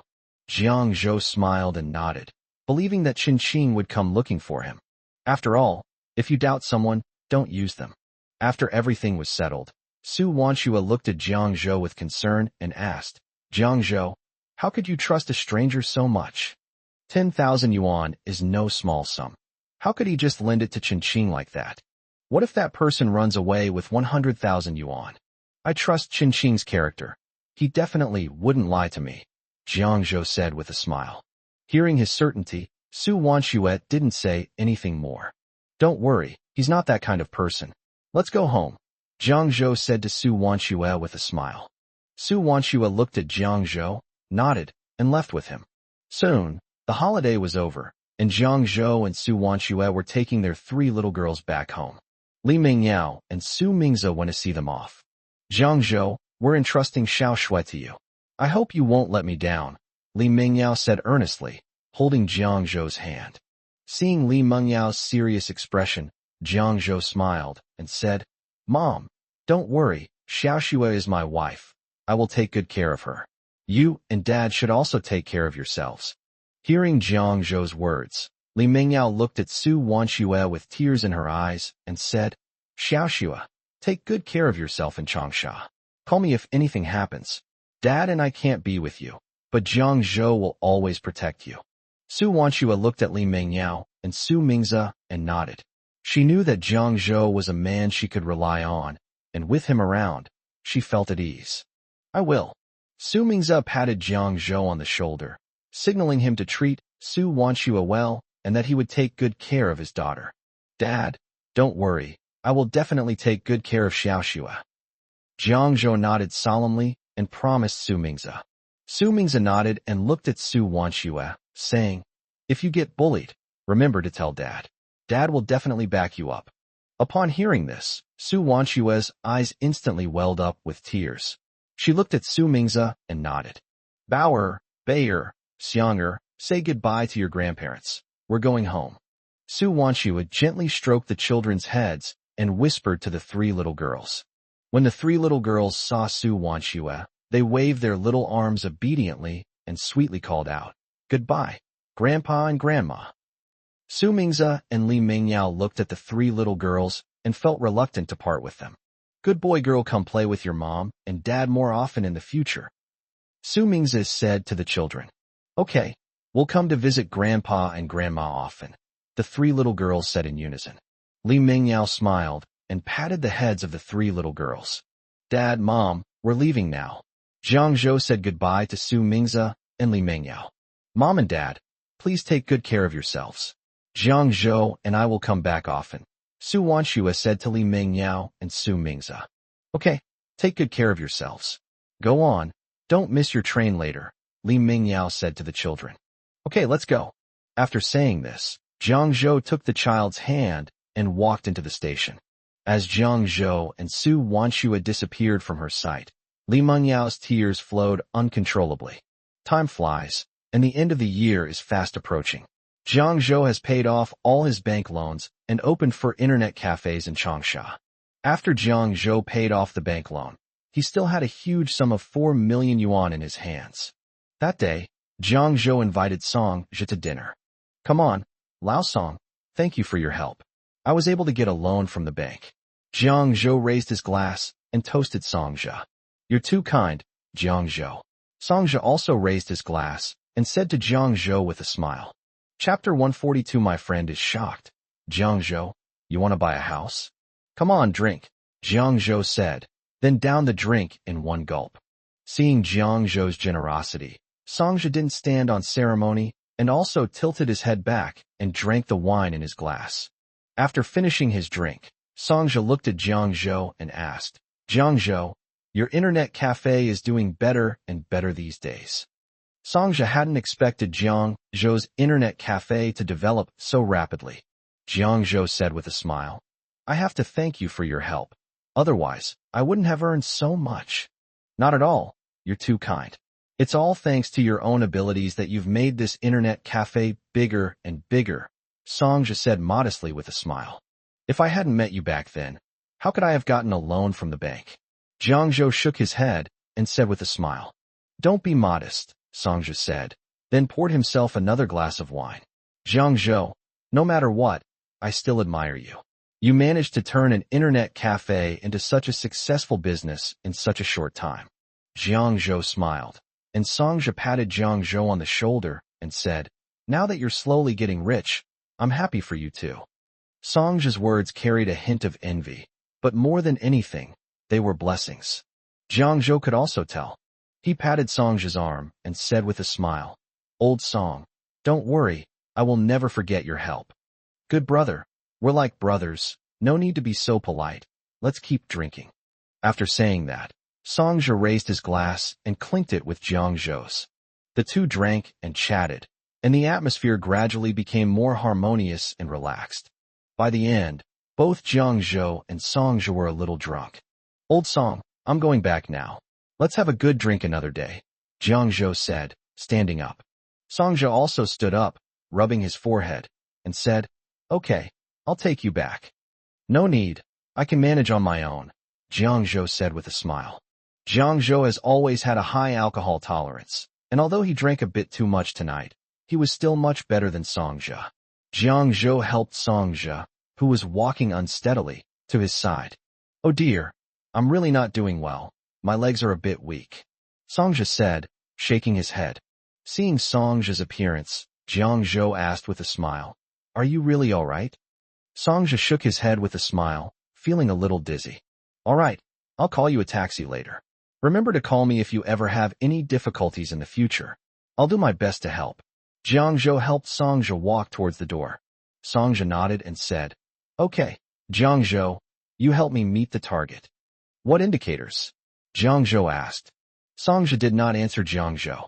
Jiang Zhou looked at the somewhat confused Songja and sighed helplessly. It seems I'll have to ask him tomorrow. Jiang Zhou always remembered Songja's help. Jiang Zhou helped Songja out of the store, flagged down a car, helped Songja into the car, and then closed the car door for him. The driver asked Jiang Zhou for his address, then started the car and drove away.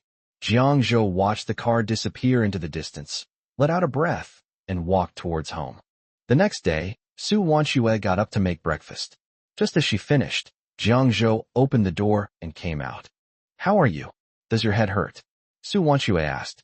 When Jiang Zhou came back yesterday, he smelled strongly of alcohol, so Su Wanxue immediately got up and made him a bowl of hangover soup.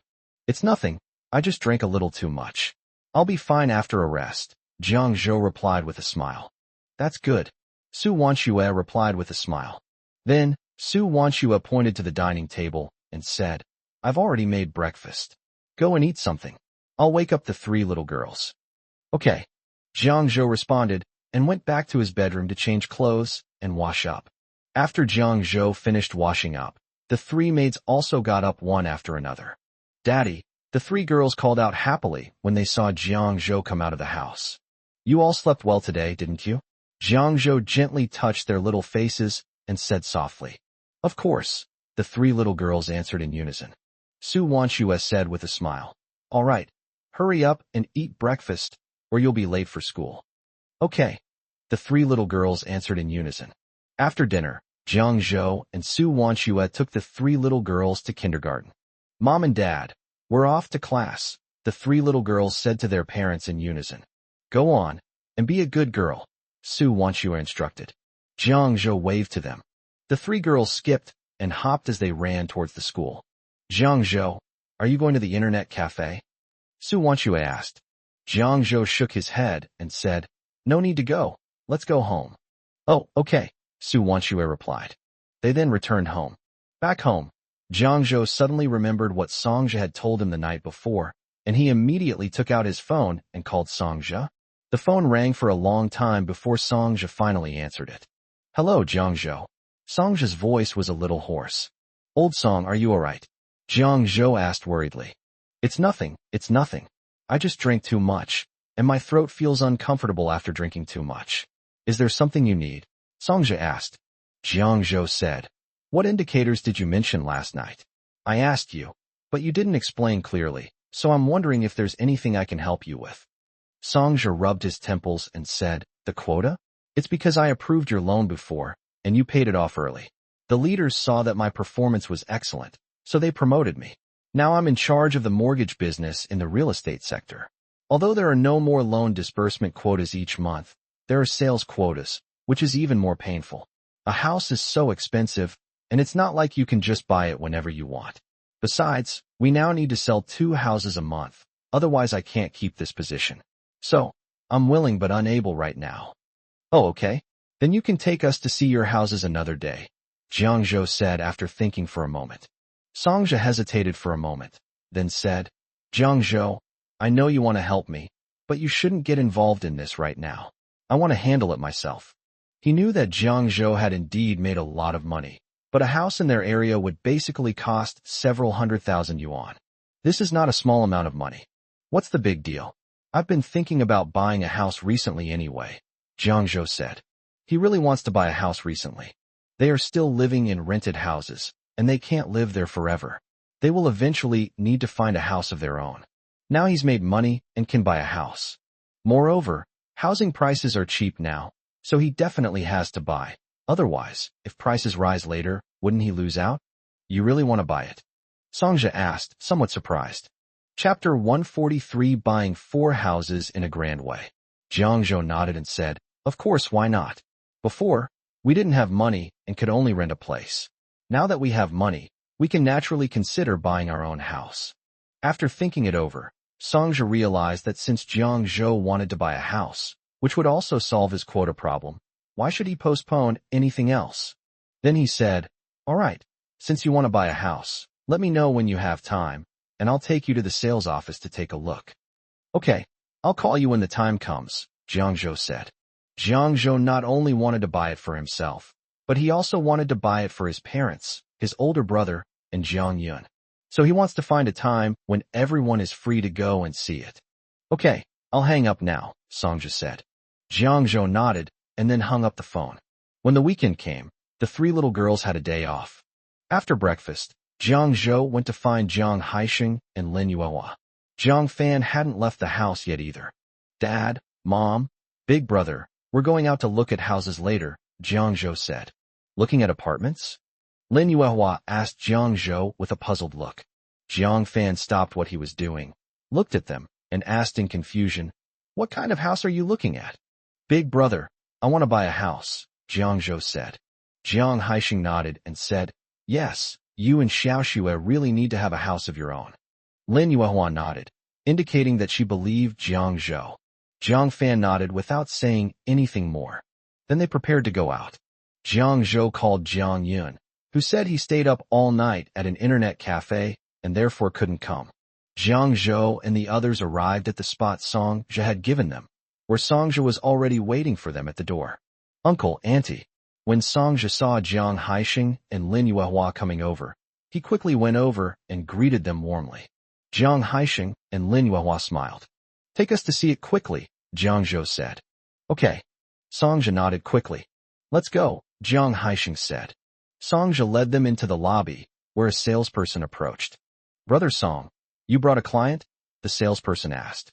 Song Zhe said with a smile, what client? This is my brother. He's planning to buy a house. Give him a proper introduction. Hello, the salesperson said with a smile. Hello, Jiang Zhou replied with a smile. How big of a house are you looking for? We can show you all the houses we have right now, the salesperson said. About 300 square meters, Jiang Zhou said. Upon hearing this, the salesperson looked at Jiang Zhou with some surprise. A 300 square meter house is no ordinary house. It would be very expensive, and most people couldn't afford it. It seems that Brother Song is a big customer. Okay, please follow me. The The salesperson smiled and nodded, making an inviting gesture. The salesperson took them to Qinghu Garden. Jiangzhou, take a look. What do you think of this place? Are you satisfied? Songzhe led them around to see the place and asked for Jiangzhou's opinion. Jiangzhou looked around and then said, not bad. Quite nice. The environment here is very good. The entire community has excellent landscaping and a very pleasant environment. The property management is also very effective, and the security at the building is excellent. It's close to the city center, and the transportation is convenient, Songzhe said. The location here is quite good, Jiangzhou nodded and said. The salesperson led them to the first floor of Unit A2 and opened the door. Take a look at this one first. It has a total area of 285 square meters, the salesperson said. Jiangzhou and his group went straight inside. The house wasn't decorated yet, so they could only check out its location and layout. This house has 5 bedrooms, 3 living rooms, and 3 bathrooms, which is quite large. The balcony of this house offers a beautiful view to the east. Jiang Haixing and Lin Yuehua were quite satisfied with it. Jiangzhou, how is it? Are you satisfied? Songzhe asked. Not bad, but the first floor is too low, Jiangzhou said. There's another one like this on the 9th floor, in the same location as this one, the salesperson said. Oh, that's great. Take us to see it. Jiangzhou nodded. Okay. The salesperson led them to the 9th floor. Jiangzhou stood on the balcony of the 9th floor and looked down. He could only see a corner of a building below. However, the location was just right. He could see the bustling traffic on the opposite street and watch cars passing by. Moreover, from this vantage point, one can see a wider view of Changsha. I must say, the location here is excellent. Wanshua, what do you think? Jiangzhou asked. Jiang Wanshua looked at the house and nodded, saying, Not bad. This house is quite nice, and it's not far from the city center. I think it's good too, Jiang Haixing said. Then we'll book this house, Jiangzhou said with a smile. Okay. Jiang Wanshua nodded and agreed to reserve the house. The salesperson was overjoyed to hear this. If she can close this big deal, she'll get a promotion. Jiangzhou then looked at the salesperson and said, Could you please show us a smaller apartment, around 150 square meters, for my parents to live in? Su Wanshua smiled when she heard this. She knew that Jiangzhou wanted to buy a house for his parents, and she didn't object. Lin Yuehua and Jiang Haixing, however, were somewhat taken aback. Although they both knew that Jiangzhou might buy a house, they didn't expect that Jiangzhou would actually want to buy a house for them. I think we should forget about it. We don't need to look at this house, Jiang Haixing said, refusing the offer. Dad, I'm definitely going to buy you a house, so don't worry about it, Jiangzhou said with a smile. Jiang Haixing shook his head helplessly. He knew that Jiangzhou was determined to buy them this house. Then, the salesperson took Jiangzhou and his group to see several other houses. These houses are all in very good locations, very suitable, and not far from their unit. Back at the sales office, Jiangzhou said, All right, I've bought the 9th floor apartment I just looked at, as well as these 3 apartments. Upon hearing this, Jiang Haixing, Songzhe, and the sales staff all stared at Jiangzhou in shock. This, the salesperson gaped, unable to believe his ears. Jiangzhou actually bought all these houses. That's no small sum of money. The saleswoman was dumbfounded. She had never encountered such a generous customer before. So, are you selling it or not? Jiangzhou asked the salesperson with a smile. Sell, the salesperson exclaimed immediately, snapping out of his daze. Why did you buy so many houses? Lin Yuehua asked, puzzled. How much would all these houses cost? Chapter 144 Shocking. Buying 2 luxury cars worth millions. Jiangzhou said with a smile. Since we're buying houses, everyone should get one. Moreover, there was something else he didn't say. The current housing prices are extremely cheap, almost like picking up money. Although the housing prices in Changsha and later generations are not high compared to the rest of the country, the price of this particular property rose to over 20,000 yuan per square meter in later generations because it was a school district property, and the supply still couldn't meet the demand. Now it only costs 3,000 yuan per square meter.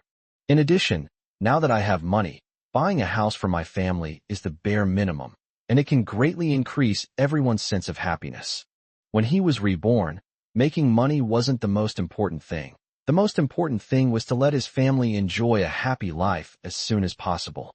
He also bought a set for Jiang Yun, because Jiang Yun had helped him a lot and was also a member of his team. He has always been very generous to his team members. When Jiang Yun learned that Jiang Zhou had also bought her a house, she was so shocked that her eyes almost popped out of her head. He really didn't expect Jiang Zhou to buy him a house.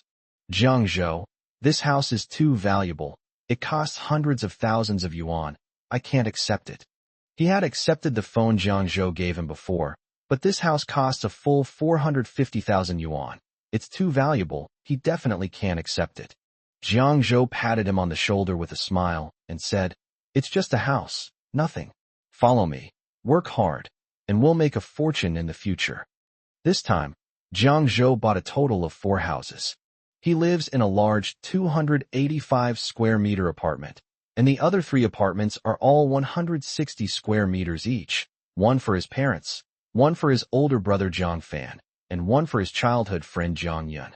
Because Jiang Zhou paid in full, the sales office gave him a 10% discount and rounded down the price, resulting in a final transaction price of 2.06 million yuan.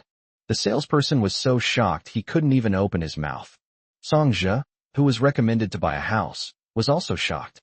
He never expected that Jiang Zhou would buy 4 houses in one go, all of them in full, and all of them were large houses. He completed his task targets in no time, and even exceeded them. Having a rich friend makes all the difference. What he initially thought would be difficult was easily solved with the help of his wealthy friend. After buying the house, Jiang Zhou asked Chun Hai to help with the renovation. He used to hire Chun Hai to renovate his internet cafes. When Chun Hai was renovating his first internet cafe, he handled all the masonry, plumbing, painting, and carpentry work all by himself. When Jiang Zhou was renovating the second internet cafe, his requirements were higher, and Chun Hai had some money in hand, so he started to build a team. The third and fourth internet cafes behind were decorated exceptionally well, all according to Jiang Zhou's requirements.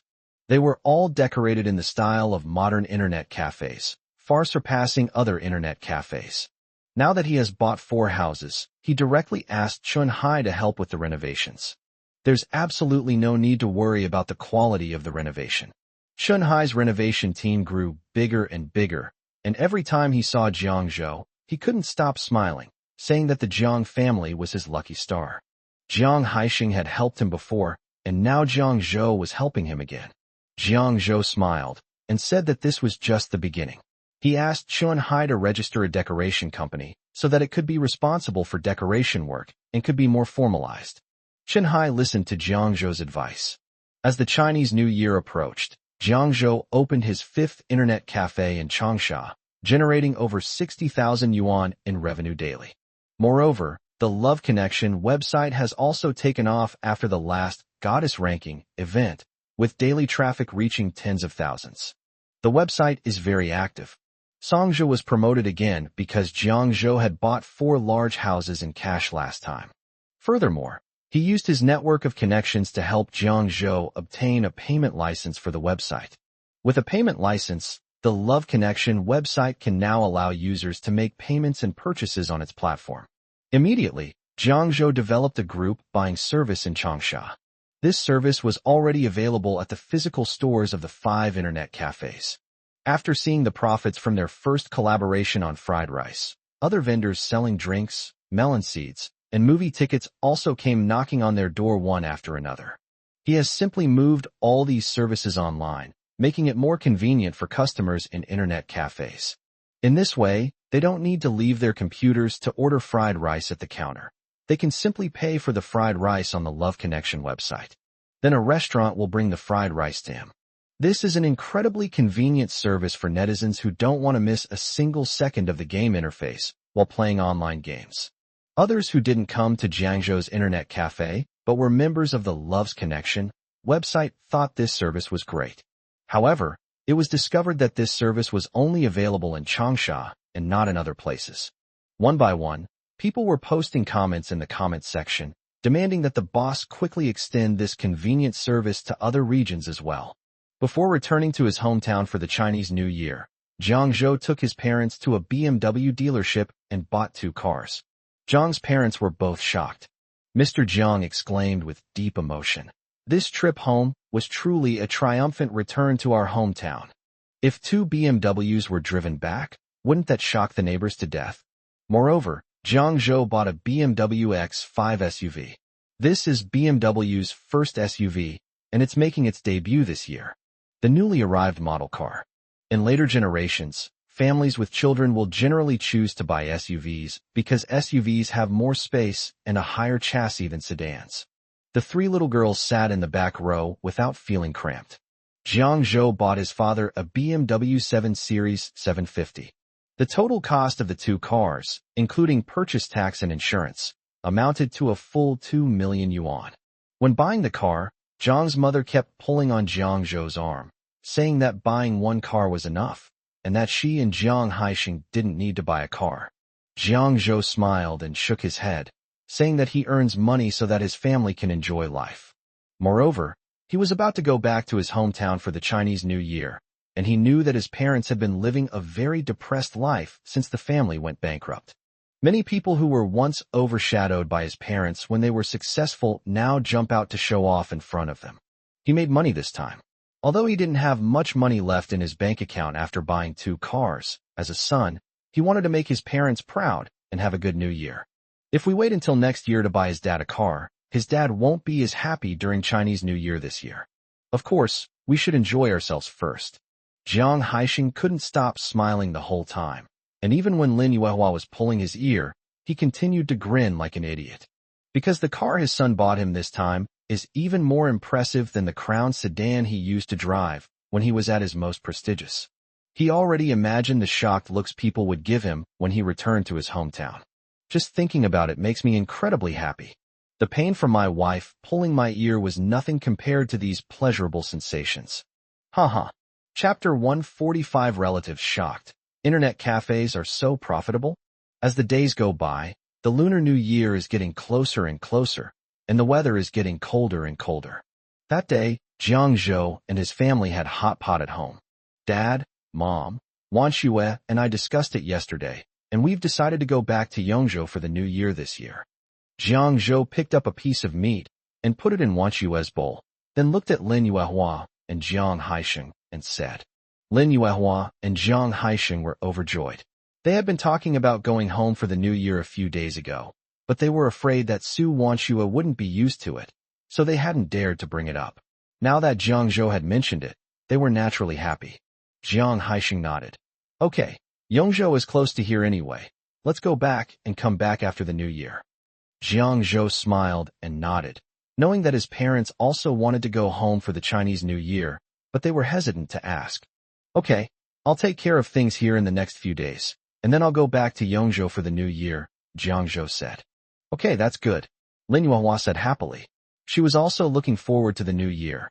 After all, her whole family could finally be reunited this year, which made her very happy. Mom and Dad, you should eat some food too. Don't just focus on the three little girls, Jiang Zhou said when he saw his parents putting food on the three little girls' plates.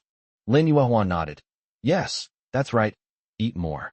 Over the next few days, Jiang Zhou immediately went to the various internet cafes and took care of the matter. That day, Lin Yuehua received a phone call from Jiang Jinhua.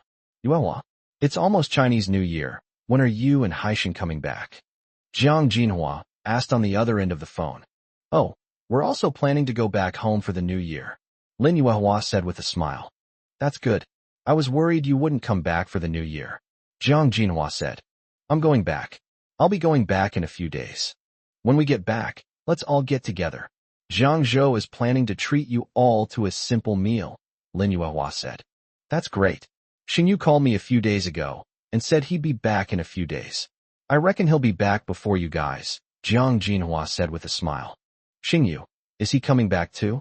Lin Yuehua asked in surprise. Last time he said he was going to stay there and not go home, but I didn't expect him to come back. Yes, he called me and told me that I still have to come back for the New Year. That kid knows what's good for him, Jiang Jinhua said. I told you, Xingyu is so filial to you. How could he not come back? Lin Yuehua joked.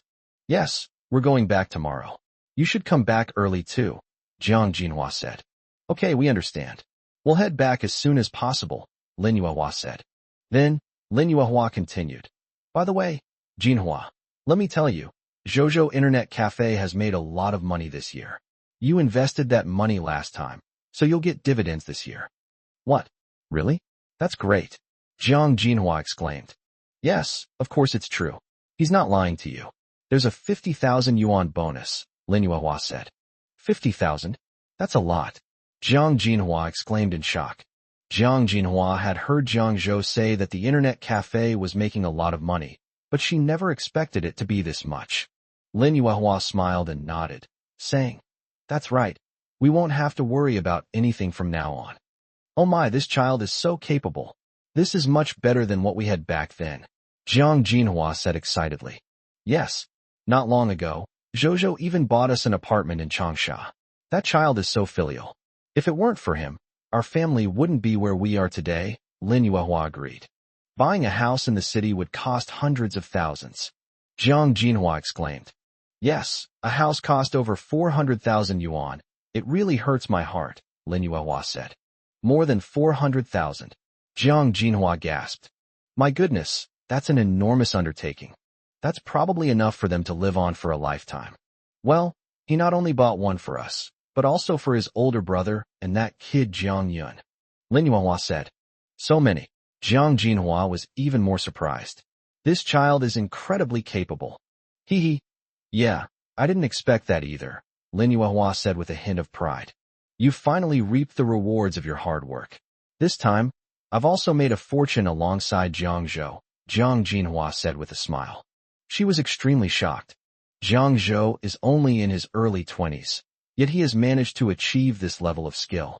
This was something she found utterly unbelievable. To buy a house for someone in a big city like Changsha, and even one for each member of the family, is simply amazing.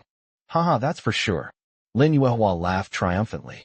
By the way, Yuehua, how are you planning to come back then? We'd like to pick you up, Jiang Jinhua said happily. No need to pick us up.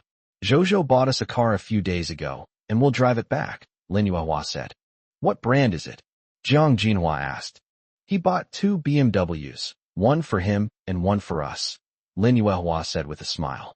Jiang Jinhua was stunned upon hearing this. A BMW? How much would that cost? Jiang Jinhua exclaimed in shock. Although she knew that Jiang Zhou wouldn't buy a cheap car with his current net worth, this BMW must cost over $1 million. This value was enough to astound Jiang Jinhua. 2 cars, $2 million in total, Lin Yuehua said after thinking for a moment. She felt a pang of pain in her heart as she said this. My God, $2 million. I don't know if I can earn that much money in my lifetime. Jiang Jinhua exclaimed. This price is indeed a bit outrageous. If it were someone else, they probably wouldn't be able to afford it at all. Don't get too excited. We're also enjoying the good life because of Zhozhou, Lin Yuehua said. Jiang Jinhua nodded and said, That's great.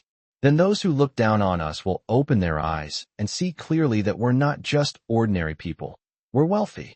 It'll let some people know they'll regret it. Lin Yuehua smiled.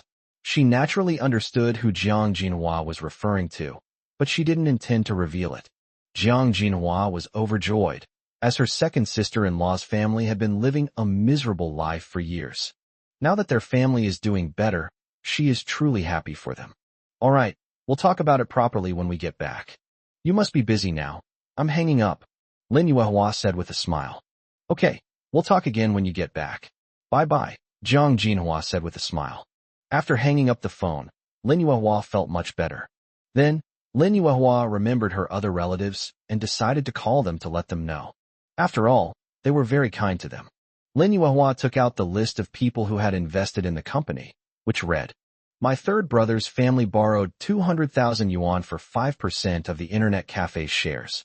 The Wang family borrowed 100,000 yuan, which represents 2.5% of the shares. The Chun family borrowed 50,000 yuan, which represents 1.25% of the shares. Zhang Haixing's cousin lent him 50,000 yuan for 1.25% of the shares. The Xiao family borrowed 100,000 yuan for 2.5% of the shares. Zhang Haixing's cousin lent him 200,000 yuan for 5% of the shares. The Liu family borrowed 100,000 yuan for 2.5% of the shares. Lin Yuehua called each of these people to inform them of the situation. These relatives and friends were all extremely shocked. They never expected Jiang Zhou to be so awesome. In just a few months, their investment paid off. Everyone was very happy.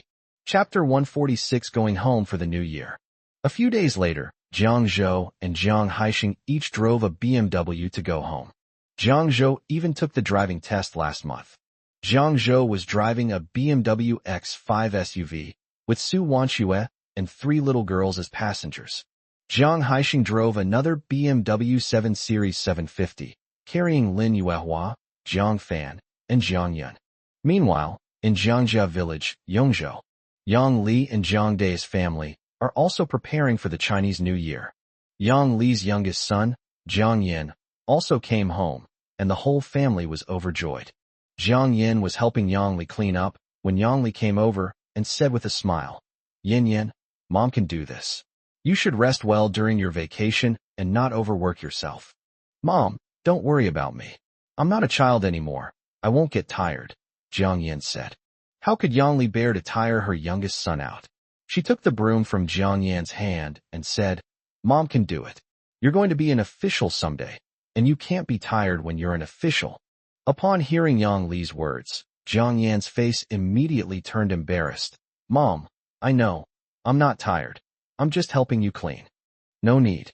You need to be more ambitious and not end up like Jiang Zhou," Yang Li said. Jiang Yan felt helpless.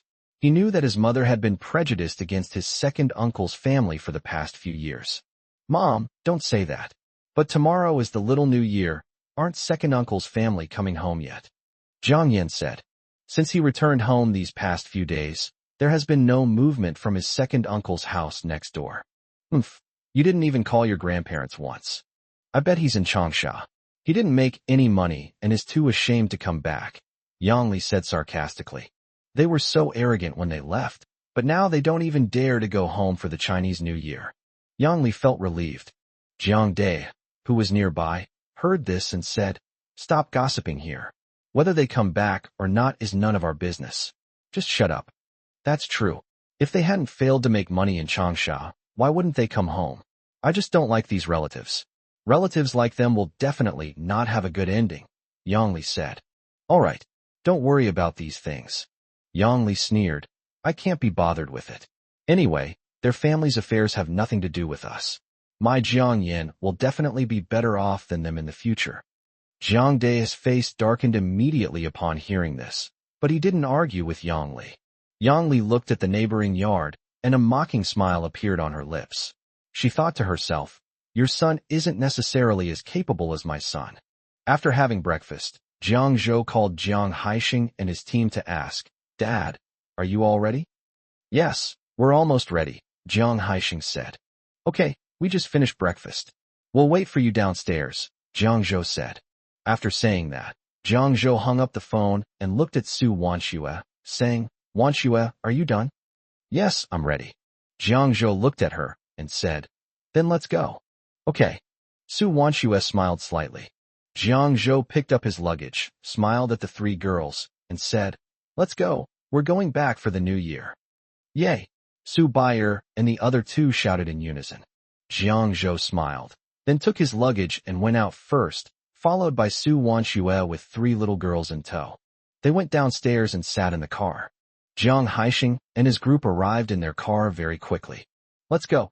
Jiang Haixing rolled down the car window and waved to them. Jiang Zhou nodded, signaling Jiang Haixing and the others to go first. Jiang Haixing didn't say anything more. He stepped on the gas, and the BMW sped forward. Jiang Zhou followed behind them. Bauer, Bayer, and Xianger, the 3 little girls, were very excited at first, but soon their excitement disappeared. They lay on the back of the seats, closed their eyes, and went to sleep. Su Wanxue heard the sound gradually fade away behind her, and when she looked back, she smiled and said, "The 3 little girls have all fallen asleep." Jiang Zhou smiled and said, "I guess you're tired. Wanxue, if you're tired too, you should take a nap." Su Wanxue shook her head and said, "I'm not sleepy. If you're bored driving alone, I can keep you company for a while."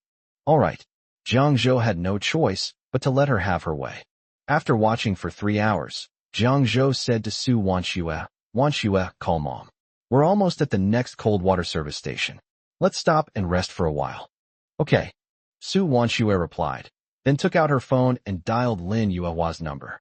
Hey, Xiaoxue, Lin Yuehua called out. Su Wanshue said, Mom, Zhang Zhou just said that we should rest at the next cold water service station. Okay, we should be ahead of you. We'll be waiting for you there, Lin Yuehua said with a smile. Okay, I'll hang up now. Afterwards, the two of them hung up the phone. Lin Yuehua turned to Jiang Haisheng and said, Zhou said she'll rest at the next cold water service station. Jiang Haisheng nodded, indicating that he understood. Subsequently, Jiang Haisheng and Zhang Zhou arrived at the Longshui service station one after the other in their respective BMWs. People who were resting at the service station looked at the two BMWs, one in front of the other, with envy and shock in their eyes. After all, these were people from a wealthy family. Who are these people? What cool cars? And those two cars are so beautiful. That car is a BMW. A BMW. Awesome. A BMW. No wonder it's so flashy. Judging from the license plate, I guess those two cars belong to the CEO of some company or some high-ranking official. That car must cost millions. Look at that BMW SUV in the back. It's a new model this year. Oh my, I'm so envious. Yeah, this is the first time I've ever seen a BMW SUV. It's really impressive. Everyone was staring at the two BMWs, wanting to know, who are the owners of these two BMWs? However, Zhang Zhou and Jiang Haisheng were unaware that they had been surrounded by a group of people ever since they entered the service station. Afterwards, Jiang Zhou and Jiang Haisheng parked their car. Jiang Zhou and his group got out of the BMW. They attracted a lot of attention as soon as they appeared. These are the owners of the two BMWs. That young man is really handsome. What a pity. Look at the back of him. He's already married and has kids. Yes. That woman is very pretty too. Those three little girls are so cute. Immediately, the crowd began to discuss the matter. Jiang Zhou didn't care what everyone was saying. Chapter 147 Villagers shocked. Jiang Haisheng's family has become prosperous again. Jiang Haisheng was quite satisfied. Jiang Zhou led Su Wanshue by the hand and walked up to Jiang Haisheng and the others. Dad, how are you? Are you tired from driving? Jiang Zhou asked Jiang Haisheng with concern. I'm not tired at all. I actually feel pretty good.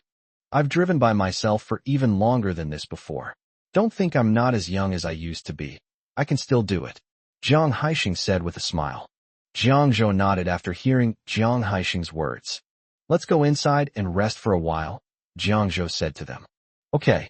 Jiang Haisheng led Jiang Zhou and the others into the service station and found a table by the window to sit down. Lin Yuehua looked at Bauer, Bayer, and Xianger, who were sitting listlessly next to Su Wanshue, and asked, What's wrong? The three little girls look like they've been hit by frost. They just woke up after a nap in the car, Su Wanshue replied. I knew it. I saw some food over there. Do you want some?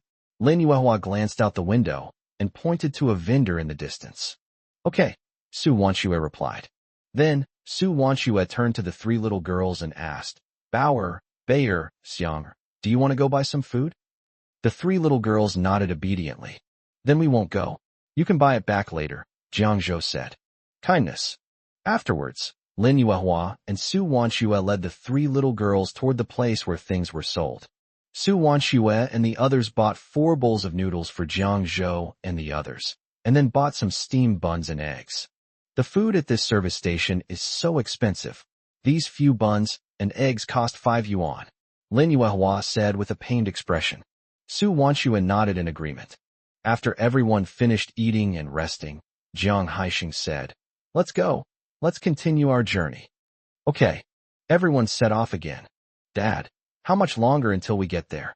Bauer asked Jiang Zhou, who was sitting in the front seat, with a puzzled look on her face.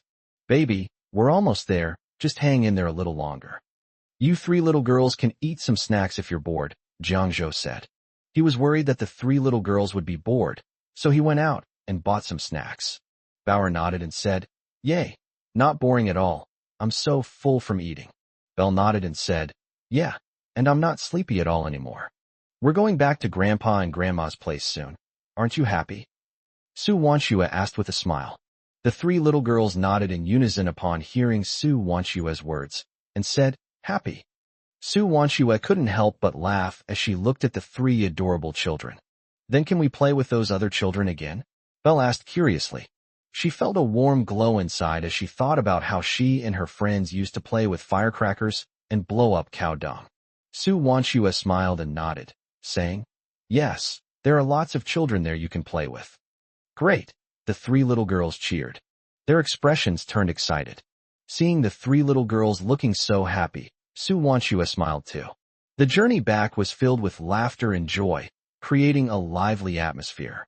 Just as they were about to enter the village, Lin Yuehua called. "Hello, Mom." Su Wanshue answered the phone. "Xiaoxue, your dad wants to talk to Zhozhou," Lin Yuehua said on the other end of the phone. Su Wanshue nodded and turned on speakerphone. "Hello, Dad. Zhozhou, let me drive in front when we enter the village."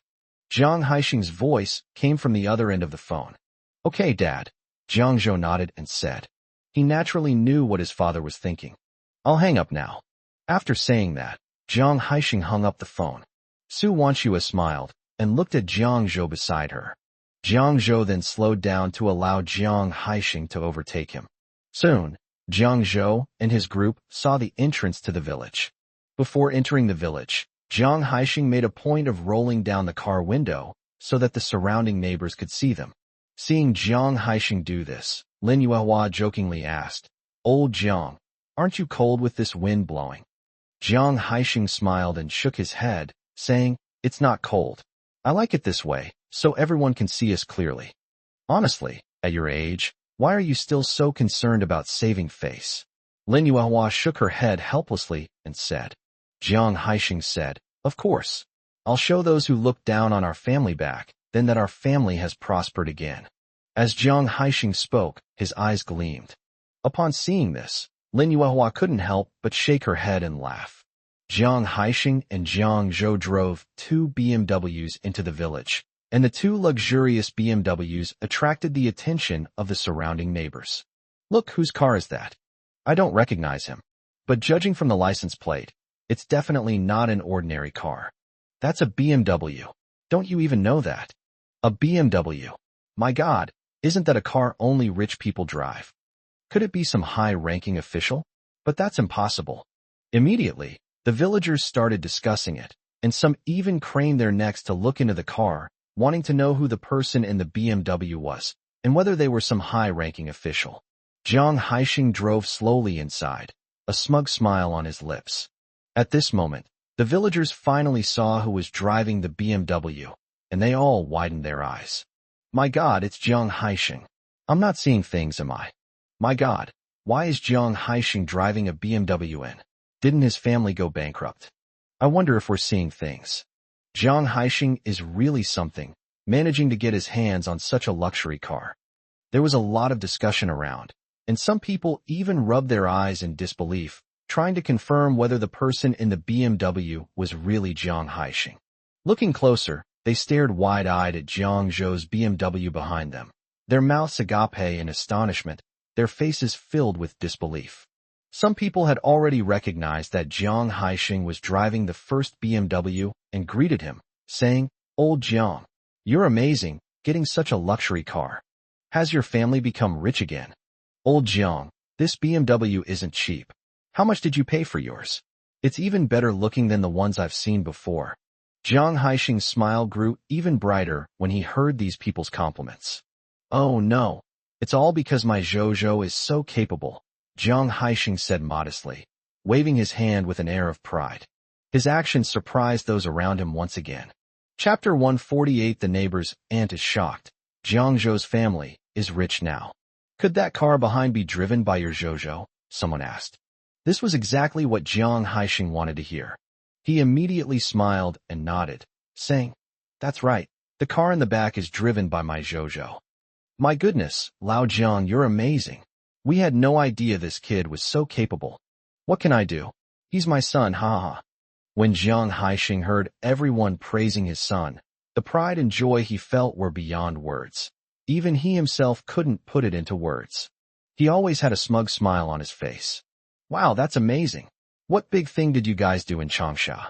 You're even riding in luxury cars now. Yes, you're really amazing. Your family's life is definitely not what it used to be. It's really something that makes us all envious. Yeah, I'm so envious. Hearing the compliments and praises from his neighbors, Jiang Haisheng was overjoyed. It was a moment of triumph after so many years. He felt it was all worth it. Over the years, some people have looked down on themselves, but now they can finally rise from the ashes and sing their own praises. It's so exhilarating. All right, we're heading back now. We haven't tidied up the house yet.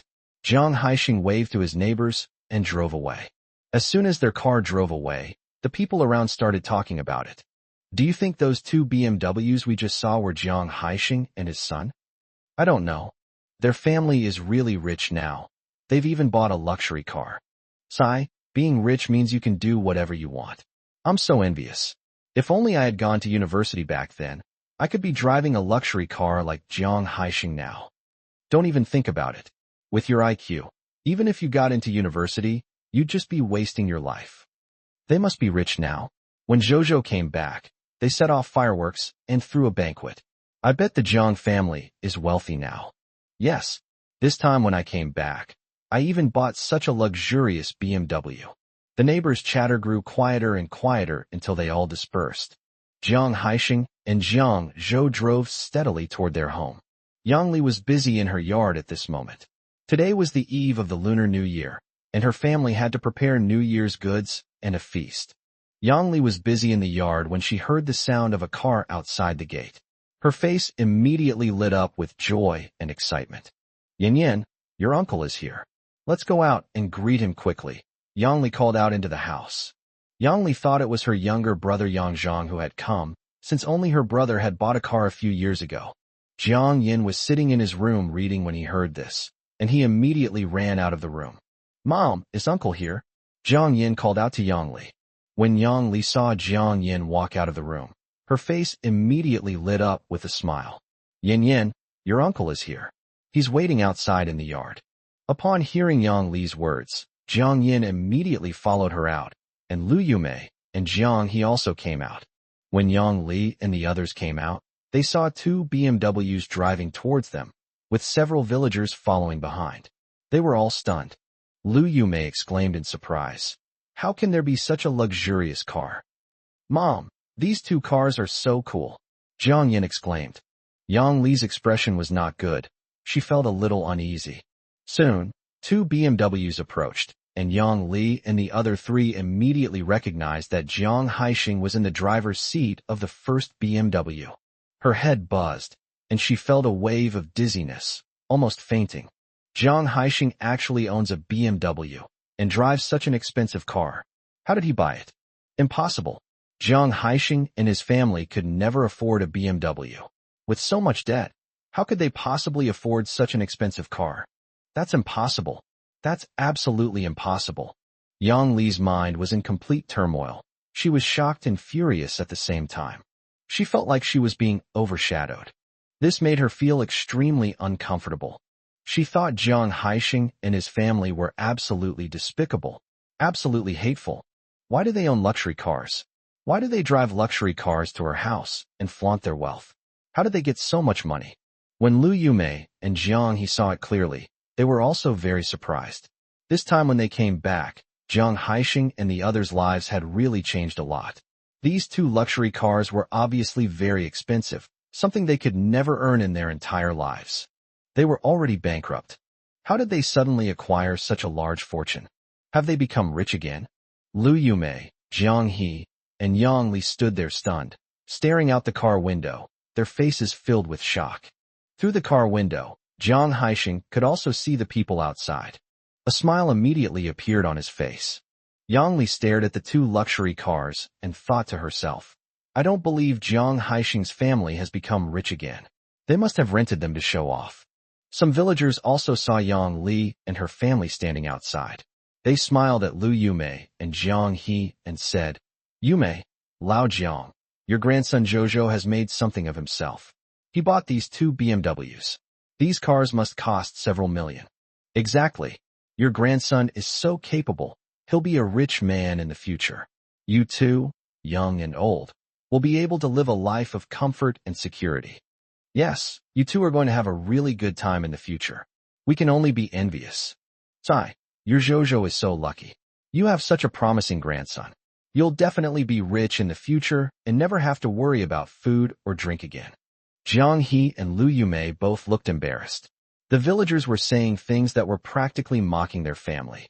They certainly had that blessing, but the two old folks weren't so lucky. They could only endure their days in misery. They both regret it now. If only they had realized this sooner and used their savings to help Jiang Haixing when he went bankrupt. Now that Jiang Haixing's family has turned their lives around, the two elderly people can also benefit from it. Life will be much better then. However, they never expected that Jiang Haixing's family could turn their fortunes around. Back then, we owed a huge debt of over 1 million. Sigh. Lu Yumei and Jiang He sighed and turned to go into the house. Yang Li was unwilling to accept this. Why should Jiang Haixing's family be happier than me? Why should my family have to struggle to make ends meet? Why should I?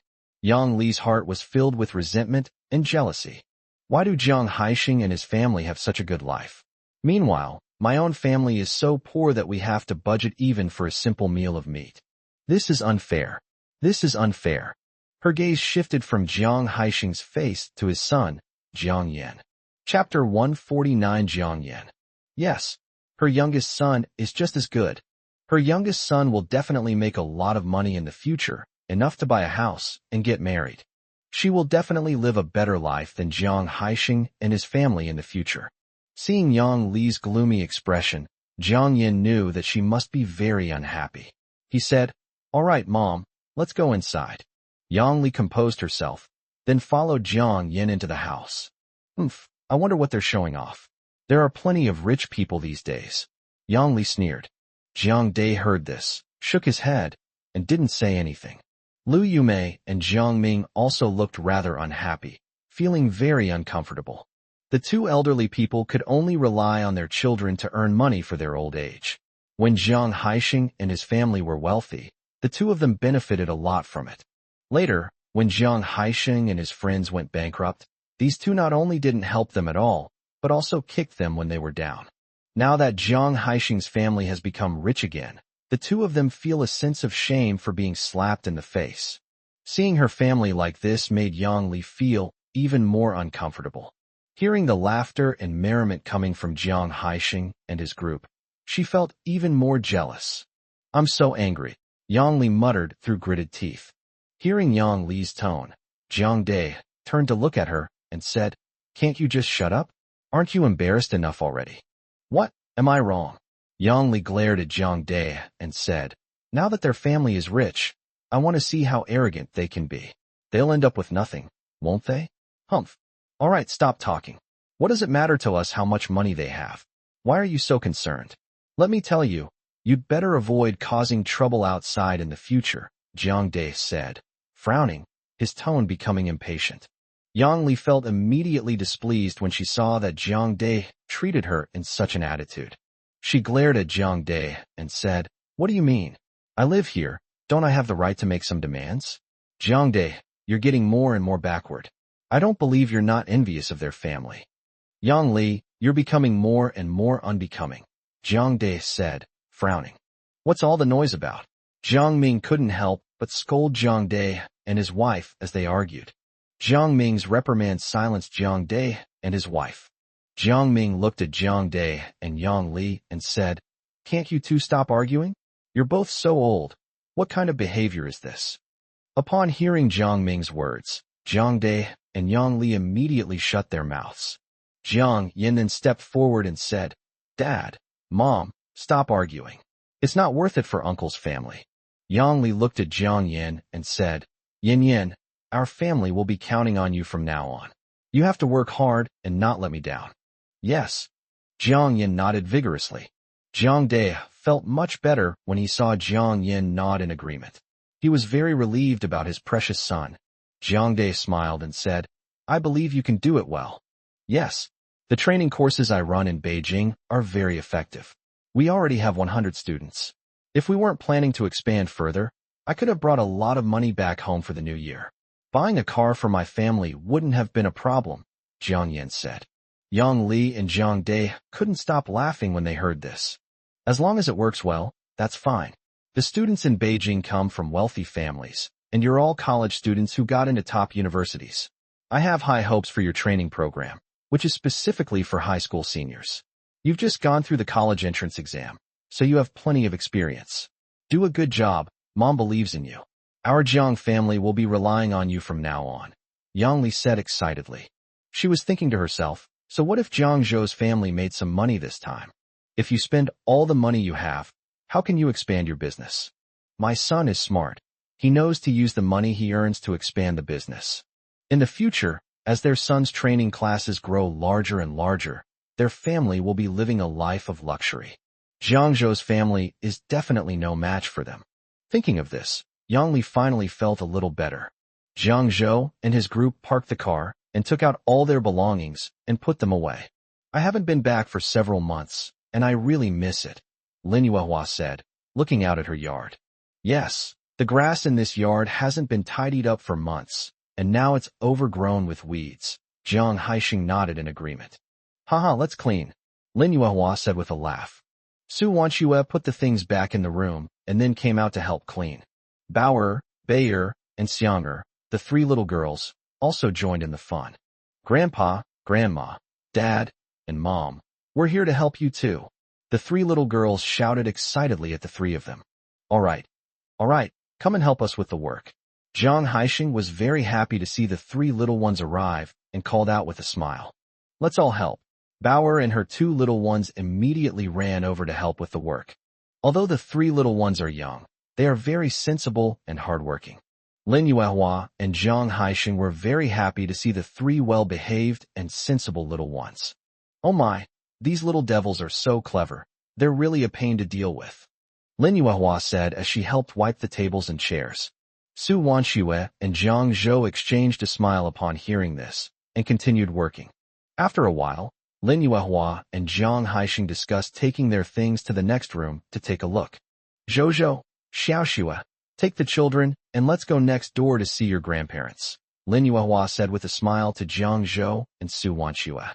Although she disliked her neighbors, she knew that if she didn't go and check on them, the villagers would gossip.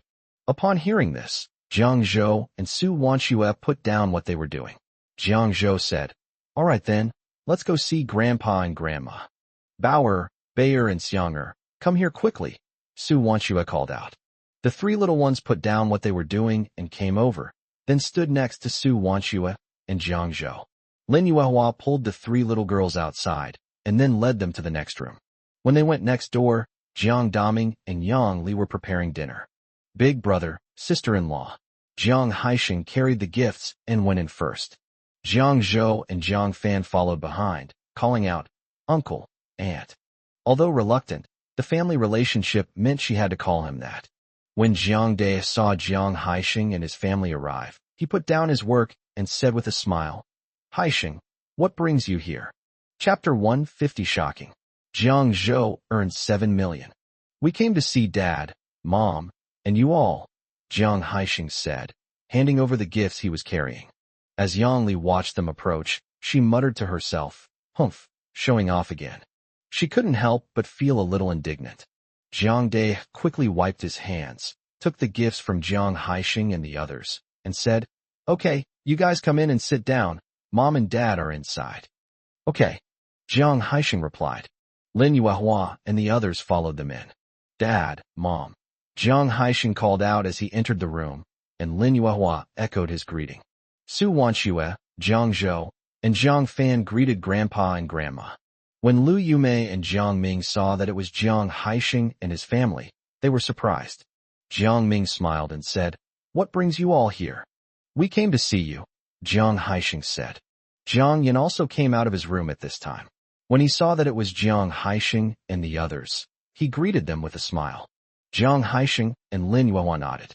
Because of the previous bankruptcy, Jiang Haixing and Jiang Ming had some estrangement, so it was impossible for him not to visit his parents this time he came home.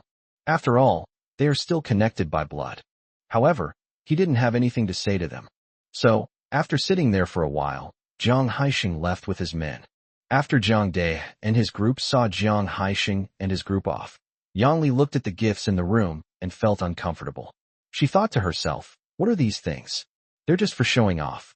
They've just made a little money, and they're acting like rich people, buying so many expensive gifts to show off. Honestly, what's so great about them?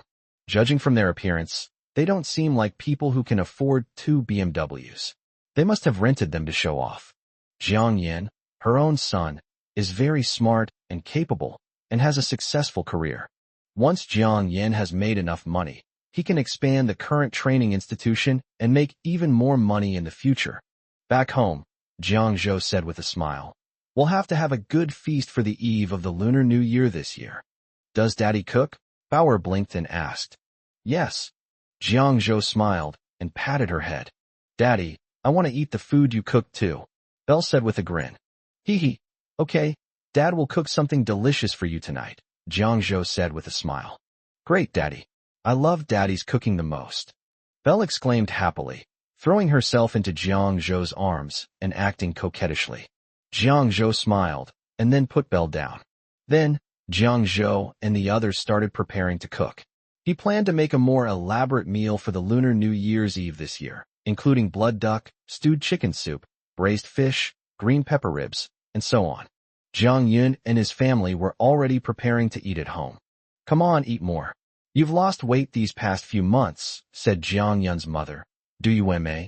as she put food into Jiang Yun's bowl. "Mom, I haven't lost weight. I've grown taller. Look how strong I am," Jiang Yun said with a smile. He gestured to his chest, feeling it swell up again, and he felt his strength had increased significantly. "What are you doing in Changsha? I'm all alone at home now. You and your dad have both gone out to work," Du Yueme asked. "Jiang Zhou took me to Changsha to do some things related to my major, and I quite like it," Jiang Yun explained.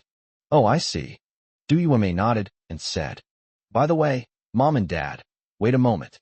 After saying that, Jiang Yun put down his chopsticks and went into the room. Soon, Jiang Yun took out a card, placed it on the table, and said to his parents, "Mom and Dad, there's 100,000 yuan in here. It's my salary for the past few months. You can use it." Jiang Yun's parents were stunned when they heard Jiang Yun say that.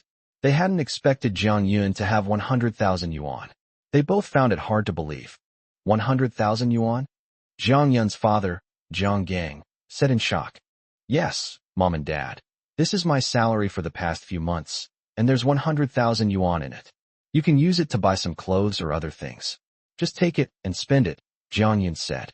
"Oh dear, Jiang Yun. What are you doing, giving us so much money?" Du Yueme said. "If I follow Jiang Zhou from now on, I will earn more money, and our family will be able to live a better life. And Jiang Zhou even bought me a house in Changsha," Jiang Yun said with a smile. "Jiang Zhou bought you a house? That must have cost a lot of money," Jiang Gang said in shock. "It cost 450,000 yuan. The renovation is already underway. After the new year, Mom and Dad, you can come with me to Changsha to take a look," Jiang Yun said. 450,000? Jiang Gang and the others stared wide-eyed in shock. "Yeah, Jiang Zhou is amazing. He not only bought one for me, but he also bought one for his parents and one for his older brother. Including his own, he bought 4 sets in total, costing more than 2 million yuan. Jiang Yun chimed in from the side. Jiang Gang and the others stared wide-eyed when they heard what Jiang Yun said. "This kid is amazing. He actually managed to earn over 2 million. Jiang Zhou is such a good boy. He's so good to you," Du Yueme said. "I never expected that Jiang Zhou would have such abilities. It's simply unbelievable. Yes, such a young age, yet so much money, such an amazing young man," Jiang Gang said excitedly, while Jiang Yun also had a big smile on his face, in a very good mood.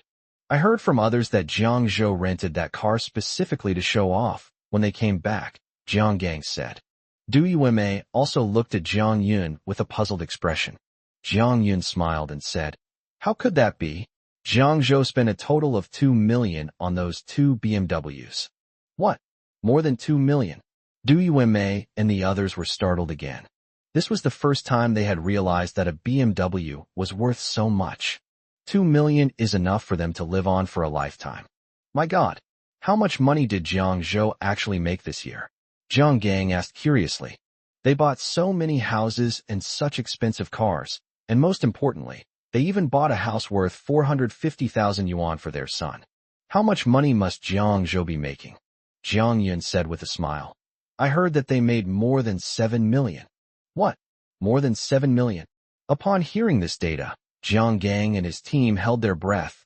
They were all stunned. The enormous sum of 7 million left Jiang Gang and his team in disbelief.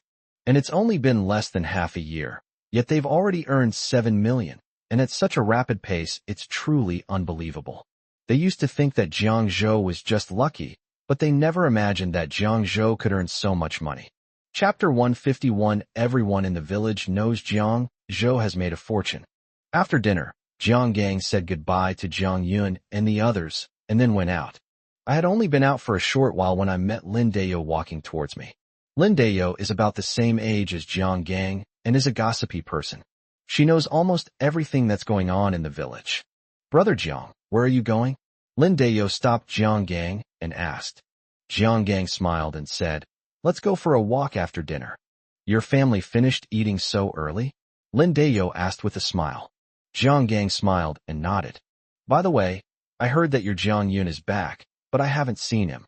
Lin Dayo continued to ask. I'm tidying up at home, Jiang Gang said. Oh, Lin Dayo responded, then asked, Brother Jiang, does Jiang Yun have a girlfriend? Jiang Gang was taken aback. He had never heard Jiang Yun mention a girlfriend before. Jiang Yun doesn't have a girlfriend, does he? Lin Dayo pressed. If he doesn't, I wouldn't mind playing matchmaker for him. Jiang Gang shook his head and said, no. I'll go and look around for someone suitable for him another day. Lin Dayo nodded to herself and said, you're really helpful, Jiang Gang said with a smile. By the way, what kind of work is Jiang Yun doing now? Lin Dayo suddenly asked again. Jiang Gang replied. He went to Changsha with his good brother Jiang Zhou a few months ago, and now he's hanging out with Jiang Zhou. Jiang Zhou? Haixing's youngest son, Lin Dayo said in surprise. Jiang Gang smiled and nodded. Wow, that kid is really something. Didn't his family come back in 2 BMWs today? Lin Dayo said exaggeratedly. Jiang Gang nodded. Yes, but it'll only be a matter of a few months. Seeing this, Lin Dayo moved closer and whispered, but Brother Jiang, do you think that BMW was really bought by Jiang Zhou and his family? I heard before that BMWs are very expensive and not just anyone can afford them. Besides, didn't Jiang Zhou's family go bankrupt before? How could they afford such a nice car? Jiang Gang smiled and shook his head, saying, what my Jiang Yun said is that they were bought. These 2 cars cost 2 million. 2 million? That's so much money. Lin Dayo's eyes widened in disbelief. She had only ever seen things worth a few $100,000 in her entire life. So how could she not be shocked to suddenly hear that they were worth millions? Yes, Jiang Gang said with a smile. Lin Dayo swallowed hard and continued to ask, Brother Jiang, how come Jiang Zhou's family suddenly has so much money? Weren't they bankrupt and in debt before? How come they just bought a car worth 2 million like that? Jiang Gang sighed and said, Jiang Zhou has really made something of himself. I heard from my husband Jiang Yun that he opened an internet cafe in Changsha and made a lot of money. My husband Jiang Yun just helps him with some small things. I don't know the specifics, but Jiang Zhou is really something now. He bought both of those cars himself. Brother Jiang, is this true? Lin Dayo exclaimed in surprise. Yes, it's true, Jiang Gang said affirmatively. I never expected Jiang Zhou to be so capable. He actually made so much money, Lin Dayo said enviously. She also wanted to make money, but she knew she didn't have the means, so she could only dream about it. Yes, Jiang Zhou is really amazing. I didn't expect it. And he's a good person too. He earned over 7 million this time, and even bought a house for my Jiang Yun in Changsha, Jiang Gang said with a smile. 7 million? Lin Dayo exclaimed in shock, her mouth agape. The housing prices in Changsha must be very expensive. It must cost a lot of money, Lin Dayo asked in surprise. Yes, we bought it. I think it cost 450,000 yuan. Jiang Yun even said he would take us over to visit after the new year, Jiang Gang said. Hearing that it was 450,000, Lin Dayo's heart skipped a beat. A house cost 450,000, while her annual income was only a few thousand yuan, and she might not even be able to save that much. Jiang Zhou is actually so capable and promising. They actually bought a house worth 450,000 yuan and gave it to Jiang Gang's son. Jiang Zhou must have bought one for his own family as well, which must have been more expensive. Jiang Zhou is really capable. He's really amazing. Lin Dayo exclaimed sincerely. She thought to herself, I've met Jiang Zhou before when he was little. He was a little rascal back then. Now he's grown up and become quite capable. Thinking of this, Lin Dayo was even happier. Jiang Zhou is really great. Any girl who marries him will surely be happy for the rest of her life. No. A strange feeling suddenly flashed through Lin Dayo's mind. A good boy like Jiang Zhou should be matched with a good girl. Unfortunately, he already has a wife. Why? Thinking of this, Lin Dayo sighed, feeling very disappointed. However, their family's hard times are finally over. With a son like him, their family will definitely prosper more and more in the future.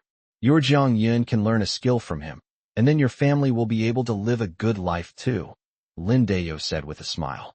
Upon hearing Lin Dayo's words, Jiang Gang's face immediately broke into a bright smile. Lin Dayo's words struck a chord with him. Jiang Yun brought back 100,000 yuan this time, which shows that working with Jiang Zhou was really a good idea. From now on, their family's life will only get better and better. Who knows, maybe one day they'll be able to buy a car and drive it around. Jiang Gang said with a smile, That's right. All right, I'm going back now. Jiang Yun is such a good catch now. I'm sure a lot of girls will like him. I don't think I need to introduce him to anyone, Lin Dayo said with a smile. Jiang Gang waved his hand and said, Haha, if there are any suitable girls, we should still help introduce them. Otherwise we don't know when we'll be able to hold our grandsons. Yes, I will definitely help you find the right one. Lin Dayo nodded with a smile. Okay, thank you. Jiang Gang said happily. Don't mention it. It's only right that I help you, Lin Dayo said, waving her hand. After saying that, Lin Dayo left. In just one night, everyone in the village knew that Jiang Zhou had earned 7 million yuan, bought many houses in Changsha, and that his 2 cars were worth 2 million yuan. Everyone was shocked. The news also reached Yang Li's family next door, and the whole family was shocked. Lying in bed that night, Yang Li couldn't understand how Jiang Zhou could have such great abilities. Not only did he buy those 2 cars, but he also bought multiple houses in Changsha, including one for a stranger. Yang Li tossed and turned all night, unable to sleep. Chapter 152 Grandparents and Uncle in Shock. Not only have they paid off their debts, they've even bought a house and a car. The next day, Jiang Zhou and his family got up and had breakfast. Now everyone in the village knows that our Jiang Zhou has made something of himself, Lin Yuehua said with a smile. She had heard about it from others when she went out this morning. That's great. We should let those people see that our family is doing very well now, Zhang Haixing said happily. Look how happy you are. By the way, Zhou, after we finish eating, we'll go to your grandma's house. We should go back and visit her too, Lin Yuehua said with a smile. Jiang Zhou nodded. Okay, we'll go after we finish breakfast. After breakfast, the family took the gifts and headed to the neighboring village. Since it wasn't too far, we didn't drive there but chose to walk. Along the way, they encountered some villagers who greeted them warmly. Old Jiang, your Zhou is really something. Yeah, this young man even bought you such a nice car. We all admire Jiang Zhou. That's great. The villagers chattered amongst themselves, and Jiang Zhou and his family all wore smiles, appearing very happy. By the way, where are you taking these gifts? A villager asked. I'm going to my mother-in-law's house, Jiang Haixing replied with a smile. Upon hearing this, the villagers stopped trying to chat with them and dispersed. Let's go, Lin Yuehua said with a smile. So Jiang Haixing led Jiang Zhou and his family toward where Qin Xiumei and her family lived. Upon arriving at their destination, Lin Yuehua walked into the courtyard and saw Qin Xiumei washing clothes inside. She quickly called out, Mom, we've come back to see you. Qin Xiumei looked up, waved to Lin Yuehua, and said, Yuehua and Haixing, you're back. Come in and sit down. Okay. Lin Yuehua agreed and went inside. Jiang Haixing and the others followed them inside. Qin Xiumei called out into the house. Old man, come out quickly. Yuehua and her whole family are here. Coming. Lin Hao replied and walked out of the house. After a while, another middle-aged man, who was a bit dark-skinned and thin, came out. He was wearing old clothes. Brother, you're home too, Lin Yuehua said to Lin Chao with a smile.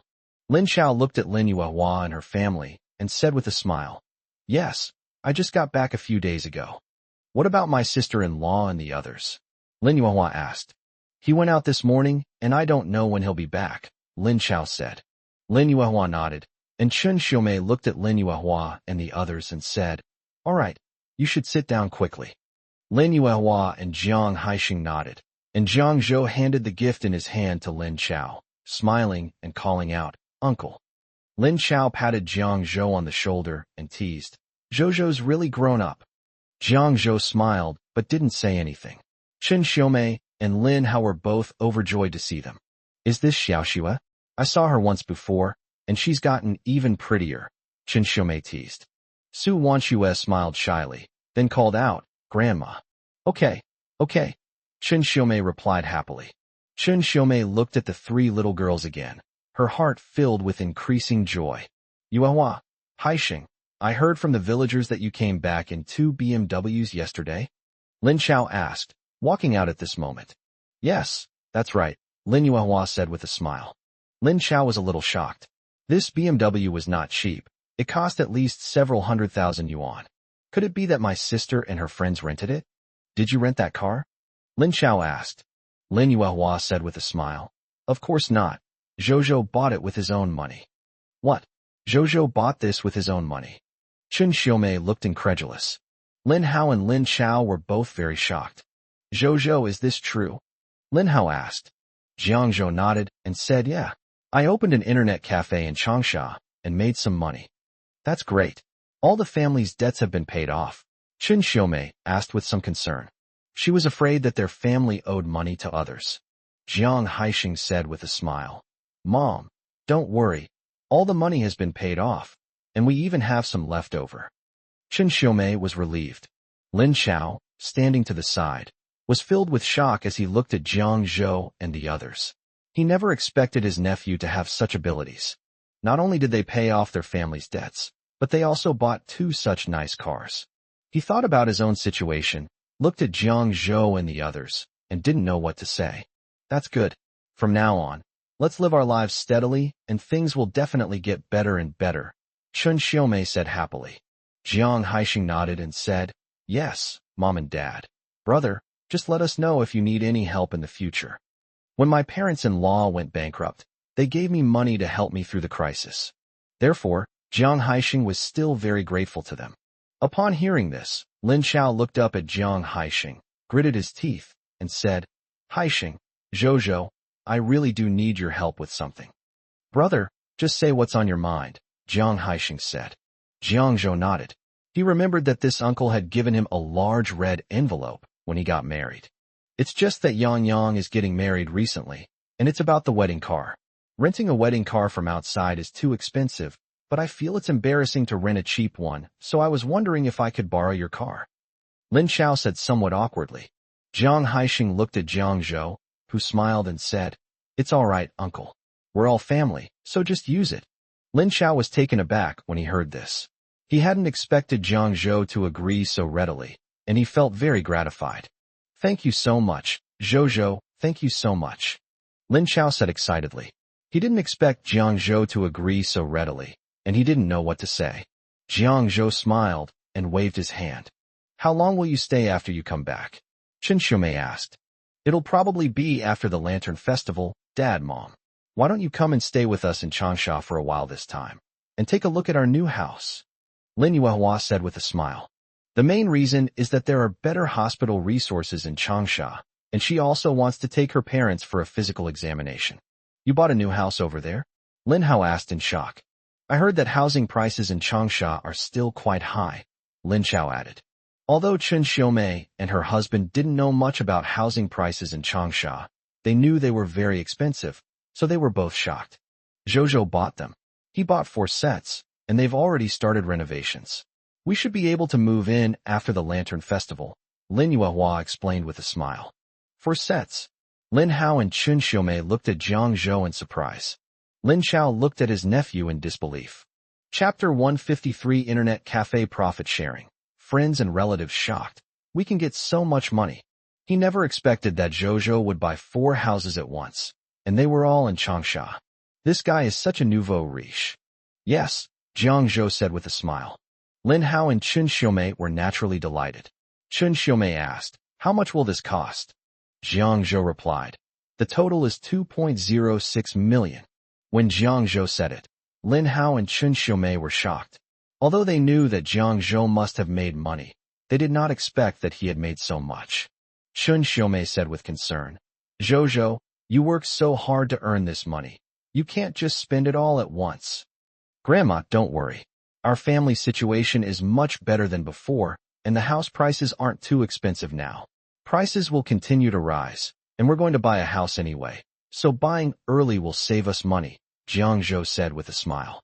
Hearing this, Chun Xiaomei felt much more at ease. After all, she was happy that her grandson could earn money to support himself. Afterwards, Chun Xiaomei and Lin Hao let Lin Yuehua and her family have lunch there before going back. The next day, after breakfast, "Mom, why don't you call the relatives who lent us money and ask them to come and collect their dividends?" Jiang Zhou said. He plans to distribute the dividends to everyone. Everyone converted their millions of yuan in loans into shares in the internet cafe, which showed their trust in Jiang Zhou. Jiang Zhou will also give them a surprise. "Okay, I'll call right now," Lin Yuehua said, and then dialed the number. "Hey, Jinhua," Lin Yuehua said with a smile. Jiang Jinhua replied, "Second sister-in-law, you're back?" "You're back. Are you free today?" Lin Yuehua asked with a smile. Upon hearing this, Jiang Jinhua immediately smiled and said, "Of course I'm free. We just finished breakfast. Then come over here, and we'll give you the money from the internet cafe's profit sharing," Lin Yuehua said with a smile. Upon hearing this, Jiang Jinhua immediately replied, "Okay, I'll be right there. Okay, I'll hang up now." After hanging up the phone, Lin Yuehua called Jiang Haiken and other relatives and friends to tell them to come to her house to collect the money. "All right, they'll be here soon," Lin Yuehua said, putting down the phone and looking at Jiang Zhou. Jiang Zhou nodded. After a while, Jiang Jinhua arrived with her family. Second sister-in-law. Jiang Jinhua called out as soon as she entered the courtyard. "Jinhua, Zhongyi, you're here. Come and sit down." Lin Yuehua greeted Jiang Jinhua with a smile, then said to Wang Xingyu behind them, "Xingyu's here too. Come on over." Upon hearing this, Wang Xingyu's face lit up with joy. He hurriedly ran to Jiang Yuehua's side and said to her, "Second aunt, Xingyu, be good, sit down." Lin Yuehua smiled at him. "Are those two luxury cars parked at the entrance the ones you bought?" Jiang Jinhua asked Lin Yuehua as soon as she sat down inside. Lin Yuehua smiled and nodded. Jiang Jinhua immediately smiled and said, "It looks really good. No wonder it's a luxury car. The guy in the next yard is probably going to be so angry that he won't be able to sleep for days." Lin Yuehua smiled and shook her head. Just then, a sound came from the courtyard outside. "Second brother, second sister-in-law." Lin Yuehua hurriedly went out and saw Jiang Haiken coming over. She smiled and said, "Come in and sit down. It's cold outside." "Second sister-in-law, those two cars outside are really cool," Jiang Haiken said as soon as he entered the door. "That's all money. How can it not be impressive?" Jiang Jinhua immediately chimed in. Lin Yuehua smiled helplessly after hearing Jiang Jinhua's words. Wang Xingyu greeted Jiang Haiken politely. Jiang Haisheng and Jiang Zhou came out of the room at this moment. Jiang Jinhua looked at Jiang Zhou and said, Zhou, you're really capable." Jiang Zhou smiled and then said to them, "Fourth aunt, fourth uncle, third uncle, please come and sit down." "Good." Jiang Haiken and Jiang Jinhua sat down on the sofa in the living room, and Wang Xingyu sat down next to them. Lin Yuehua poured a glass of water for everyone. "Now things are great. Zhou has made something of himself. From now on, our family can finally hold our heads high. We won't have to worry about what others think anymore," Jiang Jinhua said with a smile. "That's right. No one will dare to bully us anymore," Jiang Haiken chimed in. Lin Yuehua said with a smile, "That's all thanks to Zhou. If it weren't for Zhou, we wouldn't be so comfortable." Yes, we have to thank Zhou," Jiang Haiken agreed. Jiang Zhou simply smiled faintly after hearing this. As they were talking, the other shareholders arrived at the house. Jiang Haisheng looked at everyone and said, "I have to thank everyone for their trust in me. When I was in trouble before, you were willing to lend money to my family. Now that my Zhou is able to make ends meet, my family will repay you all in the future." "Oh my, what are you saying?" We're all family. Helping each other is only natural. Yes, Brother Jiang, please don't say that. You've helped me a lot before. My little help is nothing. Brother Jiang, we're from the same hometown. It's only right that we help you. A group of people were talking animatedly, but Jiang Zhou didn't say a word. He watched the scene quietly, knowing that his father had to handle the matter. Jiang Haixing smiled gratefully at everyone, then took out some money and said, Zhouzhou Internet Cafe is making money now, so I'm distributing the money to everyone. According to their shareholdings, Jiang Jinhua, Jiang Haiken, and Jiang Daqing each received 75,000 yuan. The Wang family, the Xiao family, and the Liu family each received 37,500 yuan. In the Chen family, Jiang Daqing received 18,750 yuan each. After Jiang Haixing finished speaking, he handed the piece of paper in his hand to everyone to see. Wow, 75,000. That's quite a sum of money. Yes, this is the first time I've ever seen so much money. If our family had this sum of money, we could live a comfortable life for a while and never have to be at the mercy of others again. Me too. The crowd began to discuss it, their faces beaming with joy.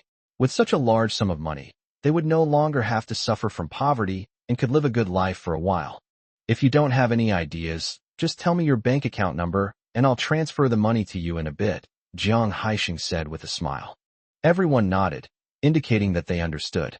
After a flurry of activity, everything was settled. Jiang Zhou is a really good kid. Our Jiang family will have another promising child in the future. This kid is definitely going to be a big tycoon someday. Not bad. Not bad at all. That's great. From now on, we'll be counting on you, Zhou. Yes, the Jiang family is really about to rise to power, and will benefit from that too. Everyone praised him, one after another. Jiang Zhou smiled slightly, and didn't say anything more. In the end, everyone gradually dispersed. Chapter 154 Picking Up the Bride by Car. In the afternoon, Lin Chao brought his son Lin Yang over. Lin Yang was quite tall with dark skin. He looked like a very strong boy. As soon as Lin Yang entered the house, he called out, "Second aunt, second uncle." Lin Yuehua and Jiang Haixing quickly stood up and replied with smiles. Yang, you're here. Come in and sit down. Lin Chao and Lin Yang sat down, and Lin Chao said, "Little sister, Yang is getting married tomorrow, and we've come to borrow the car." "Sure, I'll go get Zhou." Lin Yuehua smiled and nodded. Lin Yuehua quickly called out Jiang Zhou and Jiang Fan. Jiang Zhou and Jiang Fan called out, "Uncle." Lin Chao nodded, and then the two of them sat down. "Your uncle and Yang came to borrow the car," Jiang Haixing said. Jiang Zhou nodded to indicate that he understood, then took out his car keys from his pocket, placed them on the table, and said, "Uncle, you can take them and drive." Okay. Lin Chao nodded with a smile. Then Lin Chao said, "Zhou, why don't you drive this wedding car?" Jiang Zhou looked at Lin Yuehua, who smiled and said, "Didn't you say you wanted someone unmarried? Zhou is already married. Isn't that a little inappropriate?" "What's the big deal? Zhou is such a lucky person. She gave birth to triplets. Besides, I trust Zhou to drive very well," Lin Chao said with a smile. Seeing Lin Chao's determination, Lin Yuehua didn't say anything. Lin Yuehua said, "Then you can drive Zhou." "Okay." Jiang Zhou nodded with a smile. "But who will drive the other one?" Lin Yuehua asked. Lin Chao chuckled and patted Jiang Fan on the shoulder, asking, Fan, can you drive?" "I can drive, but I don't have a driver's license yet, so it's not good," Jiang Fan nodded and said. Lin Chao said with a smile, "What's the big deal? As long as you can drive, you can easily get a driver's license later." Lin Yuehua chuckled and teased, "You think you're like me, having to buy your driver's license?" Lin Chao touched his face sheepishly. He had actually bought his driver's license with money. Hee. Fan, you can drive the other car then, Lin Chao said. Jiang Fan nodded and said, "Sure, I have no problem with that." "All right, it's settled then," Lin Chao said, making the decision. Then, Lin Chao continued, "We'll be leaving from your maternal grandmother's place at 7 o'clock tomorrow morning to pick up the bride. Please arrive early." "Understood, uncle," Jiang Fan nodded and said. Lin Chao nodded, stood up, and said, "That's all for now. We'll head back first. There are still some things we haven't finished." Lin Yuehua nodded and said, "Okay, Then you can go back. Afterwards, Lin Chao left with Jiang Fan. Before going to bed that night, Lin Yuehua pulled Su Wanxue aside and said, Xiaoxue, we need to go to Grandma's house early tomorrow. You don't need to get up so early with the 3 little girls. I'll call Jiang Zhou to come back and pick you up when it's almost time for dinner. Su Wanxue smiled and said, Mom, you don't need to worry about us. It's good for kids to get up early. Otherwise, it would be very impolite if we weren't there, and we would feel embarrassed. What's the big deal? You've gotten up so early and there's nothing to do. Just stay home and sleep, Lin Yuehua said with a smile. Su Wanxue nodded as she listened to Lin Yuehua's instructions. The next day, Jiang Zhou and Jiang Fan each drove a car and arrived at Chen Xiaomei's house at 6:30 a.m. Lin Chao immediately came out to greet them. Come over and have some breakfast first. We'll be leaving soon, Lin Chao said with a smile. Lin Yuehua and Jiang Haixing nodded and then went into the house. After breakfast, we set off from here at 7 o'clock sharp to go to the woman's house. Since they are all from the same village, they are very close to each other. When the bride's family saw the car with the double happiness stickers approaching from afar, they immediately shouted, They're here. They've come to pick up the bride.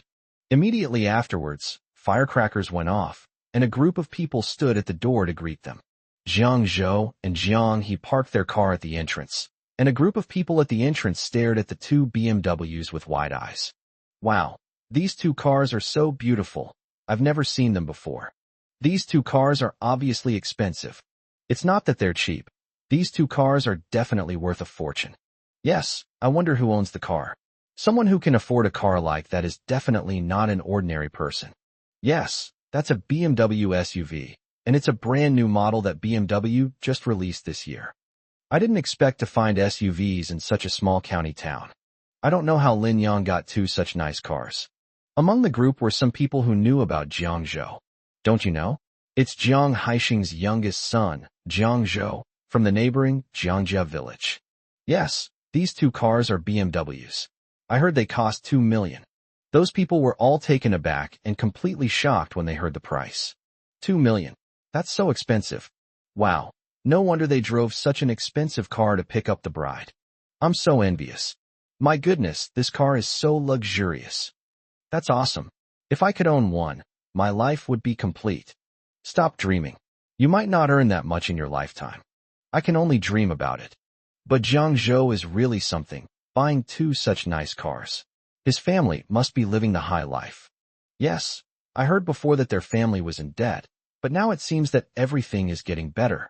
It's really enviable. The crowd buzzed with discussion, their faces filled with envy, jealousy, and resentment. At this moment, Lin Yang got out of the car and walked into the woman's house. After a while, Lin Yang carried the woman down, and a group of people immediately moved over to surround Lin Yang and his group. The groom has to give everyone a red envelope. Yes, we absolutely have to send out red envelopes. We're all waiting. Yes, we absolutely have to send out red envelopes. Yes, it absolutely has to be sent. Once the red envelopes are sent, the job is done. Lin Chao laughed as he looked at the onlookers. These people really loved gossip. Then Lin Yang took out the prepared red envelopes from his pocket and threw them over there. A large group of people rushed to pick up the red envelopes, and some people quickly stuffed them into their pockets after grabbing them. Lin Chao glanced at her, then immediately carried the bride into the car and drove away. After picking up the bride, they went to the groom's house for the wedding banquet. When Lin Yuehua saw Jiang Zhou and the others return, she specially called him over and asked him to go and pick up Su Wanxue and the 3 little girls to come and have a wedding feast.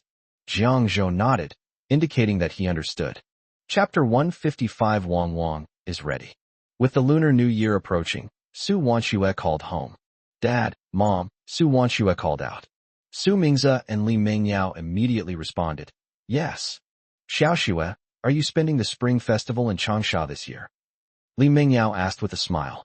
No, we've come back to Yongzhou to celebrate the new year, Su Wanxue said with a smile. That's good, Li Mengyao said. Su Mingze took the question and said, by the way, where are Xiaoxue, Bauer, Bayer, and Xiangyao? I haven't heard them. As soon as Su Mingze finished speaking, Li Mengyao immediately teased. Oh, Xiaoxue, let me tell you.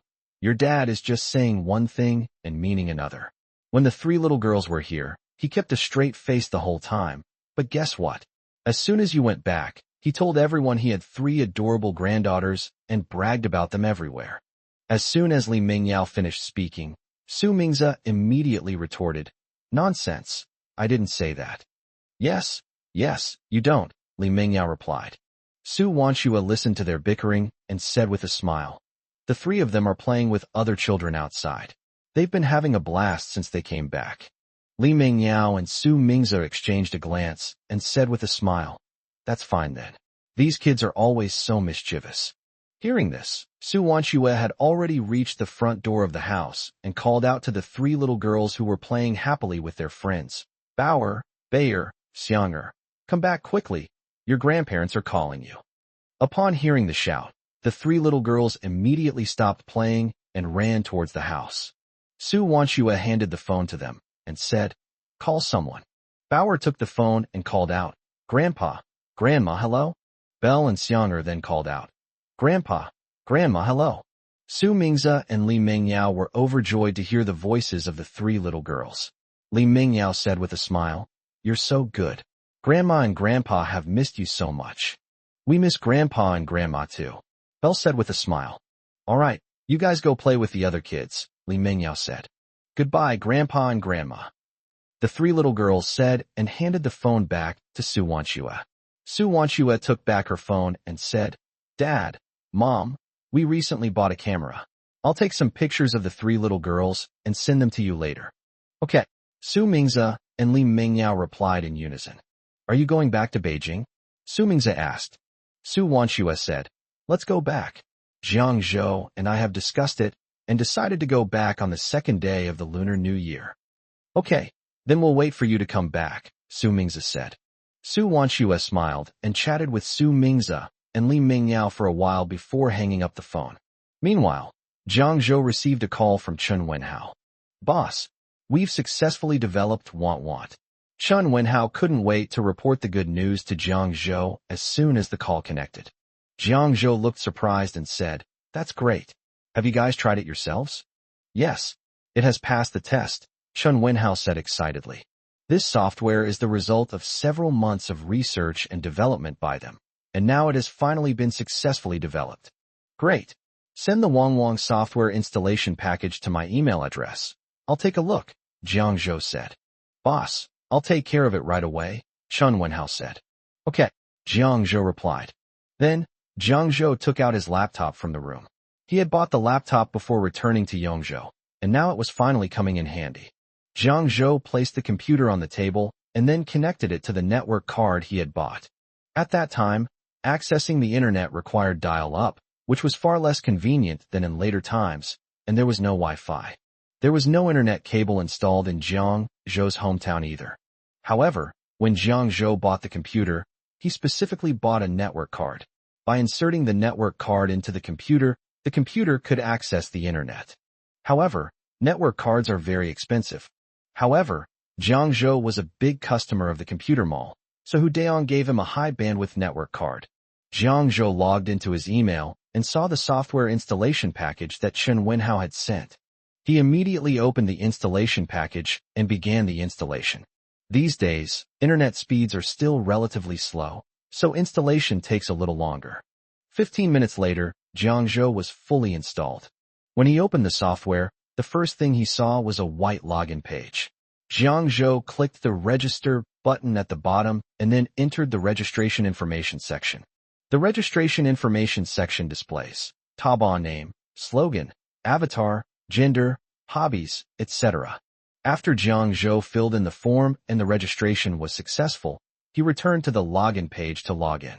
Once logged in, you'll immediately see 3 icons at the bottom, from left to right: Interaction, Discussion, Posting, and My Account. Jiang Zhou clicked on the discussion section and found various articles with titles. Jiang Zhou clicked on it and found that all the titles were about Want, guessing that it was a test set up by Chen Wenhao and his team. He then opened My Profile and found that it contained only some of his own information. In the upper right corner of the Interaction section, there is a Contacts section. When Jiang Zhou clicked on it, he found that he was the only contact. He clicked on the search bar and found that it recommended people who had already registered on Wangwang. He found Chun Wenhao and clicked Request to Add. Soon, Chun Wenhao's application was approved. With a ding-dong sound, a small red dot appeared on Chun Wenhao's profile picture. Jiang Zhou clicked on the message and saw that it was from Chun Wenhao. Chun Wenhao, boss, what do you think? Chun Wenhao was still very nervous when he asked this question. After all, it was his first time making Want products, and he didn't know whether the results would satisfy Jiang Zhou. After seeing Chun Wenhao's message, Jiang Zhou immediately replied, "It has all the necessary functions, not bad." Although Wangwang is similar to QQ, it differs in that it allows users to directly post topics and discuss them within a specific topic. Upon seeing the message from Jiang Zhou, Chun Wenhao felt much more relaxed, and a happy expression immediately appeared on his face. Chun Wenhao, boss, I want to continue to make some changes to Wangwang. Wangwang is not just a platform. I want to make it more interesting. He really wanted to make Wangwang more popular and eventually become a major software application. Jiang Zhou, yes, but the login page for Wangwang needs to be changed. It's a bit too monotonous. Let's use a cartoon panda as the icon, and the page can also be changed around that. Chun Wenhao, okay, boss, we'll change it right away. Jiang Zhou, okay, thank you for your hard work. Soon, Chun Wenhao sent over the modified installation package. Jiang Zhou downloaded it and saw that the login page had changed from white to a little panda crawling on it with the words, "I am Wangwang." Looking at the adorable little panda, Jiang Zhou couldn't help but laugh. Jiang Zhou logged in and sent a message to Chun Wenhao. Okay, put the Wangwang software installation package on the dating website and make a notice. The first 1,000 users who download it can enter a lottery. The prizes are 10,000 yuan in cash, selected premium phone numbers, and Wangwang Show. Chun Wenhao replied, okay, and immediately uploaded the installation package to the dating website. Chapter 156, Let My Father-in-Law and Mother-in-Law Download Wangwang. The dating website now has over 60,000 users, and many more are joining every day. Meanwhile, in Changsha, Li Haoran turned on his computer at home, ready to chat with his beautiful female friends on a dating website. Since discovering this website these past few days, I've made it a point to log in and play around with it every day before going online. After logging in, I immediately noticed how many beautiful women there were. Each one of them was stunning. He clicked into the chat, sent messages to several female friends, and then returned to the website's main page. At this moment, Li Haoran noticed a new activity at the top of the website and immediately clicked on it. This is one of the reasons why he likes this dating website. Not only can he chat with many beautiful women, but the website also launches exciting events every now and then. This made it impossible for him not to like it. He looked at the event and saw that it was a software installation package. He was attracted by the prizes in the raffle.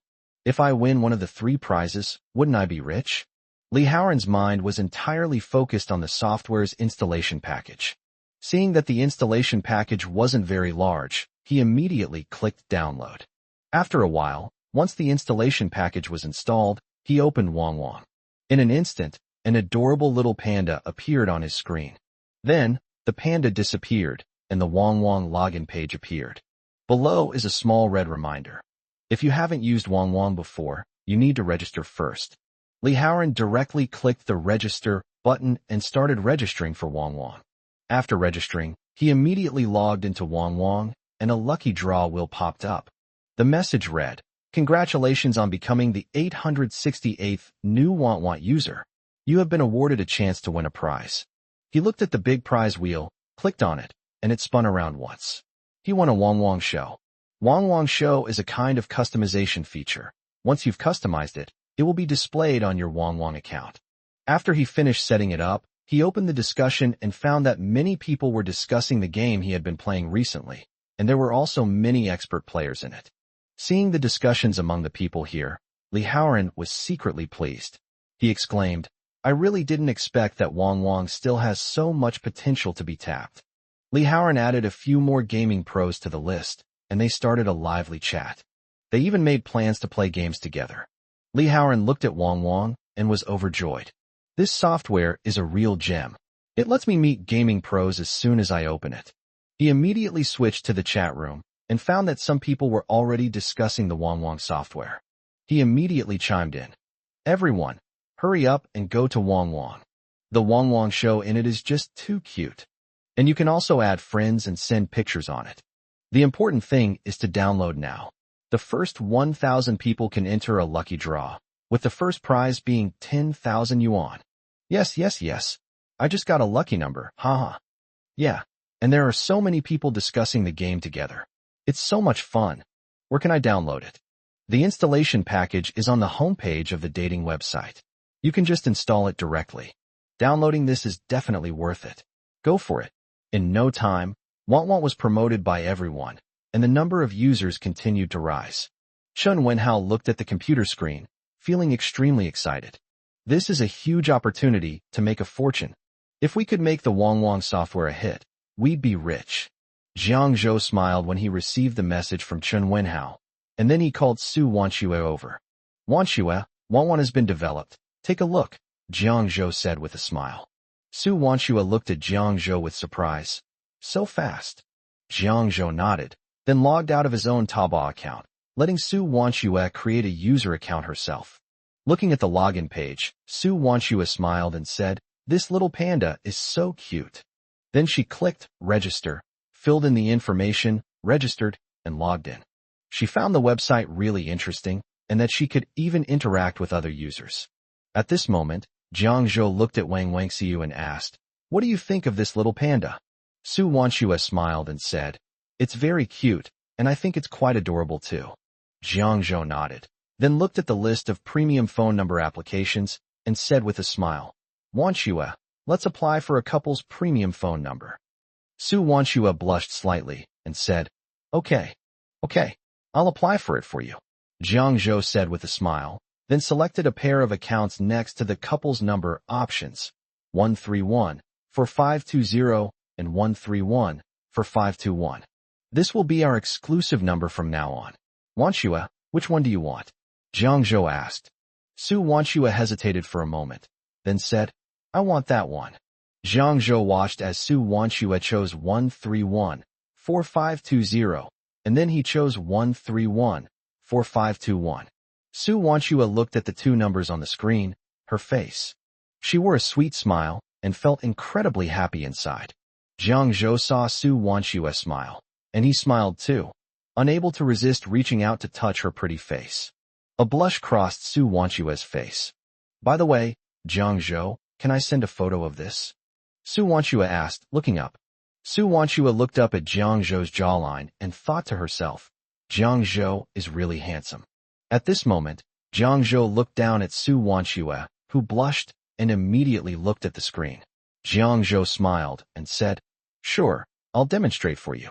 Then, Jiang Zhou opened his chat window with Su Wanxue, clicked on a photo icon at the bottom, and a box appeared.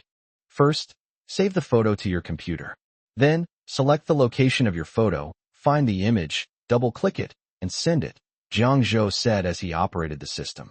Su Wanxue immediately understood and nodded, saying, "Okay, I'll call my parents right away and ask them to download it. They called today saying they missed the 3 little girls, so I'm going to take some pictures and send them to them. Sure, I'll send the software installation package directly to my parents' email later. That will make it much easier for them to download," Jiang Zhou said with a smile. "Okay." Su Wanxue stood up and let Jiang Zhou operate it. Su Wanxue then called Li Mingyao. "Hey, Xiaoxue," Li Mingyao's voice came through. "Mom, didn't I say I'd take some pictures of the 3 little girls and send them to you?" Jiang Zhou and his team have developed a software that lets you upload photos directly. It's very convenient. You can download the software later, Su Wanxue explained with a smile. Chapter 157. The father-in-law and mother-in-law were shocked. Jiang Zhou also does software development? What software is this? It's so amazing. Li Mingyao was surprised when she heard Su Wanxue say that the software was very convenient.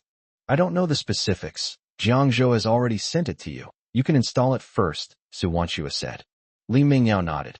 "Okay, I'll go install it right away." After hanging up the phone, Li Mingyao immediately went to her study, turned on her computer, logged into her email, and downloaded the Wang installation package. Li Mingyao finished the installation very quickly. After opening the software and successfully registering, Li Mingyao added Su Wanxue as a friend. Xiaoxue, Mom, wait a minute. I'm going to take a picture of the three little girls. Li Mingyao, okay. Then, Su Wanxue picked up her camera and called over the three girls. Mom, what's wrong? Bauer asked, puzzled. You three stand still quickly. I'll take a picture of you and send it to your grandparents, Su Wanxue said with a smile. Okay. The three little girls replied obediently. Bauer, Xianger, and Bayer immediately stood obediently, and Su Wanxue said with a smile, give each other a peace sign. Yay! The three little girls exclaimed in unison. Afterwards, Su Wanxue took several photos of the three little girls. Mom, how is it? Does it look good? Bauer asked eagerly. It looks great. Su Wanxue replied with a smile.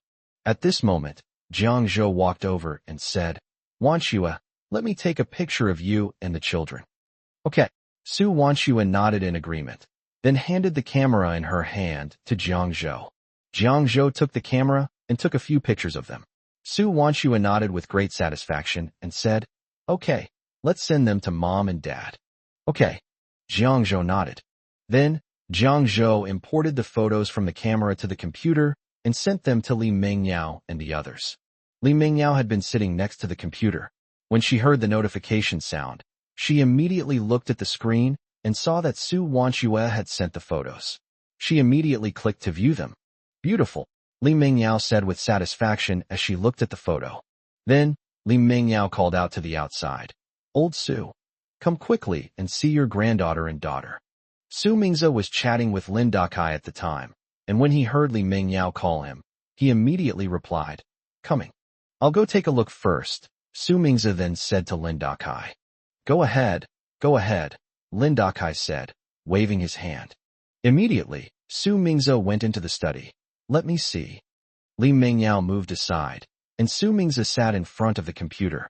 He then saw the photos on the screen, including those of Su Wanxue's daughter and granddaughter. So beautiful, Su Mingze exclaimed sincerely. Of course, look who my daughter and granddaughter are, Li Mingyao said proudly. Humph, the three little girls seem to have grown taller again, Su Mingze said with a smile as he looked at the photo. Yes. Li Mingyao nodded. You know what, the three little girls really do look alike, Su Mingze continued.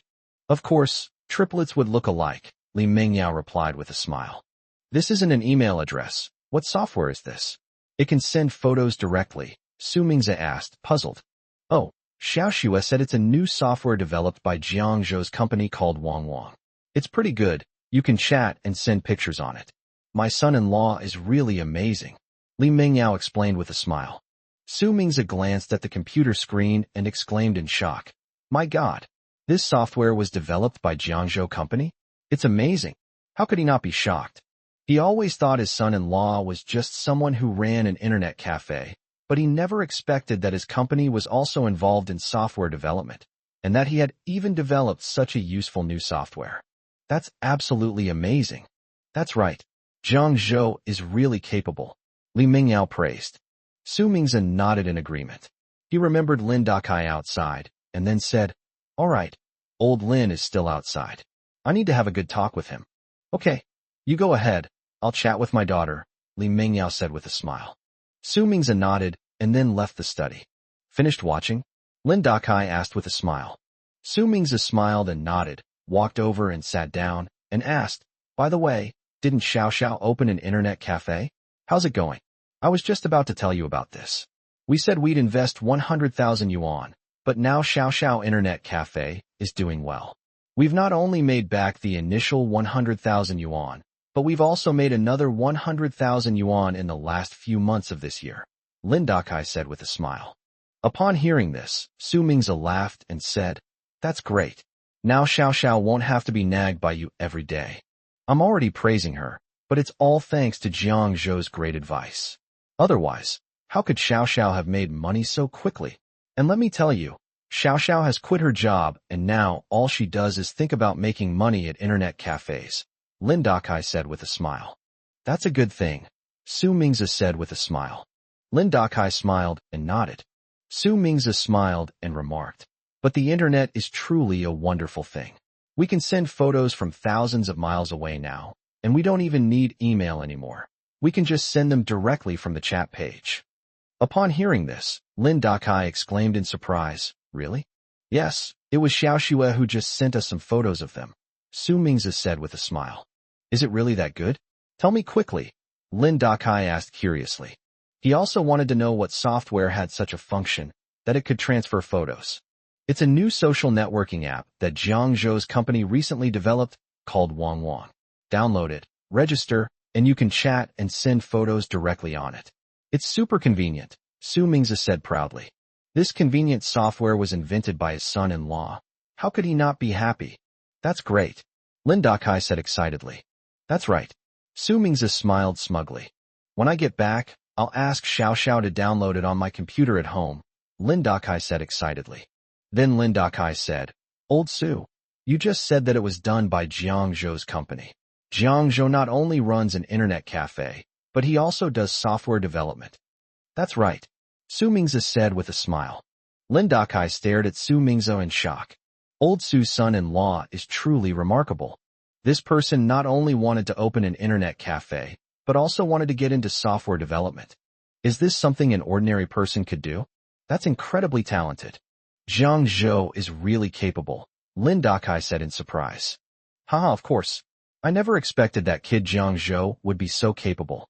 Xiao Xue was right about him, Su Mingzi said with a smug smile. Thinking of Jiang Zhou, he felt more and more satisfied. Su Mingzi's smile grew wider and wider. Chapter 158 New Year's Eve. New Year's Eve arrived quickly. On New Year's Eve, Jiang Zhou, Jiang Fan, and Jiang Haixing cooked a large and sumptuous meal. Come on, let's toast. Our whole family is finally all together this year, Lin Yuehua said, raising her glass. Yes, cheers. Everyone raised their glasses and drank. The family drank heartily, enjoying themselves immensely. After finishing their New Year's Eve dinner, Jiang Zhou and his friends took Bauer, Bayer, and Xianger out to set off fireworks. Jiang Zhou knew that the three little girls loved to play, so he bought them a lot of firecrackers when he went to the market a few days ago, just waiting for this time to set them off for them. The three little girls were very excited when they heard that there would be fireworks. Yay! Set off fireworks. Fireworks! The three little girls immediately cheered and jumped up and down. Good girl, Jiang Zhou said with a smile, patting the three little girls' heads. Then, Jiang Zhou and Jiang Fan went inside and brought out the large fireworks, while the three little girls followed behind them, carrying firecrackers and other fireworks. Slow down. Don't fall or you'll hurt yourself, Su Wanxue said worriedly from behind. The three girls had no interest in listening to this. Their minds were completely focused on the fireworks. At this moment, Lin Yuehua and Jiang Haixing also came out after finishing cleaning up in the kitchen. Seeing that Jiang Zhou and Jiang Fan were about to set off fireworks, Lin Yuehua was worried that the fireworks might hit their car, so she reminded them, Fan, Zhou, you two be careful and don't let the fireworks hit the car. Yes, Mom. We know, don't worry, Jiang Zhou said. Lin Yuehua nodded. When the neighborhood children saw Jiang Zhou and his friends setting off fireworks, they immediately ran over. The three little girls have recently become familiar with the neighborhood children, and they immediately run over when they see other children coming. Jiang Zhou and Jiang Fan set off the fireworks. Jiang Fan looked at Belle standing next to him and said with a smile, Belle, would you like to light some? Belle nodded. I want it. Belle started to walk over. Jiang Fan chuckled and tapped her head. How come you're as brave as your dad was when he was a kid? You dare to order it, but I wouldn't let you. It's dangerous. Jiang Fan recalled that when Jiang Zhou was a child, he was incredibly daring.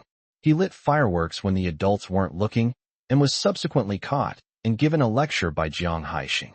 Jiang Zhou chuckled and said, All right, you kids, move a little further away, or you'll get hurt. After Jiang Zhou finished speaking, Su Wanxue went over and chased all the children who had been surrounding Jiang Zhou and Jiang Fan away from them to prevent them from getting hurt. After confirming that the children were all at a safe distance, Jiang Zhou turned to Jiang Fan and said, Brother, light the fire. Okay, Jiang Fan replied with a smile and took out a lighter to light the fire. The boats on the river were set ablaze. Bang, bang, bang. The sound of fireworks exploding filled the air, one after another illuminating the dark night sky. Look, fireworks. So beautiful. It really is fireworks. So beautiful. So gorgeous. This year is going to be lively. That's what makes it feel like the new year. The neighbors were also drawn out by the fireworks, all standing at their doorsteps watching the beautiful display, marveling at it, and exclaiming in admiration. Seeing how beautiful the fireworks were, the three little girls stopped jumping around and all looked up at the fireworks in the sky. After Jiang Zhou finished setting off the fireworks, he walked over to Su Wanxue, gently took her hand, and asked, "Was it beautiful?" "It looks beautiful." Su Wanxue nodded, her face full of happiness. "I'm glad you like it," Jiang Zhou said gently, his eyes full of tenderness and doting. "Yes, I like it very much." Su Wanxue nodded with a smile. Jiang Zhou looked down at Su Wanxue's face and couldn't help but kiss her forehead. "Wow, Daddy, shame on you, shame on you." Belle ran up to them at some point, covering her eyes and laughing as she shouted. Su Wanxue's face flushed, and she looked at Jiang Zhou coquettishly, saying, "So many people are watching." Jiang Zhou said with a smile, "What's wrong with me kissing my own wife?" "Still talking?" Su Wanxue said shyly. Jiang Zhou smiled and said, "Okay, I won't say any more. I'll talk about it tonight." Hearing Jiang Zhou say that, Su Wanxue blushed even more. She playfully punched Jiang Zhou, then tried to look at Belle, but Belle had already run off to play with the other children. Over there, Jiang Fan was setting off small fireworks with a group of children. The children were all incredibly excited and ran towards Jiang Fan. They were thrilled to see the fireworks behind him. Jiang Fan looked at the three girls, who generously shared their food with everyone. "That's wonderful," Su Wanxue exclaimed with a smile as she looked at the three little girls. Jiang Zhou smiled and nodded. Next door, Yang Li and her friends heard Jiang Zhou and his friends setting off fireworks. Yang Li immediately called out into the house, "Yin Yin, hurry up, let's go out and set off fireworks too." She wanted everyone to know that it wasn't just Jiang Haixing's family who could set off fireworks. Their own family could too. "Okay," Jiang Yin replied. Afterwards, Jiang Yin and Jiang Dai moved the fireworks out of their house. Yang Li glanced at Jiang Zhou and his group and snorted coldly. Jiang Yin and Jiang Dai lit the fireworks. With a few loud bangs, fireworks burst in the sky. Upon hearing the sound of fireworks, all the children immediately ran over, craning their necks to look up at the sky. "Wow, there are fireworks again. It's so beautiful." Yes, so many beautiful colors. The children watched the fireworks in the sky and couldn't help but discuss them, all of them extremely excited. Seeing the children so happy, Yang Li was overjoyed. She glanced at Jiang Haixing's house and thought to herself, "Humph, it's not like just because your family has fireworks, it doesn't mean ours can too." Jiang Zhou and Su Wanxue didn't pay much attention, but then Lin Yuehua's voice came from inside the house. "Xiao Xue, come back quickly, the Spring Festival Gala is about to start." "Coming," Su Wanxue replied. Jiang Zhou called out to the three little girls, "Bao'er, Bayer, Xiang'er, let's go home and watch the Spring Festival Gala." "Okay." The three little girls answered in unison, and then they ran towards them. Su Wanxue and Jiang Zhou led the three little girls into the house. Yang Li watched Jiang Zhou and the others leave and said, "Continue releasing them, because she'll be keeping it longer than Jiang Zhou and the others." Suddenly, a firework exploded and hit Jiang Haixing's car. Yang Li and Jiang Dai were startled, and Jiang Dai immediately ran forward to check the condition of the car.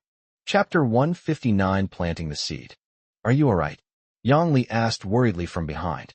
Jiang Dai frowned slightly as he looked at the car with a small patch of paint blown off. A small piece of paint was blown off. Upon hearing this, Yang Li's eyes widened immediately. "What? A piece of paint was blown off?" Jiang Dai nodded. "Yes, and this car is newly bought by Haixing and his family. I heard that this car costs several million. This small piece of paint probably costs several thousand as well." "Son." When Yang Li heard that she had to pay compensation, she immediately became anxious. Several thousand yuan was no small amount, and she did not want to pay such a huge sum. Yang Li pulled the boat across the river and prepared to head home. "What are you doing?" Jiang Dai asked, shaking off Yang Li's hand. "Hurry up and leave. No one saw us, and they don't know it was us." Yang Li pulled Jiang Dai over and whispered, "No, you go in and get the money to compensate them," Jiang Dai said, shaking his head. Yang Li frowned and said in a low voice, "Are you crazy? That's several thousand yuan. Where are we going to get that much money to pay back? Then what can we do? We can't just not lose money, can we?" Jiang Dai said, frowning. "Nobody saw it. Nobody knows what we did. And look at the luxury car they bought. Would they really skimp on a little money for repainting?" Yang Li said. Jiang Dai realized that Yang Li was right. Hai Sheng and the others had indeed prospered since their return. If they can afford such an expensive luxury car, they certainly won't be short of money. However, these few thousand yuan are a huge sum of money for their family. If we really lose all this money, our family won't be able to afford a good meal for the new year. Thinking this, Jiang Dai glanced again at the small patch of paint that had been blown off, gritted his teeth, and said to Yang Li, "All right, let's go inside. Let's go, let's go." Seeing that Jiang Dai had agreed, Yang Li immediately pulled him by the hand and led him into the house. After watching the Spring Festival Gala, Jiang Haixing was just about to wash up and go to bed when he suddenly remembered that he hadn't taken out the cigarettes and alcohol from his car. He needed to take them out. Tomorrow was the first day of the Lunar New Year, and he needed to put them at home to entertain guests. Thinking it over, Jiang Haixing took his car keys and walked outside. He was just about to open the trunk when he suddenly noticed a chipped piece of paint on the left side of his trunk. He immediately looked closely and found that it was about the size of a coin. What happened? He clearly remembered that everything was fine before. How did it fall off? Yuehua. Jiang Haixing immediately called out into the house. "Coming," Lin Yuehua replied, and she came out quickly. Lin Yuehua walked to his side, looking at Jiang Haixing with a puzzled expression. "What's wrong? Did something happen? I don't know why there's a piece of paint chipped off here on my car," Jiang Haixing said, pointing to the left side of the car. Upon hearing this, Lin Yuehua immediately ran to the car and began to examine it carefully. "When did this piece of paint fall off?" Lin Yuehua squatted down to examine it carefully. Jiang Haixing shook his head and said, "I don't know. It was fine before I went in." Lin Yuehua frowned as she looked at the area where the paint had been chipped. Then she noticed tiny red firework fragments around it.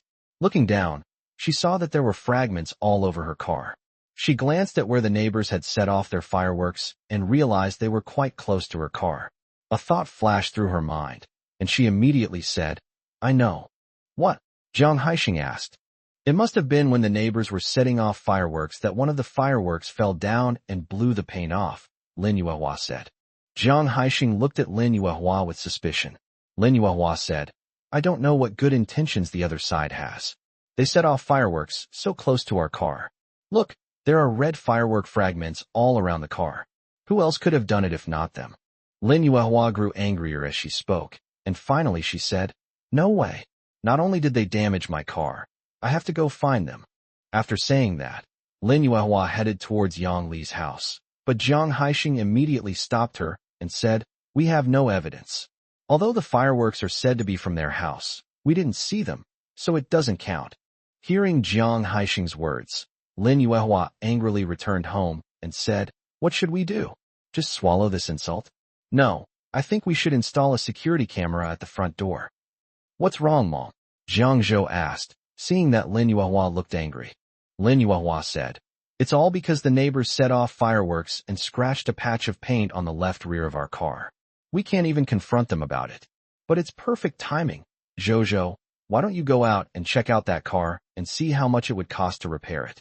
She had previously said that the more expensive the car, the more expensive the repair costs, and the thought of this made her feel the pinch. When Jiang Zhou heard that his car had been damaged, he immediately went out to check. "So how much will it cost?" Jiang Haixing asked. Jiang Zhou looked at the scratched paint and said, "This paint isn't huge, but it's not small either. It'll cost about 5,000 to get it repaired at a 4S shop." 5,000, Lin Yuehua exclaimed in shock. Then, she immediately said angrily, "No, I have to go and have a serious talk with the neighbors. They can't even use such a big open space, but they have to put it near my car. They have to pay for this." Jiang Haixing pulled Lin Yuehua aside and said, "Forget it. Yuehua, we have no evidence, and you don't want to get entangled with them during the new year." Lin Yuehua was unhappy when she heard Jiang Haixing's advice. But Jiang Haixing is right. If things get out of hand, no one will have a good new year. But she couldn't get over it without venting her anger. Lin Yuehua shouted loudly towards Yang Li. I don't know who's so heartless as to damage someone's car and not even bother to pay compensation. It's really unpleasant during the Chinese New Year. By the way, Zhou, remember to install a security camera at home. Our 2 cars are so expensive. If someone deliberately scratches them, we might not be able to find anyone to compensate us. I'd like to know who it was. They don't even know how expensive this car is. Just a small scratch, and they're going to have to pay 5,000 yuan at the dealership. Upon hearing Lin Yuehua's shout, Jiang De immediately said to Yang Li beside him, No, we caused this ourselves, so we have to take responsibility. 5,000 yuan is too expensive. Let's just pay for it. No, you're not allowed to go. Yang Li immediately grabbed Jiang De and said. Then they heard Lin Yuehua's voice again. Humph, I think we should call the police and let them investigate. They can find out the fingerprints, footprints, and such, and they'll definitely be able to find out who did it. After Lin Yuehua finished speaking, she went back into the house. Yang Li looked at Jiang De and said, I'm telling you, you're not allowed to go. Go to sleep. Let them investigate if they want. After saying that, Yang Li turned off the light.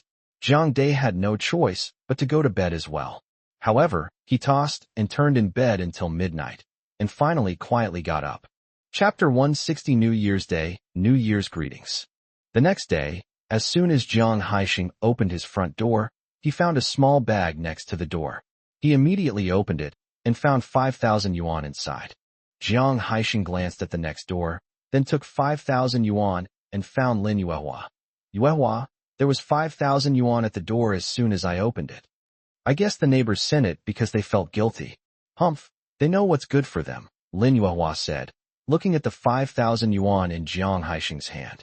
Jiang Haixing nodded, and Lin Yuehua then said, All right, just leave this alone. It's the first day of the Lunar New Year, don't think about it. Okay. Jiang Haixing replied, and went into the kitchen to make breakfast. Jiang Zhou and Su Wanxue also got up. Su Wanxue smiled and said, Jiang Zhou, Happy New Year. Happy New Year, Jiang Zhou said at the same time, with a smile on his face, looking very happy. Su Wanxue smiled, and as soon as they opened the door, they saw Bauer, Xiang'er, and Bei'er standing at the door looking at them. The 3 little girls immediately greeted them sweetly as soon as they came out. Happy New Year, Daddy and Mommy. Happy New Year, Jiang Zhou said with a smile, patting the heads of the 3 little girls. Happy New Year, Su Wanxue said to her 3 daughters. Mom, we're wearing new clothes today, Bauer said with a smile. Upon hearing this, Su Wanxue looked over at the 3 little maids and noticed that they had changed into new clothes. However, Xiang'er's pants were on backwards. Not bad, Su Wanxue praised with a smile. After Su Wanxue finished speaking, she turned to Jiang Zhou and said, Jiang Zhou, why don't you go help Mom and Dad first? Jiang Zhou nodded and said to Su Wanxue, I'm going. Okay, go ahead, Su Wanxue said to Jiang Zhou. After Jiang Zhou left, Su Wanxue took the 3 little girls back to her room and said with a smile, Xiang'er, are your pants on backwards? Xiang'er immediately looked down, and Bauer and Bei'er also looked over. Xiang'er immediately said, Second sister gave it to me to wear. Su Wanxue smiled, then helped Xiang'er change her pants. All right, let's go. What are you going to say when you see Grandpa and Grandma later? The 3 little girls thought for a moment, then answered in unison. We should say Happy New Year to Grandpa and Grandma. Su Wanxue smiled and patted their heads, saying, Good girls. Then, Su Wanxue led the 3 little girls by the hand and walked towards the main room. Lin Yuehua and Jiang Haixing had already prepared breakfast and were waiting for them. When Lin Yuehua saw Su Wanxue come out of the room with 3 little girls, she immediately smiled and said, Xiaoxue, come and have breakfast quickly. Happy New Year, Dad and Mom. Su Wanxue called out with a smile. Happy New Year, Grandpa and Grandma. The 3 little girls called out sweetly.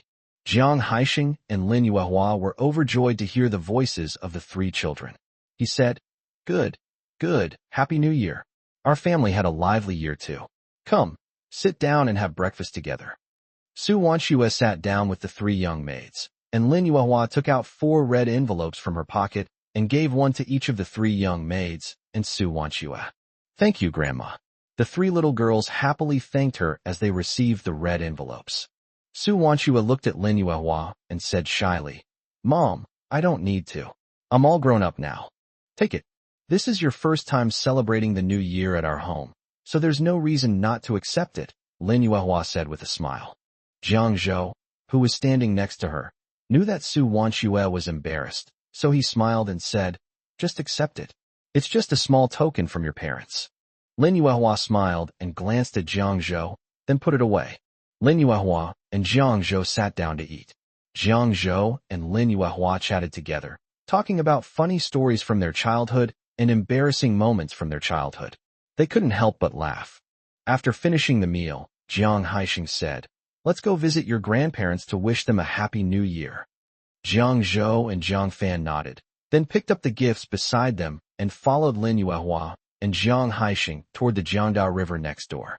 Happy New Year, Mom and Dad, and Happy New Year to my older brother and sister-in-law, Jiang Haixing said with a smile as he walked into their courtyard. When Jiang Dai and Lu Yumei saw Jiang Haixing and the others arrive, they immediately smiled and nodded. Here, take a red envelope for each of you 3 little girls. Lu Yumei took out red envelopes from her pocket and handed them to the 3 little girls. Thank you, Great-Grandma. The 3 little girls said happily as they accepted the red envelopes. Jiang Dai smiled and accepted the gifts from them, saying, Come in and have a seat. No need, we're going to someone else's house later, Jiang Haixing said with a smile. Yang Li watched Jiang Haixing and Lin Yuehua from the side, a smile on her face, feeling a secret sense of satisfaction. I drove my new car home for the new year, and look what happened, the paint is chipped. It will cost $5,000 to repair the paint. Loss of money. May your family suffer financial ruin. My family will definitely go bankrupt again. The happier Yang Li felt inside, the more beautiful her smile became. She smiled and gave each of the 3 sisters, Bauer and Bauer, a red envelope. Looking at Yang Li's expression, Lin Yuehua thought to herself, something's not right. After paying them 5,000 yuan, how can Yang Li still be smiling so happily?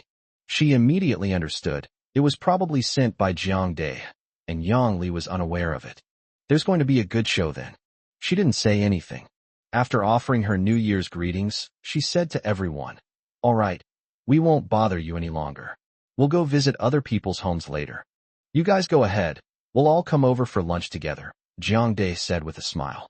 Every year on the first day of the Lunar New Year, because Grandpa Jiang and Grandma Jiang live at Jiang Dai's house, they all gather at Jiang Dai's house for lunch. Lin Yuehua nodded to Yang Li, and then left Jiang Dai's house with Jiang Zhou and the others. Afterwards, Lin Yuehua and Jiang Haixing led everyone to visit and offer New Year's greetings to some of the families in the village with whom they had relatives.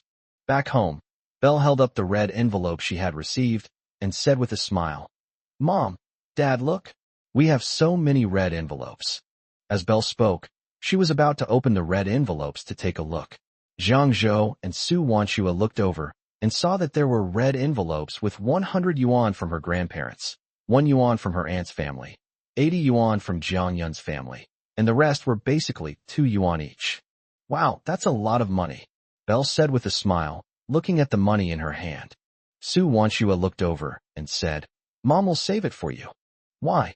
The 3 little girls looked at Su Wanchua in confusion. They didn't want their mother to save money for them. You're all too young now. The money will just get lost if you leave it with you, Su Wanchua said with a smile. The 3 little girls frowned, and Belle, acting like a little adult, said, Mommy, we're not little anymore. We've grown up and can manage our own money. Yes, Mom, you don't need to worry about us, Bauer chimed in. Su Wanchua smiled and let them have their way. She said, Since you want to manage the money, then I'll entrust it to you. But remember, if the money gets lost, don't come crying to us. Mom, we're not those little kids. We'll protect the money, Belle said earnestly. Yes, Mom, I can protect the money too, Bauer said. Xiang'er obediently gave the money to Su Wanchua. Su Wanchua smiled as she looked at the 3 little girls. Chapter 161 Visiting Mother-in-Law's House on the second day of the Lunar New Year. Around noon, When it was almost lunchtime, Jiang Jinhua and Jiang Haiken, along with their families, came over to wish Lu Yumei and Jiang Ming a happy new year.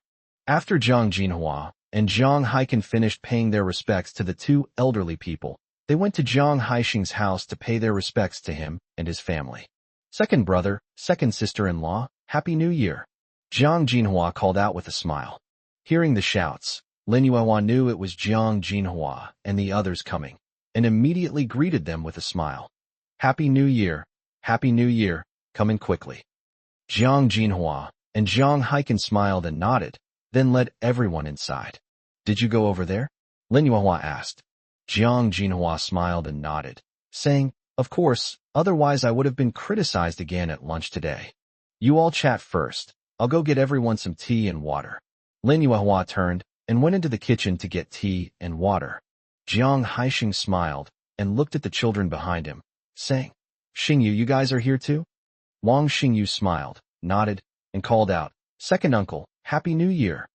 Happy New Year, Jiang Haixing replied, then looked at the other three children and said with a smile, These must be your younger brothers and sisters, right? Wang Xingyu's younger sister, Wang Mengting, stepped forward and said with a smile, Yes, uncle. Jiang Jinhua gave birth to two children, Wang Xingyu and Wang Mengting. Wang Mengting is now in high school. The other two children belong to Jiang Haiken's family. The boy's name is Jiang Shueha, and the girl's name is Jiang Menglin. Jiang Menglin and Jiang Shueha greeted each other with smiles. Second uncle. Jiang Haixing smiled and said, All right, come, sit down. Wang Mengting and Jiang Shueha sat obediently to the side, while Wang Xingyu also found a stool on the other side and sat down. Immediately, Bauer, Bayer, and Xianger, the three little girls, ran out of the house. Jiang Menglin noticed that the three little girls looked very similar, and quietly leaned close to Wang Mengting and said, Sister, these must be Jiang Zhou's triplets, right? At home, she heard her parents say that her cousin Jiang Zhou had given birth to triplets. Looking at it now, it's really cute. The triplets are so cute.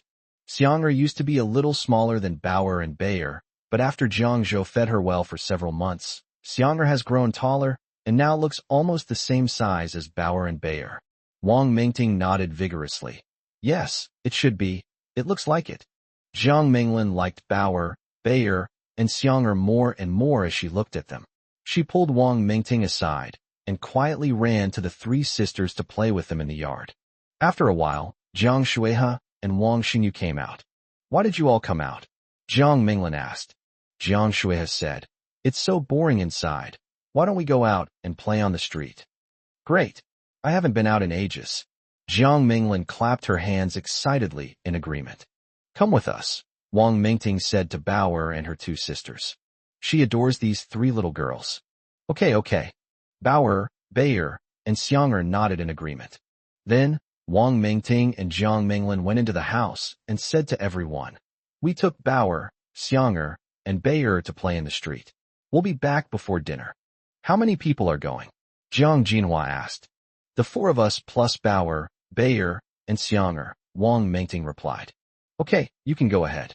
Bauer, Bayer, and Xianger, be good and stay with your aunt and uncle. Su wants you instructed. The three little girls nodded obediently. Jiang Jinhua looked at Wang Mengting and the other three and said, Take good care of these three and don't let them run around. Mom, don't worry, Wang Mengting said with a smile. We won't let Bauer, Bayer, and Xianger run around. Besides, there are only a few streets around here, so we won't get lost. Jiang Jinhua thought for a moment and said, Then you should be careful.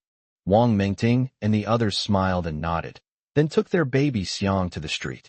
As soon as they got out of town, Jiang Shueha suggested going to an internet cafe, and everyone agreed, so they went to an internet cafe.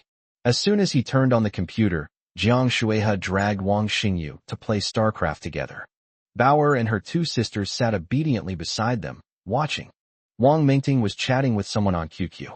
The other person was recommending the app Wang to her, which made Wang Mengting very interested. So, following the person's advice, she went to the Love Connection website, downloaded Wang, registered, logged in, and added the other person's Wang account.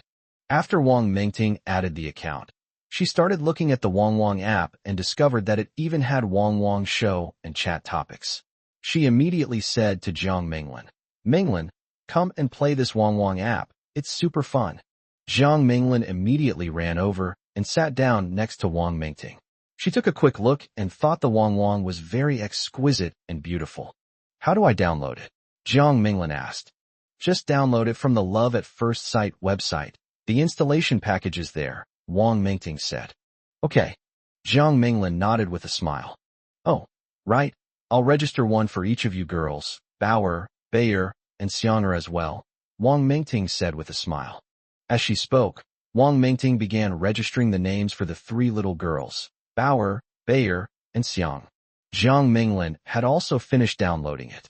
She logged in and said with a smile, "Not bad. There's even a Wang Wang show in here." "Yes, and there are so many topics that interest me. By the way, let's add each other as friends on Taobao," Wang Mingting said with a smile. Jiang Minglin nodded, and after adding each other as friends, they began browsing topics on Wang Wang. Bauer and the others found it interesting to see their Taobao IDs, and even asked the network administrator for a pen and paper to write them down. "I'm going to go back and tell my parents that they have a Taobao account now." On the second day of the Lunar New Year, at 5 o'clock in the morning, Jiang Zhou and Su Wanxue took their 3 little girls with gifts and set off from home to Changsha to catch a plane to Beijing.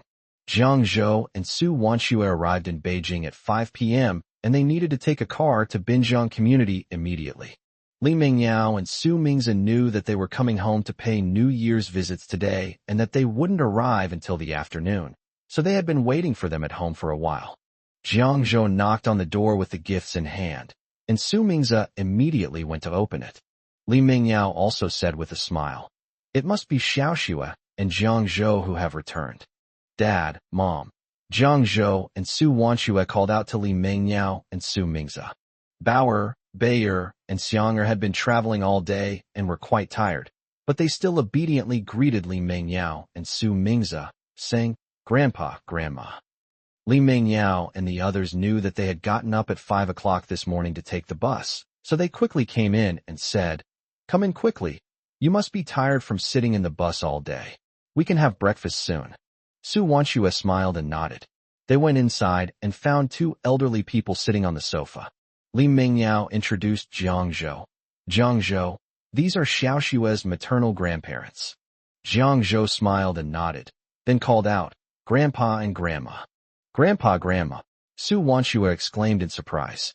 Li Liangping and Wang Wanhua nodded with smiles. Wang Wanhua said with a smile, "You're back. Come and sit down." "Okay." Jiang Zhou and Su Wanxue responded, then sat down on the sofa with the 3 little girls. "Hurry up and call them grandmother and grandfather," Su Wanxue said to the 3 little girls. Chapter 162. My parents-in-law were shocked. They earned over 7 million last year. The 3 little girls greeted people obediently. "These 3 children are all so big now," Wang Wanhua said with a kind smile as she looked at the 3 little girls. Li Mingyao had already told them about Su Wanxue and Jiang Zhou's situation, and they could understand. However, she also realized that the 3 little girls were triplets. She was a little shocked, as she never expected that Xiaoxue had actually been pregnant with triplets. Su Wanxue smiled and nodded, saying, "Yes, they are all very well behaved." Wang Wanhua smiled and nodded, while Li Mingyao called out, "Come and eat quickly." "Okay." Su Wanxue immediately responded, and then everyone sat down at the dining table together. During the meal, Li Liangping looked at Jiang Zhou and asked, "Mingzi said you run an internet cafe?" Jiang Zhou nodded, and Su Wanxue smiled and took it, saying, "Yes, Grandpa." Jiang Zhou runs an internet cafe and a website. Although the website didn't make any money this year, the internet cafe had a net profit of over 7 million last year. "So many," Li Mingyao exclaimed in shock. Su Mingzi, Li Liangping, and Wang Wanhua were also shocked. They never expected Jiang Zhou's internet cafe to be so profitable. They could hardly believe their ears. Earned 7 million in 5 months? Although I'd heard that internet cafes were profitable, I never imagined they were this profitable. Su Mingzi and the others couldn't help but secretly admire Jiang Zhou. Li Mingyao said to Jiang Zhou, "Jiang Zhou, You are really amazing. Jiang Zhou smiled, but didn't say much. After dinner, Su Mingzi said to Su Wanxue, Xiaoxue, we're going to Tianjin tomorrow to wish your grandparents a happy new year. I understand. Su Wanxue nodded. The next morning, Su Mingzi, Su Wanxue, and Jiang Zhou took the three girls to Tianjin, while Li Mingyao stayed at home to take care of Li Liangping and Wang Wanhua, so she didn't come. Su Mingzi has 5 siblings, and he is the third oldest. The other siblings are all in business, but he is the only one who became a university professor. Therefore, he earns the least money among them. His brothers and sisters respect him very much, but his sisters-in-law and brothers-in-law all look down on him because they think his family is poor. When he goes back this time, Su Mingzi is determined to show those people how powerful his son-in-law is and give them a good venting of their anger. When Su Mingzi brought them to his home in Tianjin, it happened to be the 3rd day of the Lunar New Year when his other siblings also returned home to pay their respects to their parents. This was a family tradition. The siblings would come back to pay their respects to their parents on the 3rd day of the Lunar New Year every year. Third brother's back. The eldest brother, Su Hongyuan, greeted Su Mingzi as soon as he returned, then asked with a smile, Is this Xiaoxue? Yes, these are Xiaoxue and Jiang Zhou, and those 3 are their children. I brought them back to wish my parents a happy new year, Su Mingzi said with a smile and a nod. All right then, go ahead. Mom and Dad will definitely be happy to see that, Su Hongyuan said with a smile. Su Mingzi nodded and led them into the house. His 4th sister, Su Chunhua, and 5th sister, Su Dongqing, were both there. They smiled when they saw Su Mingzi return with the children. Dad, Mom, I brought Xiaoxue and the others back to wish you a happy new year, Su Mingzi said with a smile, looking at Su Haojie and Li Yinhua sitting there. Grandpa and Grandma, Su Wanxue and Jiang Zhou called out. Su Mingzi had already spoken to the 2 elders about Su Wanxue and Jiang Zhou a few days ago. Li Yinhua smiled and said, Good child, please sit down. Then, Li Yinhua looked at Su Wanxue and said, Little Xue, after all these years, you finally learned to come home? Su Wanxue smiled and nodded, then said, I was being immature before and made you all worry. It's good to see you back, Li Yinhua said with a smile. During the conversation, the eldest brother, Su Hongyuan, and the second brother, Su Mingyuan, also brought their children into the house and sat down. Great, everyone's gathered together. Li Yinhua was very happy to see such a large family. Those 3 must be Xiaoxue's children. They're so cute, Su Dongqing said with a smile as she looked at the 3 little girls. Are they triplets? They look so alike to me, Su Chunhua said. Su Wanxue nodded and said, Yes, they are triplets. Everyone stared at the 3 girls in shock when they heard Su Wanxue say that. They're triplets. It seems the Jiang family is truly blessed. These 3 little girls are so pretty. They're sure to grow up to be great beauties. Xiaoxue, where is your family member from? Su Chunhua asked at this moment. 4th aunt, Jiang Zhou is from Hunan province, Su Wanxue replied with a smile. Upon hearing this, everyone except Su Haojie, Li Yinhua, and Su Mingzi frowned, as they had initially had a negative impression of Jiang Zhou. Now that they know Jiang Zhou is from Hunan province, they look down on him even more, thinking Jiang Zhou is unsophisticated and his family must be poor. If he had money, he wouldn't have abandoned Su Wanxue when she was pregnant and then run away. Upon hearing this, Su Chunhua didn't ask any further questions. Instead, she chuckled and said, That's quite far from here. Su Wanxue smiled but didn't reply. Suddenly, Wu Gu Su Dongqing's husband, Li Haifeng, said, The market isn't doing well in our area this year. We're not making much money. Su Dongqing frowned as she looked at her husband, who had suddenly brought this up. 4th uncle Wang Hongtao frowned and said, Yes, us too. How much did you earn this year? Only 1 million. That's less than half of what we used to get. Li Haifeng sighed and said, although he said he was dissatisfied with this amount, he didn't really think so. Even if he only earned 1 million, it would still be more than Su Mingzi and the others. The market is bad this year. There's nothing we can do about it. Don't be resentful. My factory only made less than 3 million. It's a loss, second brother Su Mingyuan said comfortingly. Sigh. It's good enough that we're making a profit, so you guys should say less, Su Hongyuan said, looking at them. Jiang Zhou watched them talking back and forth without saying a word. He was reborn, after all. If he couldn't see what these people were thinking, he might as well not have been reborn at all. Whether what these people say is true or false, he won't take it to heart. These people are not worth his attention. By the way, Xiao Jiang, what do you do for a living? Wang Hongtao asked directly when Jiang Zhou didn't speak. Li Haifeng turned to look at Jiang Zhou and said, "That's right, Xiao Jiang. These days, it's hard to find a job that I like. Although I earn a few million a year, it's not a lot. Why don't you come work for me? I happen to be short-staffed, and I'll offer you a salary of 5,000 a month." "That's quite high. Xiao Jiang, you probably won't earn much money working for a year. Why don't you go work for your fifth aunt's husband? We're all family, so let's keep the good stuff in the family," Su Chunhua said. Chapter 163 Shocking. The third son-in-law is making a fortune. Su Ming's expression changed upon hearing what Li Haifeng and Su Chunhua said. Jiang Zhou glanced at Su Mingzi, then smiled at him, signaling him to calm down. Su Mingzi smiled and shook his head to indicate that he was fine, and that he would show these people how powerful Jiang Zhou was later. Then, let's see if they still dare to mock Jiang Zhou. Jiang Zhou is so smart.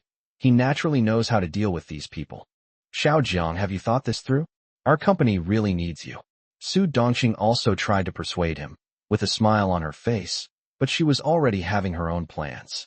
Jiang Zhou smiled as he looked at the group of relatives. It seemed that his father-in-law had been secretly mocked by his relatives over the years because of his salary. "Jiang Zhou, think it over carefully. This is a great opportunity." Su Chunhua continued to persuade Jiang Zhou. "Yeah, Xiao Jiang, why don't you consider coming to our company? Our company is much better than the jobs you can find in other factories," Su Mingyuan added. Jiang Zhou smiled and shook his head, saying, "No need. I'm very satisfied with my current job, and I can also stay there with Xiao Xue and the children." Upon hearing this, Li Haifeng, Wang Hongtao, and the others immediately turned pale. They thought that if they gave Jiang Zhou a chance, he would definitely agree without hesitation. After all, in their eyes, Jiang Zhou was just a young man from the countryside who worked odd jobs. If they give him a little something in return, he'll definitely obey them. But Jiang Zhou actually refused them, which they really couldn't understand.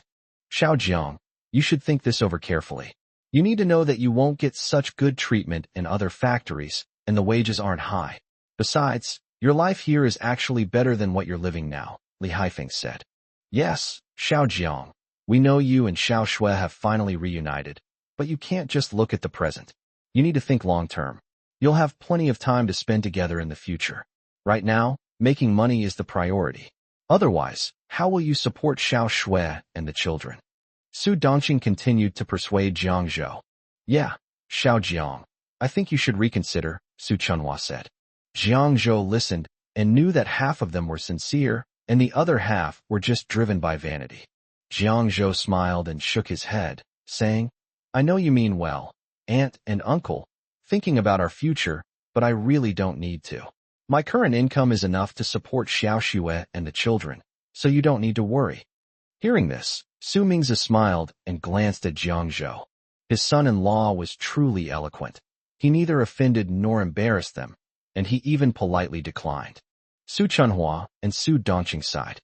They assumed Jiang Zhou was a hot-blooded young man who was too proud to admit his feelings, so they could only say, "Xiao Jiang, think it over some more. If you've made up your mind, remember to let us know." "Okay, I will." Jiang Zhou nodded and said. Li Haifeng and Wang Hongtao were slightly displeased, not expecting that Jiang Zhou wouldn't listen to their kind advice. "Xiao Jiang, you said your salary is enough for Xiao Xue and the others to live on. So what are you doing now?" Li Haifeng asked. Jiang Zhou smiled faintly and replied, "I opened an internet cafe in Changsha." "Internet cafe?" Li Haifeng and Wang Hongtao exchanged a glance, both showing disdain on their faces. Are internet cafes places that ordinary people go to?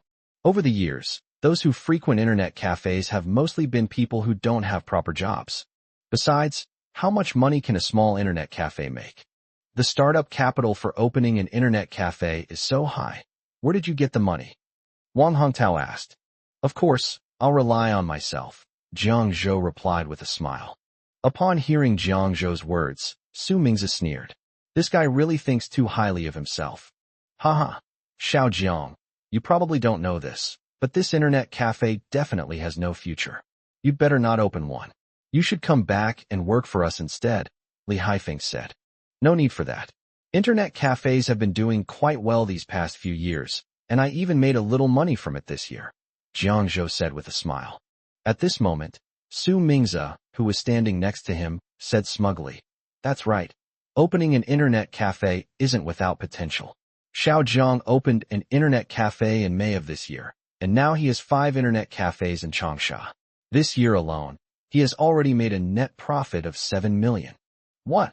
Li Haifeng and Wang Hongtao were stunned, not expecting the internet cafe to be so popular. 7 million. They never expected so much money. They just thought that the internet cafe business must be terrible, but they never expected that Jiang Zhou would be able to make so much money.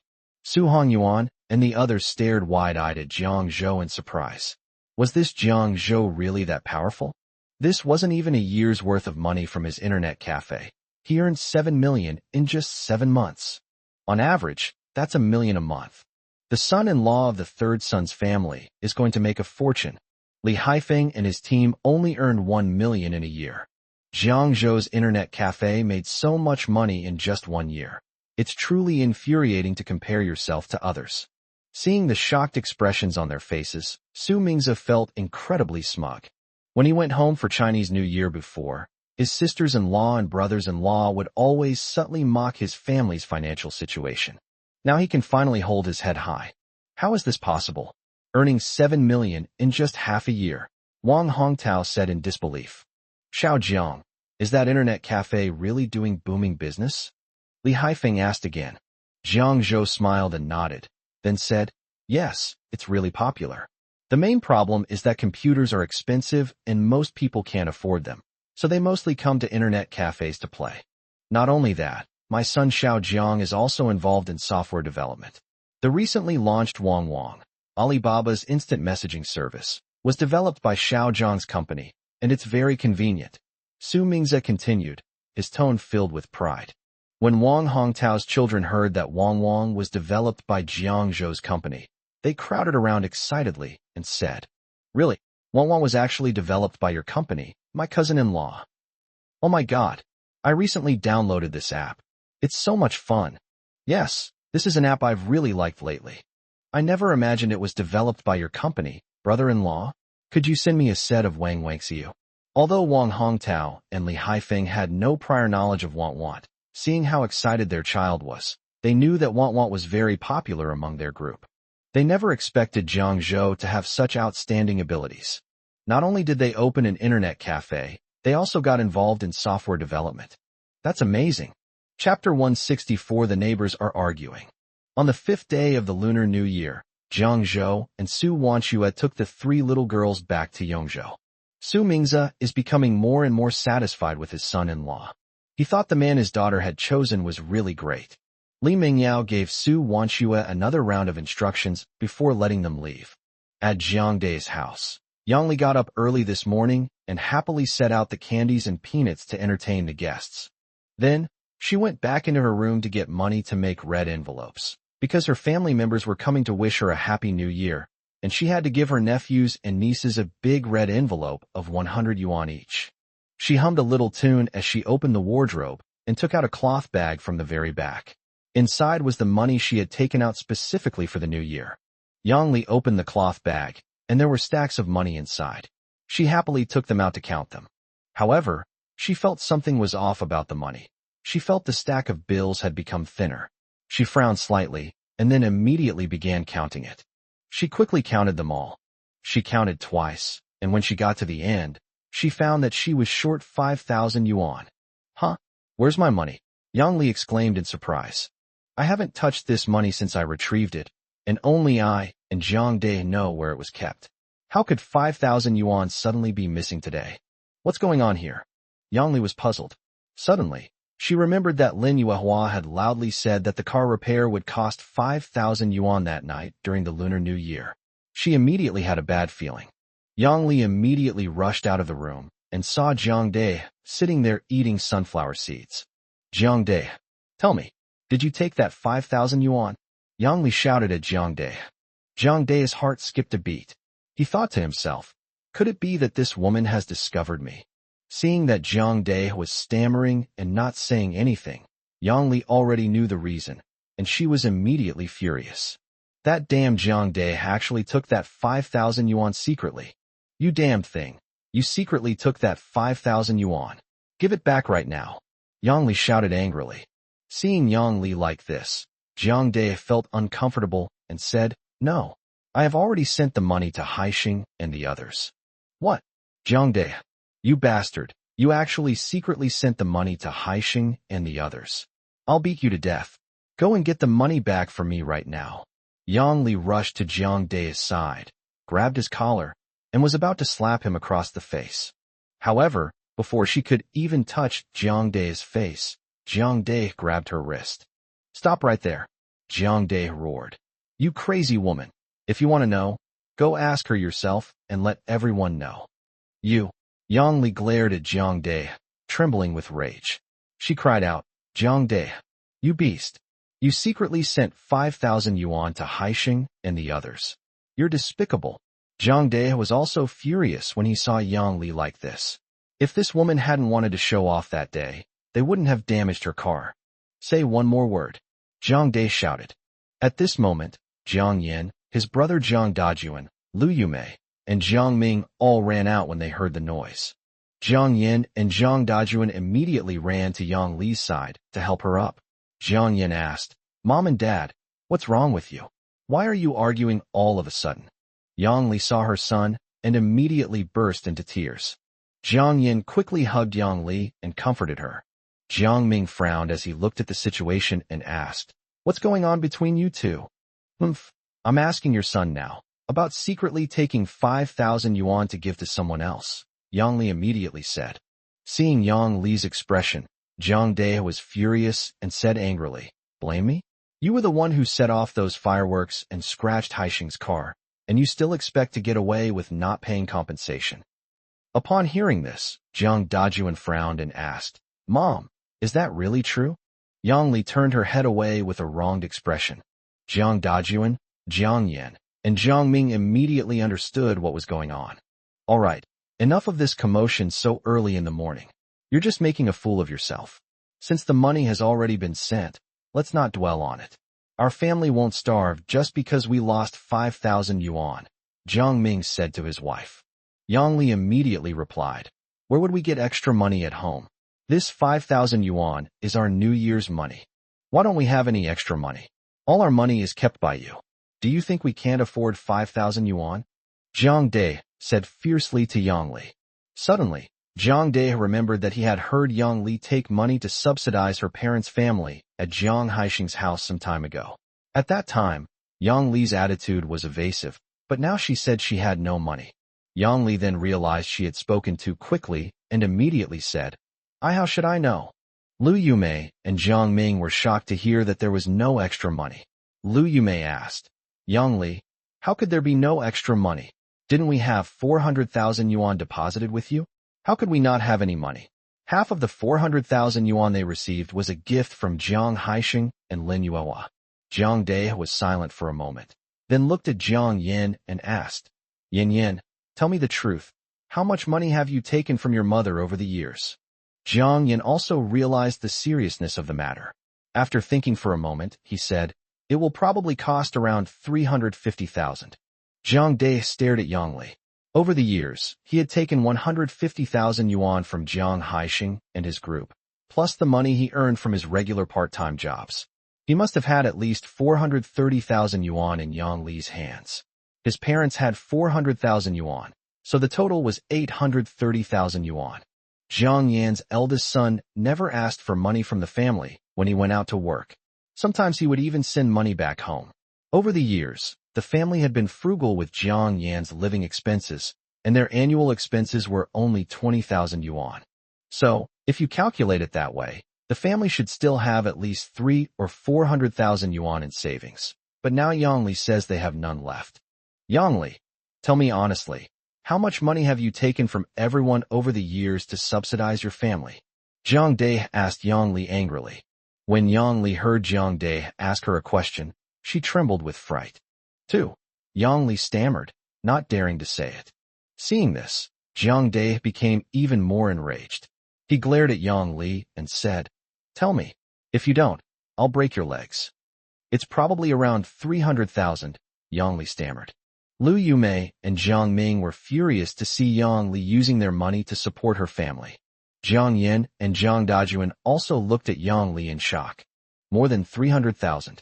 Over the years, my mother has spent so much money subsidizing her family. I'm telling you, Yang Li, you have to go and get this money back from your parents' home. Otherwise, we can't live together anymore," Jiang Dai declared finally. Chapter 165. Returning to Changsha. At Jiang Haixing's home, he was having breakfast with Lin Yuehua. They could hear the noise from next door clearly. Jiang Haixing frowned and said, "Sai, my sister-in-law is really. When I went to pay my respects that day, she seemed perfectly fine. I knew then that my sister-in-law didn't know that my brother had sent her the money. Otherwise, do you think she would have been so happy that day?" Lin Yuehua said. Jiang Haixing gave a bitter smile and sighed inwardly. His sister-in-law is a complete snob. Then Lin Yuehua added, "But it's good that this matter has come to light. Otherwise, my brother and parents would have been kept in the dark, and my sister-in-law would have become even more outrageous. Wouldn't my brother have had an even harder time in the future?" Jiang Haixing nodded and said, "Yes, it's good that this happened. With your sister-in-law's personality, my brother's family should have had enough by now. Sai, never mind. It's all their business and has nothing to do with us." Lin Yuehua sighed. Jiang Haixing nodded, then asked, "Are Zhouzhou and Xiaoxue coming back today?" "Yes, but I probably won't get home until evening," Lin Yuehua said.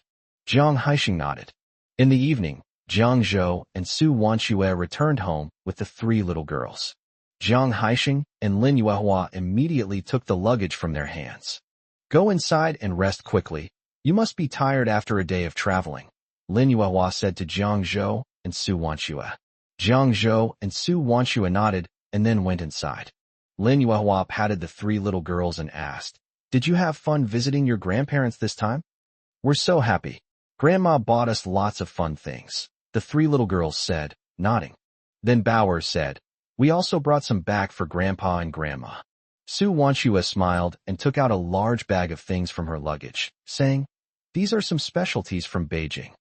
Lin Yuehua smiled and took it, then looked at it and found that it contained some pastries and the like. "You 3 little girls still remember your Grandpa and Grandma. That's good." Lin Yuehua teased the 3 little girls with a smile. The 3 little girls nodded obediently. Jiang Haixing and Jiang Fan then placed the dishes on the table and said, "All right, stop chatting and come eat." Jiang Zhou, Su Wanxue, and the children sat down and began to eat dinner. During the meal, Lin Yuehua said, "By the way, Zhou, I have to tell you. Didn't you say before that your aunt was using money to subsidize her family? It was revealed today. Guess how much money she's given away over the past few years?" Jiang Zhou and Lin Yuehua both looked at Lin Yuehua with puzzled expressions. 300,000. Lin Yuehua exclaimed dramatically. Jiang Zhou smiled. Although his family had encountered some misfortune in recent years, his uncle's family had not benefited from this situation. However, in the past, my uncle's family had made money by working with our family, so their savings were naturally considerable. So he wasn't surprised that Yang Li could give so much money to subsidize her family. Let me tell you, they argued all morning. When your aunt's family came at noon, the 2 sides started fighting. It was really something, Lin Yuehua continued. Su Wanxue looked at Lin Yuehua in surprise and said, "So fierce, what happened in the end?" "Your uncle still hasn't received the money. He sent Yang Li back to her parents' home. I heard he's going to sue her," Lin Yuehua said. Jiang Zhou smiled and said, "That's normal. When my uncle finds out about this, he definitely won't let it go. All the money they've saved over the years has been with my aunt, and now it's all gone. He'll definitely want it back." Lin Yuehua nodded, and then Jiang Haixing said, "All right, let's stop discussing other people's business and eat quickly." Lin Yuehua nodded. After dinner, Su Wanxue and Jiang Zhou went to rest early. They had been traveling by car for the past few days and were exhausted. A few days later, Jiang Zhou had someone install several surveillance cameras at his home.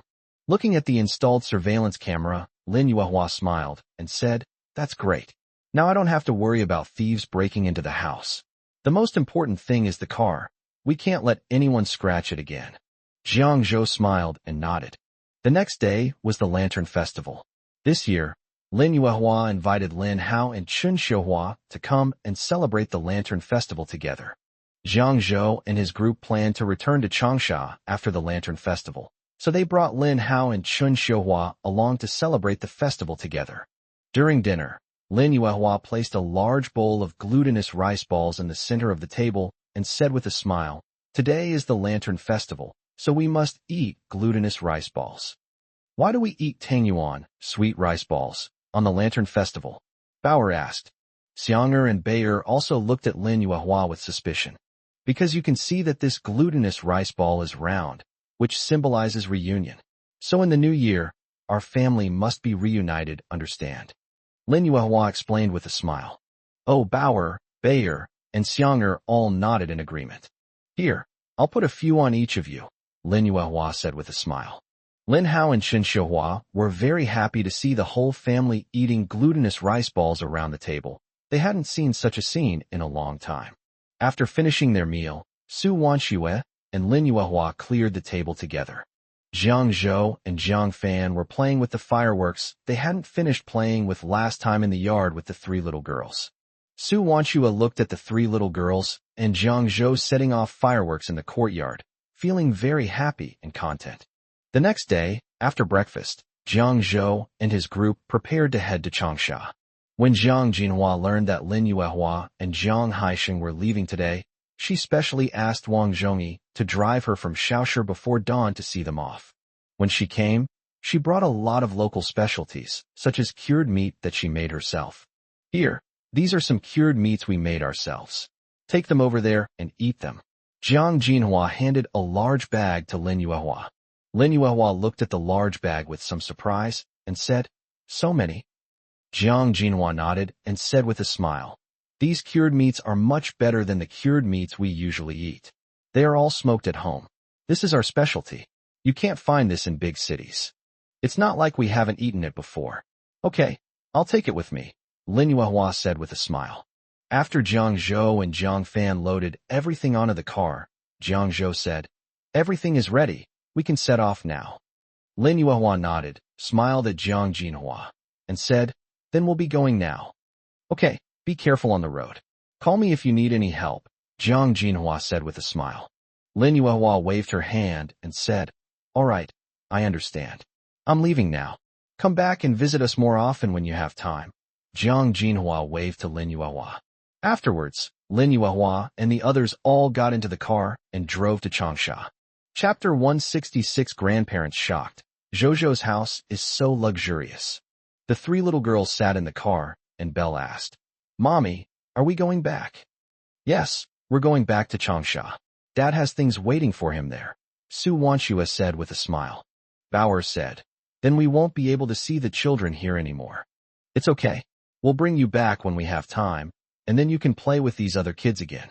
Besides, you'll be starting school soon, and there will be many children in the kindergarten then," Su Wanxue said. When Belle heard that school was starting, her face immediately fell, and she pouted, saying, "I don't want to go to school. I want to play with my friends here." Su Wanxue was helpless. She knew that after this winter break, these three little girls probably didn't want to go back to school. Jiang Zhou smiled and said, "If you don't go to school, you won't have any friends to play with in Changsha. You'll only have more friends if you go to kindergarten." When Belle and Bauer heard Jiang Zhou say that, they looked at each other. Finally, Belle gave in, pouting, and said, "Okay, I'll reluctantly go to kindergarten then. Anyway, I'll play with them every day after school starts." Su Wanxue looked at Jiang Zhou and smiled helplessly, then remained silent.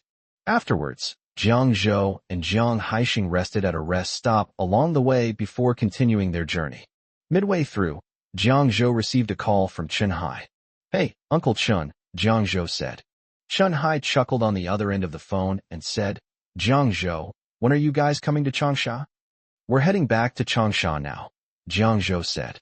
Seeing that Jiang Zhou was holding his phone, Su Wanxue worried that it wasn't good for him to be making a call while holding the phone in one hand. She reached out and took Jiang Zhou's phone. Jiang Zhou turned his head and glanced at Su Wanxue. Su Wanxue said softly, "I'll hold it for you." Jiang Zhou smiled and nodded, then listened to Chen Hai say, "Jiang Zhou, we've finished decorating all your houses. You can come and see them anytime. If you have any problems, just let us know so we can make changes." These past few days, Chen Hai only visited home to offer New Year's greetings on New Year's Eve and the first day of the Lunar New Year. The rest of the time, he was working non-stop with his team to renovate Jiang Zhou's new houses. Hearing Chen Hai's words, Jiang Zhou smiled and said, "Uncle Chen, I know you are all very meticulous. I believe you will do a good job. I will go and see for myself." Chen Hai smiled and said, "That's good. I'll hang up now." "Okay, goodbye then," Jiang Zhou said with a smile. After Chen Hai hung up the phone, Su Wanxue returned the phone to Jiang Zhou. "Uncle Chen said the house is all renovated and invited us to go take a look," Jiang Zhou said with a smile. Su Wanxue exclaimed in surprise, "So fast." Uncle Chen only rested on New Year's Eve and New Year's Day. He spent the rest of the time with his team doing renovations for us, Jiang Zhou said. Su Wanxue said with a smile, "This has really been hard work for Uncle Chen and the others." Jiang Zhou smiled and nodded. After driving all the way to Changsha, Jiang Zhou and his group first went back to their rented apartment to put their things away. Jiang Zhou said, "Mom and Dad, Uncle Chen called to tell me that the new house is all renovated." "Really? That's great," Lin Yuehua said happily. Jiang Fan was also very happy. He said, "Then can we move in?" "Not yet. It needs to be ventilated for at least a few months until after this summer before we can move in. Otherwise, moving in right away won't be good for your health," Jiang Zhou said, shaking his head. Jiang Fan nodded. Then Jiang Haixing said, "Let's go check out the renovation of the new house tomorrow. Everyone is tired today, so let's get some rest first, and then go see it tomorrow." Everyone agreed with Jiang Haixing's suggestion, so the group went back to rest and prepared to go see the new house first thing tomorrow morning. The next day, Jiang Zhou took his whole family to see the new house. "Let's go see Zhou's house first," Lin Yuehua said. Jiang Zhou nodded. "Okay, sure." Jiang Zhou led them to his new house. The house was decorated in a simple style, but it was very beautiful, comfortable, and had a homey feel. Jiang Zhou decorated the three little girls' rooms into very dreamy princess rooms. The three little girls also liked it very much. Lin Hao and Chen Xiuhua were stunned when they saw the huge house. They never expected that Jiang Zhou would have such a big house, and it was decorated so beautifully. Lin Hao and Chen Xiuhua were both amazed. "This house is huge," Chen Xiuhua exclaimed in surprise. Lin Yuehua said with a smile, "Zhou's house is the biggest, with a total area of 285 square meters. My goodness, it's so big. It must have cost a lot of money," Chen Xiuhua exclaimed. Lin Hao nodded in agreement, saying, "Yes, the house is so luxuriously decorated. It must have cost a lot of money, and the price is definitely not cheap." Jiang Zhou smiled and said, "This house, including the renovations, only cost around 1 million. Hearing Jiang Zhou's words, Chen Xiuhua and Lin Hao were both dumbfounded. This house was actually worth so much. 1 million. This price is way too expensive. Even if you have money, you can't be so extravagant. Mom and Dad, don't worry. Jiang Zhou's internet cafe business is doing well now, and he's making a lot of money. Besides, he's very sensible in his actions, so you don't need to worry about him," Jiang Nen said with a smile. Chen Xiuhua then realized what he meant. She smiled and nodded. "Yes, Zhou is not like he used to be. He has his own career now. He is very outstanding and sensible." "That's right. Zhou is becoming more and more promising," Lin Hao said with a smile. "If it weren't for Zhou, they wouldn't be able to come to Changsha to enjoy their lives now. Let's go check out the renovations on our house," Jiang Haixing said with a smile. "Okay." Lin Hao and Chen Xiuhua agreed, and then followed Jiang Haixing and the others to their house. "Our house is just a few buildings next to Zhou's, very close," Lin Yuehua said with a smile. Everyone arrived at Jiang Haixing's place, and Jiang Haixing opened the door, and they entered the new house. The decoration style of this house is similar to that of Jiang Zhou's place. It is very simple, yet cozy. Lin Yuehua looked at the new house with delight. "Wow, the new house is so beautiful." Our apartment is a bit smaller than Jojo's. It's about 150 square meters, but it's enough, Jiang Haixing said. Lin Hao and Chen Xiuhua nodded. The house looked quite nice. Neither of them had any objections. As long as they could stay, it was fine. However, Jiang Zhou's abilities this time shocked the two of them. Chapter 167 Shocking. Monthly income of 12 million. Time flies, and it's already the end of August. Jiang Zhou's internet cafes have already opened 10 branches in Changsha and another 10 in Wuhan. Internet cafes are also very profitable. One internet cafe makes a net profit of 600,000 yuan a month, and all the internet cafes combined make a monthly profit of 12 million yuan. However, precisely because Jiang Zhou opened more and more internet cafes and needed more and more computers, he no longer needed to get his supplies from computer malls. Instead, he contacted manufacturers directly through Hudaong and got the goods shipped directly, which made the purchase price cheaper. Jiang Zhou has also reached an agreement with the manufacturer for a 1-year installment payment plan. In addition, because Jiang Zhou helped Song Zhe complete his regular tasks, Song Zhe was promoted again this year, and Jiang Zhou obtained a loan from the bank with a lower interest rate and a higher amount. This is also why Wangwang Internet Cafe has expanded so rapidly. As Jiang Zhou watched Wangwang Internet Cafe grow bigger and bigger, he became increasingly happy. However, the cost of the computers and their usage time were also major issues to consider. The computer I bought now is assembled from parts. The quality is okay, but it's still not enough. He wanted to find a computer factory himself. And computer factories. Suddenly, he thought of Hazy Computers. After breakfast, Jiang Zhou asked Su Wanxue, "Wanxue, how much money is in the account right now?" "Let me see, there's a total of 32.56 million in this account right now," Su Wanxue said. This year, she suggested to Jiang Zhou that she wanted to go out and find a job, but Jiang Zhou did not agree. He is now able to earn money to support Su Wanxue and the others, and more importantly, he does not want Su Wanxue to work so hard outside. However, he was worried that Su Wanxue would be bored at home, so he made her the financial director of Wangwang Internet Cafe, managing the entire Internet Cafe's accounts. Su Wanxue asked in confusion, "Why are you suddenly asking about this?" Since Jiang Zhou put her in charge of the finances, he rarely inquired about the Internet Cafe's situation. Today, his sudden questioning about the Internet Cafe's accounts struck her as very strange. "I'm planning to go to Shenzhen in the next few days.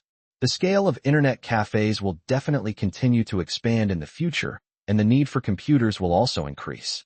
I plan to personally go to Shenzhen to find a computer supplier that offers good quality and low prices," Jiang Zhou explained.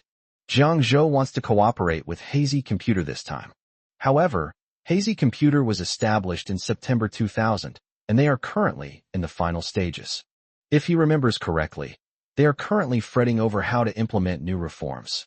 Therefore, he must seize this opportunity to cooperate with them in buying at rock-bottom prices. Su Wanxue nodded to indicate that she understood, and then said, "Okay, I got it. So when do you plan to go?" "The sooner the better. Let's leave tomorrow," Jiang Zhou said after thinking for a moment. Su Wanxue nodded and said, "Okay, the bank card is at home. I'll get it for you tonight. Do you need me to go to Shenzhen with you?" She knew that Jiang Zhou was leaving to take care of something important, so she was worried about him. If she could go with Jiang Zhou, that would be the best thing ever. "No need. The 3 little girls are still at home and need your care. You should stay home and keep them company. They're starting school soon, and I can handle this," Jiang Zhou said, shaking his head. Su Wanxue nodded and said, "Okay, if you go by yourself, be careful." Jiang Zhou smiled and said, "It's nothing. We're just going to discuss a business deal, and it's a deal they desperately need." Su Wanxue nodded. She naturally trusted Jiang Zhou. Jiang Zhou spoke a few more words with Su Wanxue, then took a shower and went to bed. The next morning, Jiang Zhou finished breakfast, changed his clothes, and left home with his belongings. Bauer, Bayer, and Xianger escorted Jiang Zhou downstairs. Bauer looked at Jiang Zhou and said, "Daddy, drive carefully on the way and come back soon." Jiang Zhou patted Bauer's head and said, "Okay, Daddy knows. You two should be good and listen to Mommy at home." "Yes, Daddy," the 3 little girls replied in unison. Jiang Zhou nodded. He knew that his 3 little girls were all very easy to take care of. Jiang Zhou turned to look at Su Wanxue and said, "The family is in your hands now. I'll be back soon. Don't worry, I'm here. You can go without worry." Su Wanxue winked at Jiang Zhou as she spoke. Jiang Zhou smiled and nodded, then left. Xiang'er looked at the spot where Jiang Zhou had left and asked, "Mommy, how long will Daddy be gone?" "We don't know yet. Daddy has gone to take care of something important. We'll just stay home and wait for him," Su Wanxue said, rubbing Xiang'er's head. After hearing Su Wanxue's words, the three girls all showed expressions of sudden realization. "Come on, it's your first day of school today, so don't be late," Su Wanxue said, holding the hands of the three little girls. The three little girls nodded obediently and followed Su Wanxue towards the kindergarten. Shenzhen Tongyue Xintiangxia Technology Company, Limited. Wu Haijun had just finished a meeting with a group of senior executives. Wu Haijun is the chairman of Tongyue New World Technology Company, Limited, which he founded in 1995. "Let's end the meeting here for today and continue this afternoon." Wu Haijun waved his hand, then stood up and addressed the other senior executives. The senior executives nodded and walked out the door.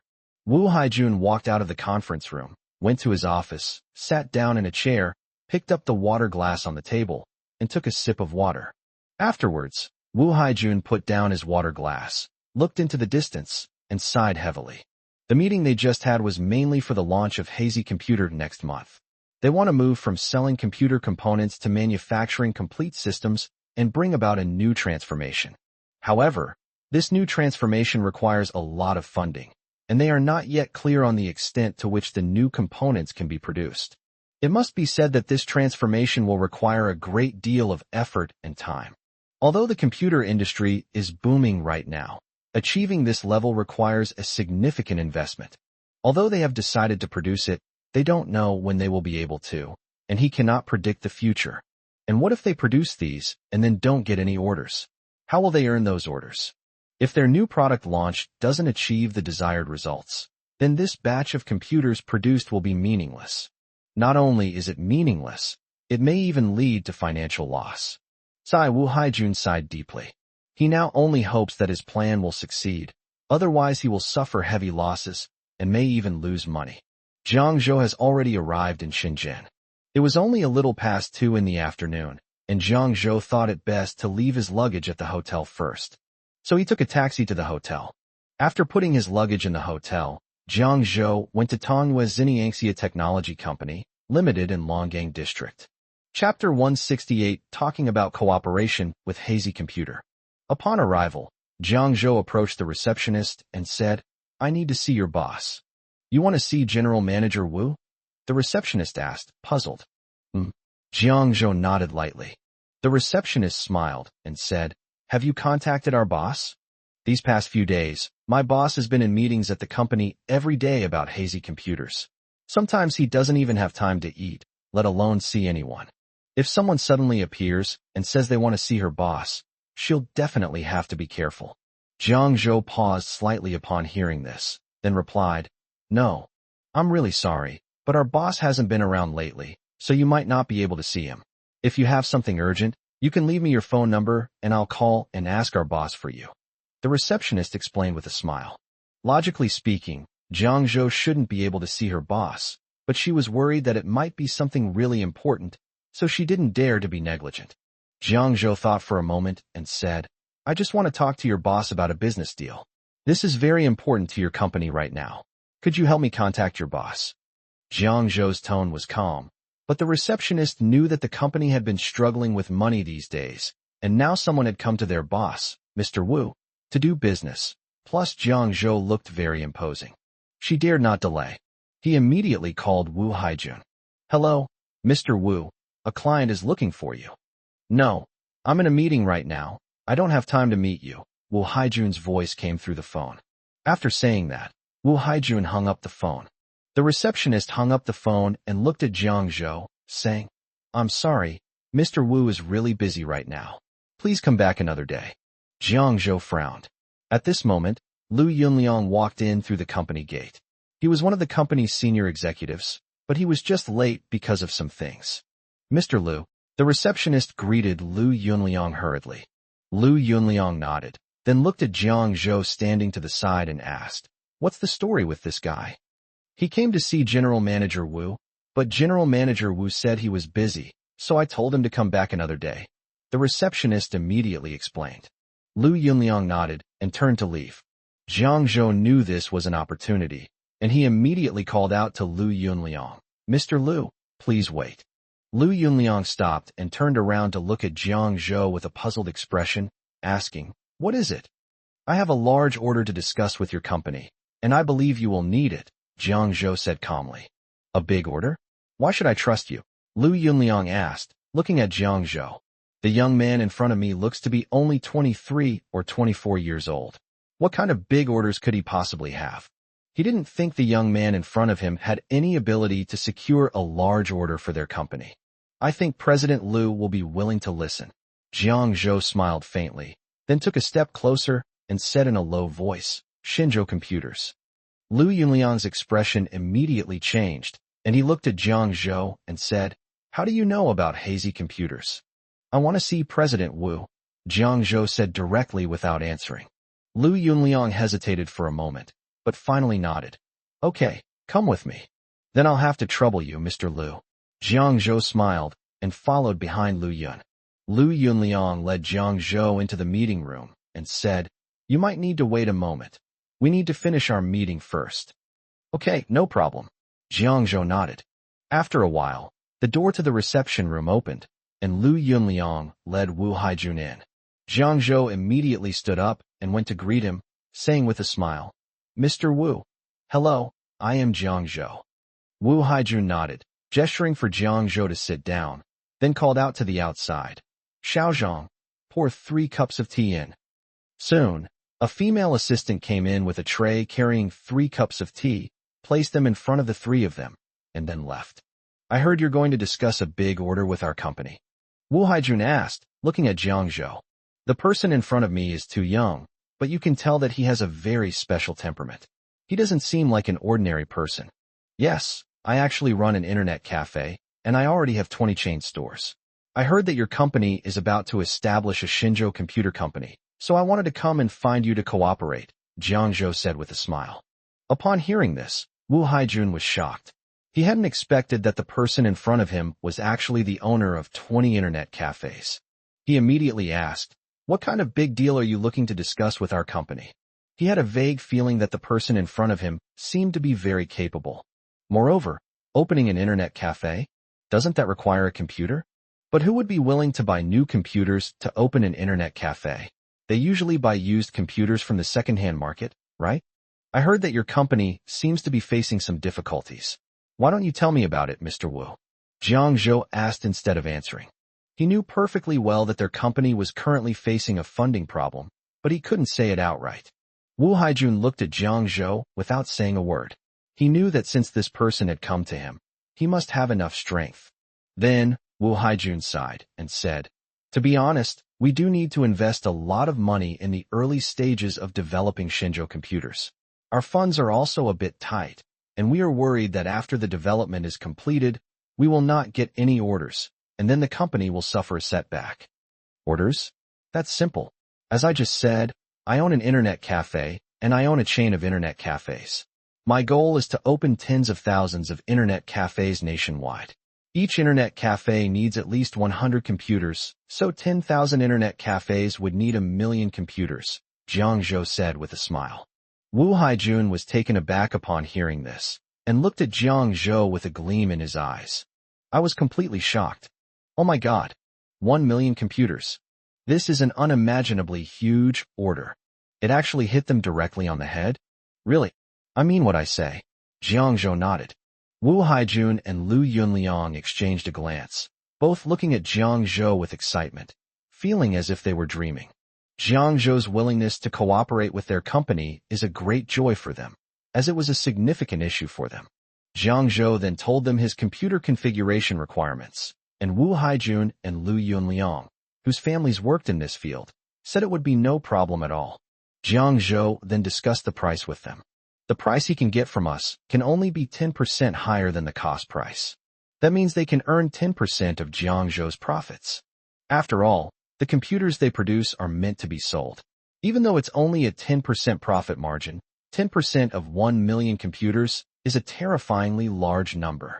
Chapter 169: The New House Gets Fired. However, Wu Haijun was a cautious person, so he asked Jiang Zhou to show evidence that he currently owned 20 internet cafes, as well as the company's financial statements. These riverboats were already fully prepared. Wu Haijun was even more shocked after reading it. Jiang Zhou's company is developing very well. Moreover, in less than a year, Jiang Zhou has built 20 internet cafes, each with 100 computers. Without hesitation, he signed a contract with Jiang Zhou. However, when he signed the contract, he also specified that Jiang Zhou's purchase volume would be no less than 200 units at a time. After finishing this matter, Wu Haijun continued chatting and drinking tea with Jiang Zhou with a smile, telling Jiang Zhou about the situation in their industry and their company. They even had Lu Yunliang fetch their company's financial statements for Jiang Zhou to see. Then he took Jiang Zhou to visit their factory. He then went on to tell Jiang Zhou about his optimism for the future of his company. Finally, he smiled and said to Jiang Zhou, "Mr. Jiang, our company is doing so well. How about investing some money in us?" Jiang Zhou already knew his intentions and smiled. Shenzhou computers were indeed quite good in the 20th century, but they were later overtaken by Lenovo. He originally only wanted to cooperate with Hazy, not to invest in this kind of business. However, after Wu Haijun told him so much, and considering that Hazy computers had indeed been selling well in recent years, plus that their internet cafe was also going to cooperate with Hazy computers, things given to our own people are always better than those given to outsiders. He invested 5 million and acquired a 5% stake. The whole summer has passed, and Jiang Zhou and his family are preparing to move into their new home.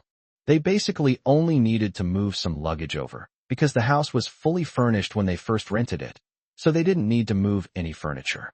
Everything in their new house was newly bought. That day, after Jiang Zhou and Jiang Haixing had breakfast, Lin Yuehua said with a smile, "Let's go. We need to go to the new house." They're moving to their new home now. Everything at the new house has been set up. Jiang Zhou smiled and nodded, then helped his family take all their luggage out and put it in the trunk. After the family got into the car, they headed towards their new home. The new house isn't far from here. Upon arriving at their new home, Jiang Zhou and the others put all their belongings away. Lin Yuehua took out some paper money and burned it, then placed incense and candles in the room. "All right, now that's our new home, we can finally enjoy life to the fullest," Jiang Haixing said to his family with a smile. Lin Yuehua looked around the house with great joy. Bauer, Xianger, and Bayer were all very excited when they arrived at their new home. "Our new house is much bigger than all our previous houses. Moreover, the house is very beautiful. Although it's not as luxurious as a villa, it's still fantastic. By the way, Zhou, why don't you invite Jiang Yun and his family over for lunch too? It'll be a festive occasion," Lin Yuehua said with a smile. Jiang Zhou nodded and said, "Okay, I'll give him a call later." Lin Yuehua smiled and nodded. Jiang Haixing suddenly asked, "Yuehua, is Xingyu also in Changsha?" "It seems so. I heard Jin Hua say that he did an internship here during the summer vacation," Lin Yuehua said after thinking for a moment. Jiang Haixing nodded and said, "That's perfect. You can make a call and ask if Xingyu is also in Changsha. You can invite him over for a meal too." Lin Yuehua quickly replied, "Okay, I'll call and ask right away." Lin Yuehua immediately took out her phone to call Wang Xingyu. After learning that he was still interning in Changsha, she invited him to come over for dinner. Wang Xingyu agreed. Jiang Zhou called Jiang Yun and the others, and they all agreed to come over for dinner. After hanging up the phone, Jiang Zhou thought of Songja, so he called him to invite him to dinner that night, as they hadn't eaten together in a long time. "All right, Dad and I will go buy some groceries later, and we'll cook a nice meal to celebrate together at noon," Jiang Zhou said with a smile to everyone. Everyone was immediately delighted upon hearing this. "Haha, great. We're going to have a good meal at noon today." Jiang Haixing clapped his hands excitedly. Jiang Zhou smiled and nodded, then went out to buy groceries with Jiang Haixing. Around noon, everyone arrived at their new home one by one. Jiang Yun and his family were the first to arrive with gifts. "Yuehua." Du Yueme walked in and called out to Lin Yuehua. Lin Yuehua immediately stood up and said with a smile, "Coming." Jiang Yun, carrying the gifts, called out, "Aunt Lin." Lin Yuehua greeted her with a smile. "All right, don't stand there. Come and sit down." Du Yueme and Zhang Gang immediately smiled and nodded. Su Wanxue smiled and accepted the gift Jiang Yun handed over, then took out a red envelope from her pocket to give to Su Wanxue. Su Wanxue immediately refused, saying, "No need. It's enough that you're here. There's no need to give red envelopes." Lin Yuehua also said with a smile, "Yes, we're not accepting red envelopes today, so please take them back quickly." Jiang Yun said with a smile, "How can I refuse? Today is the day we're moving into our new house, so please accept this red envelope so I can share in the good fortune." Jiang Yun was about to hand the red envelope to Su Wanxue when Su Wanxue immediately waved her hand and said, "No need. We just invited everyone here for a get-together. There's no need to be so polite." Jiang Zhou then came out of the kitchen and said, "Yes, we can accept the gifts, but we don't need the red envelopes. Take them back quickly." Seeing Jiang Zhou and his group's posture, Jiang Yun and the others had no choice but to put away the red envelopes. "All right, please sit down. I'll go pour you some tea first," Su Wanxue said with a smile. After saying that, Su Wanxue immediately ran to the kitchen to pour tea. Zhang Gang and Du Yueme looked at the new house and secretly marveled. "This house is so beautiful. And it's so big. Yuehua, this house is too big," Du Yueme exclaimed. Lin Yuehua said with a smile, "It's better if they're bigger. Zhou and the other two have 3 little girls, which is just right." "Yes, it's quite good." Du Yueme nodded and said. She looked at the 3 little girls in Jiang Zhou's family and felt very envious. She also wants to hold her grandchildren. Unfortunately, her son doesn't even have a girlfriend, which worries her. After a while, Wang Xingyu and Songzhe also arrived.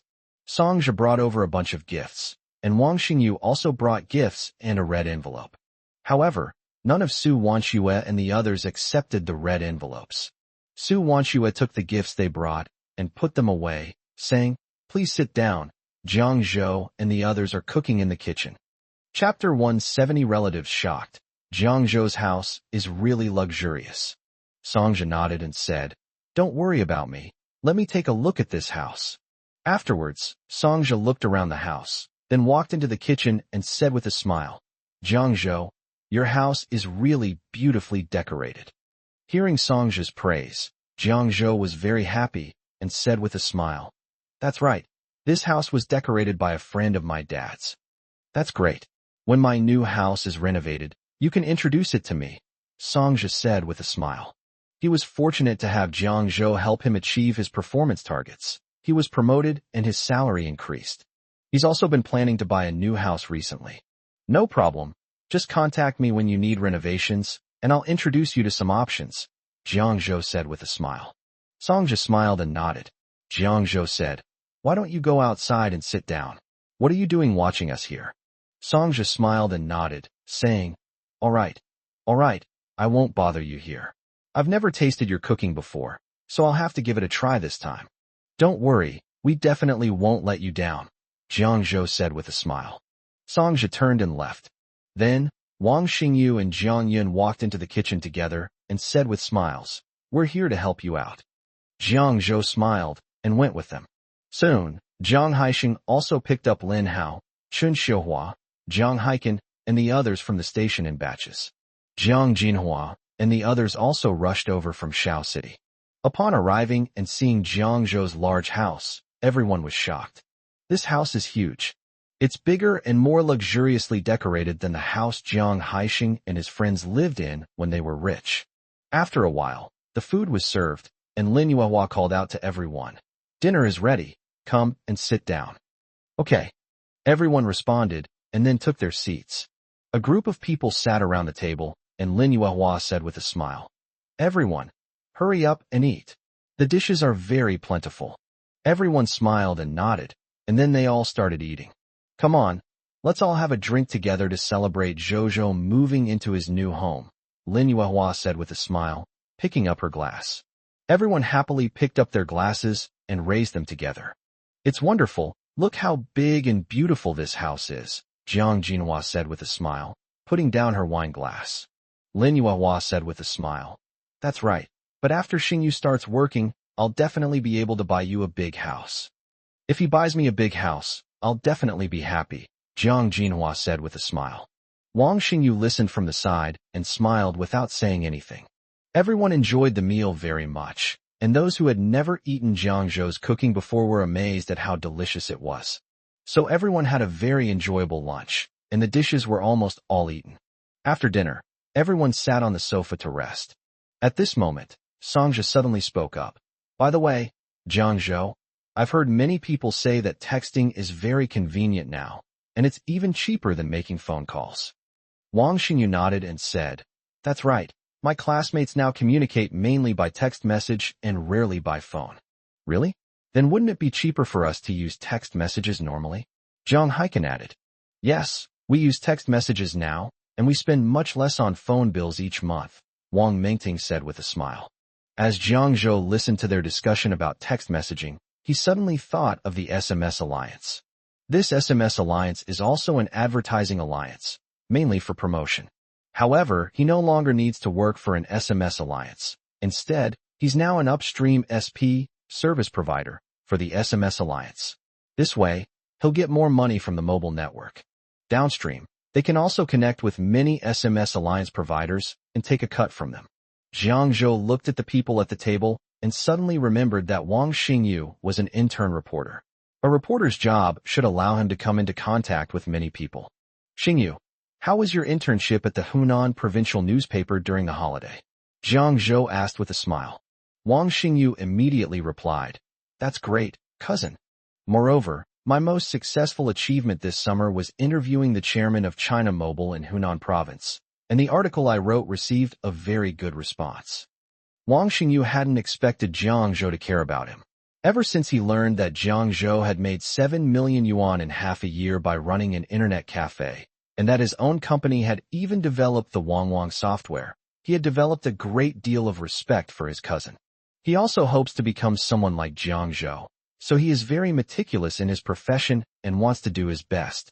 He was originally supposed to intern in Beijing this summer, but he wants to develop his career in Changsha in the future, so he specifically chose Changsha for his internship this summer. Jiang Zhou was delighted.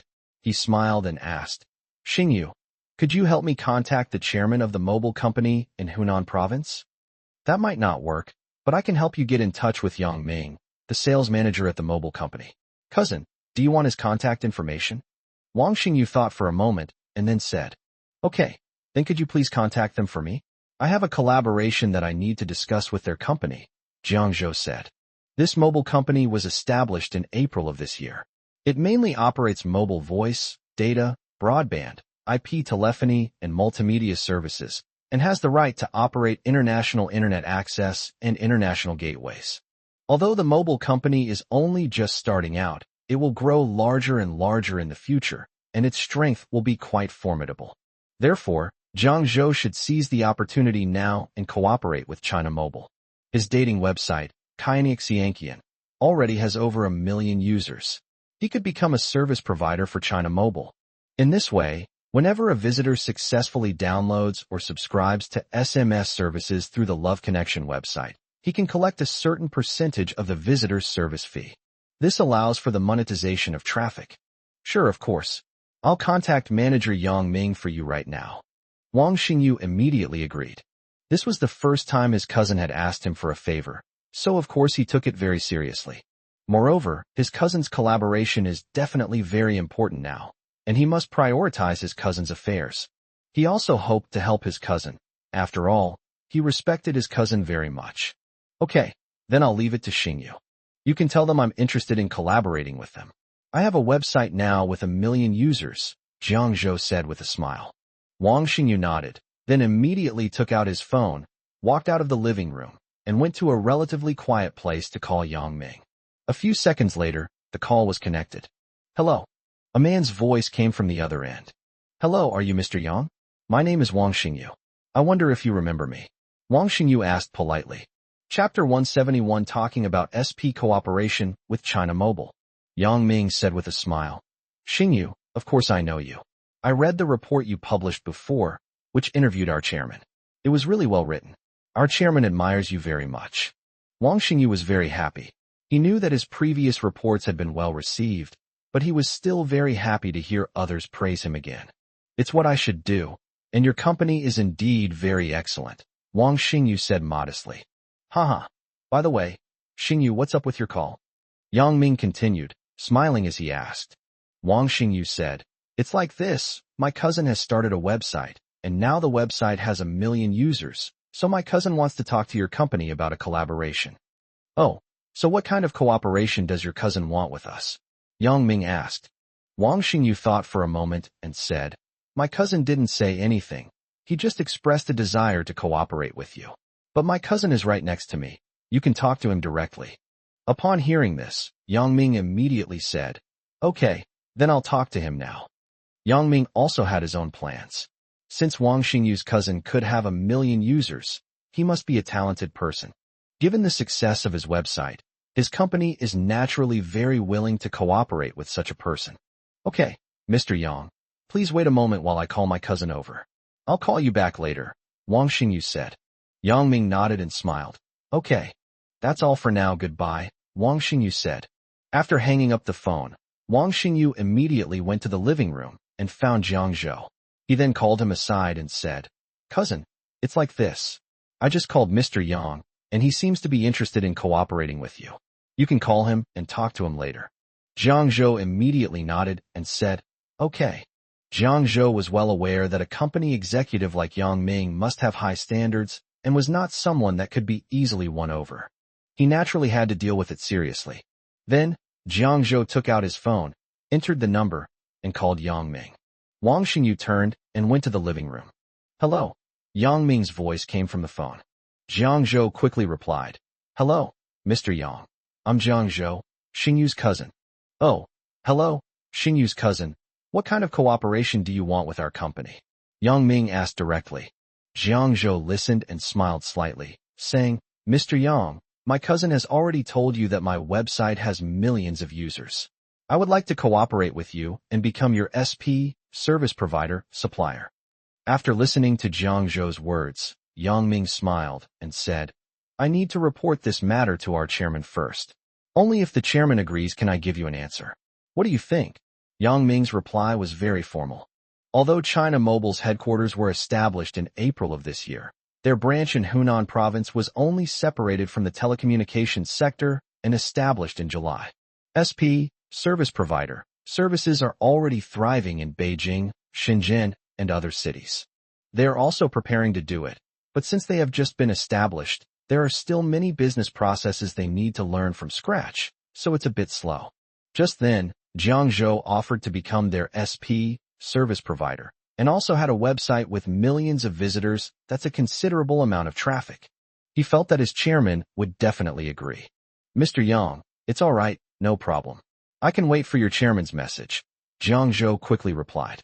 That's all for now. I'll get back to you later. Yang Ming nodded and said, okay, we'll get in touch later, Jiang Zhou replied. After hanging up the phone, Jiang Zhou had a smile on his face and was very happy. Seeing his happiness, Wang Xingyu asked, so, did Mr. Yang agree? Jiang Zhou nodded and said he agreed. He said he needs to report to their chairman. Wang Xingyu also breathed a sigh of relief and said, that's great. If my cousin can successfully cooperate with China Mobile, then he will have helped his cousin. Xingyu, thank you so much this time. Jiang Zhou patted Wang Xingyu on the shoulder, looking very grateful. Wang Xingyu shook his head. Cousin, we're relatives, please don't be so polite. It would be my honor if I could help you. Jiang Zhou smiled slightly after hearing Wang Xingyu's words. That evening, Yang Ming called Jiang Zhou to tell him that they could discuss the cooperation in detail, so they immediately arranged to meet at a hotel near China Mobile the day after tomorrow afternoon. The next morning, Jiang Zhou arrived at Want Network Company, Ltd. Want Network Company, Limited has now moved from its previous office floor to a larger office building, and it is now operating in a more formal manner compared to before. The finance department, legal department, sales department, and R&D department have been established. Each department has a very clear division of labor and a designated person in charge. The sales department is mainly managed by Fei, Sister Lan, and 3 others. The number of female employees has also increased to 50, with salaries of 1,000 yuan, and higher salaries for older employees. The research and development department was initially managed by Chun Wenhao and his team. Jiang Zhou went to his office and then called Jiang Yun in. Jiang Yun, go and compile the user data for Wang Wang, as well as a table showing the address distribution of each user, and give it to me, Jiang Zhou said directly after sitting down. Jiang Yun nodded. Okay, I'll go prepare right away. After speaking, Jiang Yun left the office, while Jiang Zhou turned on his computer to look at some data from Wang Company. After a while, Jiang Yun sent the completed form to Jiang Zhou and then went into his office. Jiang Zhou, I've already sent it to you. Take a look, Jiang Yun said. Jiang Zhou nodded, then opened the spreadsheet and started looking at it. What are they up to now? Jiang Yun asked. Jiang Zhou smiled and nodded, saying, yes, there's a collaboration to discuss this time. What kind of cooperation? Jiang Yun asked curiously. It's a major collaboration with China Mobile. By the way, you can come with me tomorrow, Jiang Zhou said with a smile. Jiang Yun has always been in charge of Wang Company, Limited. Although he would come over to check on things occasionally, he was still not as familiar with the business as Jiang Yun. Therefore, it would be safer for Jiang Yun to go with him. China Mobile? Jiang Yun looked at Jiang Zhou with confusion, wondering what kind of cooperation they could have. That's right. I've already made an appointment with Yang Ming, the sales manager of China Mobile, to meet with him tomorrow afternoon to discuss the details. Chapter 172. The manager is shocked. Jiang Zhou is so young. Our main collaboration with their company this time is a promotional approach. We now have over 1 million users on our Love Connection website, which is exactly the time for us to monetize our traffic. We act as their SP, service provider, offering them a promotional platform. As long as users download or subscribe to SMS services through our website, China Mobile will earn money. They will settle these profits with us monthly, and the percentage of revenue we receive is negotiable, Jiang Zhou explained. I see. If we succeed, we'll definitely reap a lot of benefits. Jiang Yun suddenly realized. Yes, Jiang Zhou said. Jiang Yun smiled and said, all right, let's go together tomorrow. Jiang Zhou looked at the data from the Love Connection website again, then looked at it carefully once more, and finally nodded in satisfaction. The data was much better than he had imagined. The next afternoon, Jiang Zhou picked up Jiang Yun, and they went to the agreed hotel together. As soon as the two entered the hotel, Jiang Yun was shocked by its luxury. The hotel's decor was incredibly luxurious, and almost everyone coming and going was dressed formally in suits. The decor here is so luxurious, Jiang Yun couldn't help but exclaim. This hotel looks very expensive. Most people probably can't afford it. Jiang Zhou smiled. He used to frequent this kind of hotel in his previous life. Previously, when I needed to discuss business with people, it was usually in larger places like this. So when he was discussing business with Yang Ming, he specifically arranged to stay at this hotel. As Jiang Yun looked at the hotel along the way, he couldn't help but sigh in admiration. All right, people who come to places like this are basically here to discuss big collaborations. We'll probably have to come to places like this quite often in the future, Jiang Zhou said with a smile. Jiang Yun smiled and nodded. He certainly understood what Jiang Zhou meant. They're aiming to grow bigger and stronger in the future, so they'll inevitably have to come to places like this to do business. Jiang Zhou and Jiang Yun took the elevator to the 9th floor together. As soon as the elevator doors opened, a waiter came to greet us. Do you two have a reservation? The waiter asked warmly. Jiang Zhou nodded and said, Jiang Zhou. Hello, this way please. The waiter led them to a room. Jiang Zhou and Jiang Yun went in and found that it was a private room, and the decoration was very luxurious. Jiang Zhou and Jiang Yun sat down at a table. The waiter poured them each a cup of tea and handed them a menu. Please take a look and see if you need anything. The waiter handed them the menu. Jiang Yun took the menu and glanced at it, discovering that everything here was very expensive, even more so than in other restaurants. A single dish of their signature dishes cost a whopping 100 yuan. This thing is so expensive, Jiang Yun whispered to Jiang Zhou. Jiang Zhou smiled but didn't say anything. Jiang Yun didn't know what else to say. Jiang Zhou smiled and glanced at the menu, saying, Bring us your signature dishes, and a few bottles of good wine too. The waiter nodded respectfully, and then went out to make the arrangements. Why hasn't Manager Yang arrived yet? Jiang Yun couldn't help but ask. He was still very nervous about discussing cooperation today. He himself had no experience in dealing with people, and he was afraid that he would mess things up. He couldn't sleep last night, and turned on his computer to look at the data on the Love Connection website again. Jiang Zhou said, "It should be soon. The time I arranged with him is 12:30. There are still 10 minutes left." Sure enough, not long after, there was a knock on the door, and then the door was pushed open. A middle-aged man in a suit walked in, a typical image of someone working for the government, with a beer belly, a smile that didn't reach his eyes, and an air of business acumen about him. His eyes are sharp. When he looks at you, it's as if he can see right through you.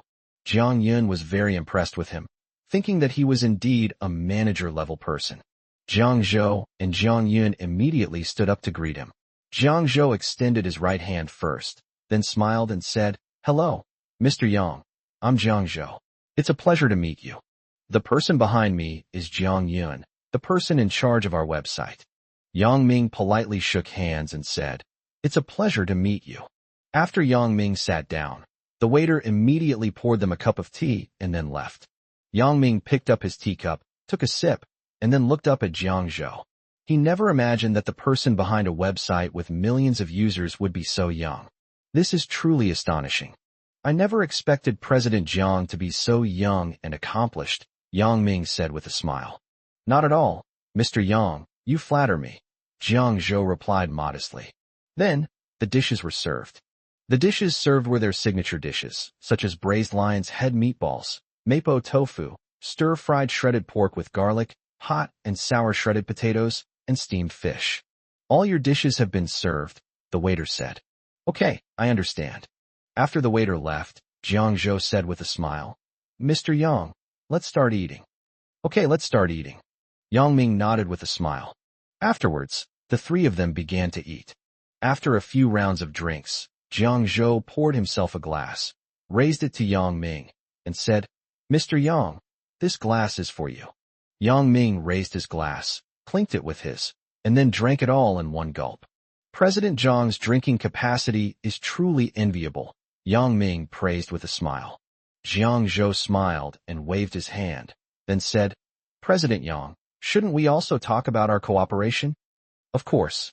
Yang Ming smiled and then said, "By the way, which website are you from?" "It's the Love Ties the Way website," Jiang Zhou answered truthfully. Upon hearing his reply, Yang Ming's face showed a look of shock, and he quickly said, "So it's you. No wonder this website sounded familiar. It's your website." When this website was considering launching its SP, service provider, business, they had thought about partnering with the Love at First Sight website. Unexpectedly, this website contacted them. Thinking this, Yang Ming looked at Jiang Zhou with even more admiration. He smiled and said, "I never expected that the person behind the Love Connection website is actually President Jiang. You're truly impressive." Jiang Zhou and Jiang Yun exchanged a glance, and they saw joy in each other's eyes. Jiang Zhou also knew that the success rate of this collaboration had increased significantly. "Yes, I wonder if Mr. Yang would agree to let us be your SP supplier?" Jiang Zhou asked directly. "Of course. To be honest, we've been wanting to do SP business recently, but we haven't found a suitable supplier yet. I didn't expect you, Mr. Jiang, to take the initiative to contact us. Of course, I'm willing to cooperate with you, Mr. Jiang," Yang Ming said readily. Chapter 173, Negotiating Cooperation. Becoming a ground network SP. "That's great. That's wonderful." Jiang Zhou nodded with a smile after hearing Yang Ming's words, his face full of happiness. Jiang Yun was incredibly excited to hear that Yang Ming was willing to let them become suppliers. However, even though it's a collaboration, the price and profit sharing still need to be discussed. "By the way, we're just getting started with this, so let's not rush it. We'll focus on doing well in Hunan province first, and then expand further," Yang Ming said. Their company has only just started working on this, so they can't be too hasty. Haste makes waste.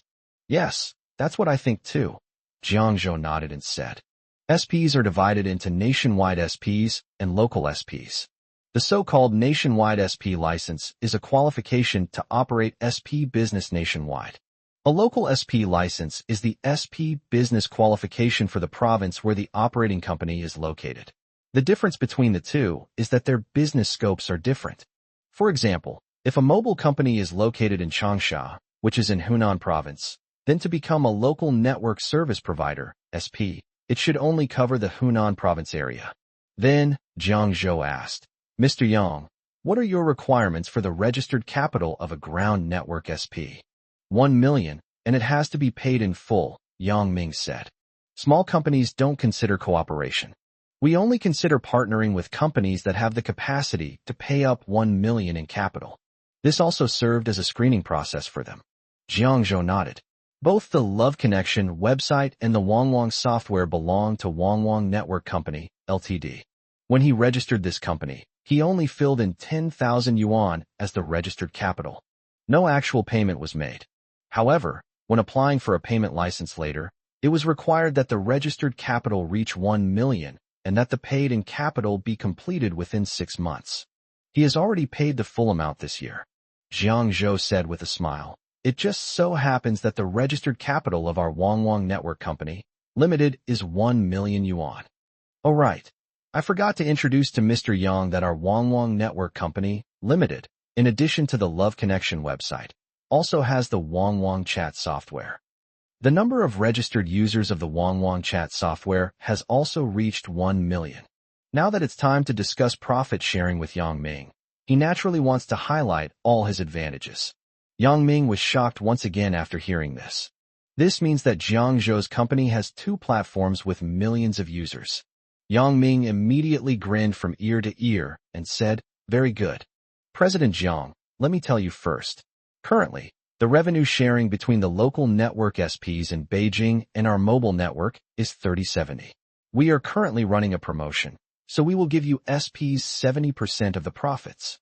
However, Mr. Jiang, you have 2 platforms with millions of users, and you are also the first company in Hunan province to cooperate with China Mobile. I can apply to our chairman to adjust your share to the highest level, a 20-80 split, with you taking 80%. However, I can't make the decision entirely on this matter. I still need to discuss it with our chairman. But I don't think it will be a big problem. Jiang Zhou smiled when he heard this. This is a pleasant surprise. He raised his glass to Yang Ming, saying, Mr. Yang, come on, drink up. The meal was very enjoyable. Yang Ming returned to the company and went directly to see Chairman Dong Xin. President Dong, I met with that SP supplier today, Yang Ming reported to Dong Xin from the sofa. So what did you gain? Dong Xin asked. It's the Love Connection website. I never expected the person behind this website to be so young, and that he also has a software with 1 million users, Yang Ming said with a smile. Dong Xin looked at Yang Ming in shock. Are you serious? He actually owns 2 platforms with millions of users each. This person has such ability.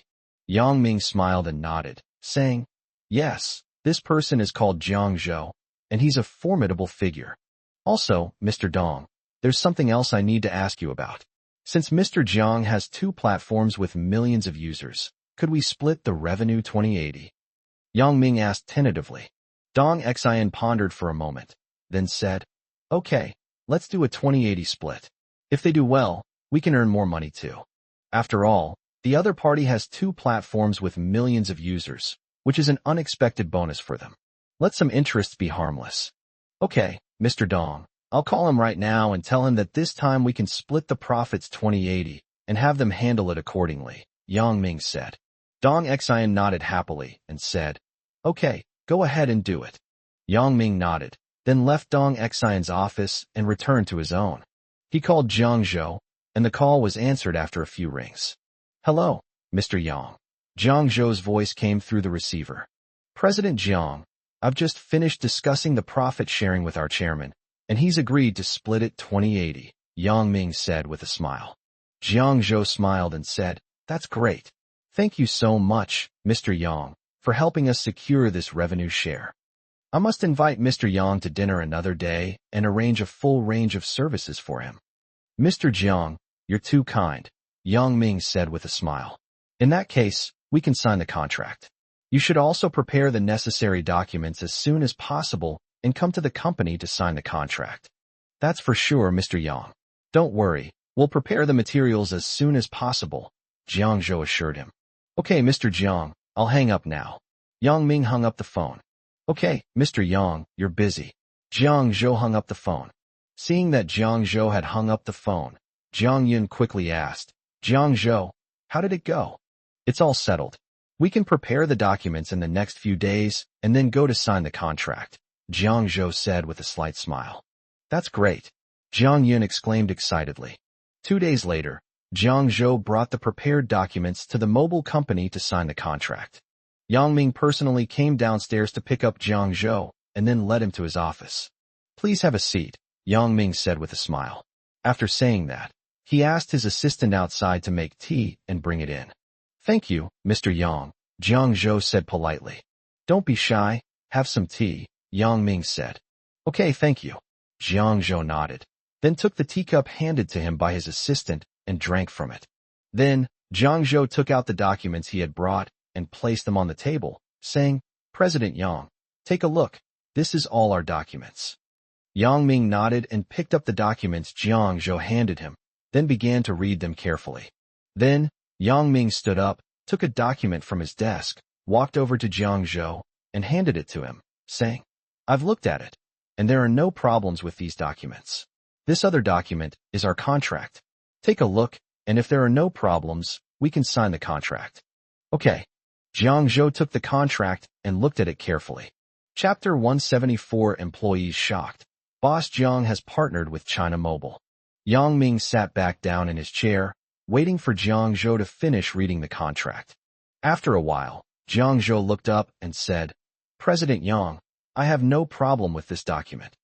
That's good. Yang Ming nodded, picked up a pen, signed his name on the contract, and then handed the contract to Jiang Zhou. Jiang Zhou took the documents and finally signed his name on the contract. Okay, the local network SP number will be ready in a week. Once you're all set up, it can be launched on the website and software, Yang Ming said with a smile. Okay, I understand, Jiang Zhou said with a smile. Then you can go back first. We'll contact you later, Yang Ming said with a smile. Okay, sure. Jiang Zhou nodded, then stood up and extended his hand to shake hands with Yang Ming. I wish us a pleasant cooperation, Yang Ming said with a smile. It's a pleasure to work with you, Jiang Zhou replied with a smile. After leaving the mobile company, Jiang Zhou returned to Wangwang Network Technology Company, Limited. When Jiang Yun saw Jiang Zhou return, he immediately went up to him and asked, Jiang Zhou, how did it go? Did you sign the contract? Yes, the contract has been signed, Jiang Zhou nodded and said. Upon hearing this, Jiang Yun immediately exclaimed excitedly, That's great, Jiang Zhou. Jiang Zhou smiled and shook his head as he looked at Jiang Yun's excited expression, though he was also very happy inside. Although he had secured many major collaborations in his previous life, he was still very happy to have secured this one in this life. After all, their company was just starting out in this life, and being able to secure this cooperation through their abilities was extremely important to their company. Jiang Zhou smiled and said, All right, go and call a meeting with the sales department. I have something to tell them. Okay, Jiang Yun said excitedly. I'll go right now. Jiang Yun happily turned around and walked out. After Jiang Yun left, she immediately gathered the sales department staff and told them to assemble in the conference room. In less than 5 minutes, Jiang Yun had gathered everyone in the sales department and then walked into the conference room. Jiang Yun told them to wait a moment, then walked into Jiang Zhou's office and said, Jiang Zhou, everyone is in the conference room. Okay. Jiang Zhou nodded, then got up and walked into the conference room. After Jiang Zhou entered the conference room, a group of employees stood up. Jiang Zhou waved his hand, gesturing for them to sit down. Fei Fei, Sister Lan, Zhou Xiaoke, and Lu Bingqin sat on either side of Jiang Zhou, while the other employees sat down in turn. I called you all here today for a training meeting, Jiang Zhou said, looking at the group of employees. A training meeting? Fei Fei asked, puzzled. Yes, this training meeting, Jiang Zhou said with a smile. We're about to collaborate on a project with a mobile company. What? Fei Fei's mouth dropped open in surprise. A project in collaboration with a mobile company? China Mobile, that's a large state-owned enterprise. Although it was only recently established, it was spun off from the telecommunications sector.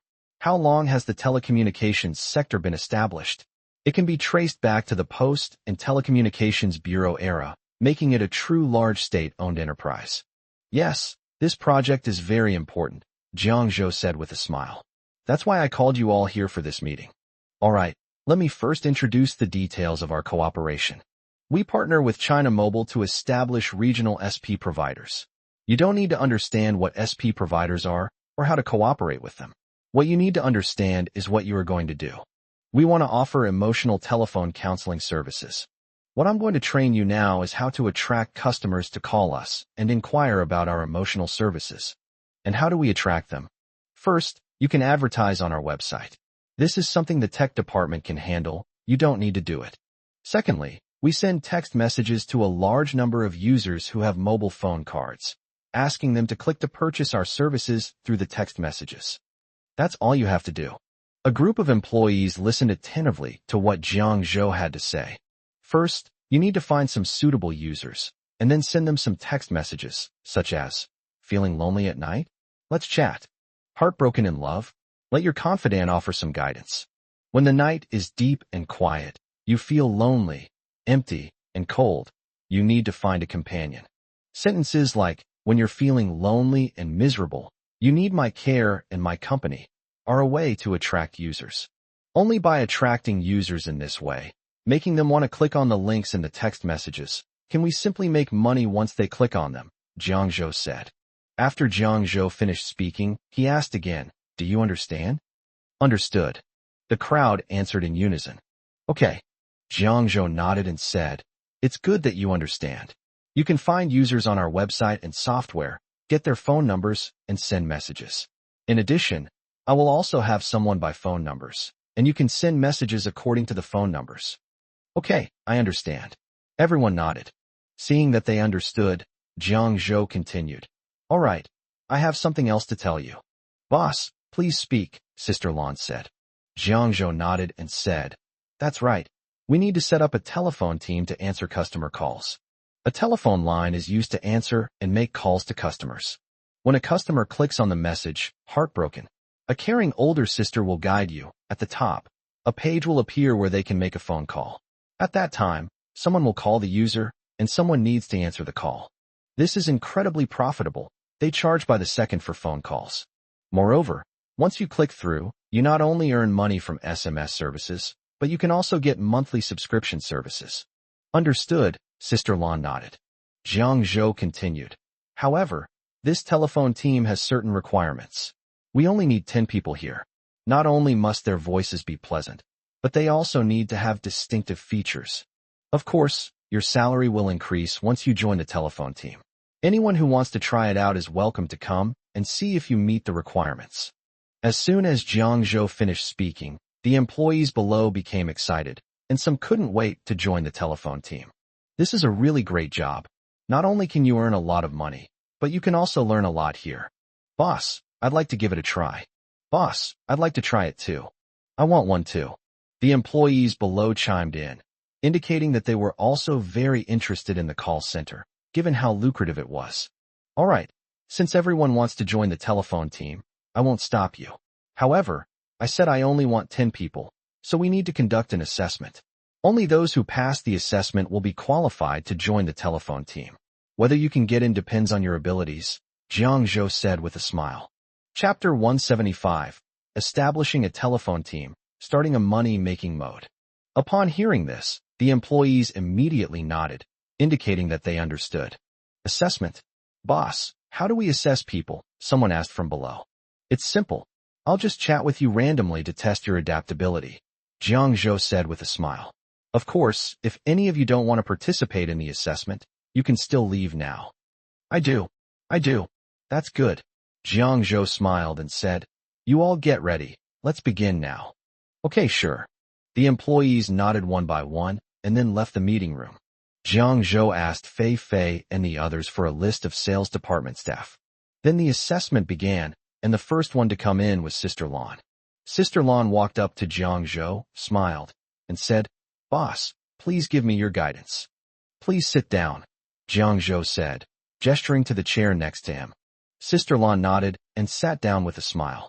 Jiang Zhou looked up and said, now let's simulate making a phone call. Okay. Sister Lan nodded. Let's begin. Hello.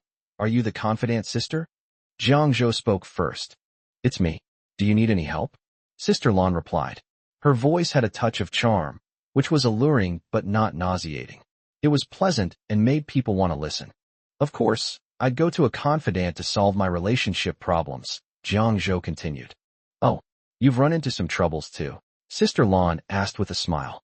Yes, Jiang Zhou sighed helplessly. But there's nothing I can do right now. I'm really troubled and don't know how to solve this problem. Can you tell me how to get rid of this trouble? Upon hearing this, Sister Lan's eyes darted around, and she came up with a good idea. Then she said, How can I know if you don't tell me? If all else fails, I'll sing you a song to cheer you up. After Lan finished speaking, she began to sing softly.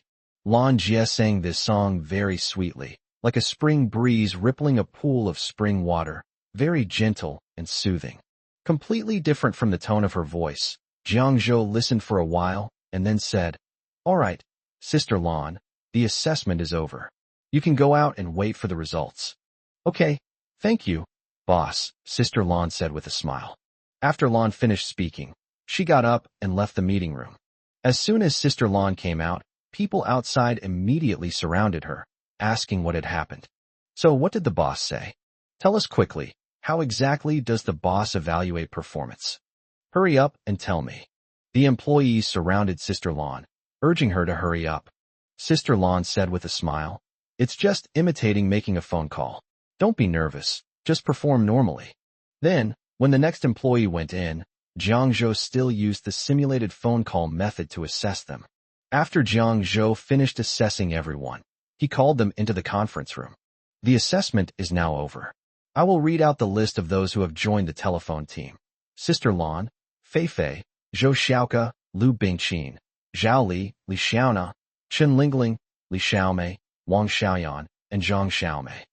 Jiang Zhou chose them because they were good conversationalists, had witty remarks, and had nice voices. Some of them are voice actors, capable of changing their voices in various ways. The 10 women smiled with delight upon hearing that they had joined the telephone group. They were all very happy. Those who hadn't gone and looked at them with envy. All right, everyone, you can all go now. I'll contact you later, Jiang Zhou said. Upon hearing this, everyone left. Jiang Zhou then went to the technical department. When Chen Wenhao saw Jiang Zhou coming, he immediately went over and said, Boss, what brings you here? Jiang Zhou said with a smile, I came here to talk to you about a recent collaboration. We have now partnered with China Mobile. You should first select the best advertising spots on the Love at First Sight website and the Wangwang app, and then display China Mobile's advertisements. Okay, boss, I'll arrange it right away. Chen Wenhao nodded hurriedly. Okay. Also, you need to get the phone numbers of all the users who registered on the Love at First Sight website, and then filter out the phone numbers belonging to Hunan province. Print them out and give them to me now, Jiang Zhou added. Okay, I understand. I'll take care of it right away. Chen Wenhao nodded and said. After Chen Wenhao finished speaking, he immediately ran off to take care of his business, and the others followed suit. Chen Wenhao quickly ran over with a stack of papers, handed them to Jiang Zhou, and said, Boss, everything's organized. Jiang Zhou took it and looked at it, then asked, How many numbers are there? Boss, there are 20,000 servings in total, Chen Wenhao said. Jiang Zhou nodded, holding a stack of documents, and said, Okay, I understand. You can go ahead and get busy. Thank you for your hard work. You're too kind, boss. I'll head back now. Chen Wenhao replied with a smile. Okay, go ahead, Jiang Zhou nodded and said. After Chen Wenhao left, Jiang Zhou picked up the documents and walked over to the sales department. When Fei Fei saw Jiang Zhou coming over, she immediately went over and said, Boss, you're here. Jiang Zhou nodded, then handed the information in his hand to Fei Fei and said, These are all the phone numbers of people from Hunan province on the Love Connection website. There are 20,000 people in total. Go and distribute them to these numbers, and have them send messages to these numbers. Fei Fei picked up the documents, nodded, and said, Okay, I understand. I'll do it now. After saying that, Fei Fei left. A week later, Zhou Wangwang Network Technology Company Limited obtained the SP, service provider, qualification, and could start doing SMS business. Their SP short numbers begin with 1062. One evening, a young man named Zhao Jijun from Yeyang City, Hunan Province, was 21 years old and had just graduated and started working. This afternoon, he got a severe scolding from his boss for accidentally messing up a document. Just after getting home, he received a breakup message from his girlfriend. He was in great pain and decided to drink to numb his nerves. At that moment, Zhao Jijun's phone rang. Zhao Jijun took out his phone and saw the message displayed. Heartbroken in love? A caring older sister is here to comfort you. Zhao Jijun's eyes lit up when he saw the message. He quickly picked up the beer on the table, tilted his head back, and gulped down a glass of beer. He desperately needs someone to confide in. And this text message just happened to suit his taste. Zhao Jijun immediately clicked on the text message and saw a short number 1062. He immediately dialed it. Zhao Jijun's call was answered by Wang Xiaoyan. Hello, this is a voice call to keep you company until dawn. Is there anything you need to talk about?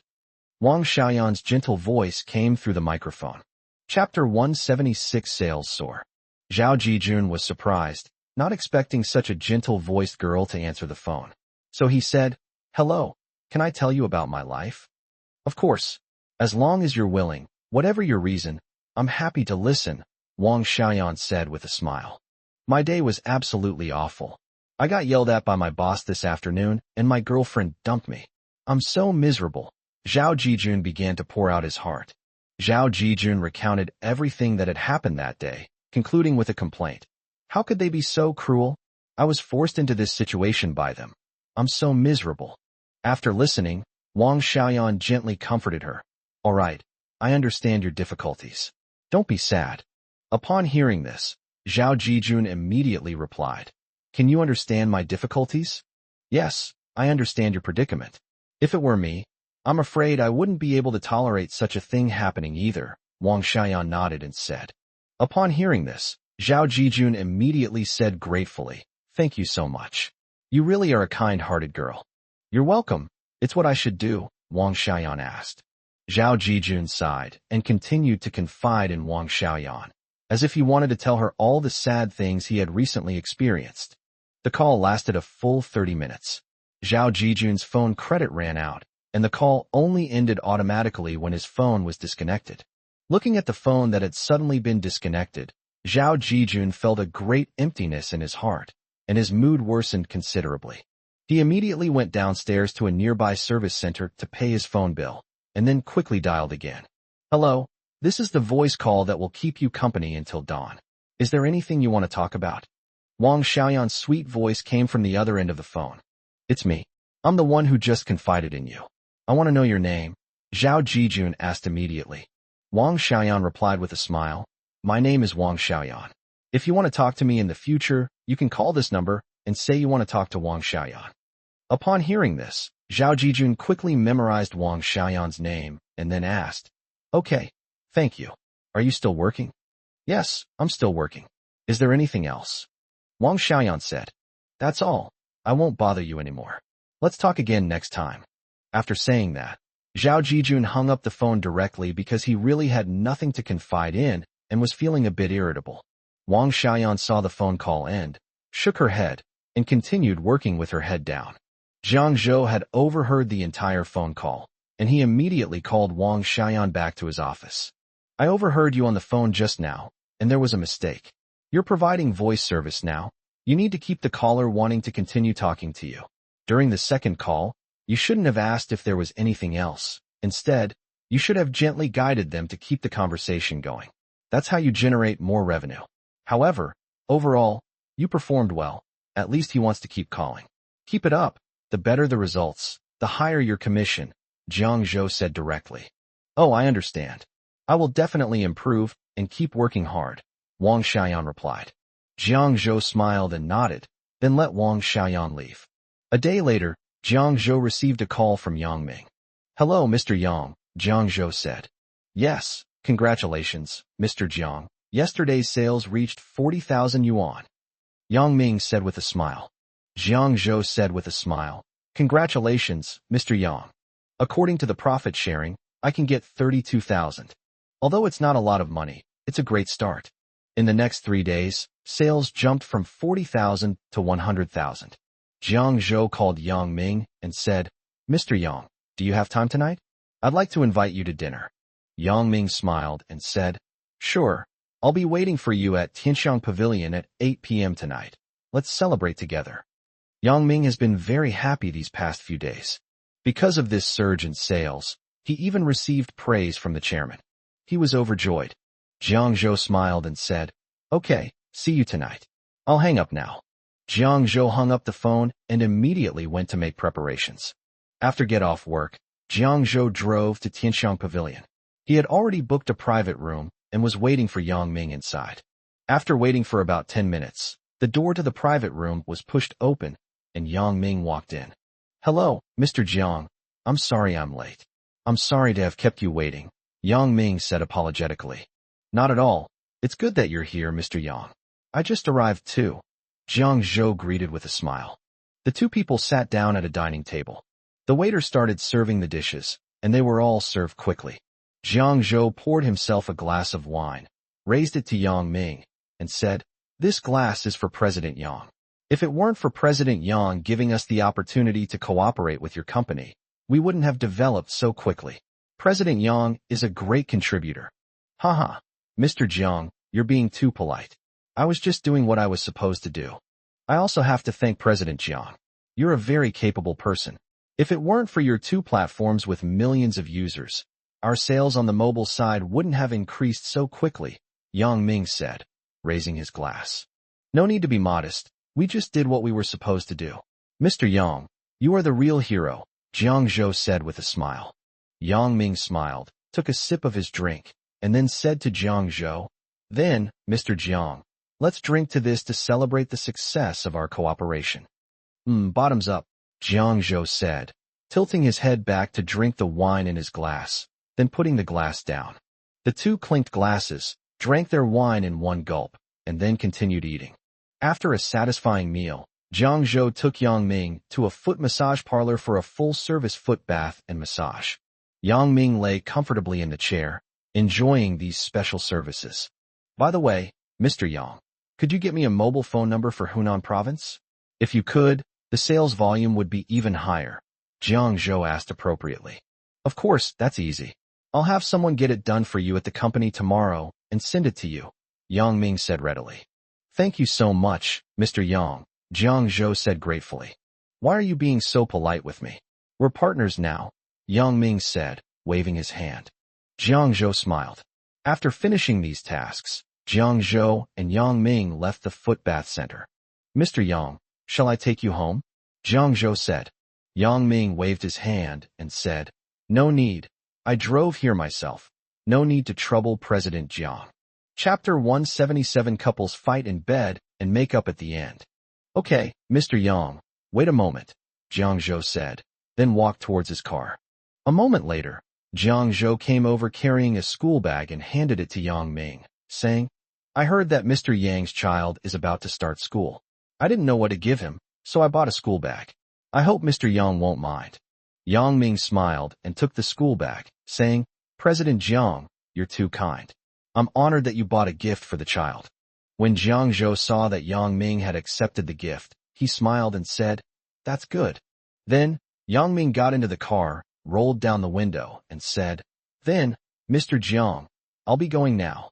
"Okay, drive carefully on the road," Jiang Zhou instructed. Jiang Zhou watched Yang Ming drive away before driving away himself. When Yang Ming carried his school bag upstairs, he felt that the school bag was very heavy. When he got home, he found that his backpack was full of money. Yang Ming shook his head and smiled, saying, "This President Jiang really knows how to handle people." Meanwhile, when Jiang Zhou returned home, he found Su Wanxue asleep on the sofa in the living room. Jiang Zhou glanced at the wall clock in the living room. It was already 10 o'clock. So Jiang Zhou walked over, looked at Su Wanxue sleeping soundly, and couldn't help but reach out and touch Su Wanxue's face.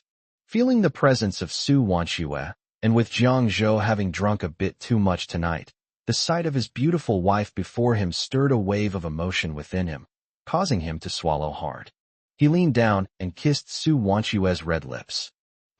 Su Wanxue suddenly opened her eyes and blushed when she saw Jiang Zhou standing right in front of her. Upon seeing that Su Wanxue was awake, Jiang Zhou immediately stopped what he was doing, took a step back, and smiled at Su Wanxue, saying, "Wanxue, you're awake." Su Wanxue smiled and nodded at Jiang Zhou, then frowned when she smelled the strong smell of alcohol on him.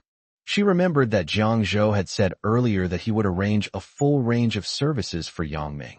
Su Wanxue felt a surge of jealousy. "You reek of alcohol. Go take a shower. I'm going to bed." Su Wanxue coldly said this before heading straight to the bedroom.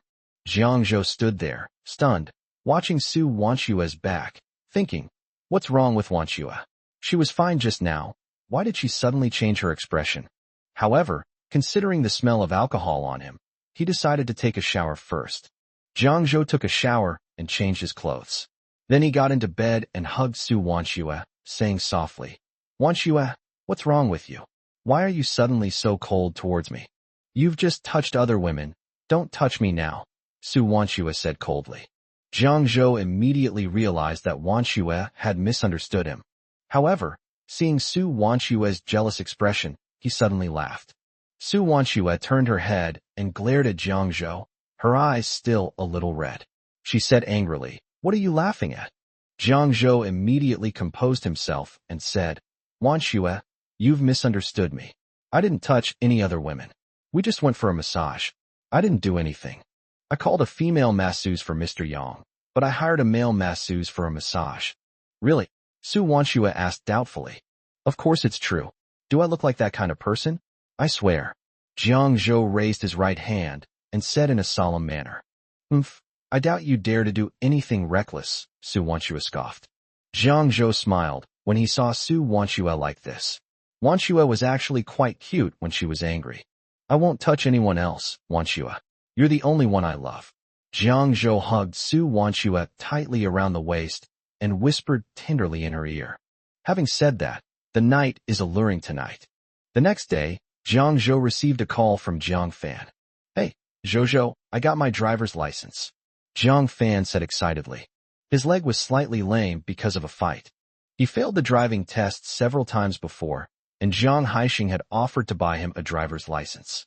However, Jiang Fan wanted to rely on his own abilities, so he refused. He felt that without real ability, even if he bought a driver's license, he would be laughed at by others. He still wanted to rely on himself to get what he wanted. "Now it's all good, I finally got it." "Really? Congratulations, brother," Jiang Zhou said with a smile. "Come back soon, and invite mom and dad over for dinner today to celebrate." "Okay, I'm coming right now, you guys wait." Jiang Fan hung up the phone, and then went out to take a taxi to Jiang Zhou's place. Seeing Jiang Zhou smiling so happily, Su Wanxue asked curiously, "What's wrong? Why are you so happy?" "My brother got his driver's license. I'm inviting them over for lunch today," Jiang Zhou said. "Really? That's wonderful," Su Wanxue said happily. Jiang Zhou smiled and nodded. After a while, Jiang Fan, Jiang Haixing, and Lin Yuehua also arrived. Upon meeting him, Jiang Fan immediately took out his driver's license and said with a smile, "Your driver's license is still warm." "Congratulations, brother," Su Wanxue said with a smile. Lin Yuehua and Jiang Haixing were also very happy. After the family finished lunch, Jiang Zhou said, "Big brother, to celebrate you getting your driver's license, I'll give you a car." Upon hearing this, Jiang Fan's eyes widened in shock. "Give me a car? No need, no need." Jiang Fan quickly waved his hand in refusal. He knew Jiang Zhou had made a lot of money, but giving him a car was too extravagant. Jiang Fan simply couldn't afford it. Su Wanxue, standing nearby, also advised, "Brother, this is Jiang Zhou's token of his appreciation, so please accept it." Jiang Zhou told Su Wanxue about giving his older brother the car. Su Wanxue naturally agreed, knowing that her brother's leg injury was also due to family issues. "Moreover, my older brother also needs a car for transportation. Now that he has obtained his driver's license, he needs a better car. How can this be? I can't accept it." Jiang Fan shook his head firmly. "Big brother, please accept it," Su Wanxue said with a smile. Jiang Zhou chimed in, "That's right. We brothers haven't seen each other for so many years. You're not an outsider, so don't refuse." Finally, Jiang Zhou still drove Jiang Fan to the Mercedes-Benz 4S store. At this time, the luxury cars in China are Mercedes-Benz and BMW. Audi hasn't entered the market yet. As soon as Jiang Zhou and Jiang Fan entered the store, a salesperson immediately came to greet them. "Hello, sir. Which model are you looking for?" the salesperson asked Jiang Zhou and Jiang Fan with a smile. Jiang Zhou looked around and then said, "Let's take a look around first." "Okay." The salesperson nodded. "Then please come with me. I'll take you to see the cars." The salesperson led the way, with Jiang Fan and Jiang Zhou following behind. The salesperson led them to the car area and introduced, "These are our new Mercedes-Benz models this year. You two can take a look first." "Okay, let's take a look first." Jiang Zhou nodded, then grabbed Jiang Fan's arm. "Big brother, this is the new Mercedes-Benz. What do you think?" Chapter 178. Encountering my boss's fiancé while buying a car. "Okay." Jiang Fan nodded with a smile, and then went inside with Jiang Zhou. The salesperson walked ahead and casually asked, "What price range are you two looking for?" Jiang Zhou thought for a moment and said, "Around 1 million. "Okay, sir, please follow me." The salesman nodded and led them to another area. Jiang Fan saw the cars here, one after another, stretching as far as the eye could see. He secretly clicked his tongue in amazement. These luxury cars were indeed more beautiful than ordinary cars. You can take a look at this Mercedes-Benz S450. It's the latest model in China, perfect for young people, and its performance is very stable. It's definitely to your liking, the salesperson introduced. "Okay, let's take a look." Jiang Zhou nodded. Jiang Fan looked at the car's price of over 700,000 yuan and couldn't help but curse inwardly. This car was indeed expensive. Ordinary sedans simply couldn't justify such a high price. This price is too high. It hurts his wallet just looking at it. These cars are clearly for the wealthy. They must be worth a lot of money and are not something the average person can afford. "Brother, what do you think of this?" Jiang Zhou asked. Jiang Zhou shook his head and said, "They don't look that great. Let's go look at some other cars. It's better to take a look at more." Seeing that Jiang Fan was not satisfied with this one, Jiang Zhou did not insist and said, "All right, let's take another look."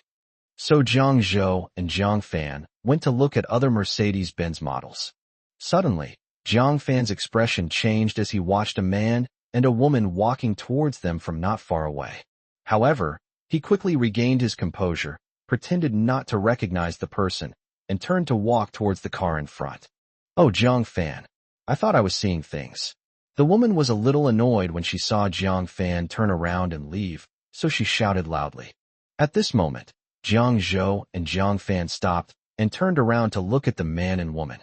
This woman's name is Wang Yulan, and she was Jiang Fan's fiancée before. Then, Wang Yulan, arm in arm with the man beside her, walked towards them and said with a smile, "Jiang Fan, we're old acquaintances.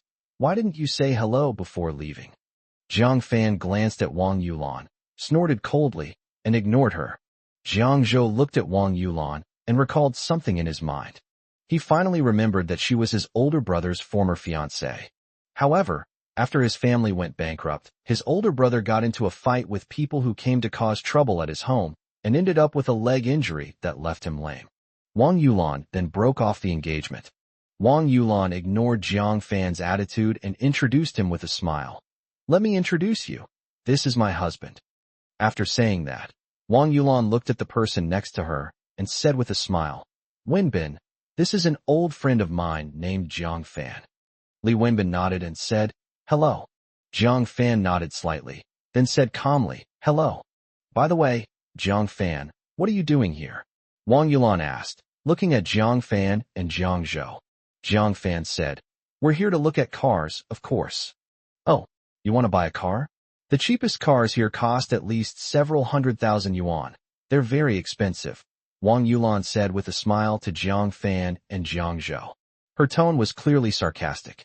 She didn't think Jiang Fan and his family could afford the cars here. Jiang Fan looked at Wang Yulan and said calmly, "This is my own business. It's none of your concern.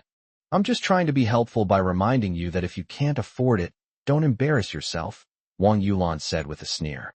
Upon hearing this, everyone around looked at Jiang Fan and Jiang Zhou. They all felt that Wang Yulan's words were too harsh, But no one said a word in Jiang Fan's defense, since they didn't know him. They were just watching the show. Wang Yulan, whether I can afford it or not is none of your business. You should mind your own business. Besides, we have no relationship now, so isn't it inappropriate for you to say these things? Jiang Fan said coldly. Wang Yulan choked, her face turning ashen. She glared at Jiang Fan. You. She was about to explode when Li Wenbin stopped her. Li Wenbin looked at Jiang Fan and said, Jiang Fan, what kind of attitude is this? Yulan kindly reminded you. You should thank her properly. How can you say such impolite things? Furthermore, Jiang Fan, you haven't paid off your debts all these years. Yulan kindly reminded you this time. You should be grateful to her. Li Wenbin's words made Wang Yulan feel much better. She looked at Jiang Fan with a smile and said, That's right, Jiang Fan. You can't let your family become poorer. She had a smug look on her face, as if she could see right through Jiang Fan's predicament. I don't need your pretense, Jiang Fan said coldly. Wang Yulan was taken aback, then revealed a disdainful smile, and said, I'm not pretending. I just want to help you. We can lend you some money. Just remember to pay it back later. The man Wang Yulan is now married to is a rich second generation. The family has 2 million in assets. Li Wenbin listened from the side, frowning. He had no intention of lending money to Jiang Fan. However, to save face, he still said, Yes, if you need money, you can borrow it from us. No need. Our family's debts have already been paid off, Jiang Fan said. What? Your family's debts have been paid off? How is that possible? That's millions. Wang Yulan looked at Jiang Fan in surprise, unable to believe it. She simply couldn't believe Jiang Fan's words. They felt that Jiang Fan was just too proud to admit it. Jiang Fan looked at Wang Yulan and smiled, saying, Believe it or not, he had long seen through this woman. She is a completely selfish, greedy, vain, and snobbish woman. Jiang Fan, please don't refuse to ask us for money just because of a little face saving. Although we don't have much money, we can still come up with tens of thousands of yuan, Li Wenbin said with a frown, his tone full of reproach. Jiang Fan didn't take him seriously at all, and sneered, Why would I need to borrow money from you? If there's nothing else, we'll be leaving. Jiang Fan didn't want to waste time with this kind of person, so after saying that, he pulled Jiang Zhou and was about to leave. Seeing this, Wang Yulan hurriedly called out, Hey, Jiang Fan, wait a minute. What kind of attitude is this? I'm trying to help you, why don't you appreciate it? You're doing this for my own good? If you're thinking of me, then don't say such sarcastic things. Jiang Fan turned his head and looked at Wang Yulan coldly. I wasn't being sarcastic at all. I was genuinely thinking of you. You can't be so heartless, Wang Yulan said, looking aggrieved.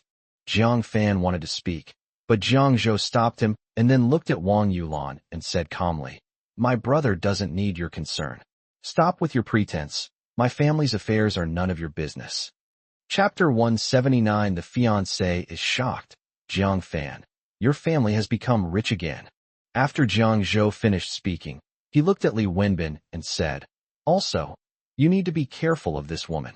Just because our family was in debt, she broke off her engagement with my brother and came to you. Who knows what she might do in the future? You'd better be careful. After Jiang Zhou finished speaking, the way people looked at Wang Yulan immediately changed, and everyone started talking about it. So she's a gold digger. I thought she was very noble, but it seems she was just pretending. That woman is so materialistic. She's such a fickle woman. She doesn't deserve any sympathy. Hearing the surrounding chatter, Wang Yulan was furious. What nonsense are you talking about? I'm not that kind of woman. In her anger, she looked at Li Wenbin, wanting him to help her, but seeing the disdain in his eyes, she knew he looked down on her. Wang Yulan was furious. Jiang Zhou didn't even look at Wang Yulan. He looked at Jiang Fan and said, Brother, we haven't even bought the car yet.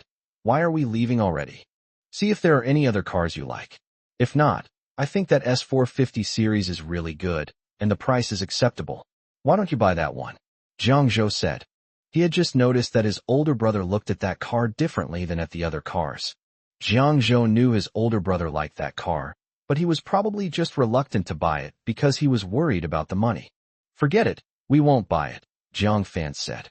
As soon as Jiang Fan finished speaking, Wang Yulan interjected, That car costs 700,000 yuan. Can you afford it? Let's talk about it right here. Jiang Zhou frowned. This woman was truly an unkillable cockroach. Jiang Zhou ignored her and said, Big brother, that car isn't expensive, it's within my budget, and I see you like it a lot, so I'll buy it for you. Jiang Fan hesitated for a moment. He wanted that car, and said, Okay, that one will do. Jiang Zhou nodded, then looked at the salesperson and said, Please process it for us. We'll pay in full right away. Are there any cars available for immediate pickup? Yes. I'll go get the contract right now. The salesperson quickly replied and ran off to get the contract. Jiang Zhou's words shocked everyone around him. Holy crap, did I hear that right? Does that young man really have that much money to buy it? Yeah, that's 700,000, no small sum. That's amazing. Wang Yulan and Li Wenbin were also stunned. The two of them simply didn't believe Jiang Fan had that much money. That car cost 700,000. I don't believe it. That kid couldn't possibly have that much money. He must be lying to us. Li Wenbin sneered. Jiang Fan and Jiang Zhou ignored them and didn't leave, wanting to know if they would really buy it. The people around didn't leave either. They stood by and watched. A short while later, the salesperson ran over with a contract in his hand and led Jiang Zhou and Jiang Fan to a table. Gentlemen, here is the contract. Please take a look, the salesperson said with a smile. Jiang Zhou reached out and took the contract, glanced at it, and found no problems. No problem, brother, please sign it. Jiang Zhou handed the contract to Jiang Fan. Okay. Jiang Fan picked up the pen and quickly signed his name on it, then handed the contract to the salesperson.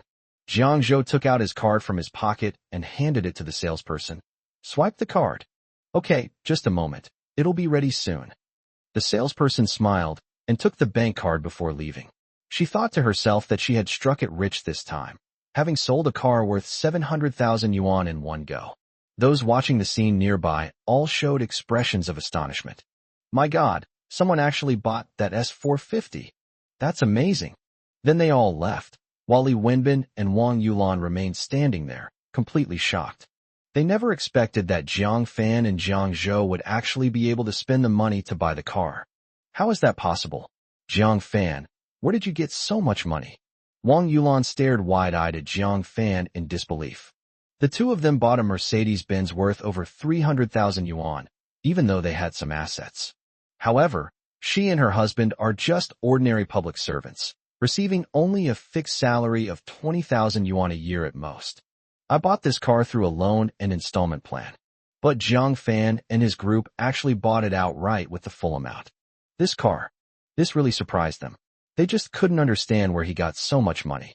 Wang Yulan is now filled with deep regret. Li Wenbin was also stunned. Just moments ago, they had said they would lend Jiang Fan money to buy a car, and he had even mocked Jiang Fan. Now that Jiang Fan had actually bought the car, their faces burned with embarrassment. Let's go. Li Wenbin grabbed Wang Yulan's arm and started walking. Jiang Fan and the others ignored the couple. After a while, Jiang Zhou and Jiang Fan came out of the 4S store after finishing their business. Since the car needed to be serviced again, they didn't drive it away and planned to come back to pick it up next week. On the way back, Jiang Fan said with emotion, Zhou, thank goodness we have you at home. If it weren't for you, we don't know when our family would have been able to turn our lives around. Jiang Fan is now very grateful to Jiang Zhou. He knows that if it weren't for Jiang Zhou, the Jiang family wouldn't have been able to afford this car at all. Now I can finally breathe a sigh of relief. Our family will only get better and better in the future, Jiang Zhou said with a smile. Yes, things will get better and better for our family in the future. Jiang Fan patted Jiang Zhou on the shoulder. Back home, Jiang Zhou told Jiang Haixing and Lin Yuehua that they had bought a Mercedes-Benz S450 and about the Wang Yulan couple they had met at the store. Sigh. If it weren't for us, your older brother wouldn't have injured his leg, Jiang Haixing sighed. Lin Yuehua said with a guilty conscience. Yes, if those things hadn't happened back then, your brother and she wouldn't have ended up like that. Mom and Dad, no one could have predicted what happened back then. My older brother got hurt because of this, so please don't blame yourselves, Jiang Zhou advised. All right, let's not talk about those things anymore. Anyway, our family is doing pretty well now. But Zhou, why don't you help your older brother find a girlfriend? Lin Yuehua suddenly remembered something and said to Jiang Zhou. Yes, I know. Jiang Zhou nodded. He recalled that in his previous life, after he became successful, he also helped his older brother make money, but his older brother never got married. He had been on several blind dates, but none of them lasted.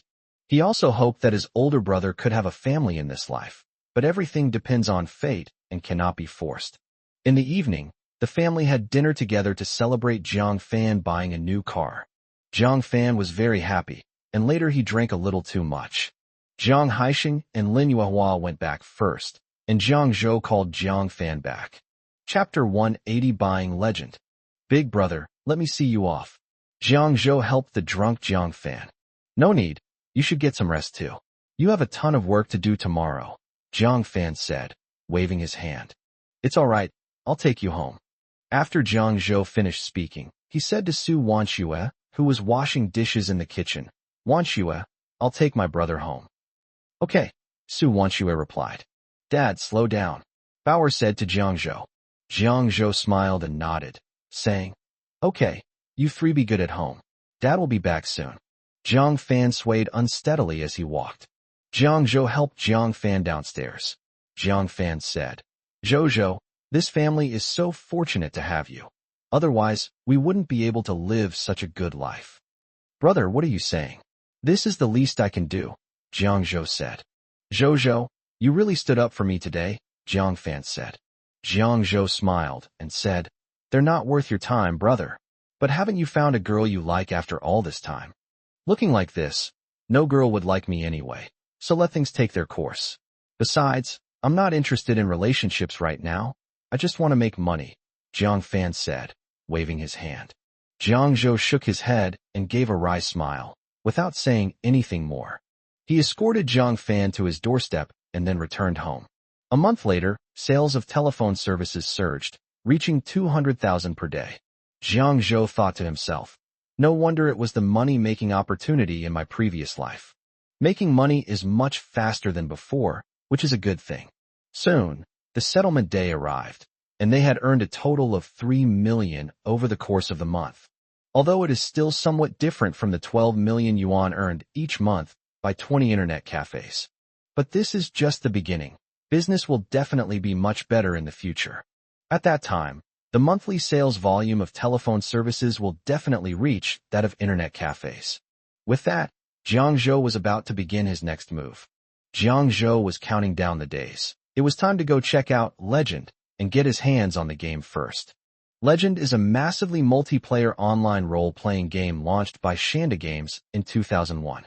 When the game was released, it caused a huge sensation, and many posts about it appeared on the internet. It received very positive reviews. Not only is the picture quality excellent, but the design is also superb. Most importantly, the characters and player images in the game are in line with the aesthetic preferences of people of their age, which will attract more users to internet cafes. This will be another big step forward for internet cafes. In its previous life, Shanda acquired the distribution rights for this game for $300,000, but many troublesome things followed. Because they only secured the distribution rights, the company on the other side was slow to respond when numerous cheats appeared in Legend of Mir. This greatly diminishes the gaming experience. This time, his trip there was certainly not just about buying the agency rights. He had played this game for a while in his previous life, and it was incredibly popular. The experience of playing this game in its previous life was absolutely fantastic. Although the technology was improved later, these improvements didn't have much effect, since there were just too many players in the previous version of the game. So his purpose in going there this time was to buy the game company there, purchase the complete set of servers and systems, and acquire their technology to launch Legend to the market. That night, after Jiang Zhou had put the 3 little girls to sleep, he discovered that Su Wanxue was still awake. Wanxue, why aren't you asleep yet? Jiang Zhou asked. I'm going to sleep right away, Su Wanxue said. Jiang Zhou nodded, turned off the light, and got into bed. Remembering his plan to acquire the game company, he asked, Wanxue, how much money do we have in our account right now? It's probably around 42 million, Su Wanxue said after thinking for a moment. Jiang Zhou hummed in agreement, thinking to himself, Acquiring the Legend of Mir game company would require approximately 10 million yuan. If he successfully acquires the game company that made Legend of Mir, he will be able to recoup his investment very quickly. What's wrong? Are you planning another collaboration? Su Wanxue asked. Almost. What project is it this time? Su Wanxue asked curiously. I want to acquire a South Korean game company. It will cost around 10 million, Jiang Zhou said, looking at Su Wanxue. A Korean game company? Su Wanxue was taken aback.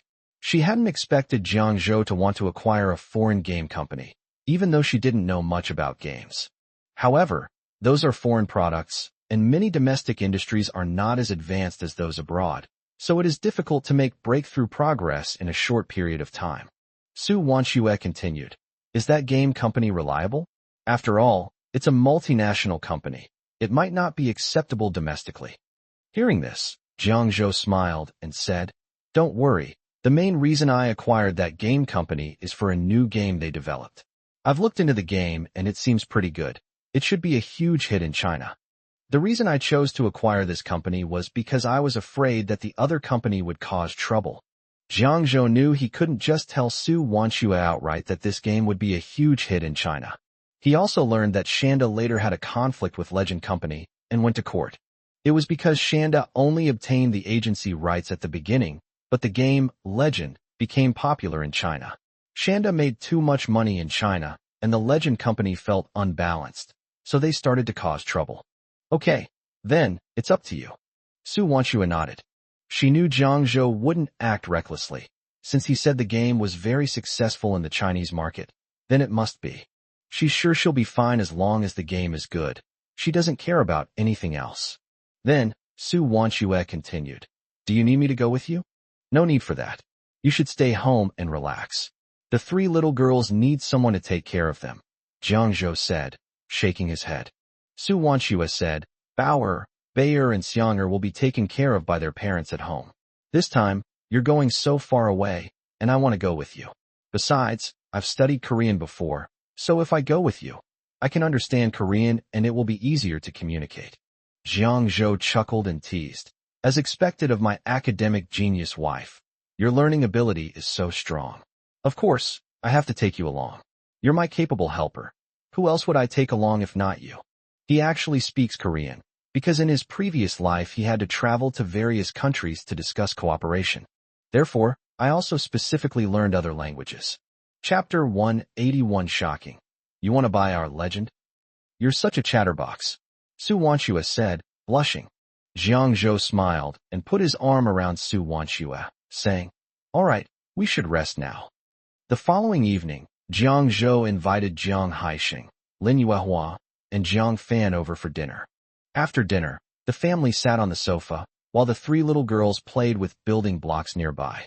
Mom and Dad, Big Brother, Wanxue, and I are going to South Korea for a few days tomorrow, Jiang Zhou said. Upon hearing this, both Lin Yuehua and Jiang Haixing looked surprised and asked in unison, Where are you going? Jiang Zhou said, There's a pretty good game company over there. I'm thinking of acquiring it. Can foreign game companies succeed in China? Jiang Haixing asked, glancing at Jiang Zhou. I've looked into their game company's latest development, and it seems pretty good. We have some funds on hand right now, so we can give it a try, Jiang Zhou said with a smile. Then it's your decision, Jiang Haixing said. You need to pay attention to things over there. But you must make sure you acquire it, otherwise there might be unnecessary trouble later. He knew that some companies, seeing the profits coming from this area later on, would try to sabotage things behind the scenes. Therefore, he had to remind Jiang Zhou. Don't worry, Dad. However, Bauer, Xianger, and Bayer are at home, and you'll need to take care of them for the next few days, Jiang Zhou said. Okay, you and Wanxue can go without worry. We'll take good care of the child at home, so don't worry. Lin Yuehua nodded. After that, Lin Yuehua and Jiang Haixing left. Su Wanxing glanced at Jiang Zhou, signaling him to go and tell the three girls about their trip abroad. Jiang Zhou walked over to the three little girls and said, Look at your father. I have something to tell you. Are we going abroad? Can't we go with you, Dad? Bauer asked, looking up. She had just overheard what Jiang Zhou and the others were saying, although she didn't quite understand it. But I knew that my parents were going abroad. No, you have to go to school. Besides, Dad and Mom are abroad on business, not going on vacation.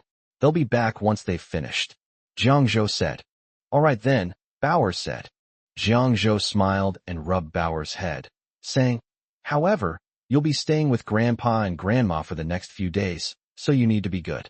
If you behave, Dad will buy you some delicious treats. Bauer immediately exclaimed excitedly, really? Daddy, you have to keep your word. Of course. When are you going, Dad and Mom? Xianger asked again. Tomorrow, Daddy and Mommy are going abroad tomorrow.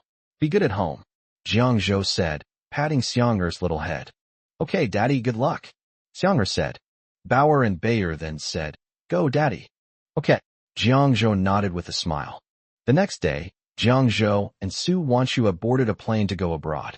Upon arriving in South Korea, Jiang Zhou and Su Wanshua went straight to a hotel to stay. Wanshua, let's rest for the night and go to the game company tomorrow, Jiang Zhou said.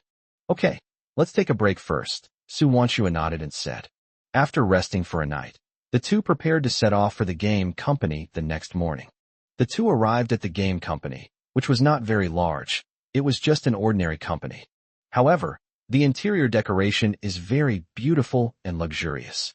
Upon arriving at the office, Su Wanshua looked around and noticed that the overall style was European and the decor was very elegant. Su Wanshua and Jiang Zhou walked to the front desk. Su Wanshua stepped forward and said in Korean, I want to see your boss. The receptionist looked up and carefully examined Jiang Zhou and Su Wanshua. Seeing that Jiang Zhou and Su Wanshua were both very young and beautiful, I immediately felt a strong liking for them. So she stood up and smiled. Have you two contacted our boss? No. Su Wanshua shook her head. The receptionist paused for a moment, then said, I'm sorry, we couldn't reach the boss.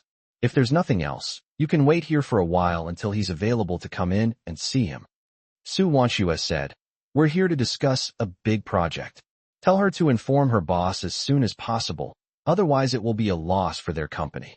The receptionist paused for a moment, then asked, are you really our company's clients? Su Wanshua smiled and nodded, and then the receptionist immediately picked up the phone, dialed the number, and explained the situation to the other party.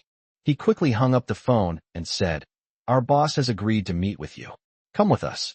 Su Wanshua gave Jiang Zhou an okay sign, and Jiang Zhou nodded. Then, Su Wanshua and Jiang Zhou followed the receptionist to the meeting room. Our boss will be here soon. Please wait here for a moment. The receptionist quickly brought over 2 more cups of tea and put them down, then said. After saying that, she left. After a while, a middle-aged man dressed in a suit and leather shoes came to Su Wanshua and Jiang Zhou. The middle-aged man was very tall, about 4 or 5 meters, with slightly dark skin, neatly combed hair, and bright eyes. The man walked up to Jiang Zhou, extended his hand, and said, my name is Chen Junxian. It's an honor to meet you. Mr. Chen Junxian, it's a pleasure to meet you.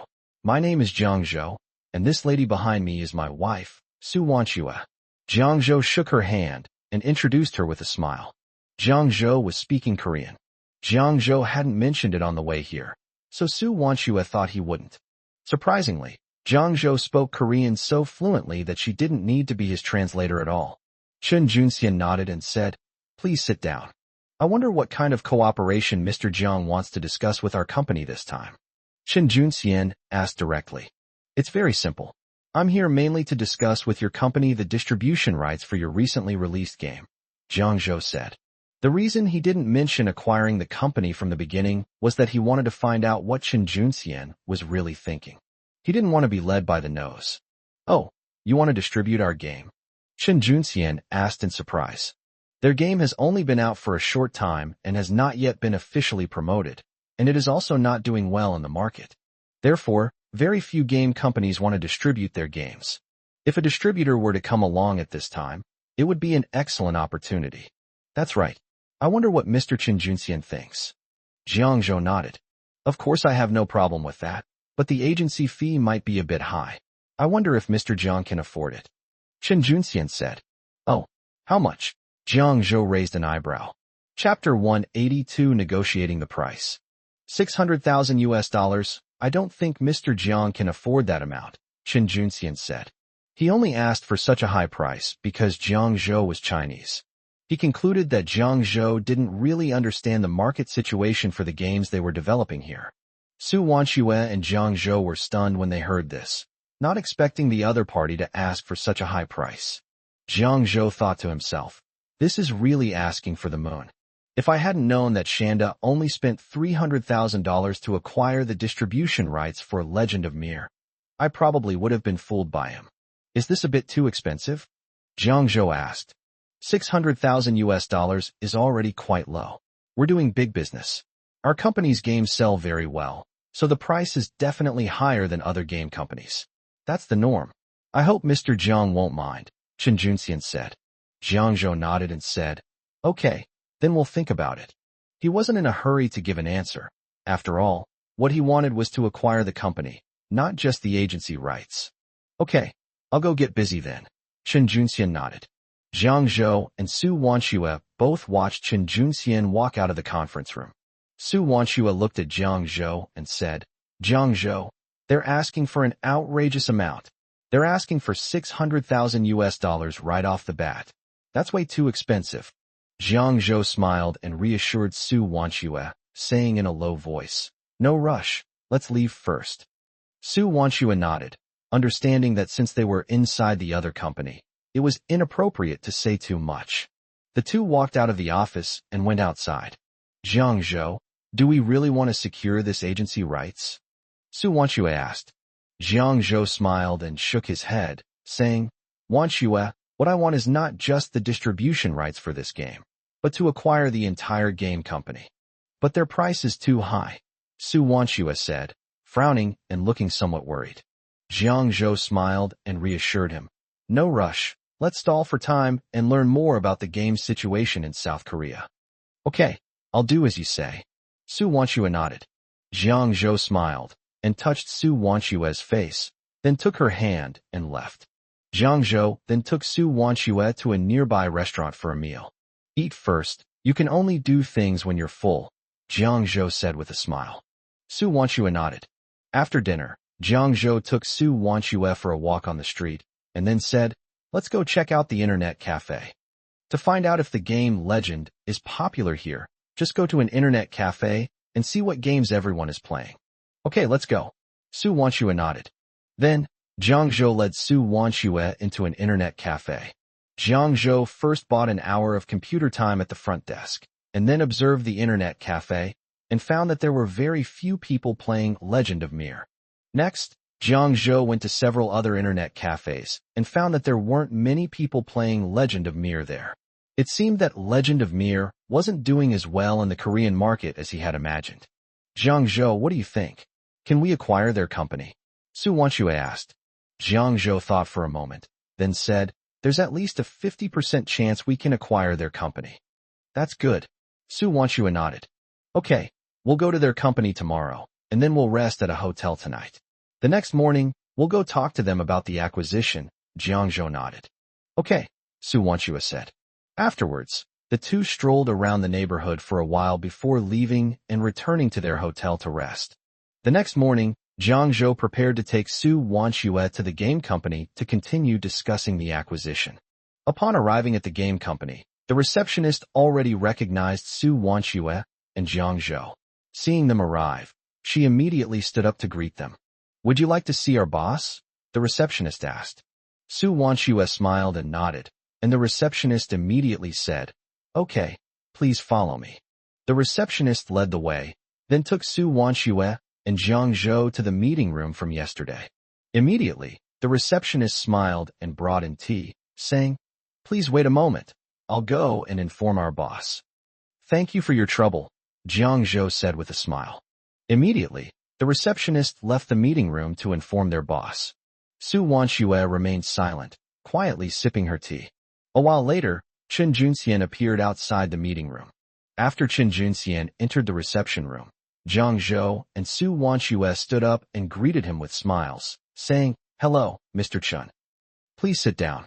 Chen Junxian gestured for Jiang Zhou to sit down. After they were both seated, Chen Junxian said, Mr. Jiang, Ms. Su, I'm sorry to have kept you waiting. Jiang Zhou shook his head and said, it's all right.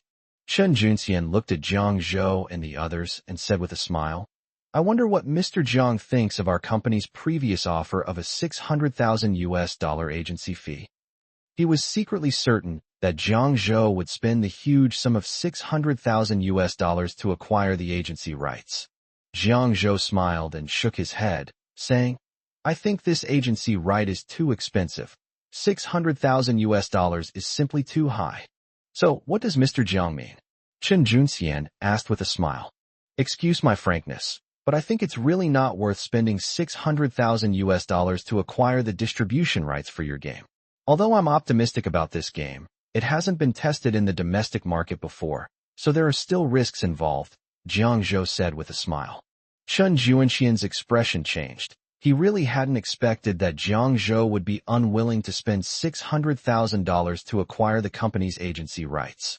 He originally thought it was a lucrative job, but he didn't expect that the other party didn't want to accept it. Immediately, Chen Junxian said, This game has a very broad market prospect. I think this game is worth investing in. I can see that you, Mr. Jiang, are also genuinely interested. So how much agency fee can you offer? Mr. Chen, as far as I know, this game seems to be doing poorly in the South Korean market. If Mr. Chen is willing to grant us the agency rights, I am willing to pay a fee of $200,000. What do you think? Jiang Zhou said. After hearing Jiang Zhou's words, Chen Junxian fell silent. This agency fee is 3 times less than what he previously proposed. Although the game Legend did not perform well in its open beta in South Korea, this agency fee is simply too low. Chen Junxian smiled and shook his head, saying, Mr. Jiang, this $200,000 agency fee is too low. If you really want it, I can reduce the agency fee to $300,000. Jiang Zhou calmly replied, Mr. Chen, you should be aware of the situation of the game Legend in South Korea. Do you really think it's worth $300,000? Chen Junxian was stumped by Jiang Zhou's question. What Jiang Zhou said did indeed make a lot of sense. We can discuss it further, Chen Junxian said. Jiang Zhou smiled and said directly, Mr. Chen, you can ask me to raise the price, but my conditions will be different. Chapter 183. Jiang's parents in shock. They spent tens of millions on a game. Seeing that there was a chance, Chen Junxian immediately asked happily, Mr. Jiang, please state your conditions. I can raise the price to $1.1 million, but I want to acquire your company outright. I want all ownership of this game. Jiang Zhou didn't mince words and spoke directly. Upon hearing Jiang Zhou's words, Chen Junxian's face showed a shocked expression. He never expected that Jiang Zhou would dare to make such an outrageous demand, wanting to acquire the entire company in one go. After a while, Chen Junxian snapped out of his daze and asked, Mr. Jiang, isn't this a bit too much? Taking the whole company at once.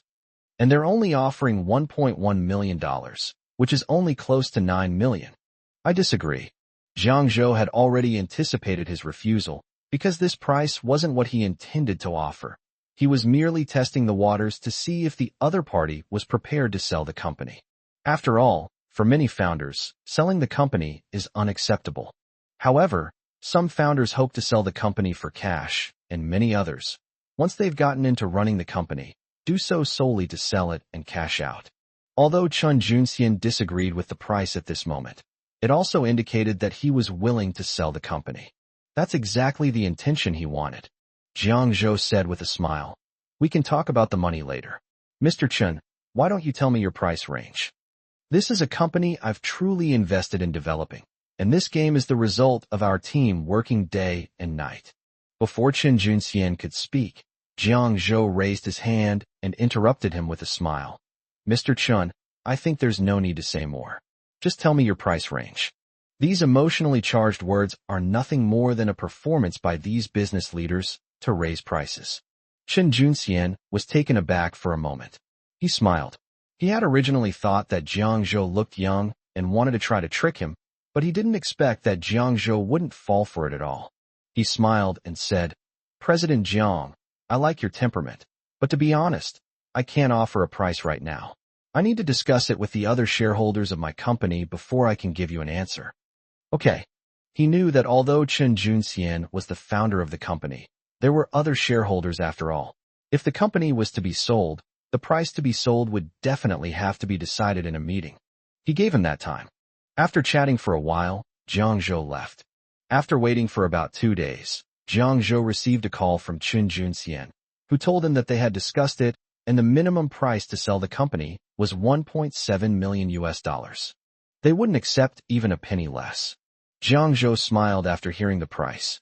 $1.7 million is now equivalent to $13.6 million. He brought enough money. He laughed and said, "Great.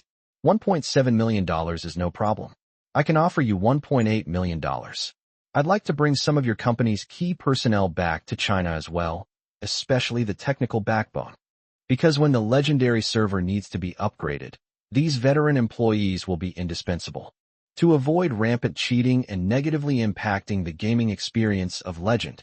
This time, he wants to make Legend even more popular." Chen Junxian didn't expect Jiang Zhou to say that. He said, "If we're going to take the key personnel away, I'll have to ask them what they think. Sure, I'll offer them a monthly salary of no less than 10,000 yuan. Not long after, Jiang Zhou received a phone call. Because the key personnel were being taken directly back to China from here, some of them were unwilling to leave their homeland. However, Chen Junxian told Jiang Zhou that 10 key technical personnel were willing to go to China, 2 of whom were Chinese. So when these 2 key members learned that they could return to work in China, they immediately raised their hands to express their desire to go. Jiang Zhou was pleased that 10 key members were willing to go to China. This way, if any unexpected situation arises in the domestic version of Legend, technical personnel can handle it immediately without waiting for the Korean company to take action.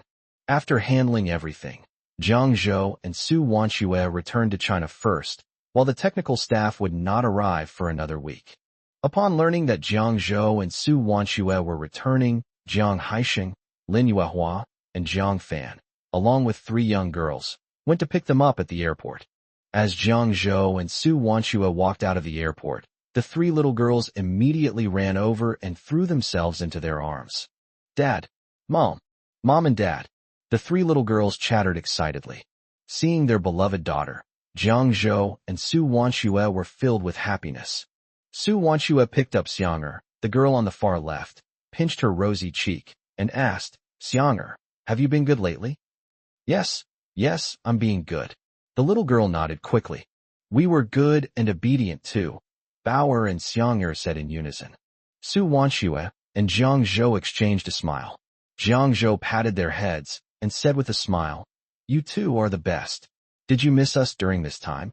"Yes, I really want to." Belle nodded immediately, her eyes sparkling. As they were talking, Lin Yuehua, Jiang Haixing, and Jiang Fan walked over. Dad, Mom, Big Brother, Su Wanxue, and Jiang Zhou greeted the 3 of them. Lin Yuehua smiled at the 2 of them and nodded, saying, "Yes, it's good that you're back." "Let's go home first," Jiang Haixing said with a smile. Jiang Fan took Jiang Zhou and Su Wanxue's luggage and walked outside. Jiang Zhou and Su Wanxue led 3 little girls, who were very excited and jumped and skipped along with Su Wanxue and Jiang Zhou. Seeing the children's happy faces, Lin Yuehua also wore a smile. Back home, Jiang Zhou and Su Wanxue put their things away and then went to Jiang Haixing's house. Jiang Haixing and Jiang Fan prepared a sumptuous meal to welcome them back. Su Wanxue and Jiang Zhou walked into the house together, where Lin Yuehua and Jiang Fan were already sitting at the dining table waiting for them. "Xiaoxue, Zhou, come and sit down." Lin Yuehua stood up with a smile and invited them to sit down. The 3 little girls also took their seats next to Su Wanxue and Jiang Zhou. The meal was enjoyed by everyone. After dinner, the 3 little girls ran off to play, leaving the 5 adults chatting. "Zhou, how did your business negotiations with South Korea go with Xiaoxue this time?" Jiang Haixing asked. "That's great. I've already acquired their game company," Jiang Zhou replied. Jiang Fan asked, "How much did it cost to acquire the game company?" He knew it was definitely not a small amount. A company can't just be acquired on a whim. There must be a lot involved. "I spent 13.6 million to acquire that company and own the game Legend. This way, there won't be any unnecessary disputes in the future. I also brought all their technical staff back with me and paid them a monthly salary of 10,000 yuan. However, they won't arrive for another week." With this group of technical personnel, we can not only develop new games in the future, but also solve any problems that arise in the later stages of Legend in a timely manner. The acquisition price was lower than I expected, so I guess I made a profit, Jiang Zhou said with a smile. Jiang Haixing, Lin Yuehua, and Jiang Fan were all shocked. Jiang Zhou actually spent 13.6 million to acquire a game company. What kind of concept is that? 13.6 million. That's a huge number. Chapter 184 Teng Sun. Seeking advice from Wang Wang. Although they admired Jiang Zhou's vision for future development and his decision to bring back technical personnel. But is it really reliable to buy a foreign game company for 13.6 million? Let's not end up losing money. Jiang Haixing looked at Jiang Zhou with concern and said, Zhou, you still need to be careful. You must make sure that this game is reliable or not, so you don't end up bankrupting yourself like I did.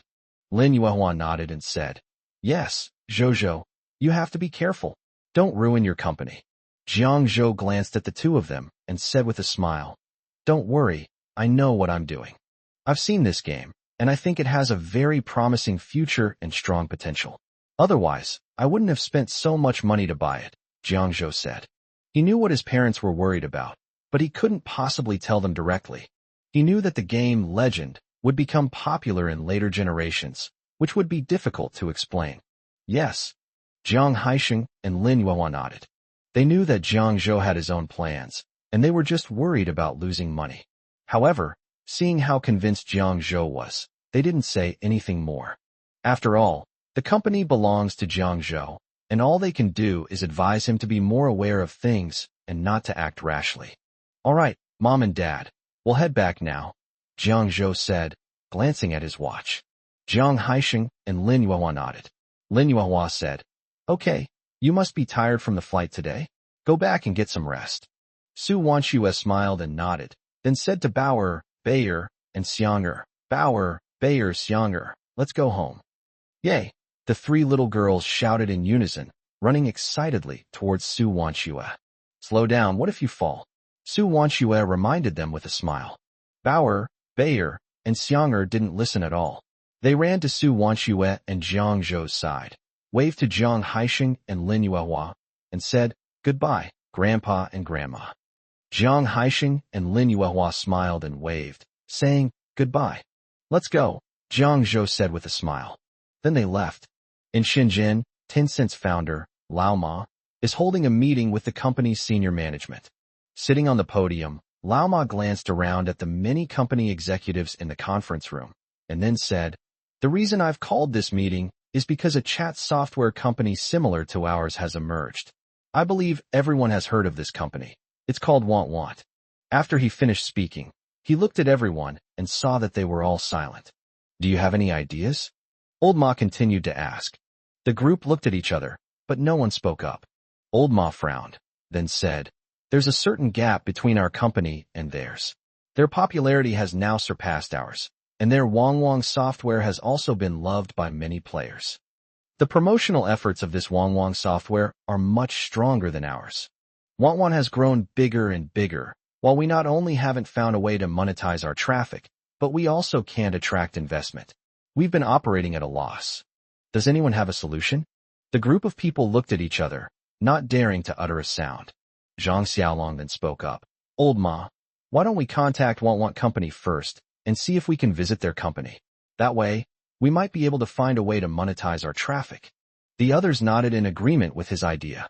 This is the only solution. But we don't know any of the people we're trying to contact, Old Ma said. Everyone felt awkward. They didn't even know if the other person was male or female, let alone make contact. Suddenly, someone in the team said, I know someone named Jiang Yun. He seems to work at Want. I think we can start by contacting him and see if we can get in touch with him. Then you should contact them right now, Zhang Xiaolong said immediately. Okay, I'll contact him right now. A young executive in the team immediately went to the side, found Jiang Yun's phone number, and dialed it. Hello. Jiang Yun said politely. Hello, Jiang Yun, I'm Chen Yidong. Do you remember me? Chen Yidong said with a smile. Oh, it's you. How could I not remember you? Brother Chen, why did you suddenly call me? Jiang Yun said, a little puzzled. Nothing special. I just wanted to call and ask where you're working now, Chen Yidong asked with a smile. You mean this? I work at Want Want Company, Jiang Yun said with a smile. Oh, you work at Want Want Company. That's great. You've got potential. The fact that you can work at Want Want Company shows you're capable, Chen Yi praised. Brother Chen, you're joking. I'm just an ordinary employee. Besides, I was also lucky. This Want Want Company is owned by one of my buddies, which is how I managed to get a position there. But Brother Chen, where have you been developing your career these past few years? Jiang Yun asked modestly. Chen Yi was overjoyed. The company was actually owned by one of Jiang Yun's good friends, which made things even better. At least Jiang Yun can still say something within the company. Chen Yidong sighed and said, Hey, Xiao Jiang, don't say anymore. 2 years ago, I started a small company with a few brothers, but it's not doing too well. We don't know how to monetize the traffic of the chat software we developed, and we're really worried about it now. Upon hearing Chen Yidong's words, Jiang Yun understood that the other party was troubled by this matter. Brother Chen, don't worry too much about this. Since you guys have created such a powerful chat software, it's bound to attract attention, Jiang Yun said. Although the Want Want software is making money now, he is also aware that he cannot casually tell other people about these company matters, as they are, after all, the company's privacy. Chen Yi sighed and said, Hey, Xiao Jiang, I won't hide it from you anymore. The software we developed is called QQ, which is similar to Wang Wang developed by your company. So I wanted to ask if our Tencent team could visit your company for a discussion.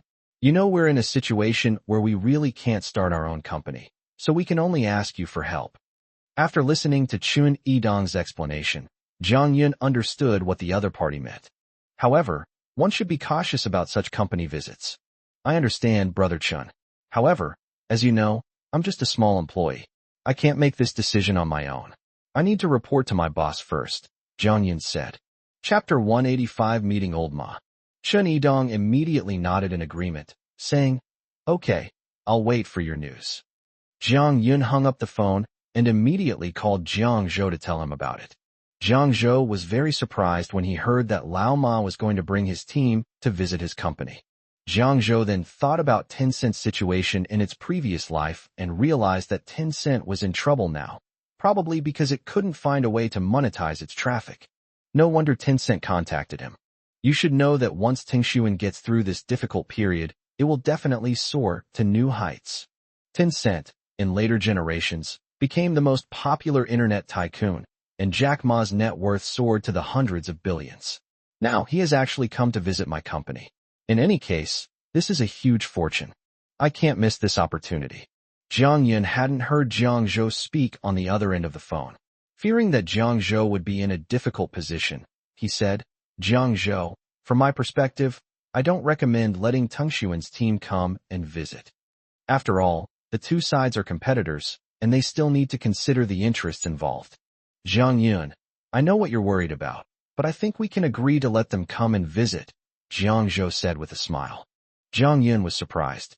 He thought Jiang Zhou would hesitate or refuse his suggestion, but Jiang Zhou answered without hesitation and agreed to let Tingshuan's team visit. Why? Jiang Yun asked in surprise. This is called luring the enemy into a trap. Just tell them they can come over, Jiang Zhou said with a smile. He happened to have some spare money after buying Legend, so he could invest in Tingshuan. If possible, he hopes to buy Tencent and then merge it with Want Want. In this way, Jiang Zhou can have absolute authority at Tencent. Moreover, based on the development of Tencent in his previous life, his own company could cooperate or merge with Tencent. In any case, his own company could gain greater room for development. By then, my company will be able to grow and expand, and I will also reap greater benefits. But Jiang Zhou, this is not good for our company. Jiang Yin reminded him.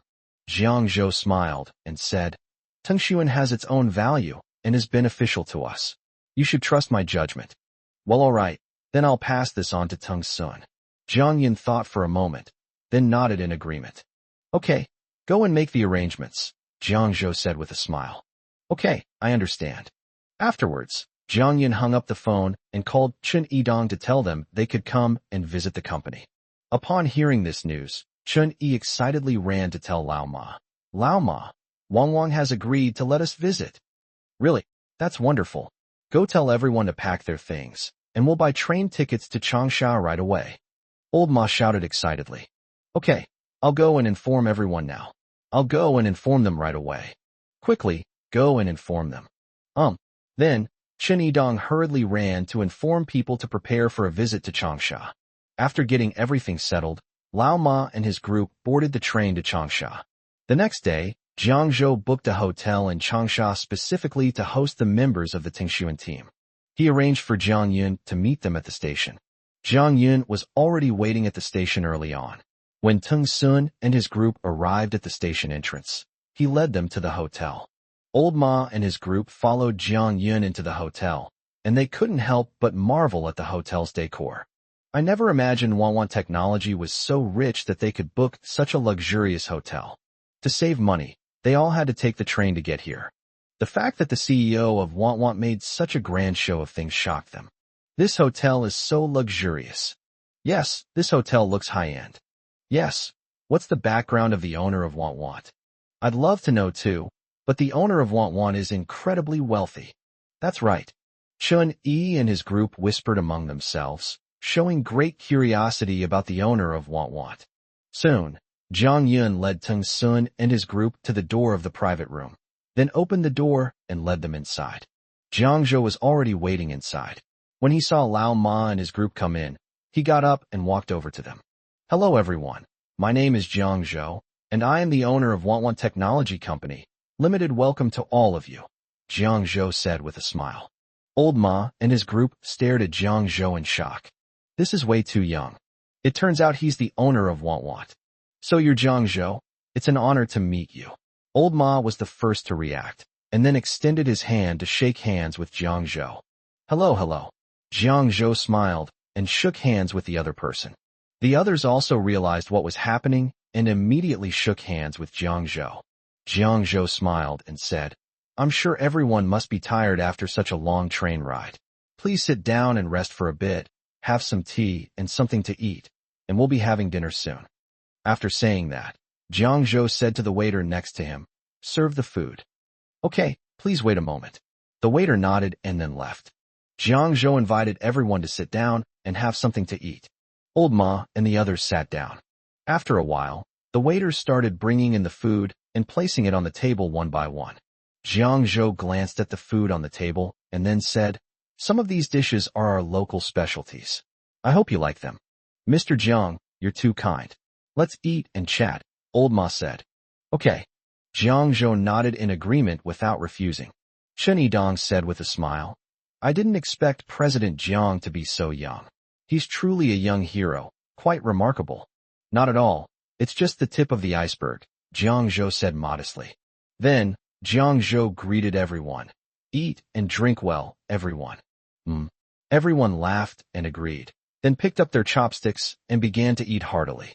After everyone had eaten and drunk their fill, Jiang Zhou escorted them back to their rooms. Old Ma stopped Jiang Zhou. President Jiang, may I have a private talk with you? Okay. Jiang Zhou nodded and led Lao Ma to a private room downstairs in the hotel. Old Ma and Jiang Zhou sat down in the private room. Old Ma said directly, I'm sure you know why we're here. We're currently facing some development difficulties and really want to understand Wanwan's progress. But what I'm curious about is, why did you agree to let us visit your company? Jiang Zhou smiled faintly. I've looked into your company.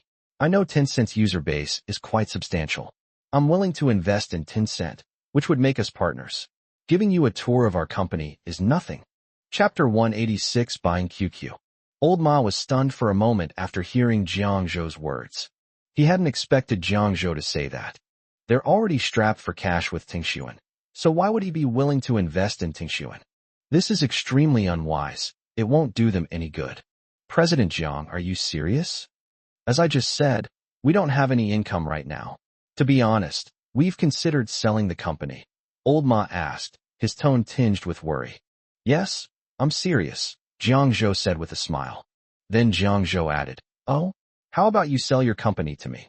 He truly didn't expect that Lao Ma and his group would have the idea of buying the company. You know, Tencent has a very broad development prospect in the future. If they sold Tencent, it would be a real waste of resources. However, Jiang Zhou thought that since Tang Xuan was in trouble, it was understandable that Lao Ma and the others wanted to sell the company. In doing so, I ended up fulfilling my own desires. What? You want to buy our company? Old Ma was shocked upon hearing this. That's right. Although your company's user base is not as large as ours, I think it's still pretty good. If you integrate it into Want, it will be great for Want's development, Jiang Zhou said. Old Ma remained silent for a moment. Tencent needs funds to maintain its servers, but while it has users, it lacks a way to monetize that user traffic. Jiang Zhou wants to buy their company, but he's reluctant to sell. After all, this was their hard work, and he was ultimately reluctant to part with it. I need to discuss this with my team. After all, this company doesn't belong to me alone, Lao Ma said. Okay, I'll wait for your notification. I'll take my leave now, Jiang Zhou said, standing up and leaving the private room. Old Ma sat alone in the private room for a long time before leaving. Old Ma acted quickly, arranging to meet Jiang Zhou the very next afternoon. Jiang Zhou booked the same old place as before. Upon meeting, Lao Ma went straight to the point. We agree to sell the company to you. How much are you willing to pay, Mr. Jiang? Upon hearing this, Jiang Zhou smiled and said, I'll offer 10 million. How about it? What? 10 million? Brother Jiang, although our company is a small enterprise, it is not small in scale. 10 million is too little. How about 15 million? Old Ma was stunned for a moment when he heard this, and then said. Jiang Zhou shook his head and said, I can only offer a maximum of 12 million, no more. 14 million, Old Ma said through gritted teeth. Jiang Zhou looked at Old Ma and shook his head slightly. All right, 12 million it is. Old Ma took a deep breath and then said. Jiang Zhou laughed. Then let's have a pleasant collaboration. Jiang Zhou and Lao Ma shook hands. This money was well spent, considering that Tingshuan will be worth hundreds of billions in the future. Now that it's been acquired by me for 12 million, I've made a killing. The next day, Jiang Zhou had Lao Ma bring his team to the company for a meeting. After Lao Ma and Jiang Zhou signed the contract, Jiang Zhou immediately transferred the money to Lao Ma. Afterwards, Lao Ma took the money and went straight back to Guangzhou. The remaining team members stayed behind to hand over the work to Want. Jiang Zhou asked Jiang Yun to take the remaining team members on a tour of the company. All right, let me show you around the company first, Jiang Yun said with a smile. Okay, everyone replied. Jiang Yun led everyone on a tour of each floor. Chen Yidong and Zhang Xiaolong were shocked to see so many beautiful women in the company. This Want company is really spending too much, hiring so many female employees. Moreover, these female employees are all very beautiful, each one more stunning than the last. They were all very envious. Unlike them, they used to dress up as women to chat with people on QQ, not only because they lacked beautiful women, but also because they simply didn't have the money to hire them. Their money is all spent on server maintenance. They simply don't have that much money to spare. As Chen Yidong walked, he said to Jiang Yun, Jiang Yun, your company's benefits are amazing. You're able to hire so many beautiful female employees. Yeah, unlike before. But what do you do with all these beautiful women your company hires? Zhang Xiaolong asked curiously. Well, you'll find out in time, Jiang Yun said mysteriously.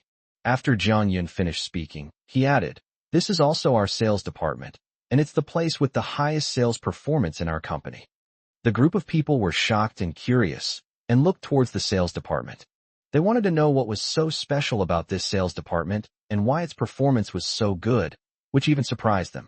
All right, let me take you to see the technical department again, Jiang Yun said with amusement when he saw the group of people looking curiously at the sales department. After Jiang Yun finished speaking, he led everyone inside. The technical staff were all busy with their work, and when they saw them come in, they only looked up briefly before going back to their work.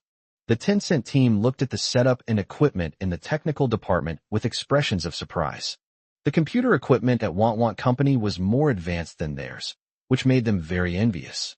They certainly wanted to own such computer equipment, but unfortunately, they didn't have enough money to get these things, nor did they have Jiang Zhou's wealth and influence. At that moment, Chen Wenhao came out of his office and saw Jiang Yun leading a group of people in his technical department. When Jiang Yun saw Chen Wenhao come out, he immediately greeted him with a smile. Wenhao, come over here quickly. Let me introduce you. Chen Wenhao immediately nodded and walked over. He went closer and was shocked to find that they were members of the Tencent team. Chen Wenhao. Senior brother? Junior brother? The Tingshuan team was also very surprised when they saw Chen Wenhao.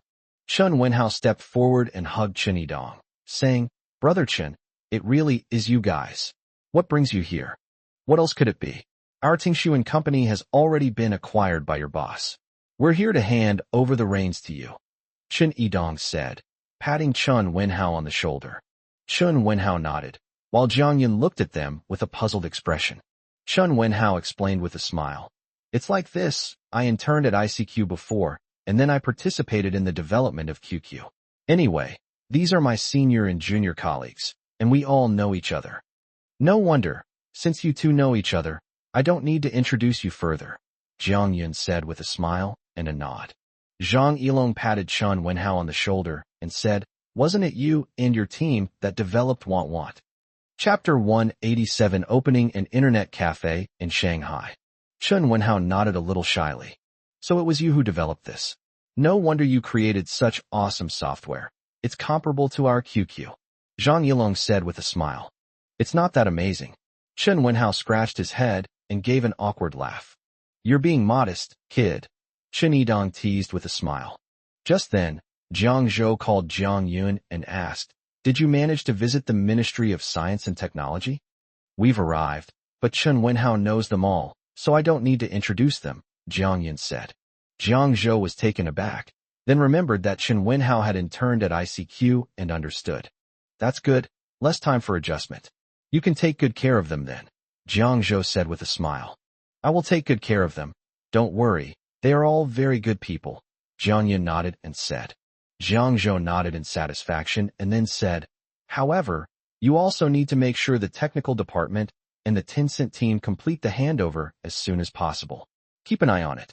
Okay, don't worry, I'll definitely keep that in mind, Jiang Yun nodded. Jiang Zhou then gave a few more instructions and hung up the phone. Jiang Yun put down the phone, looked at Chen Wenhao and the others, and said with a smile, The boss just called and told me that I must take good care of everyone, and that we should complete the handover as soon as possible. Chen Wenhao nodded and said, Okay, I understand. That's a given. Just make the arrangements for us, and we can start the handover now, Chen Yi said. Jiang Yun nodded and looked at Chen Wenhao and the others, saying, Okay, Wenhao, make the arrangements for everyone, and we can begin. Okay, I'll arrange it right away, Chen Wenhao nodded and said. Randomly, everyone started getting busy with their own tasks. Meanwhile, Jiang Zhou returned home from the company. He opened the map and carefully looked at the regions on it. His finances were still stable, and he planned to continue expanding his internet cafe business. Although SPs, service providers, can make money, internet cafes still earn more money temporarily compared to them. Moreover, in a few days, Park Jin-chang and his group will also be coming to Changsha. Park Jin-chang is the team leader among the 10 people who came to work in South Korea from the Legend Company. With Park Jin-chang and his team coming over, the Chinese localization of Legend will be completed, and then it can be released to the market. By then, Legend will become the representative of the entire Chinese esports circle and will set off a trend. Moreover, internet cafes will also gain more profits from this opportunity. That would allow you to earn more money. Take advantage of the current internet cafe craze and quickly establish more internet cafes in various places. His next plan is to establish a branch of internet cafes in Shanghai and then start advertising to increase the popularity of the internet cafes. Jiang Zhou took Jiang Fan directly to Shanghai by plane. We arrived in Shanghai at 2:30 p.m. After arriving in Shanghai, the two rested at the hotel for a while. After dinner, Jiang Zhou said, Let's go check out the internet cafe situation in Shanghai. Okay, sure, Jiang Fan nodded in response. Afterwards, Jiang Zhou and Jiang Fan headed straight for the most bustling street in Shanghai. When they arrived, they felt that the city was very lively, with shops lining both sides of the road. And there are also many tourists walking back and forth. However, I don't see any internet cafes around here. Are they closed? Jiang Fan asked, looking around. Jiang Zhou smiled and shook his head, saying, Of course there are internet cafes, they just aren't located here. Jiang Zhou looked towards those small streets and noticed that some students were walking in that direction. Let's go. Let's go take a look at that street, Jiang Zhou said. Jiang Fan nodded, and then followed Jiang Zhou to that street. Then I saw a few small internet cafes scattered around the street. So this internet cafe was actually located here, Jiang Fan exclaimed in surprise. Jiang Zhou didn't say anything, and led Jiang Fan further inside, where they found only a few small internet cafes. Let's go. There probably won't be anything further in. Let's check other places, Jiang Zhou said. So the two turned and left, heading towards other side streets. Afterwards, Jiang Fan and Jiang Zhou visited several other places. Jiang Zhou discovered that although there were more internet cafes in Shanghai than in Changsha, there were still not many people opening internet cafes. Moreover, they are all scattered, some don't even have a storefront, and some are just a simple signboard. Let's go back to the hotel and rest, Jiang Zhou said. Jiang Fan nodded, and the two returned to the hotel. Back at the hotel, Jiang Fan said, Zhou, have you decided where to open your internet cafe? But there are still more internet cafes in Shanghai than where we are. Not yet. I need to go check it out tomorrow before I can decide, Jiang Zhou said. He wasn't in a hurry to decide on the location of the internet cafe, as there was still some time. The location of this internet cafe is crucial to its future success, so he must carefully investigate before deciding where to open a branch. Okay, let's go take another look tomorrow, Jiang Fan nodded. Good. Afterwards, the two went to bed. The next morning, after Jiang Fan and Jiang Zhou got up and washed up, they left the hotel. Let's go take a look at the university town, Jiang Zhou said to Jiang Fan. Jiang Fan had no objections, so the two of them took a car to the university town. There are internet cafes in the university town area, but they are all relatively small and the conditions are not very good. However, there were many people, which Jiang Zhou was very satisfied with. He knew that places like the university town had a large flow of people, and as long as there was enough popularity, it would definitely attract a large number of netizens in the future. Jiang Zhou was confident that his internet cafe would become a huge hit. The foot traffic here is pretty good, Jiang Fan said. Jiang Zhou nodded and said, Of course, there are universities all around here, so the foot traffic is bound to be high. I think Wangwang Internet Cafe should open its Shanghai branch here. The foot traffic here is quite high. Hearing Jiang Zhou's words, Jiang Fan smiled and said, But the rent here must be quite expensive, right? Jiang Fan knew that opening an internet cafe here would definitely not be cheap, given the annual rent. Well, that's all right. We'll make money when our internet cafe opens. Let's go see if there are any rentals nearby, Jiang Zhou said. Jiang Fan nodded, and the two began looking for a shop to rent. There are quite a few shops for rent in the university town. It took Jiang Zhou about half an hour to find a satisfactory shop. He wants to renovate the internet cafe in Shanghai, transforming it into a high-tech internet cafe that will be popular in the future. First, people in Shanghai are generally wealthy. Second, the university town is full of students. And third, if they were just ordinary internet cafes, they wouldn't be competitive. If they wanted to attract more people, they had to be different. Chapter 188, Legend, has been successfully translated into Chinese. Moreover, this tech-savvy internet cafe needs to be designed to be ahead of its time, because there are so many things one can do here. He needs a much larger fan base. Therefore, this internet cafe must be the best it can be. After renting the shop, Jiang Zhou said, Brother, let's divide the work. You'll be in charge of this side, and I'll go back to the hotel to roughly draw up the design.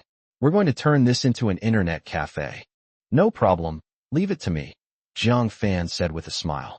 Afterwards, the two went about their respective tasks. After Jiang Zhou finished the design drawings, he handed them directly to Jiang Fan and said, Have the renovation team decorate according to my design. Jiang Fan took the drawing from Jiang Zhou and exclaimed in astonishment, Zhou, how did you come up with this? These blueprints contained design plans for an internet cafe that he had never seen before, but Jiang Zhou had come up with all of these ideas. He was truly amazing. These ideas were also novel. This internet cafe also features booth seating and various other amenities, all of which are novel designs that are refreshing and eye-catching. Zhou is amazing. Jiang Fan then handed the blueprints to Chun Hai's renovation team. who then carried out the renovations very diligently. After Jiang Zhou stayed in Shanghai for a few days, he put Jiang Fan in charge of the branch here. Park Jin-chong and his team have arrived in Changsha, and he needs to return to Changsha to receive them. Jiang Zhou returned to Changsha and met with Park Jin-chong and his group. He took them all to the newly rented office area, which was specially rented for them to facilitate the development of the game later. "You'll be working here from now on," Jiang Zhou said, looking at Park Jin-chong and his group. Upon hearing this, Park Jin-chong and the others nodded in agreement. For a period of time afterward, Park Jin-chong and his team worked on translating Legend into Chinese. 2 months passed in the blink of an eye. After the localization was successfully completed, Park Jin-chong called Jiang Zhou to come and check on the situation. "It's finished so quickly?" Jiang Zhou asked, slightly surprised. He had initially worried that they wouldn't be able to understand their language, but it was completed in just 2 months. "That's really fast. President Jiang, you're welcome to come and experience it when you have time. We've already conducted several internal tests, and there are no problems," Park Jin-chong said to Jiang Zhou with a smile. "Okay, I'll get ready and head over there," Jiang Zhou nodded. Soon, Jiang Zhou arrived, and Park Jin-chong immediately told Jiang Zhou to experience the game, Legend himself. Jiang Zhou immediately entered the game, and after playing 1 round, he found that he still enjoyed the game very much.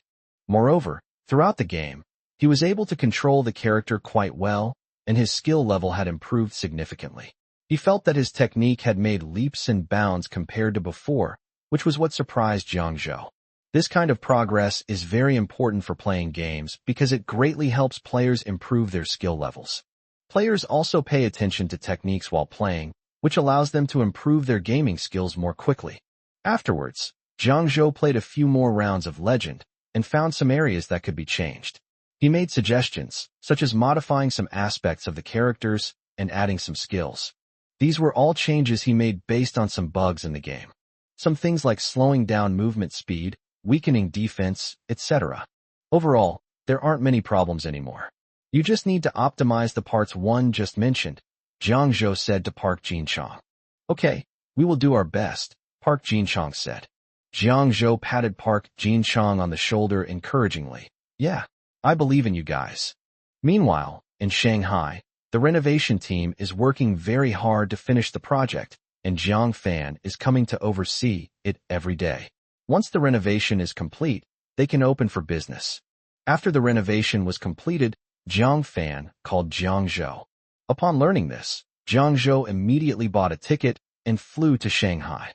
Jiang Fan took Jiang Zhou to see the newly renovated Wang Internet Cafe, and Jiang Zhou was very satisfied.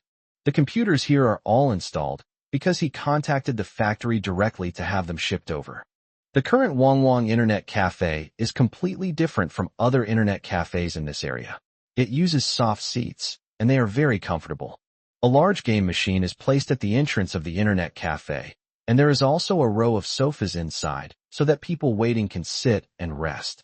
The walls of the Internet Cafe were covered with promotional posters and many game illustrations. The Internet Cafe also has private rooms, which are much better than the ones outside, and the decorations are very luxurious. "We'll open tomorrow," Jiang Zhou announced, seeing that everything was ready. Jiang Fan smiled and nodded, saying, "Okay, everything is ready on our end." The next day, Wang Internet Cafe opened its doors early in the morning to prepare for business. Jiang Fan also put up a banner above the Internet Cafe. "Warmly celebrate the official opening of Wang Internet Cafe. Don't miss out. Lots of discounts, and the more you top up as a member, the more you get back." Not only that, Jiang Zhou also specially put up a sign at the intersection so that people would know their Internet Cafe was about to open. Soon, a college student came into the Internet Cafe to inquire. He had originally come out to go online, but he found out about the newly opened Internet Cafe and came over out of curiosity. The college student was stunned by the layout of the Internet Cafe as soon as he entered. This is a completely different style from the Internet Cafes he used to go to. This was something he had never seen before. Moreover, the environment of this Internet Cafe is very good, very clean and tidy, and very beautiful. The decorations are exquisite and beautiful, and the space inside is not small. The tables and chairs inside are not hard stools, but soft seats. He liked it very much. This is so high class, and the environment is so nice. The college student couldn't help but exclaim. We're newly opened, so the environment is definitely the best. Not only here, but the surrounding areas are also quite upscale, Jiang Fan said with a smile. Great. I just came in and saw that there was an event. What kind of event do you have? The person asked. Jiang Fan explained with a smile. You can access the internet here by swiping your card. You can also top up your membership. We're having a promotion right now. Top up 100 and get 10 free. Top up 200 and get 20 free. The more you top up, the more you get. And the first hour is free. It's a free trial for you. Seeing such a good deal, the college student immediately took out 200 yuan and said, recharge 200 for me. Jiang Fan smiled and took the 200 yuan from him, then opened his online banking to recharge the account for him, and quickly got it done. Chapter 189 QQ successfully merged into Wang. It's all done. Here's your card. You can just swipe it to use the machine, Jiang Fan said, handing him the card. The college student took the card and couldn't wait to walk towards the computers, eager to experience this new internet cafe. Subsequently, more and more people came to inquire about the internet cafe's facilities and pricing. Jiang Fan patiently answered their questions, and they listened attentively. Holy crap! There are internet cafes like this? It's really fantastic. We've never seen an internet cafe with an environment like this before. Yes, I need to experience it properly. Some people found the reactions of those people quite amusing and thought the internet cafe was indeed quite good, since these people were all students who had no concept of such things. Soon, the internet cafe was full of people, and every computer was occupied.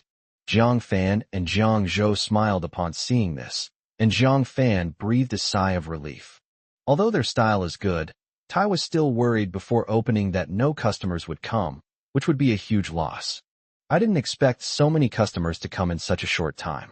Looking at the internet cafe packed with people, Jiang Fan felt a little excited. It seemed their business was doing well, and he could be considered one of the contributors. Jiang Zhou was very happy to see the number of customers at the internet cafe, and those who had tried it gave it very high praise, so he wasn't worried about a lack of customers. The better your internet cafe is, the more customers you'll attract, and they'll bring their classmates along. At that time, Wang Internet Cafe's reputation will grow, and it will have no shortage of customers. On the other side of Shanghai, Wang Tianqing, the owner of Tianhong Internet Cafe, was leisurely playing games inside the cafe. Suddenly, a very thin man ran in, panting. Brother Cheng, something bad has happened. A new internet cafe called Wang has opened not far away. It's very nicely decorated and has a great environment. Now a lot of people are going to their internet cafe. Aren't they just trying to steal our business? Wang Tianqing paused in his game, then stopped. His eyes widened, and he angrily exclaimed, What? That internet cafe dares to steal our business. No wonder there are so few people at the internet cafe today. Turns out someone is trying to steal my business. Yeah, Brother Cheng, I just went over and took a look. The Wang Internet Cafe is completely full of people. What are we going to do? The underling said cautiously. What's the rush? You go and investigate the background of the owner of Wang Internet Cafe right now. He wants to steal my business? No way. Wang Tianqing shouted. Okay, I'll go check right away. The short man immediately agreed and ran out again. A few days later, Jiang Zhou received a call from Chen Wenhao. Hey boss, we've already established a connection between QQ and Wang, allowing QQ users to seamlessly integrate with Wang. Chen Wenhao said over the phone. Jiang Zhou was overjoyed upon hearing this and said with a smile, Okay, I'll go take a look later. After hanging up the phone, Jiang Zhou went directly to the technical department. Chen Wenhao was already waiting for Jiang Zhou's arrival in the technical department. When Jiang Zhou entered the technical department, Chen Wenhao immediately stood up to greet him, a smile on his face, and said, President Jiang. Okay, take me straight to see it, Jiang Zhou said with a smile. Previous QQ users only need to download Wang, log in with their QQ number and password, and all previous content will be synchronized, Chen Wenhao said, leading Jiang Zhou to a computer. Jiang Zhou glanced at the computer screen, then opened the Wang software, entered the password, and logged in. Soon, he discovered that all his QQ friends had synced with him. That's right, just like that, Jiang Zhou said with satisfaction, looking at the screen. Then Jiang Zhou added, by the way, let QQ launch another promotion. Any user who simultaneously accesses Wang will receive a 1-month Wang membership. This Want membership includes a free Want show set, and the member's profile picture will also have a member logo. In short, it makes members more prestigious than others. Okay, I understand. I'll arrange for someone to take care of it right away, Chun Wenhao nodded. Chun Yi was shocked when he heard about the event Jiang Zhou was promoting. This CEO Jiang looks so young, yet he's come up with so many ideas. He's really something else, and incredibly smart. No wonder he's a big boss. They had never imagined these kinds of activities before. No wonder he was able to develop a company to its current size when he was young. This President Jiang is indeed capable. He's not simple. Mr. Jiang will definitely have a better future. Chen Yidong's good impression of Jiang Zhou deepened even further. President Jiang, your idea is brilliant, Chen Yi exclaimed. Jiang Zhou smiled. Chun Wenhao asked, President Jiang, do you have any other instructions? That's all. You guys go ahead with your work, Jiang Zhou said. All right, Mr. Jiang. If there's nothing else, I'll go take care of other things now, Chun Wenhao said immediately. All right, you all go ahead and get busy, Jiang Zhou said with a smile. Jiang Zhou returned to his office and began to think about how to make Wang Internet Cafe earn more business. 3 days later, a man named Lu Weipeng went online. He usually logged on to QQ once a day, but he hadn't been on QQ for the past few days because he was busy. This day, he finally found an opportunity to log on to QQ. However, as soon as he opened QQ, a prompt popped up. Please log in via the Wang software. The following prompt is for a software to download Wang. Lu Weipeng was very puzzled. What's going on? Will QQ stop working from now on? What are they doing? Won't they lose all their QQ friends? There are many of my friends there. However, Lu Weipeng still followed the instructions and downloaded the Want software. After downloading Wang, he found a message on the login page. People who have transferred from QQ can log in directly with their QQ account without having to register again. Lu Weipeng immediately entered his account and password to log in. He logged in and found that the Wang page was completely different from QQ. Then he discovered that all his QQ friends were on it, and he was overjoyed. Fortunately, all his friends were online, so he immediately contacted one of them and asked, What's going on? How did I end up on Taobao messaging platform, Wang? The person immediately replied, I also found out about it on QQ yesterday. I don't know what happened either, but I heard that QQ and Wang are merging and QQ servers will be suspended in a month. So everyone has moved to Wang. Ah. Lu Weipeng was taken aback. Chapter 190 Wang Farm. The person replied, Yes, but it's pretty good. They said that all users who simultaneously join Wang will receive a free 1-month Wang membership. Can you see the Wang membership icon above your profile picture? Lu Weipeng glanced at the profile picture and saw that it indeed had the Want member logo, then said, It really is. Actually, this Wang is pretty good. Not only does it offer free Wang memberships, but it also provides free Wang shows. I've already figured out how to use it. Plus, there are a lot of topics to participate in, and I've heard there are many activities on Wang. The person continued. Upon hearing this, Lu Weipeng was overjoyed. He immediately exited the chat page and checked, finding that, just as the person had said, there were many topics he could participate in. That's wonderful, Lu Weipeng exclaimed excitedly. The merger of Wang and QQ is actually a good thing. Soon, all other QQ users received the notification when they logged into QQ. They all felt strange and shocked.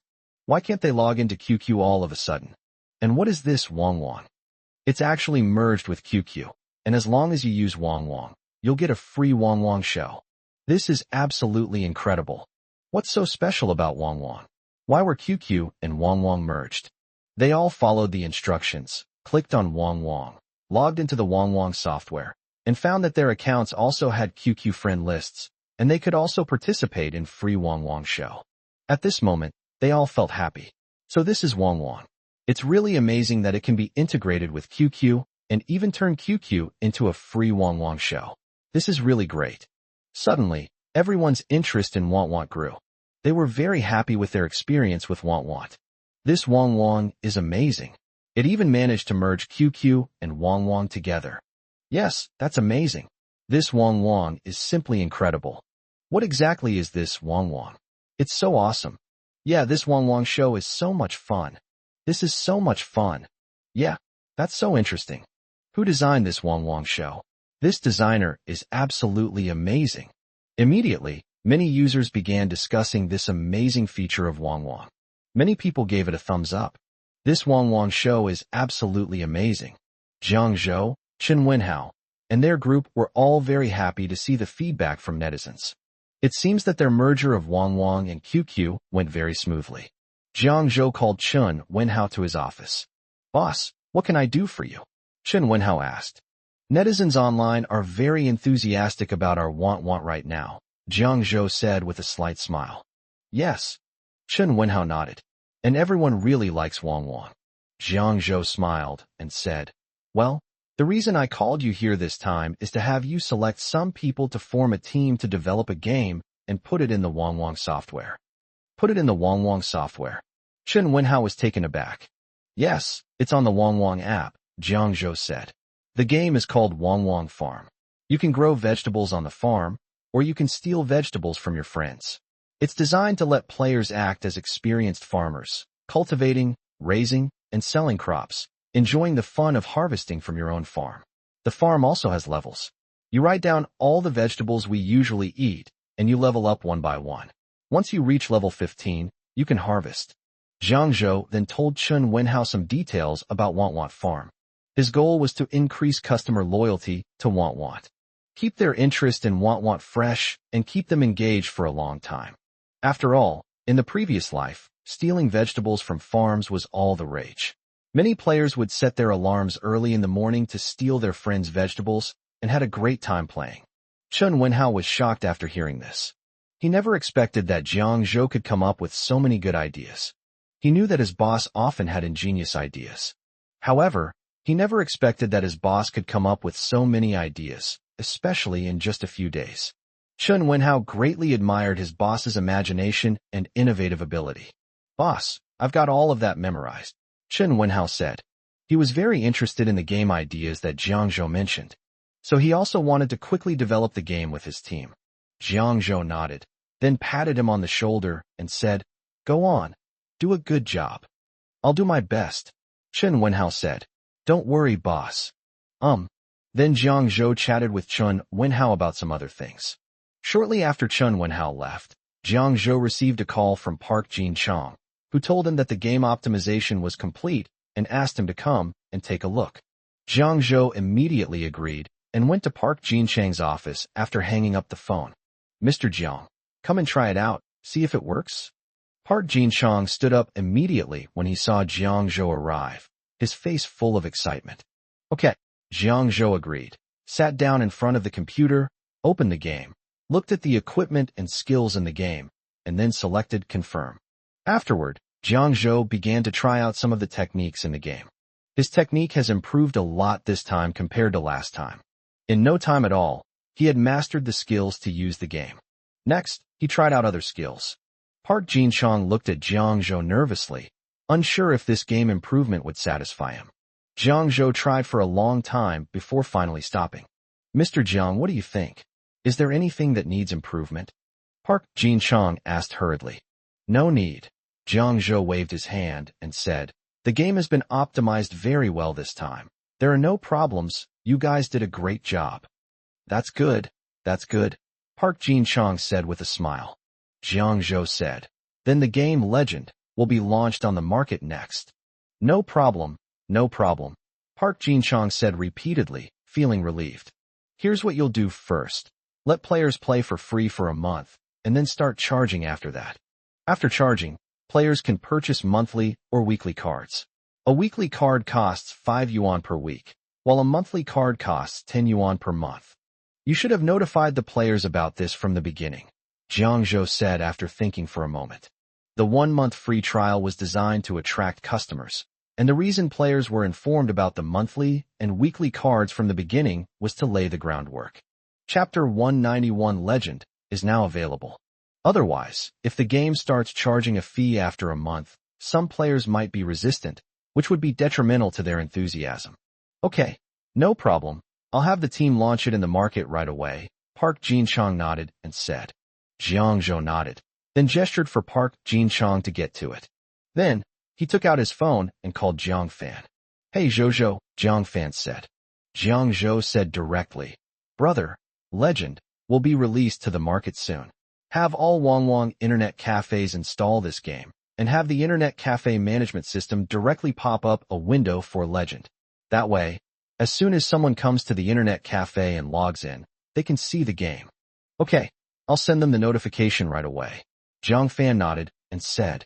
Okay, big brother, hurry up, Jiang Zhou said. The Legend was quickly launched on the market. An hour later, at a Wangwang internet cafe in Wuhan, a very thin young man wearing black pants and a gray-white t-shirt. Li Jianren stood in front of the Wangwang internet cafe, looked it over, and then went straight inside.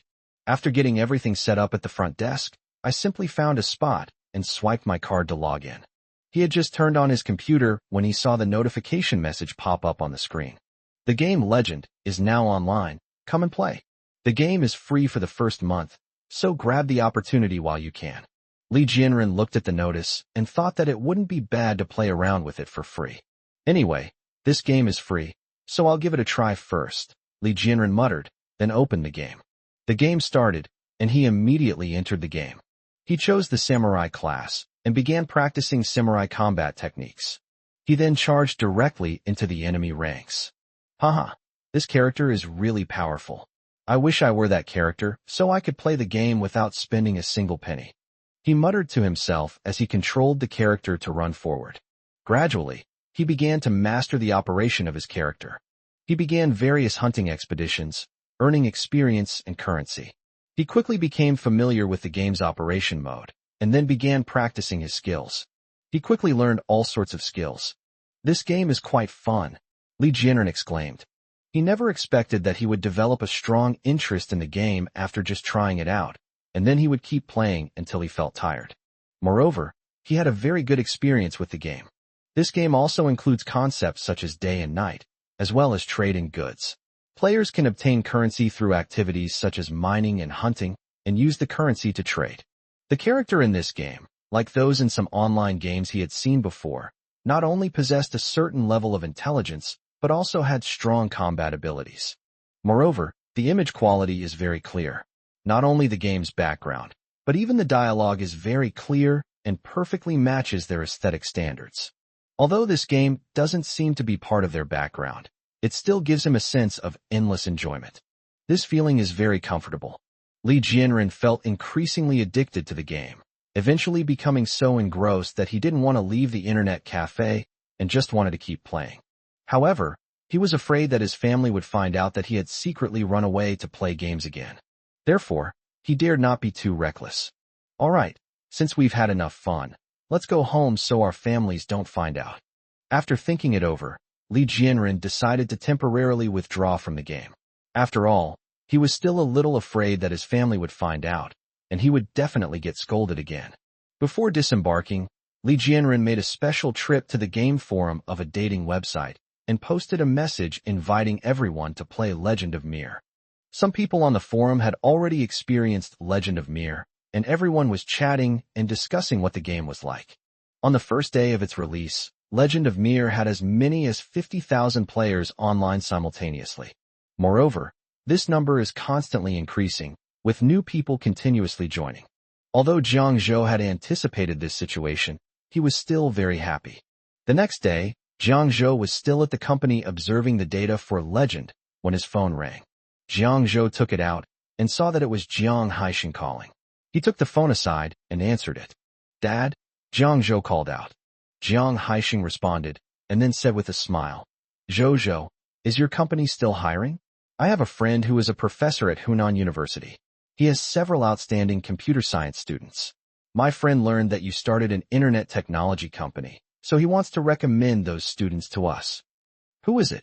Jiang Zhou thought for a moment about what professor friends his father had, but he couldn't think of anyone, so he asked. Jiang Haixing said with a smile, "It's your uncle Zhang. We happened to run into each other on the street a few days ago, and we chatted for a bit. That's how he found out about your job. Your surname is Zhang? He is also a professor at Hunan University. Jiang Zhou thought for a moment, then remembered that his father's friend was named Zhang Weiming. The two were quite close and often drank together. The main point is that he helped his own family after they went bankrupt. Therefore, Jiang Zhou had a deep influence on him. Jiang Zhou remembered that before, Zhang Weiming was not a professor, but just a small director at the university. Unexpectedly, in just a few years, Uncle Zhang has become a professor. Moreover, it's a university in Hunan province, which is truly impressive. It's a 985 university, considered one of the top universities in the country. Those who can get into this university are all exceptionally talented and very intelligent. These intelligent people are all geniuses in their respective fields, and geniuses in their respective directions. If Uncle Zhang recommends them to the company will truly be like a tiger with wings. Jiang Zhou immediately said, confess. Jiang Zhou's side is indeed short of people.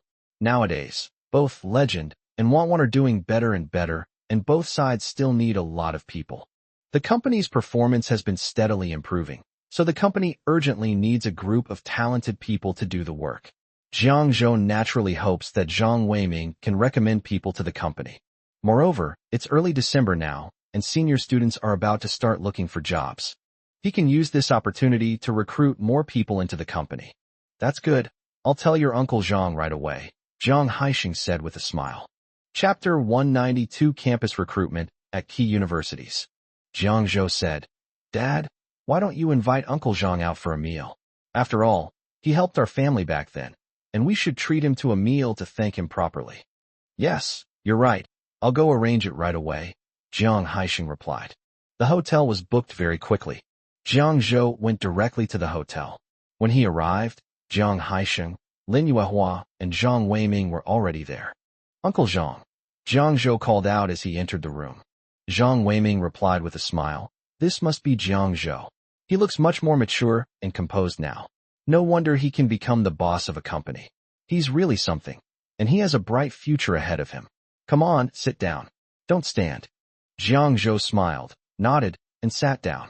Don't overpraise him, Jiang Haixing said with a smile. I'm just stating the facts. He does have some ability, Zhang Weiming replied. Uncle Zhang is joking, Jiang Zhou replied with a smile. Here, have a cup of tea first.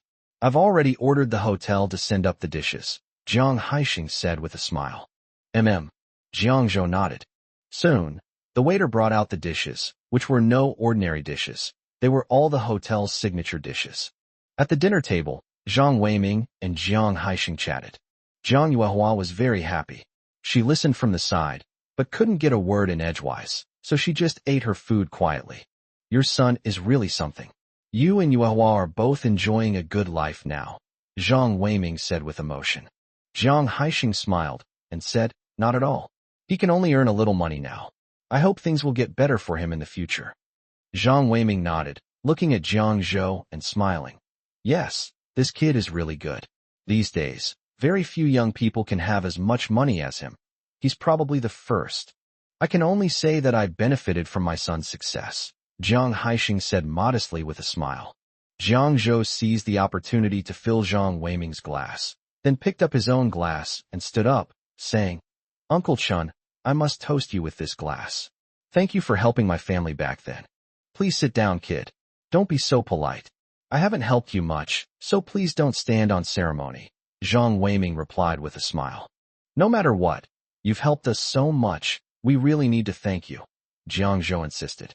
Zhang Weiming smiled and clinked glasses with Jiang Zhou, and the two drank. Jiang Zhou smiled and said, Uncle Zhang, the people you recommended aren't enough. Our company is still short-staffed. I'd like to hold a recruitment fair at Hunan University. I wonder if Uncle Zhang can arrange it. Zhang Weiming thought for a moment and said, That's possible, but you need to apply to the school. I'll go to the school tomorrow and apply for it for you. But in theory it should be possible, and the school has been holding similar events recently. Thank you, Uncle Zhang, Jiang Zhou said. Zhang Weiming waved his hand, indicating that Jiang Zhou didn't need to be so polite. 2 days later, Jiang Zhou received a message from Zhang Weiming that the school had agreed.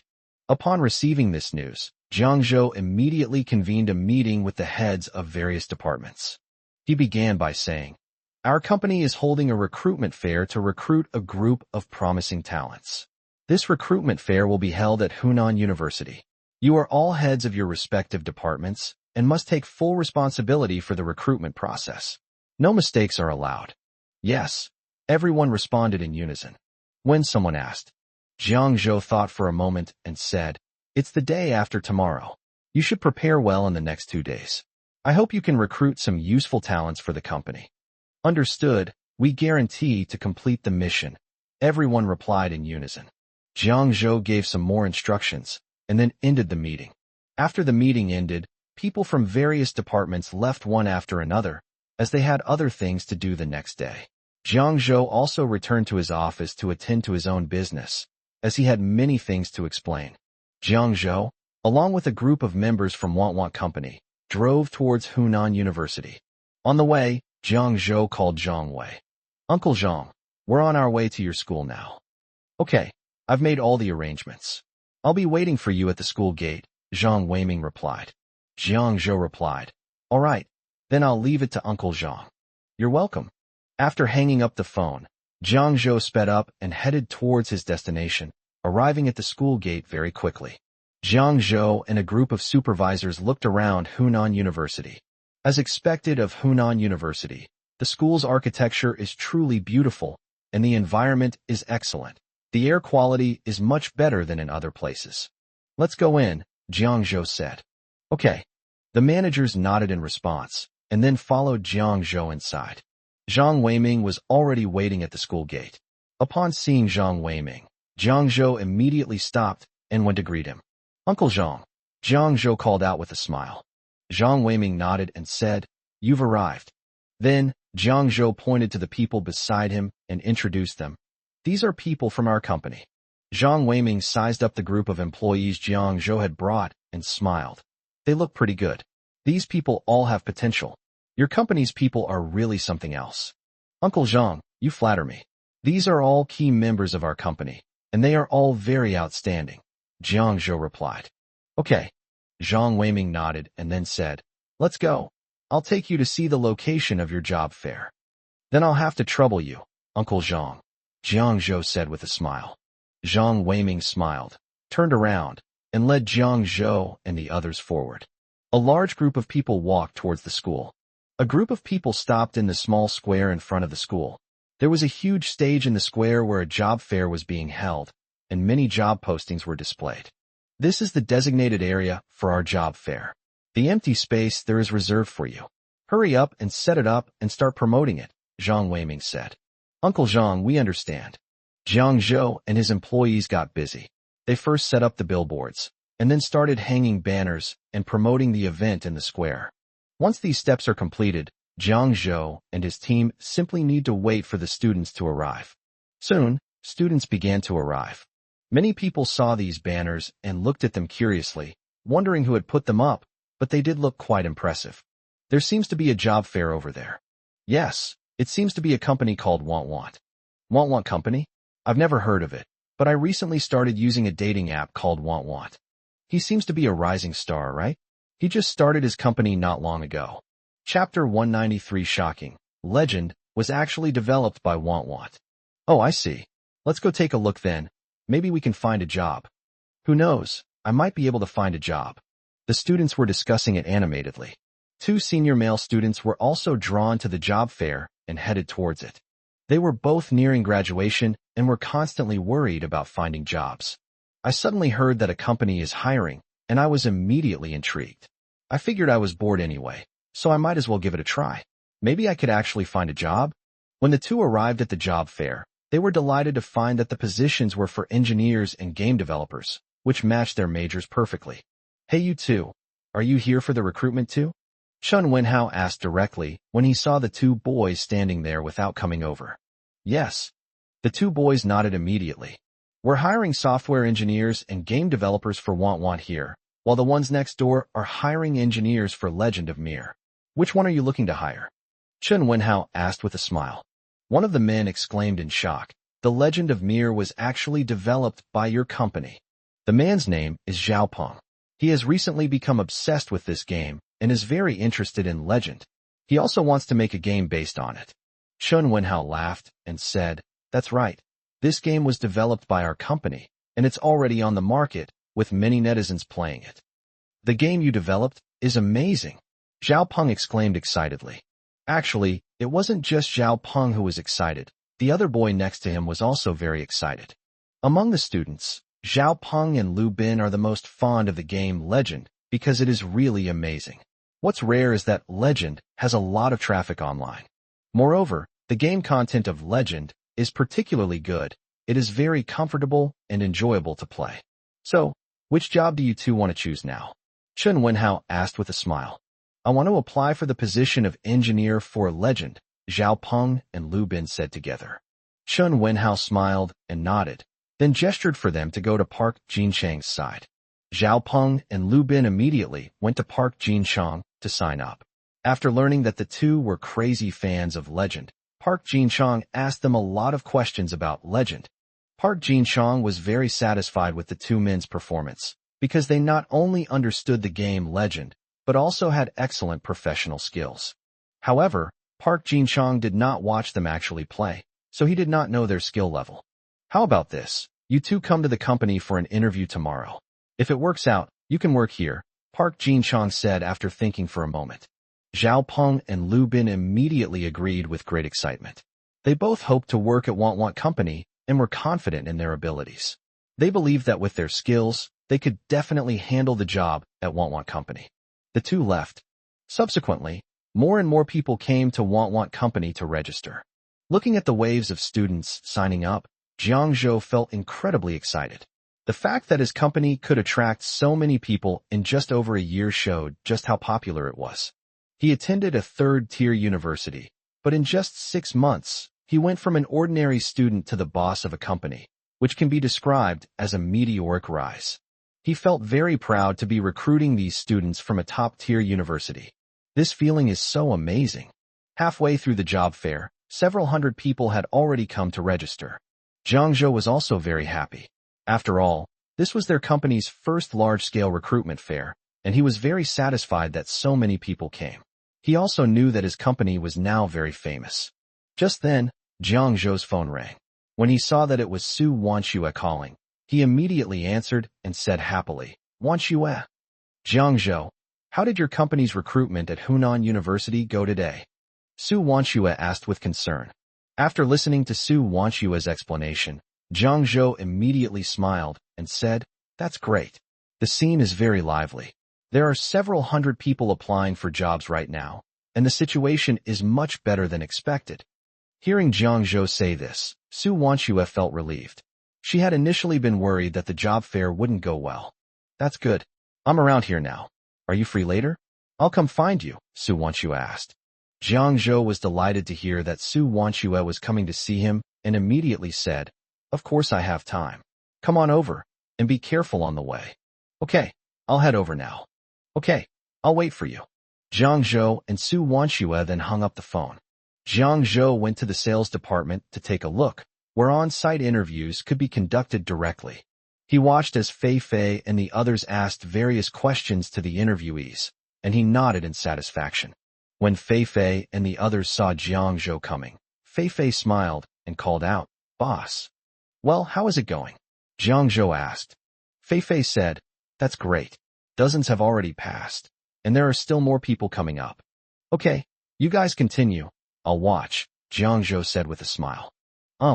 Afterwards, Fei Fei continued to work, and the other girls in the sales department also continued working. Jiang Zhou watched the situation from the side. A while later, Jiang Zhou's phone rang again. Jiang Zhou knew it was Su Wanxue, so he walked over to answer the call and asked, "Wanxue, have you arrived yet?" "Yes, I'm at their school gate now," Su Wanxue replied. Jiang Zhou said, "Then wait for me over there for a moment. I'll go to the door to greet you." "Okay, I'll wait for you over there." "Okay, bye-bye." After hanging up the phone, Jiang Zhou walked towards the door. As soon as Jiang Zhou arrived at the gate, he saw Su Wanxue standing there. Jiang Zhou immediately went up to her and asked, "How are you?" "Tired." I'm not tired. How about you? Are you tired after a busy morning? Su Wanshue asked. I'm not tired. Let's go. I'll take you to see what the job fair is like, Jiang Zhou said with a smile. Su Wanshue said, okay. So, Jiang Zhou pulled Su Wanshue into the campus. Jiang Zhou held Su Wanshue's hand as they walked side by side, and Jiang Zhou was in a very good mood. Soon, we arrived at the job fair. So many people. Su Wanshue exclaimed in surprise as she looked at the large crowd. Yes, so the situation is much better than we expected, Jiang Zhou said with a smile. Chapter 194 Reliving University Days. Jiang Zhou led Su Wanshue to a row of seats, then sat down at an empty table.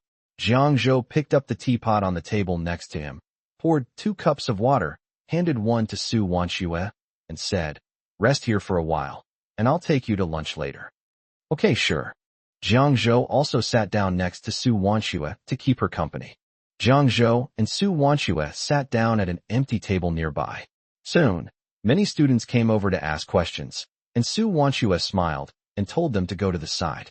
The group of students smiled, thanked them, and went to the side.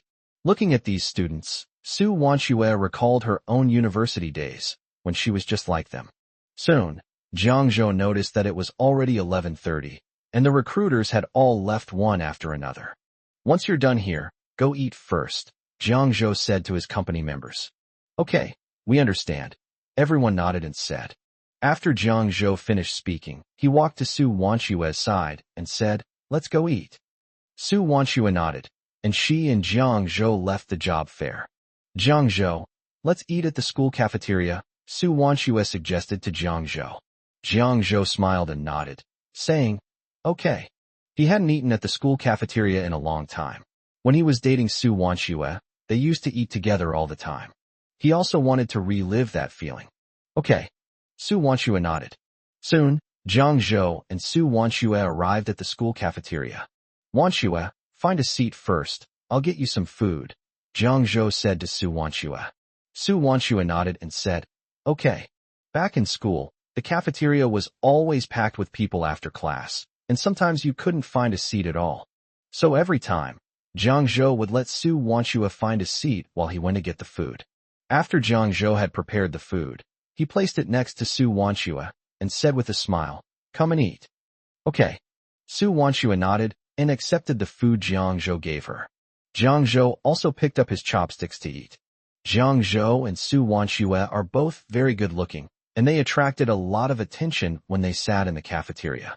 Wow, that guy is so nice. He even got food for his girlfriend. Yes, my boyfriend would never treat me like that. I noticed him when I was getting food. I initially thought he was eating 2 meals, but it turns out he was getting one for his girlfriend. I'm so envious. Sigh, who wouldn't want to meet such a great boyfriend?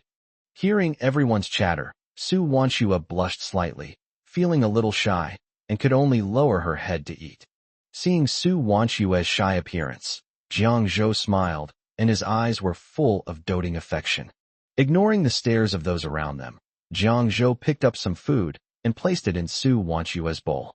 Su Wanshue had several pieces of meat placed between her legs and looked up at Jiang Zhou. Eat more, Jiang Zhou said with a smile. Su Wanshue nodded.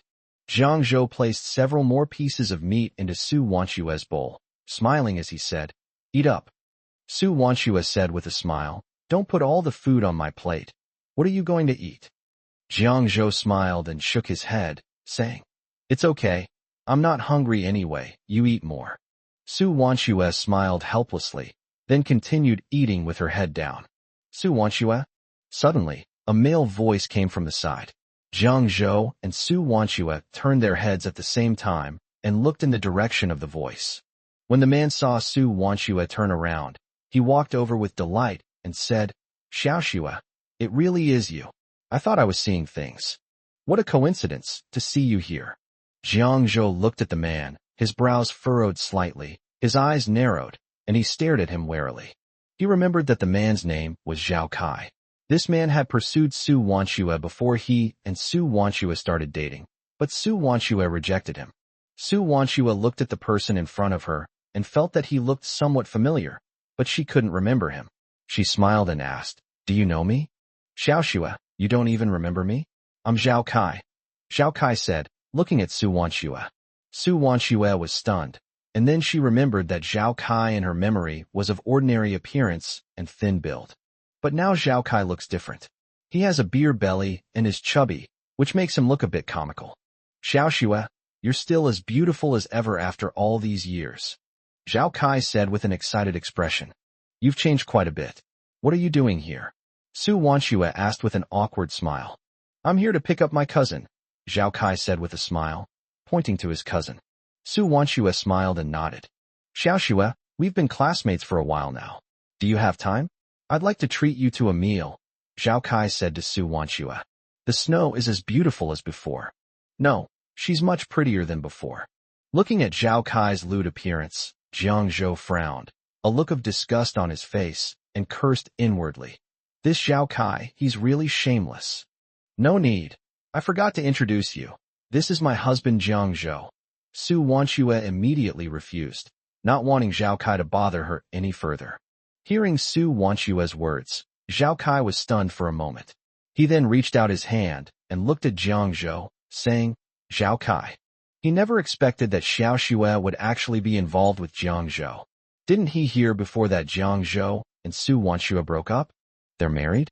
Then he glanced at Jiang Zhou's clothes and saw that he was just an ordinary white-collar worker. How could he be a match for his Xiaoxue? Zhao Kai sneered inwardly and glanced at Jiang Zhou with disdain. Jiang Zhou simply said, Jiang Zhou, Wanxue's husband. Seeing that Jiang Zhou wouldn't shake his hand, Zhao Kai awkwardly withdrew his hand and looked at Jiang Zhou with displeasure. So you're Jiang Zhou. I didn't expect you two to be together, Zhao Kai said with a smile. Zhao Kai's tone was very polite, but Jiang Zhou could hear the sarcasm and mockery in it. Yes, Jiang Zhou replied with a smile. I'm very happy that Wanxue has been waiting for me all this time. Zhao Kai smiled and said, Really? I wish you all the best too. I don't know what kind of job you have now, but you can't let Xiaoxue suffer with you. Xiaoxue is my wife, and I would never let her suffer any injustice. Besides, we are very much in love, Jiang Zhou said with a smile. Seeing that Jiang Zhou didn't dare to talk about his job, Zhao Kai became even more certain that Jiang Zhou had no money or power. Xiaoxue, then you should take good care of yourself. If he bullies you, just call me. I'll definitely help if I find out. Zhao Kai patted his chest and made a solemn promise. Chapter 195 Shocking. Want Company belongs to Jiang Zhou. Upon hearing Zhao Kai's words, Jiang Zhou couldn't help but scoff, saying, Mr. Zhao, you're meddling too much. Besides, I won't give you that chance. After all, Wanxue and I are very happy now, so we won't trouble you. You, Zhao Kai's face turned pale and then purple. He pointed at Jiang Zhou and shouted angrily, You can give Xiaoxue happiness? Then why did you bring her to eat in the cafeteria? If you don't have a job, I can help you find one. I'm a senior executive at a company, so I can arrange a job for you so that Xiaoxue won't suffer with someone like you. Zhao Kai looked at Jiang Zhou, feeling extremely smug. He believed that Jiang Zhou definitely didn't have a job, otherwise why would Su Wanxue eat in the cafeteria with this poor boy? As a senior executive at a company, all I need to do is boast a little, and Jiang Zhou will be able to get a job at my company. Thinking of this, Zhao Kai became even more smug, and the smile on his face grew even brighter. He felt he was much better than Jiang Zhou, and that Su Wanxue was best off with him. I appreciate Mr. Zhao's kindness, but I've already found a job. I'm also grateful for your kind offer, but there's no need for you to trouble yourself. Jiang Zhou said coldly to Zhao Kai. Have you found one? Zhao Kai looked at Jiang Zhou with a puzzled expression. He simply didn't believe Jiang Zhou had found a job. Jiang Zhou was just a penniless nobody. How could he possibly find a job? Even if he finds a job, how much will he earn? He doesn't think Jiang Zhou can support Su Wanxue. Zhao Kai looked at Jiang Zhou with a disdainful expression and mocked. Someone like you. Even if you find a job, you'll only be a menial worker. I bet you won't even be able to afford much of a salary. Su Wanxue listened from the side, feeling somewhat angry. Zhao Kai had really gone too far. She knew Zhao Kai disliked Jiang Zhou, but she never expected him to insult Jiang Zhou like that. It was simply too much. She would absolutely not allow anyone to insult Jiang Zhou like that. Zhao Kai, please watch your mouth. Jiang Zhou is my husband and my family. He can support himself and provide for me, so you don't need to worry about him, Su Wanchua said to Zhao Kai with displeasure. She didn't want Zhao Kai to insult Jiang Zhou. Xiaoxue, that's not very nice of you. I'm just concerned about you, Zhao Kai said to Su Wanchua with a smile, his tone full of sarcasm and disdain. Su Wanchua felt very uncomfortable. Jiang Zhou was very unhappy to see Zhao Kai like this. He took Su Wanchua's arm and said gently, "Don't bother with him. Let's go." After saying that, Jiang Zhou turned to Zhao Kai and said, "It seems that Mr. Zhao is very dissatisfied with his job. Otherwise, he wouldn't keep telling people to change jobs. As the saying goes, what you say is what you think. If Mr. Zhao really wants to change jobs, he can go to the job fair and see if Wanwan has any suitable jobs for him. I don't know if you'll be able to get a job. If not, come to me. I can arrange a job for you at Wanwan Company, with a higher salary than you have now. I can arrange it with just a word, since Wanwan Company is mine." After saying that, Jiang Zhou left with Su Wanchua. Zhao Kai stared in shock at Jiang Zhou and Su Wanchua's departing figures. It turns out that Wanwan Company belongs to Jiang Zhou. How is that possible? Isn't he completely useless? How did he end up owning Wanwan Company? Was he faking it? Thinking of this, Zhao Kai quickly ran up to catch up with the two and blocked Su Wanchua's way. Just then, a voice called out, "Jiang Zhou." Jiang Zhou and the others turned around and saw Zhang Weiming leading a middle-aged man walking quickly toward them. "Uncle Zhang," Jiang Zhou called out. "Jiang Zhou, this is Principal Li of our school," Zhang Weiming introduced. Jiang Zhou immediately extended his hand and said, "Hello, Principal Li. President Jiang, welcome to our school. It's an honor for us to have you here for recruitment," Principal Li said, shaking hands with Jiang Zhou. The students nearby whispered among themselves when they saw Zhang Weiming and Li Wenchao arrive. "Aren't those the director and the principal? What are they doing here? They're big shots at our school. We hardly ever see them." Jiang Zhou smiled and looked at Li Wenchao, saying, "Principal Li, you flatter me. It is all thanks to your esteemed school for giving us this opportunity." "Not at all. Many people would kill to work at a company like Want. It's an honor for students from our school to get a job there," Li Wenchao said with a smile. Jiang Zhou and Li Wenchao walked away, chatting and laughing. Zhao Kai stood there, stunned. I never imagined that Jiang Zhou was actually the boss of Want Company, and he had just dared to yell at Jiang Zhou. He's really embarrassed now. Zhao Kai's face turned bright red. Some of the students who had just overheard Zhao Kai's words were now secretly laughing at his behavior. Zhao Kai felt a burning pain on his face when he heard those laughs. After finishing their school business, Jiang Zhou took Su Wanchua home. "Jiang Zhou, when we moved into our new house last time, my third aunt brought a jar of chopped chili peppers. There's still more than half a jar left. Will it spoil if we don't eat it soon?" Su Wanchua asked as she took off her shoes.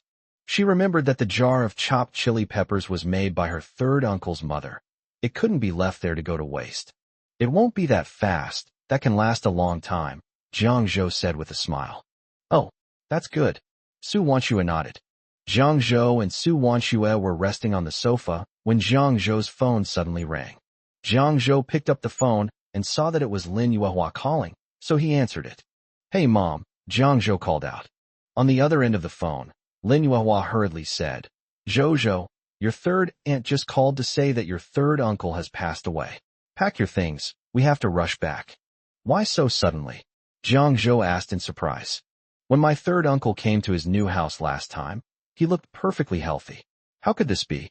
Lin Yuehua sighed and said, "Oh, who said it wouldn't happen suddenly? They said he got sick, went to the hospital, listened to some superstitious things, and then hanged himself last night." Sigh. Jiang Zhou frowned upon hearing Lin Yuehua's words. "Zhou, we have to go back quickly. Your third uncle is being buried tomorrow." Your dad's face changed when he heard that your third uncle had passed away.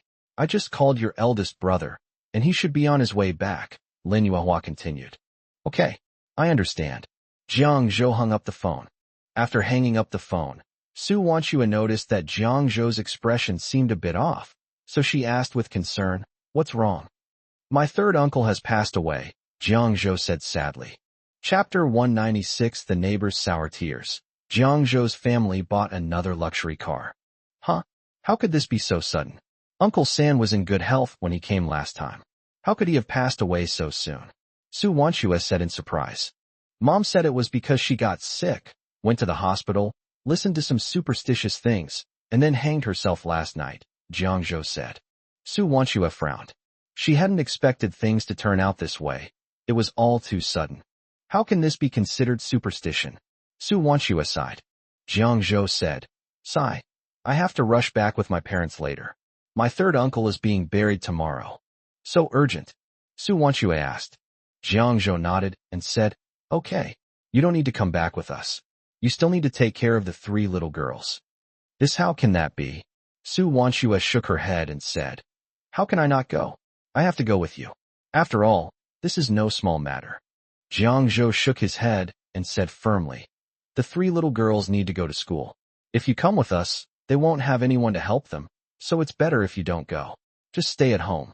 Su Wanchua thought about it and felt that Jiang Zhou's words made sense, so she nodded and agreed.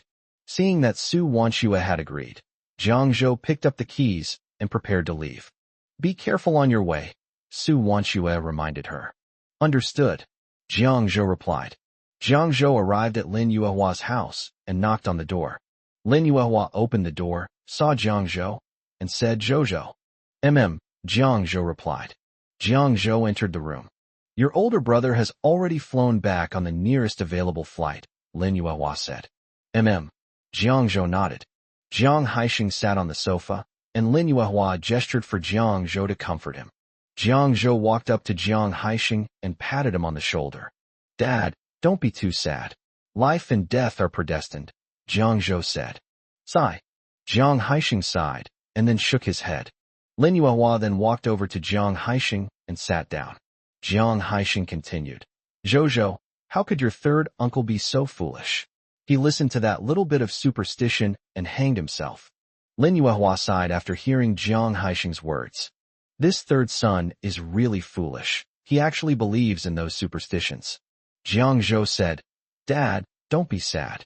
Since Uncle San is gone, we can only let nature take its course and let him rest in peace. Sigh, look at him. He's already this old.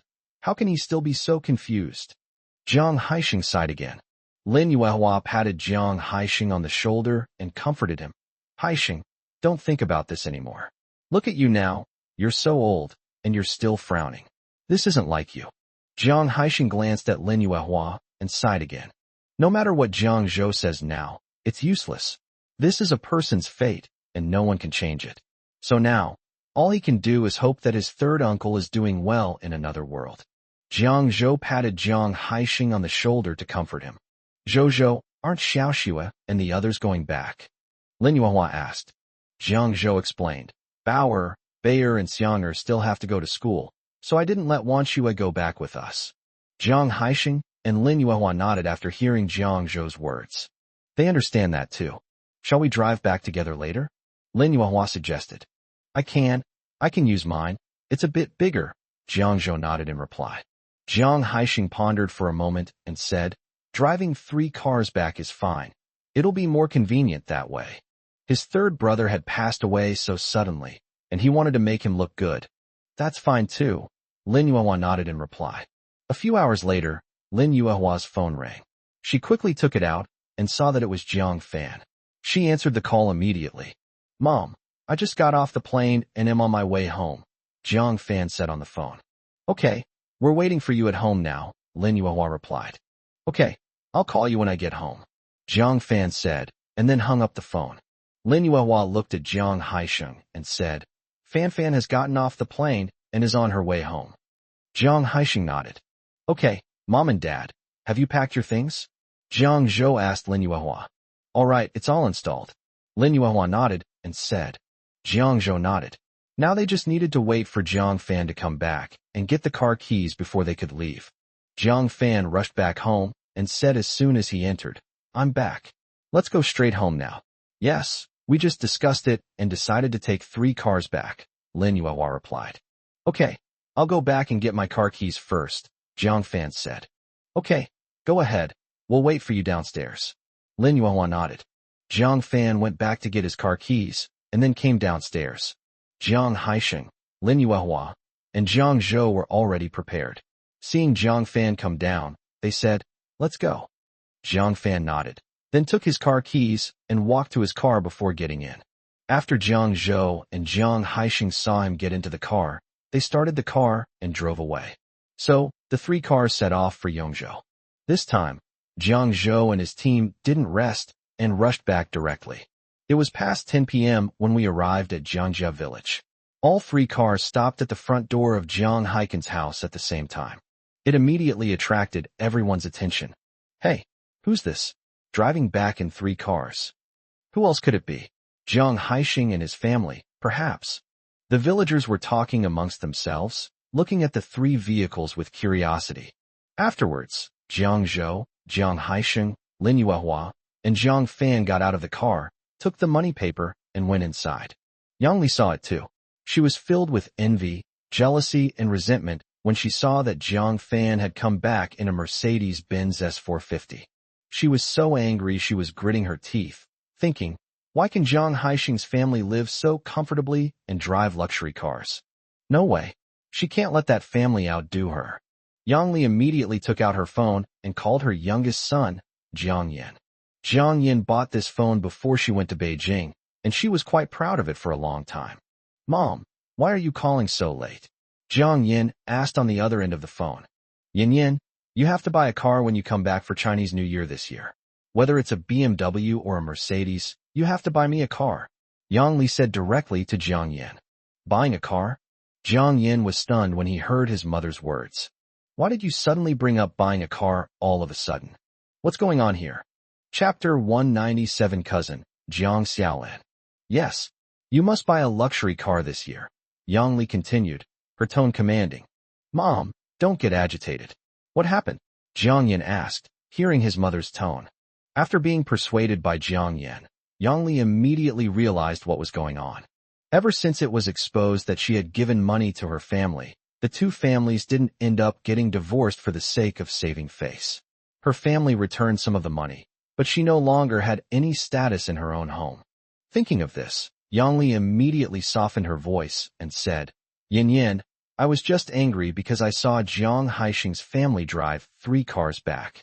I know it's not easy for you in Beijing, but I just want to vent my anger. Jiang Yin instantly understood that his mother had always wanted to surpass Jiang Zhou's family, and of course he wouldn't let her down. I know. Don't worry, Mom. I'll definitely buy you a luxury car when I go back for Chinese New Year, Jiang Yin assured her. Yang Li nodded in agreement as she listened to her son's words. Okay, Mom, I'm hanging up now, Jiang Yin said, and then hung up the phone. A smile appeared on Jiang Yan's face. He had made a lot of money over the years, so he could afford to buy a car. Moreover, he also wanted to prove that he was doing better than Jiang Zhou and the others. Jiang Zhou and the others first lit incense for Jiang Haiken with the paper money, and then burned the paper money for him. After finishing, Jiang Zhou looked at his third aunt, Li Yufan, who was wiping away tears. He found that she was a completely different person compared to when he moved into his new house. He almost didn't recognize her. She had lost a lot of weight. Yufan, don't be too sad. You still have us. Lin Yuehua walked over and patted Li Yufan's shoulder, speaking softly. Li Yufan looked up at her, her eyes filled with tears. She nodded and then continued to cry. Jiang Zhou couldn't help but feel a little sad seeing Li Yufan like this. Jiang Zhou looked at Jiang Heshui, who was dressed in mourning clothes, while Jiang Heshui was looking at him. Please accept my condolences. Jiang Zhou patted Jiang Heshui on the shoulder and said this to him. Jiang Heshui sighed and said, It's also our fault. We didn't keep a close eye on my dad, and he did something so foolish. Jiang Zhou shook his head. This isn't your fault. Don't blame yourself. If I had discovered my father's problem earlier, things might not have turned out this way, Jiang Heshui said. Jiang Zhou comforted him. Don't overthink it. If you need anything in the future, just let me know, and I'll help if I can. Sai, Jiang Zhou, my eldest daughter, Jiang Xiaolan, is 16 years old this year. She didn't get into high school this year, and doesn't want to study anymore. She just wants to go and work. I'm worried about her going to work in other places at such a young age. Do you have any jobs for her? Jiang Heshui said, looking at Jiang Zhou. Jiang Zhou remembered that Jiang Heshui had a son and 2 daughters.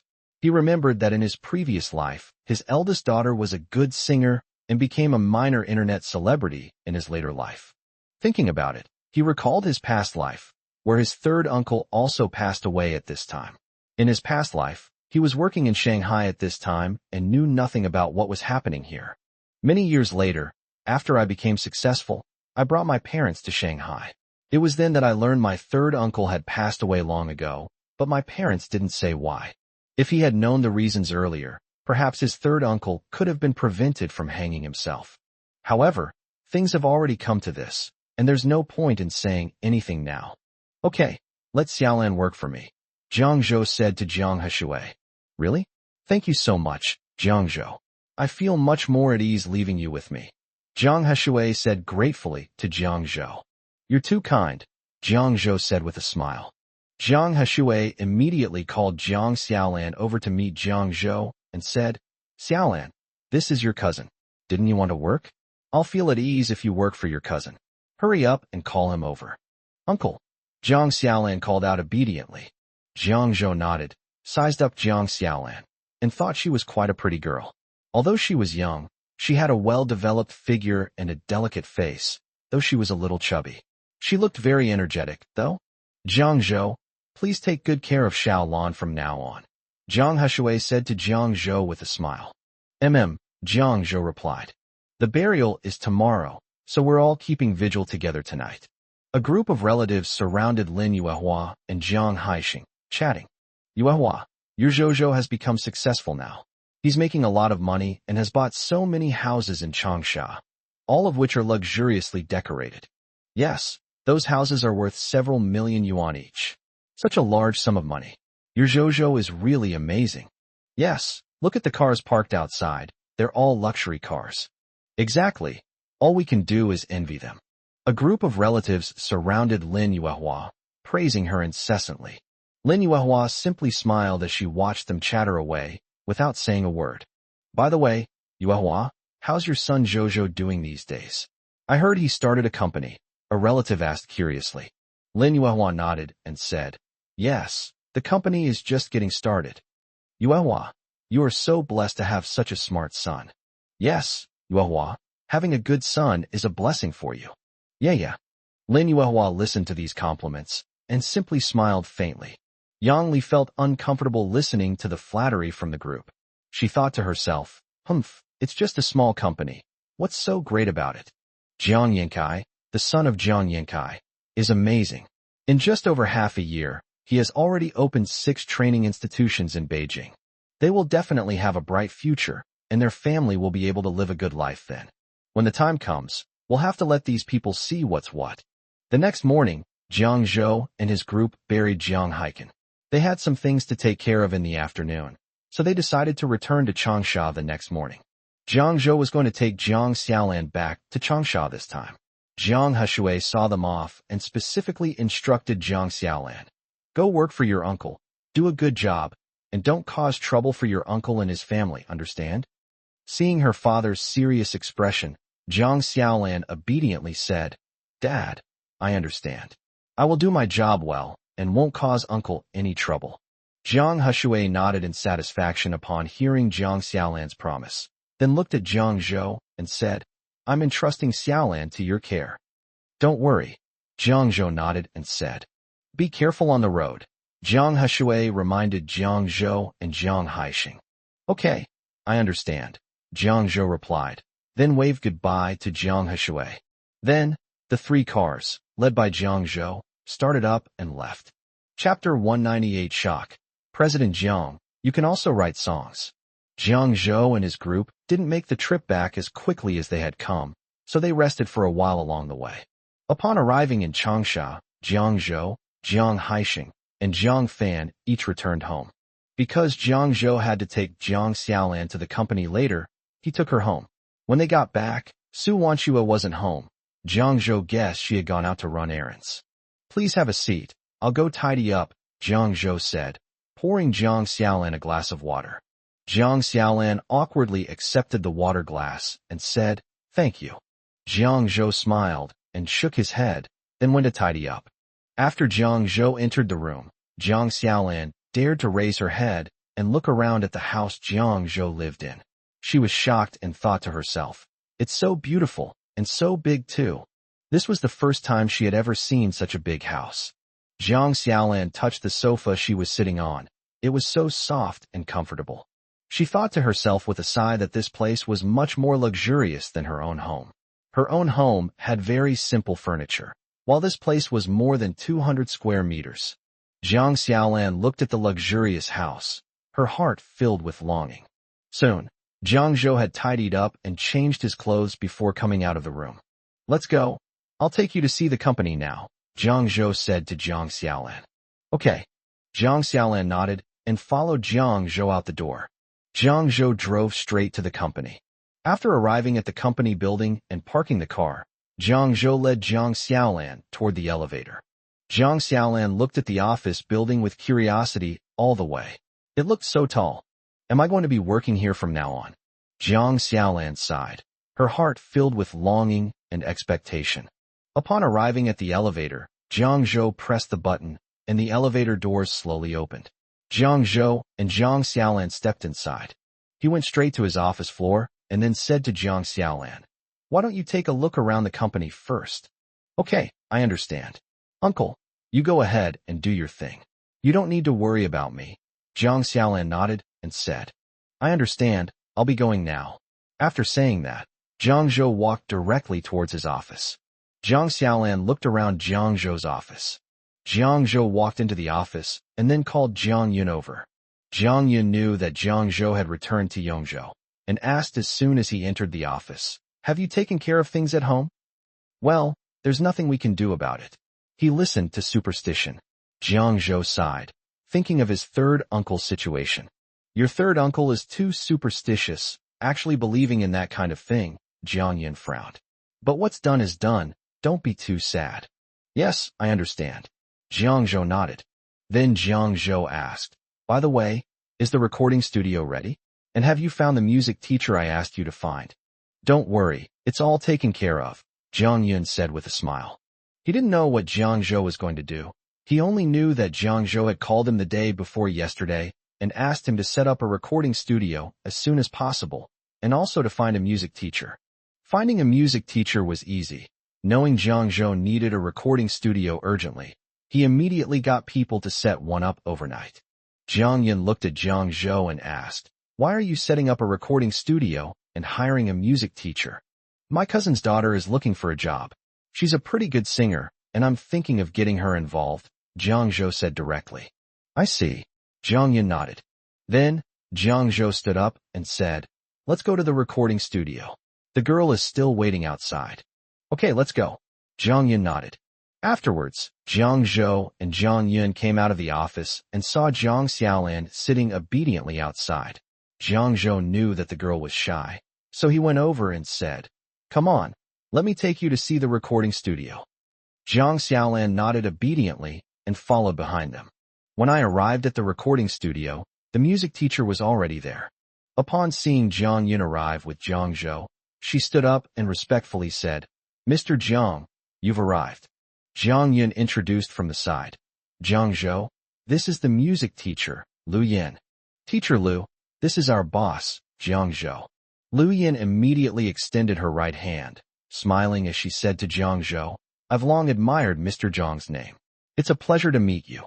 Jiang Zhou politely shook Lu Yan's right hand and said, "You're too kind, Teacher Lu." Then Jiang Zhou added, "Xiaolan, from now on this will be your music teacher. You should study hard under Teacher Lu." "Okay, I understand."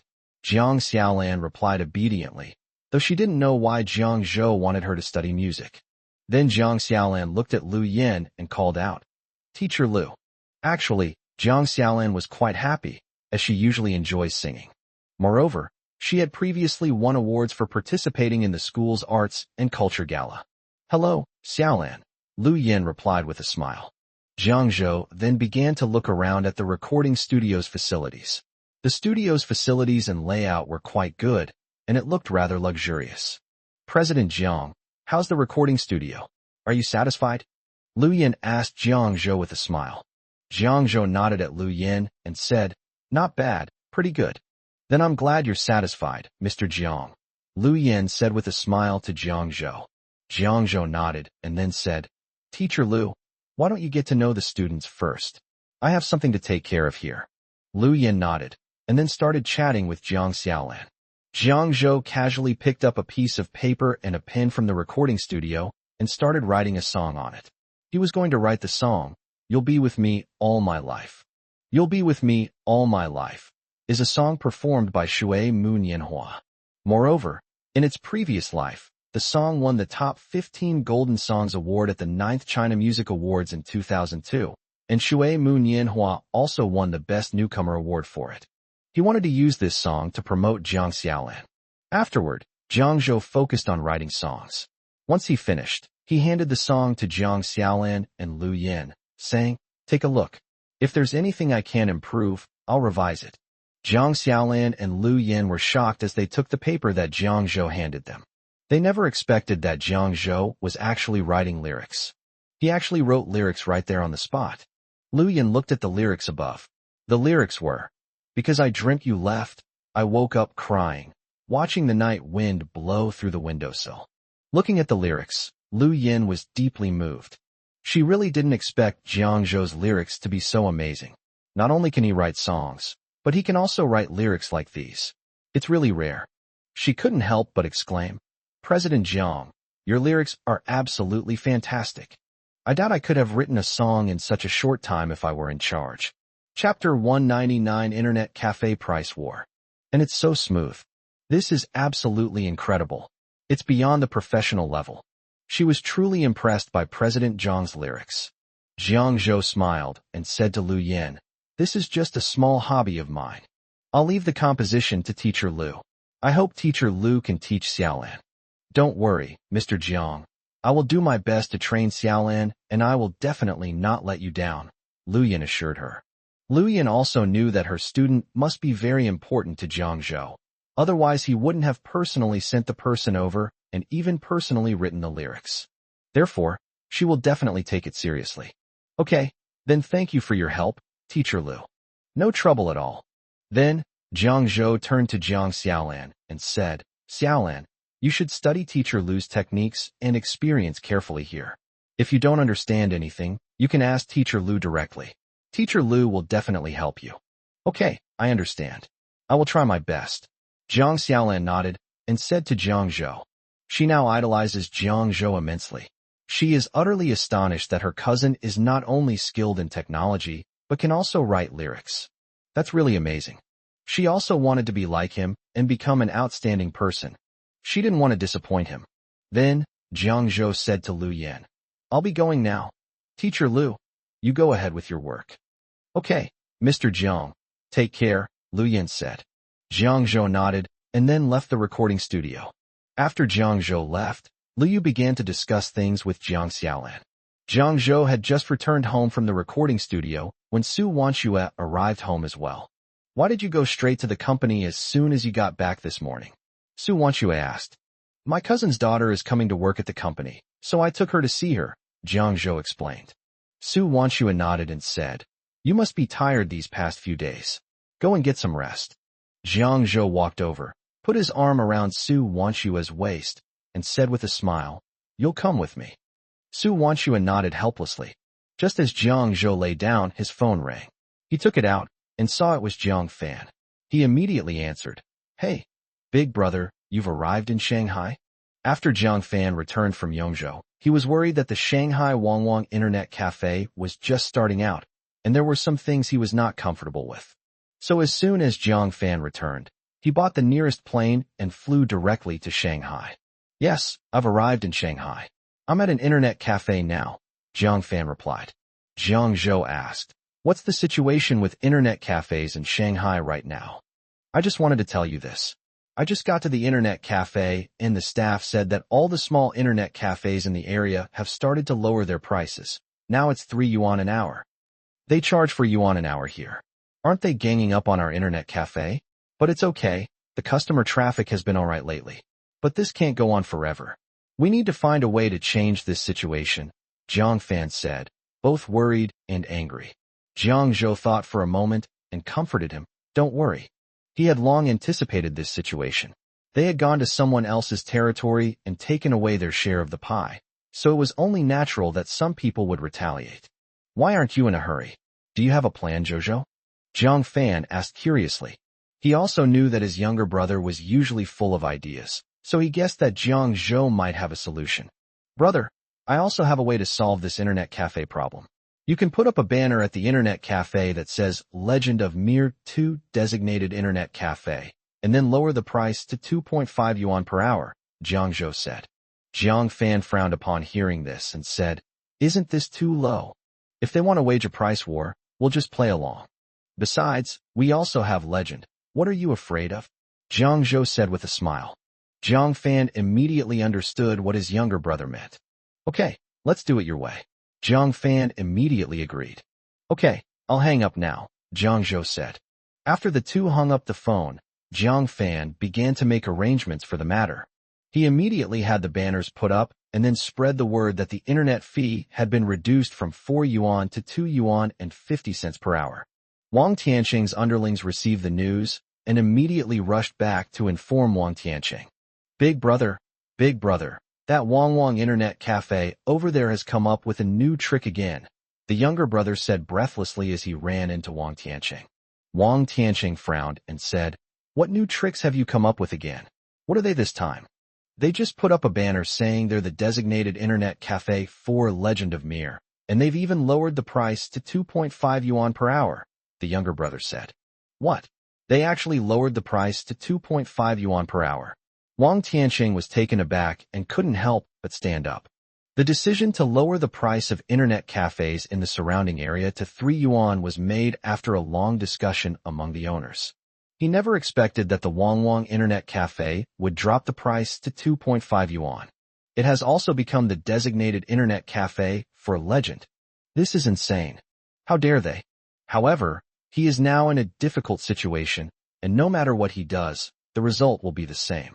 He had to come up with a good solution. Otherwise, my internet cafe wouldn't have much business. He knew his internet cafe would have to close down, and he couldn't tolerate that happening. Did you find anything when I asked you to investigate that boss's background last time?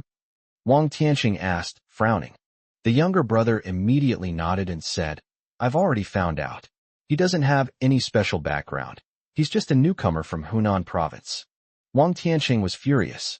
This newcomer from Hunan province had managed to put them, the established internet cafes in the area, in such a sorry state.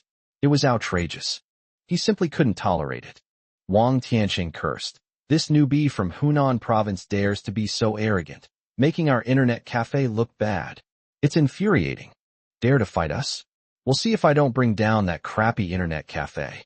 What Wang Tianqing had no idea was that they were only investigating the surface. Should we send someone to teach him a lesson, brother? The younger brother asked. Wang Tianqing slapped his underling on the head and said, What are you thinking, you leopard? Hitting someone is against the law.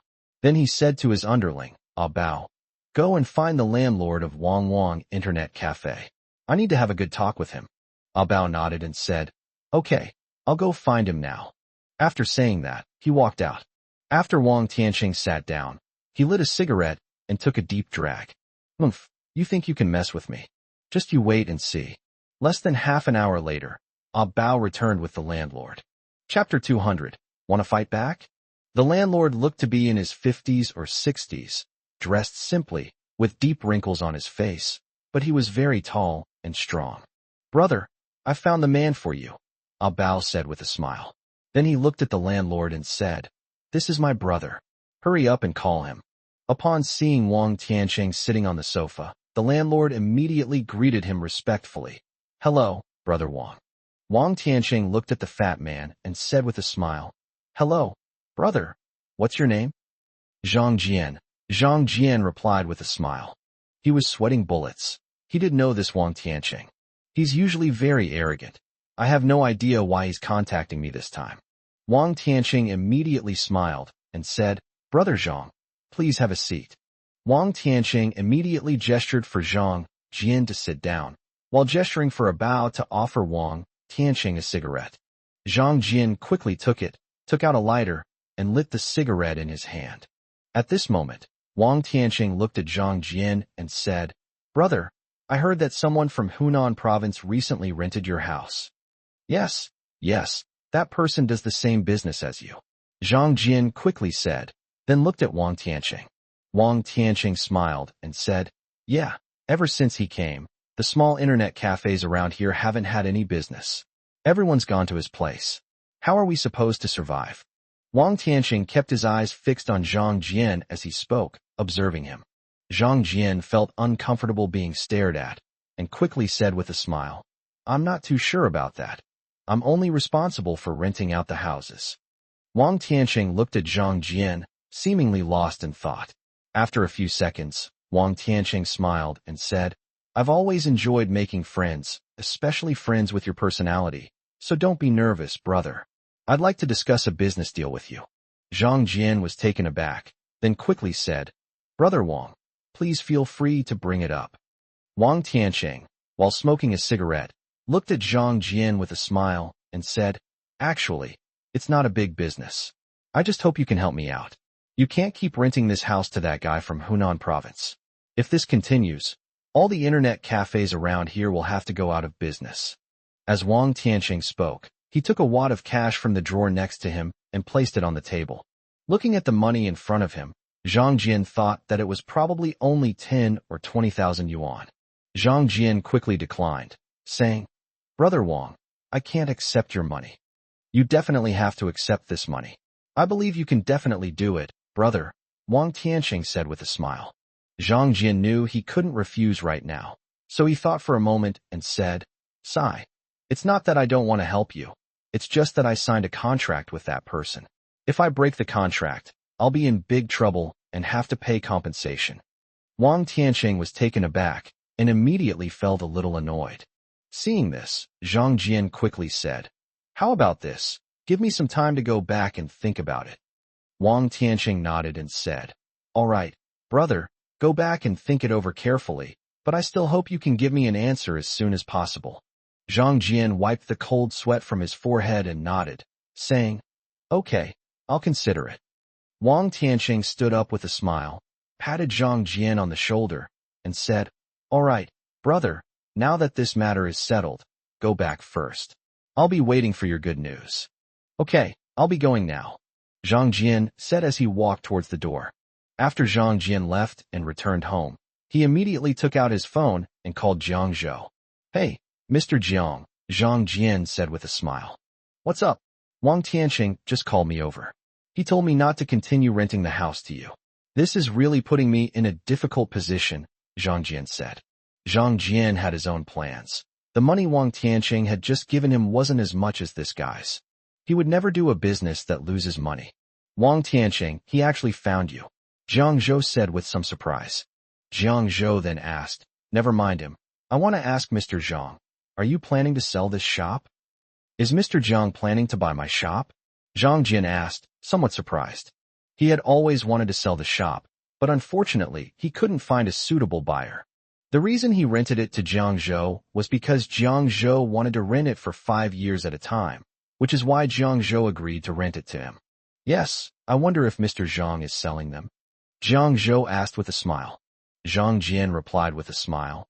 To be honest, Mr. Jiang, my daughter has been urging me to settle abroad for the past few years, so I've been thinking of selling this shop, but I haven't found a suitable buyer yet. If you want it, Mr. Jiang, I'd be happy to sell it.